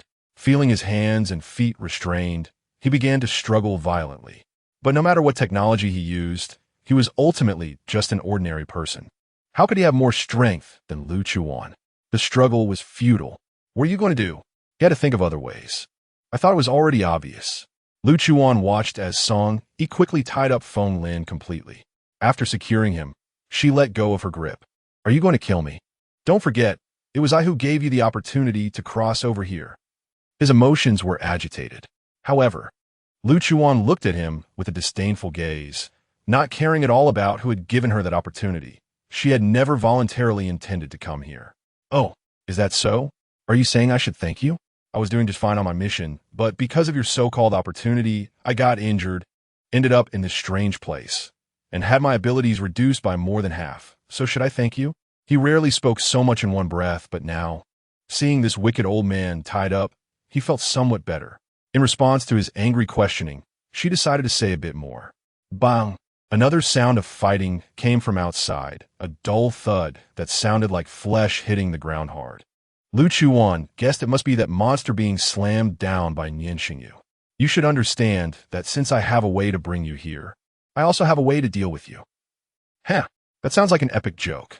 Do you know what situation you are in right now? Lu Chuwan glanced at his limbs, which were tied up by Song E in a special way. The more he struggled, the tighter it would become. Even in this state, he still wanted to talk big and make jokes. But Feng Lin was also someone who had been through storms. He was not frightened by his current situation or Lu Chuan's words. Moreover, he knew that Lin Kuan would return soon.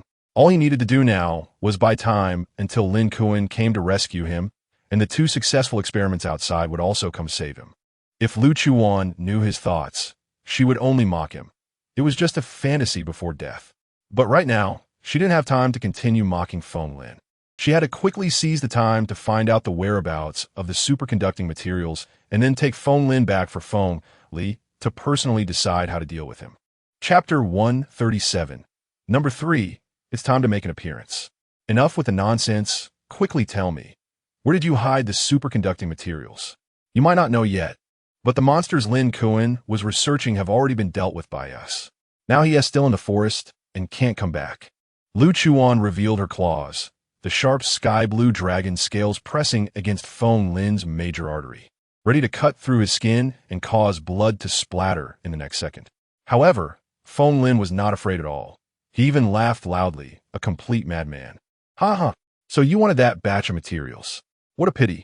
He laughed wildly, completely unconcerned that his struggles had already caused Lu Chuan's claws to cut into his neck, drawing blood. I already gave that batch of materials to Ranshun. Ha ha. This statement was not a lie to Lu Chuwan. When he came over, it was Lin Kuan who negotiated the terms with Ranshun, who at the time demanded all the materials, but Lin Kuan did not agree.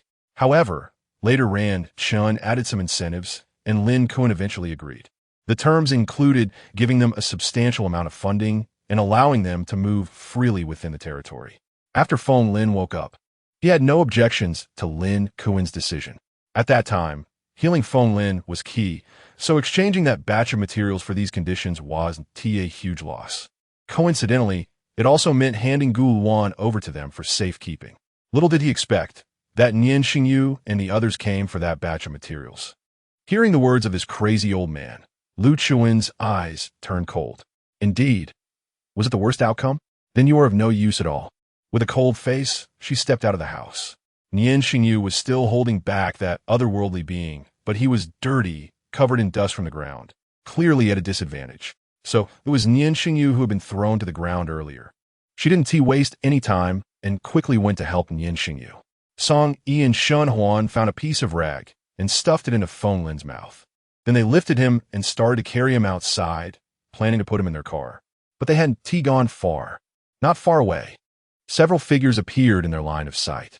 It was Lin Chuwan returning, and the two otherworldly beings beside him were bringing someone back. It was the master.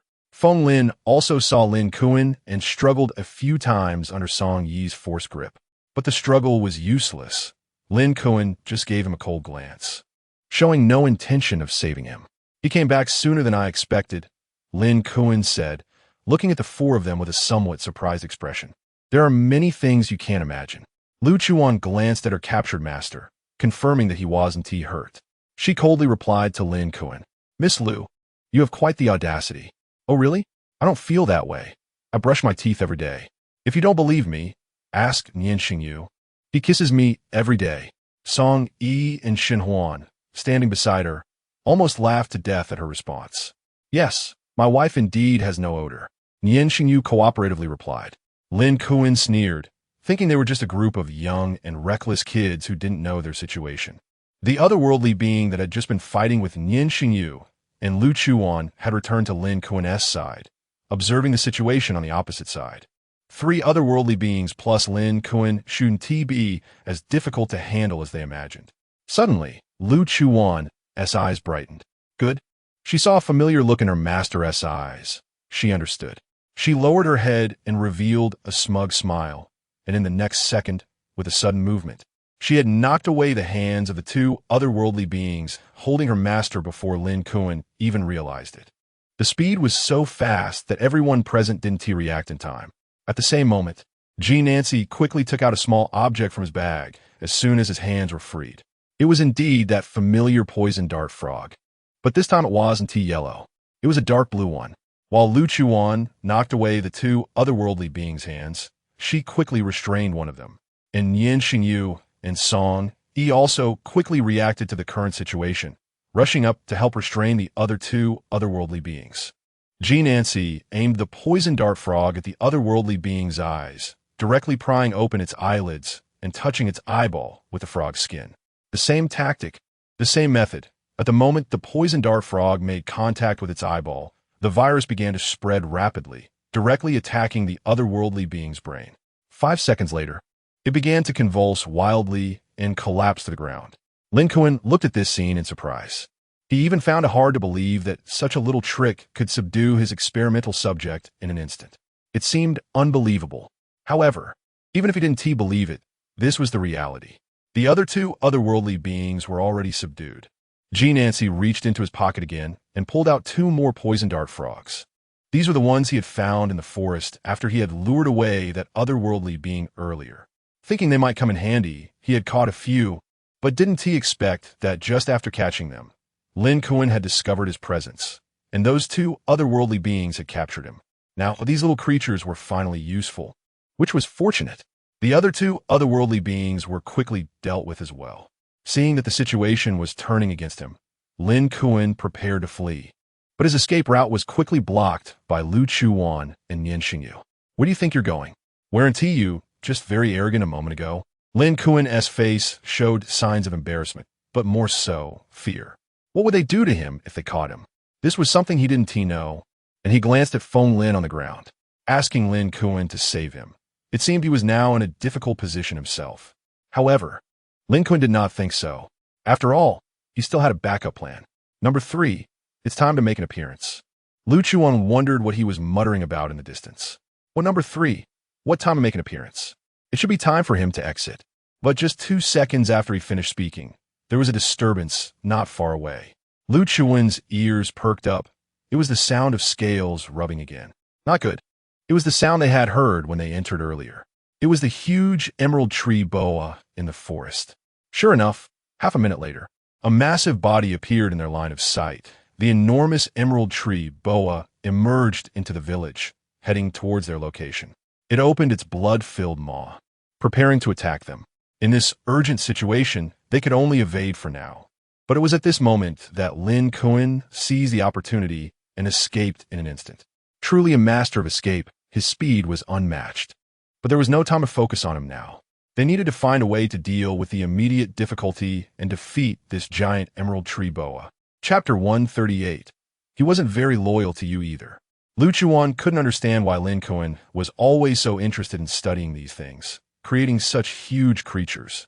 When it comes to dealing with snakes, you need to strike at their vital points. Did you bring a rocket launcher? Jean Nancy rolled over and, after steadying himself, looked at them. A rocket launcher? Song Yi did prepare one when he went to get the tools, but he left it in the car, which was still a short distance away. It couldn't be retrieved in a short time. Lu Chuwan could teleport over, but if she left, they might not be able to hold this giant creature down.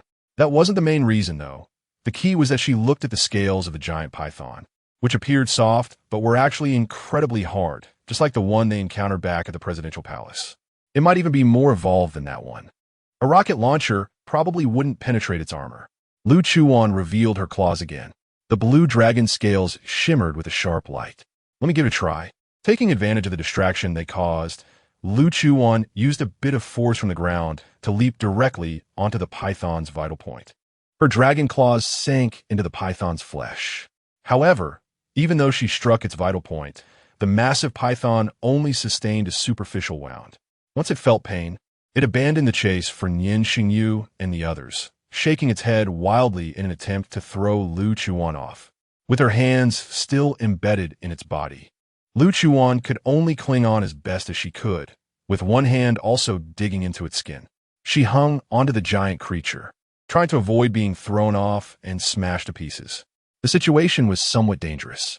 Nian Shengyu watched Lu Chuwan, his concern rising, but he also believed in her ability to defeat this creature. However, that didn't mean he was going to just sit back and do nothing. He scanned the surroundings and spotted a solid iron rod near where the tools were placed beside the house. He quickly ran over and grabbed it. At that moment, the python was thrashing its body and opening its mouth wide. Seizing the opportunity, he lifted the iron rod and jumped towards the creature's gaping mouth. Shen Huan, watching from the side, was startled by his action, thinking he was about to jump into the python's mouth and become its meal. However, the danger she imagined did not come to pass. Nian Shengyu's iron rod pierced the upper jaw of the python's wide-open mouth with astonishing speed, emerging from the top of its head, almost at its vital point. Lu Chuwan was stunned to see the iron rod burst through the skin. What shocked her even more was Nian Shengyu's earlier action. Wow, that was so cool. Damn, no wonder she's interested in him. Blood splattered everywhere, some even landing on Nian Shengyu's face. He quickly released the iron rod and landed smoothly on the ground. Then he stretched out his arms. Wan, jump down. I'll catch you. The massive python, in pain, thrashed wildly while letting out a pained roar. Lu Chuwan was almost thrown off. Upon hearing Nian Shengyu's voice, she jumped down without hesitation. Nian Shengyu caught her firmly, ensuring she wasn't hurt at all. After catching her, he placed a gentle kiss on her forehead. The danger was temporarily averted. They needed to leave this place quickly. Otherwise, who knew what tricks Lin Kuan had up his sleeve? Meanwhile, lying on the ground was Feng Lin, who never expected Lin Kuan would leave him behind and escape alone. He struggled to sneak away during their fight, but with all his limbs bound, he couldn't free himself at all. When Lin Kuan left, he whimpered and struggled, but Lin Kuan ignored him and walked away. He wasn't very loyal to you either. After getting down from Nian Shengyu's embrace, Lu Chuwan slowly walked over to Feng Lin and lightly kicked him with her foot, her eyes full of mockery. Without wasting any time, Song Yi carried Feng Lin, and they all headed towards the car. This trip to the neighboring country had been filled with too many experiences, encountering all kinds of strange events. Before leaving, the old men from the village didn't show up again, and they didn't care, driving away directly. While in the car, Lu Chuwan finally had a moment to ask Jean Nancy, "Master, was Gulwan rescued?" Jean Nancy smiled and replied, "How could I not complete the task Xiao Shiqi entrusted to me? He has been safely sent back by Xiao Yihan." That's good. They headed north, returning to the original checkpoint. The crossing went smoothly. Feng Lin ultimately returned to this land as he wished, but the way he came back was different. The route was different, and the result was also different. Now, all that awaited him was judgment, not rule. The moment they returned to the Empire, Nian Shengyu notified Feng Li. He personally brought people to take Feng Lin back, imprisoning him in the Empire's highest security prison, where even a mosquito wouldn't be able to escape. The twists and turns of the trip to the neighboring country completely extinguished Lu Chuwan's hopes of finding superconducting materials from Feng Lin. Now, she could only place her hopes on the undeveloped area in District D. However, she had no clues at all, as she didn't know the exact location of Yunjun District within District D, and she hadn't even found the specific position yet. Everything would have to be planned out again. Shenhuan followed them back to the Empire. With no place to go temporarily, she stayed at Jingyuan. The first thing she wanted to do upon returning was to visit her sister's grave, light incense for her, bring flowers, and talk to her, hoping she wouldn't be so scared in that strange world. Upon returning, Lu Chuwan noticed that Nian Shengyu's mood was off. No, it shouldn't be said that it was after returning. She had already sensed it during the journey. Nian Shengyu was unusually silent. After returning, it became even more evident.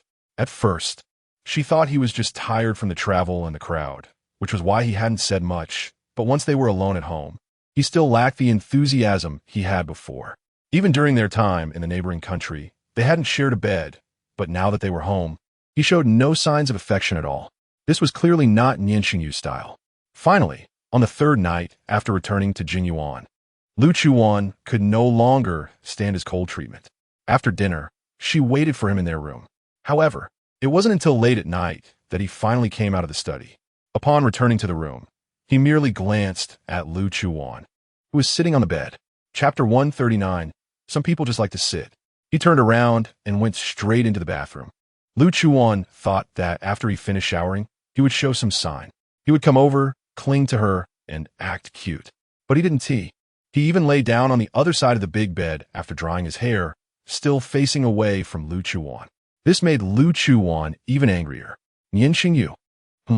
He still had his back to her, answering in a muffled voice, his tone filled with grievance, as if he were about to cry at any moment. Lu Chuwan thought back. It seemed she and T bullied him. Since arriving in this neighboring country, she and T interacted with any other men either, right?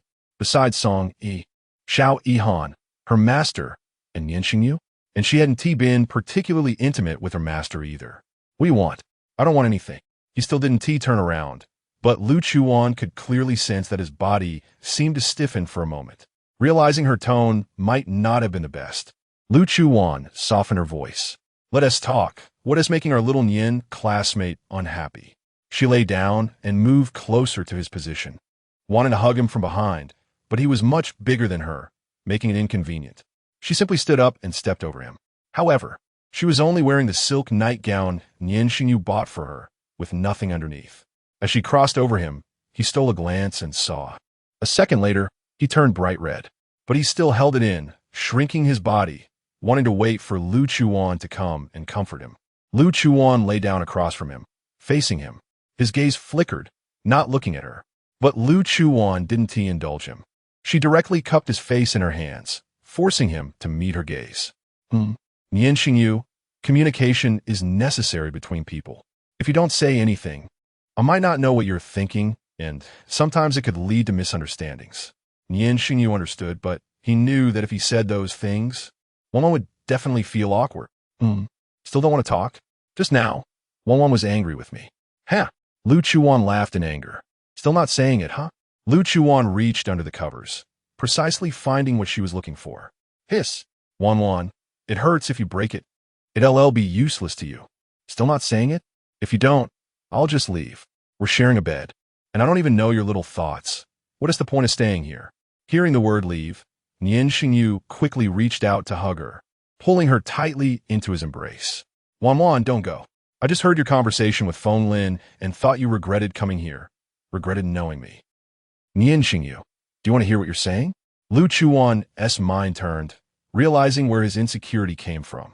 During this time, she had been busy looking for superconducting materials to ensure her master could return safely, neglecting Nian Shengyu a lot and not paying attention to his emotions. Looking back now, it truly was her mistake. Wan, Nian Shengyu, I won't deny that it was indeed because of Feng Lin's actions that led to my bad experiences. But that is a fact. However, I have never denied our feelings. I have never regretted knowing you. In fact, I'm very grateful to have met you. Saying this, she kissed him. Nian Shengyu naturally took the initiative when she leaned in. After a kiss, Nian Shengyu wanted to continue, even making a move for the next step. But Lu Chuwan interrupted him. Also, finding superconducting materials is just to safely send my master back first. He can't stay here for long. I know what you're worried about. I really can't stay here forever, Nian Shengyu. But I promise I will run back and forth. I have no intention of leaving you behind. As long as nothing happens over there, I will return here to Nian Shengyu's side, okay? Nian Shengyu buried his head in her chest, feeling her breath and heartbeat. Can't you take me with you? Lu Chuwan covered her face, wanting to laugh. This usually cold and aloof young major was acting like a 3-year-old in front of her. Could he make this decision all by himself? Then let me ask you, after you leave, who will sit in the position of the imperial major? Who can hold it steady? Who can manage it? There are always many people eyeing Nian Shengyu's position, but with greater power comes greater responsibility, and the risks are even higher. To hold steady, ordinary people can't manage it. What about the safety of the empire? What about its citizens? Who will protect them? After 2 seconds, he didn't speak. Then he said, but my Wanwan also needs my protection. This time, it was Lu Chuwan's turn to be silent. She had always known that Nian Shengyu's love was as straightforward and passionate as hers. Once loved, they would disregard everything else. Whether they were called love-struck or whatever, they were simply those kinds of people. Nian Shengyu, it's not that simple. The harm of the magnetic field to the human body is significant. Although Nian Shengyu had already transformed into a different person, she's still worried about his safety. Let us not talk about this topic for now, okay? I promise I won't leave you, and you can't leave me either. The conflicts of young couples come quickly and go quickly. Or rather, these little matters between the two of them didn't even count as conflicts. In the room, there were traces of their reconciliation everywhere. The next day, Xiao Yihan brought Gu Luan to Jingyuan. Just in time, Lu Chuwan was just about to discuss the plan to go to Area D. And Gu Luan specialized in studying magnetic fields. He would definitely have the magnetic field guide. This was not easy to obtain, and now that Gu Luan was here, it was truly a blessing for her. Just in time, you should have a magnetic field guide, right? Gu Luan had just sat down in the living room, still feeling a bit dreamy. One day, he actually arrived at the residence of Major Nian Shengyu, sitting in the living room. This kind of scene was something he had never imagined. Yes, I do have it. Yes, there really is. The magnetic field guide is not cheap. But that's not the main issue. The main issue is the materials to make this thing. Some are restricted items and very hard to obtain. He made this magnetic field guide himself from materials Feng Lin found back then. However, he had only used it twice. Once was when Lu Chuwan first arrived here, and the other was when Lu Chuwan left. It was still at his home. Okay, then you need to come with us. Is that all right? Where to? Chapter 140. Reporting to the police. Since she chose to save Gu Luan, Lu Chuwan believed he would definitely follow her. Given the previous events, Gu Luan was someone who could, in District D, to find a batch of superconducting materials. Upon mentioning this, Gu Luan's eyes brightened a little. Nian Shengyu, sitting across from him, noticed it. After hesitating for a moment, he spoke again. After finding the superconducting materials, can you tell me about entering the magnetic field? Sure. Although she didn't know what Gu Luan intended to do, it might be for his research. If the research went well, perhaps he could develop a method for Nian Shengyu to follow as well. They decided on this for now, but when to go would need further consideration. Because after returning, Shen Qing's burial arrangements were made by 2 of Song Yi's subordinates. Previously, Song Yi mentioned Lingen Cemetery. However, that was only what the 2 subordinates told him at the time, and later it was heard that Lingen Cemetery was relocated, as there were originally few visitors and often unclean things around. But where it was moved to afterward, Song Yi didn't know. During the relocation, only those who went to register at the cemetery were notified, and one of the registrants was one of the 2 subordinates. However, neither of those 2 were around him now. One had died unexpectedly, and the other was on a mission elsewhere and was temporarily unreachable. It wasn't until now that she managed to get in touch. So today, she planned to go take a look. She also called Lu Chuwan to join her. She had no other intentions, just wanted someone to accompany her.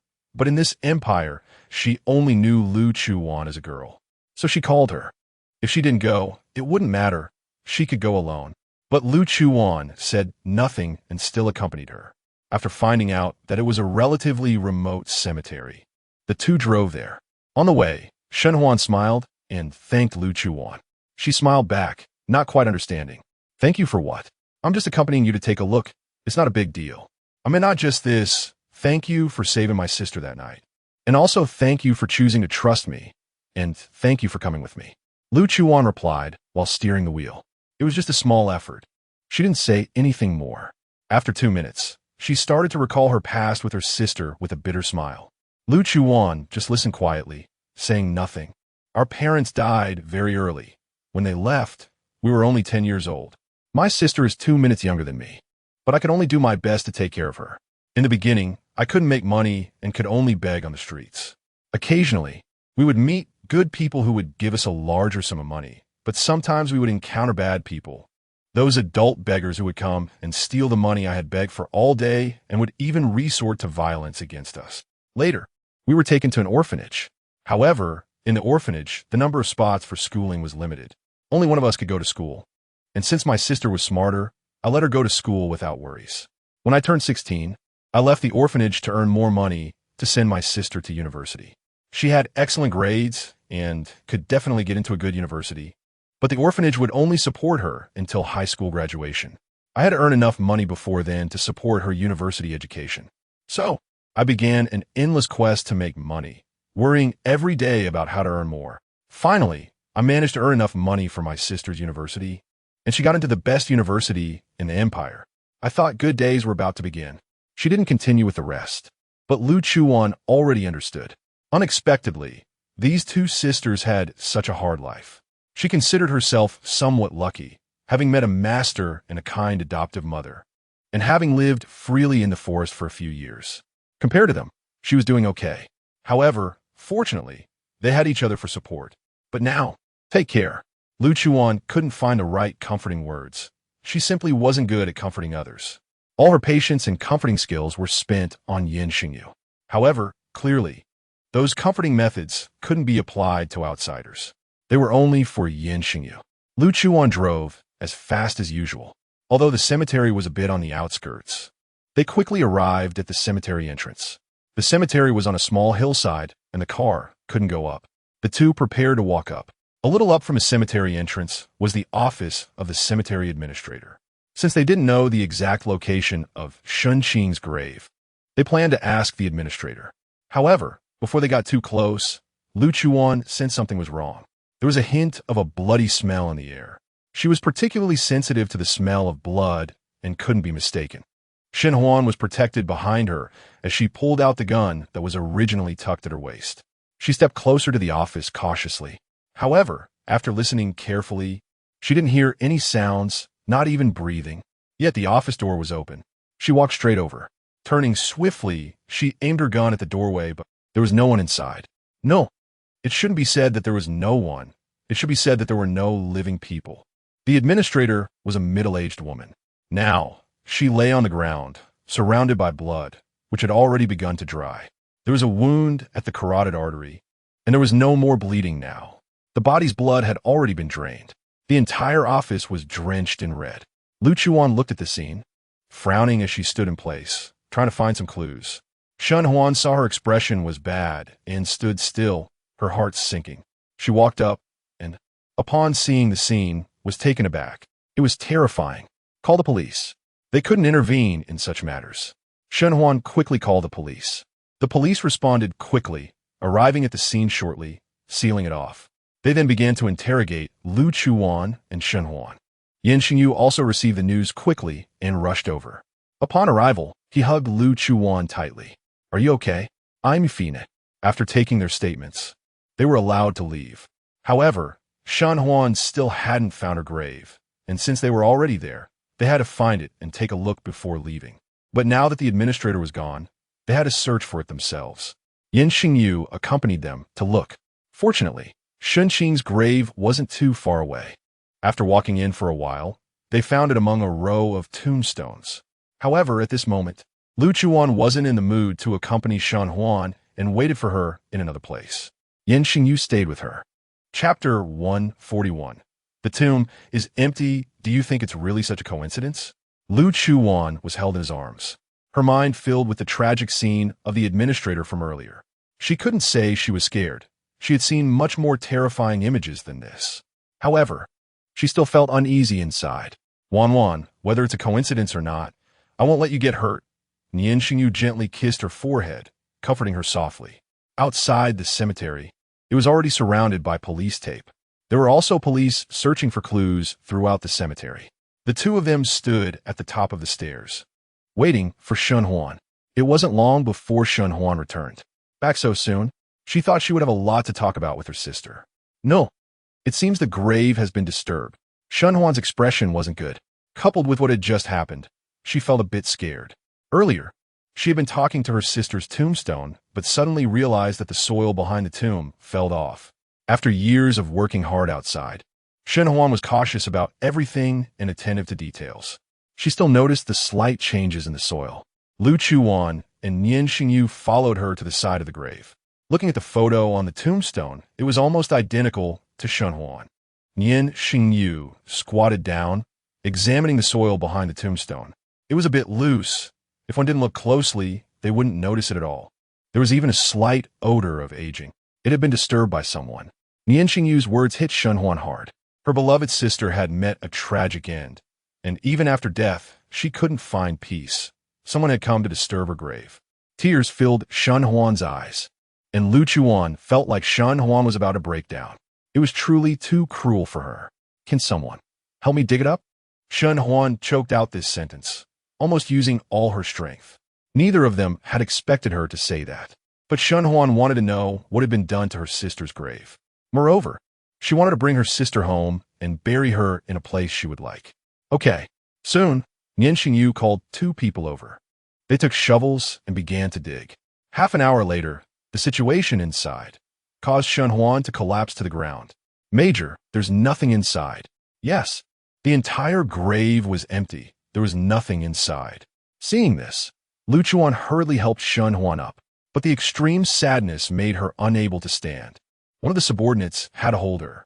Nian Shengyu and Lu Chuwan's expressions were also grave. If that brutal bloodshed was a coincidence, then how could they explain Shen Qing's grave being robbed at this time? They were careful when robbing the grave, but when killing the cemetery administrator, this shouldn't have been done by one person. Nian Shengyu held her hand, giving it a gentle squeeze, as if comforting Lu Chuwan. In the end, they could only leave the cemetery for now. After all, they hadn't found any clues. Even the police hadn't found anything. After returning to Jingyuan, Shen Huan fainted. The emotional turmoil caused her body to be unable to bear it, leading to a state of shock. After returning, Nian Shengyu arranged for someone to investigate the robbery of Shen Qing's grave, but whether there would be results was uncertain. There was no rush regarding the matter going to District D. Guan had gone back to get the magnetic field guide, and entering District D to mine rare resources still required someone's approval. The next day, Lu Chuwan and Nian Shengyu appeared in Feng Li's office. How did you find time to come? Feng Li was still handling matters and didn't even look up at them. Indeed, being a ruler of a nation wasn't just a title. It came with responsibilities. We have something important to discuss. Lu Chuwan casually sat on the sofa, while Nian Shengyu kept his hand on her waist. She just listened to their conversation, not saying a word. What important matter? The letter from Country Q? Country Q was a major power located on another continent far from the empire, a local tyrant whose strength couldn't be underestimated. Recently, they had sent a letter to the empire. The content of the letter was essentially a demand for the empire to lower tariffs. However, Country Q was a blatant rogue. Taking advantage of the empire's current weakened status, they not only wanted the tariffs lowered, but also demanded a 20% reduction. This was practically equivalent to a collapse of the entire tariff system. The letter was filled with threats. In the past few days, Feng Li had been extremely busy and even overwhelmed due to this matter. Currently, the empire was not a match for Country Q, and Country Q's military strategist was among the best in the world. If the empire had any particularly advanced weapons now, it could turn the situation around. But the problem was that the national treasury was in deficit, and there was essentially no hope for developing advanced weapons. Not to mention that research couldn't just be done at will. It was somewhat related to that letter. Upon hearing Nian Shengyu's words, Feng put down his work and looked at him. Let me hear it. Intercontinental ballistique missile. Nian Shengyu only mentioned this. Feng fell into deep thought. You should know better than I do. We currently don't have long-range missiles. I know. I can make the necessary materials. Hearing this, Feng squinted at him. It wasn't that he didn't believe Nian Shengyu had that capability, but he felt he had underestimated Nian Shengyu's strength again. This man was far more than he appeared. He was still so young. If he weren't from the Empire and went to another country, the consequences were too frightening to imagine. And the materials were in District D, needing development. Feng understood his meaning. I'll have the Ministry of Land and Resources issue you a permit. But I have one request. What request? Feng hadn't expected that he would have another request. After all, this was a matter concerning the entire Empire's safety. Shouldn't this Empire Major just do it without conditions? But thinking about it, if he truly had the capability to develop this technology, why should he give it away for free? I need to borrow the materials and resources for a while. After resolving the issue with Country Q, is it just that simple? Feng looked at him suspiciously. That's the only request. About 10 seconds later, Feng nodded. All right. After exiting the office, Lu Chuwan looked at Nian Shengyu with a scrutinizing gaze. What's wrong? What if you can't produce any intercontinental missiles after deceiving him? Nian Shengyu found it amusing. Then I'll let my sister protect me. Chapter 142. Feng Lin is dead.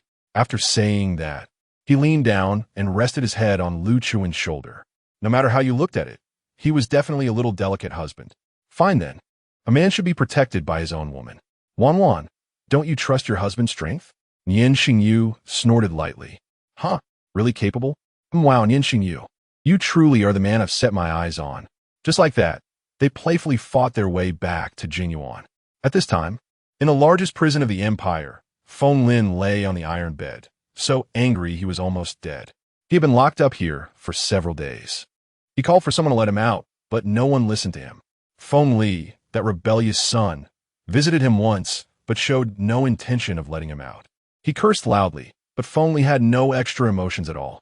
As he lay there, he suddenly felt a bit of pain, as if every cell in his body was hurting. But soon, that feeling disappeared. With nothing to do, he could only lie on the bed, and no one would come to help him.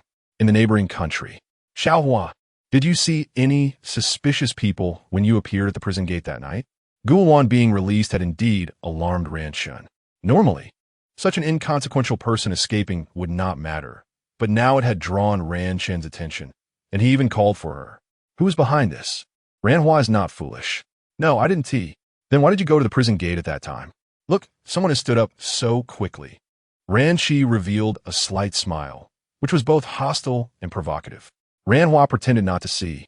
She was in a bad mood and wanted to take a walk. A walk to the prison gate? This royal garden is so large. Isn't it enough for you to walk? Ranhua knew her excuse was flimsy, but since others had already determined her guilt, any explanation would be useless. She didn't want to waste her breath. The air in this royal residence is stale. Once she said this, Ranshun's expression instantly turned sour. Presumptuous. Not only am I presumptuous, but I can also be even more so. You. Ranshun was almost fainting from anger. Xiaohua. Ran Lian was afraid she would get hurt and shielded her behind him. You tell me, was that person released by you? No. Seeing that she still had no intention of backing down, Ranshi's expression also turned grim, but they had no direct evidence. And in the end, they could only let Ranhua go. However, because she had offended Ranshun today, she was still punished, made to copy scriptures twice. It should be noted that the scriptures from the neighboring country had a total of 150 volumes, each as thick as a brick, and copying them twice could be exhausting. Yet, Ranhua said nothing, turned around, left the palace, and began to copy. Not because of the punishment, but because she was very angry and needed to copy these scriptures to calm her heart. Otherwise, everything she had done before, she feared would go to waste in a fit of anger. During this time of copying scriptures, Ran Lian remained by her side, saying nothing. Just silently accompanying her was enough. 2 days passed. There was still no conclusion regarding the excavation of Shun Qing's grave. As for the brutal murder of the administrator, the police department reported no leads and was still investigating. During these 2 days, the approval documents from the Resource Bureau had been completed, and Guowan had also brought the magnetic field guide to Jinyuan. Preparations for departure were almost done. However, Shen Huan's condition had been poor all along. The impact of one event after another regarding her sister had been too great for her. She had previously said she wanted to follow to District D, but now her condition did not allow it, so Lu Chuwan did not plan to take her this time.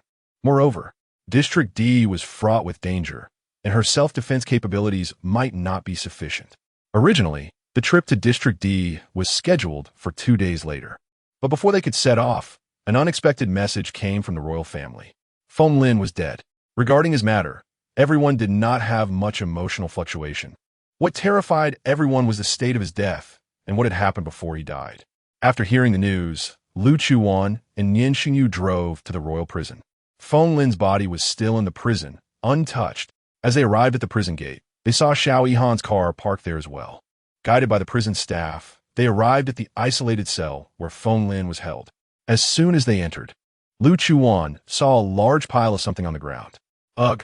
She felt nauseous and gagged. Even Nian Shengyu was feeling sick. Lu Chuwan quickly moved away from the prison, but the gagging did not stop. The disgusting scene kept swirling in her mind, making her feel like she was going to die. After a while, Nian Shengyu found a bottle of clean mineral water and handed it to her, gently patting her back. What on earth is that huge pile on the ground? Yes, when they entered, they did not see Feng Lin's body. Instead, there was only a huge, super disgusting pile of flesh on the ground. It was a pile of rotten meat. How disgusting was it? It was a massive lump of flesh, and this flesh was oozing purulent liquid while giving off a foul smell. Could not be disgusting? I don't know. Yes. Even Shengyu didn't know. When he received Feng Li's call, he only said Feng Lin was dead, but from his tone, it was clear the situation was not good, and now both of them had a rough guess that the disgusting pile on the ground was Feng Lin himself. But how did a well person turn into a pile of rotten meat? And such disgusting rotten meat at that? What on earth happened? Holding back the nausea, Lu Chuwan composed herself, took Nian Shengyu's hand, and returned to the door of the cell. Facing the foul smell, she lowered her breathing. It was unbearable. Taking another look, her eyes and mind were still strongly impacted. Damn, this old man, even in death, couldn't let them have peace, and had to discuss them like this. After being sickened away earlier, they now noticed that Xiao Yihan was inside the prison, using tweezers and a scalpel to take samples. Lu Chuwan admired his strong mental quality and physical ability. He could squat there taking samples without changing his expression. If it were her, she would have long been sick and given up. Did it just turn into this last night? The prison gate was surrounded by prison staff and royal guards. Nian Shengyu pulled aside a person and asked. That person's face was also quite pale, probably sickened as well. Yes, Major. Chapter 143. Stop. Just stop. From last night until this morning, he had been standing here for several hours. When he first arrived, he was so disgusted that he kept vomiting, emptying his stomach completely, almost to the point of bringing up his intestines. Even now, he still felt like throwing up, but there was nothing left to expel. Even drinking water would make him nauseous. He could only endure and stand guard here. Life had truly been hard. Nian Shengyu glanced around briefly. There was a camera in the cell. Whatever had happened should have been recorded. Where's the monitoring room? It's on the first floor. Turn right when you exit the elevator and go straight to the 5th room, a prison staff member said. Seeing that Lu Chuwan's complexion was poor, Nian Shengyu took her hand and led her away from there. Was that really Feng Lin? Even after experiencing so many fantastical scenes, what was happening before her still felt a bit unbelievable, even hard to accept. Nian Shengyu gently nodded and tightened his grip on her hand. Following the directions given by the staff member, they quickly arrived at the monitoring room. Major Nian. There was another staff member on duty in the monitoring room who stood up upon seeing Nian Shengyu. Please pull up the surveillance footage from last night. Okay. The staff member began to operate the mouse, adjusting the content on the computer screen until it showed last night's footage. You can step out for a moment. The monitoring room was left with just Lu Chuwan and Nian Shengyu. Nian Shengyu sat in a chair, with Lu Chuwan in his lap, and they began to watch the video as it played back quickly, frame by frame. At first, everything seemed normal. Feng Lin was lying on the bed, motionless, as if asleep. Since there were no clues in this part of the footage, Nian Shengyu pressed fast forward. At a rapid pace, they finished watching 2 hours of content. Just As Nian Shengyu prepared to fast forward again, something started to seem different on the surveillance footage. Feng Lin, who had been lying quietly on the iron bed, began to toss and turn. Nian Shengyu adjusted the playback speed back to normal. After 2 minutes, it wasn't just the movement, there were also his screams. However, since he had been screaming and cursing loudly in the cell for the past few days, the prison guards had ignored the noises he made last night. The footage was very clear. It captured him scratching his body and curling up. After about 10 minutes, he fell off the bed onto the ground, and his screams continued. They stared intently at the screen, and soon saw his previously normal fingers rapidly swell and sprout many small growths. Upon closer inspection, they noticed similar conditions appearing on his face and feet. His body was covered by his clothes, so they couldn't see, but it was likely the same situation. At this point, he could still be recognized as a human shape, but it was already quite disgusting. In a short period, these growths expanded rapidly, showing no signs of stopping. Just 10 minutes had passed, and the person was no longer recognizable. His size had more than doubled. By now, the screams had ceased. Lying on the ground was nothing more than a grotesque creature, neither human nor ghost.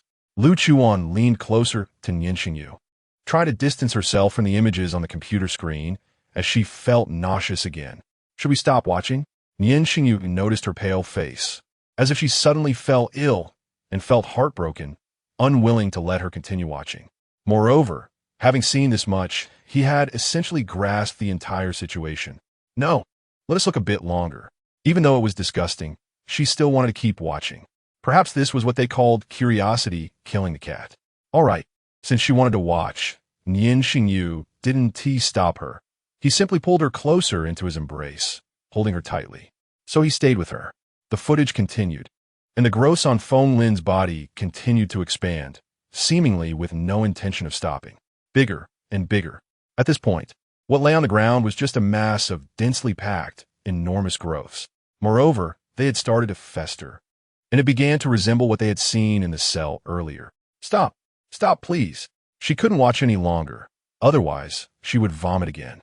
The moment she said stop, Nian Shengyu hit the pause button. Exiting the monitoring room, Lu Chuwan's complexion was even worse than before. Earlier, she had only seen the final disgusting scene, a visual shock, but now having witnessed the entire formation process of those repulsive things, her psyche was shaken, and her eyes felt like they might burst. Damn it. Inform Aunt Lu that I won't be needing dinner tonight. No, she wouldn't need to eat for the next month. It was too disgusting. When they reached upstairs, Xiao Yihan had already finished taking samples. He was standing far away from the cell, his mask already removed, and he looked a bit pale. Ha ha ha ha ha. Lu Chuwan wanted to laugh. She thought he was so tough, able to endure so much. In the end, he couldn't handle the disgusting thing either. Dr. Xiao, how about having century egg and lean meat porridge for lunch today? Lu Chuwan walked over to Xiao Yihan, patted his shoulder, and said with a mischievous smile beside him.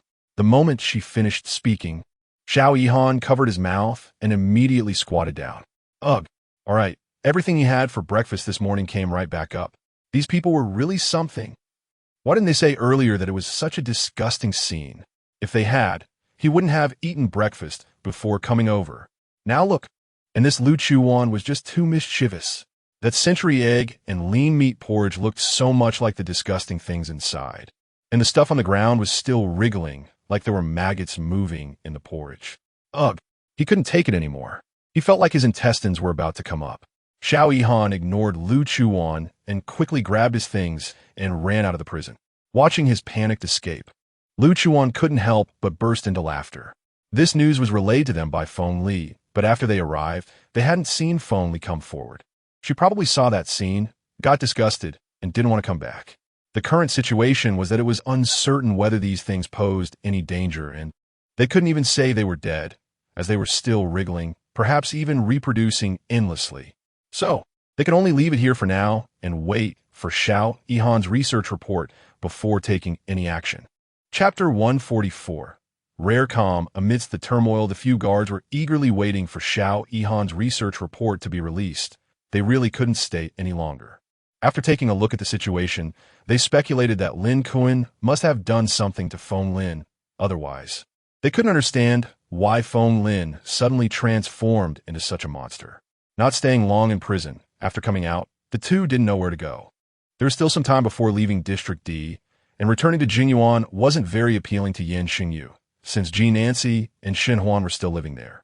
Shen Huan was fine, but Ji Nancy greatly affected her world with Lu Chuwan. Wan, shall we go somewhere else to have some fun? We've been busy with various things lately and haven't had a chance to relax properly. They hadn't really spent quality time together as a couple. Sure, where to? Nian Shengyu thought for a moment. She preferred more thrilling activities.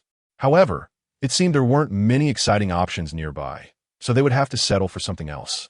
How about watching a movie? As a couple, aside from taking walks, they hadn't done much else. Watching a movie sounded pretty boring. Lu Chuwan really didn't like watching movies, especially when she first arrived here without a phone or any entertainment, having to watch TV every day. She was almost sick of it. Now asking her to watch a movie was a bit unbearable. However, she had come across something interesting on a short video app a couple of days ago that she hadn't tried before. How about we go do pottery? Okay, I'm fine with anything as long as I'm with you. Nian Shengyu didn't voice the last part. After searching online, they found a good pottery place and drove there. Upon arrival, they felt the recommendations were reliable. It was indeed the highest-rated pottery project on the internet, although it was slightly off the beaten path. But because it was a bit remote, it was quieter and the environment was lovely.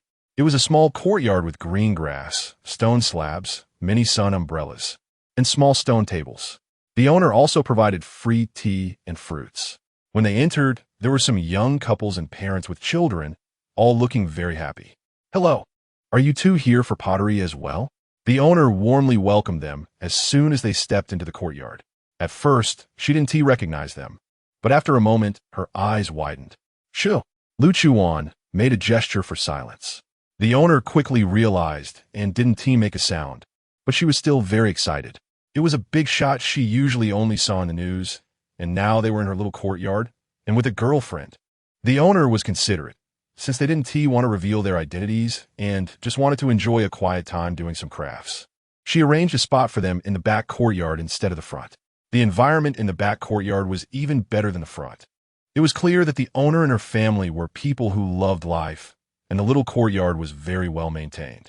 Nian Shengyu noticed that Lu Chuwan really liked the place.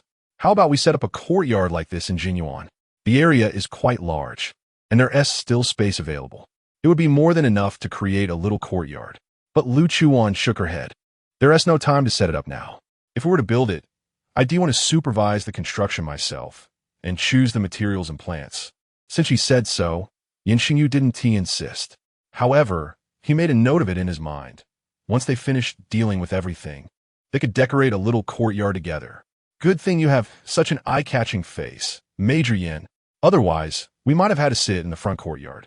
Lu Chuwan teased as she pinched his cheek, and after that, she leaned in to give him a kiss. Not far away, the owner, who was bringing over some clay, almost squealed at the sight. What a handsome couple. So sweet. And he's a young major. Seeing him on the news, he always had a cold expression, but unexpectedly, in front of his girlfriend, he was so gentle, like a well-behaved puppy being spoiled by its owner. Ah, so cute. But she had to hold back her excitement, bringing over the pottery-making materials to them before reluctantly leaving. Both of them had some understanding of how to make pottery, so they didn't need the owner's guidance. In the quiet back courtyard, it was just the two of them. After thinking for a moment, Lu Chuwan wasn't sure what to make. A small porcelain figure? But she didn't have such advanced skills. What should she make? A little snake? Or a flower? Nian Shengyu looked at her seriously. But Lu Chuwan just laughed. Why do you want to make those two things? I want to create everything related to Wan. That's what he thought in his heart. Lu Chuwan also pampered him, smiling as she kissed his lips and gently licked with her tongue.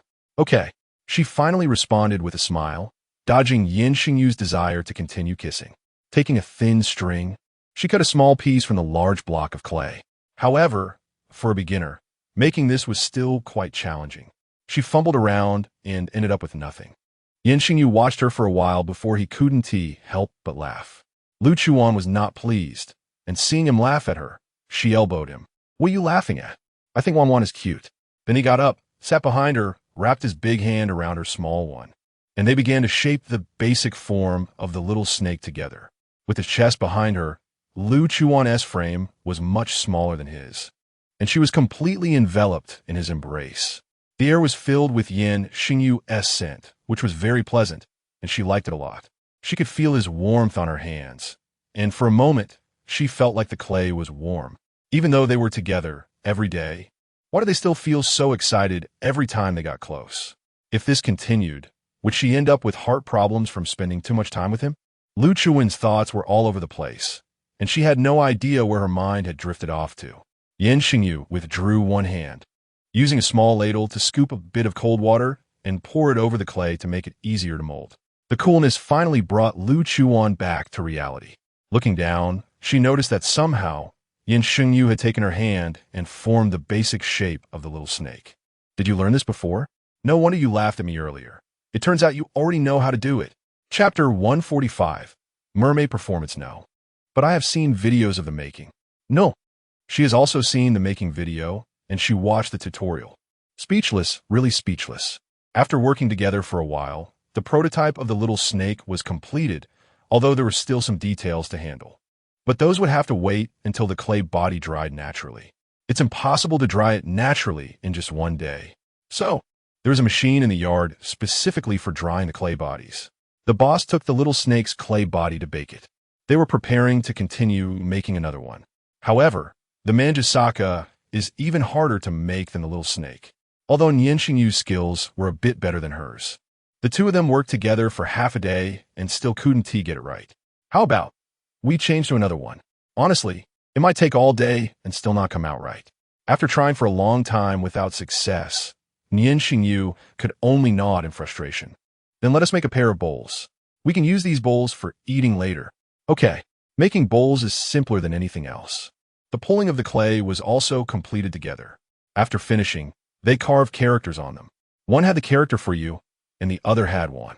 Time unknowingly passed, and by the time they finished, it was already past 5 in the afternoon.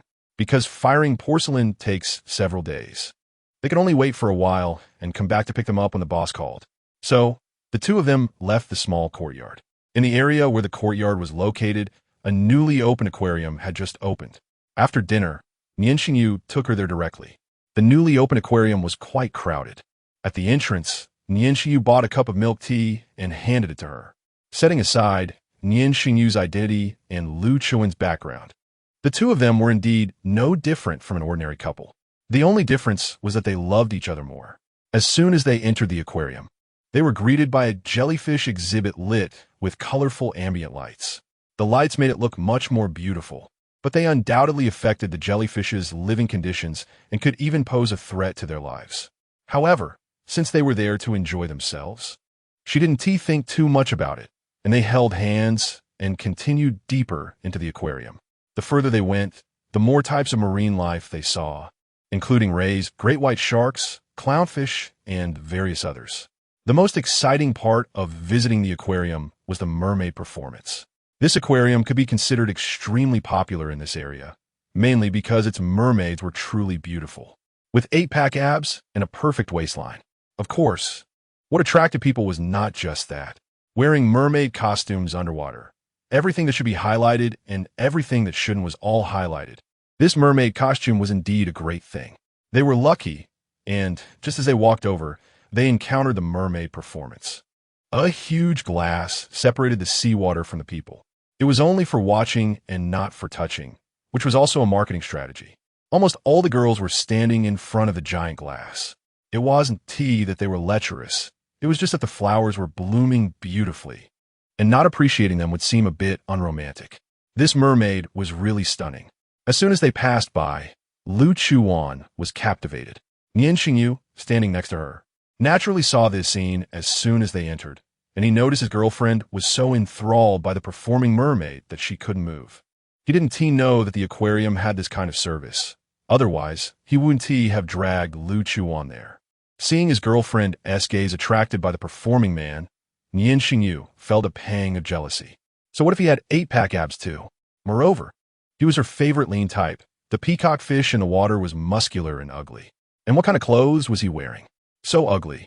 Some things were so small, yet he dared to show them. Wan, let us go. He pulled her hand, wanted to take her away from his place. But when he gently tugged, he found she was still standing there, unmoving. Just a little longer, just a little longer. It wasn't that he hadn't seen such scenes before. He had seen many models with good figures, but underwater performances weren't that common. Although the performer's diving skills didn't seem as good as his. Just then, the beautiful mermaid in the giant tank blew a kiss in his direction. TSK. This is a bit interesting. Where can I give a tip? She thought this mermaid was quite clever. This scene also fell into Nian Shengyu's eyes, and his face turned green. It was just an underwater performance. He could do it too. He could just set up a giant glass tank at home. Honey. But he didn't dare say anything and could only call out to her in frustration. His tone even had a hint of wanting to cry. Unfortunately, Lu Chuwan didn't pay him any attention. Even angrier, she took out her phone and sent a text to Song Yi. Fire the staff of the mermaid performance at the aquarium. When Song Yi received the message, he was preparing food for Shenhuan. Since they returned from the cemetery that day, she had been in low spirits, lacking appetite, and hadn't eaten properly for several days. Today, he happened to ask Aunt Lu to make some food, and he was just about to serve it to her. Just as he hadn't served it yet, he received Nian Shengyu's text. Although he didn't know what had happened or why he wanted to fire a staff member from a mermaid performance, he knew to just do as he was told. Otherwise, his boss would skin him alive. Thus, the mermaid was unaware that this would be her last performance at the aquarium. Finally, the performance ended, and Lu Chuwan finally moved her feet. Let's go. Nian Shengyu didn't speak, but he held her hand and started to walk out. By the time they returned to Jinyuan, it was almost 10 o'clock. As soon as they got back, Lu Chuwan was pulled into the room by him, without even sitting in the living room for a moment. Before she could even ask what he wanted to do, she was pressed against the door, and Nian Shengyu leaned over. His lips captured hers, and his body pinned hers down. Lu Chuwan found herself unable to move. She couldn't say it like that. It was just that she allowed Nian Shengyu to make his moves. If she really wanted to resist, it would be effortless. What's wrong? Why are you in such a hurry today? Although he usually was quite eager, today he seemed especially so. They had just entered, and he hadn't even had a chance to say a word or rest for half a minute. In half a minute, most of Lu Chuan's clothes had disappeared, leaving only her undergarments, which were also precariously hanging on. What are you doing? Her mouth finally found a chance to speak, but Nian Shengyu didn't answer her. He was still busy moving between her neck and collarbone. Chapter 146 Cancer Cells. As the deep kiss came to an end, both of their breaths were a bit unsteady. However, he showed no intention of stopping, and she found herself thrown onto the soft bed. In the next second, the rascal, Nian Shengyu, immediately glued himself to her again. He was not gentle at all tonight. Lu Chuwan certainly didn't refuse or stop him. It was rare for things to be so intense, and she enjoyed it thoroughly. However, by the second half of the night, she started to struggle a bit. But Nian Shengyu had no intention of stopping. Stop. Just stop for a moment. Something was off, very off. 9 out of 10 things were off. Even when she asked him to stop, he didn't relent. Normally, he would consider her feelings. But tonight, he was like a little rascal, not listening at all. Nian Shengyu. Her voice was a bit hoarse. She had called him several times earlier, but he didn't respond. He hadn't said a word all night. This was very unlike Nian Shengyu. Hearing that her tone wasn't good, he finally slowed down. Are you trying to kill me? No. I can't bear to. He said there was no problem, but his body clearly didn't follow suit. What is wrong with you tonight? He fell silent again. Sad. His Wan, staring at other men in a daze, ignoring him, now came back to ask him what was wrong. Sad. Upset. Want to cry. Speak. He knew if he didn't say anything soon, she would get angry. Wan didn't pay attention to me. Didn't pay attention to him? When? Wait a moment. Suddenly, he remembered that during the mermaid show at the aquarium tonight, he seemed to have called her a few times. I've been intermittently deaf. Sorry. Cough, cough. Damn intermittent deafness. He had seen it. His Wan was staring at another man. With the bedroom lights on, Lu Chuwan noticed that his eyes seemed a bit red. No way. Is he about to cry? How stimulating. One must know that tears are a man's best dowry. If she cried at this moment, he wouldn't feel sorry for her at all. Instead, he would be even more excited, wanting to make her cry even harder. I was just curious about how he performed underwater. Look, she clearly could have said something else. could have explained that she wasn't watching that man's mermaid performance, but was looking at other marine creatures in the tank, yet she didn't say that. She just wanted to see him cry. Wan Wan. It was obvious he wouldn't believe such words because he had been right beside her, watching her enjoy the performance. Was Wan Wan starting to like other men? Was she going to follow her master back to continue enjoying that free and unrestrained life? Ordering male models every night? Saying this, tears really fell down his face. Besides Lu Chuwan, who else could have seen the high and mighty imperial major as tears fall? After enduring so many hardships and facing great difficulties, he had never shed a tear. But just thinking about Lu Chuwan possibly liking other men, being nice to other men, picture her not by his side, going back to a place without him, completely losing contact with him, he couldn't hold back. It was the first time he cried in such a situation, and he didn't feel ashamed. He just hoped these tears could keep her, make her pay more attention to him, and love only him. He knew clearly that Lu Chuwan was different from other women. Using forceful means to keep her by his side would only backfire. Only by continuously softening in front of her and winning her pity could he succeed. If shedding a few tears could make her love him more, then it didn't matter if a man cried easily. Listening to his sudden outburst, Lu Chuwan was suddenly filled with guilt. She clearly knew he lacked a sense of security, yet she still teased him. She was really too bad.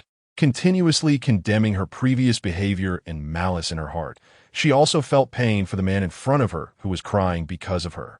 No, I'm not going to like other men. I'm not going to follow my master back.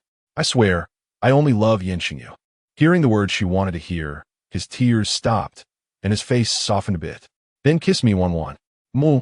A light kiss, like a dragonfly touching water, quickly withdrew. How could he possibly be satisfied? Kiss again. This time, she couldn't escape and was forcibly pulled down into the depths with him. Until the sky began to turn white, the activity in the bedroom finally ceased. By that time, Lu Chuwan had already fainted. She thought her stamina was really good. After all, she had managed 3 days and nights last time without much trouble, but this time she actually fainted, which was really embarrassing.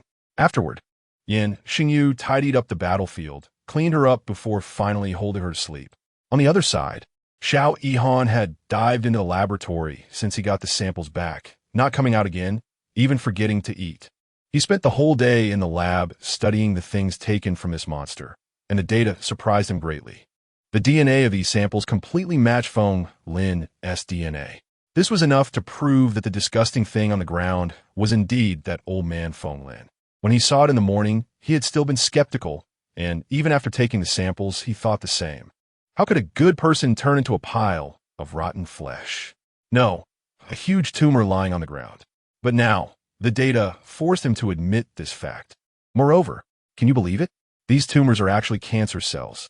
As a biological researcher or a chemical researcher, and also an artist, a versatile doctor, how could he not know what cancer cells are? It was precisely because of this that he found himself in a dilemma with this pile of research data. Normal cancer cells have activated telomerase, providing each cancer cell with infinite lifespan, along with the ability to reproduce and replicate infinitely. But this is only true as long as the host that the cancer cells parasitize is still alive. However, now lying on the ground is only a pile of tumors. The host has long since died. So how do these cancer cells survive? How do they continue to grow? In a situation where they exceeded the size of the host itself, surpassing the body cells of the array itself. Is it a lack of academic proficiency on his part? Or is there a problem with the data analysis? Or are these machines malfunctioning after being used for too long, causing data confusion? He still refused to believe the results presented by the data. Chapter 147, The Unbelievable Result, dragging his weary body out of the laboratory. He still picked up his phone to call someone. At this point, it was already midnight. Nancy was about to go to bed. Looking at the caller ID on his phone, he had no desire to answer. Either it was someone disturbing his sleep, or it was someone asking him to make an antidote. He didn't want to deal with this annoying thing at all. But in the end, for some inexplicable reason, he answered the call. You better have a huge problem, otherwise, I'll make sure you can't get up for the rest of your life. Surprisingly, the caller was silent instead of babbling a bunch of useless nonsense. Have you ever seen cancer cells that can survive after the host dies? For a biological researcher, saying something like this was actually absurd, even to Xiao Yihan himself. But the facts were right in front of him. Xiao Yihan, if you have a problem, go get it treated. I don't have time to mess around with you. It's midnight, and if you say something ridiculous again, I'll come over and deal with you tomorrow. Ji Nancy's tone was very bad, and he was probably just a sentence away from exploding. No, I'm not joking. I'm serious. After spending the whole day in the lab, he was now exhausted, and his tone was more serious, showing no intention of joking. From a certain perspective, Ji Nancy still respected Xiao Yihan. His achievements in many aspects were worthy of respect. Hearing him speak in such a serious tone made him start to waver. Where are you? I'll come take a look. So at midnight, Ji Nancy got out of bed and left Jinyuan. Xiao Yihan returned to the villa and found something to eat. Then he sat down on the sofa. After observing samples and organizing data all day, he was mentally drained. Now that he relaxed, he felt utterly exhausted and just laid down on the sofa. When Ji Nancy arrived at his villa, not only was the door wide open, but even after calling out twice, no one responded, so he just walked in. The result was that he found Xiao Yihan asleep on the sofa. For a moment, Ji Nancy wondered if he had been tricked again. How could he run over just because of one sentence? He walked over and slapped his face a couple of times. If he had really been tricked into coming over, he would ensure that it wasn't just a couple of slaps. He was so tired that he had just fallen asleep for a short while, and now, being slapped awake, Xiao Yihan was still dazed. Opening his eyes and seeing Ji Nancy, he bounced back up again. You're here. Where's the stuff you mentioned? There's no time to waste talking. It's in the lab. After lying there for a while and struggling a bit, he still managed to stand up, dragging his exhausted body to lead Ji Nancy to the lab. All the samples and data are here. I didn't hallucinate, right? Or you could do another data analysis with the samples I haven't touched. In fact, Xiao Yihan hoped he was hallucinating, as this discovery was not entirely good news for the whole world. Ji Nancy didn't immediately answer his question, but instead stared at the thick stack of data and the displayed results. However, the more he looked, the worse his expression became. After a long time, he finally set down the A4 sheets one by one. Where did you get the cell samples? Seeing his bad expression, Xiao Yihan realized the seriousness of the situation. It's real. I didn't see it wrong, and the data and machinery didn't malfunction. In the royal prison. I have some impression of that. It seems that this morning, 17 and Nian Shengyu went to the prison. So that's what this is about. I need to redo the data sampling and dissect the samples. Okay, so the two of them started a new round of work in the lab. Xiao Yihan felt like he was going to collapse from exhaustion, but fortunately, this time it was Ji Nancy doing the work while he just assisted from the side. As a result, he soon fell asleep while sitting there. Ji Nancy was very focused, and it was rare that he didn't wake him up or ask him to do anything. Glancing over and seeing him asleep, he left him alone. 2 hours passed. Xiao Yihan was still in dreamland, and Ji Nancy, holding the freshly produced data analysis report, read through it page by page, and his expression grew even worse. It was exactly the same as the one he showed him earlier. Those samples could be called super cancer cells. Even after 80 years, such a situation had never occurred. Help! Suddenly, the previously seated Xiao Yihan screamed, jolting awake from his dream and falling off the chair. The terror in his pupils had not yet dissipated. He had just dreamt that he was being devoured by those disgusting cancer cells, turning into a pile of rotten flesh, one tumor after another, emitting a disgusting smell, with the foul liquid flowing all over the ground. He was scared awake. Opening his eyes and realizing it was just a dream, he patted his chest and stood up. Then he saw Ji Nancy standing not far away, just having set down a stack of papers from his phone. Did you wear sterile clothing and take precautions when collecting samples? He turned to look at Xiao Yihan. I did. What does that mean? Is there a risk of infection? Ji Nancy naturally saw his confusion and nodded. He had just discovered that those cancer cells had strong parasitic properties. He had only placed a small amount on a white mouse, and those cells quickly integrated into the mouse's body. However, soon, the originally lively mouse collapsed on the floor of the isolation chamber, beginning to convulse wildly and emit sharp cries. Subsequently, its body began to develop various tumors, and those tumors started to grow rapidly. This also helped him understand some things. When there is a host body providing nourishment, these cancer cells grow at an extremely fast rate. However, once the host completely dies and the cancer cells are separated from the host. Although they still retain vitality and continue to grow, their growth rate becomes very slow. It's almost a state of no growth. But there is still an extremely slow growth rate. Is there any way to eliminate them?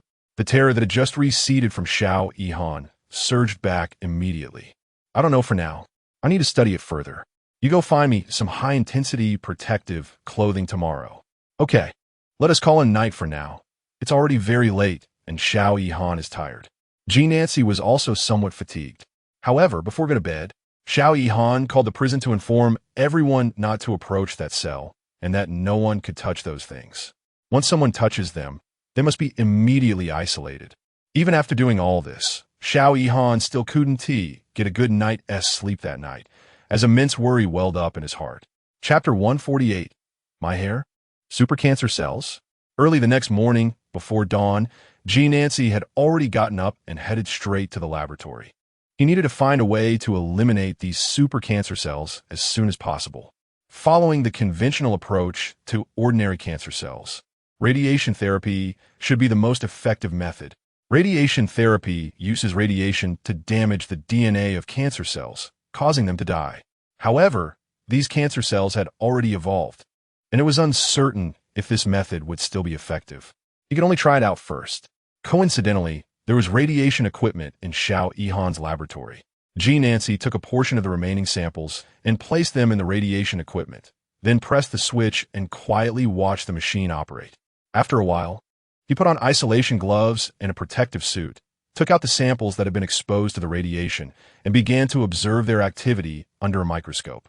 Fortunately, the results were good, although not as he had expected. These supercancer cells had not truly died, but their activity had indeed decreased significantly. Meanwhile, at the prison, the entire prison had been completely locked down.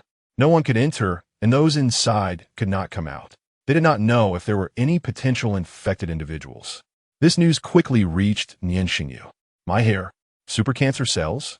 Lu Chuwan, who was originally lying on the sofa with her head resting on Nian Shengyu's lap, playing a small game, jumped up from the sofa upon hearing this news. She looked at the phone in Nian Shengyu's hand with disbelief, as if she were looking at the person speaking on the other end of the line. What was that? It was an evolved cancer cell with a strong contagion. On the other end of the line, it was just a junior staff member who only knew this much. However, since the call came from the prison, then this super cancer cell was the disgusting mass of sarcoma on the ground. That was Feng Lin. Suddenly, she remembered the documents left behind in the laboratory when they were in the neighboring country. Cancer cells completely recovered. So, Feng Lin originally had cancer. And then somehow, he returned to normal, but later he was backfired by the cancer cells. This was truly terrifying to think about, both in detail and broadly. And it could also spread. Oh my God, yesterday, they both went to the prison.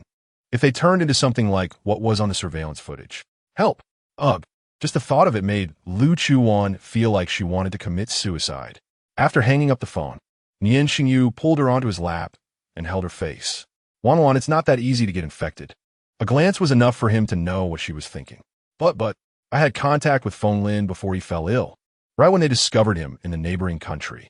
No, we need to go find Xiao Yihan and get checked. Since they saw Xiao Yihan take the samples yesterday, this news must have come from him. She didn't want to turn into that disgusting monster.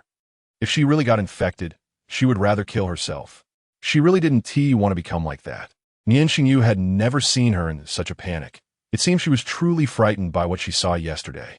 Since she was worried, they should go check it out. Before they left, he called Xiao Yihan to confirm if he was at the villa. When Xiao Yihan received the call, it was clear he hadn't fully woken up. He hadn't slept well at all, having spent the entire night plagued by terrifying nightmares about these super cancer cells. Waking up several times. Now he felt particularly unwell. What's wrong? Your voice sounds hoarse, like you're about to die. Are you infected? It was no wonder Nian Shengyu would speculate like this. Yesterday, he was so close to those things. And now he sounded like he was on the verge of death. Damn it. Cough, cough, cough. His throat was too dry, and he was so agitated that he couldn't say a word. Xiao Yihan. Nian Shengyu's words were filled with deep concern. Xiao Yihan took a sip of water to clear his throat. At least you have a bit of conscience, knowing to care and worry about me. No, I just didn't sleep well. Have you all heard the news? Yeah, and Wan is worried about getting infected and wants to come over to see you. Are you at the villa? I am, but infected? She was standing so far away yesterday. It wouldn't be that easy to get infected. Not only did she stand far away, but she also teased me. He really owed them a lot. The whole family was just picking on Xiao Yihan alone. Boo-hoo, isn't it? Feng Lin was brought back from the neighboring country, and when we found him, Wan had contact with him, as well as Song, Yi, and another girl. At this point, Xiao Yihan fell silent. Now that they had just discovered the existence of this thing, he wasn't very clear about when it would infect someone, nor did he know if there would be a latent period after infection. The information about its contagiousness was something Jean Nancy had told him last night. You all come over. In an instant, all his drowsiness disappeared. He finished the glass of water in his hand, went to the laboratory, found a protective suit to wear, and walked to the place where they were last night. Jean Nancy was already busy there. How is it? Just right. In the past 2 days, Song, he had been staying at Jinyuan. So he called him and Shenhuan, and they headed to Xiao Yihan's place. It was only just now that Lu Chuwan discovered that her master was not at home. She had no idea where he had gone. Also, what was going on with Song, Yi, and Shenhuan? Why did she smell a hint of gossip? Through the rearview mirror in the car, her eyes scanned back and forth between the two in the back seat. It seemed there was something going on. They arrived at Xiao Yihan's laboratory door at high speed. Nian Shengyu scanned his pupils, and the group entered. Master? Upon entering, Lu Chuwan saw Jean Nancy's figure and was quite surprised. She had thought her master had gone somewhere, but unexpectedly, he was with Xiao Yihan. Seeing Lu Chuwan arrive, Jean Nancy was also somewhat surprised, but his hands were busy, still wearing a protective suit, so he just nodded. You all come over first. Xiao Yihan put down what he was holding, changed into another set of protective clothing, and then took them to another examination room. Lie down here first. He didn't know if they were truly infected or where the infection would occur first. He could only give them a comprehensive check, one by one. The process of examination was still quite lengthy. Every part of the body had to be examined carefully for fear of missing anything. Chapter 149. Thank you. Song Yi. After about 2 hours, Lu Chuwan finally finished her examination alone. At this time, Jean Nancy also came over. What examination did you do for her? He clearly knew that Lu Chuwan had many secrets, and as he watched Xiao Yihan perform these tests on her, his expression was very serious. Master, it's fine. I just came into contact with Feng Li recently and wanted him to check if I have an infection, Lu Chuwan said, stepping forward. Only then did Xiao Yihan give him a look, which seemed to imply, do you think everyone is like you, with ulterior motives? Don't worry, it's fine. After the full body examination, there were no issues. She was healthy and full of energy. Hearing this, Lu Chuwan felt relieved. Finally, she didn't have to turn into that disgusting monster. She then threw herself into Nian Shengyu's arms. Nian Shengyu easily caught her and gently ruffled her hair. Jean Nancy watched this scene at the door and chose not to stay any longer, leaving.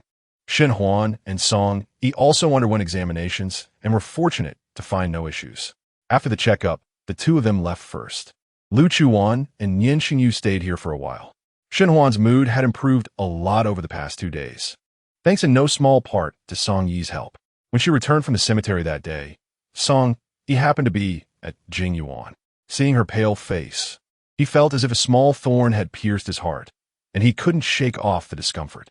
She stayed in her room for several days, her condition deteriorating, and he kept her company. Until today, when Nian Shengyu called them for a checkup, her condition had improved somewhat, and she was much more spirited. Song Yi, take me to a place in the west side of the city. Okay? Sure. Song Yi glanced at her and noticed she seemed fine. Although he didn't know what she wanted to do in the west side, there wasn't much going on today, so he drove her there. The west side was relatively underdeveloped compared to the 4 areas of Zone A. It was definitely not as bustling as the city center, but it was slightly more lively than the most prosperous area in Zone B. Most of the residents here had moved from Zone B. The population wasn't too large, but it wasn't small either. This is it. Let's stop here. This was an old residential complex. Song Yi was puzzled about why she wanted to come here. Shenhuan noticed the confusion in his eyes and chuckled softly. I used to rent a place here, and the contract hasn't expired yet. I still have some of my things inside. My sister and I used to live here. Staying at Jinyuan would be inconvenient for the Major and Wan. so I'll stay here for a while. When there's news from the cemetery, or if there's something I need to do, just come here to find me." He insisted on this, and Song-yi couldn't say much but still felt uneasy about her living here alone. "You haven't been back for a long time. Many things must be unusable, and you might need some groceries. Let me go buy some with you." If Lu Chuwan and Nian Shengyu had come along, they would have been utterly astonished. Who would have thought that Song-yi, who often seemed clueless, could be so considerate and thoughtful? "Okay." Shen Huan had been standing a little distance away from him, and after saying this, she walked over and suddenly hugged him. "Thank you, Song-yi." Song-yi's body stiffened immediately. He had never hugged a girl before, let alone been hugged by one. If Shen Huan had looked up at that moment, she would have seen his entire face flushed with a rosy hue. Tentatively, he reached out and hugged her back. "No need to thank. It's nothing." The two of them went to a nearby supermarket and bought a lot of daily necessities. By the time Song-yi was leaving, he still felt a bit uneasy. However, Shen Huan assured him that she had been living alone for many years without any issues. She often lived alone abroad without any problems, and now that she was back in the country, it would be even less of a concern. Since that was the case, Song-yi went back alone. After Song-yi and the others left, Ji Nancy also walked out of the laboratory. In the villa, Xiao Yihan was lying on the sofa sulking, while Lu Chuwan and Nian Shengyu were busy making dinner in the kitchen. For a moment, it was hard to tell if this was Jing Yuan or Xiao Yihan's villa. Who was the real owner here? Nian Shengyu was holding a spatula, cooking, while Lu Chuwan stood beside him, watching. When a dish was ready, she would taste it for them in advance. This was the scene Ji Nancy saw when he returned to the villa.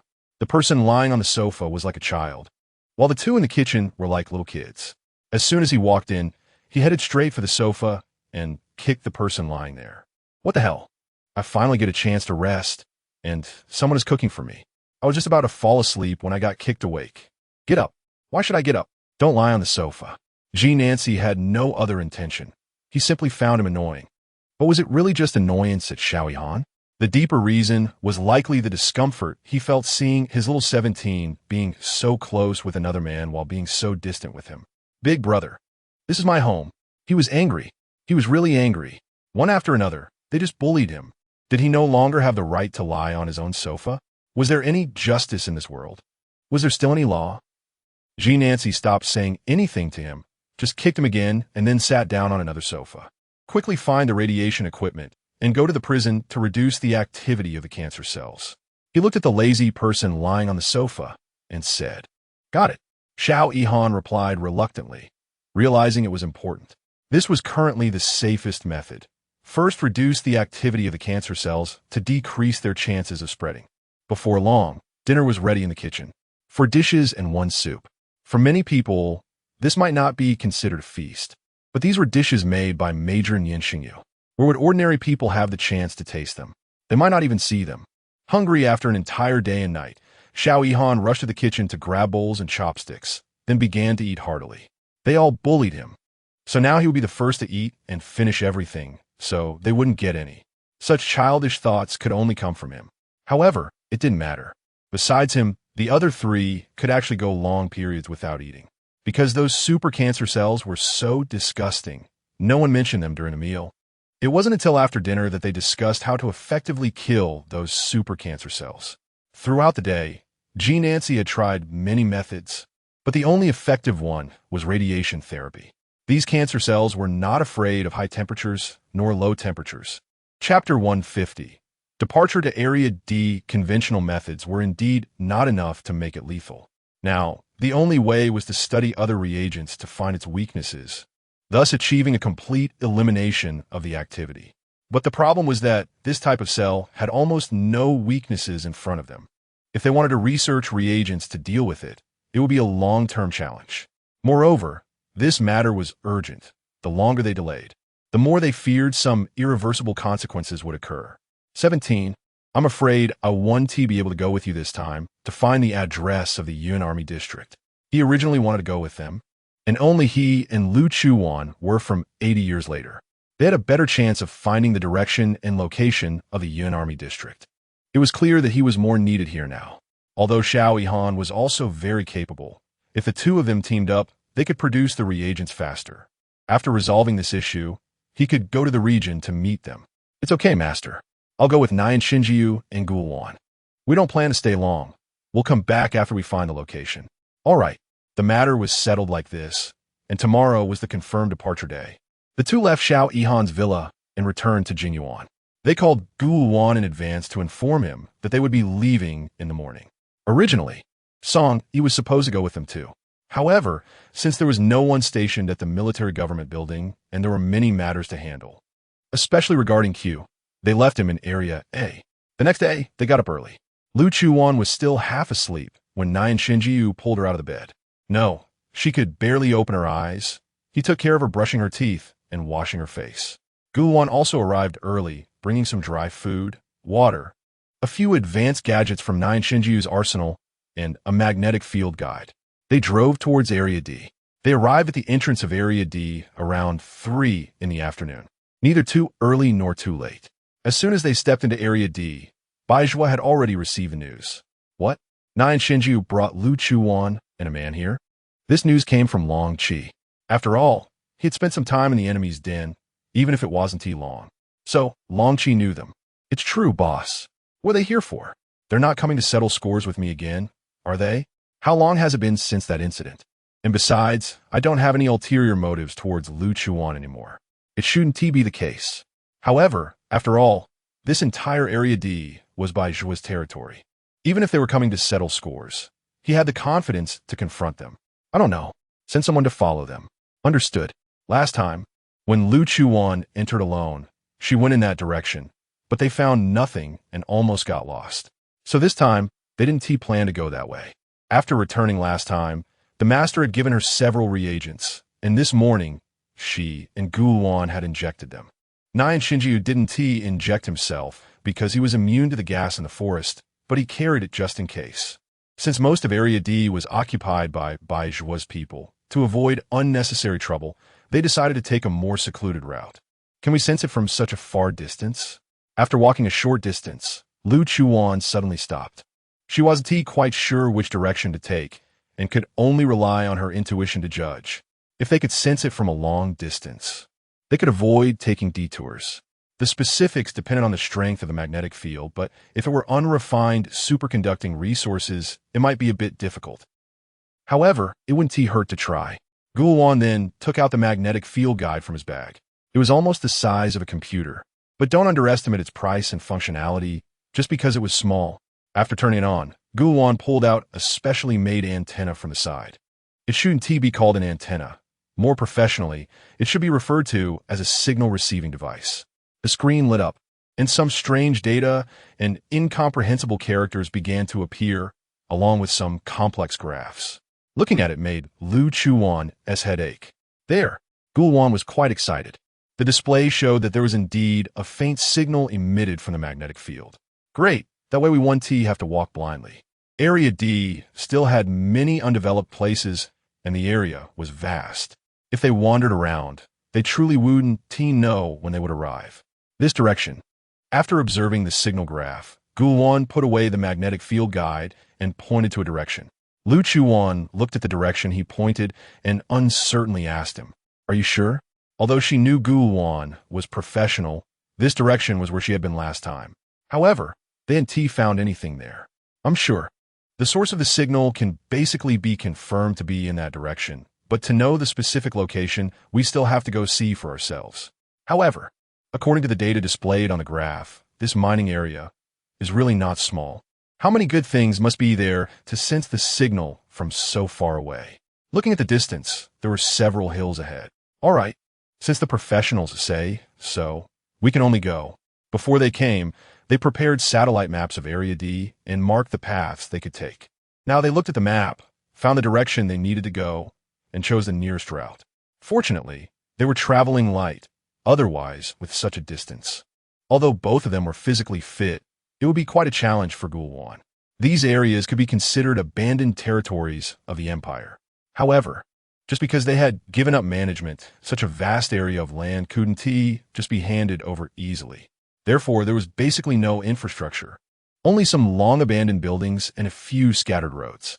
The journey was quite difficult, mostly weaving through the forest. There were thorns and brush that could scratch them if they weren't careful. However, for Lu Chuwan, she didn't feel pain, and the wounds had already healed. So it didn't affect her much. But Gulwan had it worse. After walking for a while, he had several small cuts on his face. "Do you want to take a break?"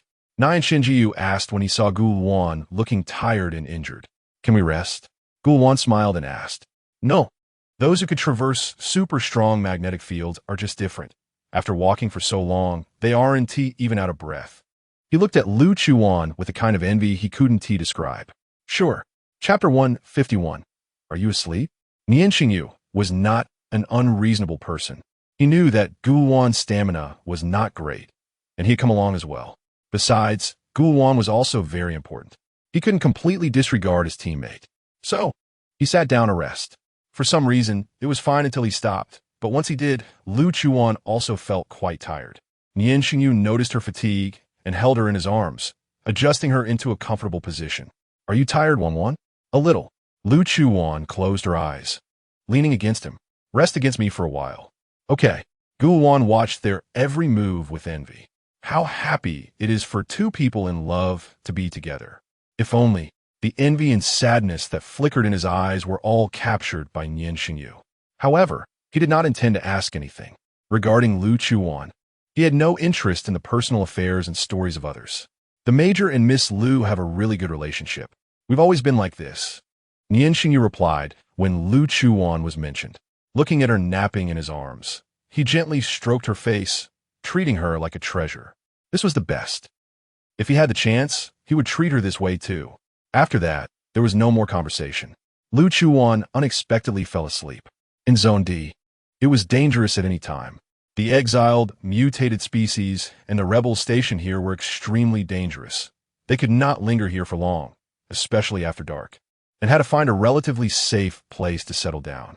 But Lu Chuwan was asleep, and Nian Shengyu couldn't bear to wake her.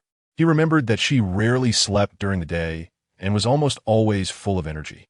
The fact that she fell asleep under such circumstances must mean she was very tired. He wondered if it was because they stayed up too late last night and then got up early this morning that she was so exhausted. Not wanting to wake her, he simply carried her on his back. Fortunately, they finally found a place to rest before dark. It was an abandoned wooden cabin, and after checking that there was no danger inside, they stopped here. Nian Shengyu carefully set Lu Chuwan down, but she still didn't wake up. Why was she suddenly sleeping so soundly? Gulwan looked at the person leaning against Nian Shengyu and found it strange. Logically, someone like her should be highly alert. So why was she sleeping so deeply, especially in such a dangerous environment? Could it be because she felt safe with someone she trusted by her side? But this was too deep a sleep. Nian Shengyu had been carrying her all the way, and with all the bumps along the way, she should have woken up. When he suddenly asked, Nian Shengyu felt a bit nervous. In fact, he had already been somewhat worried. He had checked her breathing and heart rate earlier, and they were normal, so he hadn't woken her. Could it be that she was poisoned by the gas in the forest like last time? But she had injected the serum given by Jean Nancy, so she should be fine. Wanwan.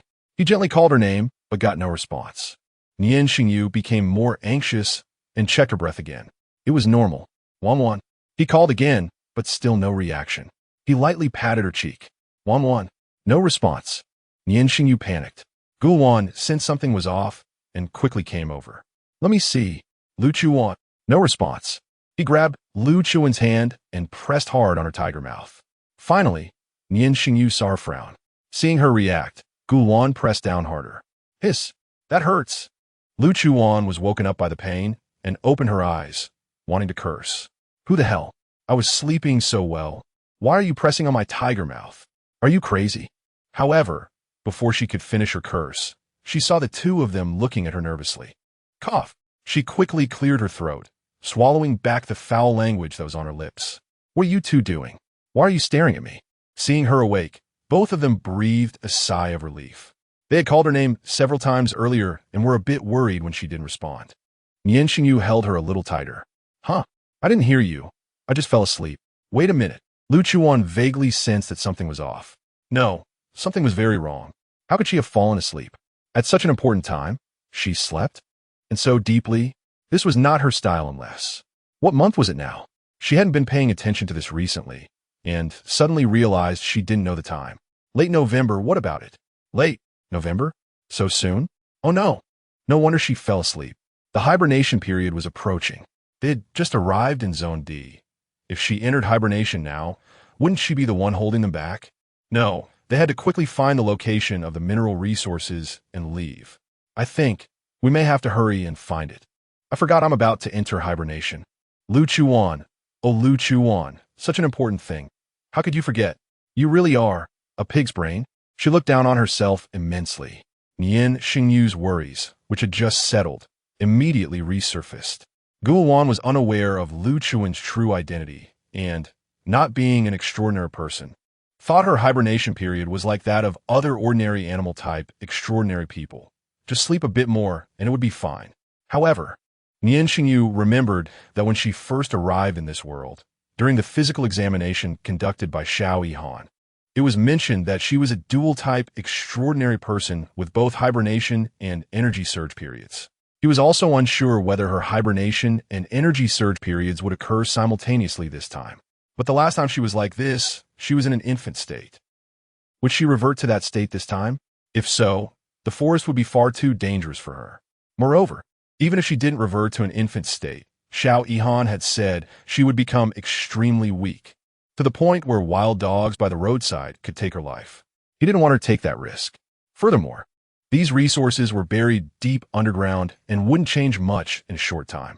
Wanwan, how about we wait until your hibernation period is over and then come back to look for it?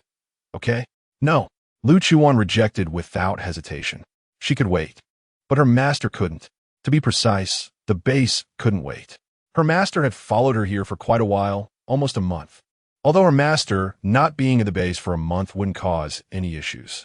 Chapter 152, thick-skinned and uninvited, but now, both she and her master were not at the base, and she hadn't taken on any jobs for over half a year. Originally, because she had offended some people. Those individuals were eyeing the base covetously. Although her senior brothers and sisters were at the base and very capable, if it were discovered that the two key people were absent, the base might fall into a certain danger. This was not the main issue. More importantly, her master held more than just the identity of the base's owner. Many places required his regular appearances. Otherwise, unrest was likely to arise.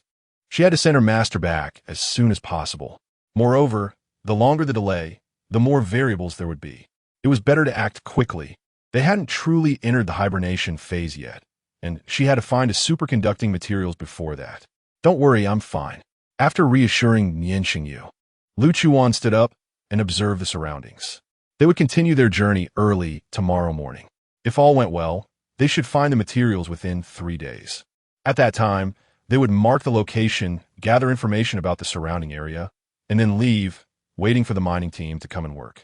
Wanwan, you go back. I'll take Gulwan to find it, okay? He was still worried about her situation. If something happened to her, he wouldn't forgive himself.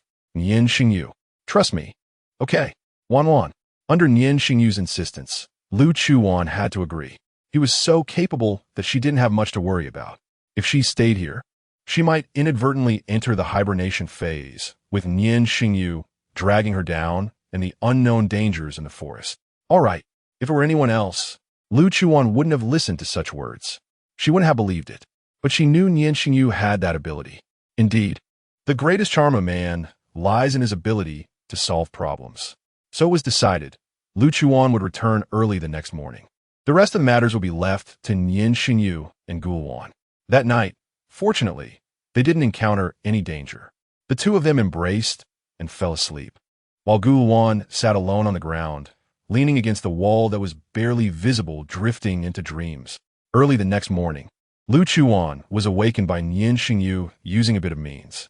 He had called her for a long time without any response, so he directly kissed her awake. Wanwan, go back. Although he also wanted to stay with her, it didn't mean he would let her get deeply trapped in this dangerous environment. Nian Shengyu. They had agreed on this last night. Lu Chuwan knew he wouldn't compromise on such matters. She could only reluctantly hug him.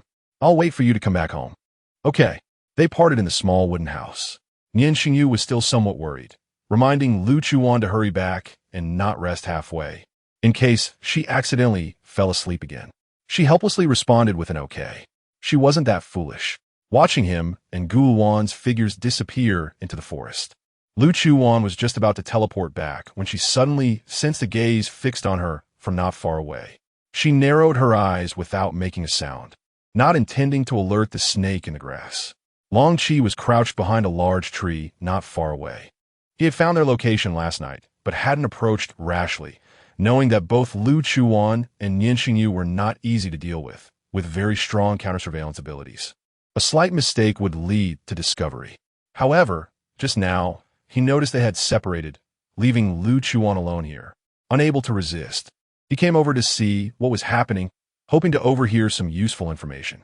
But, just a moment ago, he had seen Lu Chuwan standing in front of that small wooden house without moving. How could she have vanished in the blink of an eye? Long Qi stood up, looking back at the spot, observing for a while, but still failing to find her. Suddenly, he felt a chill on his back. "Are you looking for me?" A familiar voice came from behind. Long Qi felt his calves tremble, and he turned around tremblingly. It's over. If even the boss was afraid of this person, how could he not be afraid? He swallowed nervously, raising his still shaking hand in front of him. Lu Chuan looked at him. Cowardly, just one word. Did Bai Zhuo send you? Yes. Long Qi prayed in his heart that the boss wouldn't do anything to him. Boss, you know I am your most loyal subordinate. Lu Chuan is so smart. How could she not know you sent me, right? At this moment, if he lied and the boss got angry, who knew what serious consequences would follow? So it was better to be honest and confess than to resist. Boss, this really isn't my fault. I'm just thinking of you. Lead the way. Huh? What huh? You've been following me all this way. You just want me to meet your boss, right? Lu Chuan knew very well that Bai Zhuo didn't mean that, but it was awkward now. Since she had caught him, whatever she said would mean whatever Bai Zhuo meant. This. Not at all. Somebody save me. The boss's aura is so scary. Moreover, the boss hadn't said he would take her back. Taking her back might lead to punishment from the boss. But not taking her back, he might be executed by the boss right here and now. Weighing the pros and cons, Long Qi could only take Lu Chuan back to their headquarters building. He stood in front of Bai Zhuo's office, too scared to knock on the door. Lu Chuan looked at his cowardly appearance, pulled him aside, and kicked the door open directly. Bang! An extremely loud sound. Bai Zhuo had just finished handling some matters and was preparing to take a break and have a glass of water. As a result, he was so startled by the sound that the water he just picked up spilled all over his lap. Just as he was about to scold whoever was reckless enough to kick his door, he looked up and saw. I must be hallucinating. How could Lu Chuan be here? Forcing himself to calm down, he asked, "What brings you here?" After kicking the door open, Lu Chuan walked straight to the leather sofa and sat down. Weren't you the one who wanted to find me? Who the hell wanted you? Bai Zhuo quickly checked to see if Nian Shengyu was present after the door was kicked open. When Long Qi came to report last night, didn't he say that this couple had come with a stranger? Why was it only Lu Chuan who barged in now? But that was fine, otherwise. If Nian Shengyu had come along, who knew if he could still keep this building safe? I didn't, she muttered quietly, shaking off the water droplets on her body, but some had already soaked through the fabric, leaving her completely wet. Chapter 153. Help. Ghost. What's wrong? I thought you sent Long Qi to invite me over for afternoon tea. As expected, that useless Long Qi is going to get it later. At this moment, he was still lurking outside the office, secretly eavesdropping and trembling with fear. You can't blame him. Boss. Bai Zhuo had nothing to say. Lu Chuan didn't care, finding a comfortable position to lie on the sofa. The next moment, a wave of fatigue hit her again. Her mind was filled with the reminders from Nian Shengyu before he left. You can't sleep, Lu Chuan. So, just as she lay down, not even warm on the sofa, she jumped up again. She noticed a few bottles of good wine on the storage wall behind Bai Zhuo and walked over to grab one, regardless of whether he agreed or not. As for his reaction, he wouldn't dare to disagree. She opened the bottle and took a swig. After drinking a couple of big gulps, the drowsiness was finally subdued a little by the spiciness. Bai Zhuo looked at the expensive wine worth hundreds of thousands a bottle, now being wasted by her, feeling a sense of unspoken frustration. So you guys came here to do what? He was still curious about why Nian Shengyu, who should be dealing with the tricky situation in Country Q, came to his district. It's a secret, but you'd better manage your people. If anything happens to the two of them, I will make sure your place ceases to exist. If anyone else said such things in front of Bai Zhuo, They would have been eliminated long ago, their bodies fed to the dogs. But the person in front of him was Lu Chuwan. She really meant what she said. Moreover, she had Nian Shengyu behind her. Bai Zhuo was rarely threatened, but during this recent period, being repeatedly pranked by these two had truly scared him. That's unreasonable. If what you're doing has any negative impact on my district, I can't just stand by. Yes, although he was afraid of them, there were still some principles and bottom lines that Bai Zhuo had to uphold. Lu Chuan thought for a moment. Negative impact? That's hard to say. There will definitely be some, but you can take it up with the imperial government. To avoid trouble, she directly shifted the blame to Feng Li. Once she said this, Bai Zhuo's expression was not good. That's enough. Lu Chuan just wanted to remind Bai Zhuo that it was best not to have any inappropriate thoughts. If Nian Shengyu and Gu Luan encountered any issues because of him, she would definitely stir up a storm in his district. With that, the conversation ended. Lu Chuan placed the unfinished bottle of wine on the table, and in the next second, with a flash, she left.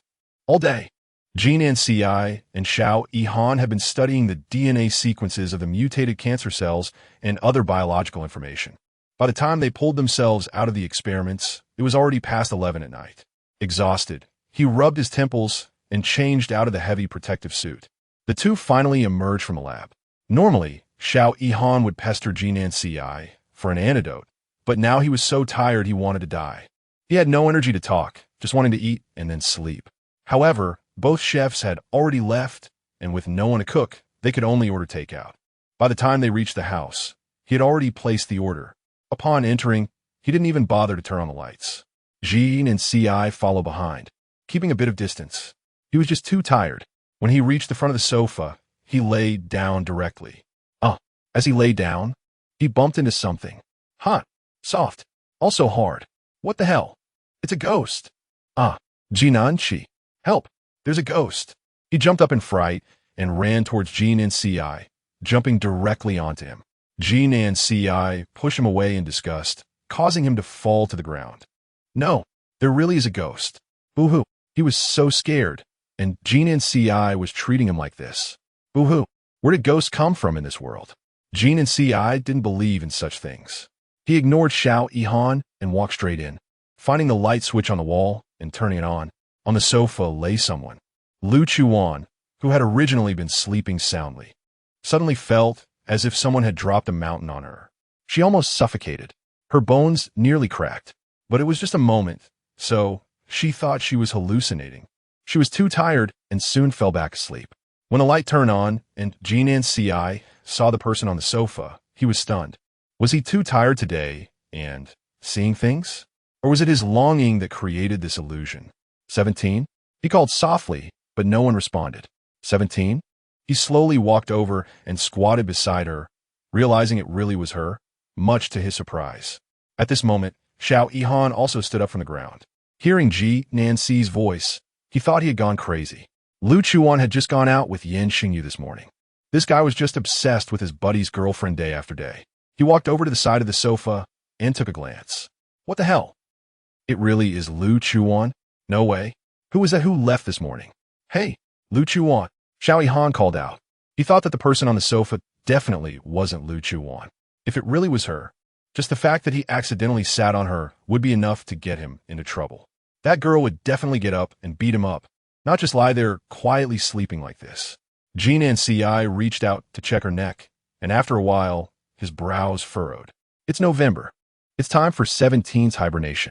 In the past, if she were with them at this time, 17 would either be sleeping in the dormitory at the base or in her own estate. But this morning, she had gone to District D. It was his negligence.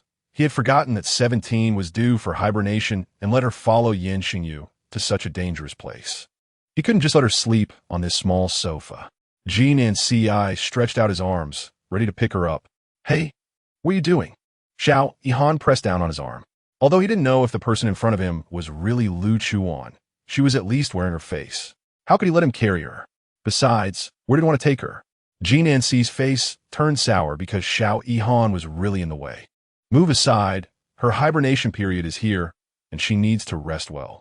Shoving away his hand, Jin and Ci still picked Lu Chuan up in a horizontal carry and headed towards the guest room where she and Nian Shengyu had been staying.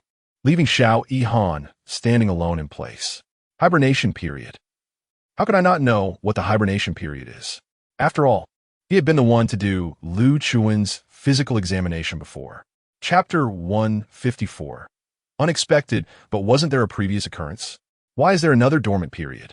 Isn't it supposed to be once a year? Indeed, Lu Chuwan is Lu Chuwan. Everything is different from others. However, what we didn't know was that Lu Chuwan was forced into the dormant period last time. At that time, her body was attacked, and she suddenly entered the magnetic field. Her body couldn't withstand such a heavy load. So, she was forced into a dormant state and turned into a baby. To be honest, it was also the first time she encountered such an absurd situation.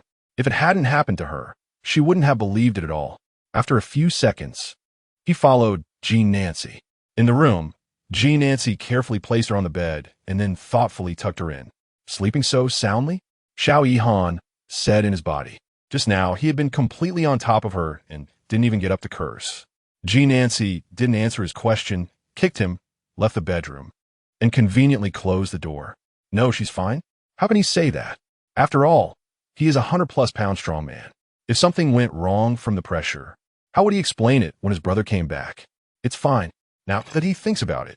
It should be after he arrived that he suddenly found out she entered a dormant state, and then Nian Shengyu returned alone. Okay, she came back alone. What about Nian Shengyu and the others? They should be fine. Tonight, that's it. However, Xiao Yihan was still not very reassured about Nian Shengyu. So he called him, but no one answered. He was afraid that if he called again, it would interfere with his work, so he didn't call again. Trust his abilities. Just wait. Baizhua had stopped Lu Chuwan's words, but only heard half of them. He planned to go see for himself what Nian Shengyu and the others were up to. On the table was the bottle of wine that Lu Chuwan hadn't finished. He felt a bit pained. This was something he had treasured for a long time and hadn't dared to drink. Now it was open like this and abandoned after being blown into. Kumin. Long Chisa trembled at the door, and upon hearing Baijua's voice, he took small steps inside. Boss, go get me a clean goblet. Coward. Just one word. Baizhua gave him a sideways glance. Yes, this wasn't his fault. Who told the boss to be so fierce all the time, making him think he was going to be scolded? When the cup was brought, taking advantage of no one noticing, he took the unfinished bottle of wine and poured it into the cup, starting to taste it. On the other side, Nian Shengyu still didn't know that Lu Chuwan had made a trip to Baijua's place. He and Gu Luan quickened their pace. By the afternoon, they had basically found the location. Moreover, the magnetic field signal was becoming increasingly intense. He took out the equipment and marked this position on the map. However, looking at this place, his brows furrowed, feeling a bad premonition. It was a large pond. It was the same place where he had brought Lu Chuwan to wash her face last time. He had felt something was strange about this place last time. Uncertain, he confirmed it again with Gu Luan. Are you sure it's here? Gu Luan took out the magnetic field locator again. The magnetic field locator can draw out hidden magnetic field signals. It indeed showed that the strongest magnetic field signal was at this position. However, there was one point that Gu Luan was also unclear about. Why were the data here a bit strange? The signal was too high, and logically, it should fluctuate. But this data seemed fixed. There was no fluctuation. How could this be? Could it be that the magnetic field is dead? As these words pieced together in Gu Luan's mind, he felt it was absurd. Since when did magnetic fields have dead and alive distinctions? But the data showed this. So Gu Luan hard-headedly nodded. The entire pond did not look small. Also, due to years without human destruction, the plants covered part of the water area. The whole pond's water appeared dark green, and the bottom was not visible. At first glance, it seemed very deep. This was a stagnant pond, but the water was relatively clean. After observing the surroundings, Nian Shengyu remained vigilant. However, the kind of monster that appeared last time did not show up. Because mining still requires many conditions, it's not something that could be opened just like that. He still needed to scan the terrain and basic conditions of this place. Then go back and let the experts evaluate it and formulate a detailed mining plan before proceeding. Taking out the terrain scanning equipment, Nian Shengyu began to take pictures. First, the overview of the entire pond. Then, the surrounding situation. Just halfway through the scanning, he raised the equipment and stopped in place. Seeing that he wasn't moving and standing there for a long time, Gu Luan called out to him. What's wrong? Shoo! Find a place to hide. Nian Shengyu looked at the screen, behind those bushes. Pairs of eyes gleamed with green light, looking quite eerie. Slowly lowering the scanning equipment, he unloaded the gear. It was clear that a fierce battle awaited him. These creatures were the same as those last time, but he couldn't see the full picture and didn't know if they were. Looking at this situation, there were quite a few. Sure enough, the moment he put down the gear, those creatures rushed out from the bushes. Lu Chuwan was startled by the scene and quickly hid behind the trunk of a big tree. He knew he had no combat ability and could only hide, not wanting to hold Nian Shengyu back at this moment. The gun originally tucked at his waist was suddenly drawn out, he didn't know when. Bang! Bang! Bang! Bang! After a few gunshots, the first few rushing monsters had their heads exploded. There were indeed quite a few. One group after another came up. Lu Chuwan hid behind the tree, watching as Nian Shengyu dealt each one with a lethal blow. Those monsters either had their throats slit or their heads twisted off. Hiss! Just looking was painful. Major, as expected, could take on hundreds. Soon, a pile of monster corpses lay on the ground. Their blood flowed everywhere, and the stench of that blood suddenly filled the air. The entire water area was tainted with the smell. On his hands, on his body, there was this sticky, stinky liquid. Nian Shengyu couldn't take it. He squatted by the water's edge, scooped some water, and washed up. Seeing that the monsters had all been dealt with by Nian Shengyu, Lu Chuwan came out from behind the tree, standing by the shore, waiting for Nian Shengyu to clean up the mess. it.But. The originally calm water surface suddenly made some water sounds, and several large bubbles surged to the surface, then burst. This commotion made both of them pause. Something's not right. How could the originally calm water surface suddenly produce such large, continuous bubbles? Chapter 155, Chief Bai, come help us. Moreover, having just experienced a brutal fight with these monsters and being in such a dangerous environment, the two quickly moved away from the shore. However, just after taking 2 steps back, Nian Shengyu sensed something behind him. Before he could turn around to look, Lu Chuwan, a sturdy vine, swung down from the tree, with a half-sized child hanging from it, and kicked Lu Chuwan in the back. Due to inertia, Lu Chuwan, caught off guard, was kicked to the edge of the pond, where the blood of those monsters mixed with the mud made it very slippery. Lu Chuwan lost his footing and slipped straight into the water. Nian Shengyu was just about to shoot the little monster, but it moved too quickly and disappeared into the dense treetops. There was no time to worry about that. He had to save Lu Chuwan first. Lu Chuwan was suddenly kicked into the water and accidentally swallowed a few mouthfuls. Nian Shengyu quickly grabbed his hand, but just as he did, his eyes widened in shock. There was something in the water. Something was suddenly wrapped around his foot. He could clearly feel that it was not water plants. It was a living, moving thing. As Nian Shengyu felt the tug while holding on to Lu Chuwan, bubbles started to rise again from the water, this time more violently than before. It's pulling me. At this moment, saying he wasn't panicking would be a lie. Lu Chuwan could feel a powerful force dragging him down, and Nian Shengyu could naturally feel it too. They couldn't stay like this. Either Lu Chuwan would be torn in half, or he would be dragged underwater too. How was his swimming ability? Nian Shengyu didn't panic. He calmly analyzed the situation. It's still possible. At this moment, he had to make it work. As long as Lu Chuwan could hold on for a while, he needed to go underwater to see what was happening down there. Hold on for a bit. I'm going down to check. Before Lu Chuwan could react, Nian Shengyu handed him a thicker branch and then directly let go of his hand, jumping into the water. On the other side, Baizhua had just sent Lu Chuwan off when he came out with Long Qi. As soon as they arrived, they saw Nian Shengyu killing a group of monsters. It was bloody, extremely bloody. Just as they finished watching the commotion, another good show began. Originally planning to continue watching. Unexpectedly, the next moment, Lu Chuwan saw him.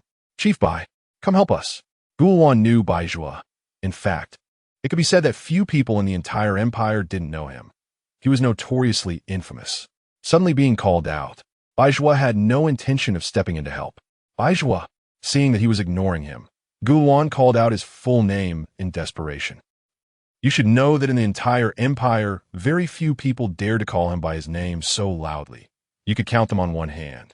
This person really? Sure enough, anyone who stayed with that female demon would be influenced by her. Somehow, thinking about it, Baizhua kicked Long Qi beside him. You go over and help him." After receiving the order, Long Qi ran toward Guluan, but Guluan was barely holding on. His hands were losing strength, and his feet were being dragged down. Plop! In an instant, his head disappeared beneath the water. Long Qi's outstretched hand froze in midair. No, this couldn't be blamed on him. He was already moving as fast as he could. Baizhua also saw this situation and slowly made his way to the shore, staring at the slowly calming lake water with no expression. He had also seen Nian Shengyu jump in. To be honest, he didn't know what was in the lake. This area they rarely came to, especially recently with those strange beings frequently appearing. They wouldn't come here at all. Could it be that what they were looking for was in this lake? Having stayed in this area for so many years, it was either those disgusting aberrant beasts or mutated beings. What could possibly be in the lake? What were they plotting? Before he could think it through, a huge commotion suddenly erupted on the water's surface. Waves rolling from the inside out. What was happening underwater to cause such a disturbance? Before long, red began to spread from the bottom of the lake. Quickly, it looked as if the entire lake bottom was being dyed red, and it seemed to be surging up to the surface. What the hell? Could it be that the young major and that man just died down there? Long Qi stared in horror at the eye-catching red on the lake bottom. Feeling terrified, Nian Shengyu had died? This thought flashed in Baizhua's mind, and he suddenly thought of Lu Chuwan, that female demon's face. If Nian Shengyu died, would she cry? What would it look like when the female demon cried? He was quite curious, so he just stood there on the shore without leaving. However, hidden beneath the seemingly calm lake's surface was a fierce battle. As soon as he jumped into the water, Nian Shengyu saw what was wrapped around Guluan's leg. It was a long, large tentacle. The owner of the tentacle was in the center of the lake. An octopus head, octopus legs, but in the middle of the octopus legs was half a human body, another thing that was neither human nor ghost. Swiftly drawing the dagger from his combat suit, Nian Shengyu swam to the tentacle. With a swing of his arm, he cut the octopus leg in half. In an instant, blood mixed with the lake water and began to spread upward. However, this action completely enraged the monster, and its other tentacles rushed toward Nian Shengyu frantically. Underwater, Nian Shengyu's movements were clearly restricted, but that didn't stop him from dodging these attacks unscathed. He quickly cut off several more legs of the monster. However, this creature also had powerful healing abilities. Those tentacles seemed to be able to replicate and regenerate at will. After being cut off, they quickly grew back, round and round. The more he cut off, the redder the lake water became. The monster became increasingly furious, and the subsequent attacks became faster and denser, creating huge waves at the lake bottom. The surface looked calm, but underneath was a fierce battle. While dodging attacks, Nian Shengyu glanced at Guluan's position. He found that he was no longer there. Thinking that he should have escaped danger, he realized it was not wise to continue fighting this monster. It would only exhaust his strength endlessly. Right now, he didn't know its weakness and had no way to kill it in one blow. The best strategy was to retreat, and at this moment, that was perfectly exemplified. Chapter 156, The Octopus Monster? However, just as he began to swim upstream, the creature saw through his thoughts, and its tentacles reached out to him eagerly. Nian Shengyu turned around and swung his hand, severing two of them. He quickened his pace and finally reached the shore, only to find that the monster's head had also emerged from the water and was approaching the shore. It was clear that it intended to chase after them. An octopus monster? On the shore stood Guluan, Long Qi, and Baizhua, and when the three saw the enormous octopus head, they all displayed expressions of surprise. An octopus appeared in an inland freshwater lake. Nian Shengyu, who had just come ashore, noticed that Baizhua also looked a bit surprised but said nothing and quickly retreated from the edge of the shore. The octopus monster soon swam to the shore, ready to come up. Baizhua, not knowing when he had picked up the weapons that Nian Shengyu and the others had thrown on the ground, aimed and fired a shot at its head. He wasn't helping them. He was just curious about what kind of creature it was. However, the small bullet had no effect on the monster. After piercing through its flesh, the small hole quickly healed, and the bullet was enveloped in its flesh, causing no impact at all. Did you put that in? Seeing this situation, Nian Shengyu frowned. What do you mean? Realizing that the gun in his hand was useless, Baizhua threw it on the ground in frustration and looked at Nian Shengyu with dissatisfaction. Although he had indeed set up some biochemical laboratories in Zone D, this monstrous thing was not something they had created. He wouldn't take the blame for it. Before they had the chance to argue, the octopus monster stepped onto the shore. Damn, boss. Shut up. Am I someone you can criticize? Since Baiju's back was to the lake, he didn't see it. No. It. Gulwan was also terrified by the scene. Gulwan, grab your things and go.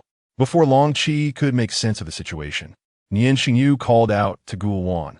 They had to evacuate immediately. After all, they had already found the specific location, and the terrain scanning was complete. Zone D was Baiju's territory. The remaining issues could be left for him to handle. Hearing Nian Shengyu's words, Baizhu finally realized something was wrong and turned around to see the octopus monster charging towards them with a mass of tentacles, full of murderous intent. Damn, wait, where did Nian Shengyu and the others go? Fuck, I've been led into disaster by Nian Shengyu again. Why did he say that? Because when he looked down, he found that one of his feet was already entangled by a tentacle. In such a dangerous situation, couldn't you have warned me? While angrily scolding Long Chi, Baijuo struggled to pull the slimy tentacle off his foot. But after a long time, it wouldn't budge. Hurry up and help me. What are you standing there for? The sudden turn of events had left Long Chi stunned, and he didn't react for a moment. Oh. He quickly took out the knife he always carried and severed the tentacle, then grabbed Baijuo and started to run. Long Chi, have you gotten braver? You didn't even warn me about such a dangerous situation. Once they had run far enough to confirm that the octopus monster wasn't chasing them, they slowed down. No. Boss, I want to call you. Long Chi felt wronged. He was truly in a situation where he couldn't express his feelings. Don't make excuses. Grumbling, the two returned to the building. The octopus monster did not pursue them and returned to the water. However, it remembered what had happened today. Initially, they thought finding the mining area would be difficult. However, with the help of the magnetic field guide, everything went much more smoothly, of course, ignoring the predictable and unpredictable events. They were slow on the way there, but faster on the way back. Within a few hours, they had exited the area. However, they did not rush to leave Zone D. First, they checked if there were any issues with the scanning equipment. After confirming that there were no problems, they began to head out. Major Nian, what was that thing just now? Gulwan had actually seen some mutated species before, but this was the first time he had seen a combination of human and beast. Moreover, that creature was so disgusting and bizarre. Just thinking about its slimy tentacles wrapping around his foot underwater made him feel a chill run down his spine. Nian Shengyu also didn't know what that thing was, but certainly wasn't good. He gently shook his head.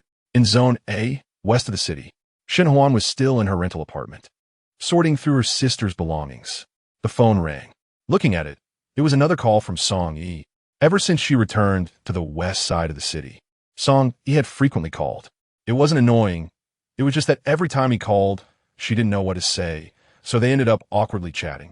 She found it somewhat amusing. Hello, but she still answered. Hey, what are you doing? At this moment, Shenqing hadn't yet noticed the slight tension in Song Yi's tone. I'm at home organizing things. What's up? Oh, I'm downstairs at your place. I bought you some stuff. Yes. He was now on the west side of the city, right at the entrance of the apartment complex where Shenqing rented. Today, he had handled most of the important matters at the military and political building and was worried about Shenqing being alone so far away, especially after just losing her sister, with her sister's grave in such a state. He was uneasy, and by the time he realized it, he was already downstairs at Shenqing's place. Since he was there, he went to the supermarket and bought some vegetables and snacks. He accidentally bought a bit too much. You're downstairs. You came to the west side. Shenqing was quite surprised, but did not think Song Yi was joking. Wait, I'll be right down. In her haste to get out, Shenqing didn't notice that she was still in her loungewear. Her hair was a bit messy, and she was wearing slippers as she went straight downstairs. When she arrived outside the complex, she saw the familiar car that Song Yi had driven to drop her off last time. Song Yi also got out of the car when he saw her. Seeing her appearance, a smile crept onto his lips. He chuckled softly as soon as Shenqing approached. She heard his laughter and, only then realizing her appearance, her face immediately turned red as she stood 2 steps away from Song Yi. What are you laughing at? It's just loungewear. Seeing her slightly flushed face, Song Yi's smile widened. She looked so cute like this. If life hadn't treated her this way, she should have been a very cheerful girl. Chapter 157. All right, he will cheer up. You're so cute.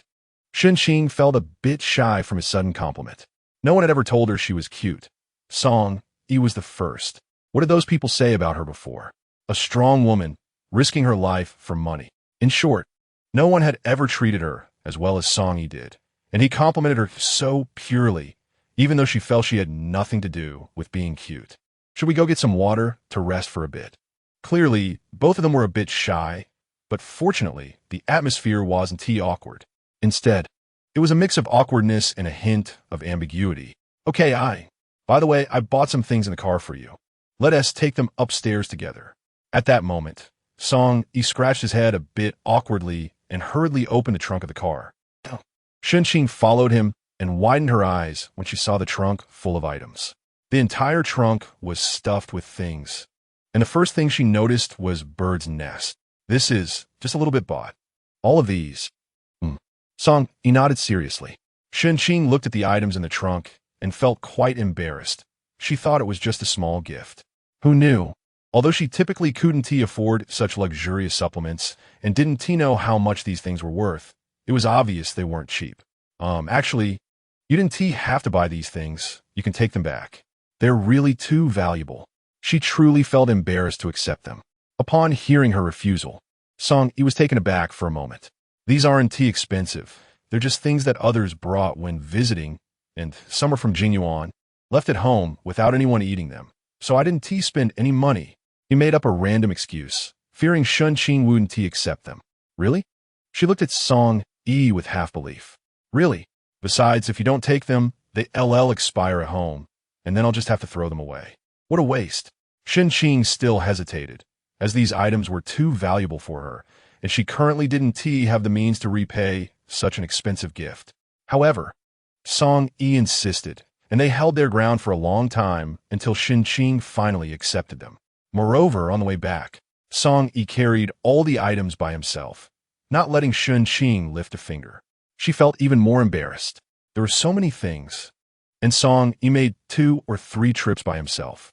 He wouldn't let her help, so Shunqing could only prepare water for him at home, so he could drink when he took a break. But she didn't know that while Song Yi was moving the items, he encountered a neighbor ant. Young man, are you here to see Xiaoqing? Are you Xiaoqing's boyfriend? The ant was a bit older, liked gossip, but had a poor memory. Otherwise, she would know that the person in front of her was the young officer's aide. But this didn't stop the ant from looking at Song Yi with satisfaction, almost like she wanted to make him her son-in-law. Hearing the ant's words, Song Yi's face turned a bit red, and he shyly shook his head. No, that is not it. I'm not her boyfriend. The ant was experienced and could tell from Song Yi's reaction what the situation was. She smiled and said, "Oh, I misunderstood, but Xiaoqing is a good girl. Good luck." Then the ant turned back 3 times as she walked away. In this entire community, almost everyone knew Shunqing because when she was home, she always helped the elderly who had difficulty moving or kept company with those whose children were not around. In short, it could be said that everyone in the community liked her very much. Watching the ant walk away, Song Yi stood in place quietly thinking, a boyfriend? He had never thought about this question. He just wanted to treat her well, always feeling that she had it too hard in the past as a young girl, always subconsciously wanting to get closer. All right, he will cheer up. And he took the items and headed upstairs. At this moment, Shunqing had no idea that Song Yi's thoughts had undergone such a significant change. When he returned to the house, Shunqing had already prepared tea. Just then, the last of the items was moved in. Sitting down on the sofa, he began to survey the place. The house wasn't too big, just enough for 2 people, and it was quite tidy. He guessed that Shunqing must be someone who loved life, as so many difficulties and crushed her. Shunqing handed him the water, and for a moment, both of them didn't know what to say, and the entire living room fell silent. Thinking that since he was here, he should ask if there were any clues about the person who dug up his sister's grave. His subordinates were still investigating, and the matter had just been reported to the police, as they also needed to find the murderer of the administrator based on this clue. But for now, there was no useful information. At this point, Song Yi observed her expression. These matters weighed heavily on Shunqing, and the key was that now, Those people dared to boldly drain the administrator's blood and leave the body in place, indicating they came prepared and were not afraid of the police, because they were confident that those people wouldn't find clues. However, the ones who dug the grave were so cautious that it was even harder to find any clues. Moreover, it was still unknown if the two incidents had the same perpetrator. A hypothesis emerged in Song Yi's mind. The murderer and the grave digger might be the same person. Perhaps the grave digger was discovered by the administrator, and then the administrator wanted to call someone to catch him, which led to her being killed. He had seen the crime scene. The landline in the management office had the receiver on the ground, and the other end of the phone line had been torn off. This hypothesis was obvious. If he could think of it, the police could naturally think of it too. But why hadn't the police notified them? He seemed to have discovered some loophole. However, before he could think further, his phone rang. It was his phone. He took it out to check, and it was a call from Nian Shengyu. Song Yi glanced at Shun Qing, who nodded, signaling him to answer the phone first. Hello, boss. The boss was supposed to be in District D. Why was he calling at this time? Did something happen? Have you arrived at Jingyuan? Have you seen your sister-in-law? After returning, Nian Shengyu went straight back to Jingyuan, but didn't find Lu Chuwan's figure. Just then, they hadn't been home for a few days. So Aunt Lu hadn't come over either. There was no one at home. He called Lu Chuwan, but no one answered. He wondered if she had gone to find Song Yi. Chapter 158. You all have no qualifications. Mention them. In fact, it's more likely that Lu Chuwan would go to find Ji Nancy, but Nian Shengyu didn't have his phone number. He called Xiao Han, but no one answered. So he ended up calling Song Yi. Huh, didn't your sister-in-law go with you to District D? He was confused, seeing Lu Chuwan following the boss. And now the boss was asking him about her whereabouts. What happened? Hearing this, Nian Shengyu realized that Song Yi definitely hadn't seen Lu Chuwan. Come back first. Take the documents to the presidential palace and give them to Feng Li. After hanging up, Nian Shengyu felt an emptiness in his heart, a sense of panic. He was afraid that, like last time, Lu Chuwan would disappear. But now, until her hibernation period was over, she might just be asleep. So he forced himself to calm down, handle everything first, and then go find her and bring her home. Since he had rushed back from District D, he was still dirty. So he put things away, waited for Song Yi to come pick them up, and went upstairs to clean the dirt off himself. After hanging up, Song Yi looked apologetically at Shun Qing. It's fine, you go ahead. It's an important matter. He could only nod and leave. Shun Qing saw him off as he left the neighborhood, thinking that he should find time to treat him to a meal. Even though he didn't have much money to buy expensive gifts in return, Song Yi soon returned to Jingyuan, picked up the documents, and headed to the presidential palace. When he returned, Nian Shengyu was no longer at Jingyuan. Huh, back so soon? Seeing the person who appeared in his lab, Xiao Han wasn't very surprised, since his wife was still lying here. What surprised him was the speed. He had come so slowly, and it had already been a day and a night, which didn't match his wife's status at all. Is Wan here? Finding his wife was a priority. Nian Shengyu didn't have time to banter. When he walked into the lab, Ji Nancy already knew he was there, but he didn't look at him. Now hearing his voice, he glanced up. His nervous expression was no less than his own. Having spent time in this place, he could naturally feel that Nian Shengyu was serious about 17. But where should he put his feelings that he had harbored for so many years? He was always waiting for an opportunity, hoping that Nian Shengyu would accidentally hurt 17's feelings, but he didn't want to see 17 sad. So he pinned all his hopes on the day when 17 would get tired of playing with him and return to his side. These thoughts in his heart were known only to him. Without changing his expression, he continued with what he was doing and averted his gaze. She's resting at home.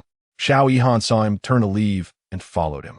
After both of them left, Ji Nancy finally put down what he was holding and stood there in a daze for a moment. Entering the room, Lu Chuwan was curled up in bed, sleeping soundly.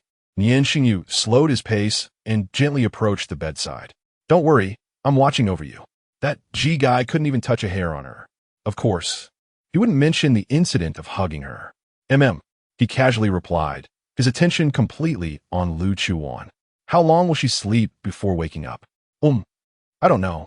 Xiao Han awkwardly touched his nose. Although he was a senior researcher at the Imperial High Abnormal Research Institute, he really didn't know much about this anomaly, Lu Chuwan. Mainly, she fell asleep as soon as she came back. Otherwise, I could have asked you. Seeing that there was nothing for him to do, Xiao Yihan left the room, giving the couple some space. He even thoughtfully closed the door for them. After Xiao Yihan went out, Nian Shengyu took off his shoes, got into bed, and gently held Lu Chuwan, closing his eyes to take a nap. He was also a bit tired. Compared to their tranquility, another place was not so peaceful. Ever since Guluan was released, Ranshi used this excuse to keep Ranhua under house arrest in her small courtyard. It had already been half a month. Ranhua didn't show any signs of distress. She was just a bit bored. Although Lu Chuwan would reply to her messages, Feng Li was too busy, and they didn't have much to talk about unless it was about playing games. But ever since he became the president of the empire, the two rarely played games together. Now, she could only spend her days bored in her room, sleeping. Ran Lian came to find her every day, but his face, which resembled Ran Chen's by about 60%, made her not want to pay him any attention, even considering their past friendship. Xiaohua, okay, speak of the devil, and he shall appear. Ranhua turned over and ignored him. Xiaohua. Ran Lian knocked on the door from the outside, but received no response, so he knocked again. He continued to persistently knock, showing his disinterest. Ranhua was extremely annoyed. Come in. At this moment, Ran Lian didn't want to irritate her, but since she hadn't eaten breakfast, he insisted on coming to deliver food. After receiving permission, Ran Lian pushed open the door. Get up and eat something? He received no answer. You haven't eaten all day. The day after tomorrow is your uncle and aunt's Memorial Day. If you don't eat, you won't have the strength to visit them. Hearing his words, Ranhua grabbed a jade sculpture from the bedside and threw it directly at Ran Lian's head. You all have no qualifications. Mention them. Originally just feeling bad, she was now outright angry. She knew that the mastermind behind this was Ran Chun, and it had nothing to do with Ran Lian. But he was never innocent either. Where her parents were alive, they treated him no differently from their own son. The entire royal family didn't value him as the second prince, but her father and mother treated him particularly well. However, Ran Lian was aware of this matter, yet he didn't stand by her side. Being able to speak to him now was already the best patience she could muster. Now in this place, he still dared to mention them, whether it was because she had been locked up for half a month, or because she missed her parents, or because she was isolated and helpless. She pulled the quilt over her face, hiding her silent tears. She really felt useless, unable to avenge her parents, nor could she free herself from this predicament. Ran Lian didn't dodge. He could have avoided it, but he didn't. Instead, he let the jade sculpture hit his forehead. If this could make her angry, then there was no need to dodge. His forehead was already cut open, blood streaming down. He didn't make a sound, just seriously cleaned up the broken jade pieces on the floor to prevent her from cutting her feet without shoes. Chapter 159. At most a month, at least 20 days. I put dinner on the table. Remember to eat it, or you'll get stomachache. After saying that, after cleaning up, Ran Lian exited her room. Ranhua lay on the bed until the door closed and the bedroom returned to silence. Only then did she get up from the bed, pull a tissue, and wipe her tears. Deep down, she despised herself. Ranhua, you really have no future.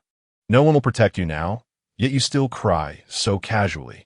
Although she hadn't eaten all day, she really had no appetite. Looking at the food on the table only made her feel irritated. She simply left the bedroom and went to the side hall. She took a few bottles of red wine from the fridge, turned on the TV, randomly found a movie, and didn't turn on the lights. The entire side hall was illuminated only by the light from the television, creating a dim atmosphere. She still felt lonely. At this moment, she really missed Lu Chuwan. Unfortunately, after taking out her phone and calling her again, no one answered. Giving up, she finished one bottle of red wine after another. However, Nian Shengyu was awakened by her 2 phone calls. When he opened his eyes, the entire bedroom was pitch dark. He didn't know what time it was. He took a look at Lu Chuan's phone. It was 8 in the evening. The phone showed a dozen missed calls, all from Ranhua, along with many messages. Lu Chuwan, where are you? Help me. I'm locked up. Come save me. You bastard. Ignoring me completely. Fine, I, Ranhua. Sincerely treat you as a friend. You actually let me down? Sister Wan, come save me. I beg you. Mom, are you and Dad Nian making sweet things? Why aren't you replying to my messages? Am I not your favorite child? 999, I have to say, Ranhua is really chatty. Nian Shengyu just glanced at it, took a screenshot, and sent it directly to Feng Li. He didn't know what was going on with Ran Hua. It was more appropriate to let Feng Li handle such matters. After putting down his phone, Nian Shengyu checked Lu Chuwan's condition. But she hadn't moved at all, still in the same position. Although he knew his thoughts were a bit extreme, he still extended his finger to her neck, placing it there to feel her carotid artery. Fortunately, there were no issues. Is everyone in hibernation this deep? He had no experience, but he would remember. He continued to hold her, kissed her forehead lightly, and lay there for a while. Unable to sleep anymore, he got up. Not knowing if Song Yi had delivered the items, he called him. Hello, boss. Song Yi was just thinking about heading to the west of the city. But he felt the timing was right and was hesitating when he received Nian Shengyu's call. Did you deliver the items? Yes, I personally handed them to His Excellency the President. Okay. You go to the military government building to work for me for a few days. Huh. No way. Here we go again. If you didn't know, you'd think Song Yi was the major. P.S. Just an adjutant. Then Nian Shengyu hung up the phone. Yes. This was the real purpose of his call. Lu Chuwan was still in hibernation, and he didn't know when it would end. He needed to be by her side. If there was anything Song Yi couldn't handle, he could take care of it at home.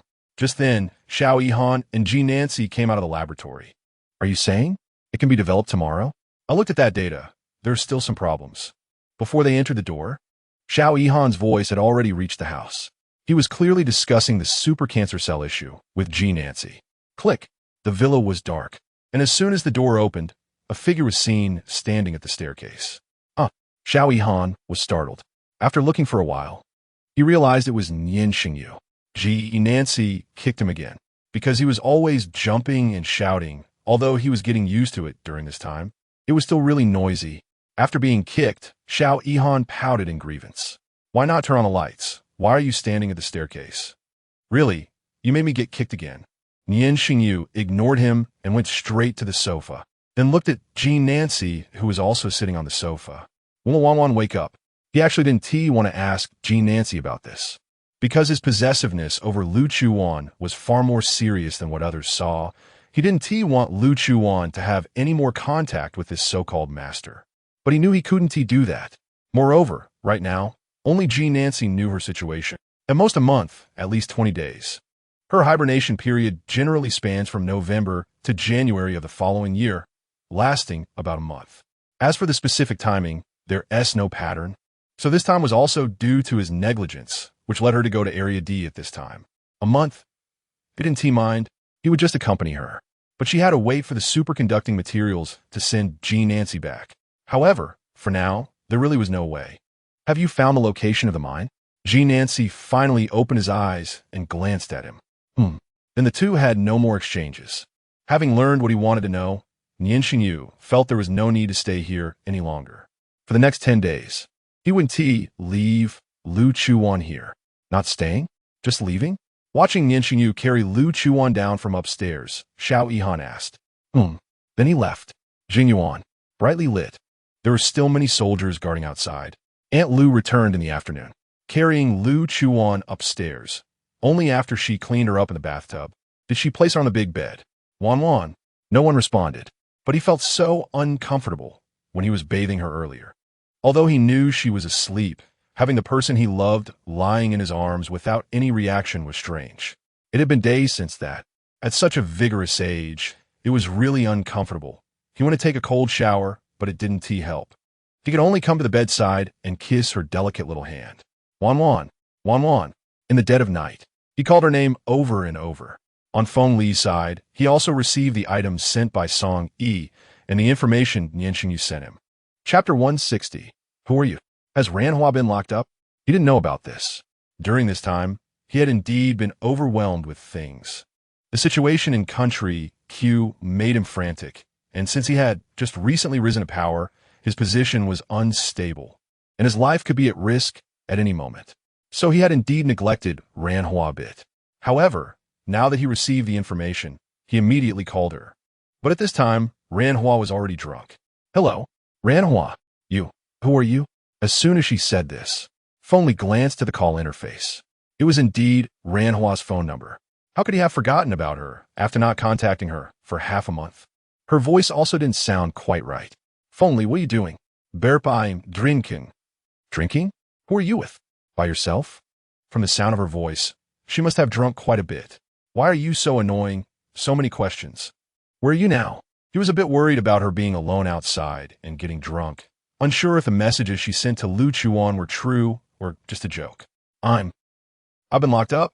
Sniff, I miss mom and dad. As she spoke, her voice began to crack. Tears started to fall uncontrollably. She felt so wronged over the years. Every year at this time, she always felt useless. Ranhua, where are you? I'm coming to find you. Fengli was stunned for a moment upon hearing her cry. Ranhua had always been carefree and cheerful in front of him. He had never associated the word crying with her. Hearing her cry for the first time made his heart tighten. I'm at home. Your Excellency, the materials sent over by Officer Song today have been compiled. At this moment, Fengli couldn't quite catch what she was saying. The director of the Resource Bureau had come over. He was still in the office. Ranhua, you're at home, right? He was on the phone while signaling the director to come over and show him the materials. Yeah, Ranhua replied groggily. Then stay there for a while. Okay, I have some things to attend to. Because the mineral resources in Area D were crucial to the situation in Country Q, it was very important and urgent. So he had no choice but to put Ranhua aside again. After finishing, he hung up the phone without waiting for her to say anything. Ranhua held the bottle of alcohol, tears falling silently. Mom, I miss you so much. And Dad, Your Excellency, the place indicated in the materials is not very easy to mine. Moreover, we are unsure if the information is accurate. Fengli glanced at the panoramic view of the place. The entire lake appeared quite large, surrounded by dense forests. The terrain was indeed flat, but so it's at the bottom of this lake? Such a large lake, and it looked quite deep, with no rivers nearby for supply. It was very likely that there were springs at the bottom of the lake. This issue was a bit troublesome, but fortunately it could be handled. The biggest problem was that this was an Area D, whereby Zhuo held power. Although this Area D was the Empire's territory, a strong dragon could hardly suppress a local snake. How could they make by Zhuo willingly give up these sought-after resources? You go down and prepare the machinery and manpower needed for mining and wait for my news. There was no other choice. No matter what, they had to continue, or else Country Q would come down hard on them. At this time, an inconspicuous port in the northern part of the empire. Q country people? The border inspector was comparing the documents in hand with the person in front of him. The person looked quite strange, dressed entirely in black, with their face completely covered. Only when asked to reveal their face to compare with the documents did they show their face. But this face looked so cold. It was like seeing winter in the scorching summer. The inspector looked at the photo on the document and the person in front of him. It seemed a bit like an imperial person. This appearance did resemble an imperial person somewhat, but they could also be mixed race. The inspector then returned the documents to her. The moment she stepped onto the territory of the empire, she vanished without a trace.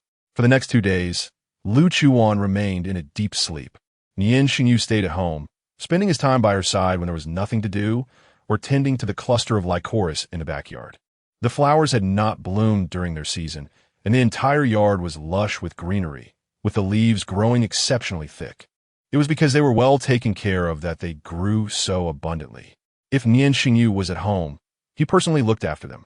Indeed, these flowers grew leaves like crazy when it was time to bloom, just like Lu Chuwan, possessing a rebellious spirit. What if he and Wan had a little baby? Would it be as delicate and cute as her? His fingers gently glided over the green leaves of the lycoris, and Nian Shengyu's thoughts drifted far away. He even thought of names for their future children. But when his thoughts returned to reality, he smiled bitterly. Forget about the little baby.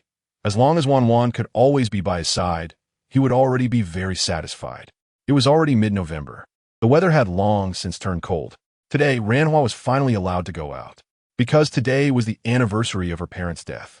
Zhan Shun had to pretend to be a good person and let her go to pay respects at their grave. This morning, he hypocritically said that since she had copied the scriptures and reflected for half a month, she could regain her freedom. Freedom?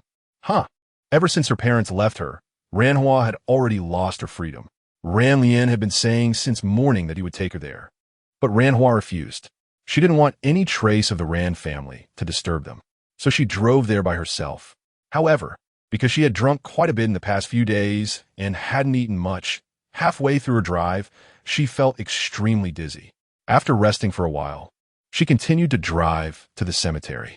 Looking at the photo on the gravestone that was becoming increasingly worn, tears fell again from Ranhua's eyes. Originally, the gravestone was supposed to have black and white photos, but she knew her parents loved vibrant colors, so after many years, she had someone replace them with colored photos. However, exposed to wind, sun, and rain, despite her cleaning every year, the photos still oxidized and lost much of their original color. Every year on this day, she would stay at the cemetery all day long, and this year was no exception. After today, there were some things she needed to do. She couldn't delay any longer. Some people's peaceful days had already lasted long enough. Chapter 161, President Bai, excuse me. Bai Zhuo didn't expect Feng Li to come to him in person. The curiosity was always there year after year, but this year was particularly abundant. The lofty president of the empire actually stepped into his desolate D-zone. However, being the ruler of a nation, Bai Zhuo still went to the gate of the boundary wall to welcome him. Only a modified car was parked discreetly there. Then, accompanied by a group of bodyguards, Feng Li got out of the car. Such low-key behavior, what was he planning? Bai Zhuo suddenly thought of what Nian Shengyu had said to another man in the forest a couple of days ago. Then you should discuss it with the imperial government. Looking at the situation, could it be that he was here to discuss something with him? Feng Li personally came. He felt it was probably not a good thing. President Feng, welcome.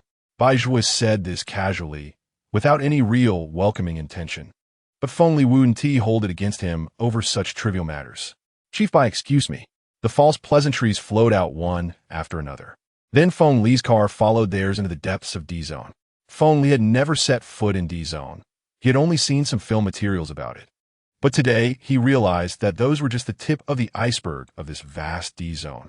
Inside, there were many rebels hiding, but the entire army led by Bai Zhuo was currently the strongest presence in D-Zone, and many of those rebels had already been incorporated by him.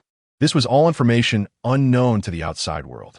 Seeing this building and the military camps outside in person, Feng Li felt fortunate that he was here to negotiate with Bai Zhuo, rather than sending someone directly. Otherwise, the losses would have been even more severe, giving other countries a chance to take advantage. There's no need to visit if there's nothing important, especially since this is just a small broken temple. I wonder what President Feng has on his mind? After sitting down, Bai Zhuo was too lazy to say much and got straight to the point. There are indeed some matters. Regarding the situation in Country Q, I believe Chief Bai has heard some rumors. Bai Zhuo twirled a pen in his hand, casually replying, I've indeed heard something. So what? What does that have to do with me? That's a matter between him and Country Q. It was no wonder Bai Zhuo thought this way. He had never been one to share in others' glory.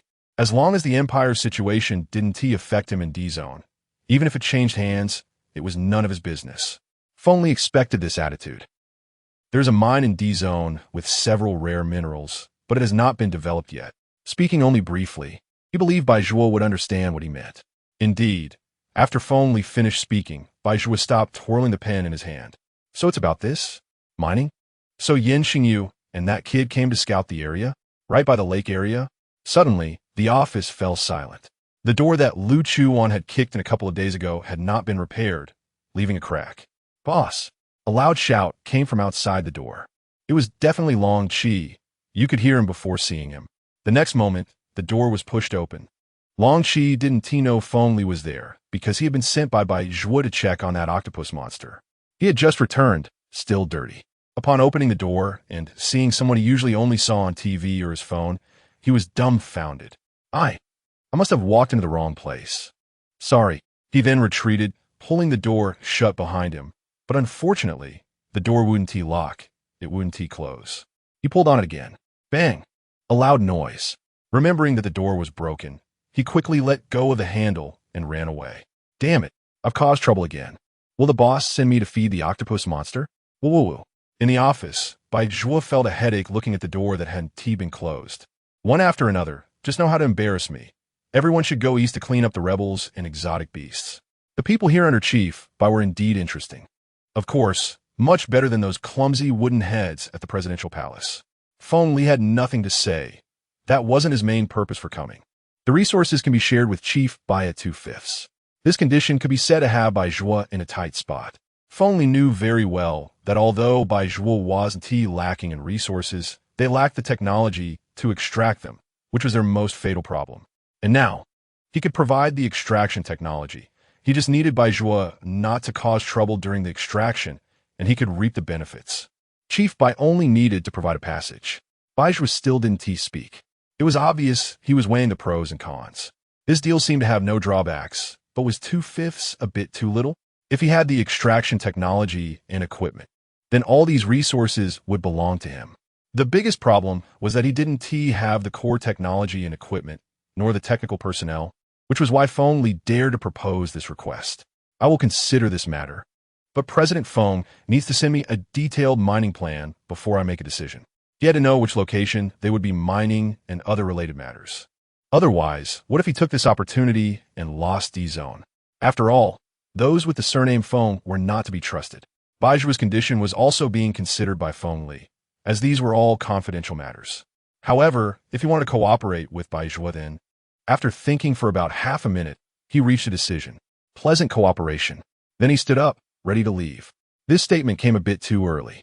Baizhua showed no intention of getting up to see him off, and the pen in his hand started to spin again, looking at Feng Li with some teasing. Because he knew that the situation in Country Q was urgent, prompting Feng Li to personally come to D-Zone. So this cooperation, no matter what conditions he proposed, should work out. Therefore, he needed to see what the plan looked like before making a conclusion. Whether they could have a pleasant cooperation was still uncertain. Feng Li's footsteps paused at his words. Just for a moment, then he returned to calm and left the place. During these 2 days, Nian Shengyu hadn't gone to the military and political building for work, and there were many matters, so Song Yi was busy to the point of flying. He had no time to send messages to Shun Qing, make calls, or even go see her. However, Shun Qing had been meaning to treat him to dinner for the last time. He brought so many things. But after waiting for 2 days without any news from Song Yi, she took the initiative to send him a message. Are you free on Saturday? Logically speaking, Saturday should be a day off for workers like them within the system. Chapter 162, Sleeping Beauty. It must be a rest day, but Song Yi is the deputy to Nian Shengyu, and there are always many things to do.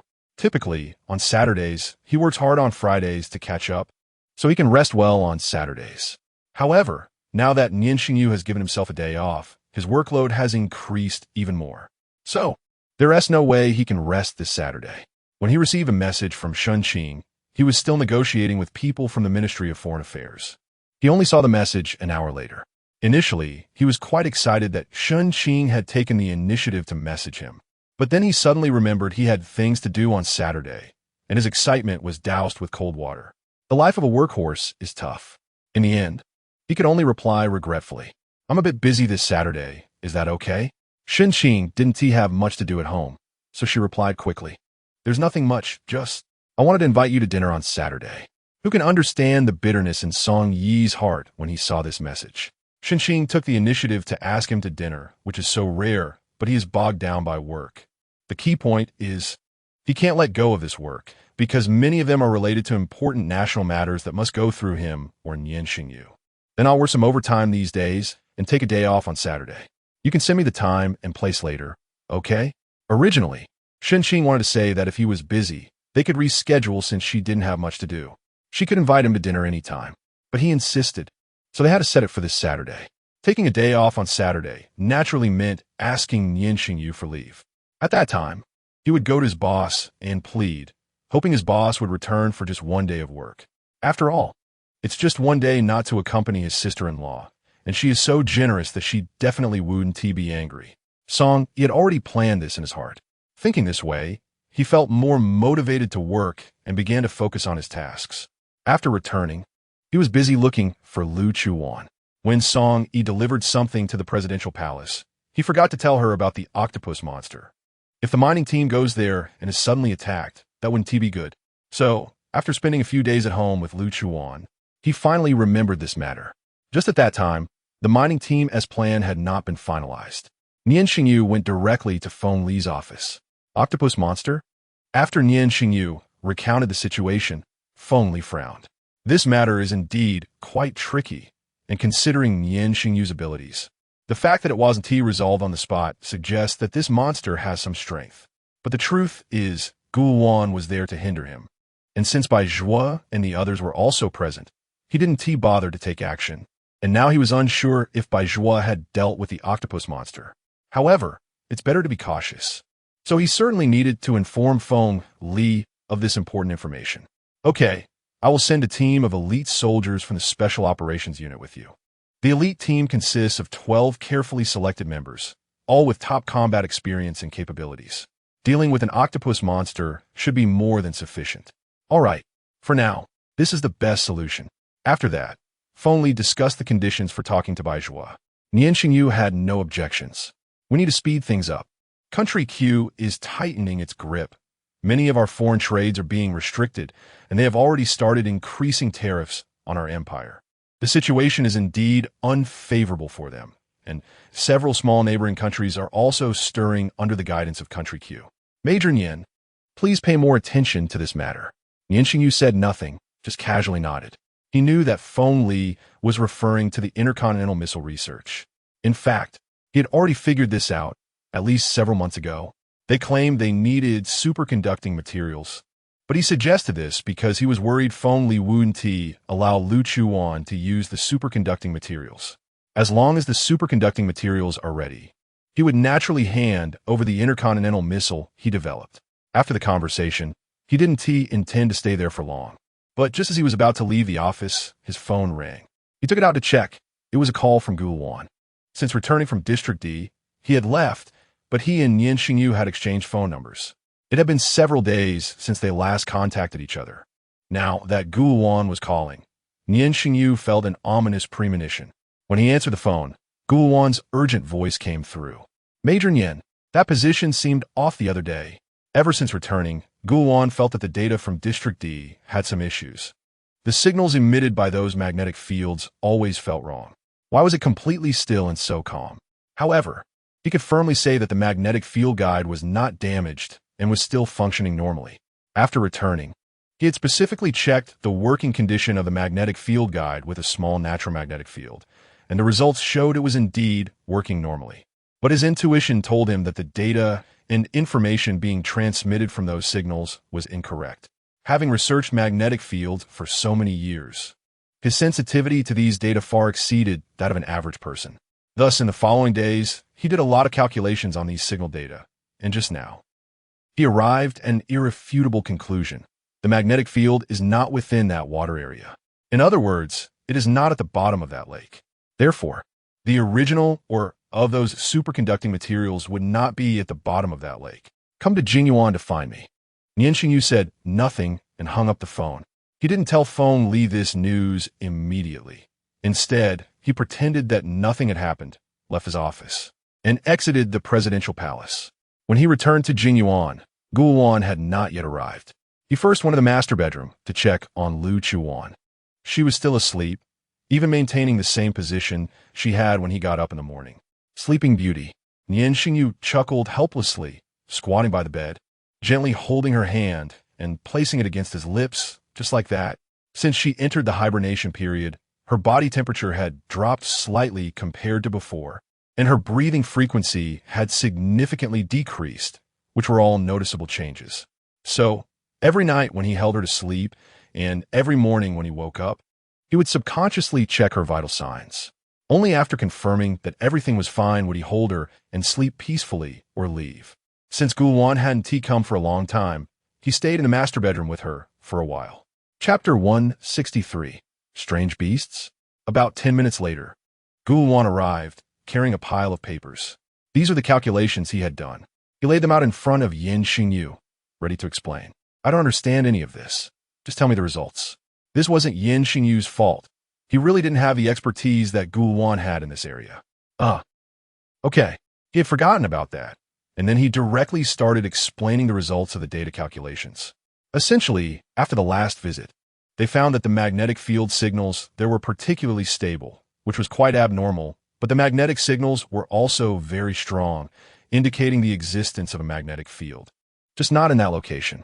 Therefore, the energy source causing these super strong magnetic field signals was not there either. The calculations showed that these minerals should be located to the southeast of the lake. As for why there was such a stable magnetic field signal here, he had not figured that out yet. Nian Shengyu got the gist of it. How far to the southeast? That's uncertain. We need to conduct an on-site investigation. In other words, they would have to go to Zone D again. They were setting off tomorrow. This matter couldn't be delayed. It had to be confirmed as soon as possible. All right. That night, Lu Chuwan stayed there. The next day, before dawn, the two set off directly. Actually, after Nian Shengyu often transformed, he had the ability to teleport, but he had only used it when he was alone and hadn't mastered how to use this skill yet. However, now, to improve efficiency, he planned to use this ability while bringing Lu Chuwan along. But an accident happened. He was still not skilled enough and teleported them straight to the bottom of the lake. Yes, the same lake where the octopus monster lived. At the bottom of the lake, they saw the octopus monster clearly. It was glaring at the two who had suddenly appeared in its lair, and it hadn't forgotten the last time when its leg was cut. Then, the two were chased back to the shore, with Nian Shengyu grabbing Lu Chuwan by the collar and running wildly. Unexpectedly, Bai Zhuo did not kill it. Now, he didn't have time to deal with it. What was more important was to find the actual location of the mining area. The two ran into the forest and managed to shake off the octopus monster. It was rare to see an embarrassed expression on Nian Shengyu's face. If Lu Chuwan were here, she would definitely tease him in front of Lu Chuwan. This little mistake was nothing to worry about. The two continued southwest until they reached a flat area. Compared to the surrounding forests and other places, this spot was indeed much better. Building a military area here would be a good choice. Although they didn't know what it would look like 80 years later, it certainly wouldn't be a bad place since it was chosen by Wanwan. Nian Shengyu was observing the surrounding situation, while Lu Chuwan was still checking the magnetic field signals with a magnetic field locator. Be careful. Lu Chuwan was originally squatting on the ground, seriously looking at the signal data. The next second, he was grabbed by Nian Shengyu and thrown out. He even reacted to what happened when he saw that the ground where he had been was marked by a very obvious bullet hole. The bullet had sunk deep into the soil. Pretty fast. It was Bai Zhuo's voice. Last time, these two almost got him eaten by that disgusting octopus monster. And he hadn't settled the score with them yet, but they had come back to Zone D again. Moreover, it was in a newly discovered area that he had just seen. He couldn't let them off without a lesson. He had only intended to shoot the man in the arm. After all, if he had killed him, he didn't know what Nian Shengyu would do to him, and that female demon would eventually come looking for him. But unexpectedly, Nian Shengyu's reaction speed was so quick. He was still far away, using a sniper rifle, and had already been discovered. Attacking important research personnel of the Empire is a death penalty. Hiss, a death penalty? What should I do, Long Qi? I'm a bit scared. Bai Zhuo pretended to be frightened. However, Long Qi, standing behind him, didn't dare to speak either. Help! Who understands? I'm also very scared. I've seen this Major's terrifying strength with my own eyes. I'm super scared, alright? I'm just a little shrimp. Don't do this to me. I'm a bit scared too. Bai Zhuo could tell that he was genuinely frightened. Damn it. He was embarrassing him again. He turned around and slapped Long Qi on the back of the head. Then you just keep being scared. Useless. Nian Shengyu didn't even look at them. And Lu Chuwan was even busier praying for survival after the disaster. Bai Zhuo looked at Lu Chuwan, who had fallen to the ground. And didn't he feel like he resembled any research personnel? Were they here to scout again? Was Feng so greedy that he wanted to empty out his Zone D? Because the proposal hadn't been sent from Feng Li's side yet, Bai Zhuo didn't know which area they wanted to exploit. You're overthinking it. This didn't sound like his tone, and Bai Zhuo was directly left speechless. Boss, strange beasts are coming. So many. Before he could say anything else, a scout came running back, loudly reporting the situation. Strange beasts? Nian Shengyu and the others naturally heard it. Sure enough, not long after, the ground shook, accompanied by the roars of ferocious beasts. They looked around vigilantly. Even the birds in the treetops of the forest were startled and flew away. Roar! Several huge lizard heads popped out. Long tongues flicked out, and the mucus was about to drip down at any moment. The warts on their bodies looked quite terrifying. Damn! Soon, they were surrounded by these strange beasts. Bai Zhuo and the others, who had originally brought very few people, were now forced to retreat to each other. Why did they suddenly come here? Nian Shengyu took out his weapon, ready for battle. How would I know? It was Bai Zhuo who asked. However, although Zone D was his territory, he didn't know the motives behind these strange beasts' actions. After all, he wasn't one of their kind, and he wasn't familiar with them.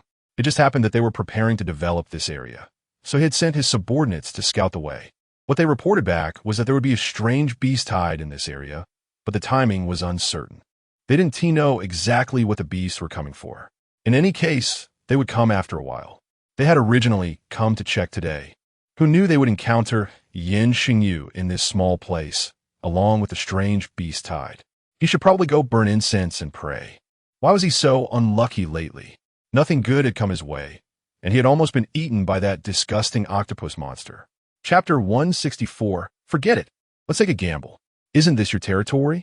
Just because it's my territory, does that mean I have to know everything? What about Area A? Is that still your territory? Do you know why the people in Area A choose to sleep at night instead of during the day?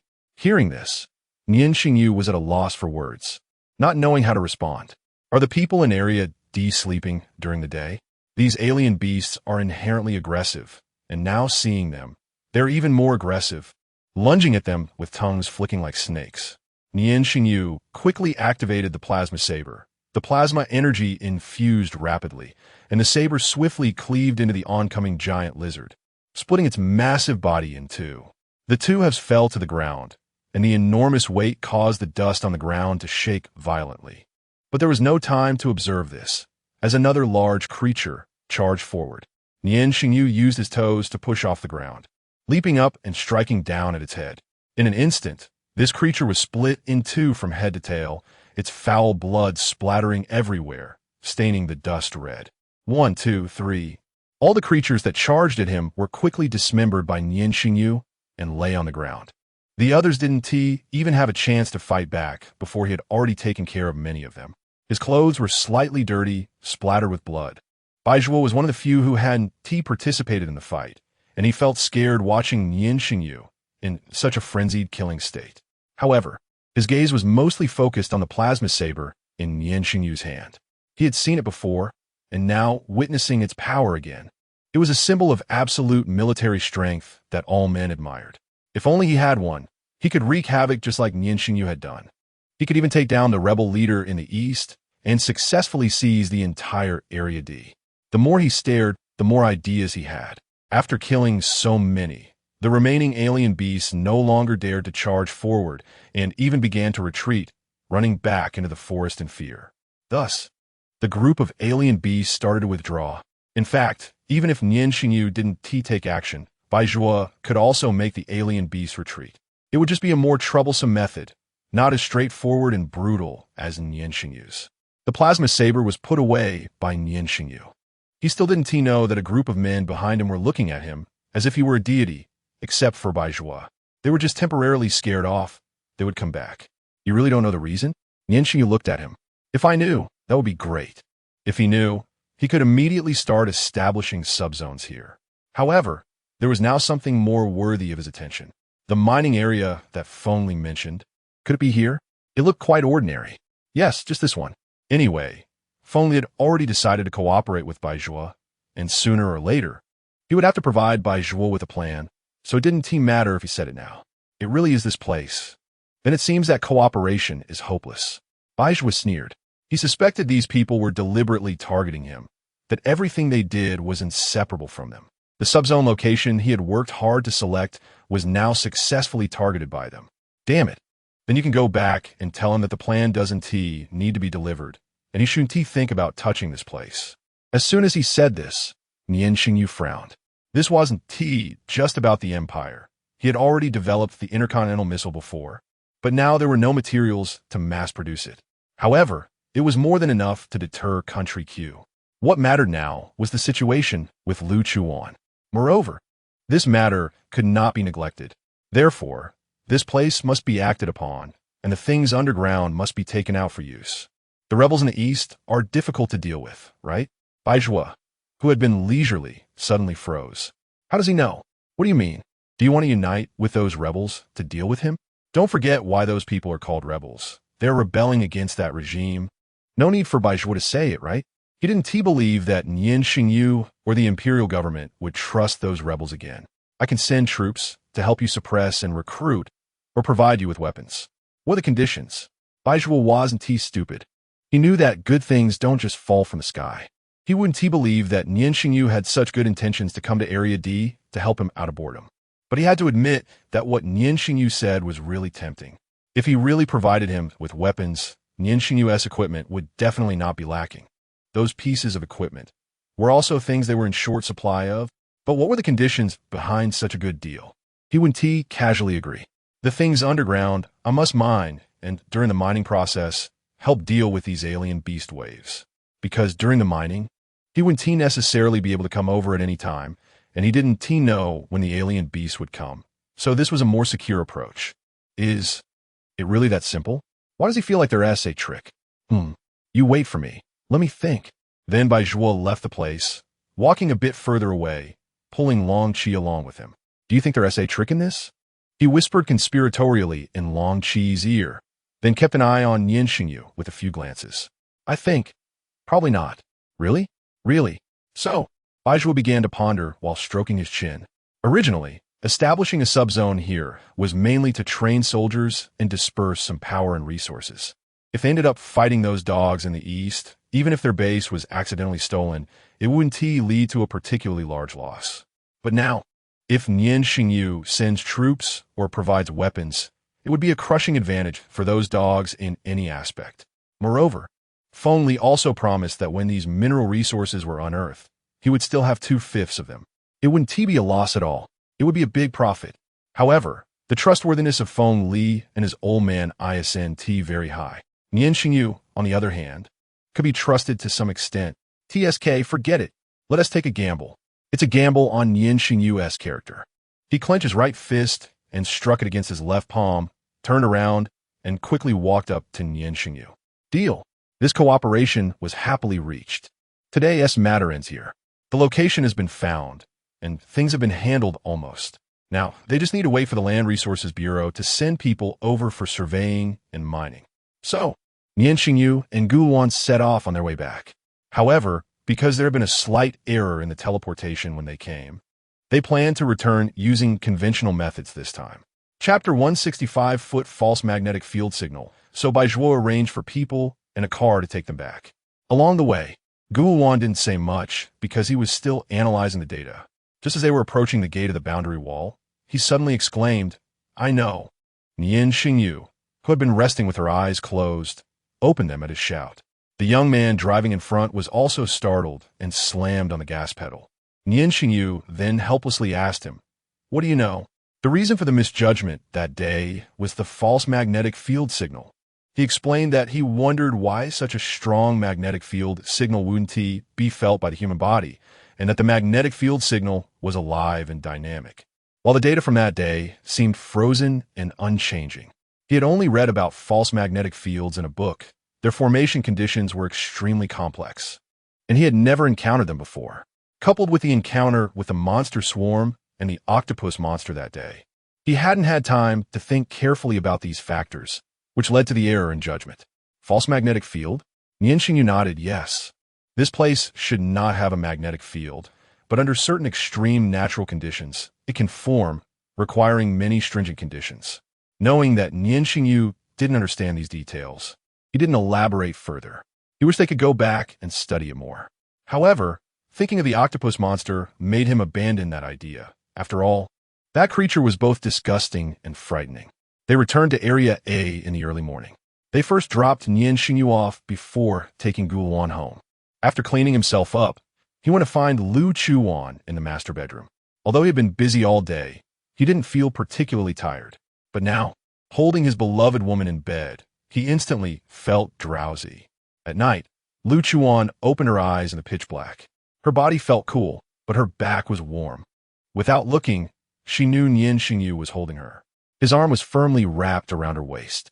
She initially wanted to gently move away to get something to eat, not knowing how long she had been asleep, feeling her stomach empty and the hunger pangs rising. However, as soon as she moved, Nian Shengyu sensed it. Wan, you just woke up? His voice was still a bit hoarse, but it was naturally pleasant to hear, making it even more tempting at this moment. Unfortunately, Lu Chuwan was a bit hungry and not in the mood. Otherwise, she might have immediately turned over to take charge. Huh? Nian Shengyu thought he might have misheard. But upon hearing her response, he instantly became alert.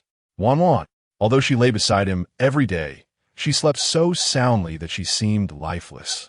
He preferred her lively self, the one who would chatter beside him and occasionally tease him. Are you feeling unwell? No. Turning over, he buried his head in the nook of her shoulder. Can you still sleep? Not right now, I want to eat.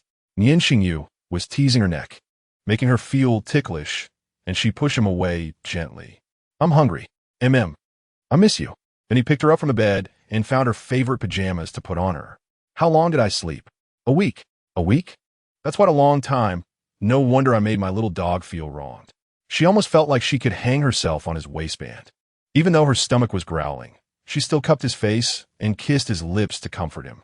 However, Nian Shengyu remembered she was hungry and didn't hold the kiss for too long. Then he carried her downstairs. Did you find the location of the mine?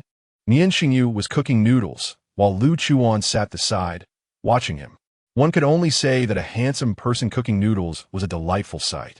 He had originally told her to wait outside to avoid getting covered in oil smoke, but not only did Nian Shengyu want her there, she also missed her little dog. So she followed him in. Found it. That's good. She didn't ask further because since they had found it, she believed Nian Shengyu would handle everything well. The noodles were cooked quickly. When they returned, Nian Shengyu hadn't eaten either. So it resulted in a warm scene of the two of them eating noodles together in the dining room. Wan, why did you suddenly wake up? He thought based on Ji Nancy's words that she would continue sleeping for a month. Maybe I missed you, she replied. It was evident she was just teasing him. But this answer made both of them feel happy. As for the real reason she woke up, she didn't know. In previous hibernation periods, she had never woken up midway. Looking at the empty bowl of noodles, with only soup left, she had a thought that she found amusing. It can't be that I was hungry, right? I'm not that greedy. After dinner, they tidied up and washed up. Washing up together inevitably created some sparks. Moreover, they were a man and a woman alone, both having mutual feelings for each other. After a week without intimacy, Nian Shengyu's pent-up desire inevitably became intense. After they finished, Nian Shengyu carried her to clean up. When they returned, she lay on the bed. During dinner, Nian Shengyu had told her about how he had sent many messages and made many calls to Ranhua. Now, she was just about to check her phone to see what was going on when she unlocked it. And a flood of notifications from a certain social platform came in. A glance showed all notifications were about the 7th princess of a neighboring country. 7th princess of the neighboring country? Who is that? Ranhua. She didn't open those notifications, but directly called Ranhua instead. Regardless of the fact that it was over 3 in the morning, she just made the call. It's no wonder that when Ranhua first saw Lu Chuwan, she thought they were from different worlds.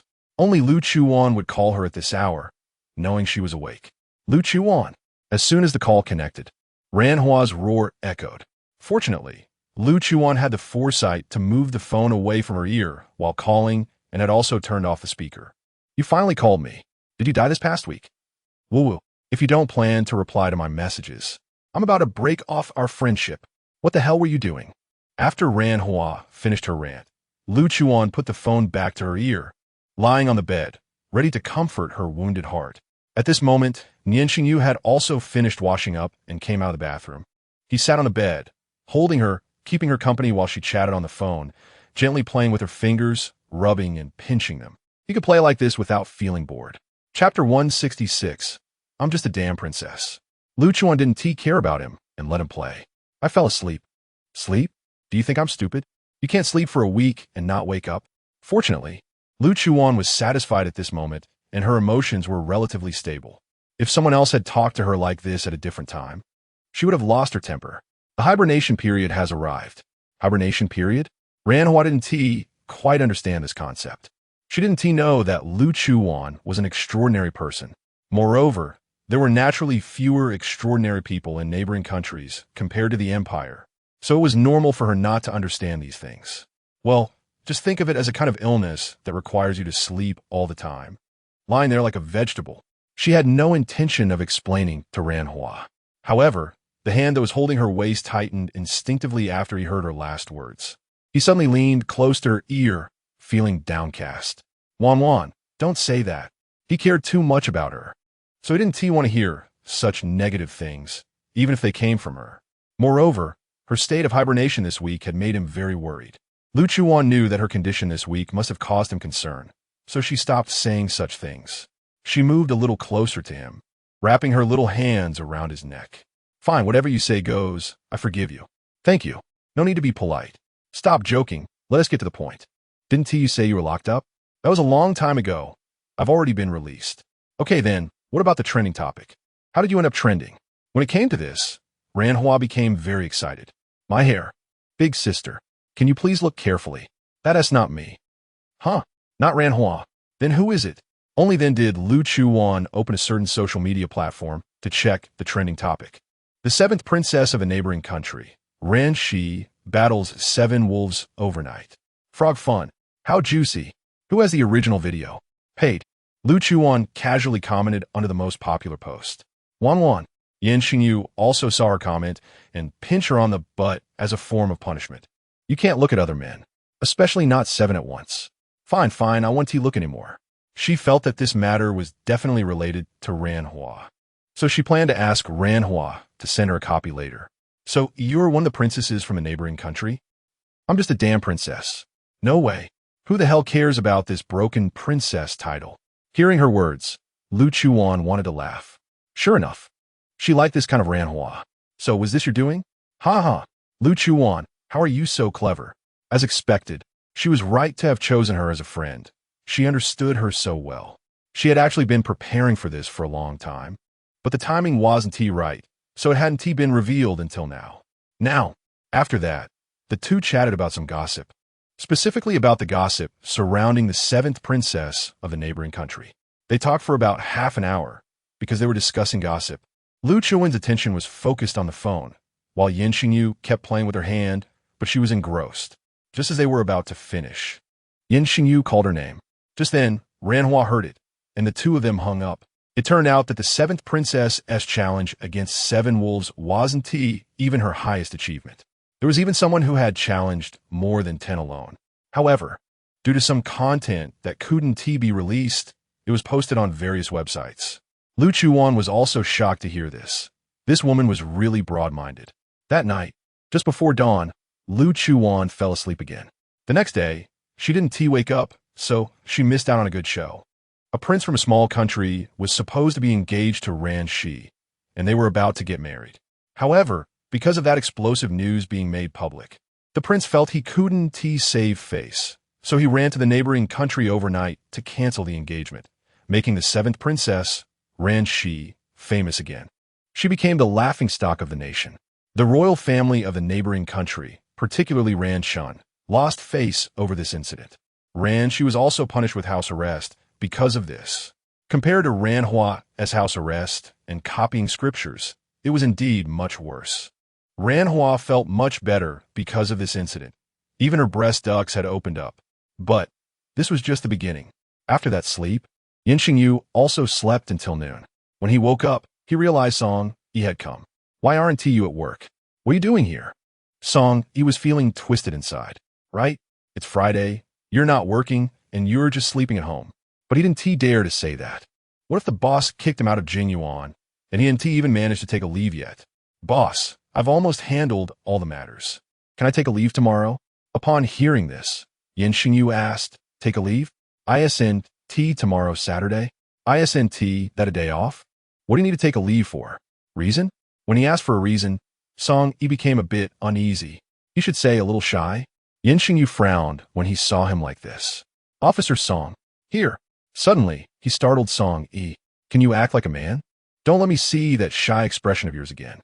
Song Yi was full of question marks. When did he act shy? Moreover, what does it mean to act like a man? Boss, you're double standard. You don't know how you act in front of your sister-in-law. Like a gigolo. That is really not manly at all. Oh, but he still didn't dare to say it. The reason is that someone invited me to dinner. That shyness reappeared. Just thinking about Shun Qing made him unable to control that expression. Then he completely ignored Nian Shengyu's words. Nian Shengyu found it glaring and kicked him. Who? You don't even need to look to know it must be a girl. But Nian Shengyu had to ask. Which unlucky kid has to deal with a fool like Song Yi? Moreover, As his own personal deputy, he needed to provide some guidance on his lifelong matters. What if it was a woman with ulterior motives? With Song Yi's wooden head, he wouldn't even know how he would be played. If he went down an irreversible path, then all those years of effort would be in vain. Just that. You damn well say it. Then he kicked him again. Whoa, the boss has changed. He has become as irritable as my sister-in-law. Whoa. A humble Song Yi. Shenhuan. Shenhuan? Nian Shengyu searched his mind for this character.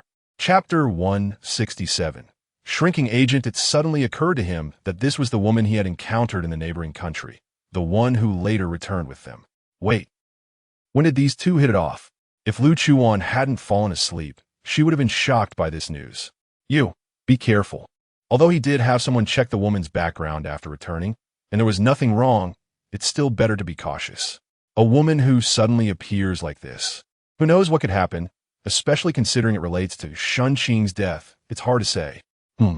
Song Yi was clueless and didn't understand what Nian Shengyu meant by be careful. So, boss, can I take a day off tomorrow? Nian Shengyu nodded. Okay, boss. Remember to go to the military and political building tomorrow to meet with Old Kun about matters concerning Country Q. After saying that, Song Yi jogged out of Jinyuan. Meeting? Isn't tomorrow Saturday? No wonder Song Yi came to ask for leave.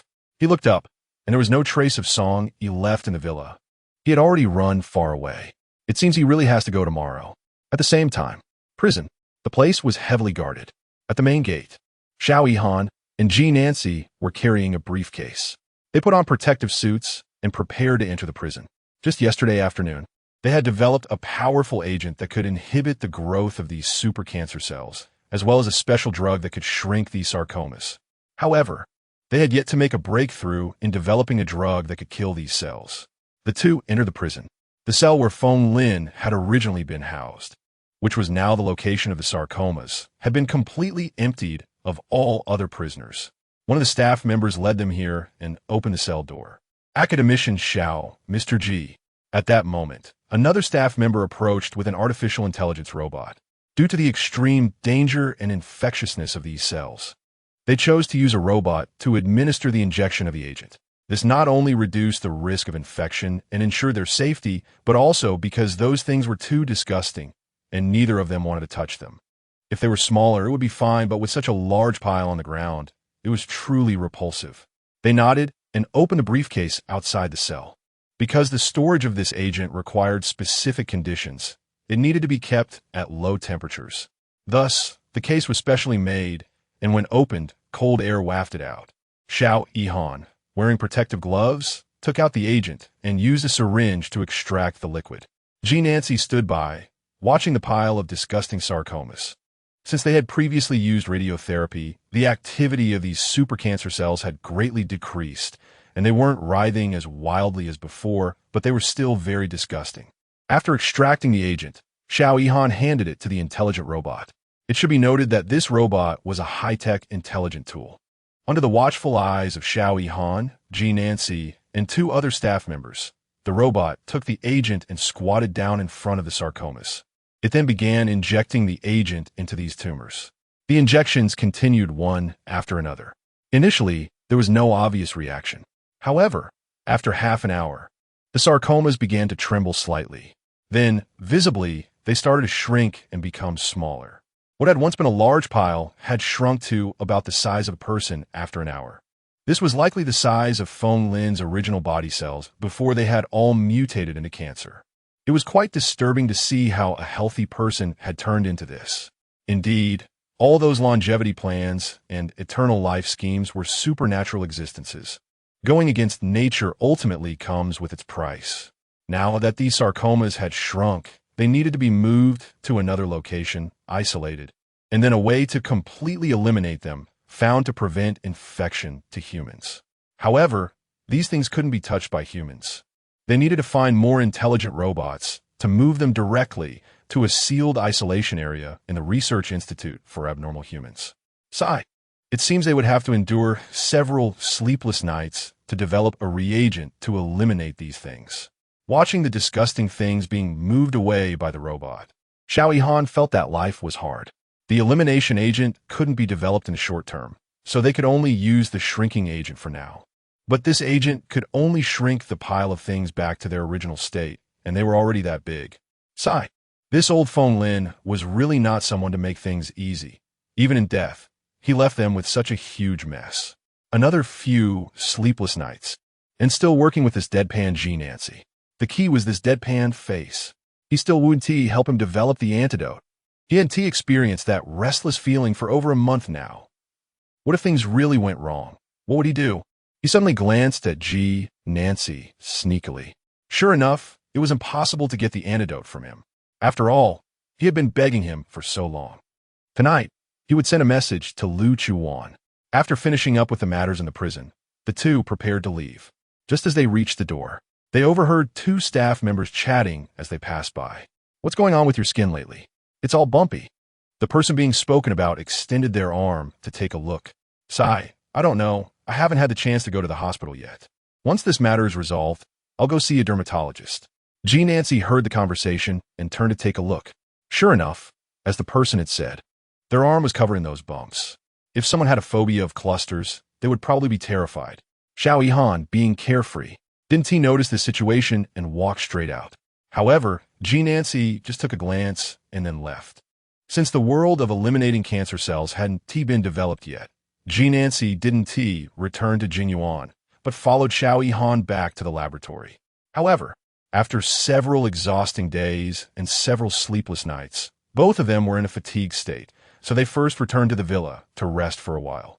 Yet, Xiao Yihan kept thinking about the antidote, and when he got back, he sent several messages to Lu Chuwan. Lu Chuwan, about the 10 million you promised me for the antidote, is it still valid? You need to know this is a matter of the Xiao family's lineage. Very important. I'm the only heir of the Xiao family. And if it gets out that the eldest son of the Xiao family, Xiao Yihan, is incapable, won't people laugh at me? Chapter 168. Someone is infected. Since it was just a message on the phone, he had no reservations and revealed everything, thinking that only Lu Chuwan would see it. But he had no idea that the person on the other end was not Lu Chuwan, but his good buddy Nian Shengyu. Ji Nancy returned to the villa, sat down on the sofa, but his mind was still on the things on that man's arm from earlier. Xiao Yihan was fiddling with his phone and didn't hear him call. Xiao Yihan. What's going on? Why are you suddenly shouting at me? He was startled, and the phone in his hand dropped to the floor. Help me contact the prison staff. I want to see the surveillance footage from that cell. The night when Feng Lin's body was still there. What do you want that for? The prison surveillance footage is usually destroyed after 7 days unless there are special circumstances. Only if there is an issue with the footage would it be kept. Didn't he know if the video from that night was still available? Just get it. Stop asking so many questions. Although they had been together for a long time, Ji Nancy still found it really difficult to be with Xiao Yihan. He had some real capabilities, but he talked too much. Very annoying.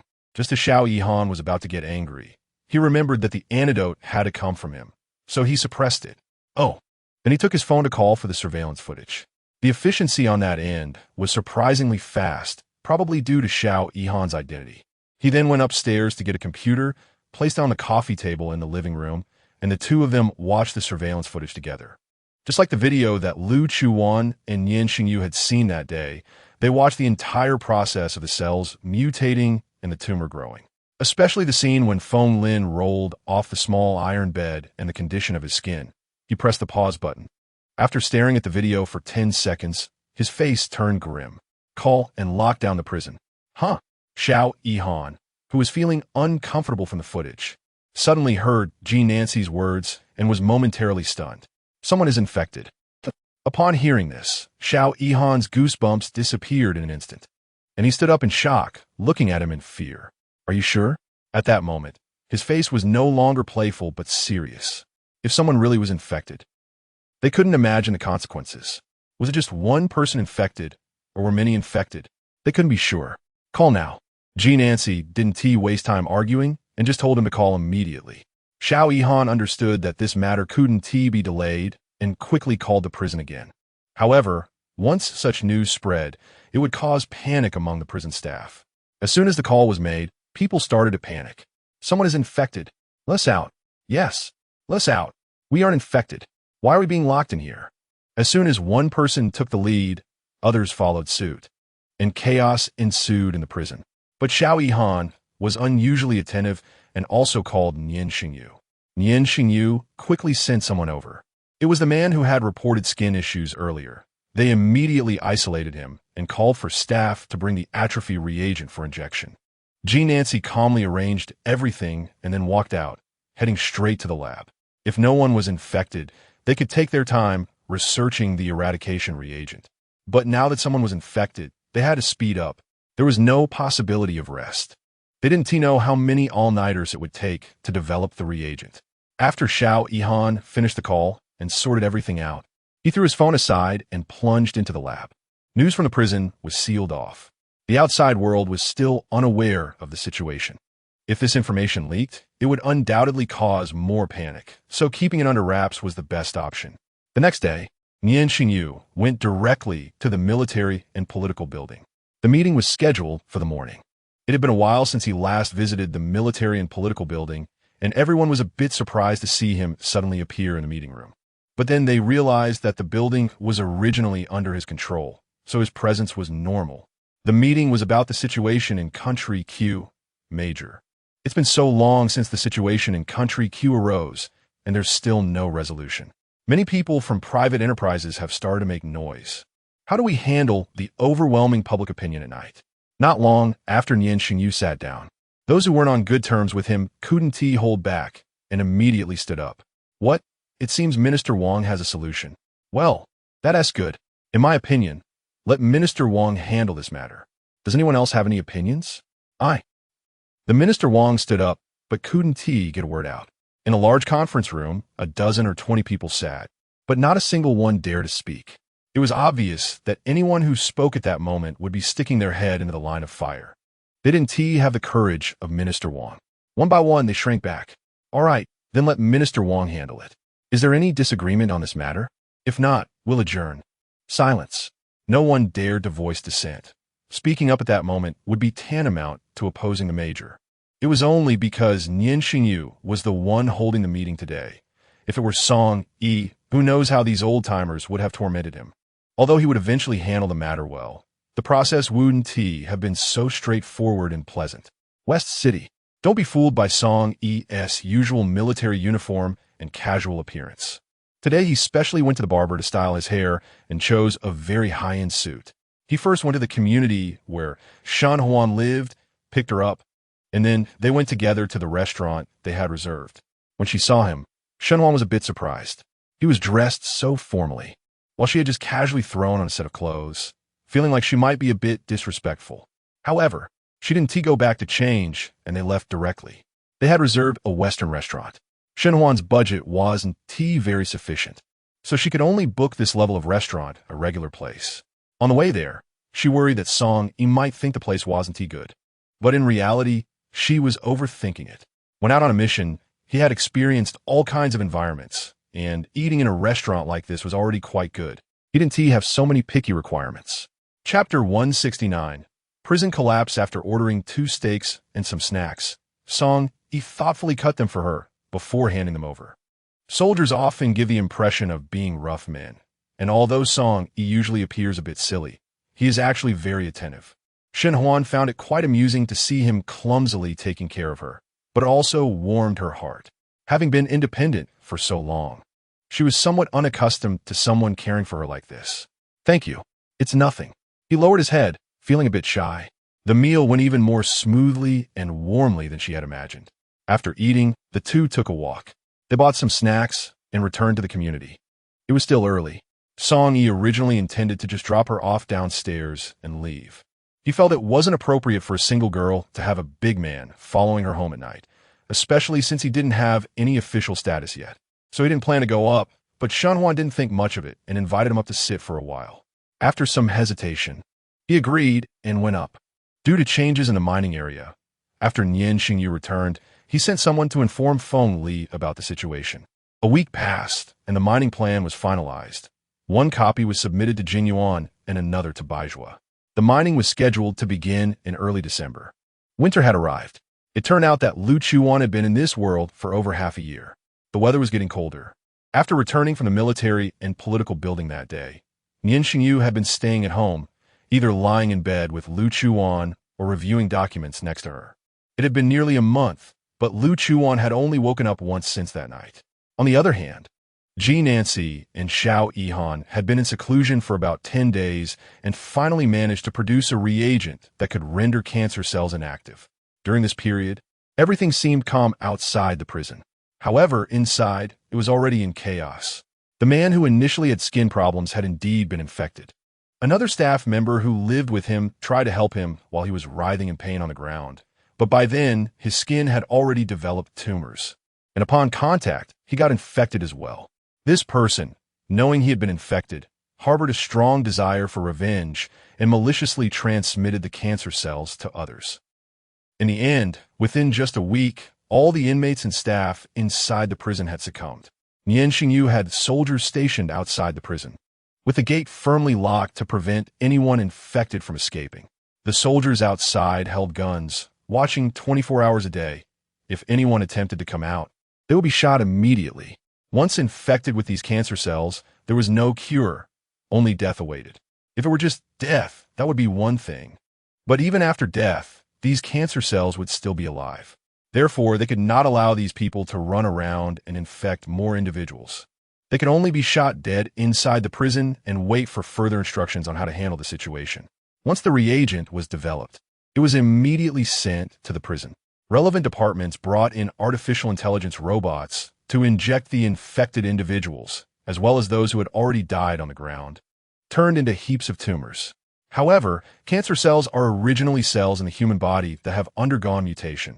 When the cancer cells die, the cells already invaded by them also perish.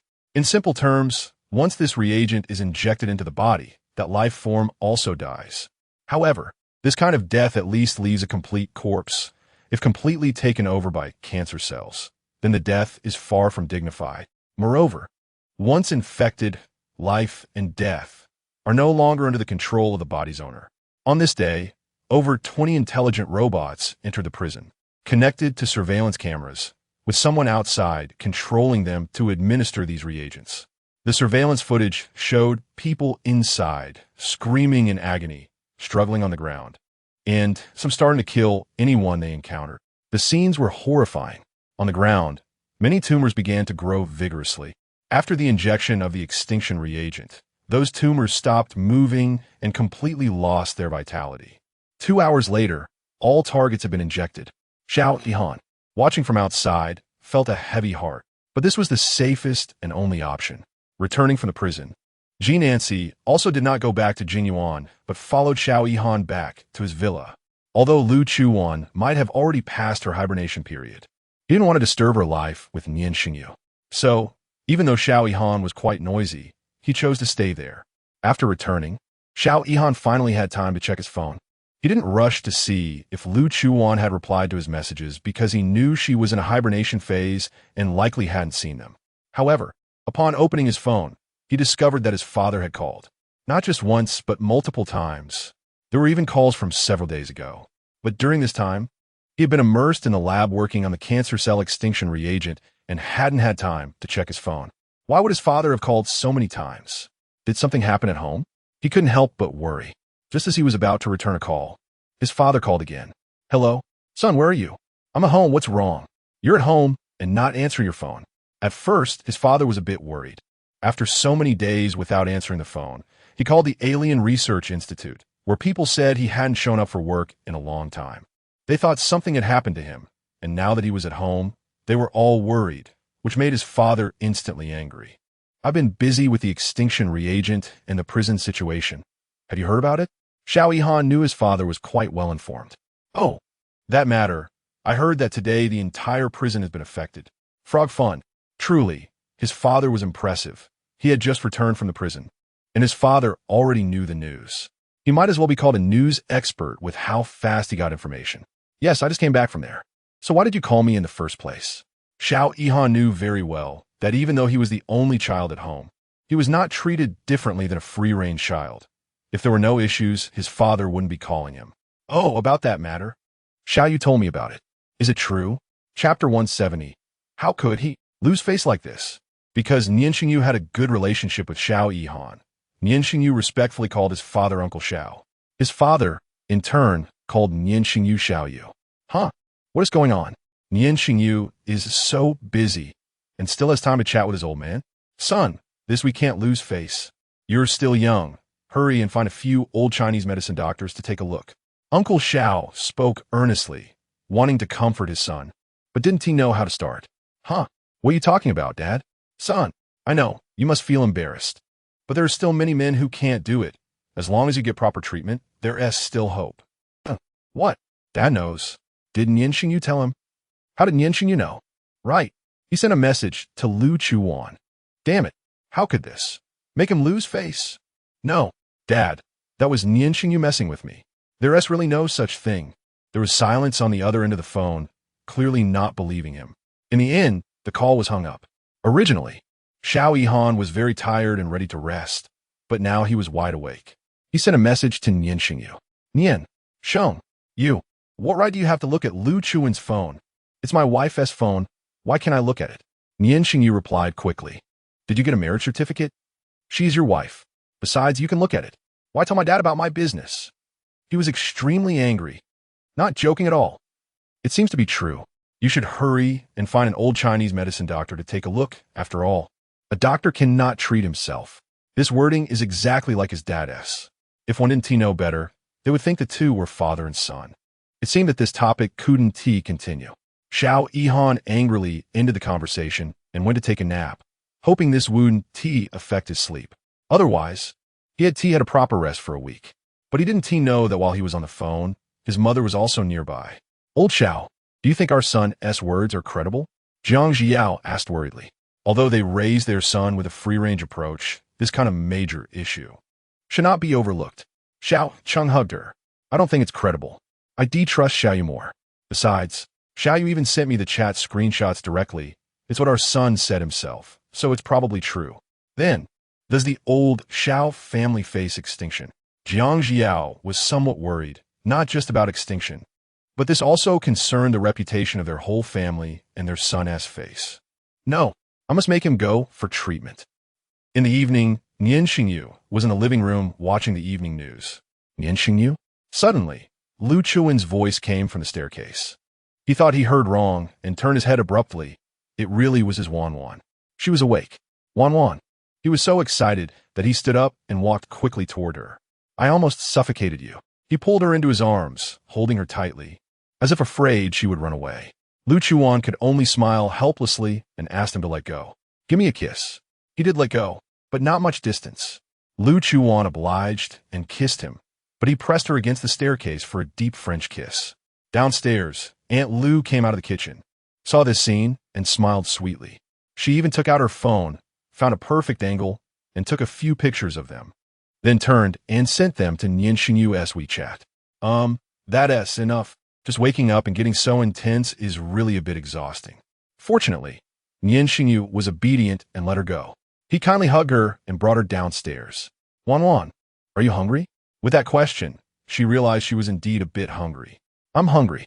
Just then, Aunt Lu had finished preparing the food. When do we start mining?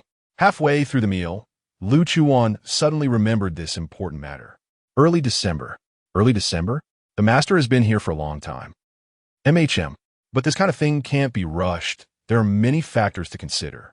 I believe Nian Shengyu has done a lot of work in this regard. So I'll just wait. By the way, where's my phone? Has the master not returned yet? The phone is in the study upstairs. He is still with Jean Nancy. After dinner, Lu Chuwan went to find her phone and saw the message Xiao Yihan sent her. Without any hesitation, she replied, I didn't expect it to be this kind of antidote. Ha. The master is really quite toxic. No wonder Xiao Yihan keeps pestering him for the antidote. The deal is on. So she happily thought about her 10 million. Wan. Nian Shengyu followed her upstairs. What's wrong? He hugged her from behind, resting his chin on her shoulder, feeling the warmth of her skin against his. You woke up and started looking for your phone and the master, but didn't he look for me? His puppy-like voice sounded so cute. Lu Chuan quickly put down her phone, turned around, and faced him. No, I was planning to spend some good time with my little puppy tonight. Her words were not honest, and her hands began to roam on him. Nian Shengyu had no resistance in front of her, and now, with her little hands, teasing him. Plus, it had been more than half a month without release. His breathing immediately quickened. Wan Wan. The previous voice was one of grievance, but now it was uncontrollable desire. However, only Nian Shengyu was tempted. Lu Chuwan also found it hard to resist her feelings for him. They were originally in the study, but quickly moved to the bathroom in the bedroom. In a neighboring country, a side room of the royal palace. Let me out. Father Emperor, I really know I was wrong. Please let me out. I really want to dare again next time. Inside the room, she was shouting hoarsely, but no one was outside, so naturally, no one would pay attention to her. This was already the second week she had been locked up here. Not far away, a figure was walking over. Upon entering, it became clear that the person was Ranhua. Stop wasting your energy, no one is coming. Leaning against the wall, Ranhua found it quite amusing. With Ranshi's nature of never having seen a man, how could she change? This was probably just something she said to herself. However, she should thank her, otherwise, she wouldn't have known how to start, and she really paved a good way for herself. Chapter 171. Who is this? Ranchi was taken aback for a moment upon hearing Ranhua's voice. Then she realized something. It's you. You are the one spreading rumors online. Upon hearing her words, Ranhua laughed outright. Rumors? Isn't she the one who knows best whether or not she's guilty? How can a person be so shameless? If you really haven't done these things, I wouldn't have found such direct evidence. Ranhua, the emperor kindly took you in and raised you, and you treat us like this. I will tell him about this. Just wait. Ranhua crossed her arms and raised her lips in disdain. Tell him, you should take care of yourself first. When will you be able to come out of the confinement room? It's so hard to guess. When it comes to annoying people, Ranhua is still very skilled. After you come out, be ready for the big gift I prepared for you. Those treasure videos of yours, I have shared them on various websites, thousands of them big and small. You know, the view counts are quite, well, rather objective. If you get kicked out of the royal family by Ran Shun, you might even consider going into the entertainment industry. I've helped you lay a solid fan base. After saying this, she ignored Ranchi's barking and left the place. Ran, I will not let you go. After that, there was no more sound. Having not eaten for several days, she was already a bit hypoglycemic, and now, combined with her anger, she fainted. Lying in this confinement room, no one would come and check on her. Probably no one would know, even if she died. But Ranhua didn't care at all. This was one of the outcomes she desired. Compassion, or whatever else, she had none. Whether she was called vicious or anything else, it didn't matter. She only knew that these people's good days were coming to an end. The next day at noon, Xiao Yihan had not yet woken up and was abruptly awakened by a slap.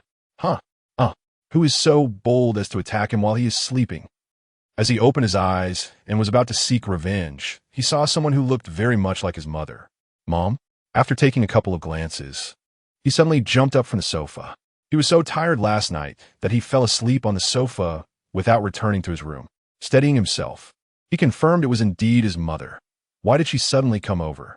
Why was she sleeping on the sofa? Jiang Jiao sat down on another sofa, observing her son's villa, which looked no different from when she last visited a year ago. It seemed her son had not even found a girlfriend. The house was empty, showing no signs of a woman having lived there. He had been burning the midnight oil to make reagents these past few days and had accidentally fallen asleep on the sofa. Xiao Yihan said this intentionally to make his mother pity him. However, Jiang Jiao not only didn't he feel pity, but gave him a big eye roll instead. Stop pretending. She directly rewarded him with 2 words. Mom, how am I pretending? Although most of the experimental process was done by G. Nancy, and he only helped a bit. Staying up for several nights was tiring too. I don't have time to argue with you. Just pack up, and I'll take you to see a doctor. See what doctor? He himself is a doctor. How could he not know if he was sick? What doctor does he need to see? What do you think? Such a big issue, and you still won't tell your family because of your pride. Not going to see a doctor. The more Jiang Jiao thought about it, the angrier she got, standing up and slapping the back of his head. Mom, I really am fine. Originally wanting to tell her to stop, Jiang Jiao became more energized, chasing him and hitting him, filling the entire living room with Xiao Yihan's cries. Yinanzi, who had been sleeping soundly upstairs after a few exhausting days, was finally awakened by Xiao Yihan's screams, which filled him with frustration. He threw off the blanket, stood up. walked to the staircase, his eyes still too sleepy to open, and shouted directly, "Xiao Yihan, get out of here and stop making noise. Otherwise, I'll make you die a very ugly death." His shout made the two downstairs stop, especially Jiang Zhiyao. It seemed she had discovered something significant about her son. The downstairs suddenly fell silent. Ji Nancy felt something was off. Then he struggled to open his eyes. And when he looked, there was not just Xiao Yihan downstairs, but also a woman. Ji Nancy rarely felt this awkward and was even a bit at a loss. He had never heard of Xiao Yihan having a girlfriend, so he always thought he was single, which made living here more convenient. But now, his girlfriend was at home. Ji Nancy awkwardly rubbed his nose. "That. I was fully awake just now. I didn't mean to scold him." Then he left the staircase and went back to his room to wash up. Xiao Yihan downstairs was directly shocked. Ji Nancy actually had such a gentle side. Usually, he either kicked him or scolded him, but now he actually felt embarrassed. Wait, isn't Xiao Yihan supposed to be a bit of a jerk? Why is he treating them differently? "Son, who is this?" Jiang Zhiyao was still in a state of shock. This person actually came out from her son's house. No, rather from the upstairs room, and could use this attitude toward her son. Although she knew her son was usually approachable, he never tolerated anyone treating him like this. Because of the family's background, he wouldn't allow anyone the opportunity to treat him like this. Those people outside wouldn't dare, but this man. Could it be that he is exactly what she thinks? Her son's boyfriend, and her son was afraid that his family would disapprove. So he fabricated the fact that he was unable, but didn't directly tell his family, instead using Xiao Yu as a means to increase credibility. Then taking the opportunity to let them accept the fact that her son could only be with a man. So when Xiao Dad asked him, he said he had no problem. He came over to take him to see a doctor, and he was also very resistant. The reason being, he was not actually unable. He was afraid that if he went to the doctor, he would be exposed, causing all the previous groundwork to go to waste. If it really is like this, then everything makes sense. Thinking of this, Jiang Zhiyao's face showed difficulty. On one hand, she wanted her son to choose someone he liked to marry. But on the other hand, the Xiao family only had Xiao Yihan as the sole heir, with no daughters to carry on the family line. Chapter 172. Your son? Xiao Yihan? Yes, just a friend temporarily living here. I guess he could be considered a friend. We've known each other for a long time and have worked together. Since I'm friends with Lu Chuwan, then Lu Chuwan's master should naturally be considered as my master too. Jiang Zhiyao thought to herself. He definitely wouldn't admit it, because he was afraid she and his father wouldn't agree to it. Now, she wouldn't hit Xiao Yihan anymore. "Son, come sit down. Mom has a question for you." Her tone was quite serious. Xiao Yihan quickly sat down. "What's wrong, Mom?" "Mom asks you, is it true that you can't do this?" "Of course it's false." Xiao Yihan immediately replied, "This matter is originally false. How could I not be able to do it? Right now, I'm just being pranked by that little villain Ji Nancy. But as long as he gives me the antidote, I'll recover. So it's not true that I can't do it." Hearing him quickly admit that this matter was false, Jiang Zhiyao was even more certain of her suspicions. So, then she hesitated a bit. "Mom, don't worry, your son is doing fine." He thought she was still worried about this matter. "No, son, you and this man are really just friends?" Xiao Yihan looked at his mom's hesitant demeanor and felt quite puzzled. What other relationship could he have with Ji Nancy besides being friends?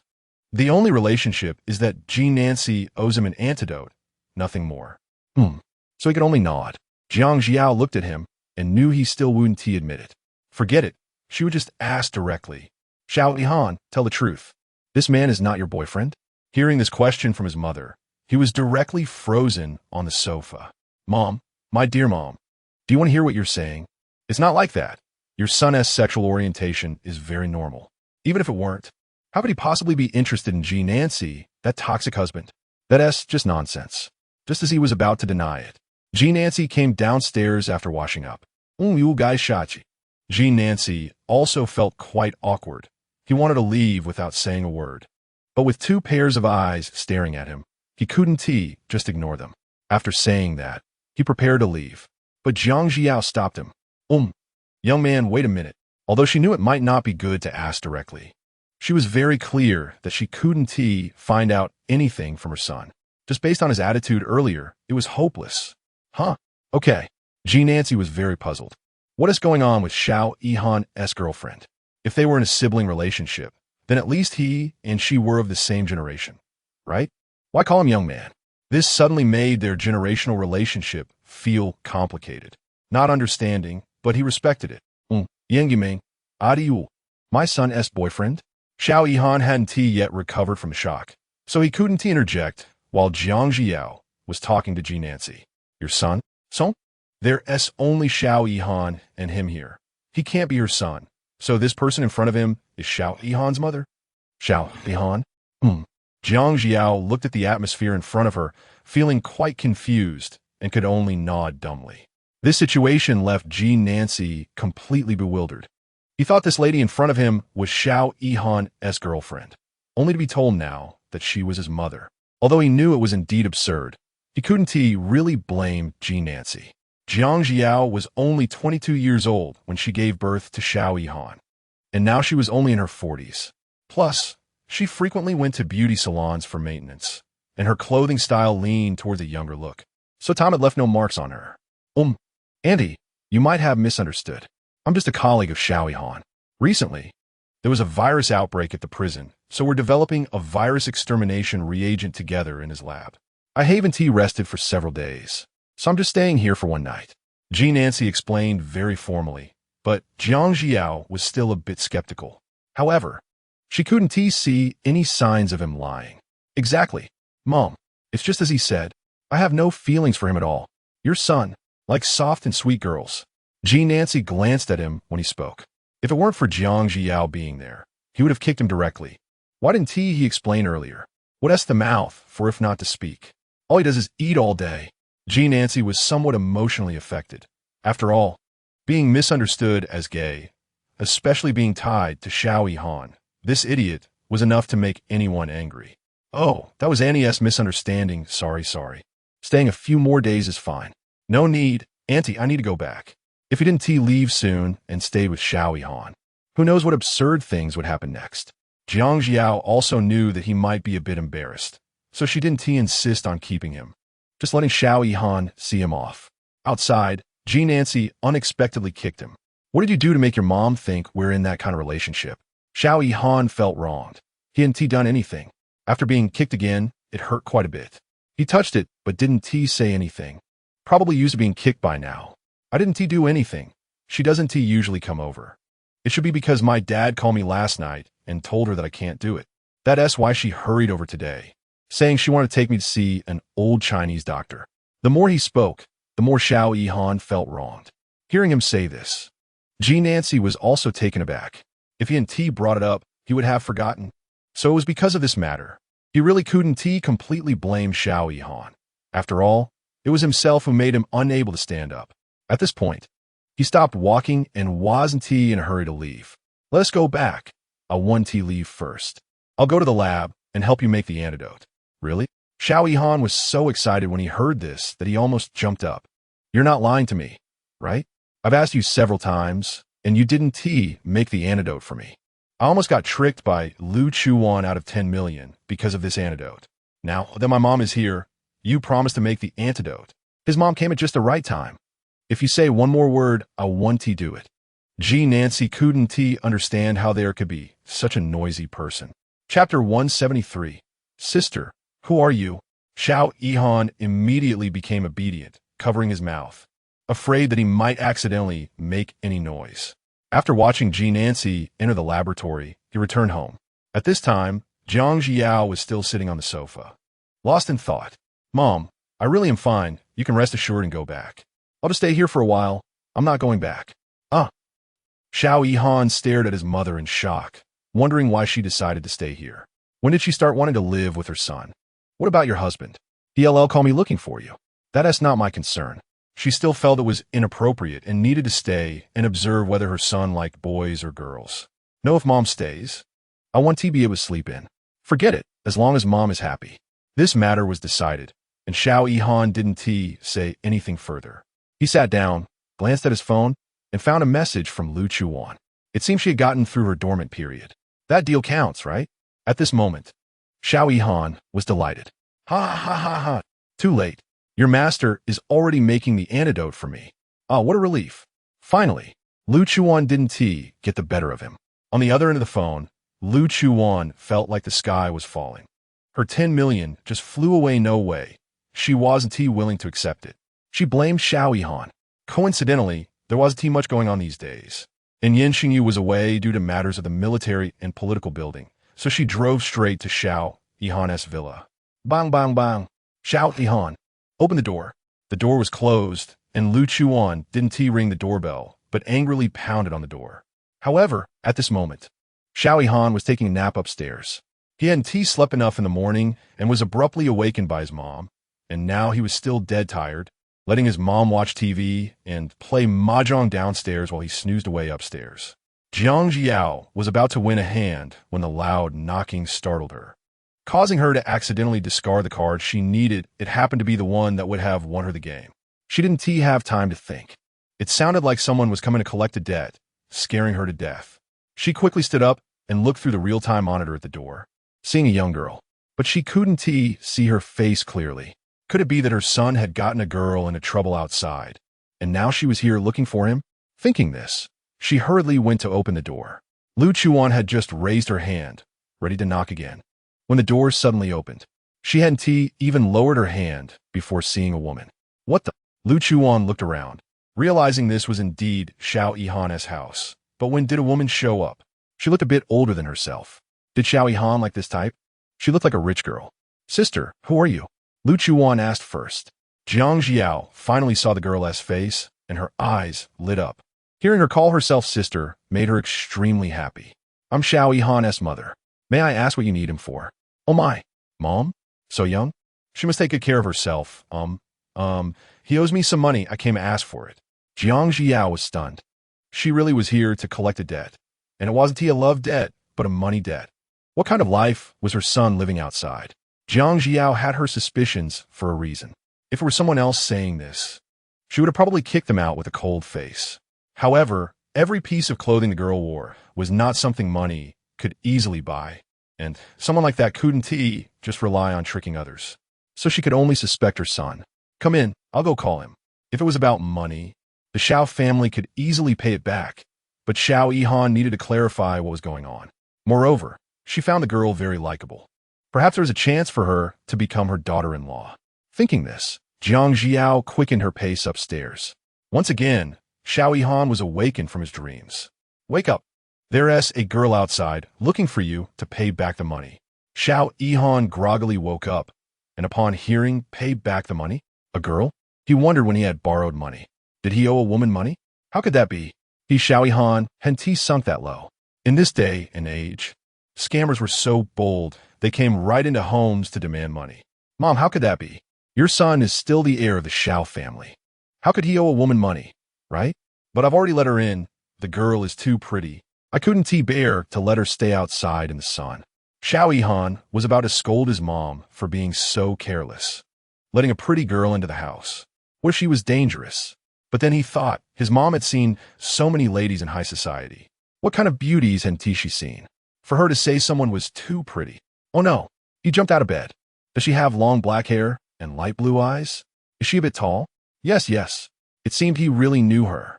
Could it be that he had a chance to have her as a daughter-in-law? Jiang Jiao was excited at the thought. Oh my, it really is Lu Chuwan. When did I owe her money? Is she trying to trick me again? How long will this couple keep this up? He quickly rushed downstairs. Lu Chuwan, what did I owe you money? Jiang Jiao followed him, and upon hearing him speak so rudely, gave him a slap on the back of the head.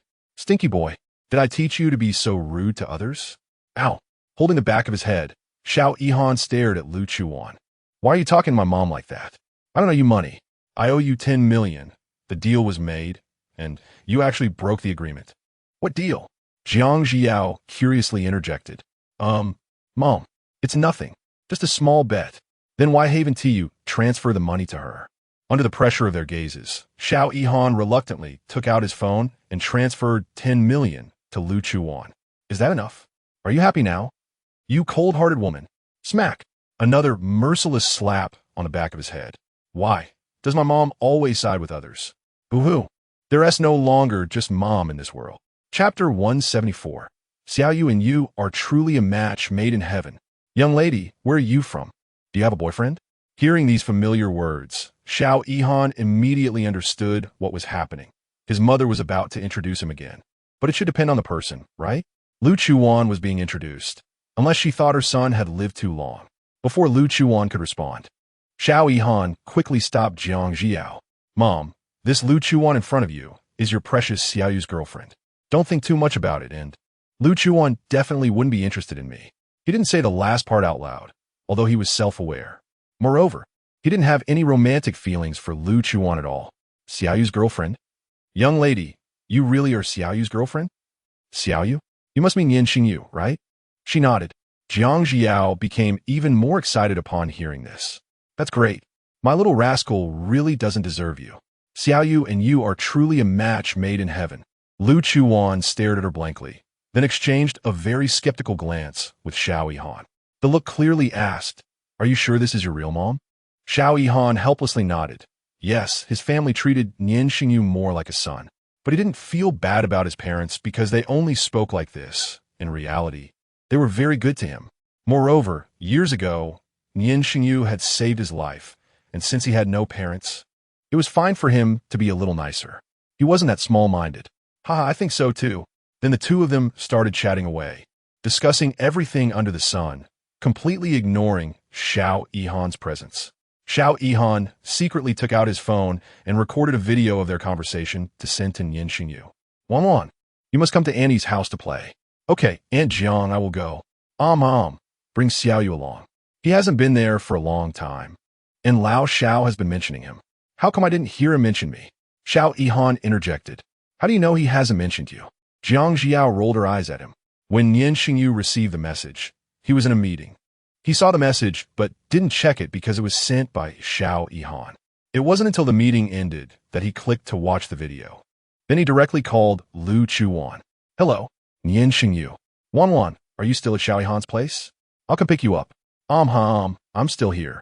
Are you done with work? Done. Wait for me a bit. I'll be there soon. Okay.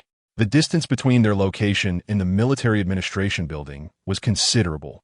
But since she hadn't seen Lu Chuwan all morning, the car drove quite fast.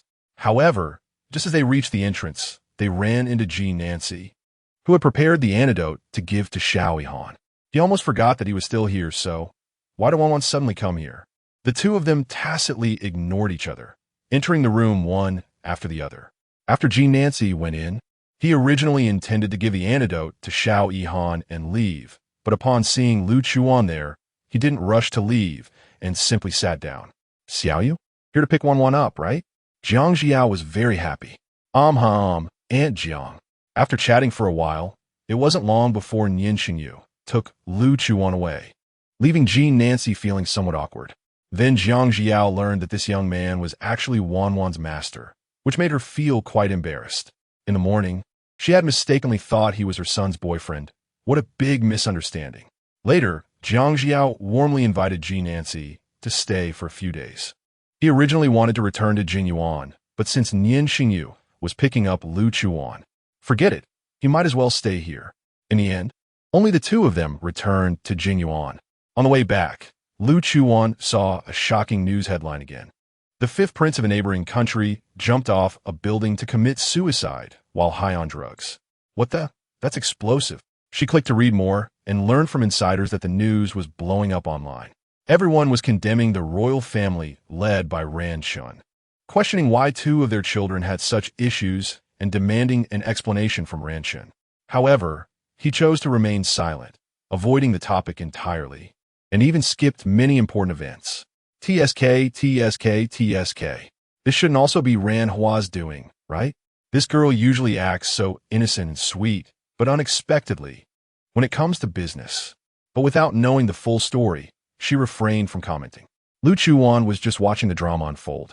However, these two incidents continued to ferment online, and the royal family of the neighboring country became increasingly cautious due to Ran Shen's anger. Only Ran Hua seemed to be in a better mood day by day, but she couldn't show it too obviously, so she locked herself in her room every day, avoiding everyone while secretly reveling in her happiness. Time passed quickly, and soon it was December. After several days of preparation, the mining team had started heading towards District D. Gulwan wanted to go along to study the changes in the magnetic field signals, so he went too. Since mining needed supervision, it was just right for him to keep an eye on things there. Baizhua also kept his promise and stayed there to supervise. Everything was progressing smoothly with the mining, although there were a few encounters with beast tides, but Baizhua found ways to resolve those. Sometimes, Lu Chuwan would also go with G. Nancy to check on the mining progress and choose locations for the magnetic field setup. During this time, everything was developing in a positive direction. But then, a chilling message suddenly came from the police station. The call reached Song Yi while he was out walking with Shen Huan. Upon receiving the call, he immediately rushed to the police station. Since it concerned Shen Huan's sister, Shen Qing, she went along to the police station as well. Officer Song, Miss Shen, it's like this. We originally repaired the surveillance in the cemetery, but the footage only captured the back of a man. So we plan to do a big data comparison, but when we input the surveillance video, we found Miss Shen's sister, Shen Huan's figure, and the timestamp shows it was a week ago. Upon hearing this, Shen Huan was very excited. Does that mean my sister is not dead? However, Song Yi stood still, looking very grim. Are you sure there is no mistake? No. We compared it with the facial recognition database and the pupil recognition, and it really is Miss Shen Huan herself.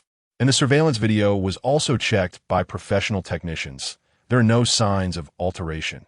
There's no possibility of forgery. But Song Yi had been present at the scene. He had even gone forward to check her vital signs. Chapter 175. My sister is not dead. How is this possible? If what this police officer said is true, then who was the body that he had moved that day? The more he thought about it, the more chills Song Yi felt. However, Shen Huan was still immersed in the joy of her sister not being dead at all. She didn't even consider that if she really wasn't dead, why she hadn't appeared, why she hadn't come to find her sister. Song Yi followed her to check the video surveillance and discovered that it was indeed that face. Under what circumstances can a dead person be resurrected? Or is it that she never died at all? He couldn't know. After leaving the police station, Shen Huan was in a very excited state. In contrast, Song Yi was much more worried. Because tonight, Nian Shengyu still wanted him to go to Jinyuan to pick up documents, so he didn't rush to send Shen Huan home, but directly took her back to Jinyuan. When they arrived, Lu Chuwan and G. Nancy were staring at the computer, apparently on a video call with Gulwan, remotely supervising the extraction of these mineral resources while also checking how much could actually be extracted. If you remember correctly, the Yinjun district had extracted several hundred tons at that time, and the purity was very high. Frog interest. Isn't this much more than what Feng Lin took away? Looking at the piles of raw or being extracted by the mining machinery, Lu Chuwan marveled. Indeed. On the other end of the call, Gulwan was watching the magnetic field guide and the site, while also talking to Lu Chuwan. Sister-in-law. When they got home, Song Yi called out. Nian Shengyu was not in the living room. Hearing the voice, she noticed that someone was home. She knew Song Yi was coming, but Shen Huan's appearance surprised her a bit. It had been a long time since she had seen her. It had been over a month since she went back. She had only heard Nian Shengyu casually mention that she and Song Yi were getting along well, not knowing when these two had developed feelings for each other. But they weren't officially together yet, in a state of ambiguity above friendship but below romance. Perhaps because neither had any dating experience and also didn't interact much with the opposite sex. Now seeing the two of them together, she was a bit curious to gossip. However, seeing that Song Yi's expression was not good, she held back. Where's the boss? He's in the study. You can go find him. No need. I'll wait for him a bit. It wasn't time for their appointment yet, and thinking he must have other things to attend to, that's why he wasn't with Lu Chuwan. He didn't rush to find him. Lu Chuwan stared at the two, feeling that something was a bit off. One looked serious and worried, while the other was all smiles but with a hint of worry. What was going on that she didn't know about? The two sat down on the sofa, and Shen Huan then said to Lu Chuwan, "The police just called us to the police station. Do they have news about the grave robbers?" G. Nancy found her description quite amusing, a slight smile appearing on his lips. Her 17, how cute. Who says grave robbers? They're called tomb raiders. It's somewhat accurate, but they found a trace of my sister. A trace of Shen Qing? Isn't that just her dating that scumbag? What's so interesting about that? My sister is not dead. The words almost shocked Lu Chuwan to death. What do you mean? Your sister's not dead? She couldn't quite grasp the meaning of this sentence. After all, she had almost quarreled with Nian Shengyu over Shun Qing's death. If it wasn't confirmed that Shun Qing was already dead, she definitely wouldn't have doubted herself like that. Now to be told that Shun Qing was not dead at all. It was because the police called us to the police station today. They saw my sister's figure in many video surveillance cameras in the city. So Song, E and I went to check the video surveillance, and it was indeed my sister. Lu Chuwan then looked up at Song E again. So that is why he looked so serious today. But indeed, he was responsible for handling the body at that time. And now being told that the person was not dead at all is terrifying. Could it be just someone who looked similar? She had seen many people who looked alike before, and Shun Qing and Shun Huan were identical twins. Or maybe you went to those places and just happened to be caught on camera, but you forgot about those things? But the probability of such a thing happening is almost zero. After all, how could Shun Huan not recognize herself? And not even know the places she had been? No way. The police station did face comparison and pupil comparison. At this moment, Song E interjected. Although Shun Qing and Shun Huan are identical twins, their facial bones and pupils cannot be completely identical. Hearing them talk, Ji Nancy also came over curiously to listen. But at this moment, the living room fell into silence. So, didn't your sister call you? No. Shun Huan shook her head in disappointment.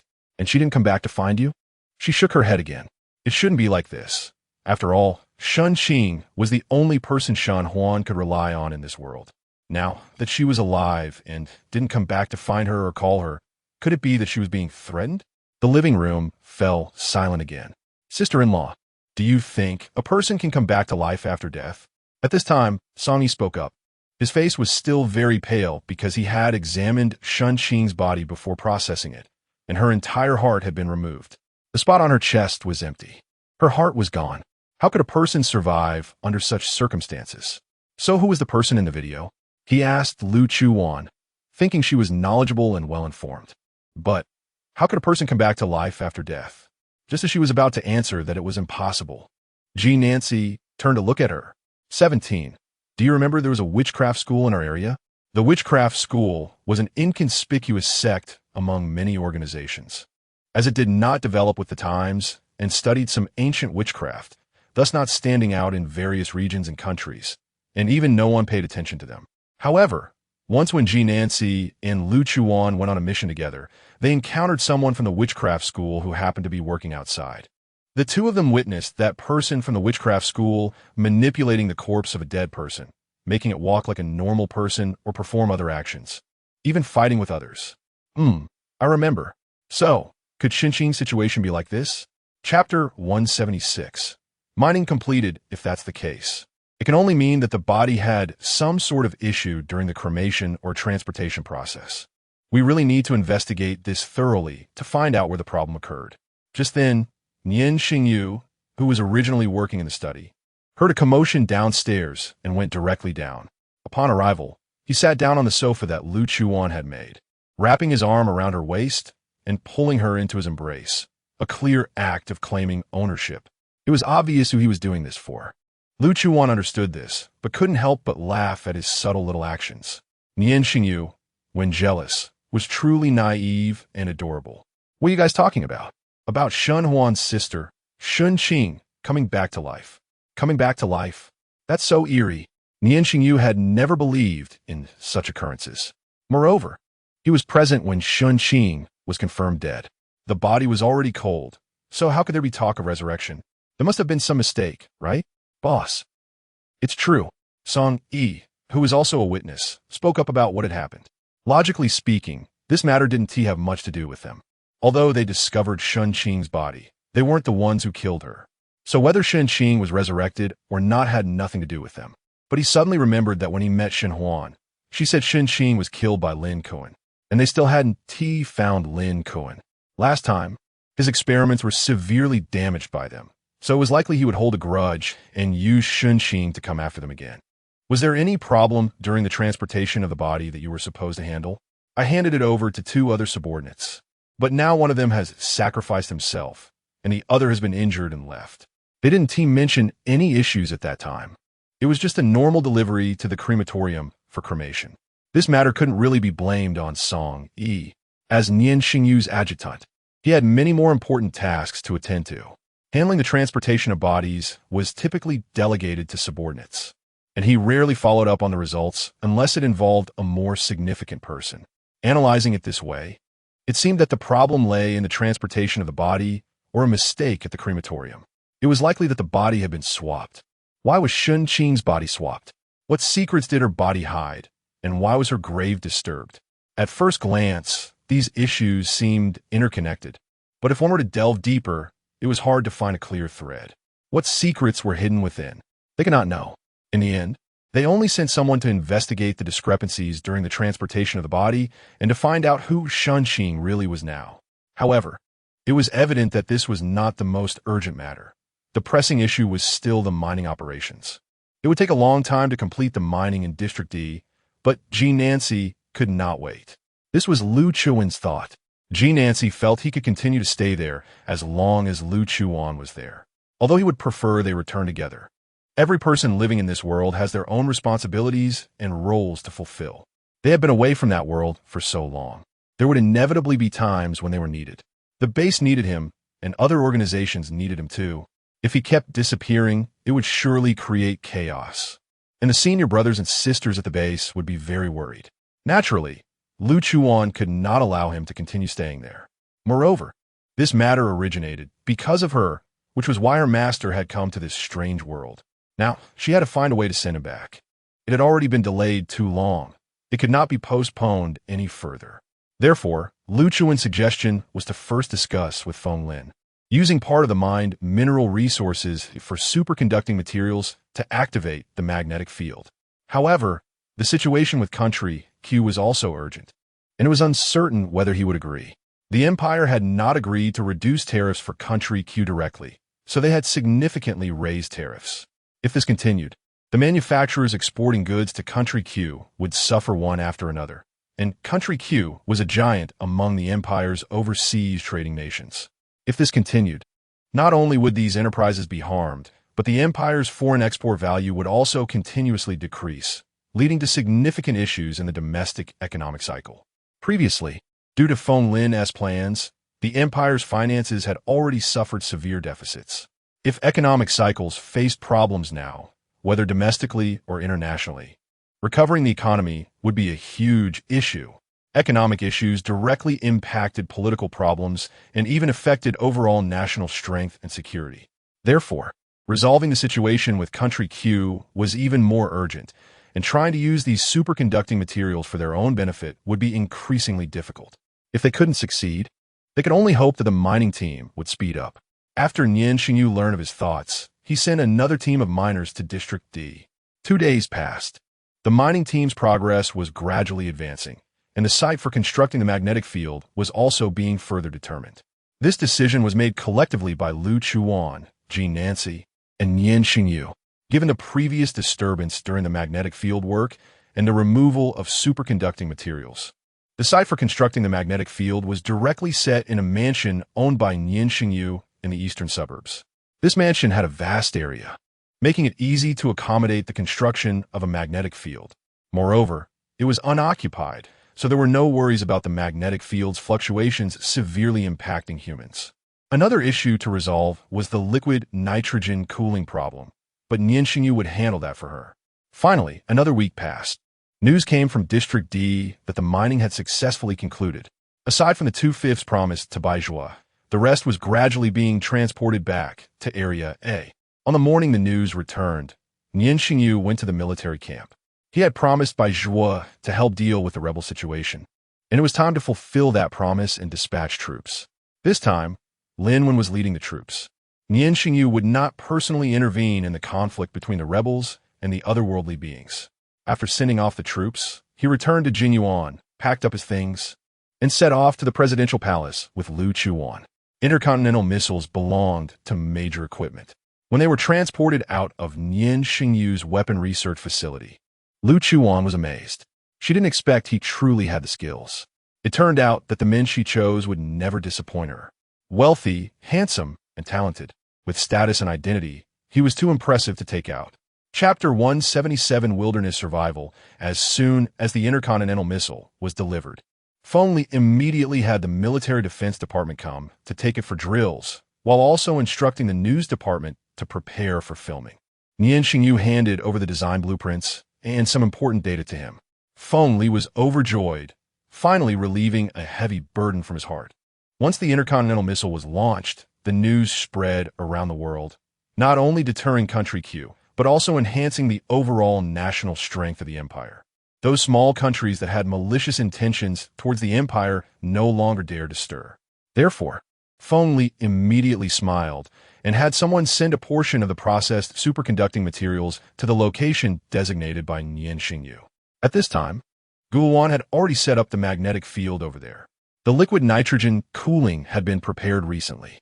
Now, in the eastern suburbs manner, due to the sudden drop in ground temperature and increased air pressure, the weather forecast had predicted rain for today, but there wasn't a single cloud in the sky. That was good, making everything easier to operate. As long as the superconducting materials arrived, the generation and arrangement of the magnetic field could be done quickly. After leaving the presidential palace, the two headed towards the eastern suburbs. Nancy was also in the eastern suburbs at this time. You're here. How's the preparation going? Everything is ready, just waiting for the superconducting materials to arrive. They should be on the way now. After Feng Li gave the order, the materials started to be transported here, but since the location for placing the superconducting materials was quite far from the eastern suburbs, it would take some time to arrive. Nian Shengyu had been following behind Lu Chuwan, listening to their conversation without saying a word. He didn't seem to be in a very good mood. The superconducting materials would arrive by this evening, and the magnetic field could operate tonight, but Lu Chuwan didn't plan to leave with Nancy tonight. Instead, after leaving the manor, she and Nian Shengyu returned to Jinyuan. They had already waited for 1 or 2 months, so a couple more days wouldn't matter. Lu Chuwan decided to leave the day after tomorrow and would spend these 2 days accompanying Nian Shengyu here. She had clearly sensed his emotional changes recently. He seemed to be suffering from separation anxiety. Although he didn't verbally say he didn't want her to send Master back and had been helping her with these matters, he was even more clingy than before, practically following her to the bathroom. Lu Chuan was aware of this, but she had to send Master back. She was afraid something might happen to him in a magnetic field. Even though he was reluctant to leave Nian Shengyu, she had no choice now. That night, Nian Shengyu held her close all night until dawn. She felt like she was being worn out. Youth is truly full of energy. Lu Chuan, who thought her stamina was impressive, had to admit that Nian Shengyu was something else. Even the big mouse didn't stand a chance with such stamina. Sisters, be my advice, find a boyfriend at the major level. Exceptional problem-solving skills, top-notch financial power, and great physique. After sleeping until the afternoon, Lu Chuan suddenly had an idea. How about taking Nian Shengyu to see that island at the base? She didn't know if that island still existed at this time. Taking out her phone, she began to check the location. This wouldn't be as troublesome as finding the Yun military district because she remembered the latitude and longitude of the island. Directly locating it, she would know whether the island existed now. However, since she didn't have satellite imagery, knowing the latitude and longitude didn't confirm the existence of the island. But she could ask Nian Shengyu. As a military leader, he could certainly find satellite maps of every inch of the empire's territory. With that thought, she got up, brushed her teeth, washed her face, and went to find Nian Shengyu. She quickly found the island she mentioned. Looking at the island on the map, Nian Shengyu felt a certain respect for Nancy. The geographical location was rich in resources and easy to defend. But that wasn't the main point. The key was that without precise latitude and longitude, it would be hard to find. Just like now on the satellite map, it was just an inconspicuous little place that they had never paid serious attention to. Moreover, the island wasn't particularly far from the mainland. It only took about 10 hours to sail, but 10 hours was still too much time for them. They could just teleport over. The two prepared a camping tent and some necessary survival items and set off immediately. Because teleportation was quick, they arrived at the island in no time. Sure enough, it was similar to what was shown on the satellite map. But when they set their things down by the beach and went to a high point to take a look, the island was quite large, at least bigger than their base. This was related to the rising global temperatures and the rapid increase in sea levels over the years. After finding a camping spot, they started to set up the tent together. Ha ha ha ha! Suddenly, Lu Chuan burst out laughing while they were setting up. Nian Shengyu looked at her, in confusion, thinking he had done something wrong, but after looking closely, it seemed fine. What's wrong, Wan? Don't you think we look just like we're in wilderness survival right now? So that was what made her happy. It does have that vibe, but our gear is quite complete. Oh, no matter, I want to film a documentary. Lu Chuwan and Nian Shengyu's wilderness survival documentary. When they first arrived, she saw a triangular support stand that was perfect for filming. Welcome to the Wilderness Survival Channel. This is the record of wilderness survival recorded by Master Lu and her little wife. The survival in the wilderness is on an island in the South China Sea, where there are abundant materials. Let me look forward to how they will survive on this island. She even used fluent English to introduce the program, just like a real wilderness survival show. Holding the camera herself, she filmed herself, carefully finding angles to include Nian Shengyu in the shot. Seeing her having so much fun, Nian Shengyu smiled slightly. His Wan was so unique. Nian Shengyu, this is wilderness survival. Be serious. If they were truly at the base, those senior brothers and sisters would be shocked to see such a Lu Chuwan, doubting if she had been possessed. Chapter 178. The common world, but isn't that what dating is all about? Some sides are only shown in front of a lover. Nian Shengyu also cooperatively filmed a documentary with her. After setting up the tent, the two didn't rush to do anything, just in time to catch the sunset. Lu Chuwan adjusted the camera. Now is the time to enjoy the sunset. Survival is not just about surviving. Living and thriving is the essence. This time, Nian Shengyu really couldn't hold back. He didn't expect his Wan to have such a romantic side. Seeing him smile, Lu Chuwan squinted her eyes and kicked him lightly. Were you just mocking me?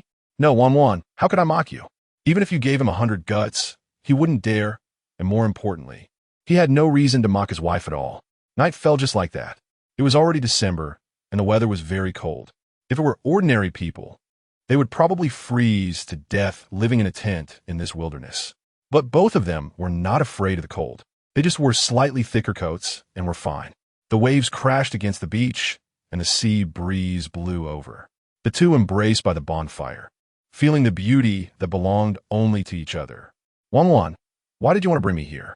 Lu Chuwan stayed in his embrace, her head gently resting against his chest, his long fingers playing with her hand. I wanted you to get a little closer to my world. Bang, bang, bang.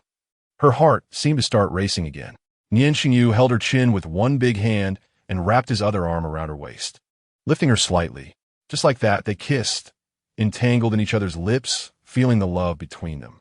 After a deep kiss, Lu Chuwan realized she had somehow ended up sitting on his lap. Both of them were breathing slightly heavily. Do you want to film some outdoor learning materials for yourself? Hearing her words, Nian Shengyu suddenly tensed up. Just thinking about it made his breathing heavy. Wan, do I still need to learn? His voice was hoarse when he spoke. When he met her, everything came naturally. Lu Chuwan smiled seductively, giving him a gentle push with her fingertip. Just say, are we filming or not? Filming. Then he embraced her into the tent. After a while, he came out with a phone stand and went back in. At night, it felt like the waves were rising and falling. The phone was also working the night shift. Having worked all night, it could finally rest a bit. One night on the island, they loved each other under the night sky. The next day at noon, they were awakened by the sound of the waves. It must be said that their schedule had already turned into that of the Western Hemisphere, because their survival on the deserted island didn't require searching for food. They just came to enjoy the scenery. So after they got up, they started hiking around the island. Fortunately, the island didn't have particularly dense forests. They just circled around the outskirts. If the calculations are correct, this position ahead is the courtyard where I lived. The courtyard? Nian Shengyu looked at the empty space she pointed to, far from the beach and uneven. But his attention was focused on the words courtyard. According to Jean Nancy's attitude towards Wan, it was impossible for him to let her live in the courtyard. Yes, the courtyard. I chose it myself. Because back then there was a large empty space in the courtyard, and my master said I could build whatever I wanted. So I built a small courtyard there directly. Haha, that whole area was mine. Sometimes I just like to be alone, so I love the courtyard. Oh, I see. Nian Shengyu wrapped his arm around her shoulder. Do I have a chance to live there? Some things he knew were impossible, but he still fantasized about being able to do anything with her. Sensing a hint of sadness from him, Lu Chuwan nestled into his arms. Nian Shengyu, we can build an identical one in Jingyuan. Okay. He held her tightly.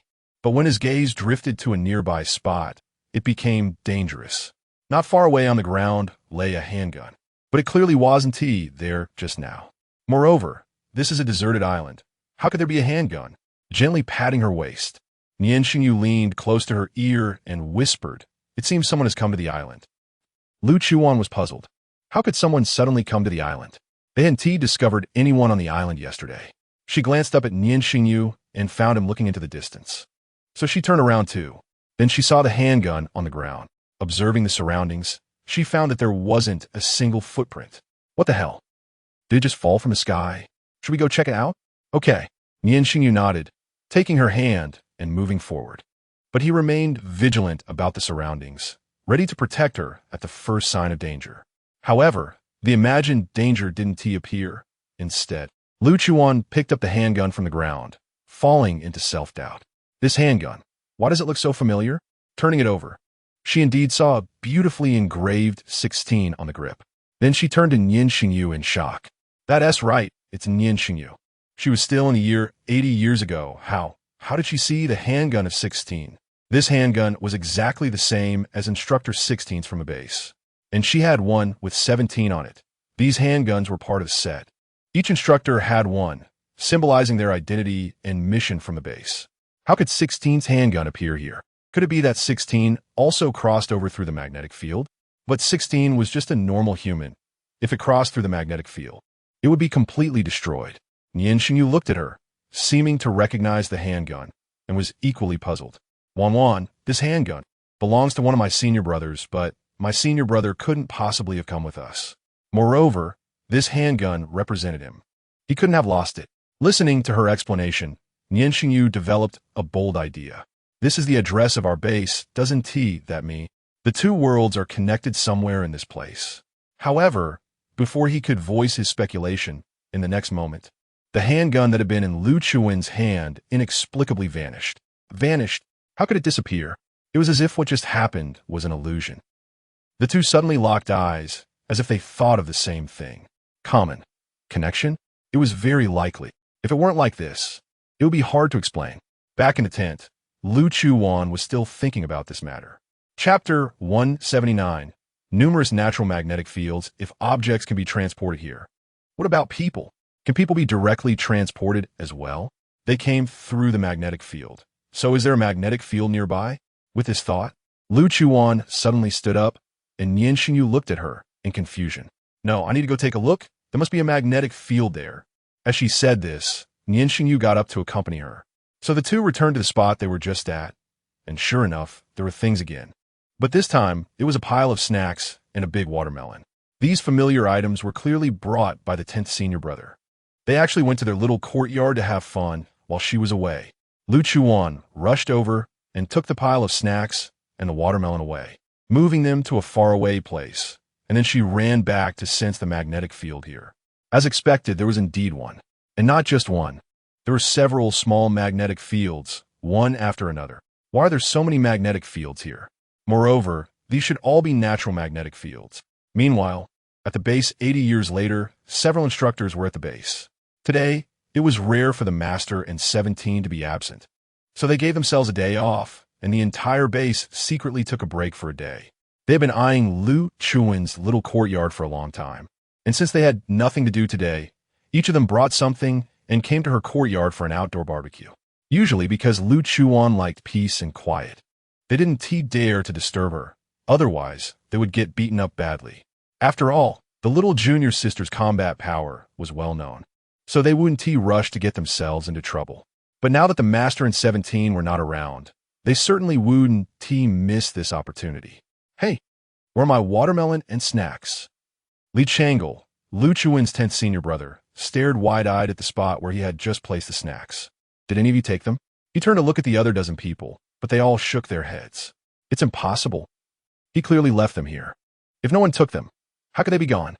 What are you looking for, Changle? At that moment, Zhou Jingzhe, who arrived late, looked at Li Changle, who was running around the courtyard with his butt sticking out and couldn't help but be puzzled. Senior brother, woo-woo, my snacks and watermelon are gone. Woo-woo. Li Chang'e cried as he ran into Zhou Jingzhe's arms. Zhou Jingzhe helplessly patted his back, comforting him. Did other senior brothers or sisters take them? Li Chang'e buried his head in Zhou Jingzhe's chest, shaking his head like a rattle drum. They said they didn't. Li Chang'e was the cutest one in the instructor team, and everyone, regardless of gender, loved to tease him. Whenever he got mad, he would go find senior brother Zhou Jingzhe to complain, and then Zhou Jingzhe would come to scold those who teased him. But they still repeatedly teased him because he was just too adorable for everyone to resist. Even Lu Chuwan would tease him whenever she got the chance. Although nominally Li Chang'e was her 10th senior brother, if she made him cry, he wouldn't dare to retaliate against her, not even tell Zhou Jingzhe. Because if he did, Lu Chuwan would beat him up, and it would be severe. Did any of you take Chang'e's snacks? The crowd still shook their heads. Can't find them. Senior brother will take you to get new ones. Okay?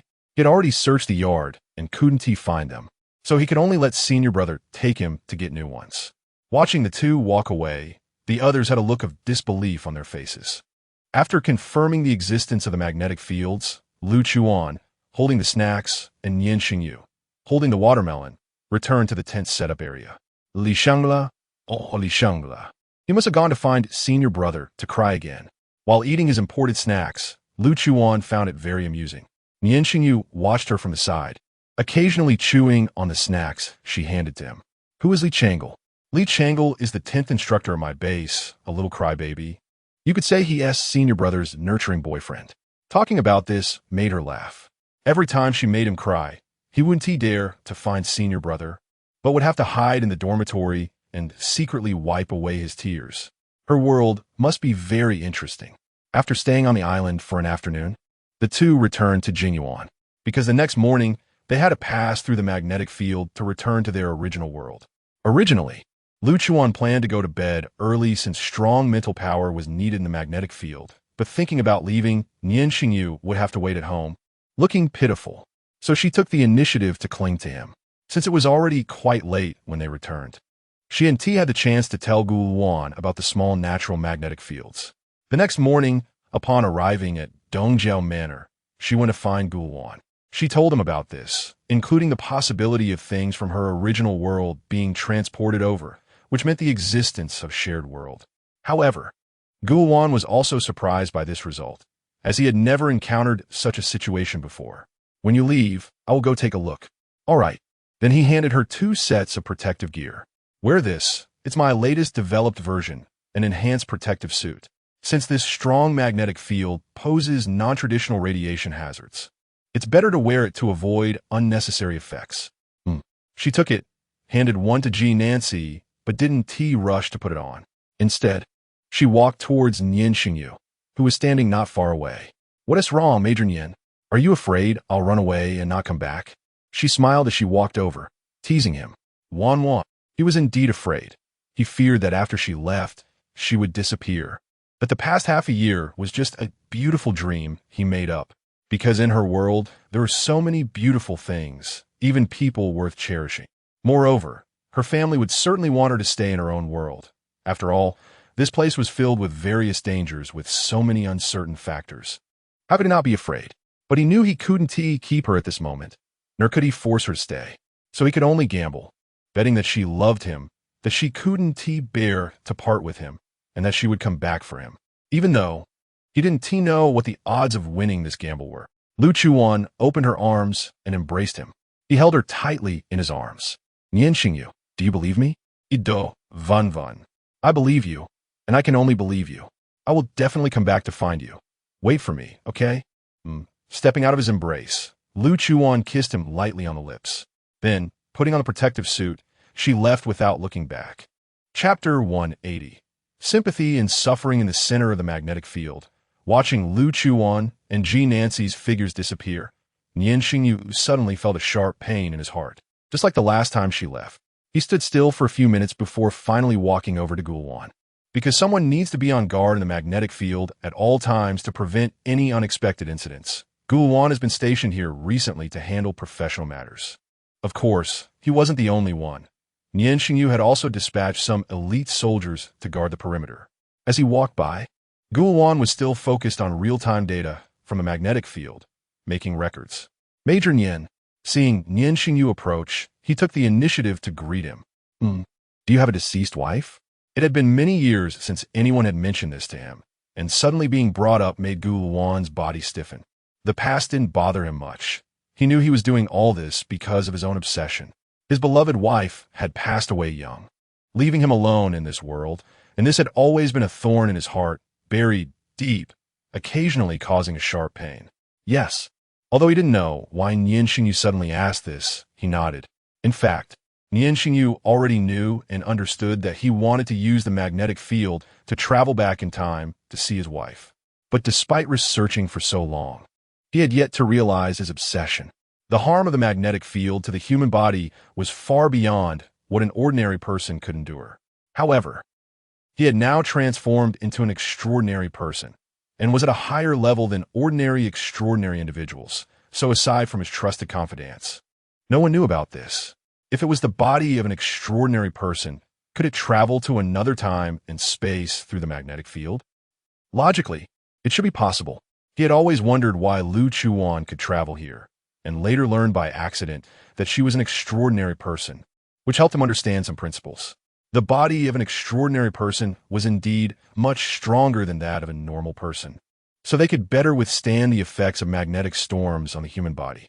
However, not all extraordinary people could resist the destructive effects of such a strong magnetic field. How did he know this? Because when Lu Chuwan had returned previously, during that week, he had experimented with ordinary extraordinary people. He had pushed those captured extraordinary individuals into the center of the magnetic field, and they had lasted less than 10 seconds, before all dying suddenly, their flesh and blood reduced to a pile of indistinct remains on the ground.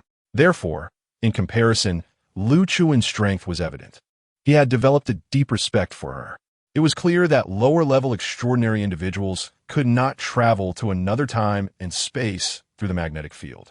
This was also the reason Lu Chuwan had never entered the magnetic field. He was just an ordinary person.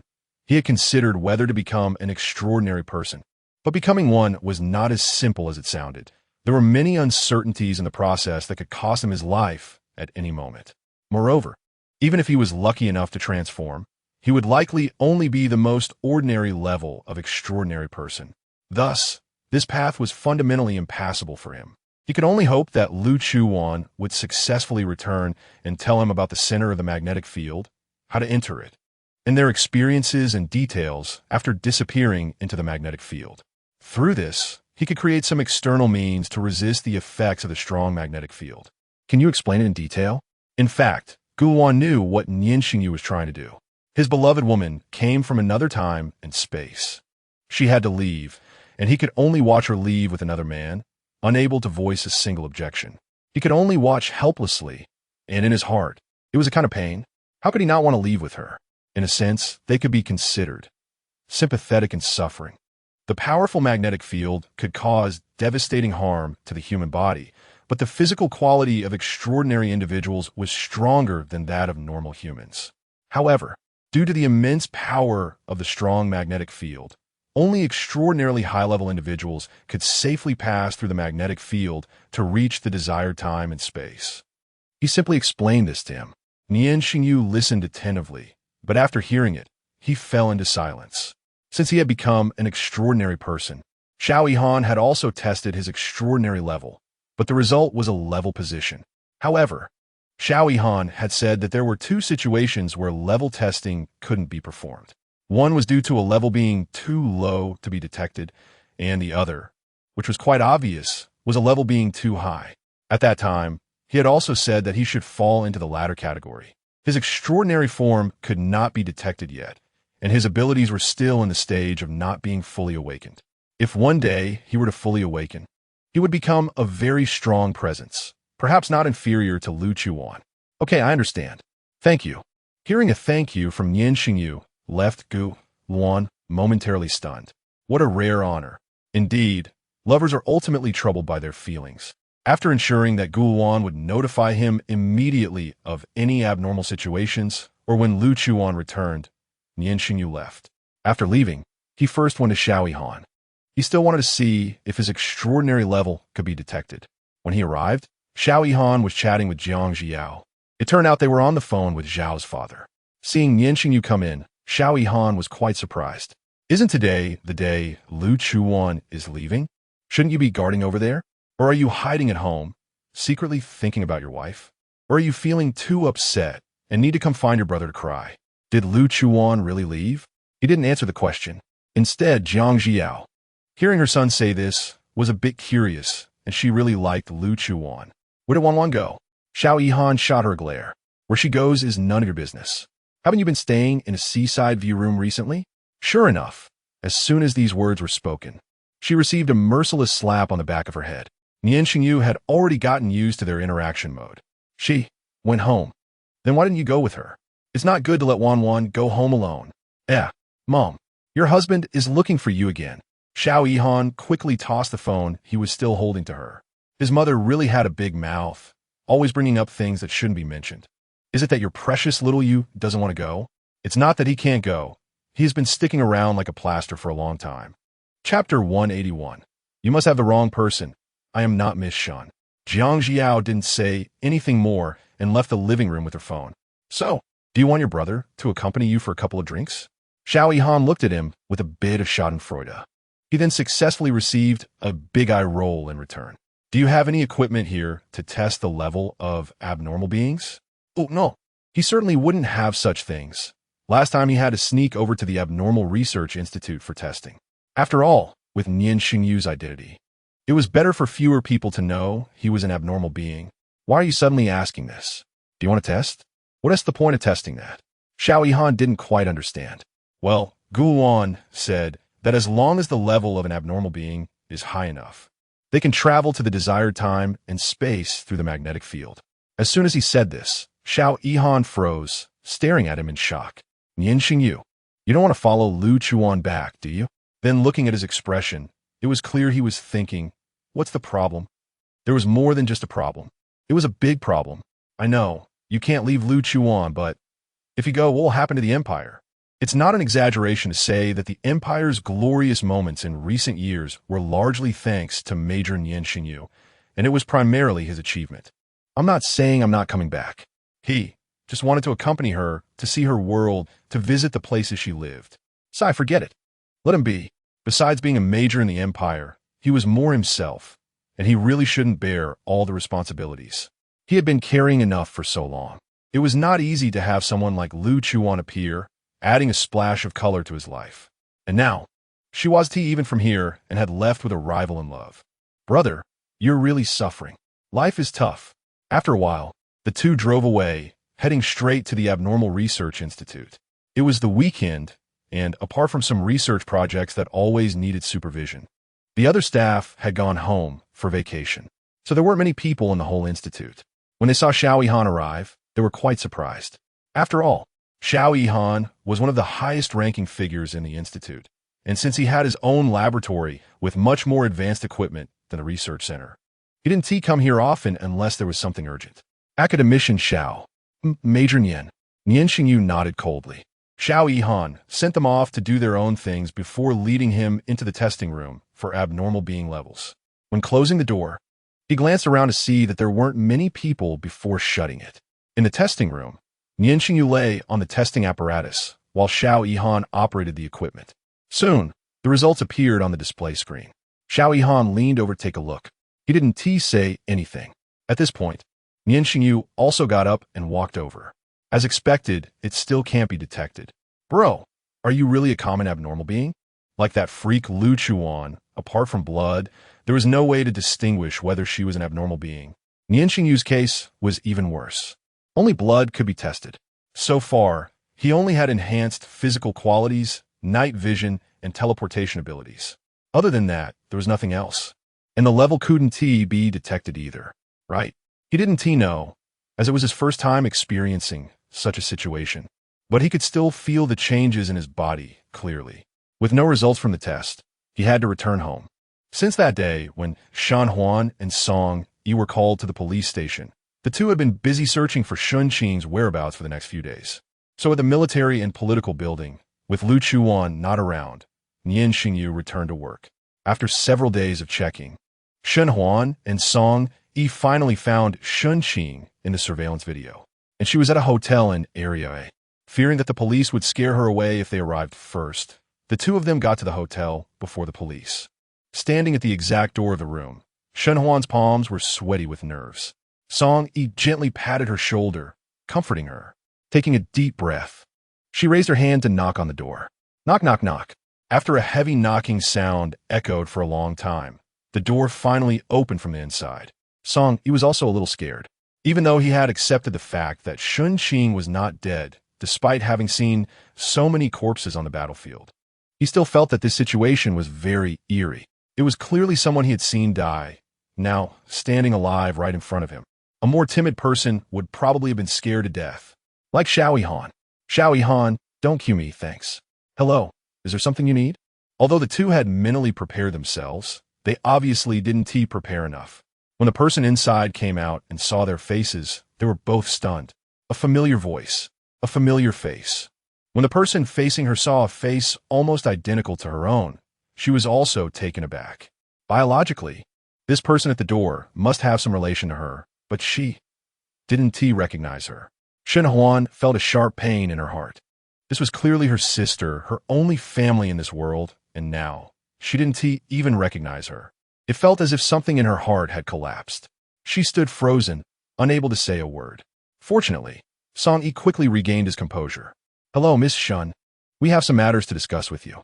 She stared at Song Yi and then coldly replied, You have the wrong person. I am not Miss Shun. Her saying this was within Song Yi's expectations. After all, she didn't even recognize Shenhuan. But when Shenhuan heard her words, her heart ached again. Ching Ching. I'm your sister. Don't you remember me? As she spoke, tears streamed down her face. Unfortunately, Shun Qing was completely unmoved, not showing any expression. Song, he felt a knot in his heart. Miss, can I talk to you alone for a moment? She gazed at Song Yi and then coldly said, We have nothing to talk about. After that, she retreated back into her room and casually closed the door. They were also met with a cold shoulder. With no other choice, Song Yi could only take Shenhuan away for now. But that didn't mean this matter was over. After dropping Shenhuan home, he returned to the hotel once again. He found the front desk and asked the cleaning staff to help him get a strand of her hair for identification purposes. He wanted to see if this unknown woman was really Shenhuan, or a wolf in sheep-esque clothing. Even if he really saw this person, Song, he still didn't believe it. That person who had died could come back to life. Just now, he had looked at her chest. It wasn't sunken. It was intact. He wasn't a pervert. He just wanted to confirm. Chapter 182, Superpowers. Overdrawn? Is this body really the one I saw that day? However, due to the hotel's strict emphasis on guest privacy, they did not agree. But this did not stump Song Yi. After all, he was the chief officer of the highest-ranking major, so he could just use his power to get things done. After a while, the front desk delivered what he wanted. After receiving it, he left. When he returned to the hotel, he had secretly taken a few strands of Shenhuan's hair, so he could go for testing directly now. For the time being, he did not plan to tell Shenhuan about this. After all, she was still so heartbroken. If this woman wasn't Xin Qing, it would be fine. At least her sister did not deny her as an elder sister. But what if? What if it really was? So it was better not to tell her for now. In the past few days, Nian Shengyu had been running a 3-point line every day, Jingyuan, the military and political building, and the East Suburb Manor. At night, without Lu Chuwan lying beside him, he always had insomnia, hugging her intimate clothing, but still couldn't fall asleep. He could only numb himself with work. Usually, he would fall asleep around 2 or 3 in the morning. Moreover, he had to wear the pendant that Lu Chuwan had given him to be able to sleep. That pendant had a strong scent of Lycoris radiata, just like the fragrance she emitted when she blossomed beneath him. After several visits to the East Suburb Manor, there was still no sign of her returning. For several days, Wanwan said she would come back after sending her master back. She would come back. She would come back. As time passed, his insomnia became more severe, but he didn't want her to worry about him when she returned, so he had Xiao Han bring him some special sleeping pills. However, the effect of the medication still couldn't suppress his longing for her. It still took a long time for him to fall asleep. He thought, little did he know, on the way back, Lu Chuwan had an accident with Jean Nancy. Originally, when they left, Guwan said there was no problem with the magnetic field, meaning all the data was normal. However, When they passed through the magnetic field again, they arrived at the parallel center within the black hole. It was unclear which step went wrong. This time, the parallel center of the black hole did not show multiple time-space worlds again.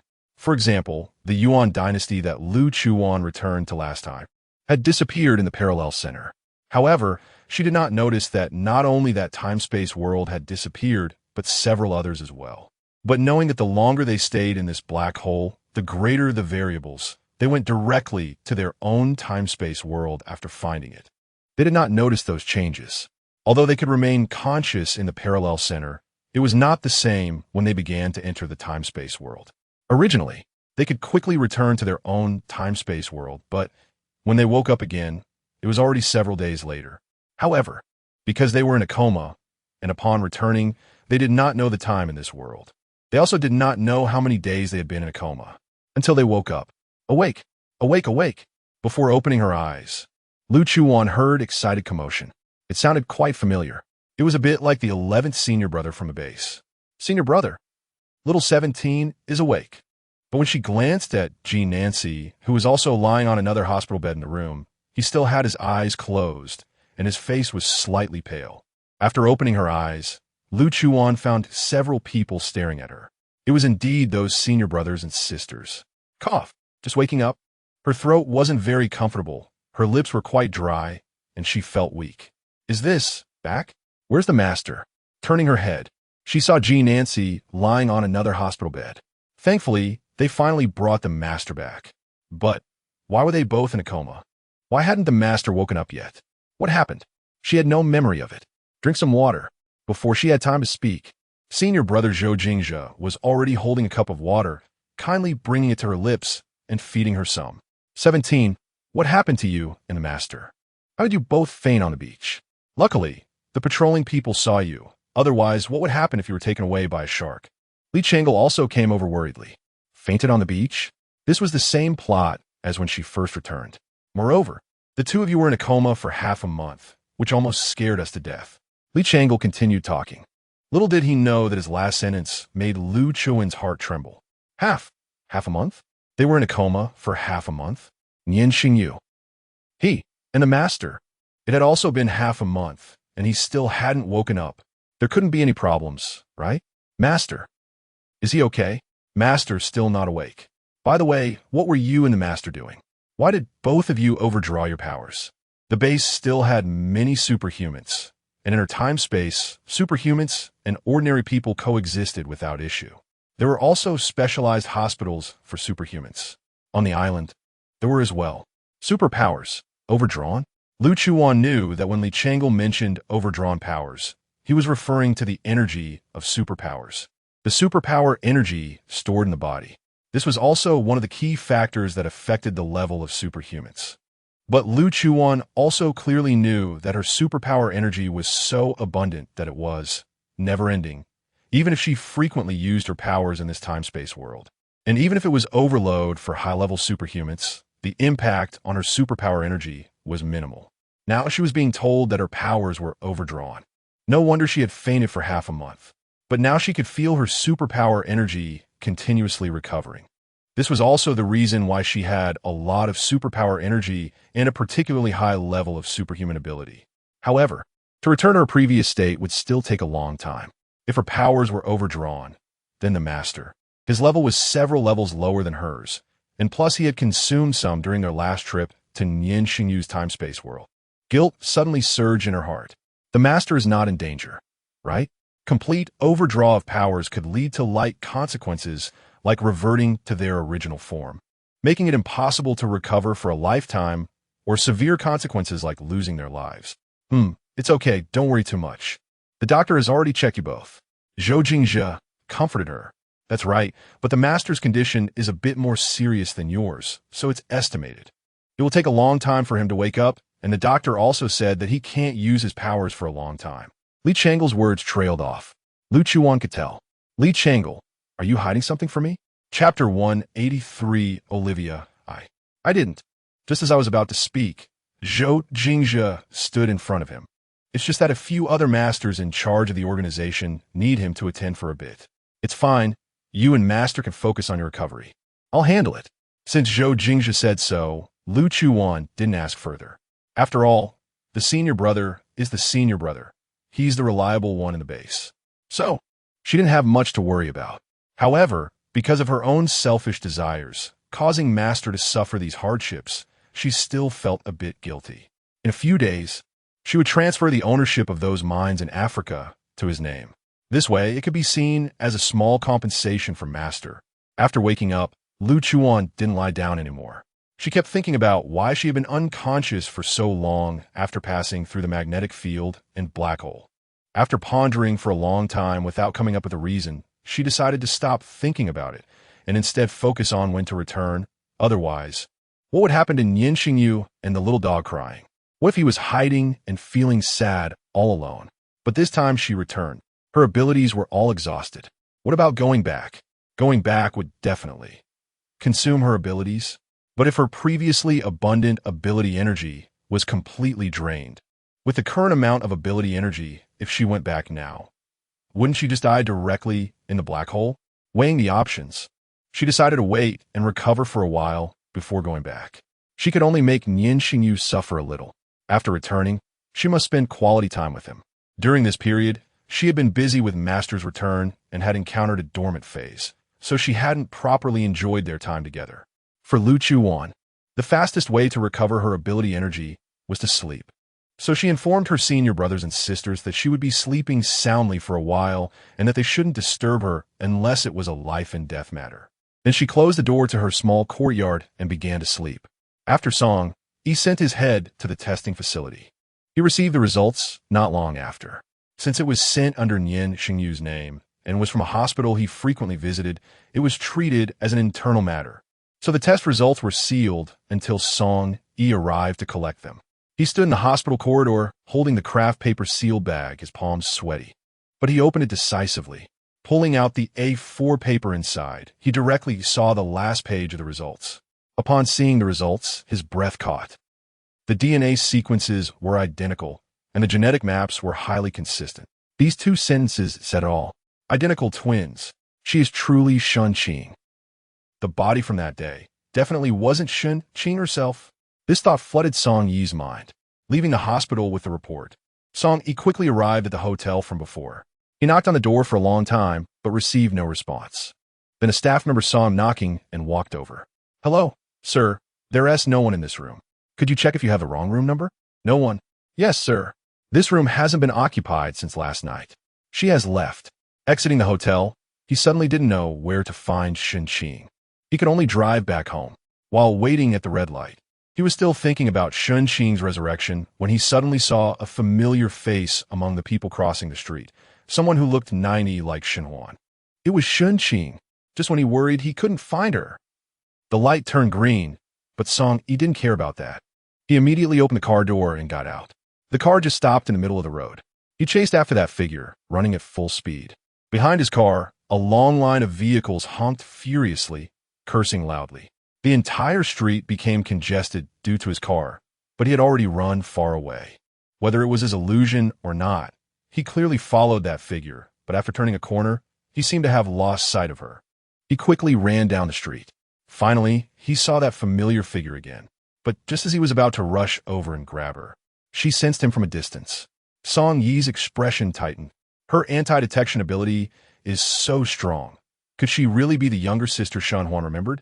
An ordinary college student, or the sister who was tricked by her boyfriend into an unknown laboratory and injected with an unidentified serum? The figure ahead slightly turned her head, catching a glimpse of Song Yi, then started running wildly ahead, weaving through the crowd.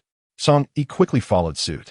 The person moved quickly, deliberately choosing crowded and difficult paths to run, easily hiding, much like the well-trained mercenaries he had encountered before. But Song Yi wasn't easy to deal with either. He quickly chased her to a dead end. "Shun Qing, why are you running? I just want to ask you a few questions." Song Yi said coldly. "I've already said, you've mistaken me. I'm not Shun Qing. I'm Olivia." "Olivia?" "A very obvious Q country name. How do you prove you're not Shun Qing?" It was clear that after knowing the DNA test results, Song Yi wouldn't believe her words. Olivia found it very absurd. She said she wasn't, so why did she have to prove it? But she reluctantly threw her identification at his feet. The mission given by her master for coming to the empire was clear: to find someone named Lu Chuwan before returning to Q country. She recognized the man in front of her. He was Song Yi, the aide to the empire's Major Nian Shengyu. However, she only knew him from newspapers and some promotional videos from the empire.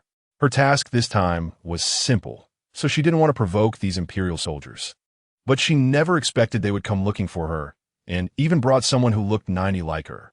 She had doubted whether she knew them. After all, that face looked too much like hers. But she remembered growing up in W country since birth and working with her master since she was 18. So how could she know these people from the empire? There are many people in the world who look alike, and she was no exception. So she didn't think too much about it. But she never expected these people to return and find her again, calling her Shunqing repeatedly. What nonsense, Shunqing. Her name is Olivia. While staring at her, Song Yi picked up the identification she had thrown on the ground. It was a Q country ID card and a visa to the empire. She was indeed from Q country, but these things could be forged, and Song Yi knew that well. So he still didn't believe the woman in front of him. I think you should come with me. Even if you're from Q country, you have to listen to me on Empire's territory. Upon hearing this, Olivia felt a headache coming on. Chapter 184. Go away. I don't want to see you again. Why can't this person understand him at all? Does he not understand human language? He has already said that his name is not Shunqing, but Olivia from Q country. Yet he still wants to take her away. Is this an abuse of power? Is Vice Officer Song's way of doing things so arbitrary? May I ask what reason you have to take me away? Miss Olivia, you should know that as long as I want, there can be any reason. Upon hearing this, Olivia realized that this person was determined to take her away. She had important matters to attend to. So how could she let him take her away? She immediately turned and ran towards the end of the alley, exerting her strength to jump and disappearing along the wall. Song Yi did not chase after her. If he pursued her like this today, she would definitely not appear brazenly. What exactly was the reason that made her not only deny her sister Shenhuan, but also change from being an imperial citizen to a Q country citizen? How should he tell Shenhuan that her sister has become a Q country citizen? Song Yi was momentarily at a loss. The neighboring country. The royal family has been thrown into chaos recently, and Ran Shen's mood was terrible. Everyone was laughing at his misfortune. Ranhua also stayed in her room all day without coming out. Ran Lian would come to find her every day, and because of this, he was scolded by Ran Shan for being unproductive. However, he still insisted on coming every day, even though Ran Hua often did not welcome him. Xiao Hua, would you like to eat some osmanthus cake made by second brother? The climate of the neighboring country was relatively hot. Even in winter, it wasn't very cold. Ran Lian specially brought some treasured osmanthus to make her osmanthus cake. When he arrived, Ran Hua was busy with her computer. He could see that she was typing some code, but he only understood some very basic parts and didn't dare to look too closely. Her fingers flew across the keyboard, almost leaving an afterimage. If she didn't have a solid foundation, how could she type so quickly? When did he start to not understand her, not know what she was doing, and not know when she learned these skills? You can leave it there. I don't want to eat it right now, Ran Hua said coldly, knowing that he wouldn't take it away, so she let him put it down. These days, she was still busy with other matters. She had no time to pay attention to Ran Lian. Xiao Hua, about Ran Shi, and what do you want to say? Before he could finish, Ran Hua lifted her head and looked at him coldly. You want to ask if I did it? Ran Lian opened his mouth to explain, but found he couldn't say a word. He didn't want to ask that, so he could only remain silent. And silence was his answer. Ran Lian, I did it, so what? If I didn't do it, so what? Does it have anything to do with you? Ran Lian's body stiffened in place. What did she stop calling his name? Now, when she finally spoke, it turned into this situation. All right, how could it have nothing to do with you? Those are your own brother and sister. A sarcastic smile appeared on her lips, and then she no longer gave him any glance. Xiao, go away, I don't want to see you again. Not wanting to anger her further, Ran Lian could only leave first. After the door was closed, Ran Hua tiredly pinched the bridge of her nose. These days, she had been working with her friends to attack the neighboring country's firewall. She wanted to lead the royal family under Ran Shun to destruction. Call her unpatriotic or whatever. When her parents were concerned about the citizens of the country, how did these people treat them? Now her father's name is still on that list of traitors, and her mother has also passed away. The streets are full of people cursing her father. But the stability of this country was fought back by her father at the cost of his life, just because of his own selfish desires. He is burdened with this crime, turning her, who could have lived a stable and peaceful life, into a commodity that could be traded at will. Who can understand her pain? It has been 3 weeks since Lu Chuwan left. Xiao Yihan was not very reassured about Nian Shengyu, so he called his mother back home and then moved to Jinyuan. However, his insomnia was getting worse. Previously, he could rely on medication and Lu Chuan's pajamas to fall asleep. Or, during particularly severe times, he had the necklace she left behind. But now he found that the smell of that necklace was fading, just like the smell of her clothes. Xiao Yihan was also very worried. Was Lu Chuwan going to fade out of Nian Shengyu's world? If so, would he go crazy? Just as the saying goes, if he had never seen the light, he might still accept the darkness. But now, light has illuminated his life entirely, and darkness is invading again. Want a drink? It was very late when Nian Shengyu returned from the military and political building. Xiao Yihan knew he was trying to numb himself with work, but it was obvious that the effect was minimal. He did not respond, but directly sat down. He handed a glass of whiskey to him. Maybe drinking some strong liquor will help you sleep. In the past half-month, no one had mentioned Lu Chuwan in front of him, and he hadn't said a word either. He was originally such a person, speaking so little that it was almost nothing. Only in front of Lu Chuwan would he speak more, but now that she was not there, he reverted to his original self.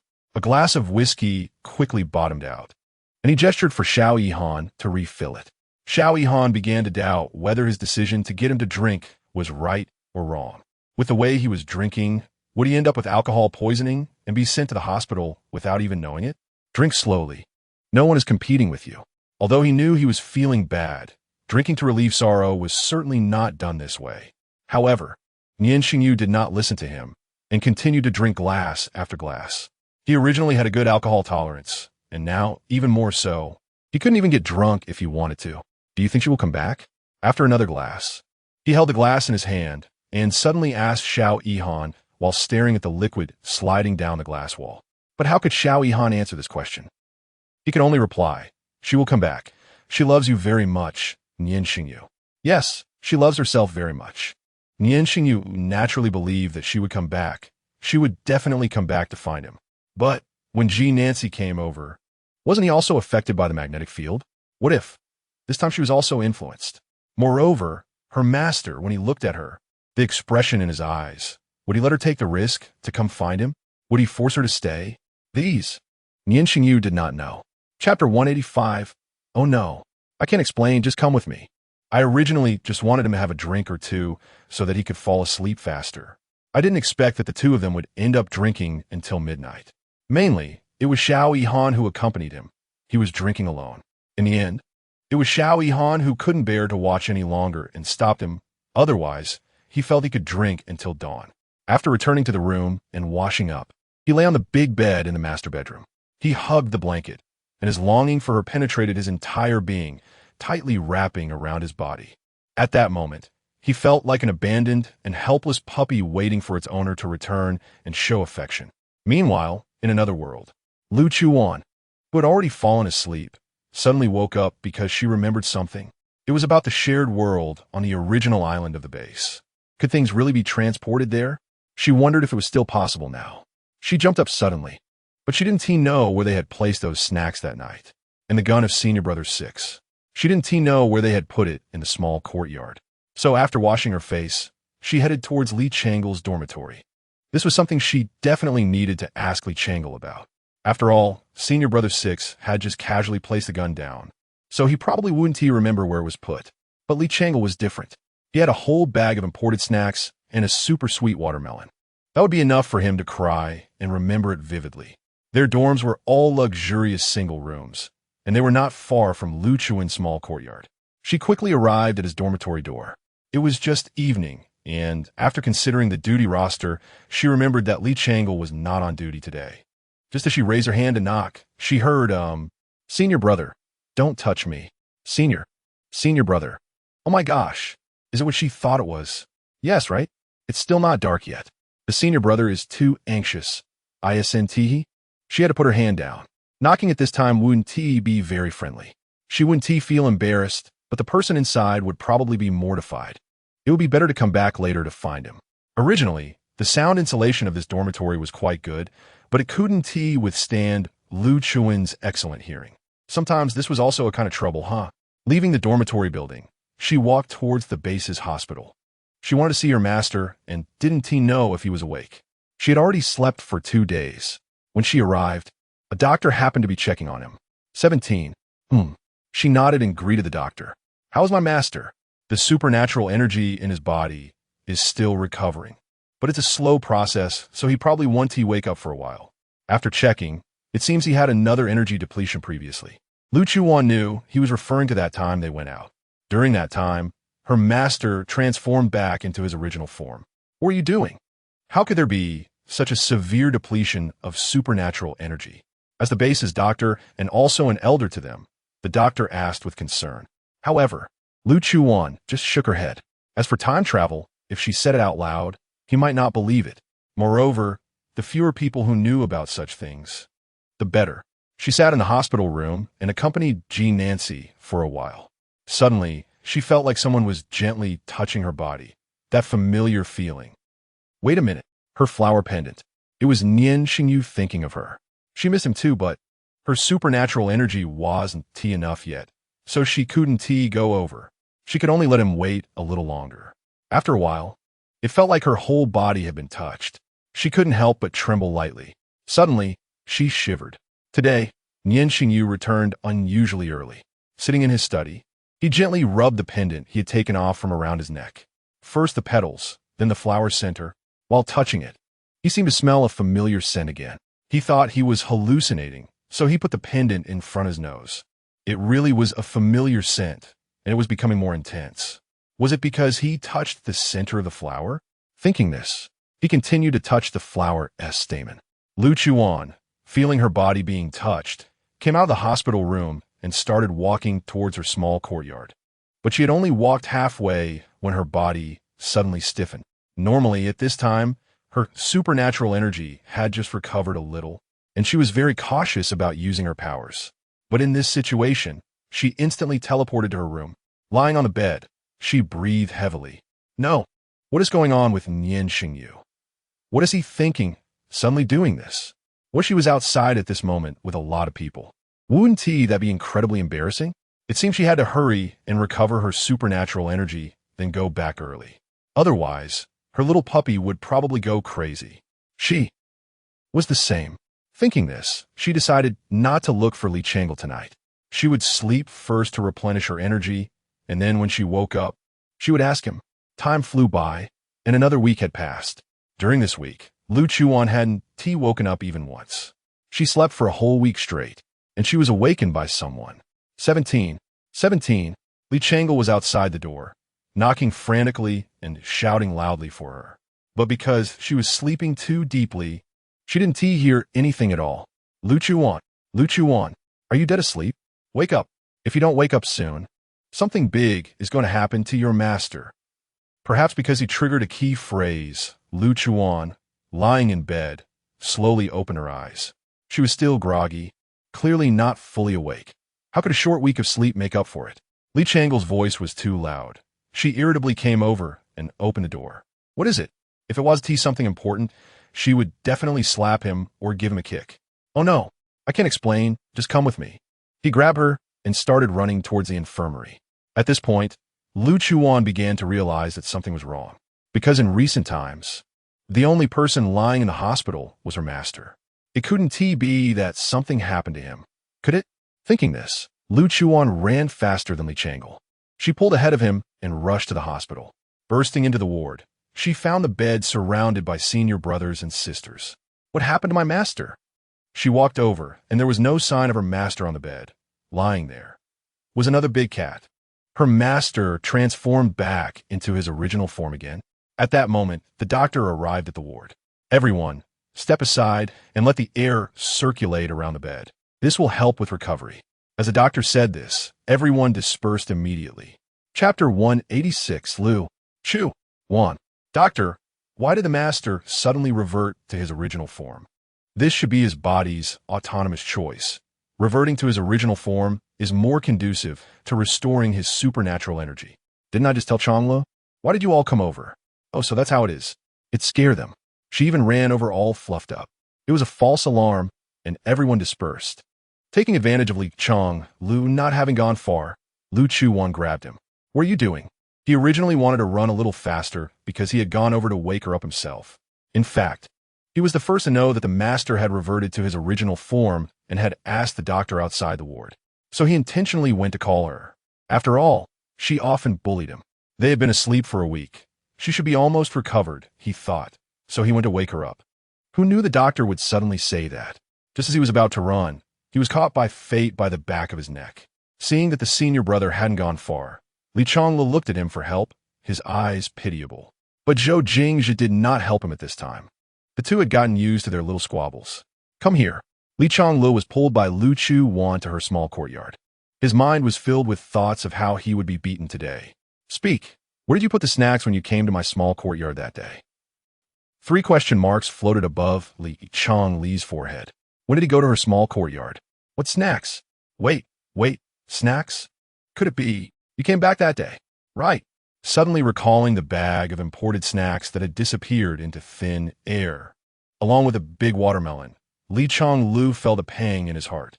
If it really was Lu Chuwan who took them, he wouldn't let her off easily. Don't worry about that. Just tell me where you put them at that time.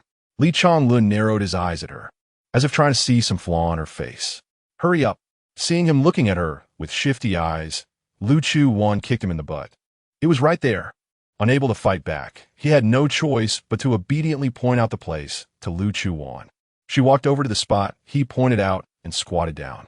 It was just a patch of ordinary grass in the courtyard, looking nothing special. However, at that time, Senior Brother Six Gun and Li Changlu's snacks had been transported to the world where Nian Shengyu was, and they were intact. So why did they lose supernatural energy during the back-and-forth traversal through the magnetic field? Could it be that these magnetic fields only cause such energy absorption reactions for supernatural beings? Unable to figure it out, Lu Chuwan decided to go back and ask Gulwan, but she could tell the master about this matter first. Who knows? Maybe she could settle in Nian Shengyu's side and use this small shared world to contact her master and the others. While squatting down to check, she discovered that this small area still had the presence of a magnetic field. Just this small area. You still haven't said, did you come back that day? Did you take my snacks? Li Changlu also squatted beside her, staring at him seriously. The little cookies taste nice. Lu Chuwan teased him with a smile. Lu Chuwan. It was clear that he was quite angry, even calling her by her full name. But Lu Chuwan ignored him completely and went back to her room. Locking the door, Li Changlu, unable to do anything with her, could only leave in a huff. In her room, Lu Chuwan had been feeling those waves of caresses these past few days, and she had no idea what that old pervert Nian Shengyu wanted always. She was really fed up. Every time she fell asleep, she could dream. The doctor had given her a little inspiration. Since reverting to the original form restored faster, wouldn't it be even quicker to revert to the original form to sleep? In order to recover quickly and deal with Nian Shengyu, she directly transformed back into her original form, coiling her snake body together, lying on the blanket, and entered hibernation mode. Area A, Eastern Suburb Manor. Gulwan had originally been staring at the data, but after a month with no changes, he was quite worried whether Lu Chuwan would come back, whether something unexpected had happened. And with Nian Xiao's condition, how could he possibly be away from Lu Chuwan? These past few days, when he came over, he saw that his state was getting worse. If she were by his side, he would be radiant. Now, he had heavy dark circles under his eyes, and his hair was messily hanging down. What didn't change was that he would come here every day, standing in a place far from the magnetic field, but clearly visible. He was rubbing a blood-red spider lily craft in his hand.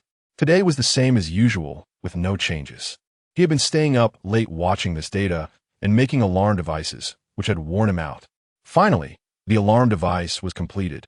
As long as there were significant changes in these magnetic field signals, the alarm would sound. No more manual monitoring, mainly because for the past half a month, he had been the only one watching. Outsiders didn't understand this magnetic field mechanics, magnetic field signal science, etc., so he had to do everything himself. Now, he could lie down next to the alarm device for a little rest. However, just as he lay down for a short while, beep, beep, beep, the red alarm light and the sharp alarm sound immediately went off. Gulwan was jolted awake from his sleep. He almost fell off the recliner. What the heck?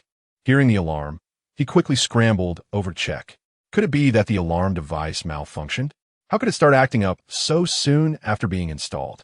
But when he looked at the data on the screen, he was shocked. Then, he instinctively glanced at the position of the magnetic field center. It looked calm on the surface, but the data showed that the artificial magnetic field was changing rapidly.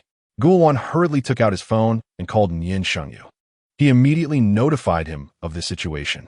He thought there was a problem with the cooling system and quickly had someone check it. But soon, someone reported back that there was no problem. The cooling system was working perfectly, and there were no issues with the superconducting materials either. Then there was only one possibility. The artificial magnetic field and the natural magnetic field were connected in some way. It could be said to be a kind of magnetic field resonance. If the artificial magnetic field showed no problems, then it was the natural magnetic field that had undergone a change. What could have happened in the natural magnetic field to cause such a strong reaction in the artificial magnetic field? In any case, intuition told Gulwan that this was definitely not a good thing. Nian Shengyu quickly arrived here as well. Chapter 18711. Don't go, I beg you. Young school, what happened? The magnetic field is affected by the natural magnetic field, and the internal magnetic force is being influenced. The magnetic storm is too. Miss Lu may not come back.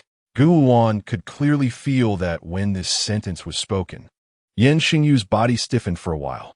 Is there any way to stabilize this magnetic field? After a long pause, he slowly spoke. His tone was filled with exhaustion and hoarseness. If Lu Chuwan were here, she would definitely hug him in pain, but unfortunately, the only person who could heal him was not here. Gulwan also helplessly shook his head. The formation and change of the natural magnetic field have many influencing factors, and intervening in the natural magnetic field can lead to many serious consequences. He had no way. He could only intervene in the artificial magnetic field. That day, Nian Shengyu stayed at the manor. When Xiao Yihan returned to Jinyuan in the evening and did not find him, he followed over. When he arrived, he saw him. Originally, his condition had been very poor for this month, and now he looked even more wilted, like a frostbitten eggplant, completely dejected. He did not call him or ask what had happened, just sat down quietly to accompany him. Far away, 80 years later, Lu Chuwan seemed to have received some kind of telepathy. In her sleep, she dreamt of Nian Shengyu kneeling on the ground, crying softly. Wan Wan, don't go, don't leave me. His eyes were red, staring at her, tears streaming down the corners of his eyes. That scene made Lu Chuan's heart tighten, feeling a faint pain in her heart. Nian Shengyu, I haven't left. I'm here, in the dream. She rushed up wanting to hug him, but passed straight through his body, as if he didn't see her existence at all. After a brief moment of shock, Lu Chuwan turned around. In the direction Nian Shengyu was looking, there was a familiar figure walking away. Wan Wan. At this moment, the Nian Shengyu who was originally kneeling stood up and rushed over to grab the hand of that figure. The figure turned around, and Lu Chuwan saw her face clearly. It was exactly the same as her own. Wan Wan, don't go, I beg you. Let go of me. We were just playing around. You got too deep into the role. No, no, she loves Nian Shengyu so much. Lu Chuwan loves Nian Shengyu so much. Don't say those words to him. He will take it seriously. I do not love him, I don't. In her dream, Lu Chuwan was startled awake. Suddenly sitting up from her bed, Nian Shengyu. She still hadn't reacted from the dream, her mind filled with the image of Nian Shengyu crying pitifully, and her heart still ached. She really couldn't delay any longer. She had to go back immediately. Feeling her supernatural energy, she found it had recovered to about the same level as last time. Just a little short, it shouldn't matter. It was time to set off. She missed Nian Shengyu. But before leaving, there was one more thing to do. She took out paper and pen, and, after 5 minutes, she left a letter for G. Nancy. But since her master hadn't woken up yet, she temporarily handed the letter to her senior brother, Zhou Jingjia. After doing all this, she went to the spot in the small courtyard where she placed the gun that marked her identity. It was also engraved with 2 lively dragons and phoenixes, the number 17. Before leaving, she went to the hospital to take one last look at her master. He was still the same, maintaining his original form in a deep sleep. Master, I'm going back to find Nian Shengyu. I don't know when I will return, nor do I know if I can come back. If anything happens to me, you all can divide my properties." After this return, both she and her master had exhausted their supernatural energy, lying on the hospital bed for so long. So, she didn't have much confidence about whether she could return after going back to 80 years later. Because of that dream, she was a bit anxious to go back, casually instructing the senior brothers and sisters at the base a few things before leaving again. Arriving at the location of the magnetic field, she transformed back into her original form, walking to the center of the magnetic field, enduring the excruciating pain as if her body were about to be torn apart. Why did it feel even more painful this time than the first time she returned? Was she hallucinating? Before she had time to think, in the next second, she lost consciousness. However, when she opened her eyes again, she found herself back in the central parallel of the black hole. But this time, when she opened her eyes, she was startled, because at a glance, the originally numerous time-space worlds in the central parallel of the black hole were now reduced to only 4 or 5. And what scared her the most was that the time-space world, where Nian Shengyu originally was no longer an option here. A sudden surge of panic filled her heart, causing her hands to tremble uncontrollably. In the central parallel, she transformed back into human form. The originally dark black hole's central area was pitch black, with only those time-space worlds emitting some faint light. She wanted to walk towards the dark area, to find the time-space world belonging to Nian Shengyu. But before she could reach it, she was blocked by an invisible barrier. What to do? What could she do? If she couldn't find the time-space world that belonged to him, then she wouldn't be able to go back. What would happen to Nian Shengyu? She extended her claws, trying to see if she could tear open this barrier, crossing through it to reach the dark area behind, to see if she could find his world. But the barrier was incredibly hard.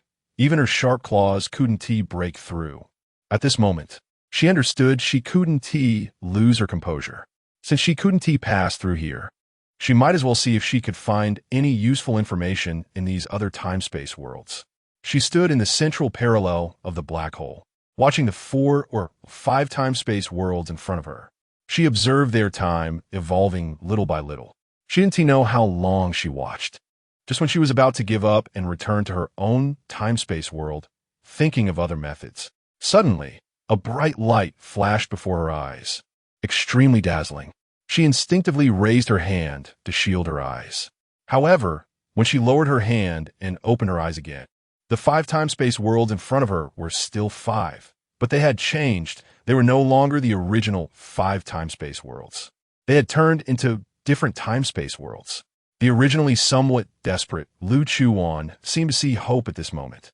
But after seriously searching through these new 5 time-space worlds, she still couldn't find the one belonging to Nian Shengyu. She sat down to analyze calmly for a while. Could it be that these 5 time-space worlds change every so often? And all she needed to do was sit here and wait for the time-space world where Nian Shengyu was to appear. Logically, it should be like that. Moreover, now she could only sit down and wait for this choice. Chapter 188. How did she become a 3-year-old child? Just now, in her panic, she hadn't noticed. But now that she sat down, she realized that her psychic energy had already been depleted by more than half. So, the consumption of psychic energy occurs during the process of transitioning from another time and space to the parallel center of the black hole. However, now that she carefully feels it, she can sense that her psychic energy seems to be quietly and slowly draining away. If the time for the world of Nian Shengyu to appear takes too long, will she lose her life due to the complete depletion of her psychic energy? In fact, she probably already knows the answer, but she still has to wait. Fortunately, it didn't take long, just half an hour, when suddenly another bright light appeared, and the 5 time-space worlds began to change again. Lu Chuwan excitedly stood up and started looking for the time-space world belonging to Nian Shengyu. Searching one by one, when she saw that the 4th one wasn't it, her heart skipped a beat, and then she caught sight of the 5th one, finally seeing her familiar environment. It's Jingyuan. Finally found it. Luckily, it was just a false alarm. She still had a lot of psychic energy left. Without any delay, she immediately entered the 5th time-space world. As expected, when she first came into contact with this time-space world, she lost consciousness once again. She didn't know how long it had been when she woke up again. But in that instant of waking up, she felt that something was not quite right. Yes, she had arrived at the magnetic field center of the Dongjiao Manor. Pain, her whole body was in pain, feeling like she was about to die any moment. This intense pain almost made her bleed from her 7 orifices. It was 10 or even dozens of times more painful than any previous experiences. Why was this happening? And she was trying hard to stand up, but she couldn't muster any strength in her body. When she looked down, her hands had shrunk to almost half the size. What the hell? Aren't these the hands of a child? Why are they on her body? But now she didn't have time to think because the pain was almost killing her. However, just as she was thinking about how to escape, her whole body was picked up. She could feel her body being lifted and then started running towards the periphery of the magnetic field center. Finally, having distanced herself from the intense pain of the magnetic field center, it disappeared. At this point, she also looked up and saw clearly that the person holding her was Nian Shengyu. He actually rushed into the magnetic field center. Is he okay? Is he hurt? Is there anything wrong? Before she could ask, she was placed on the ground to stand. Are you okay? Is there anything wrong? At this moment, she anxiously spoke, only to find that her voice was surprisingly childish. My hair? What the hell is going on? At this moment, she didn't have time to look at Nian Shengyu, extending her hands to discover they truly were child-sized hands, then looking at her feet, her little short legs. Can someone please tell her what is going on? How did she become a child? Nian Xiaojiao, are you okay? At this moment, a familiar voice came, and it turned out to be Lu Chuwan rushing towards them. This was already the 2nd year since Lu Chuwan had left. Ever since that day, when the magnetic field had an anomaly, Nian Shengyu had been living in the Dongjiao Manor area. He would come to the magnetic field every day to wait. At first, it was for an hour, then 2 hours, and later the time grew longer, sometimes sitting by the magnetic field for a whole day. Everyone could see that he was completely despondent, almost losing his life. It was as if he was just a soulless shell sitting there. A whole year. Even Xiao Yihan and Gu Luan thought Lu Chuwan had abandoned them. But Nian Shengyu just sat there every day, foolishly waiting by the magnetic field. Gu Luan had also accompanied him for a year. Today, the magnetic field suddenly experienced severe fluctuations. The two of them were very nervous, waiting there for the whole morning, hoping that the familiar figure would appear in the center of the magnetic field. But didn't. Until the afternoon, the magnetic field once again produced a huge magnetic storm effect.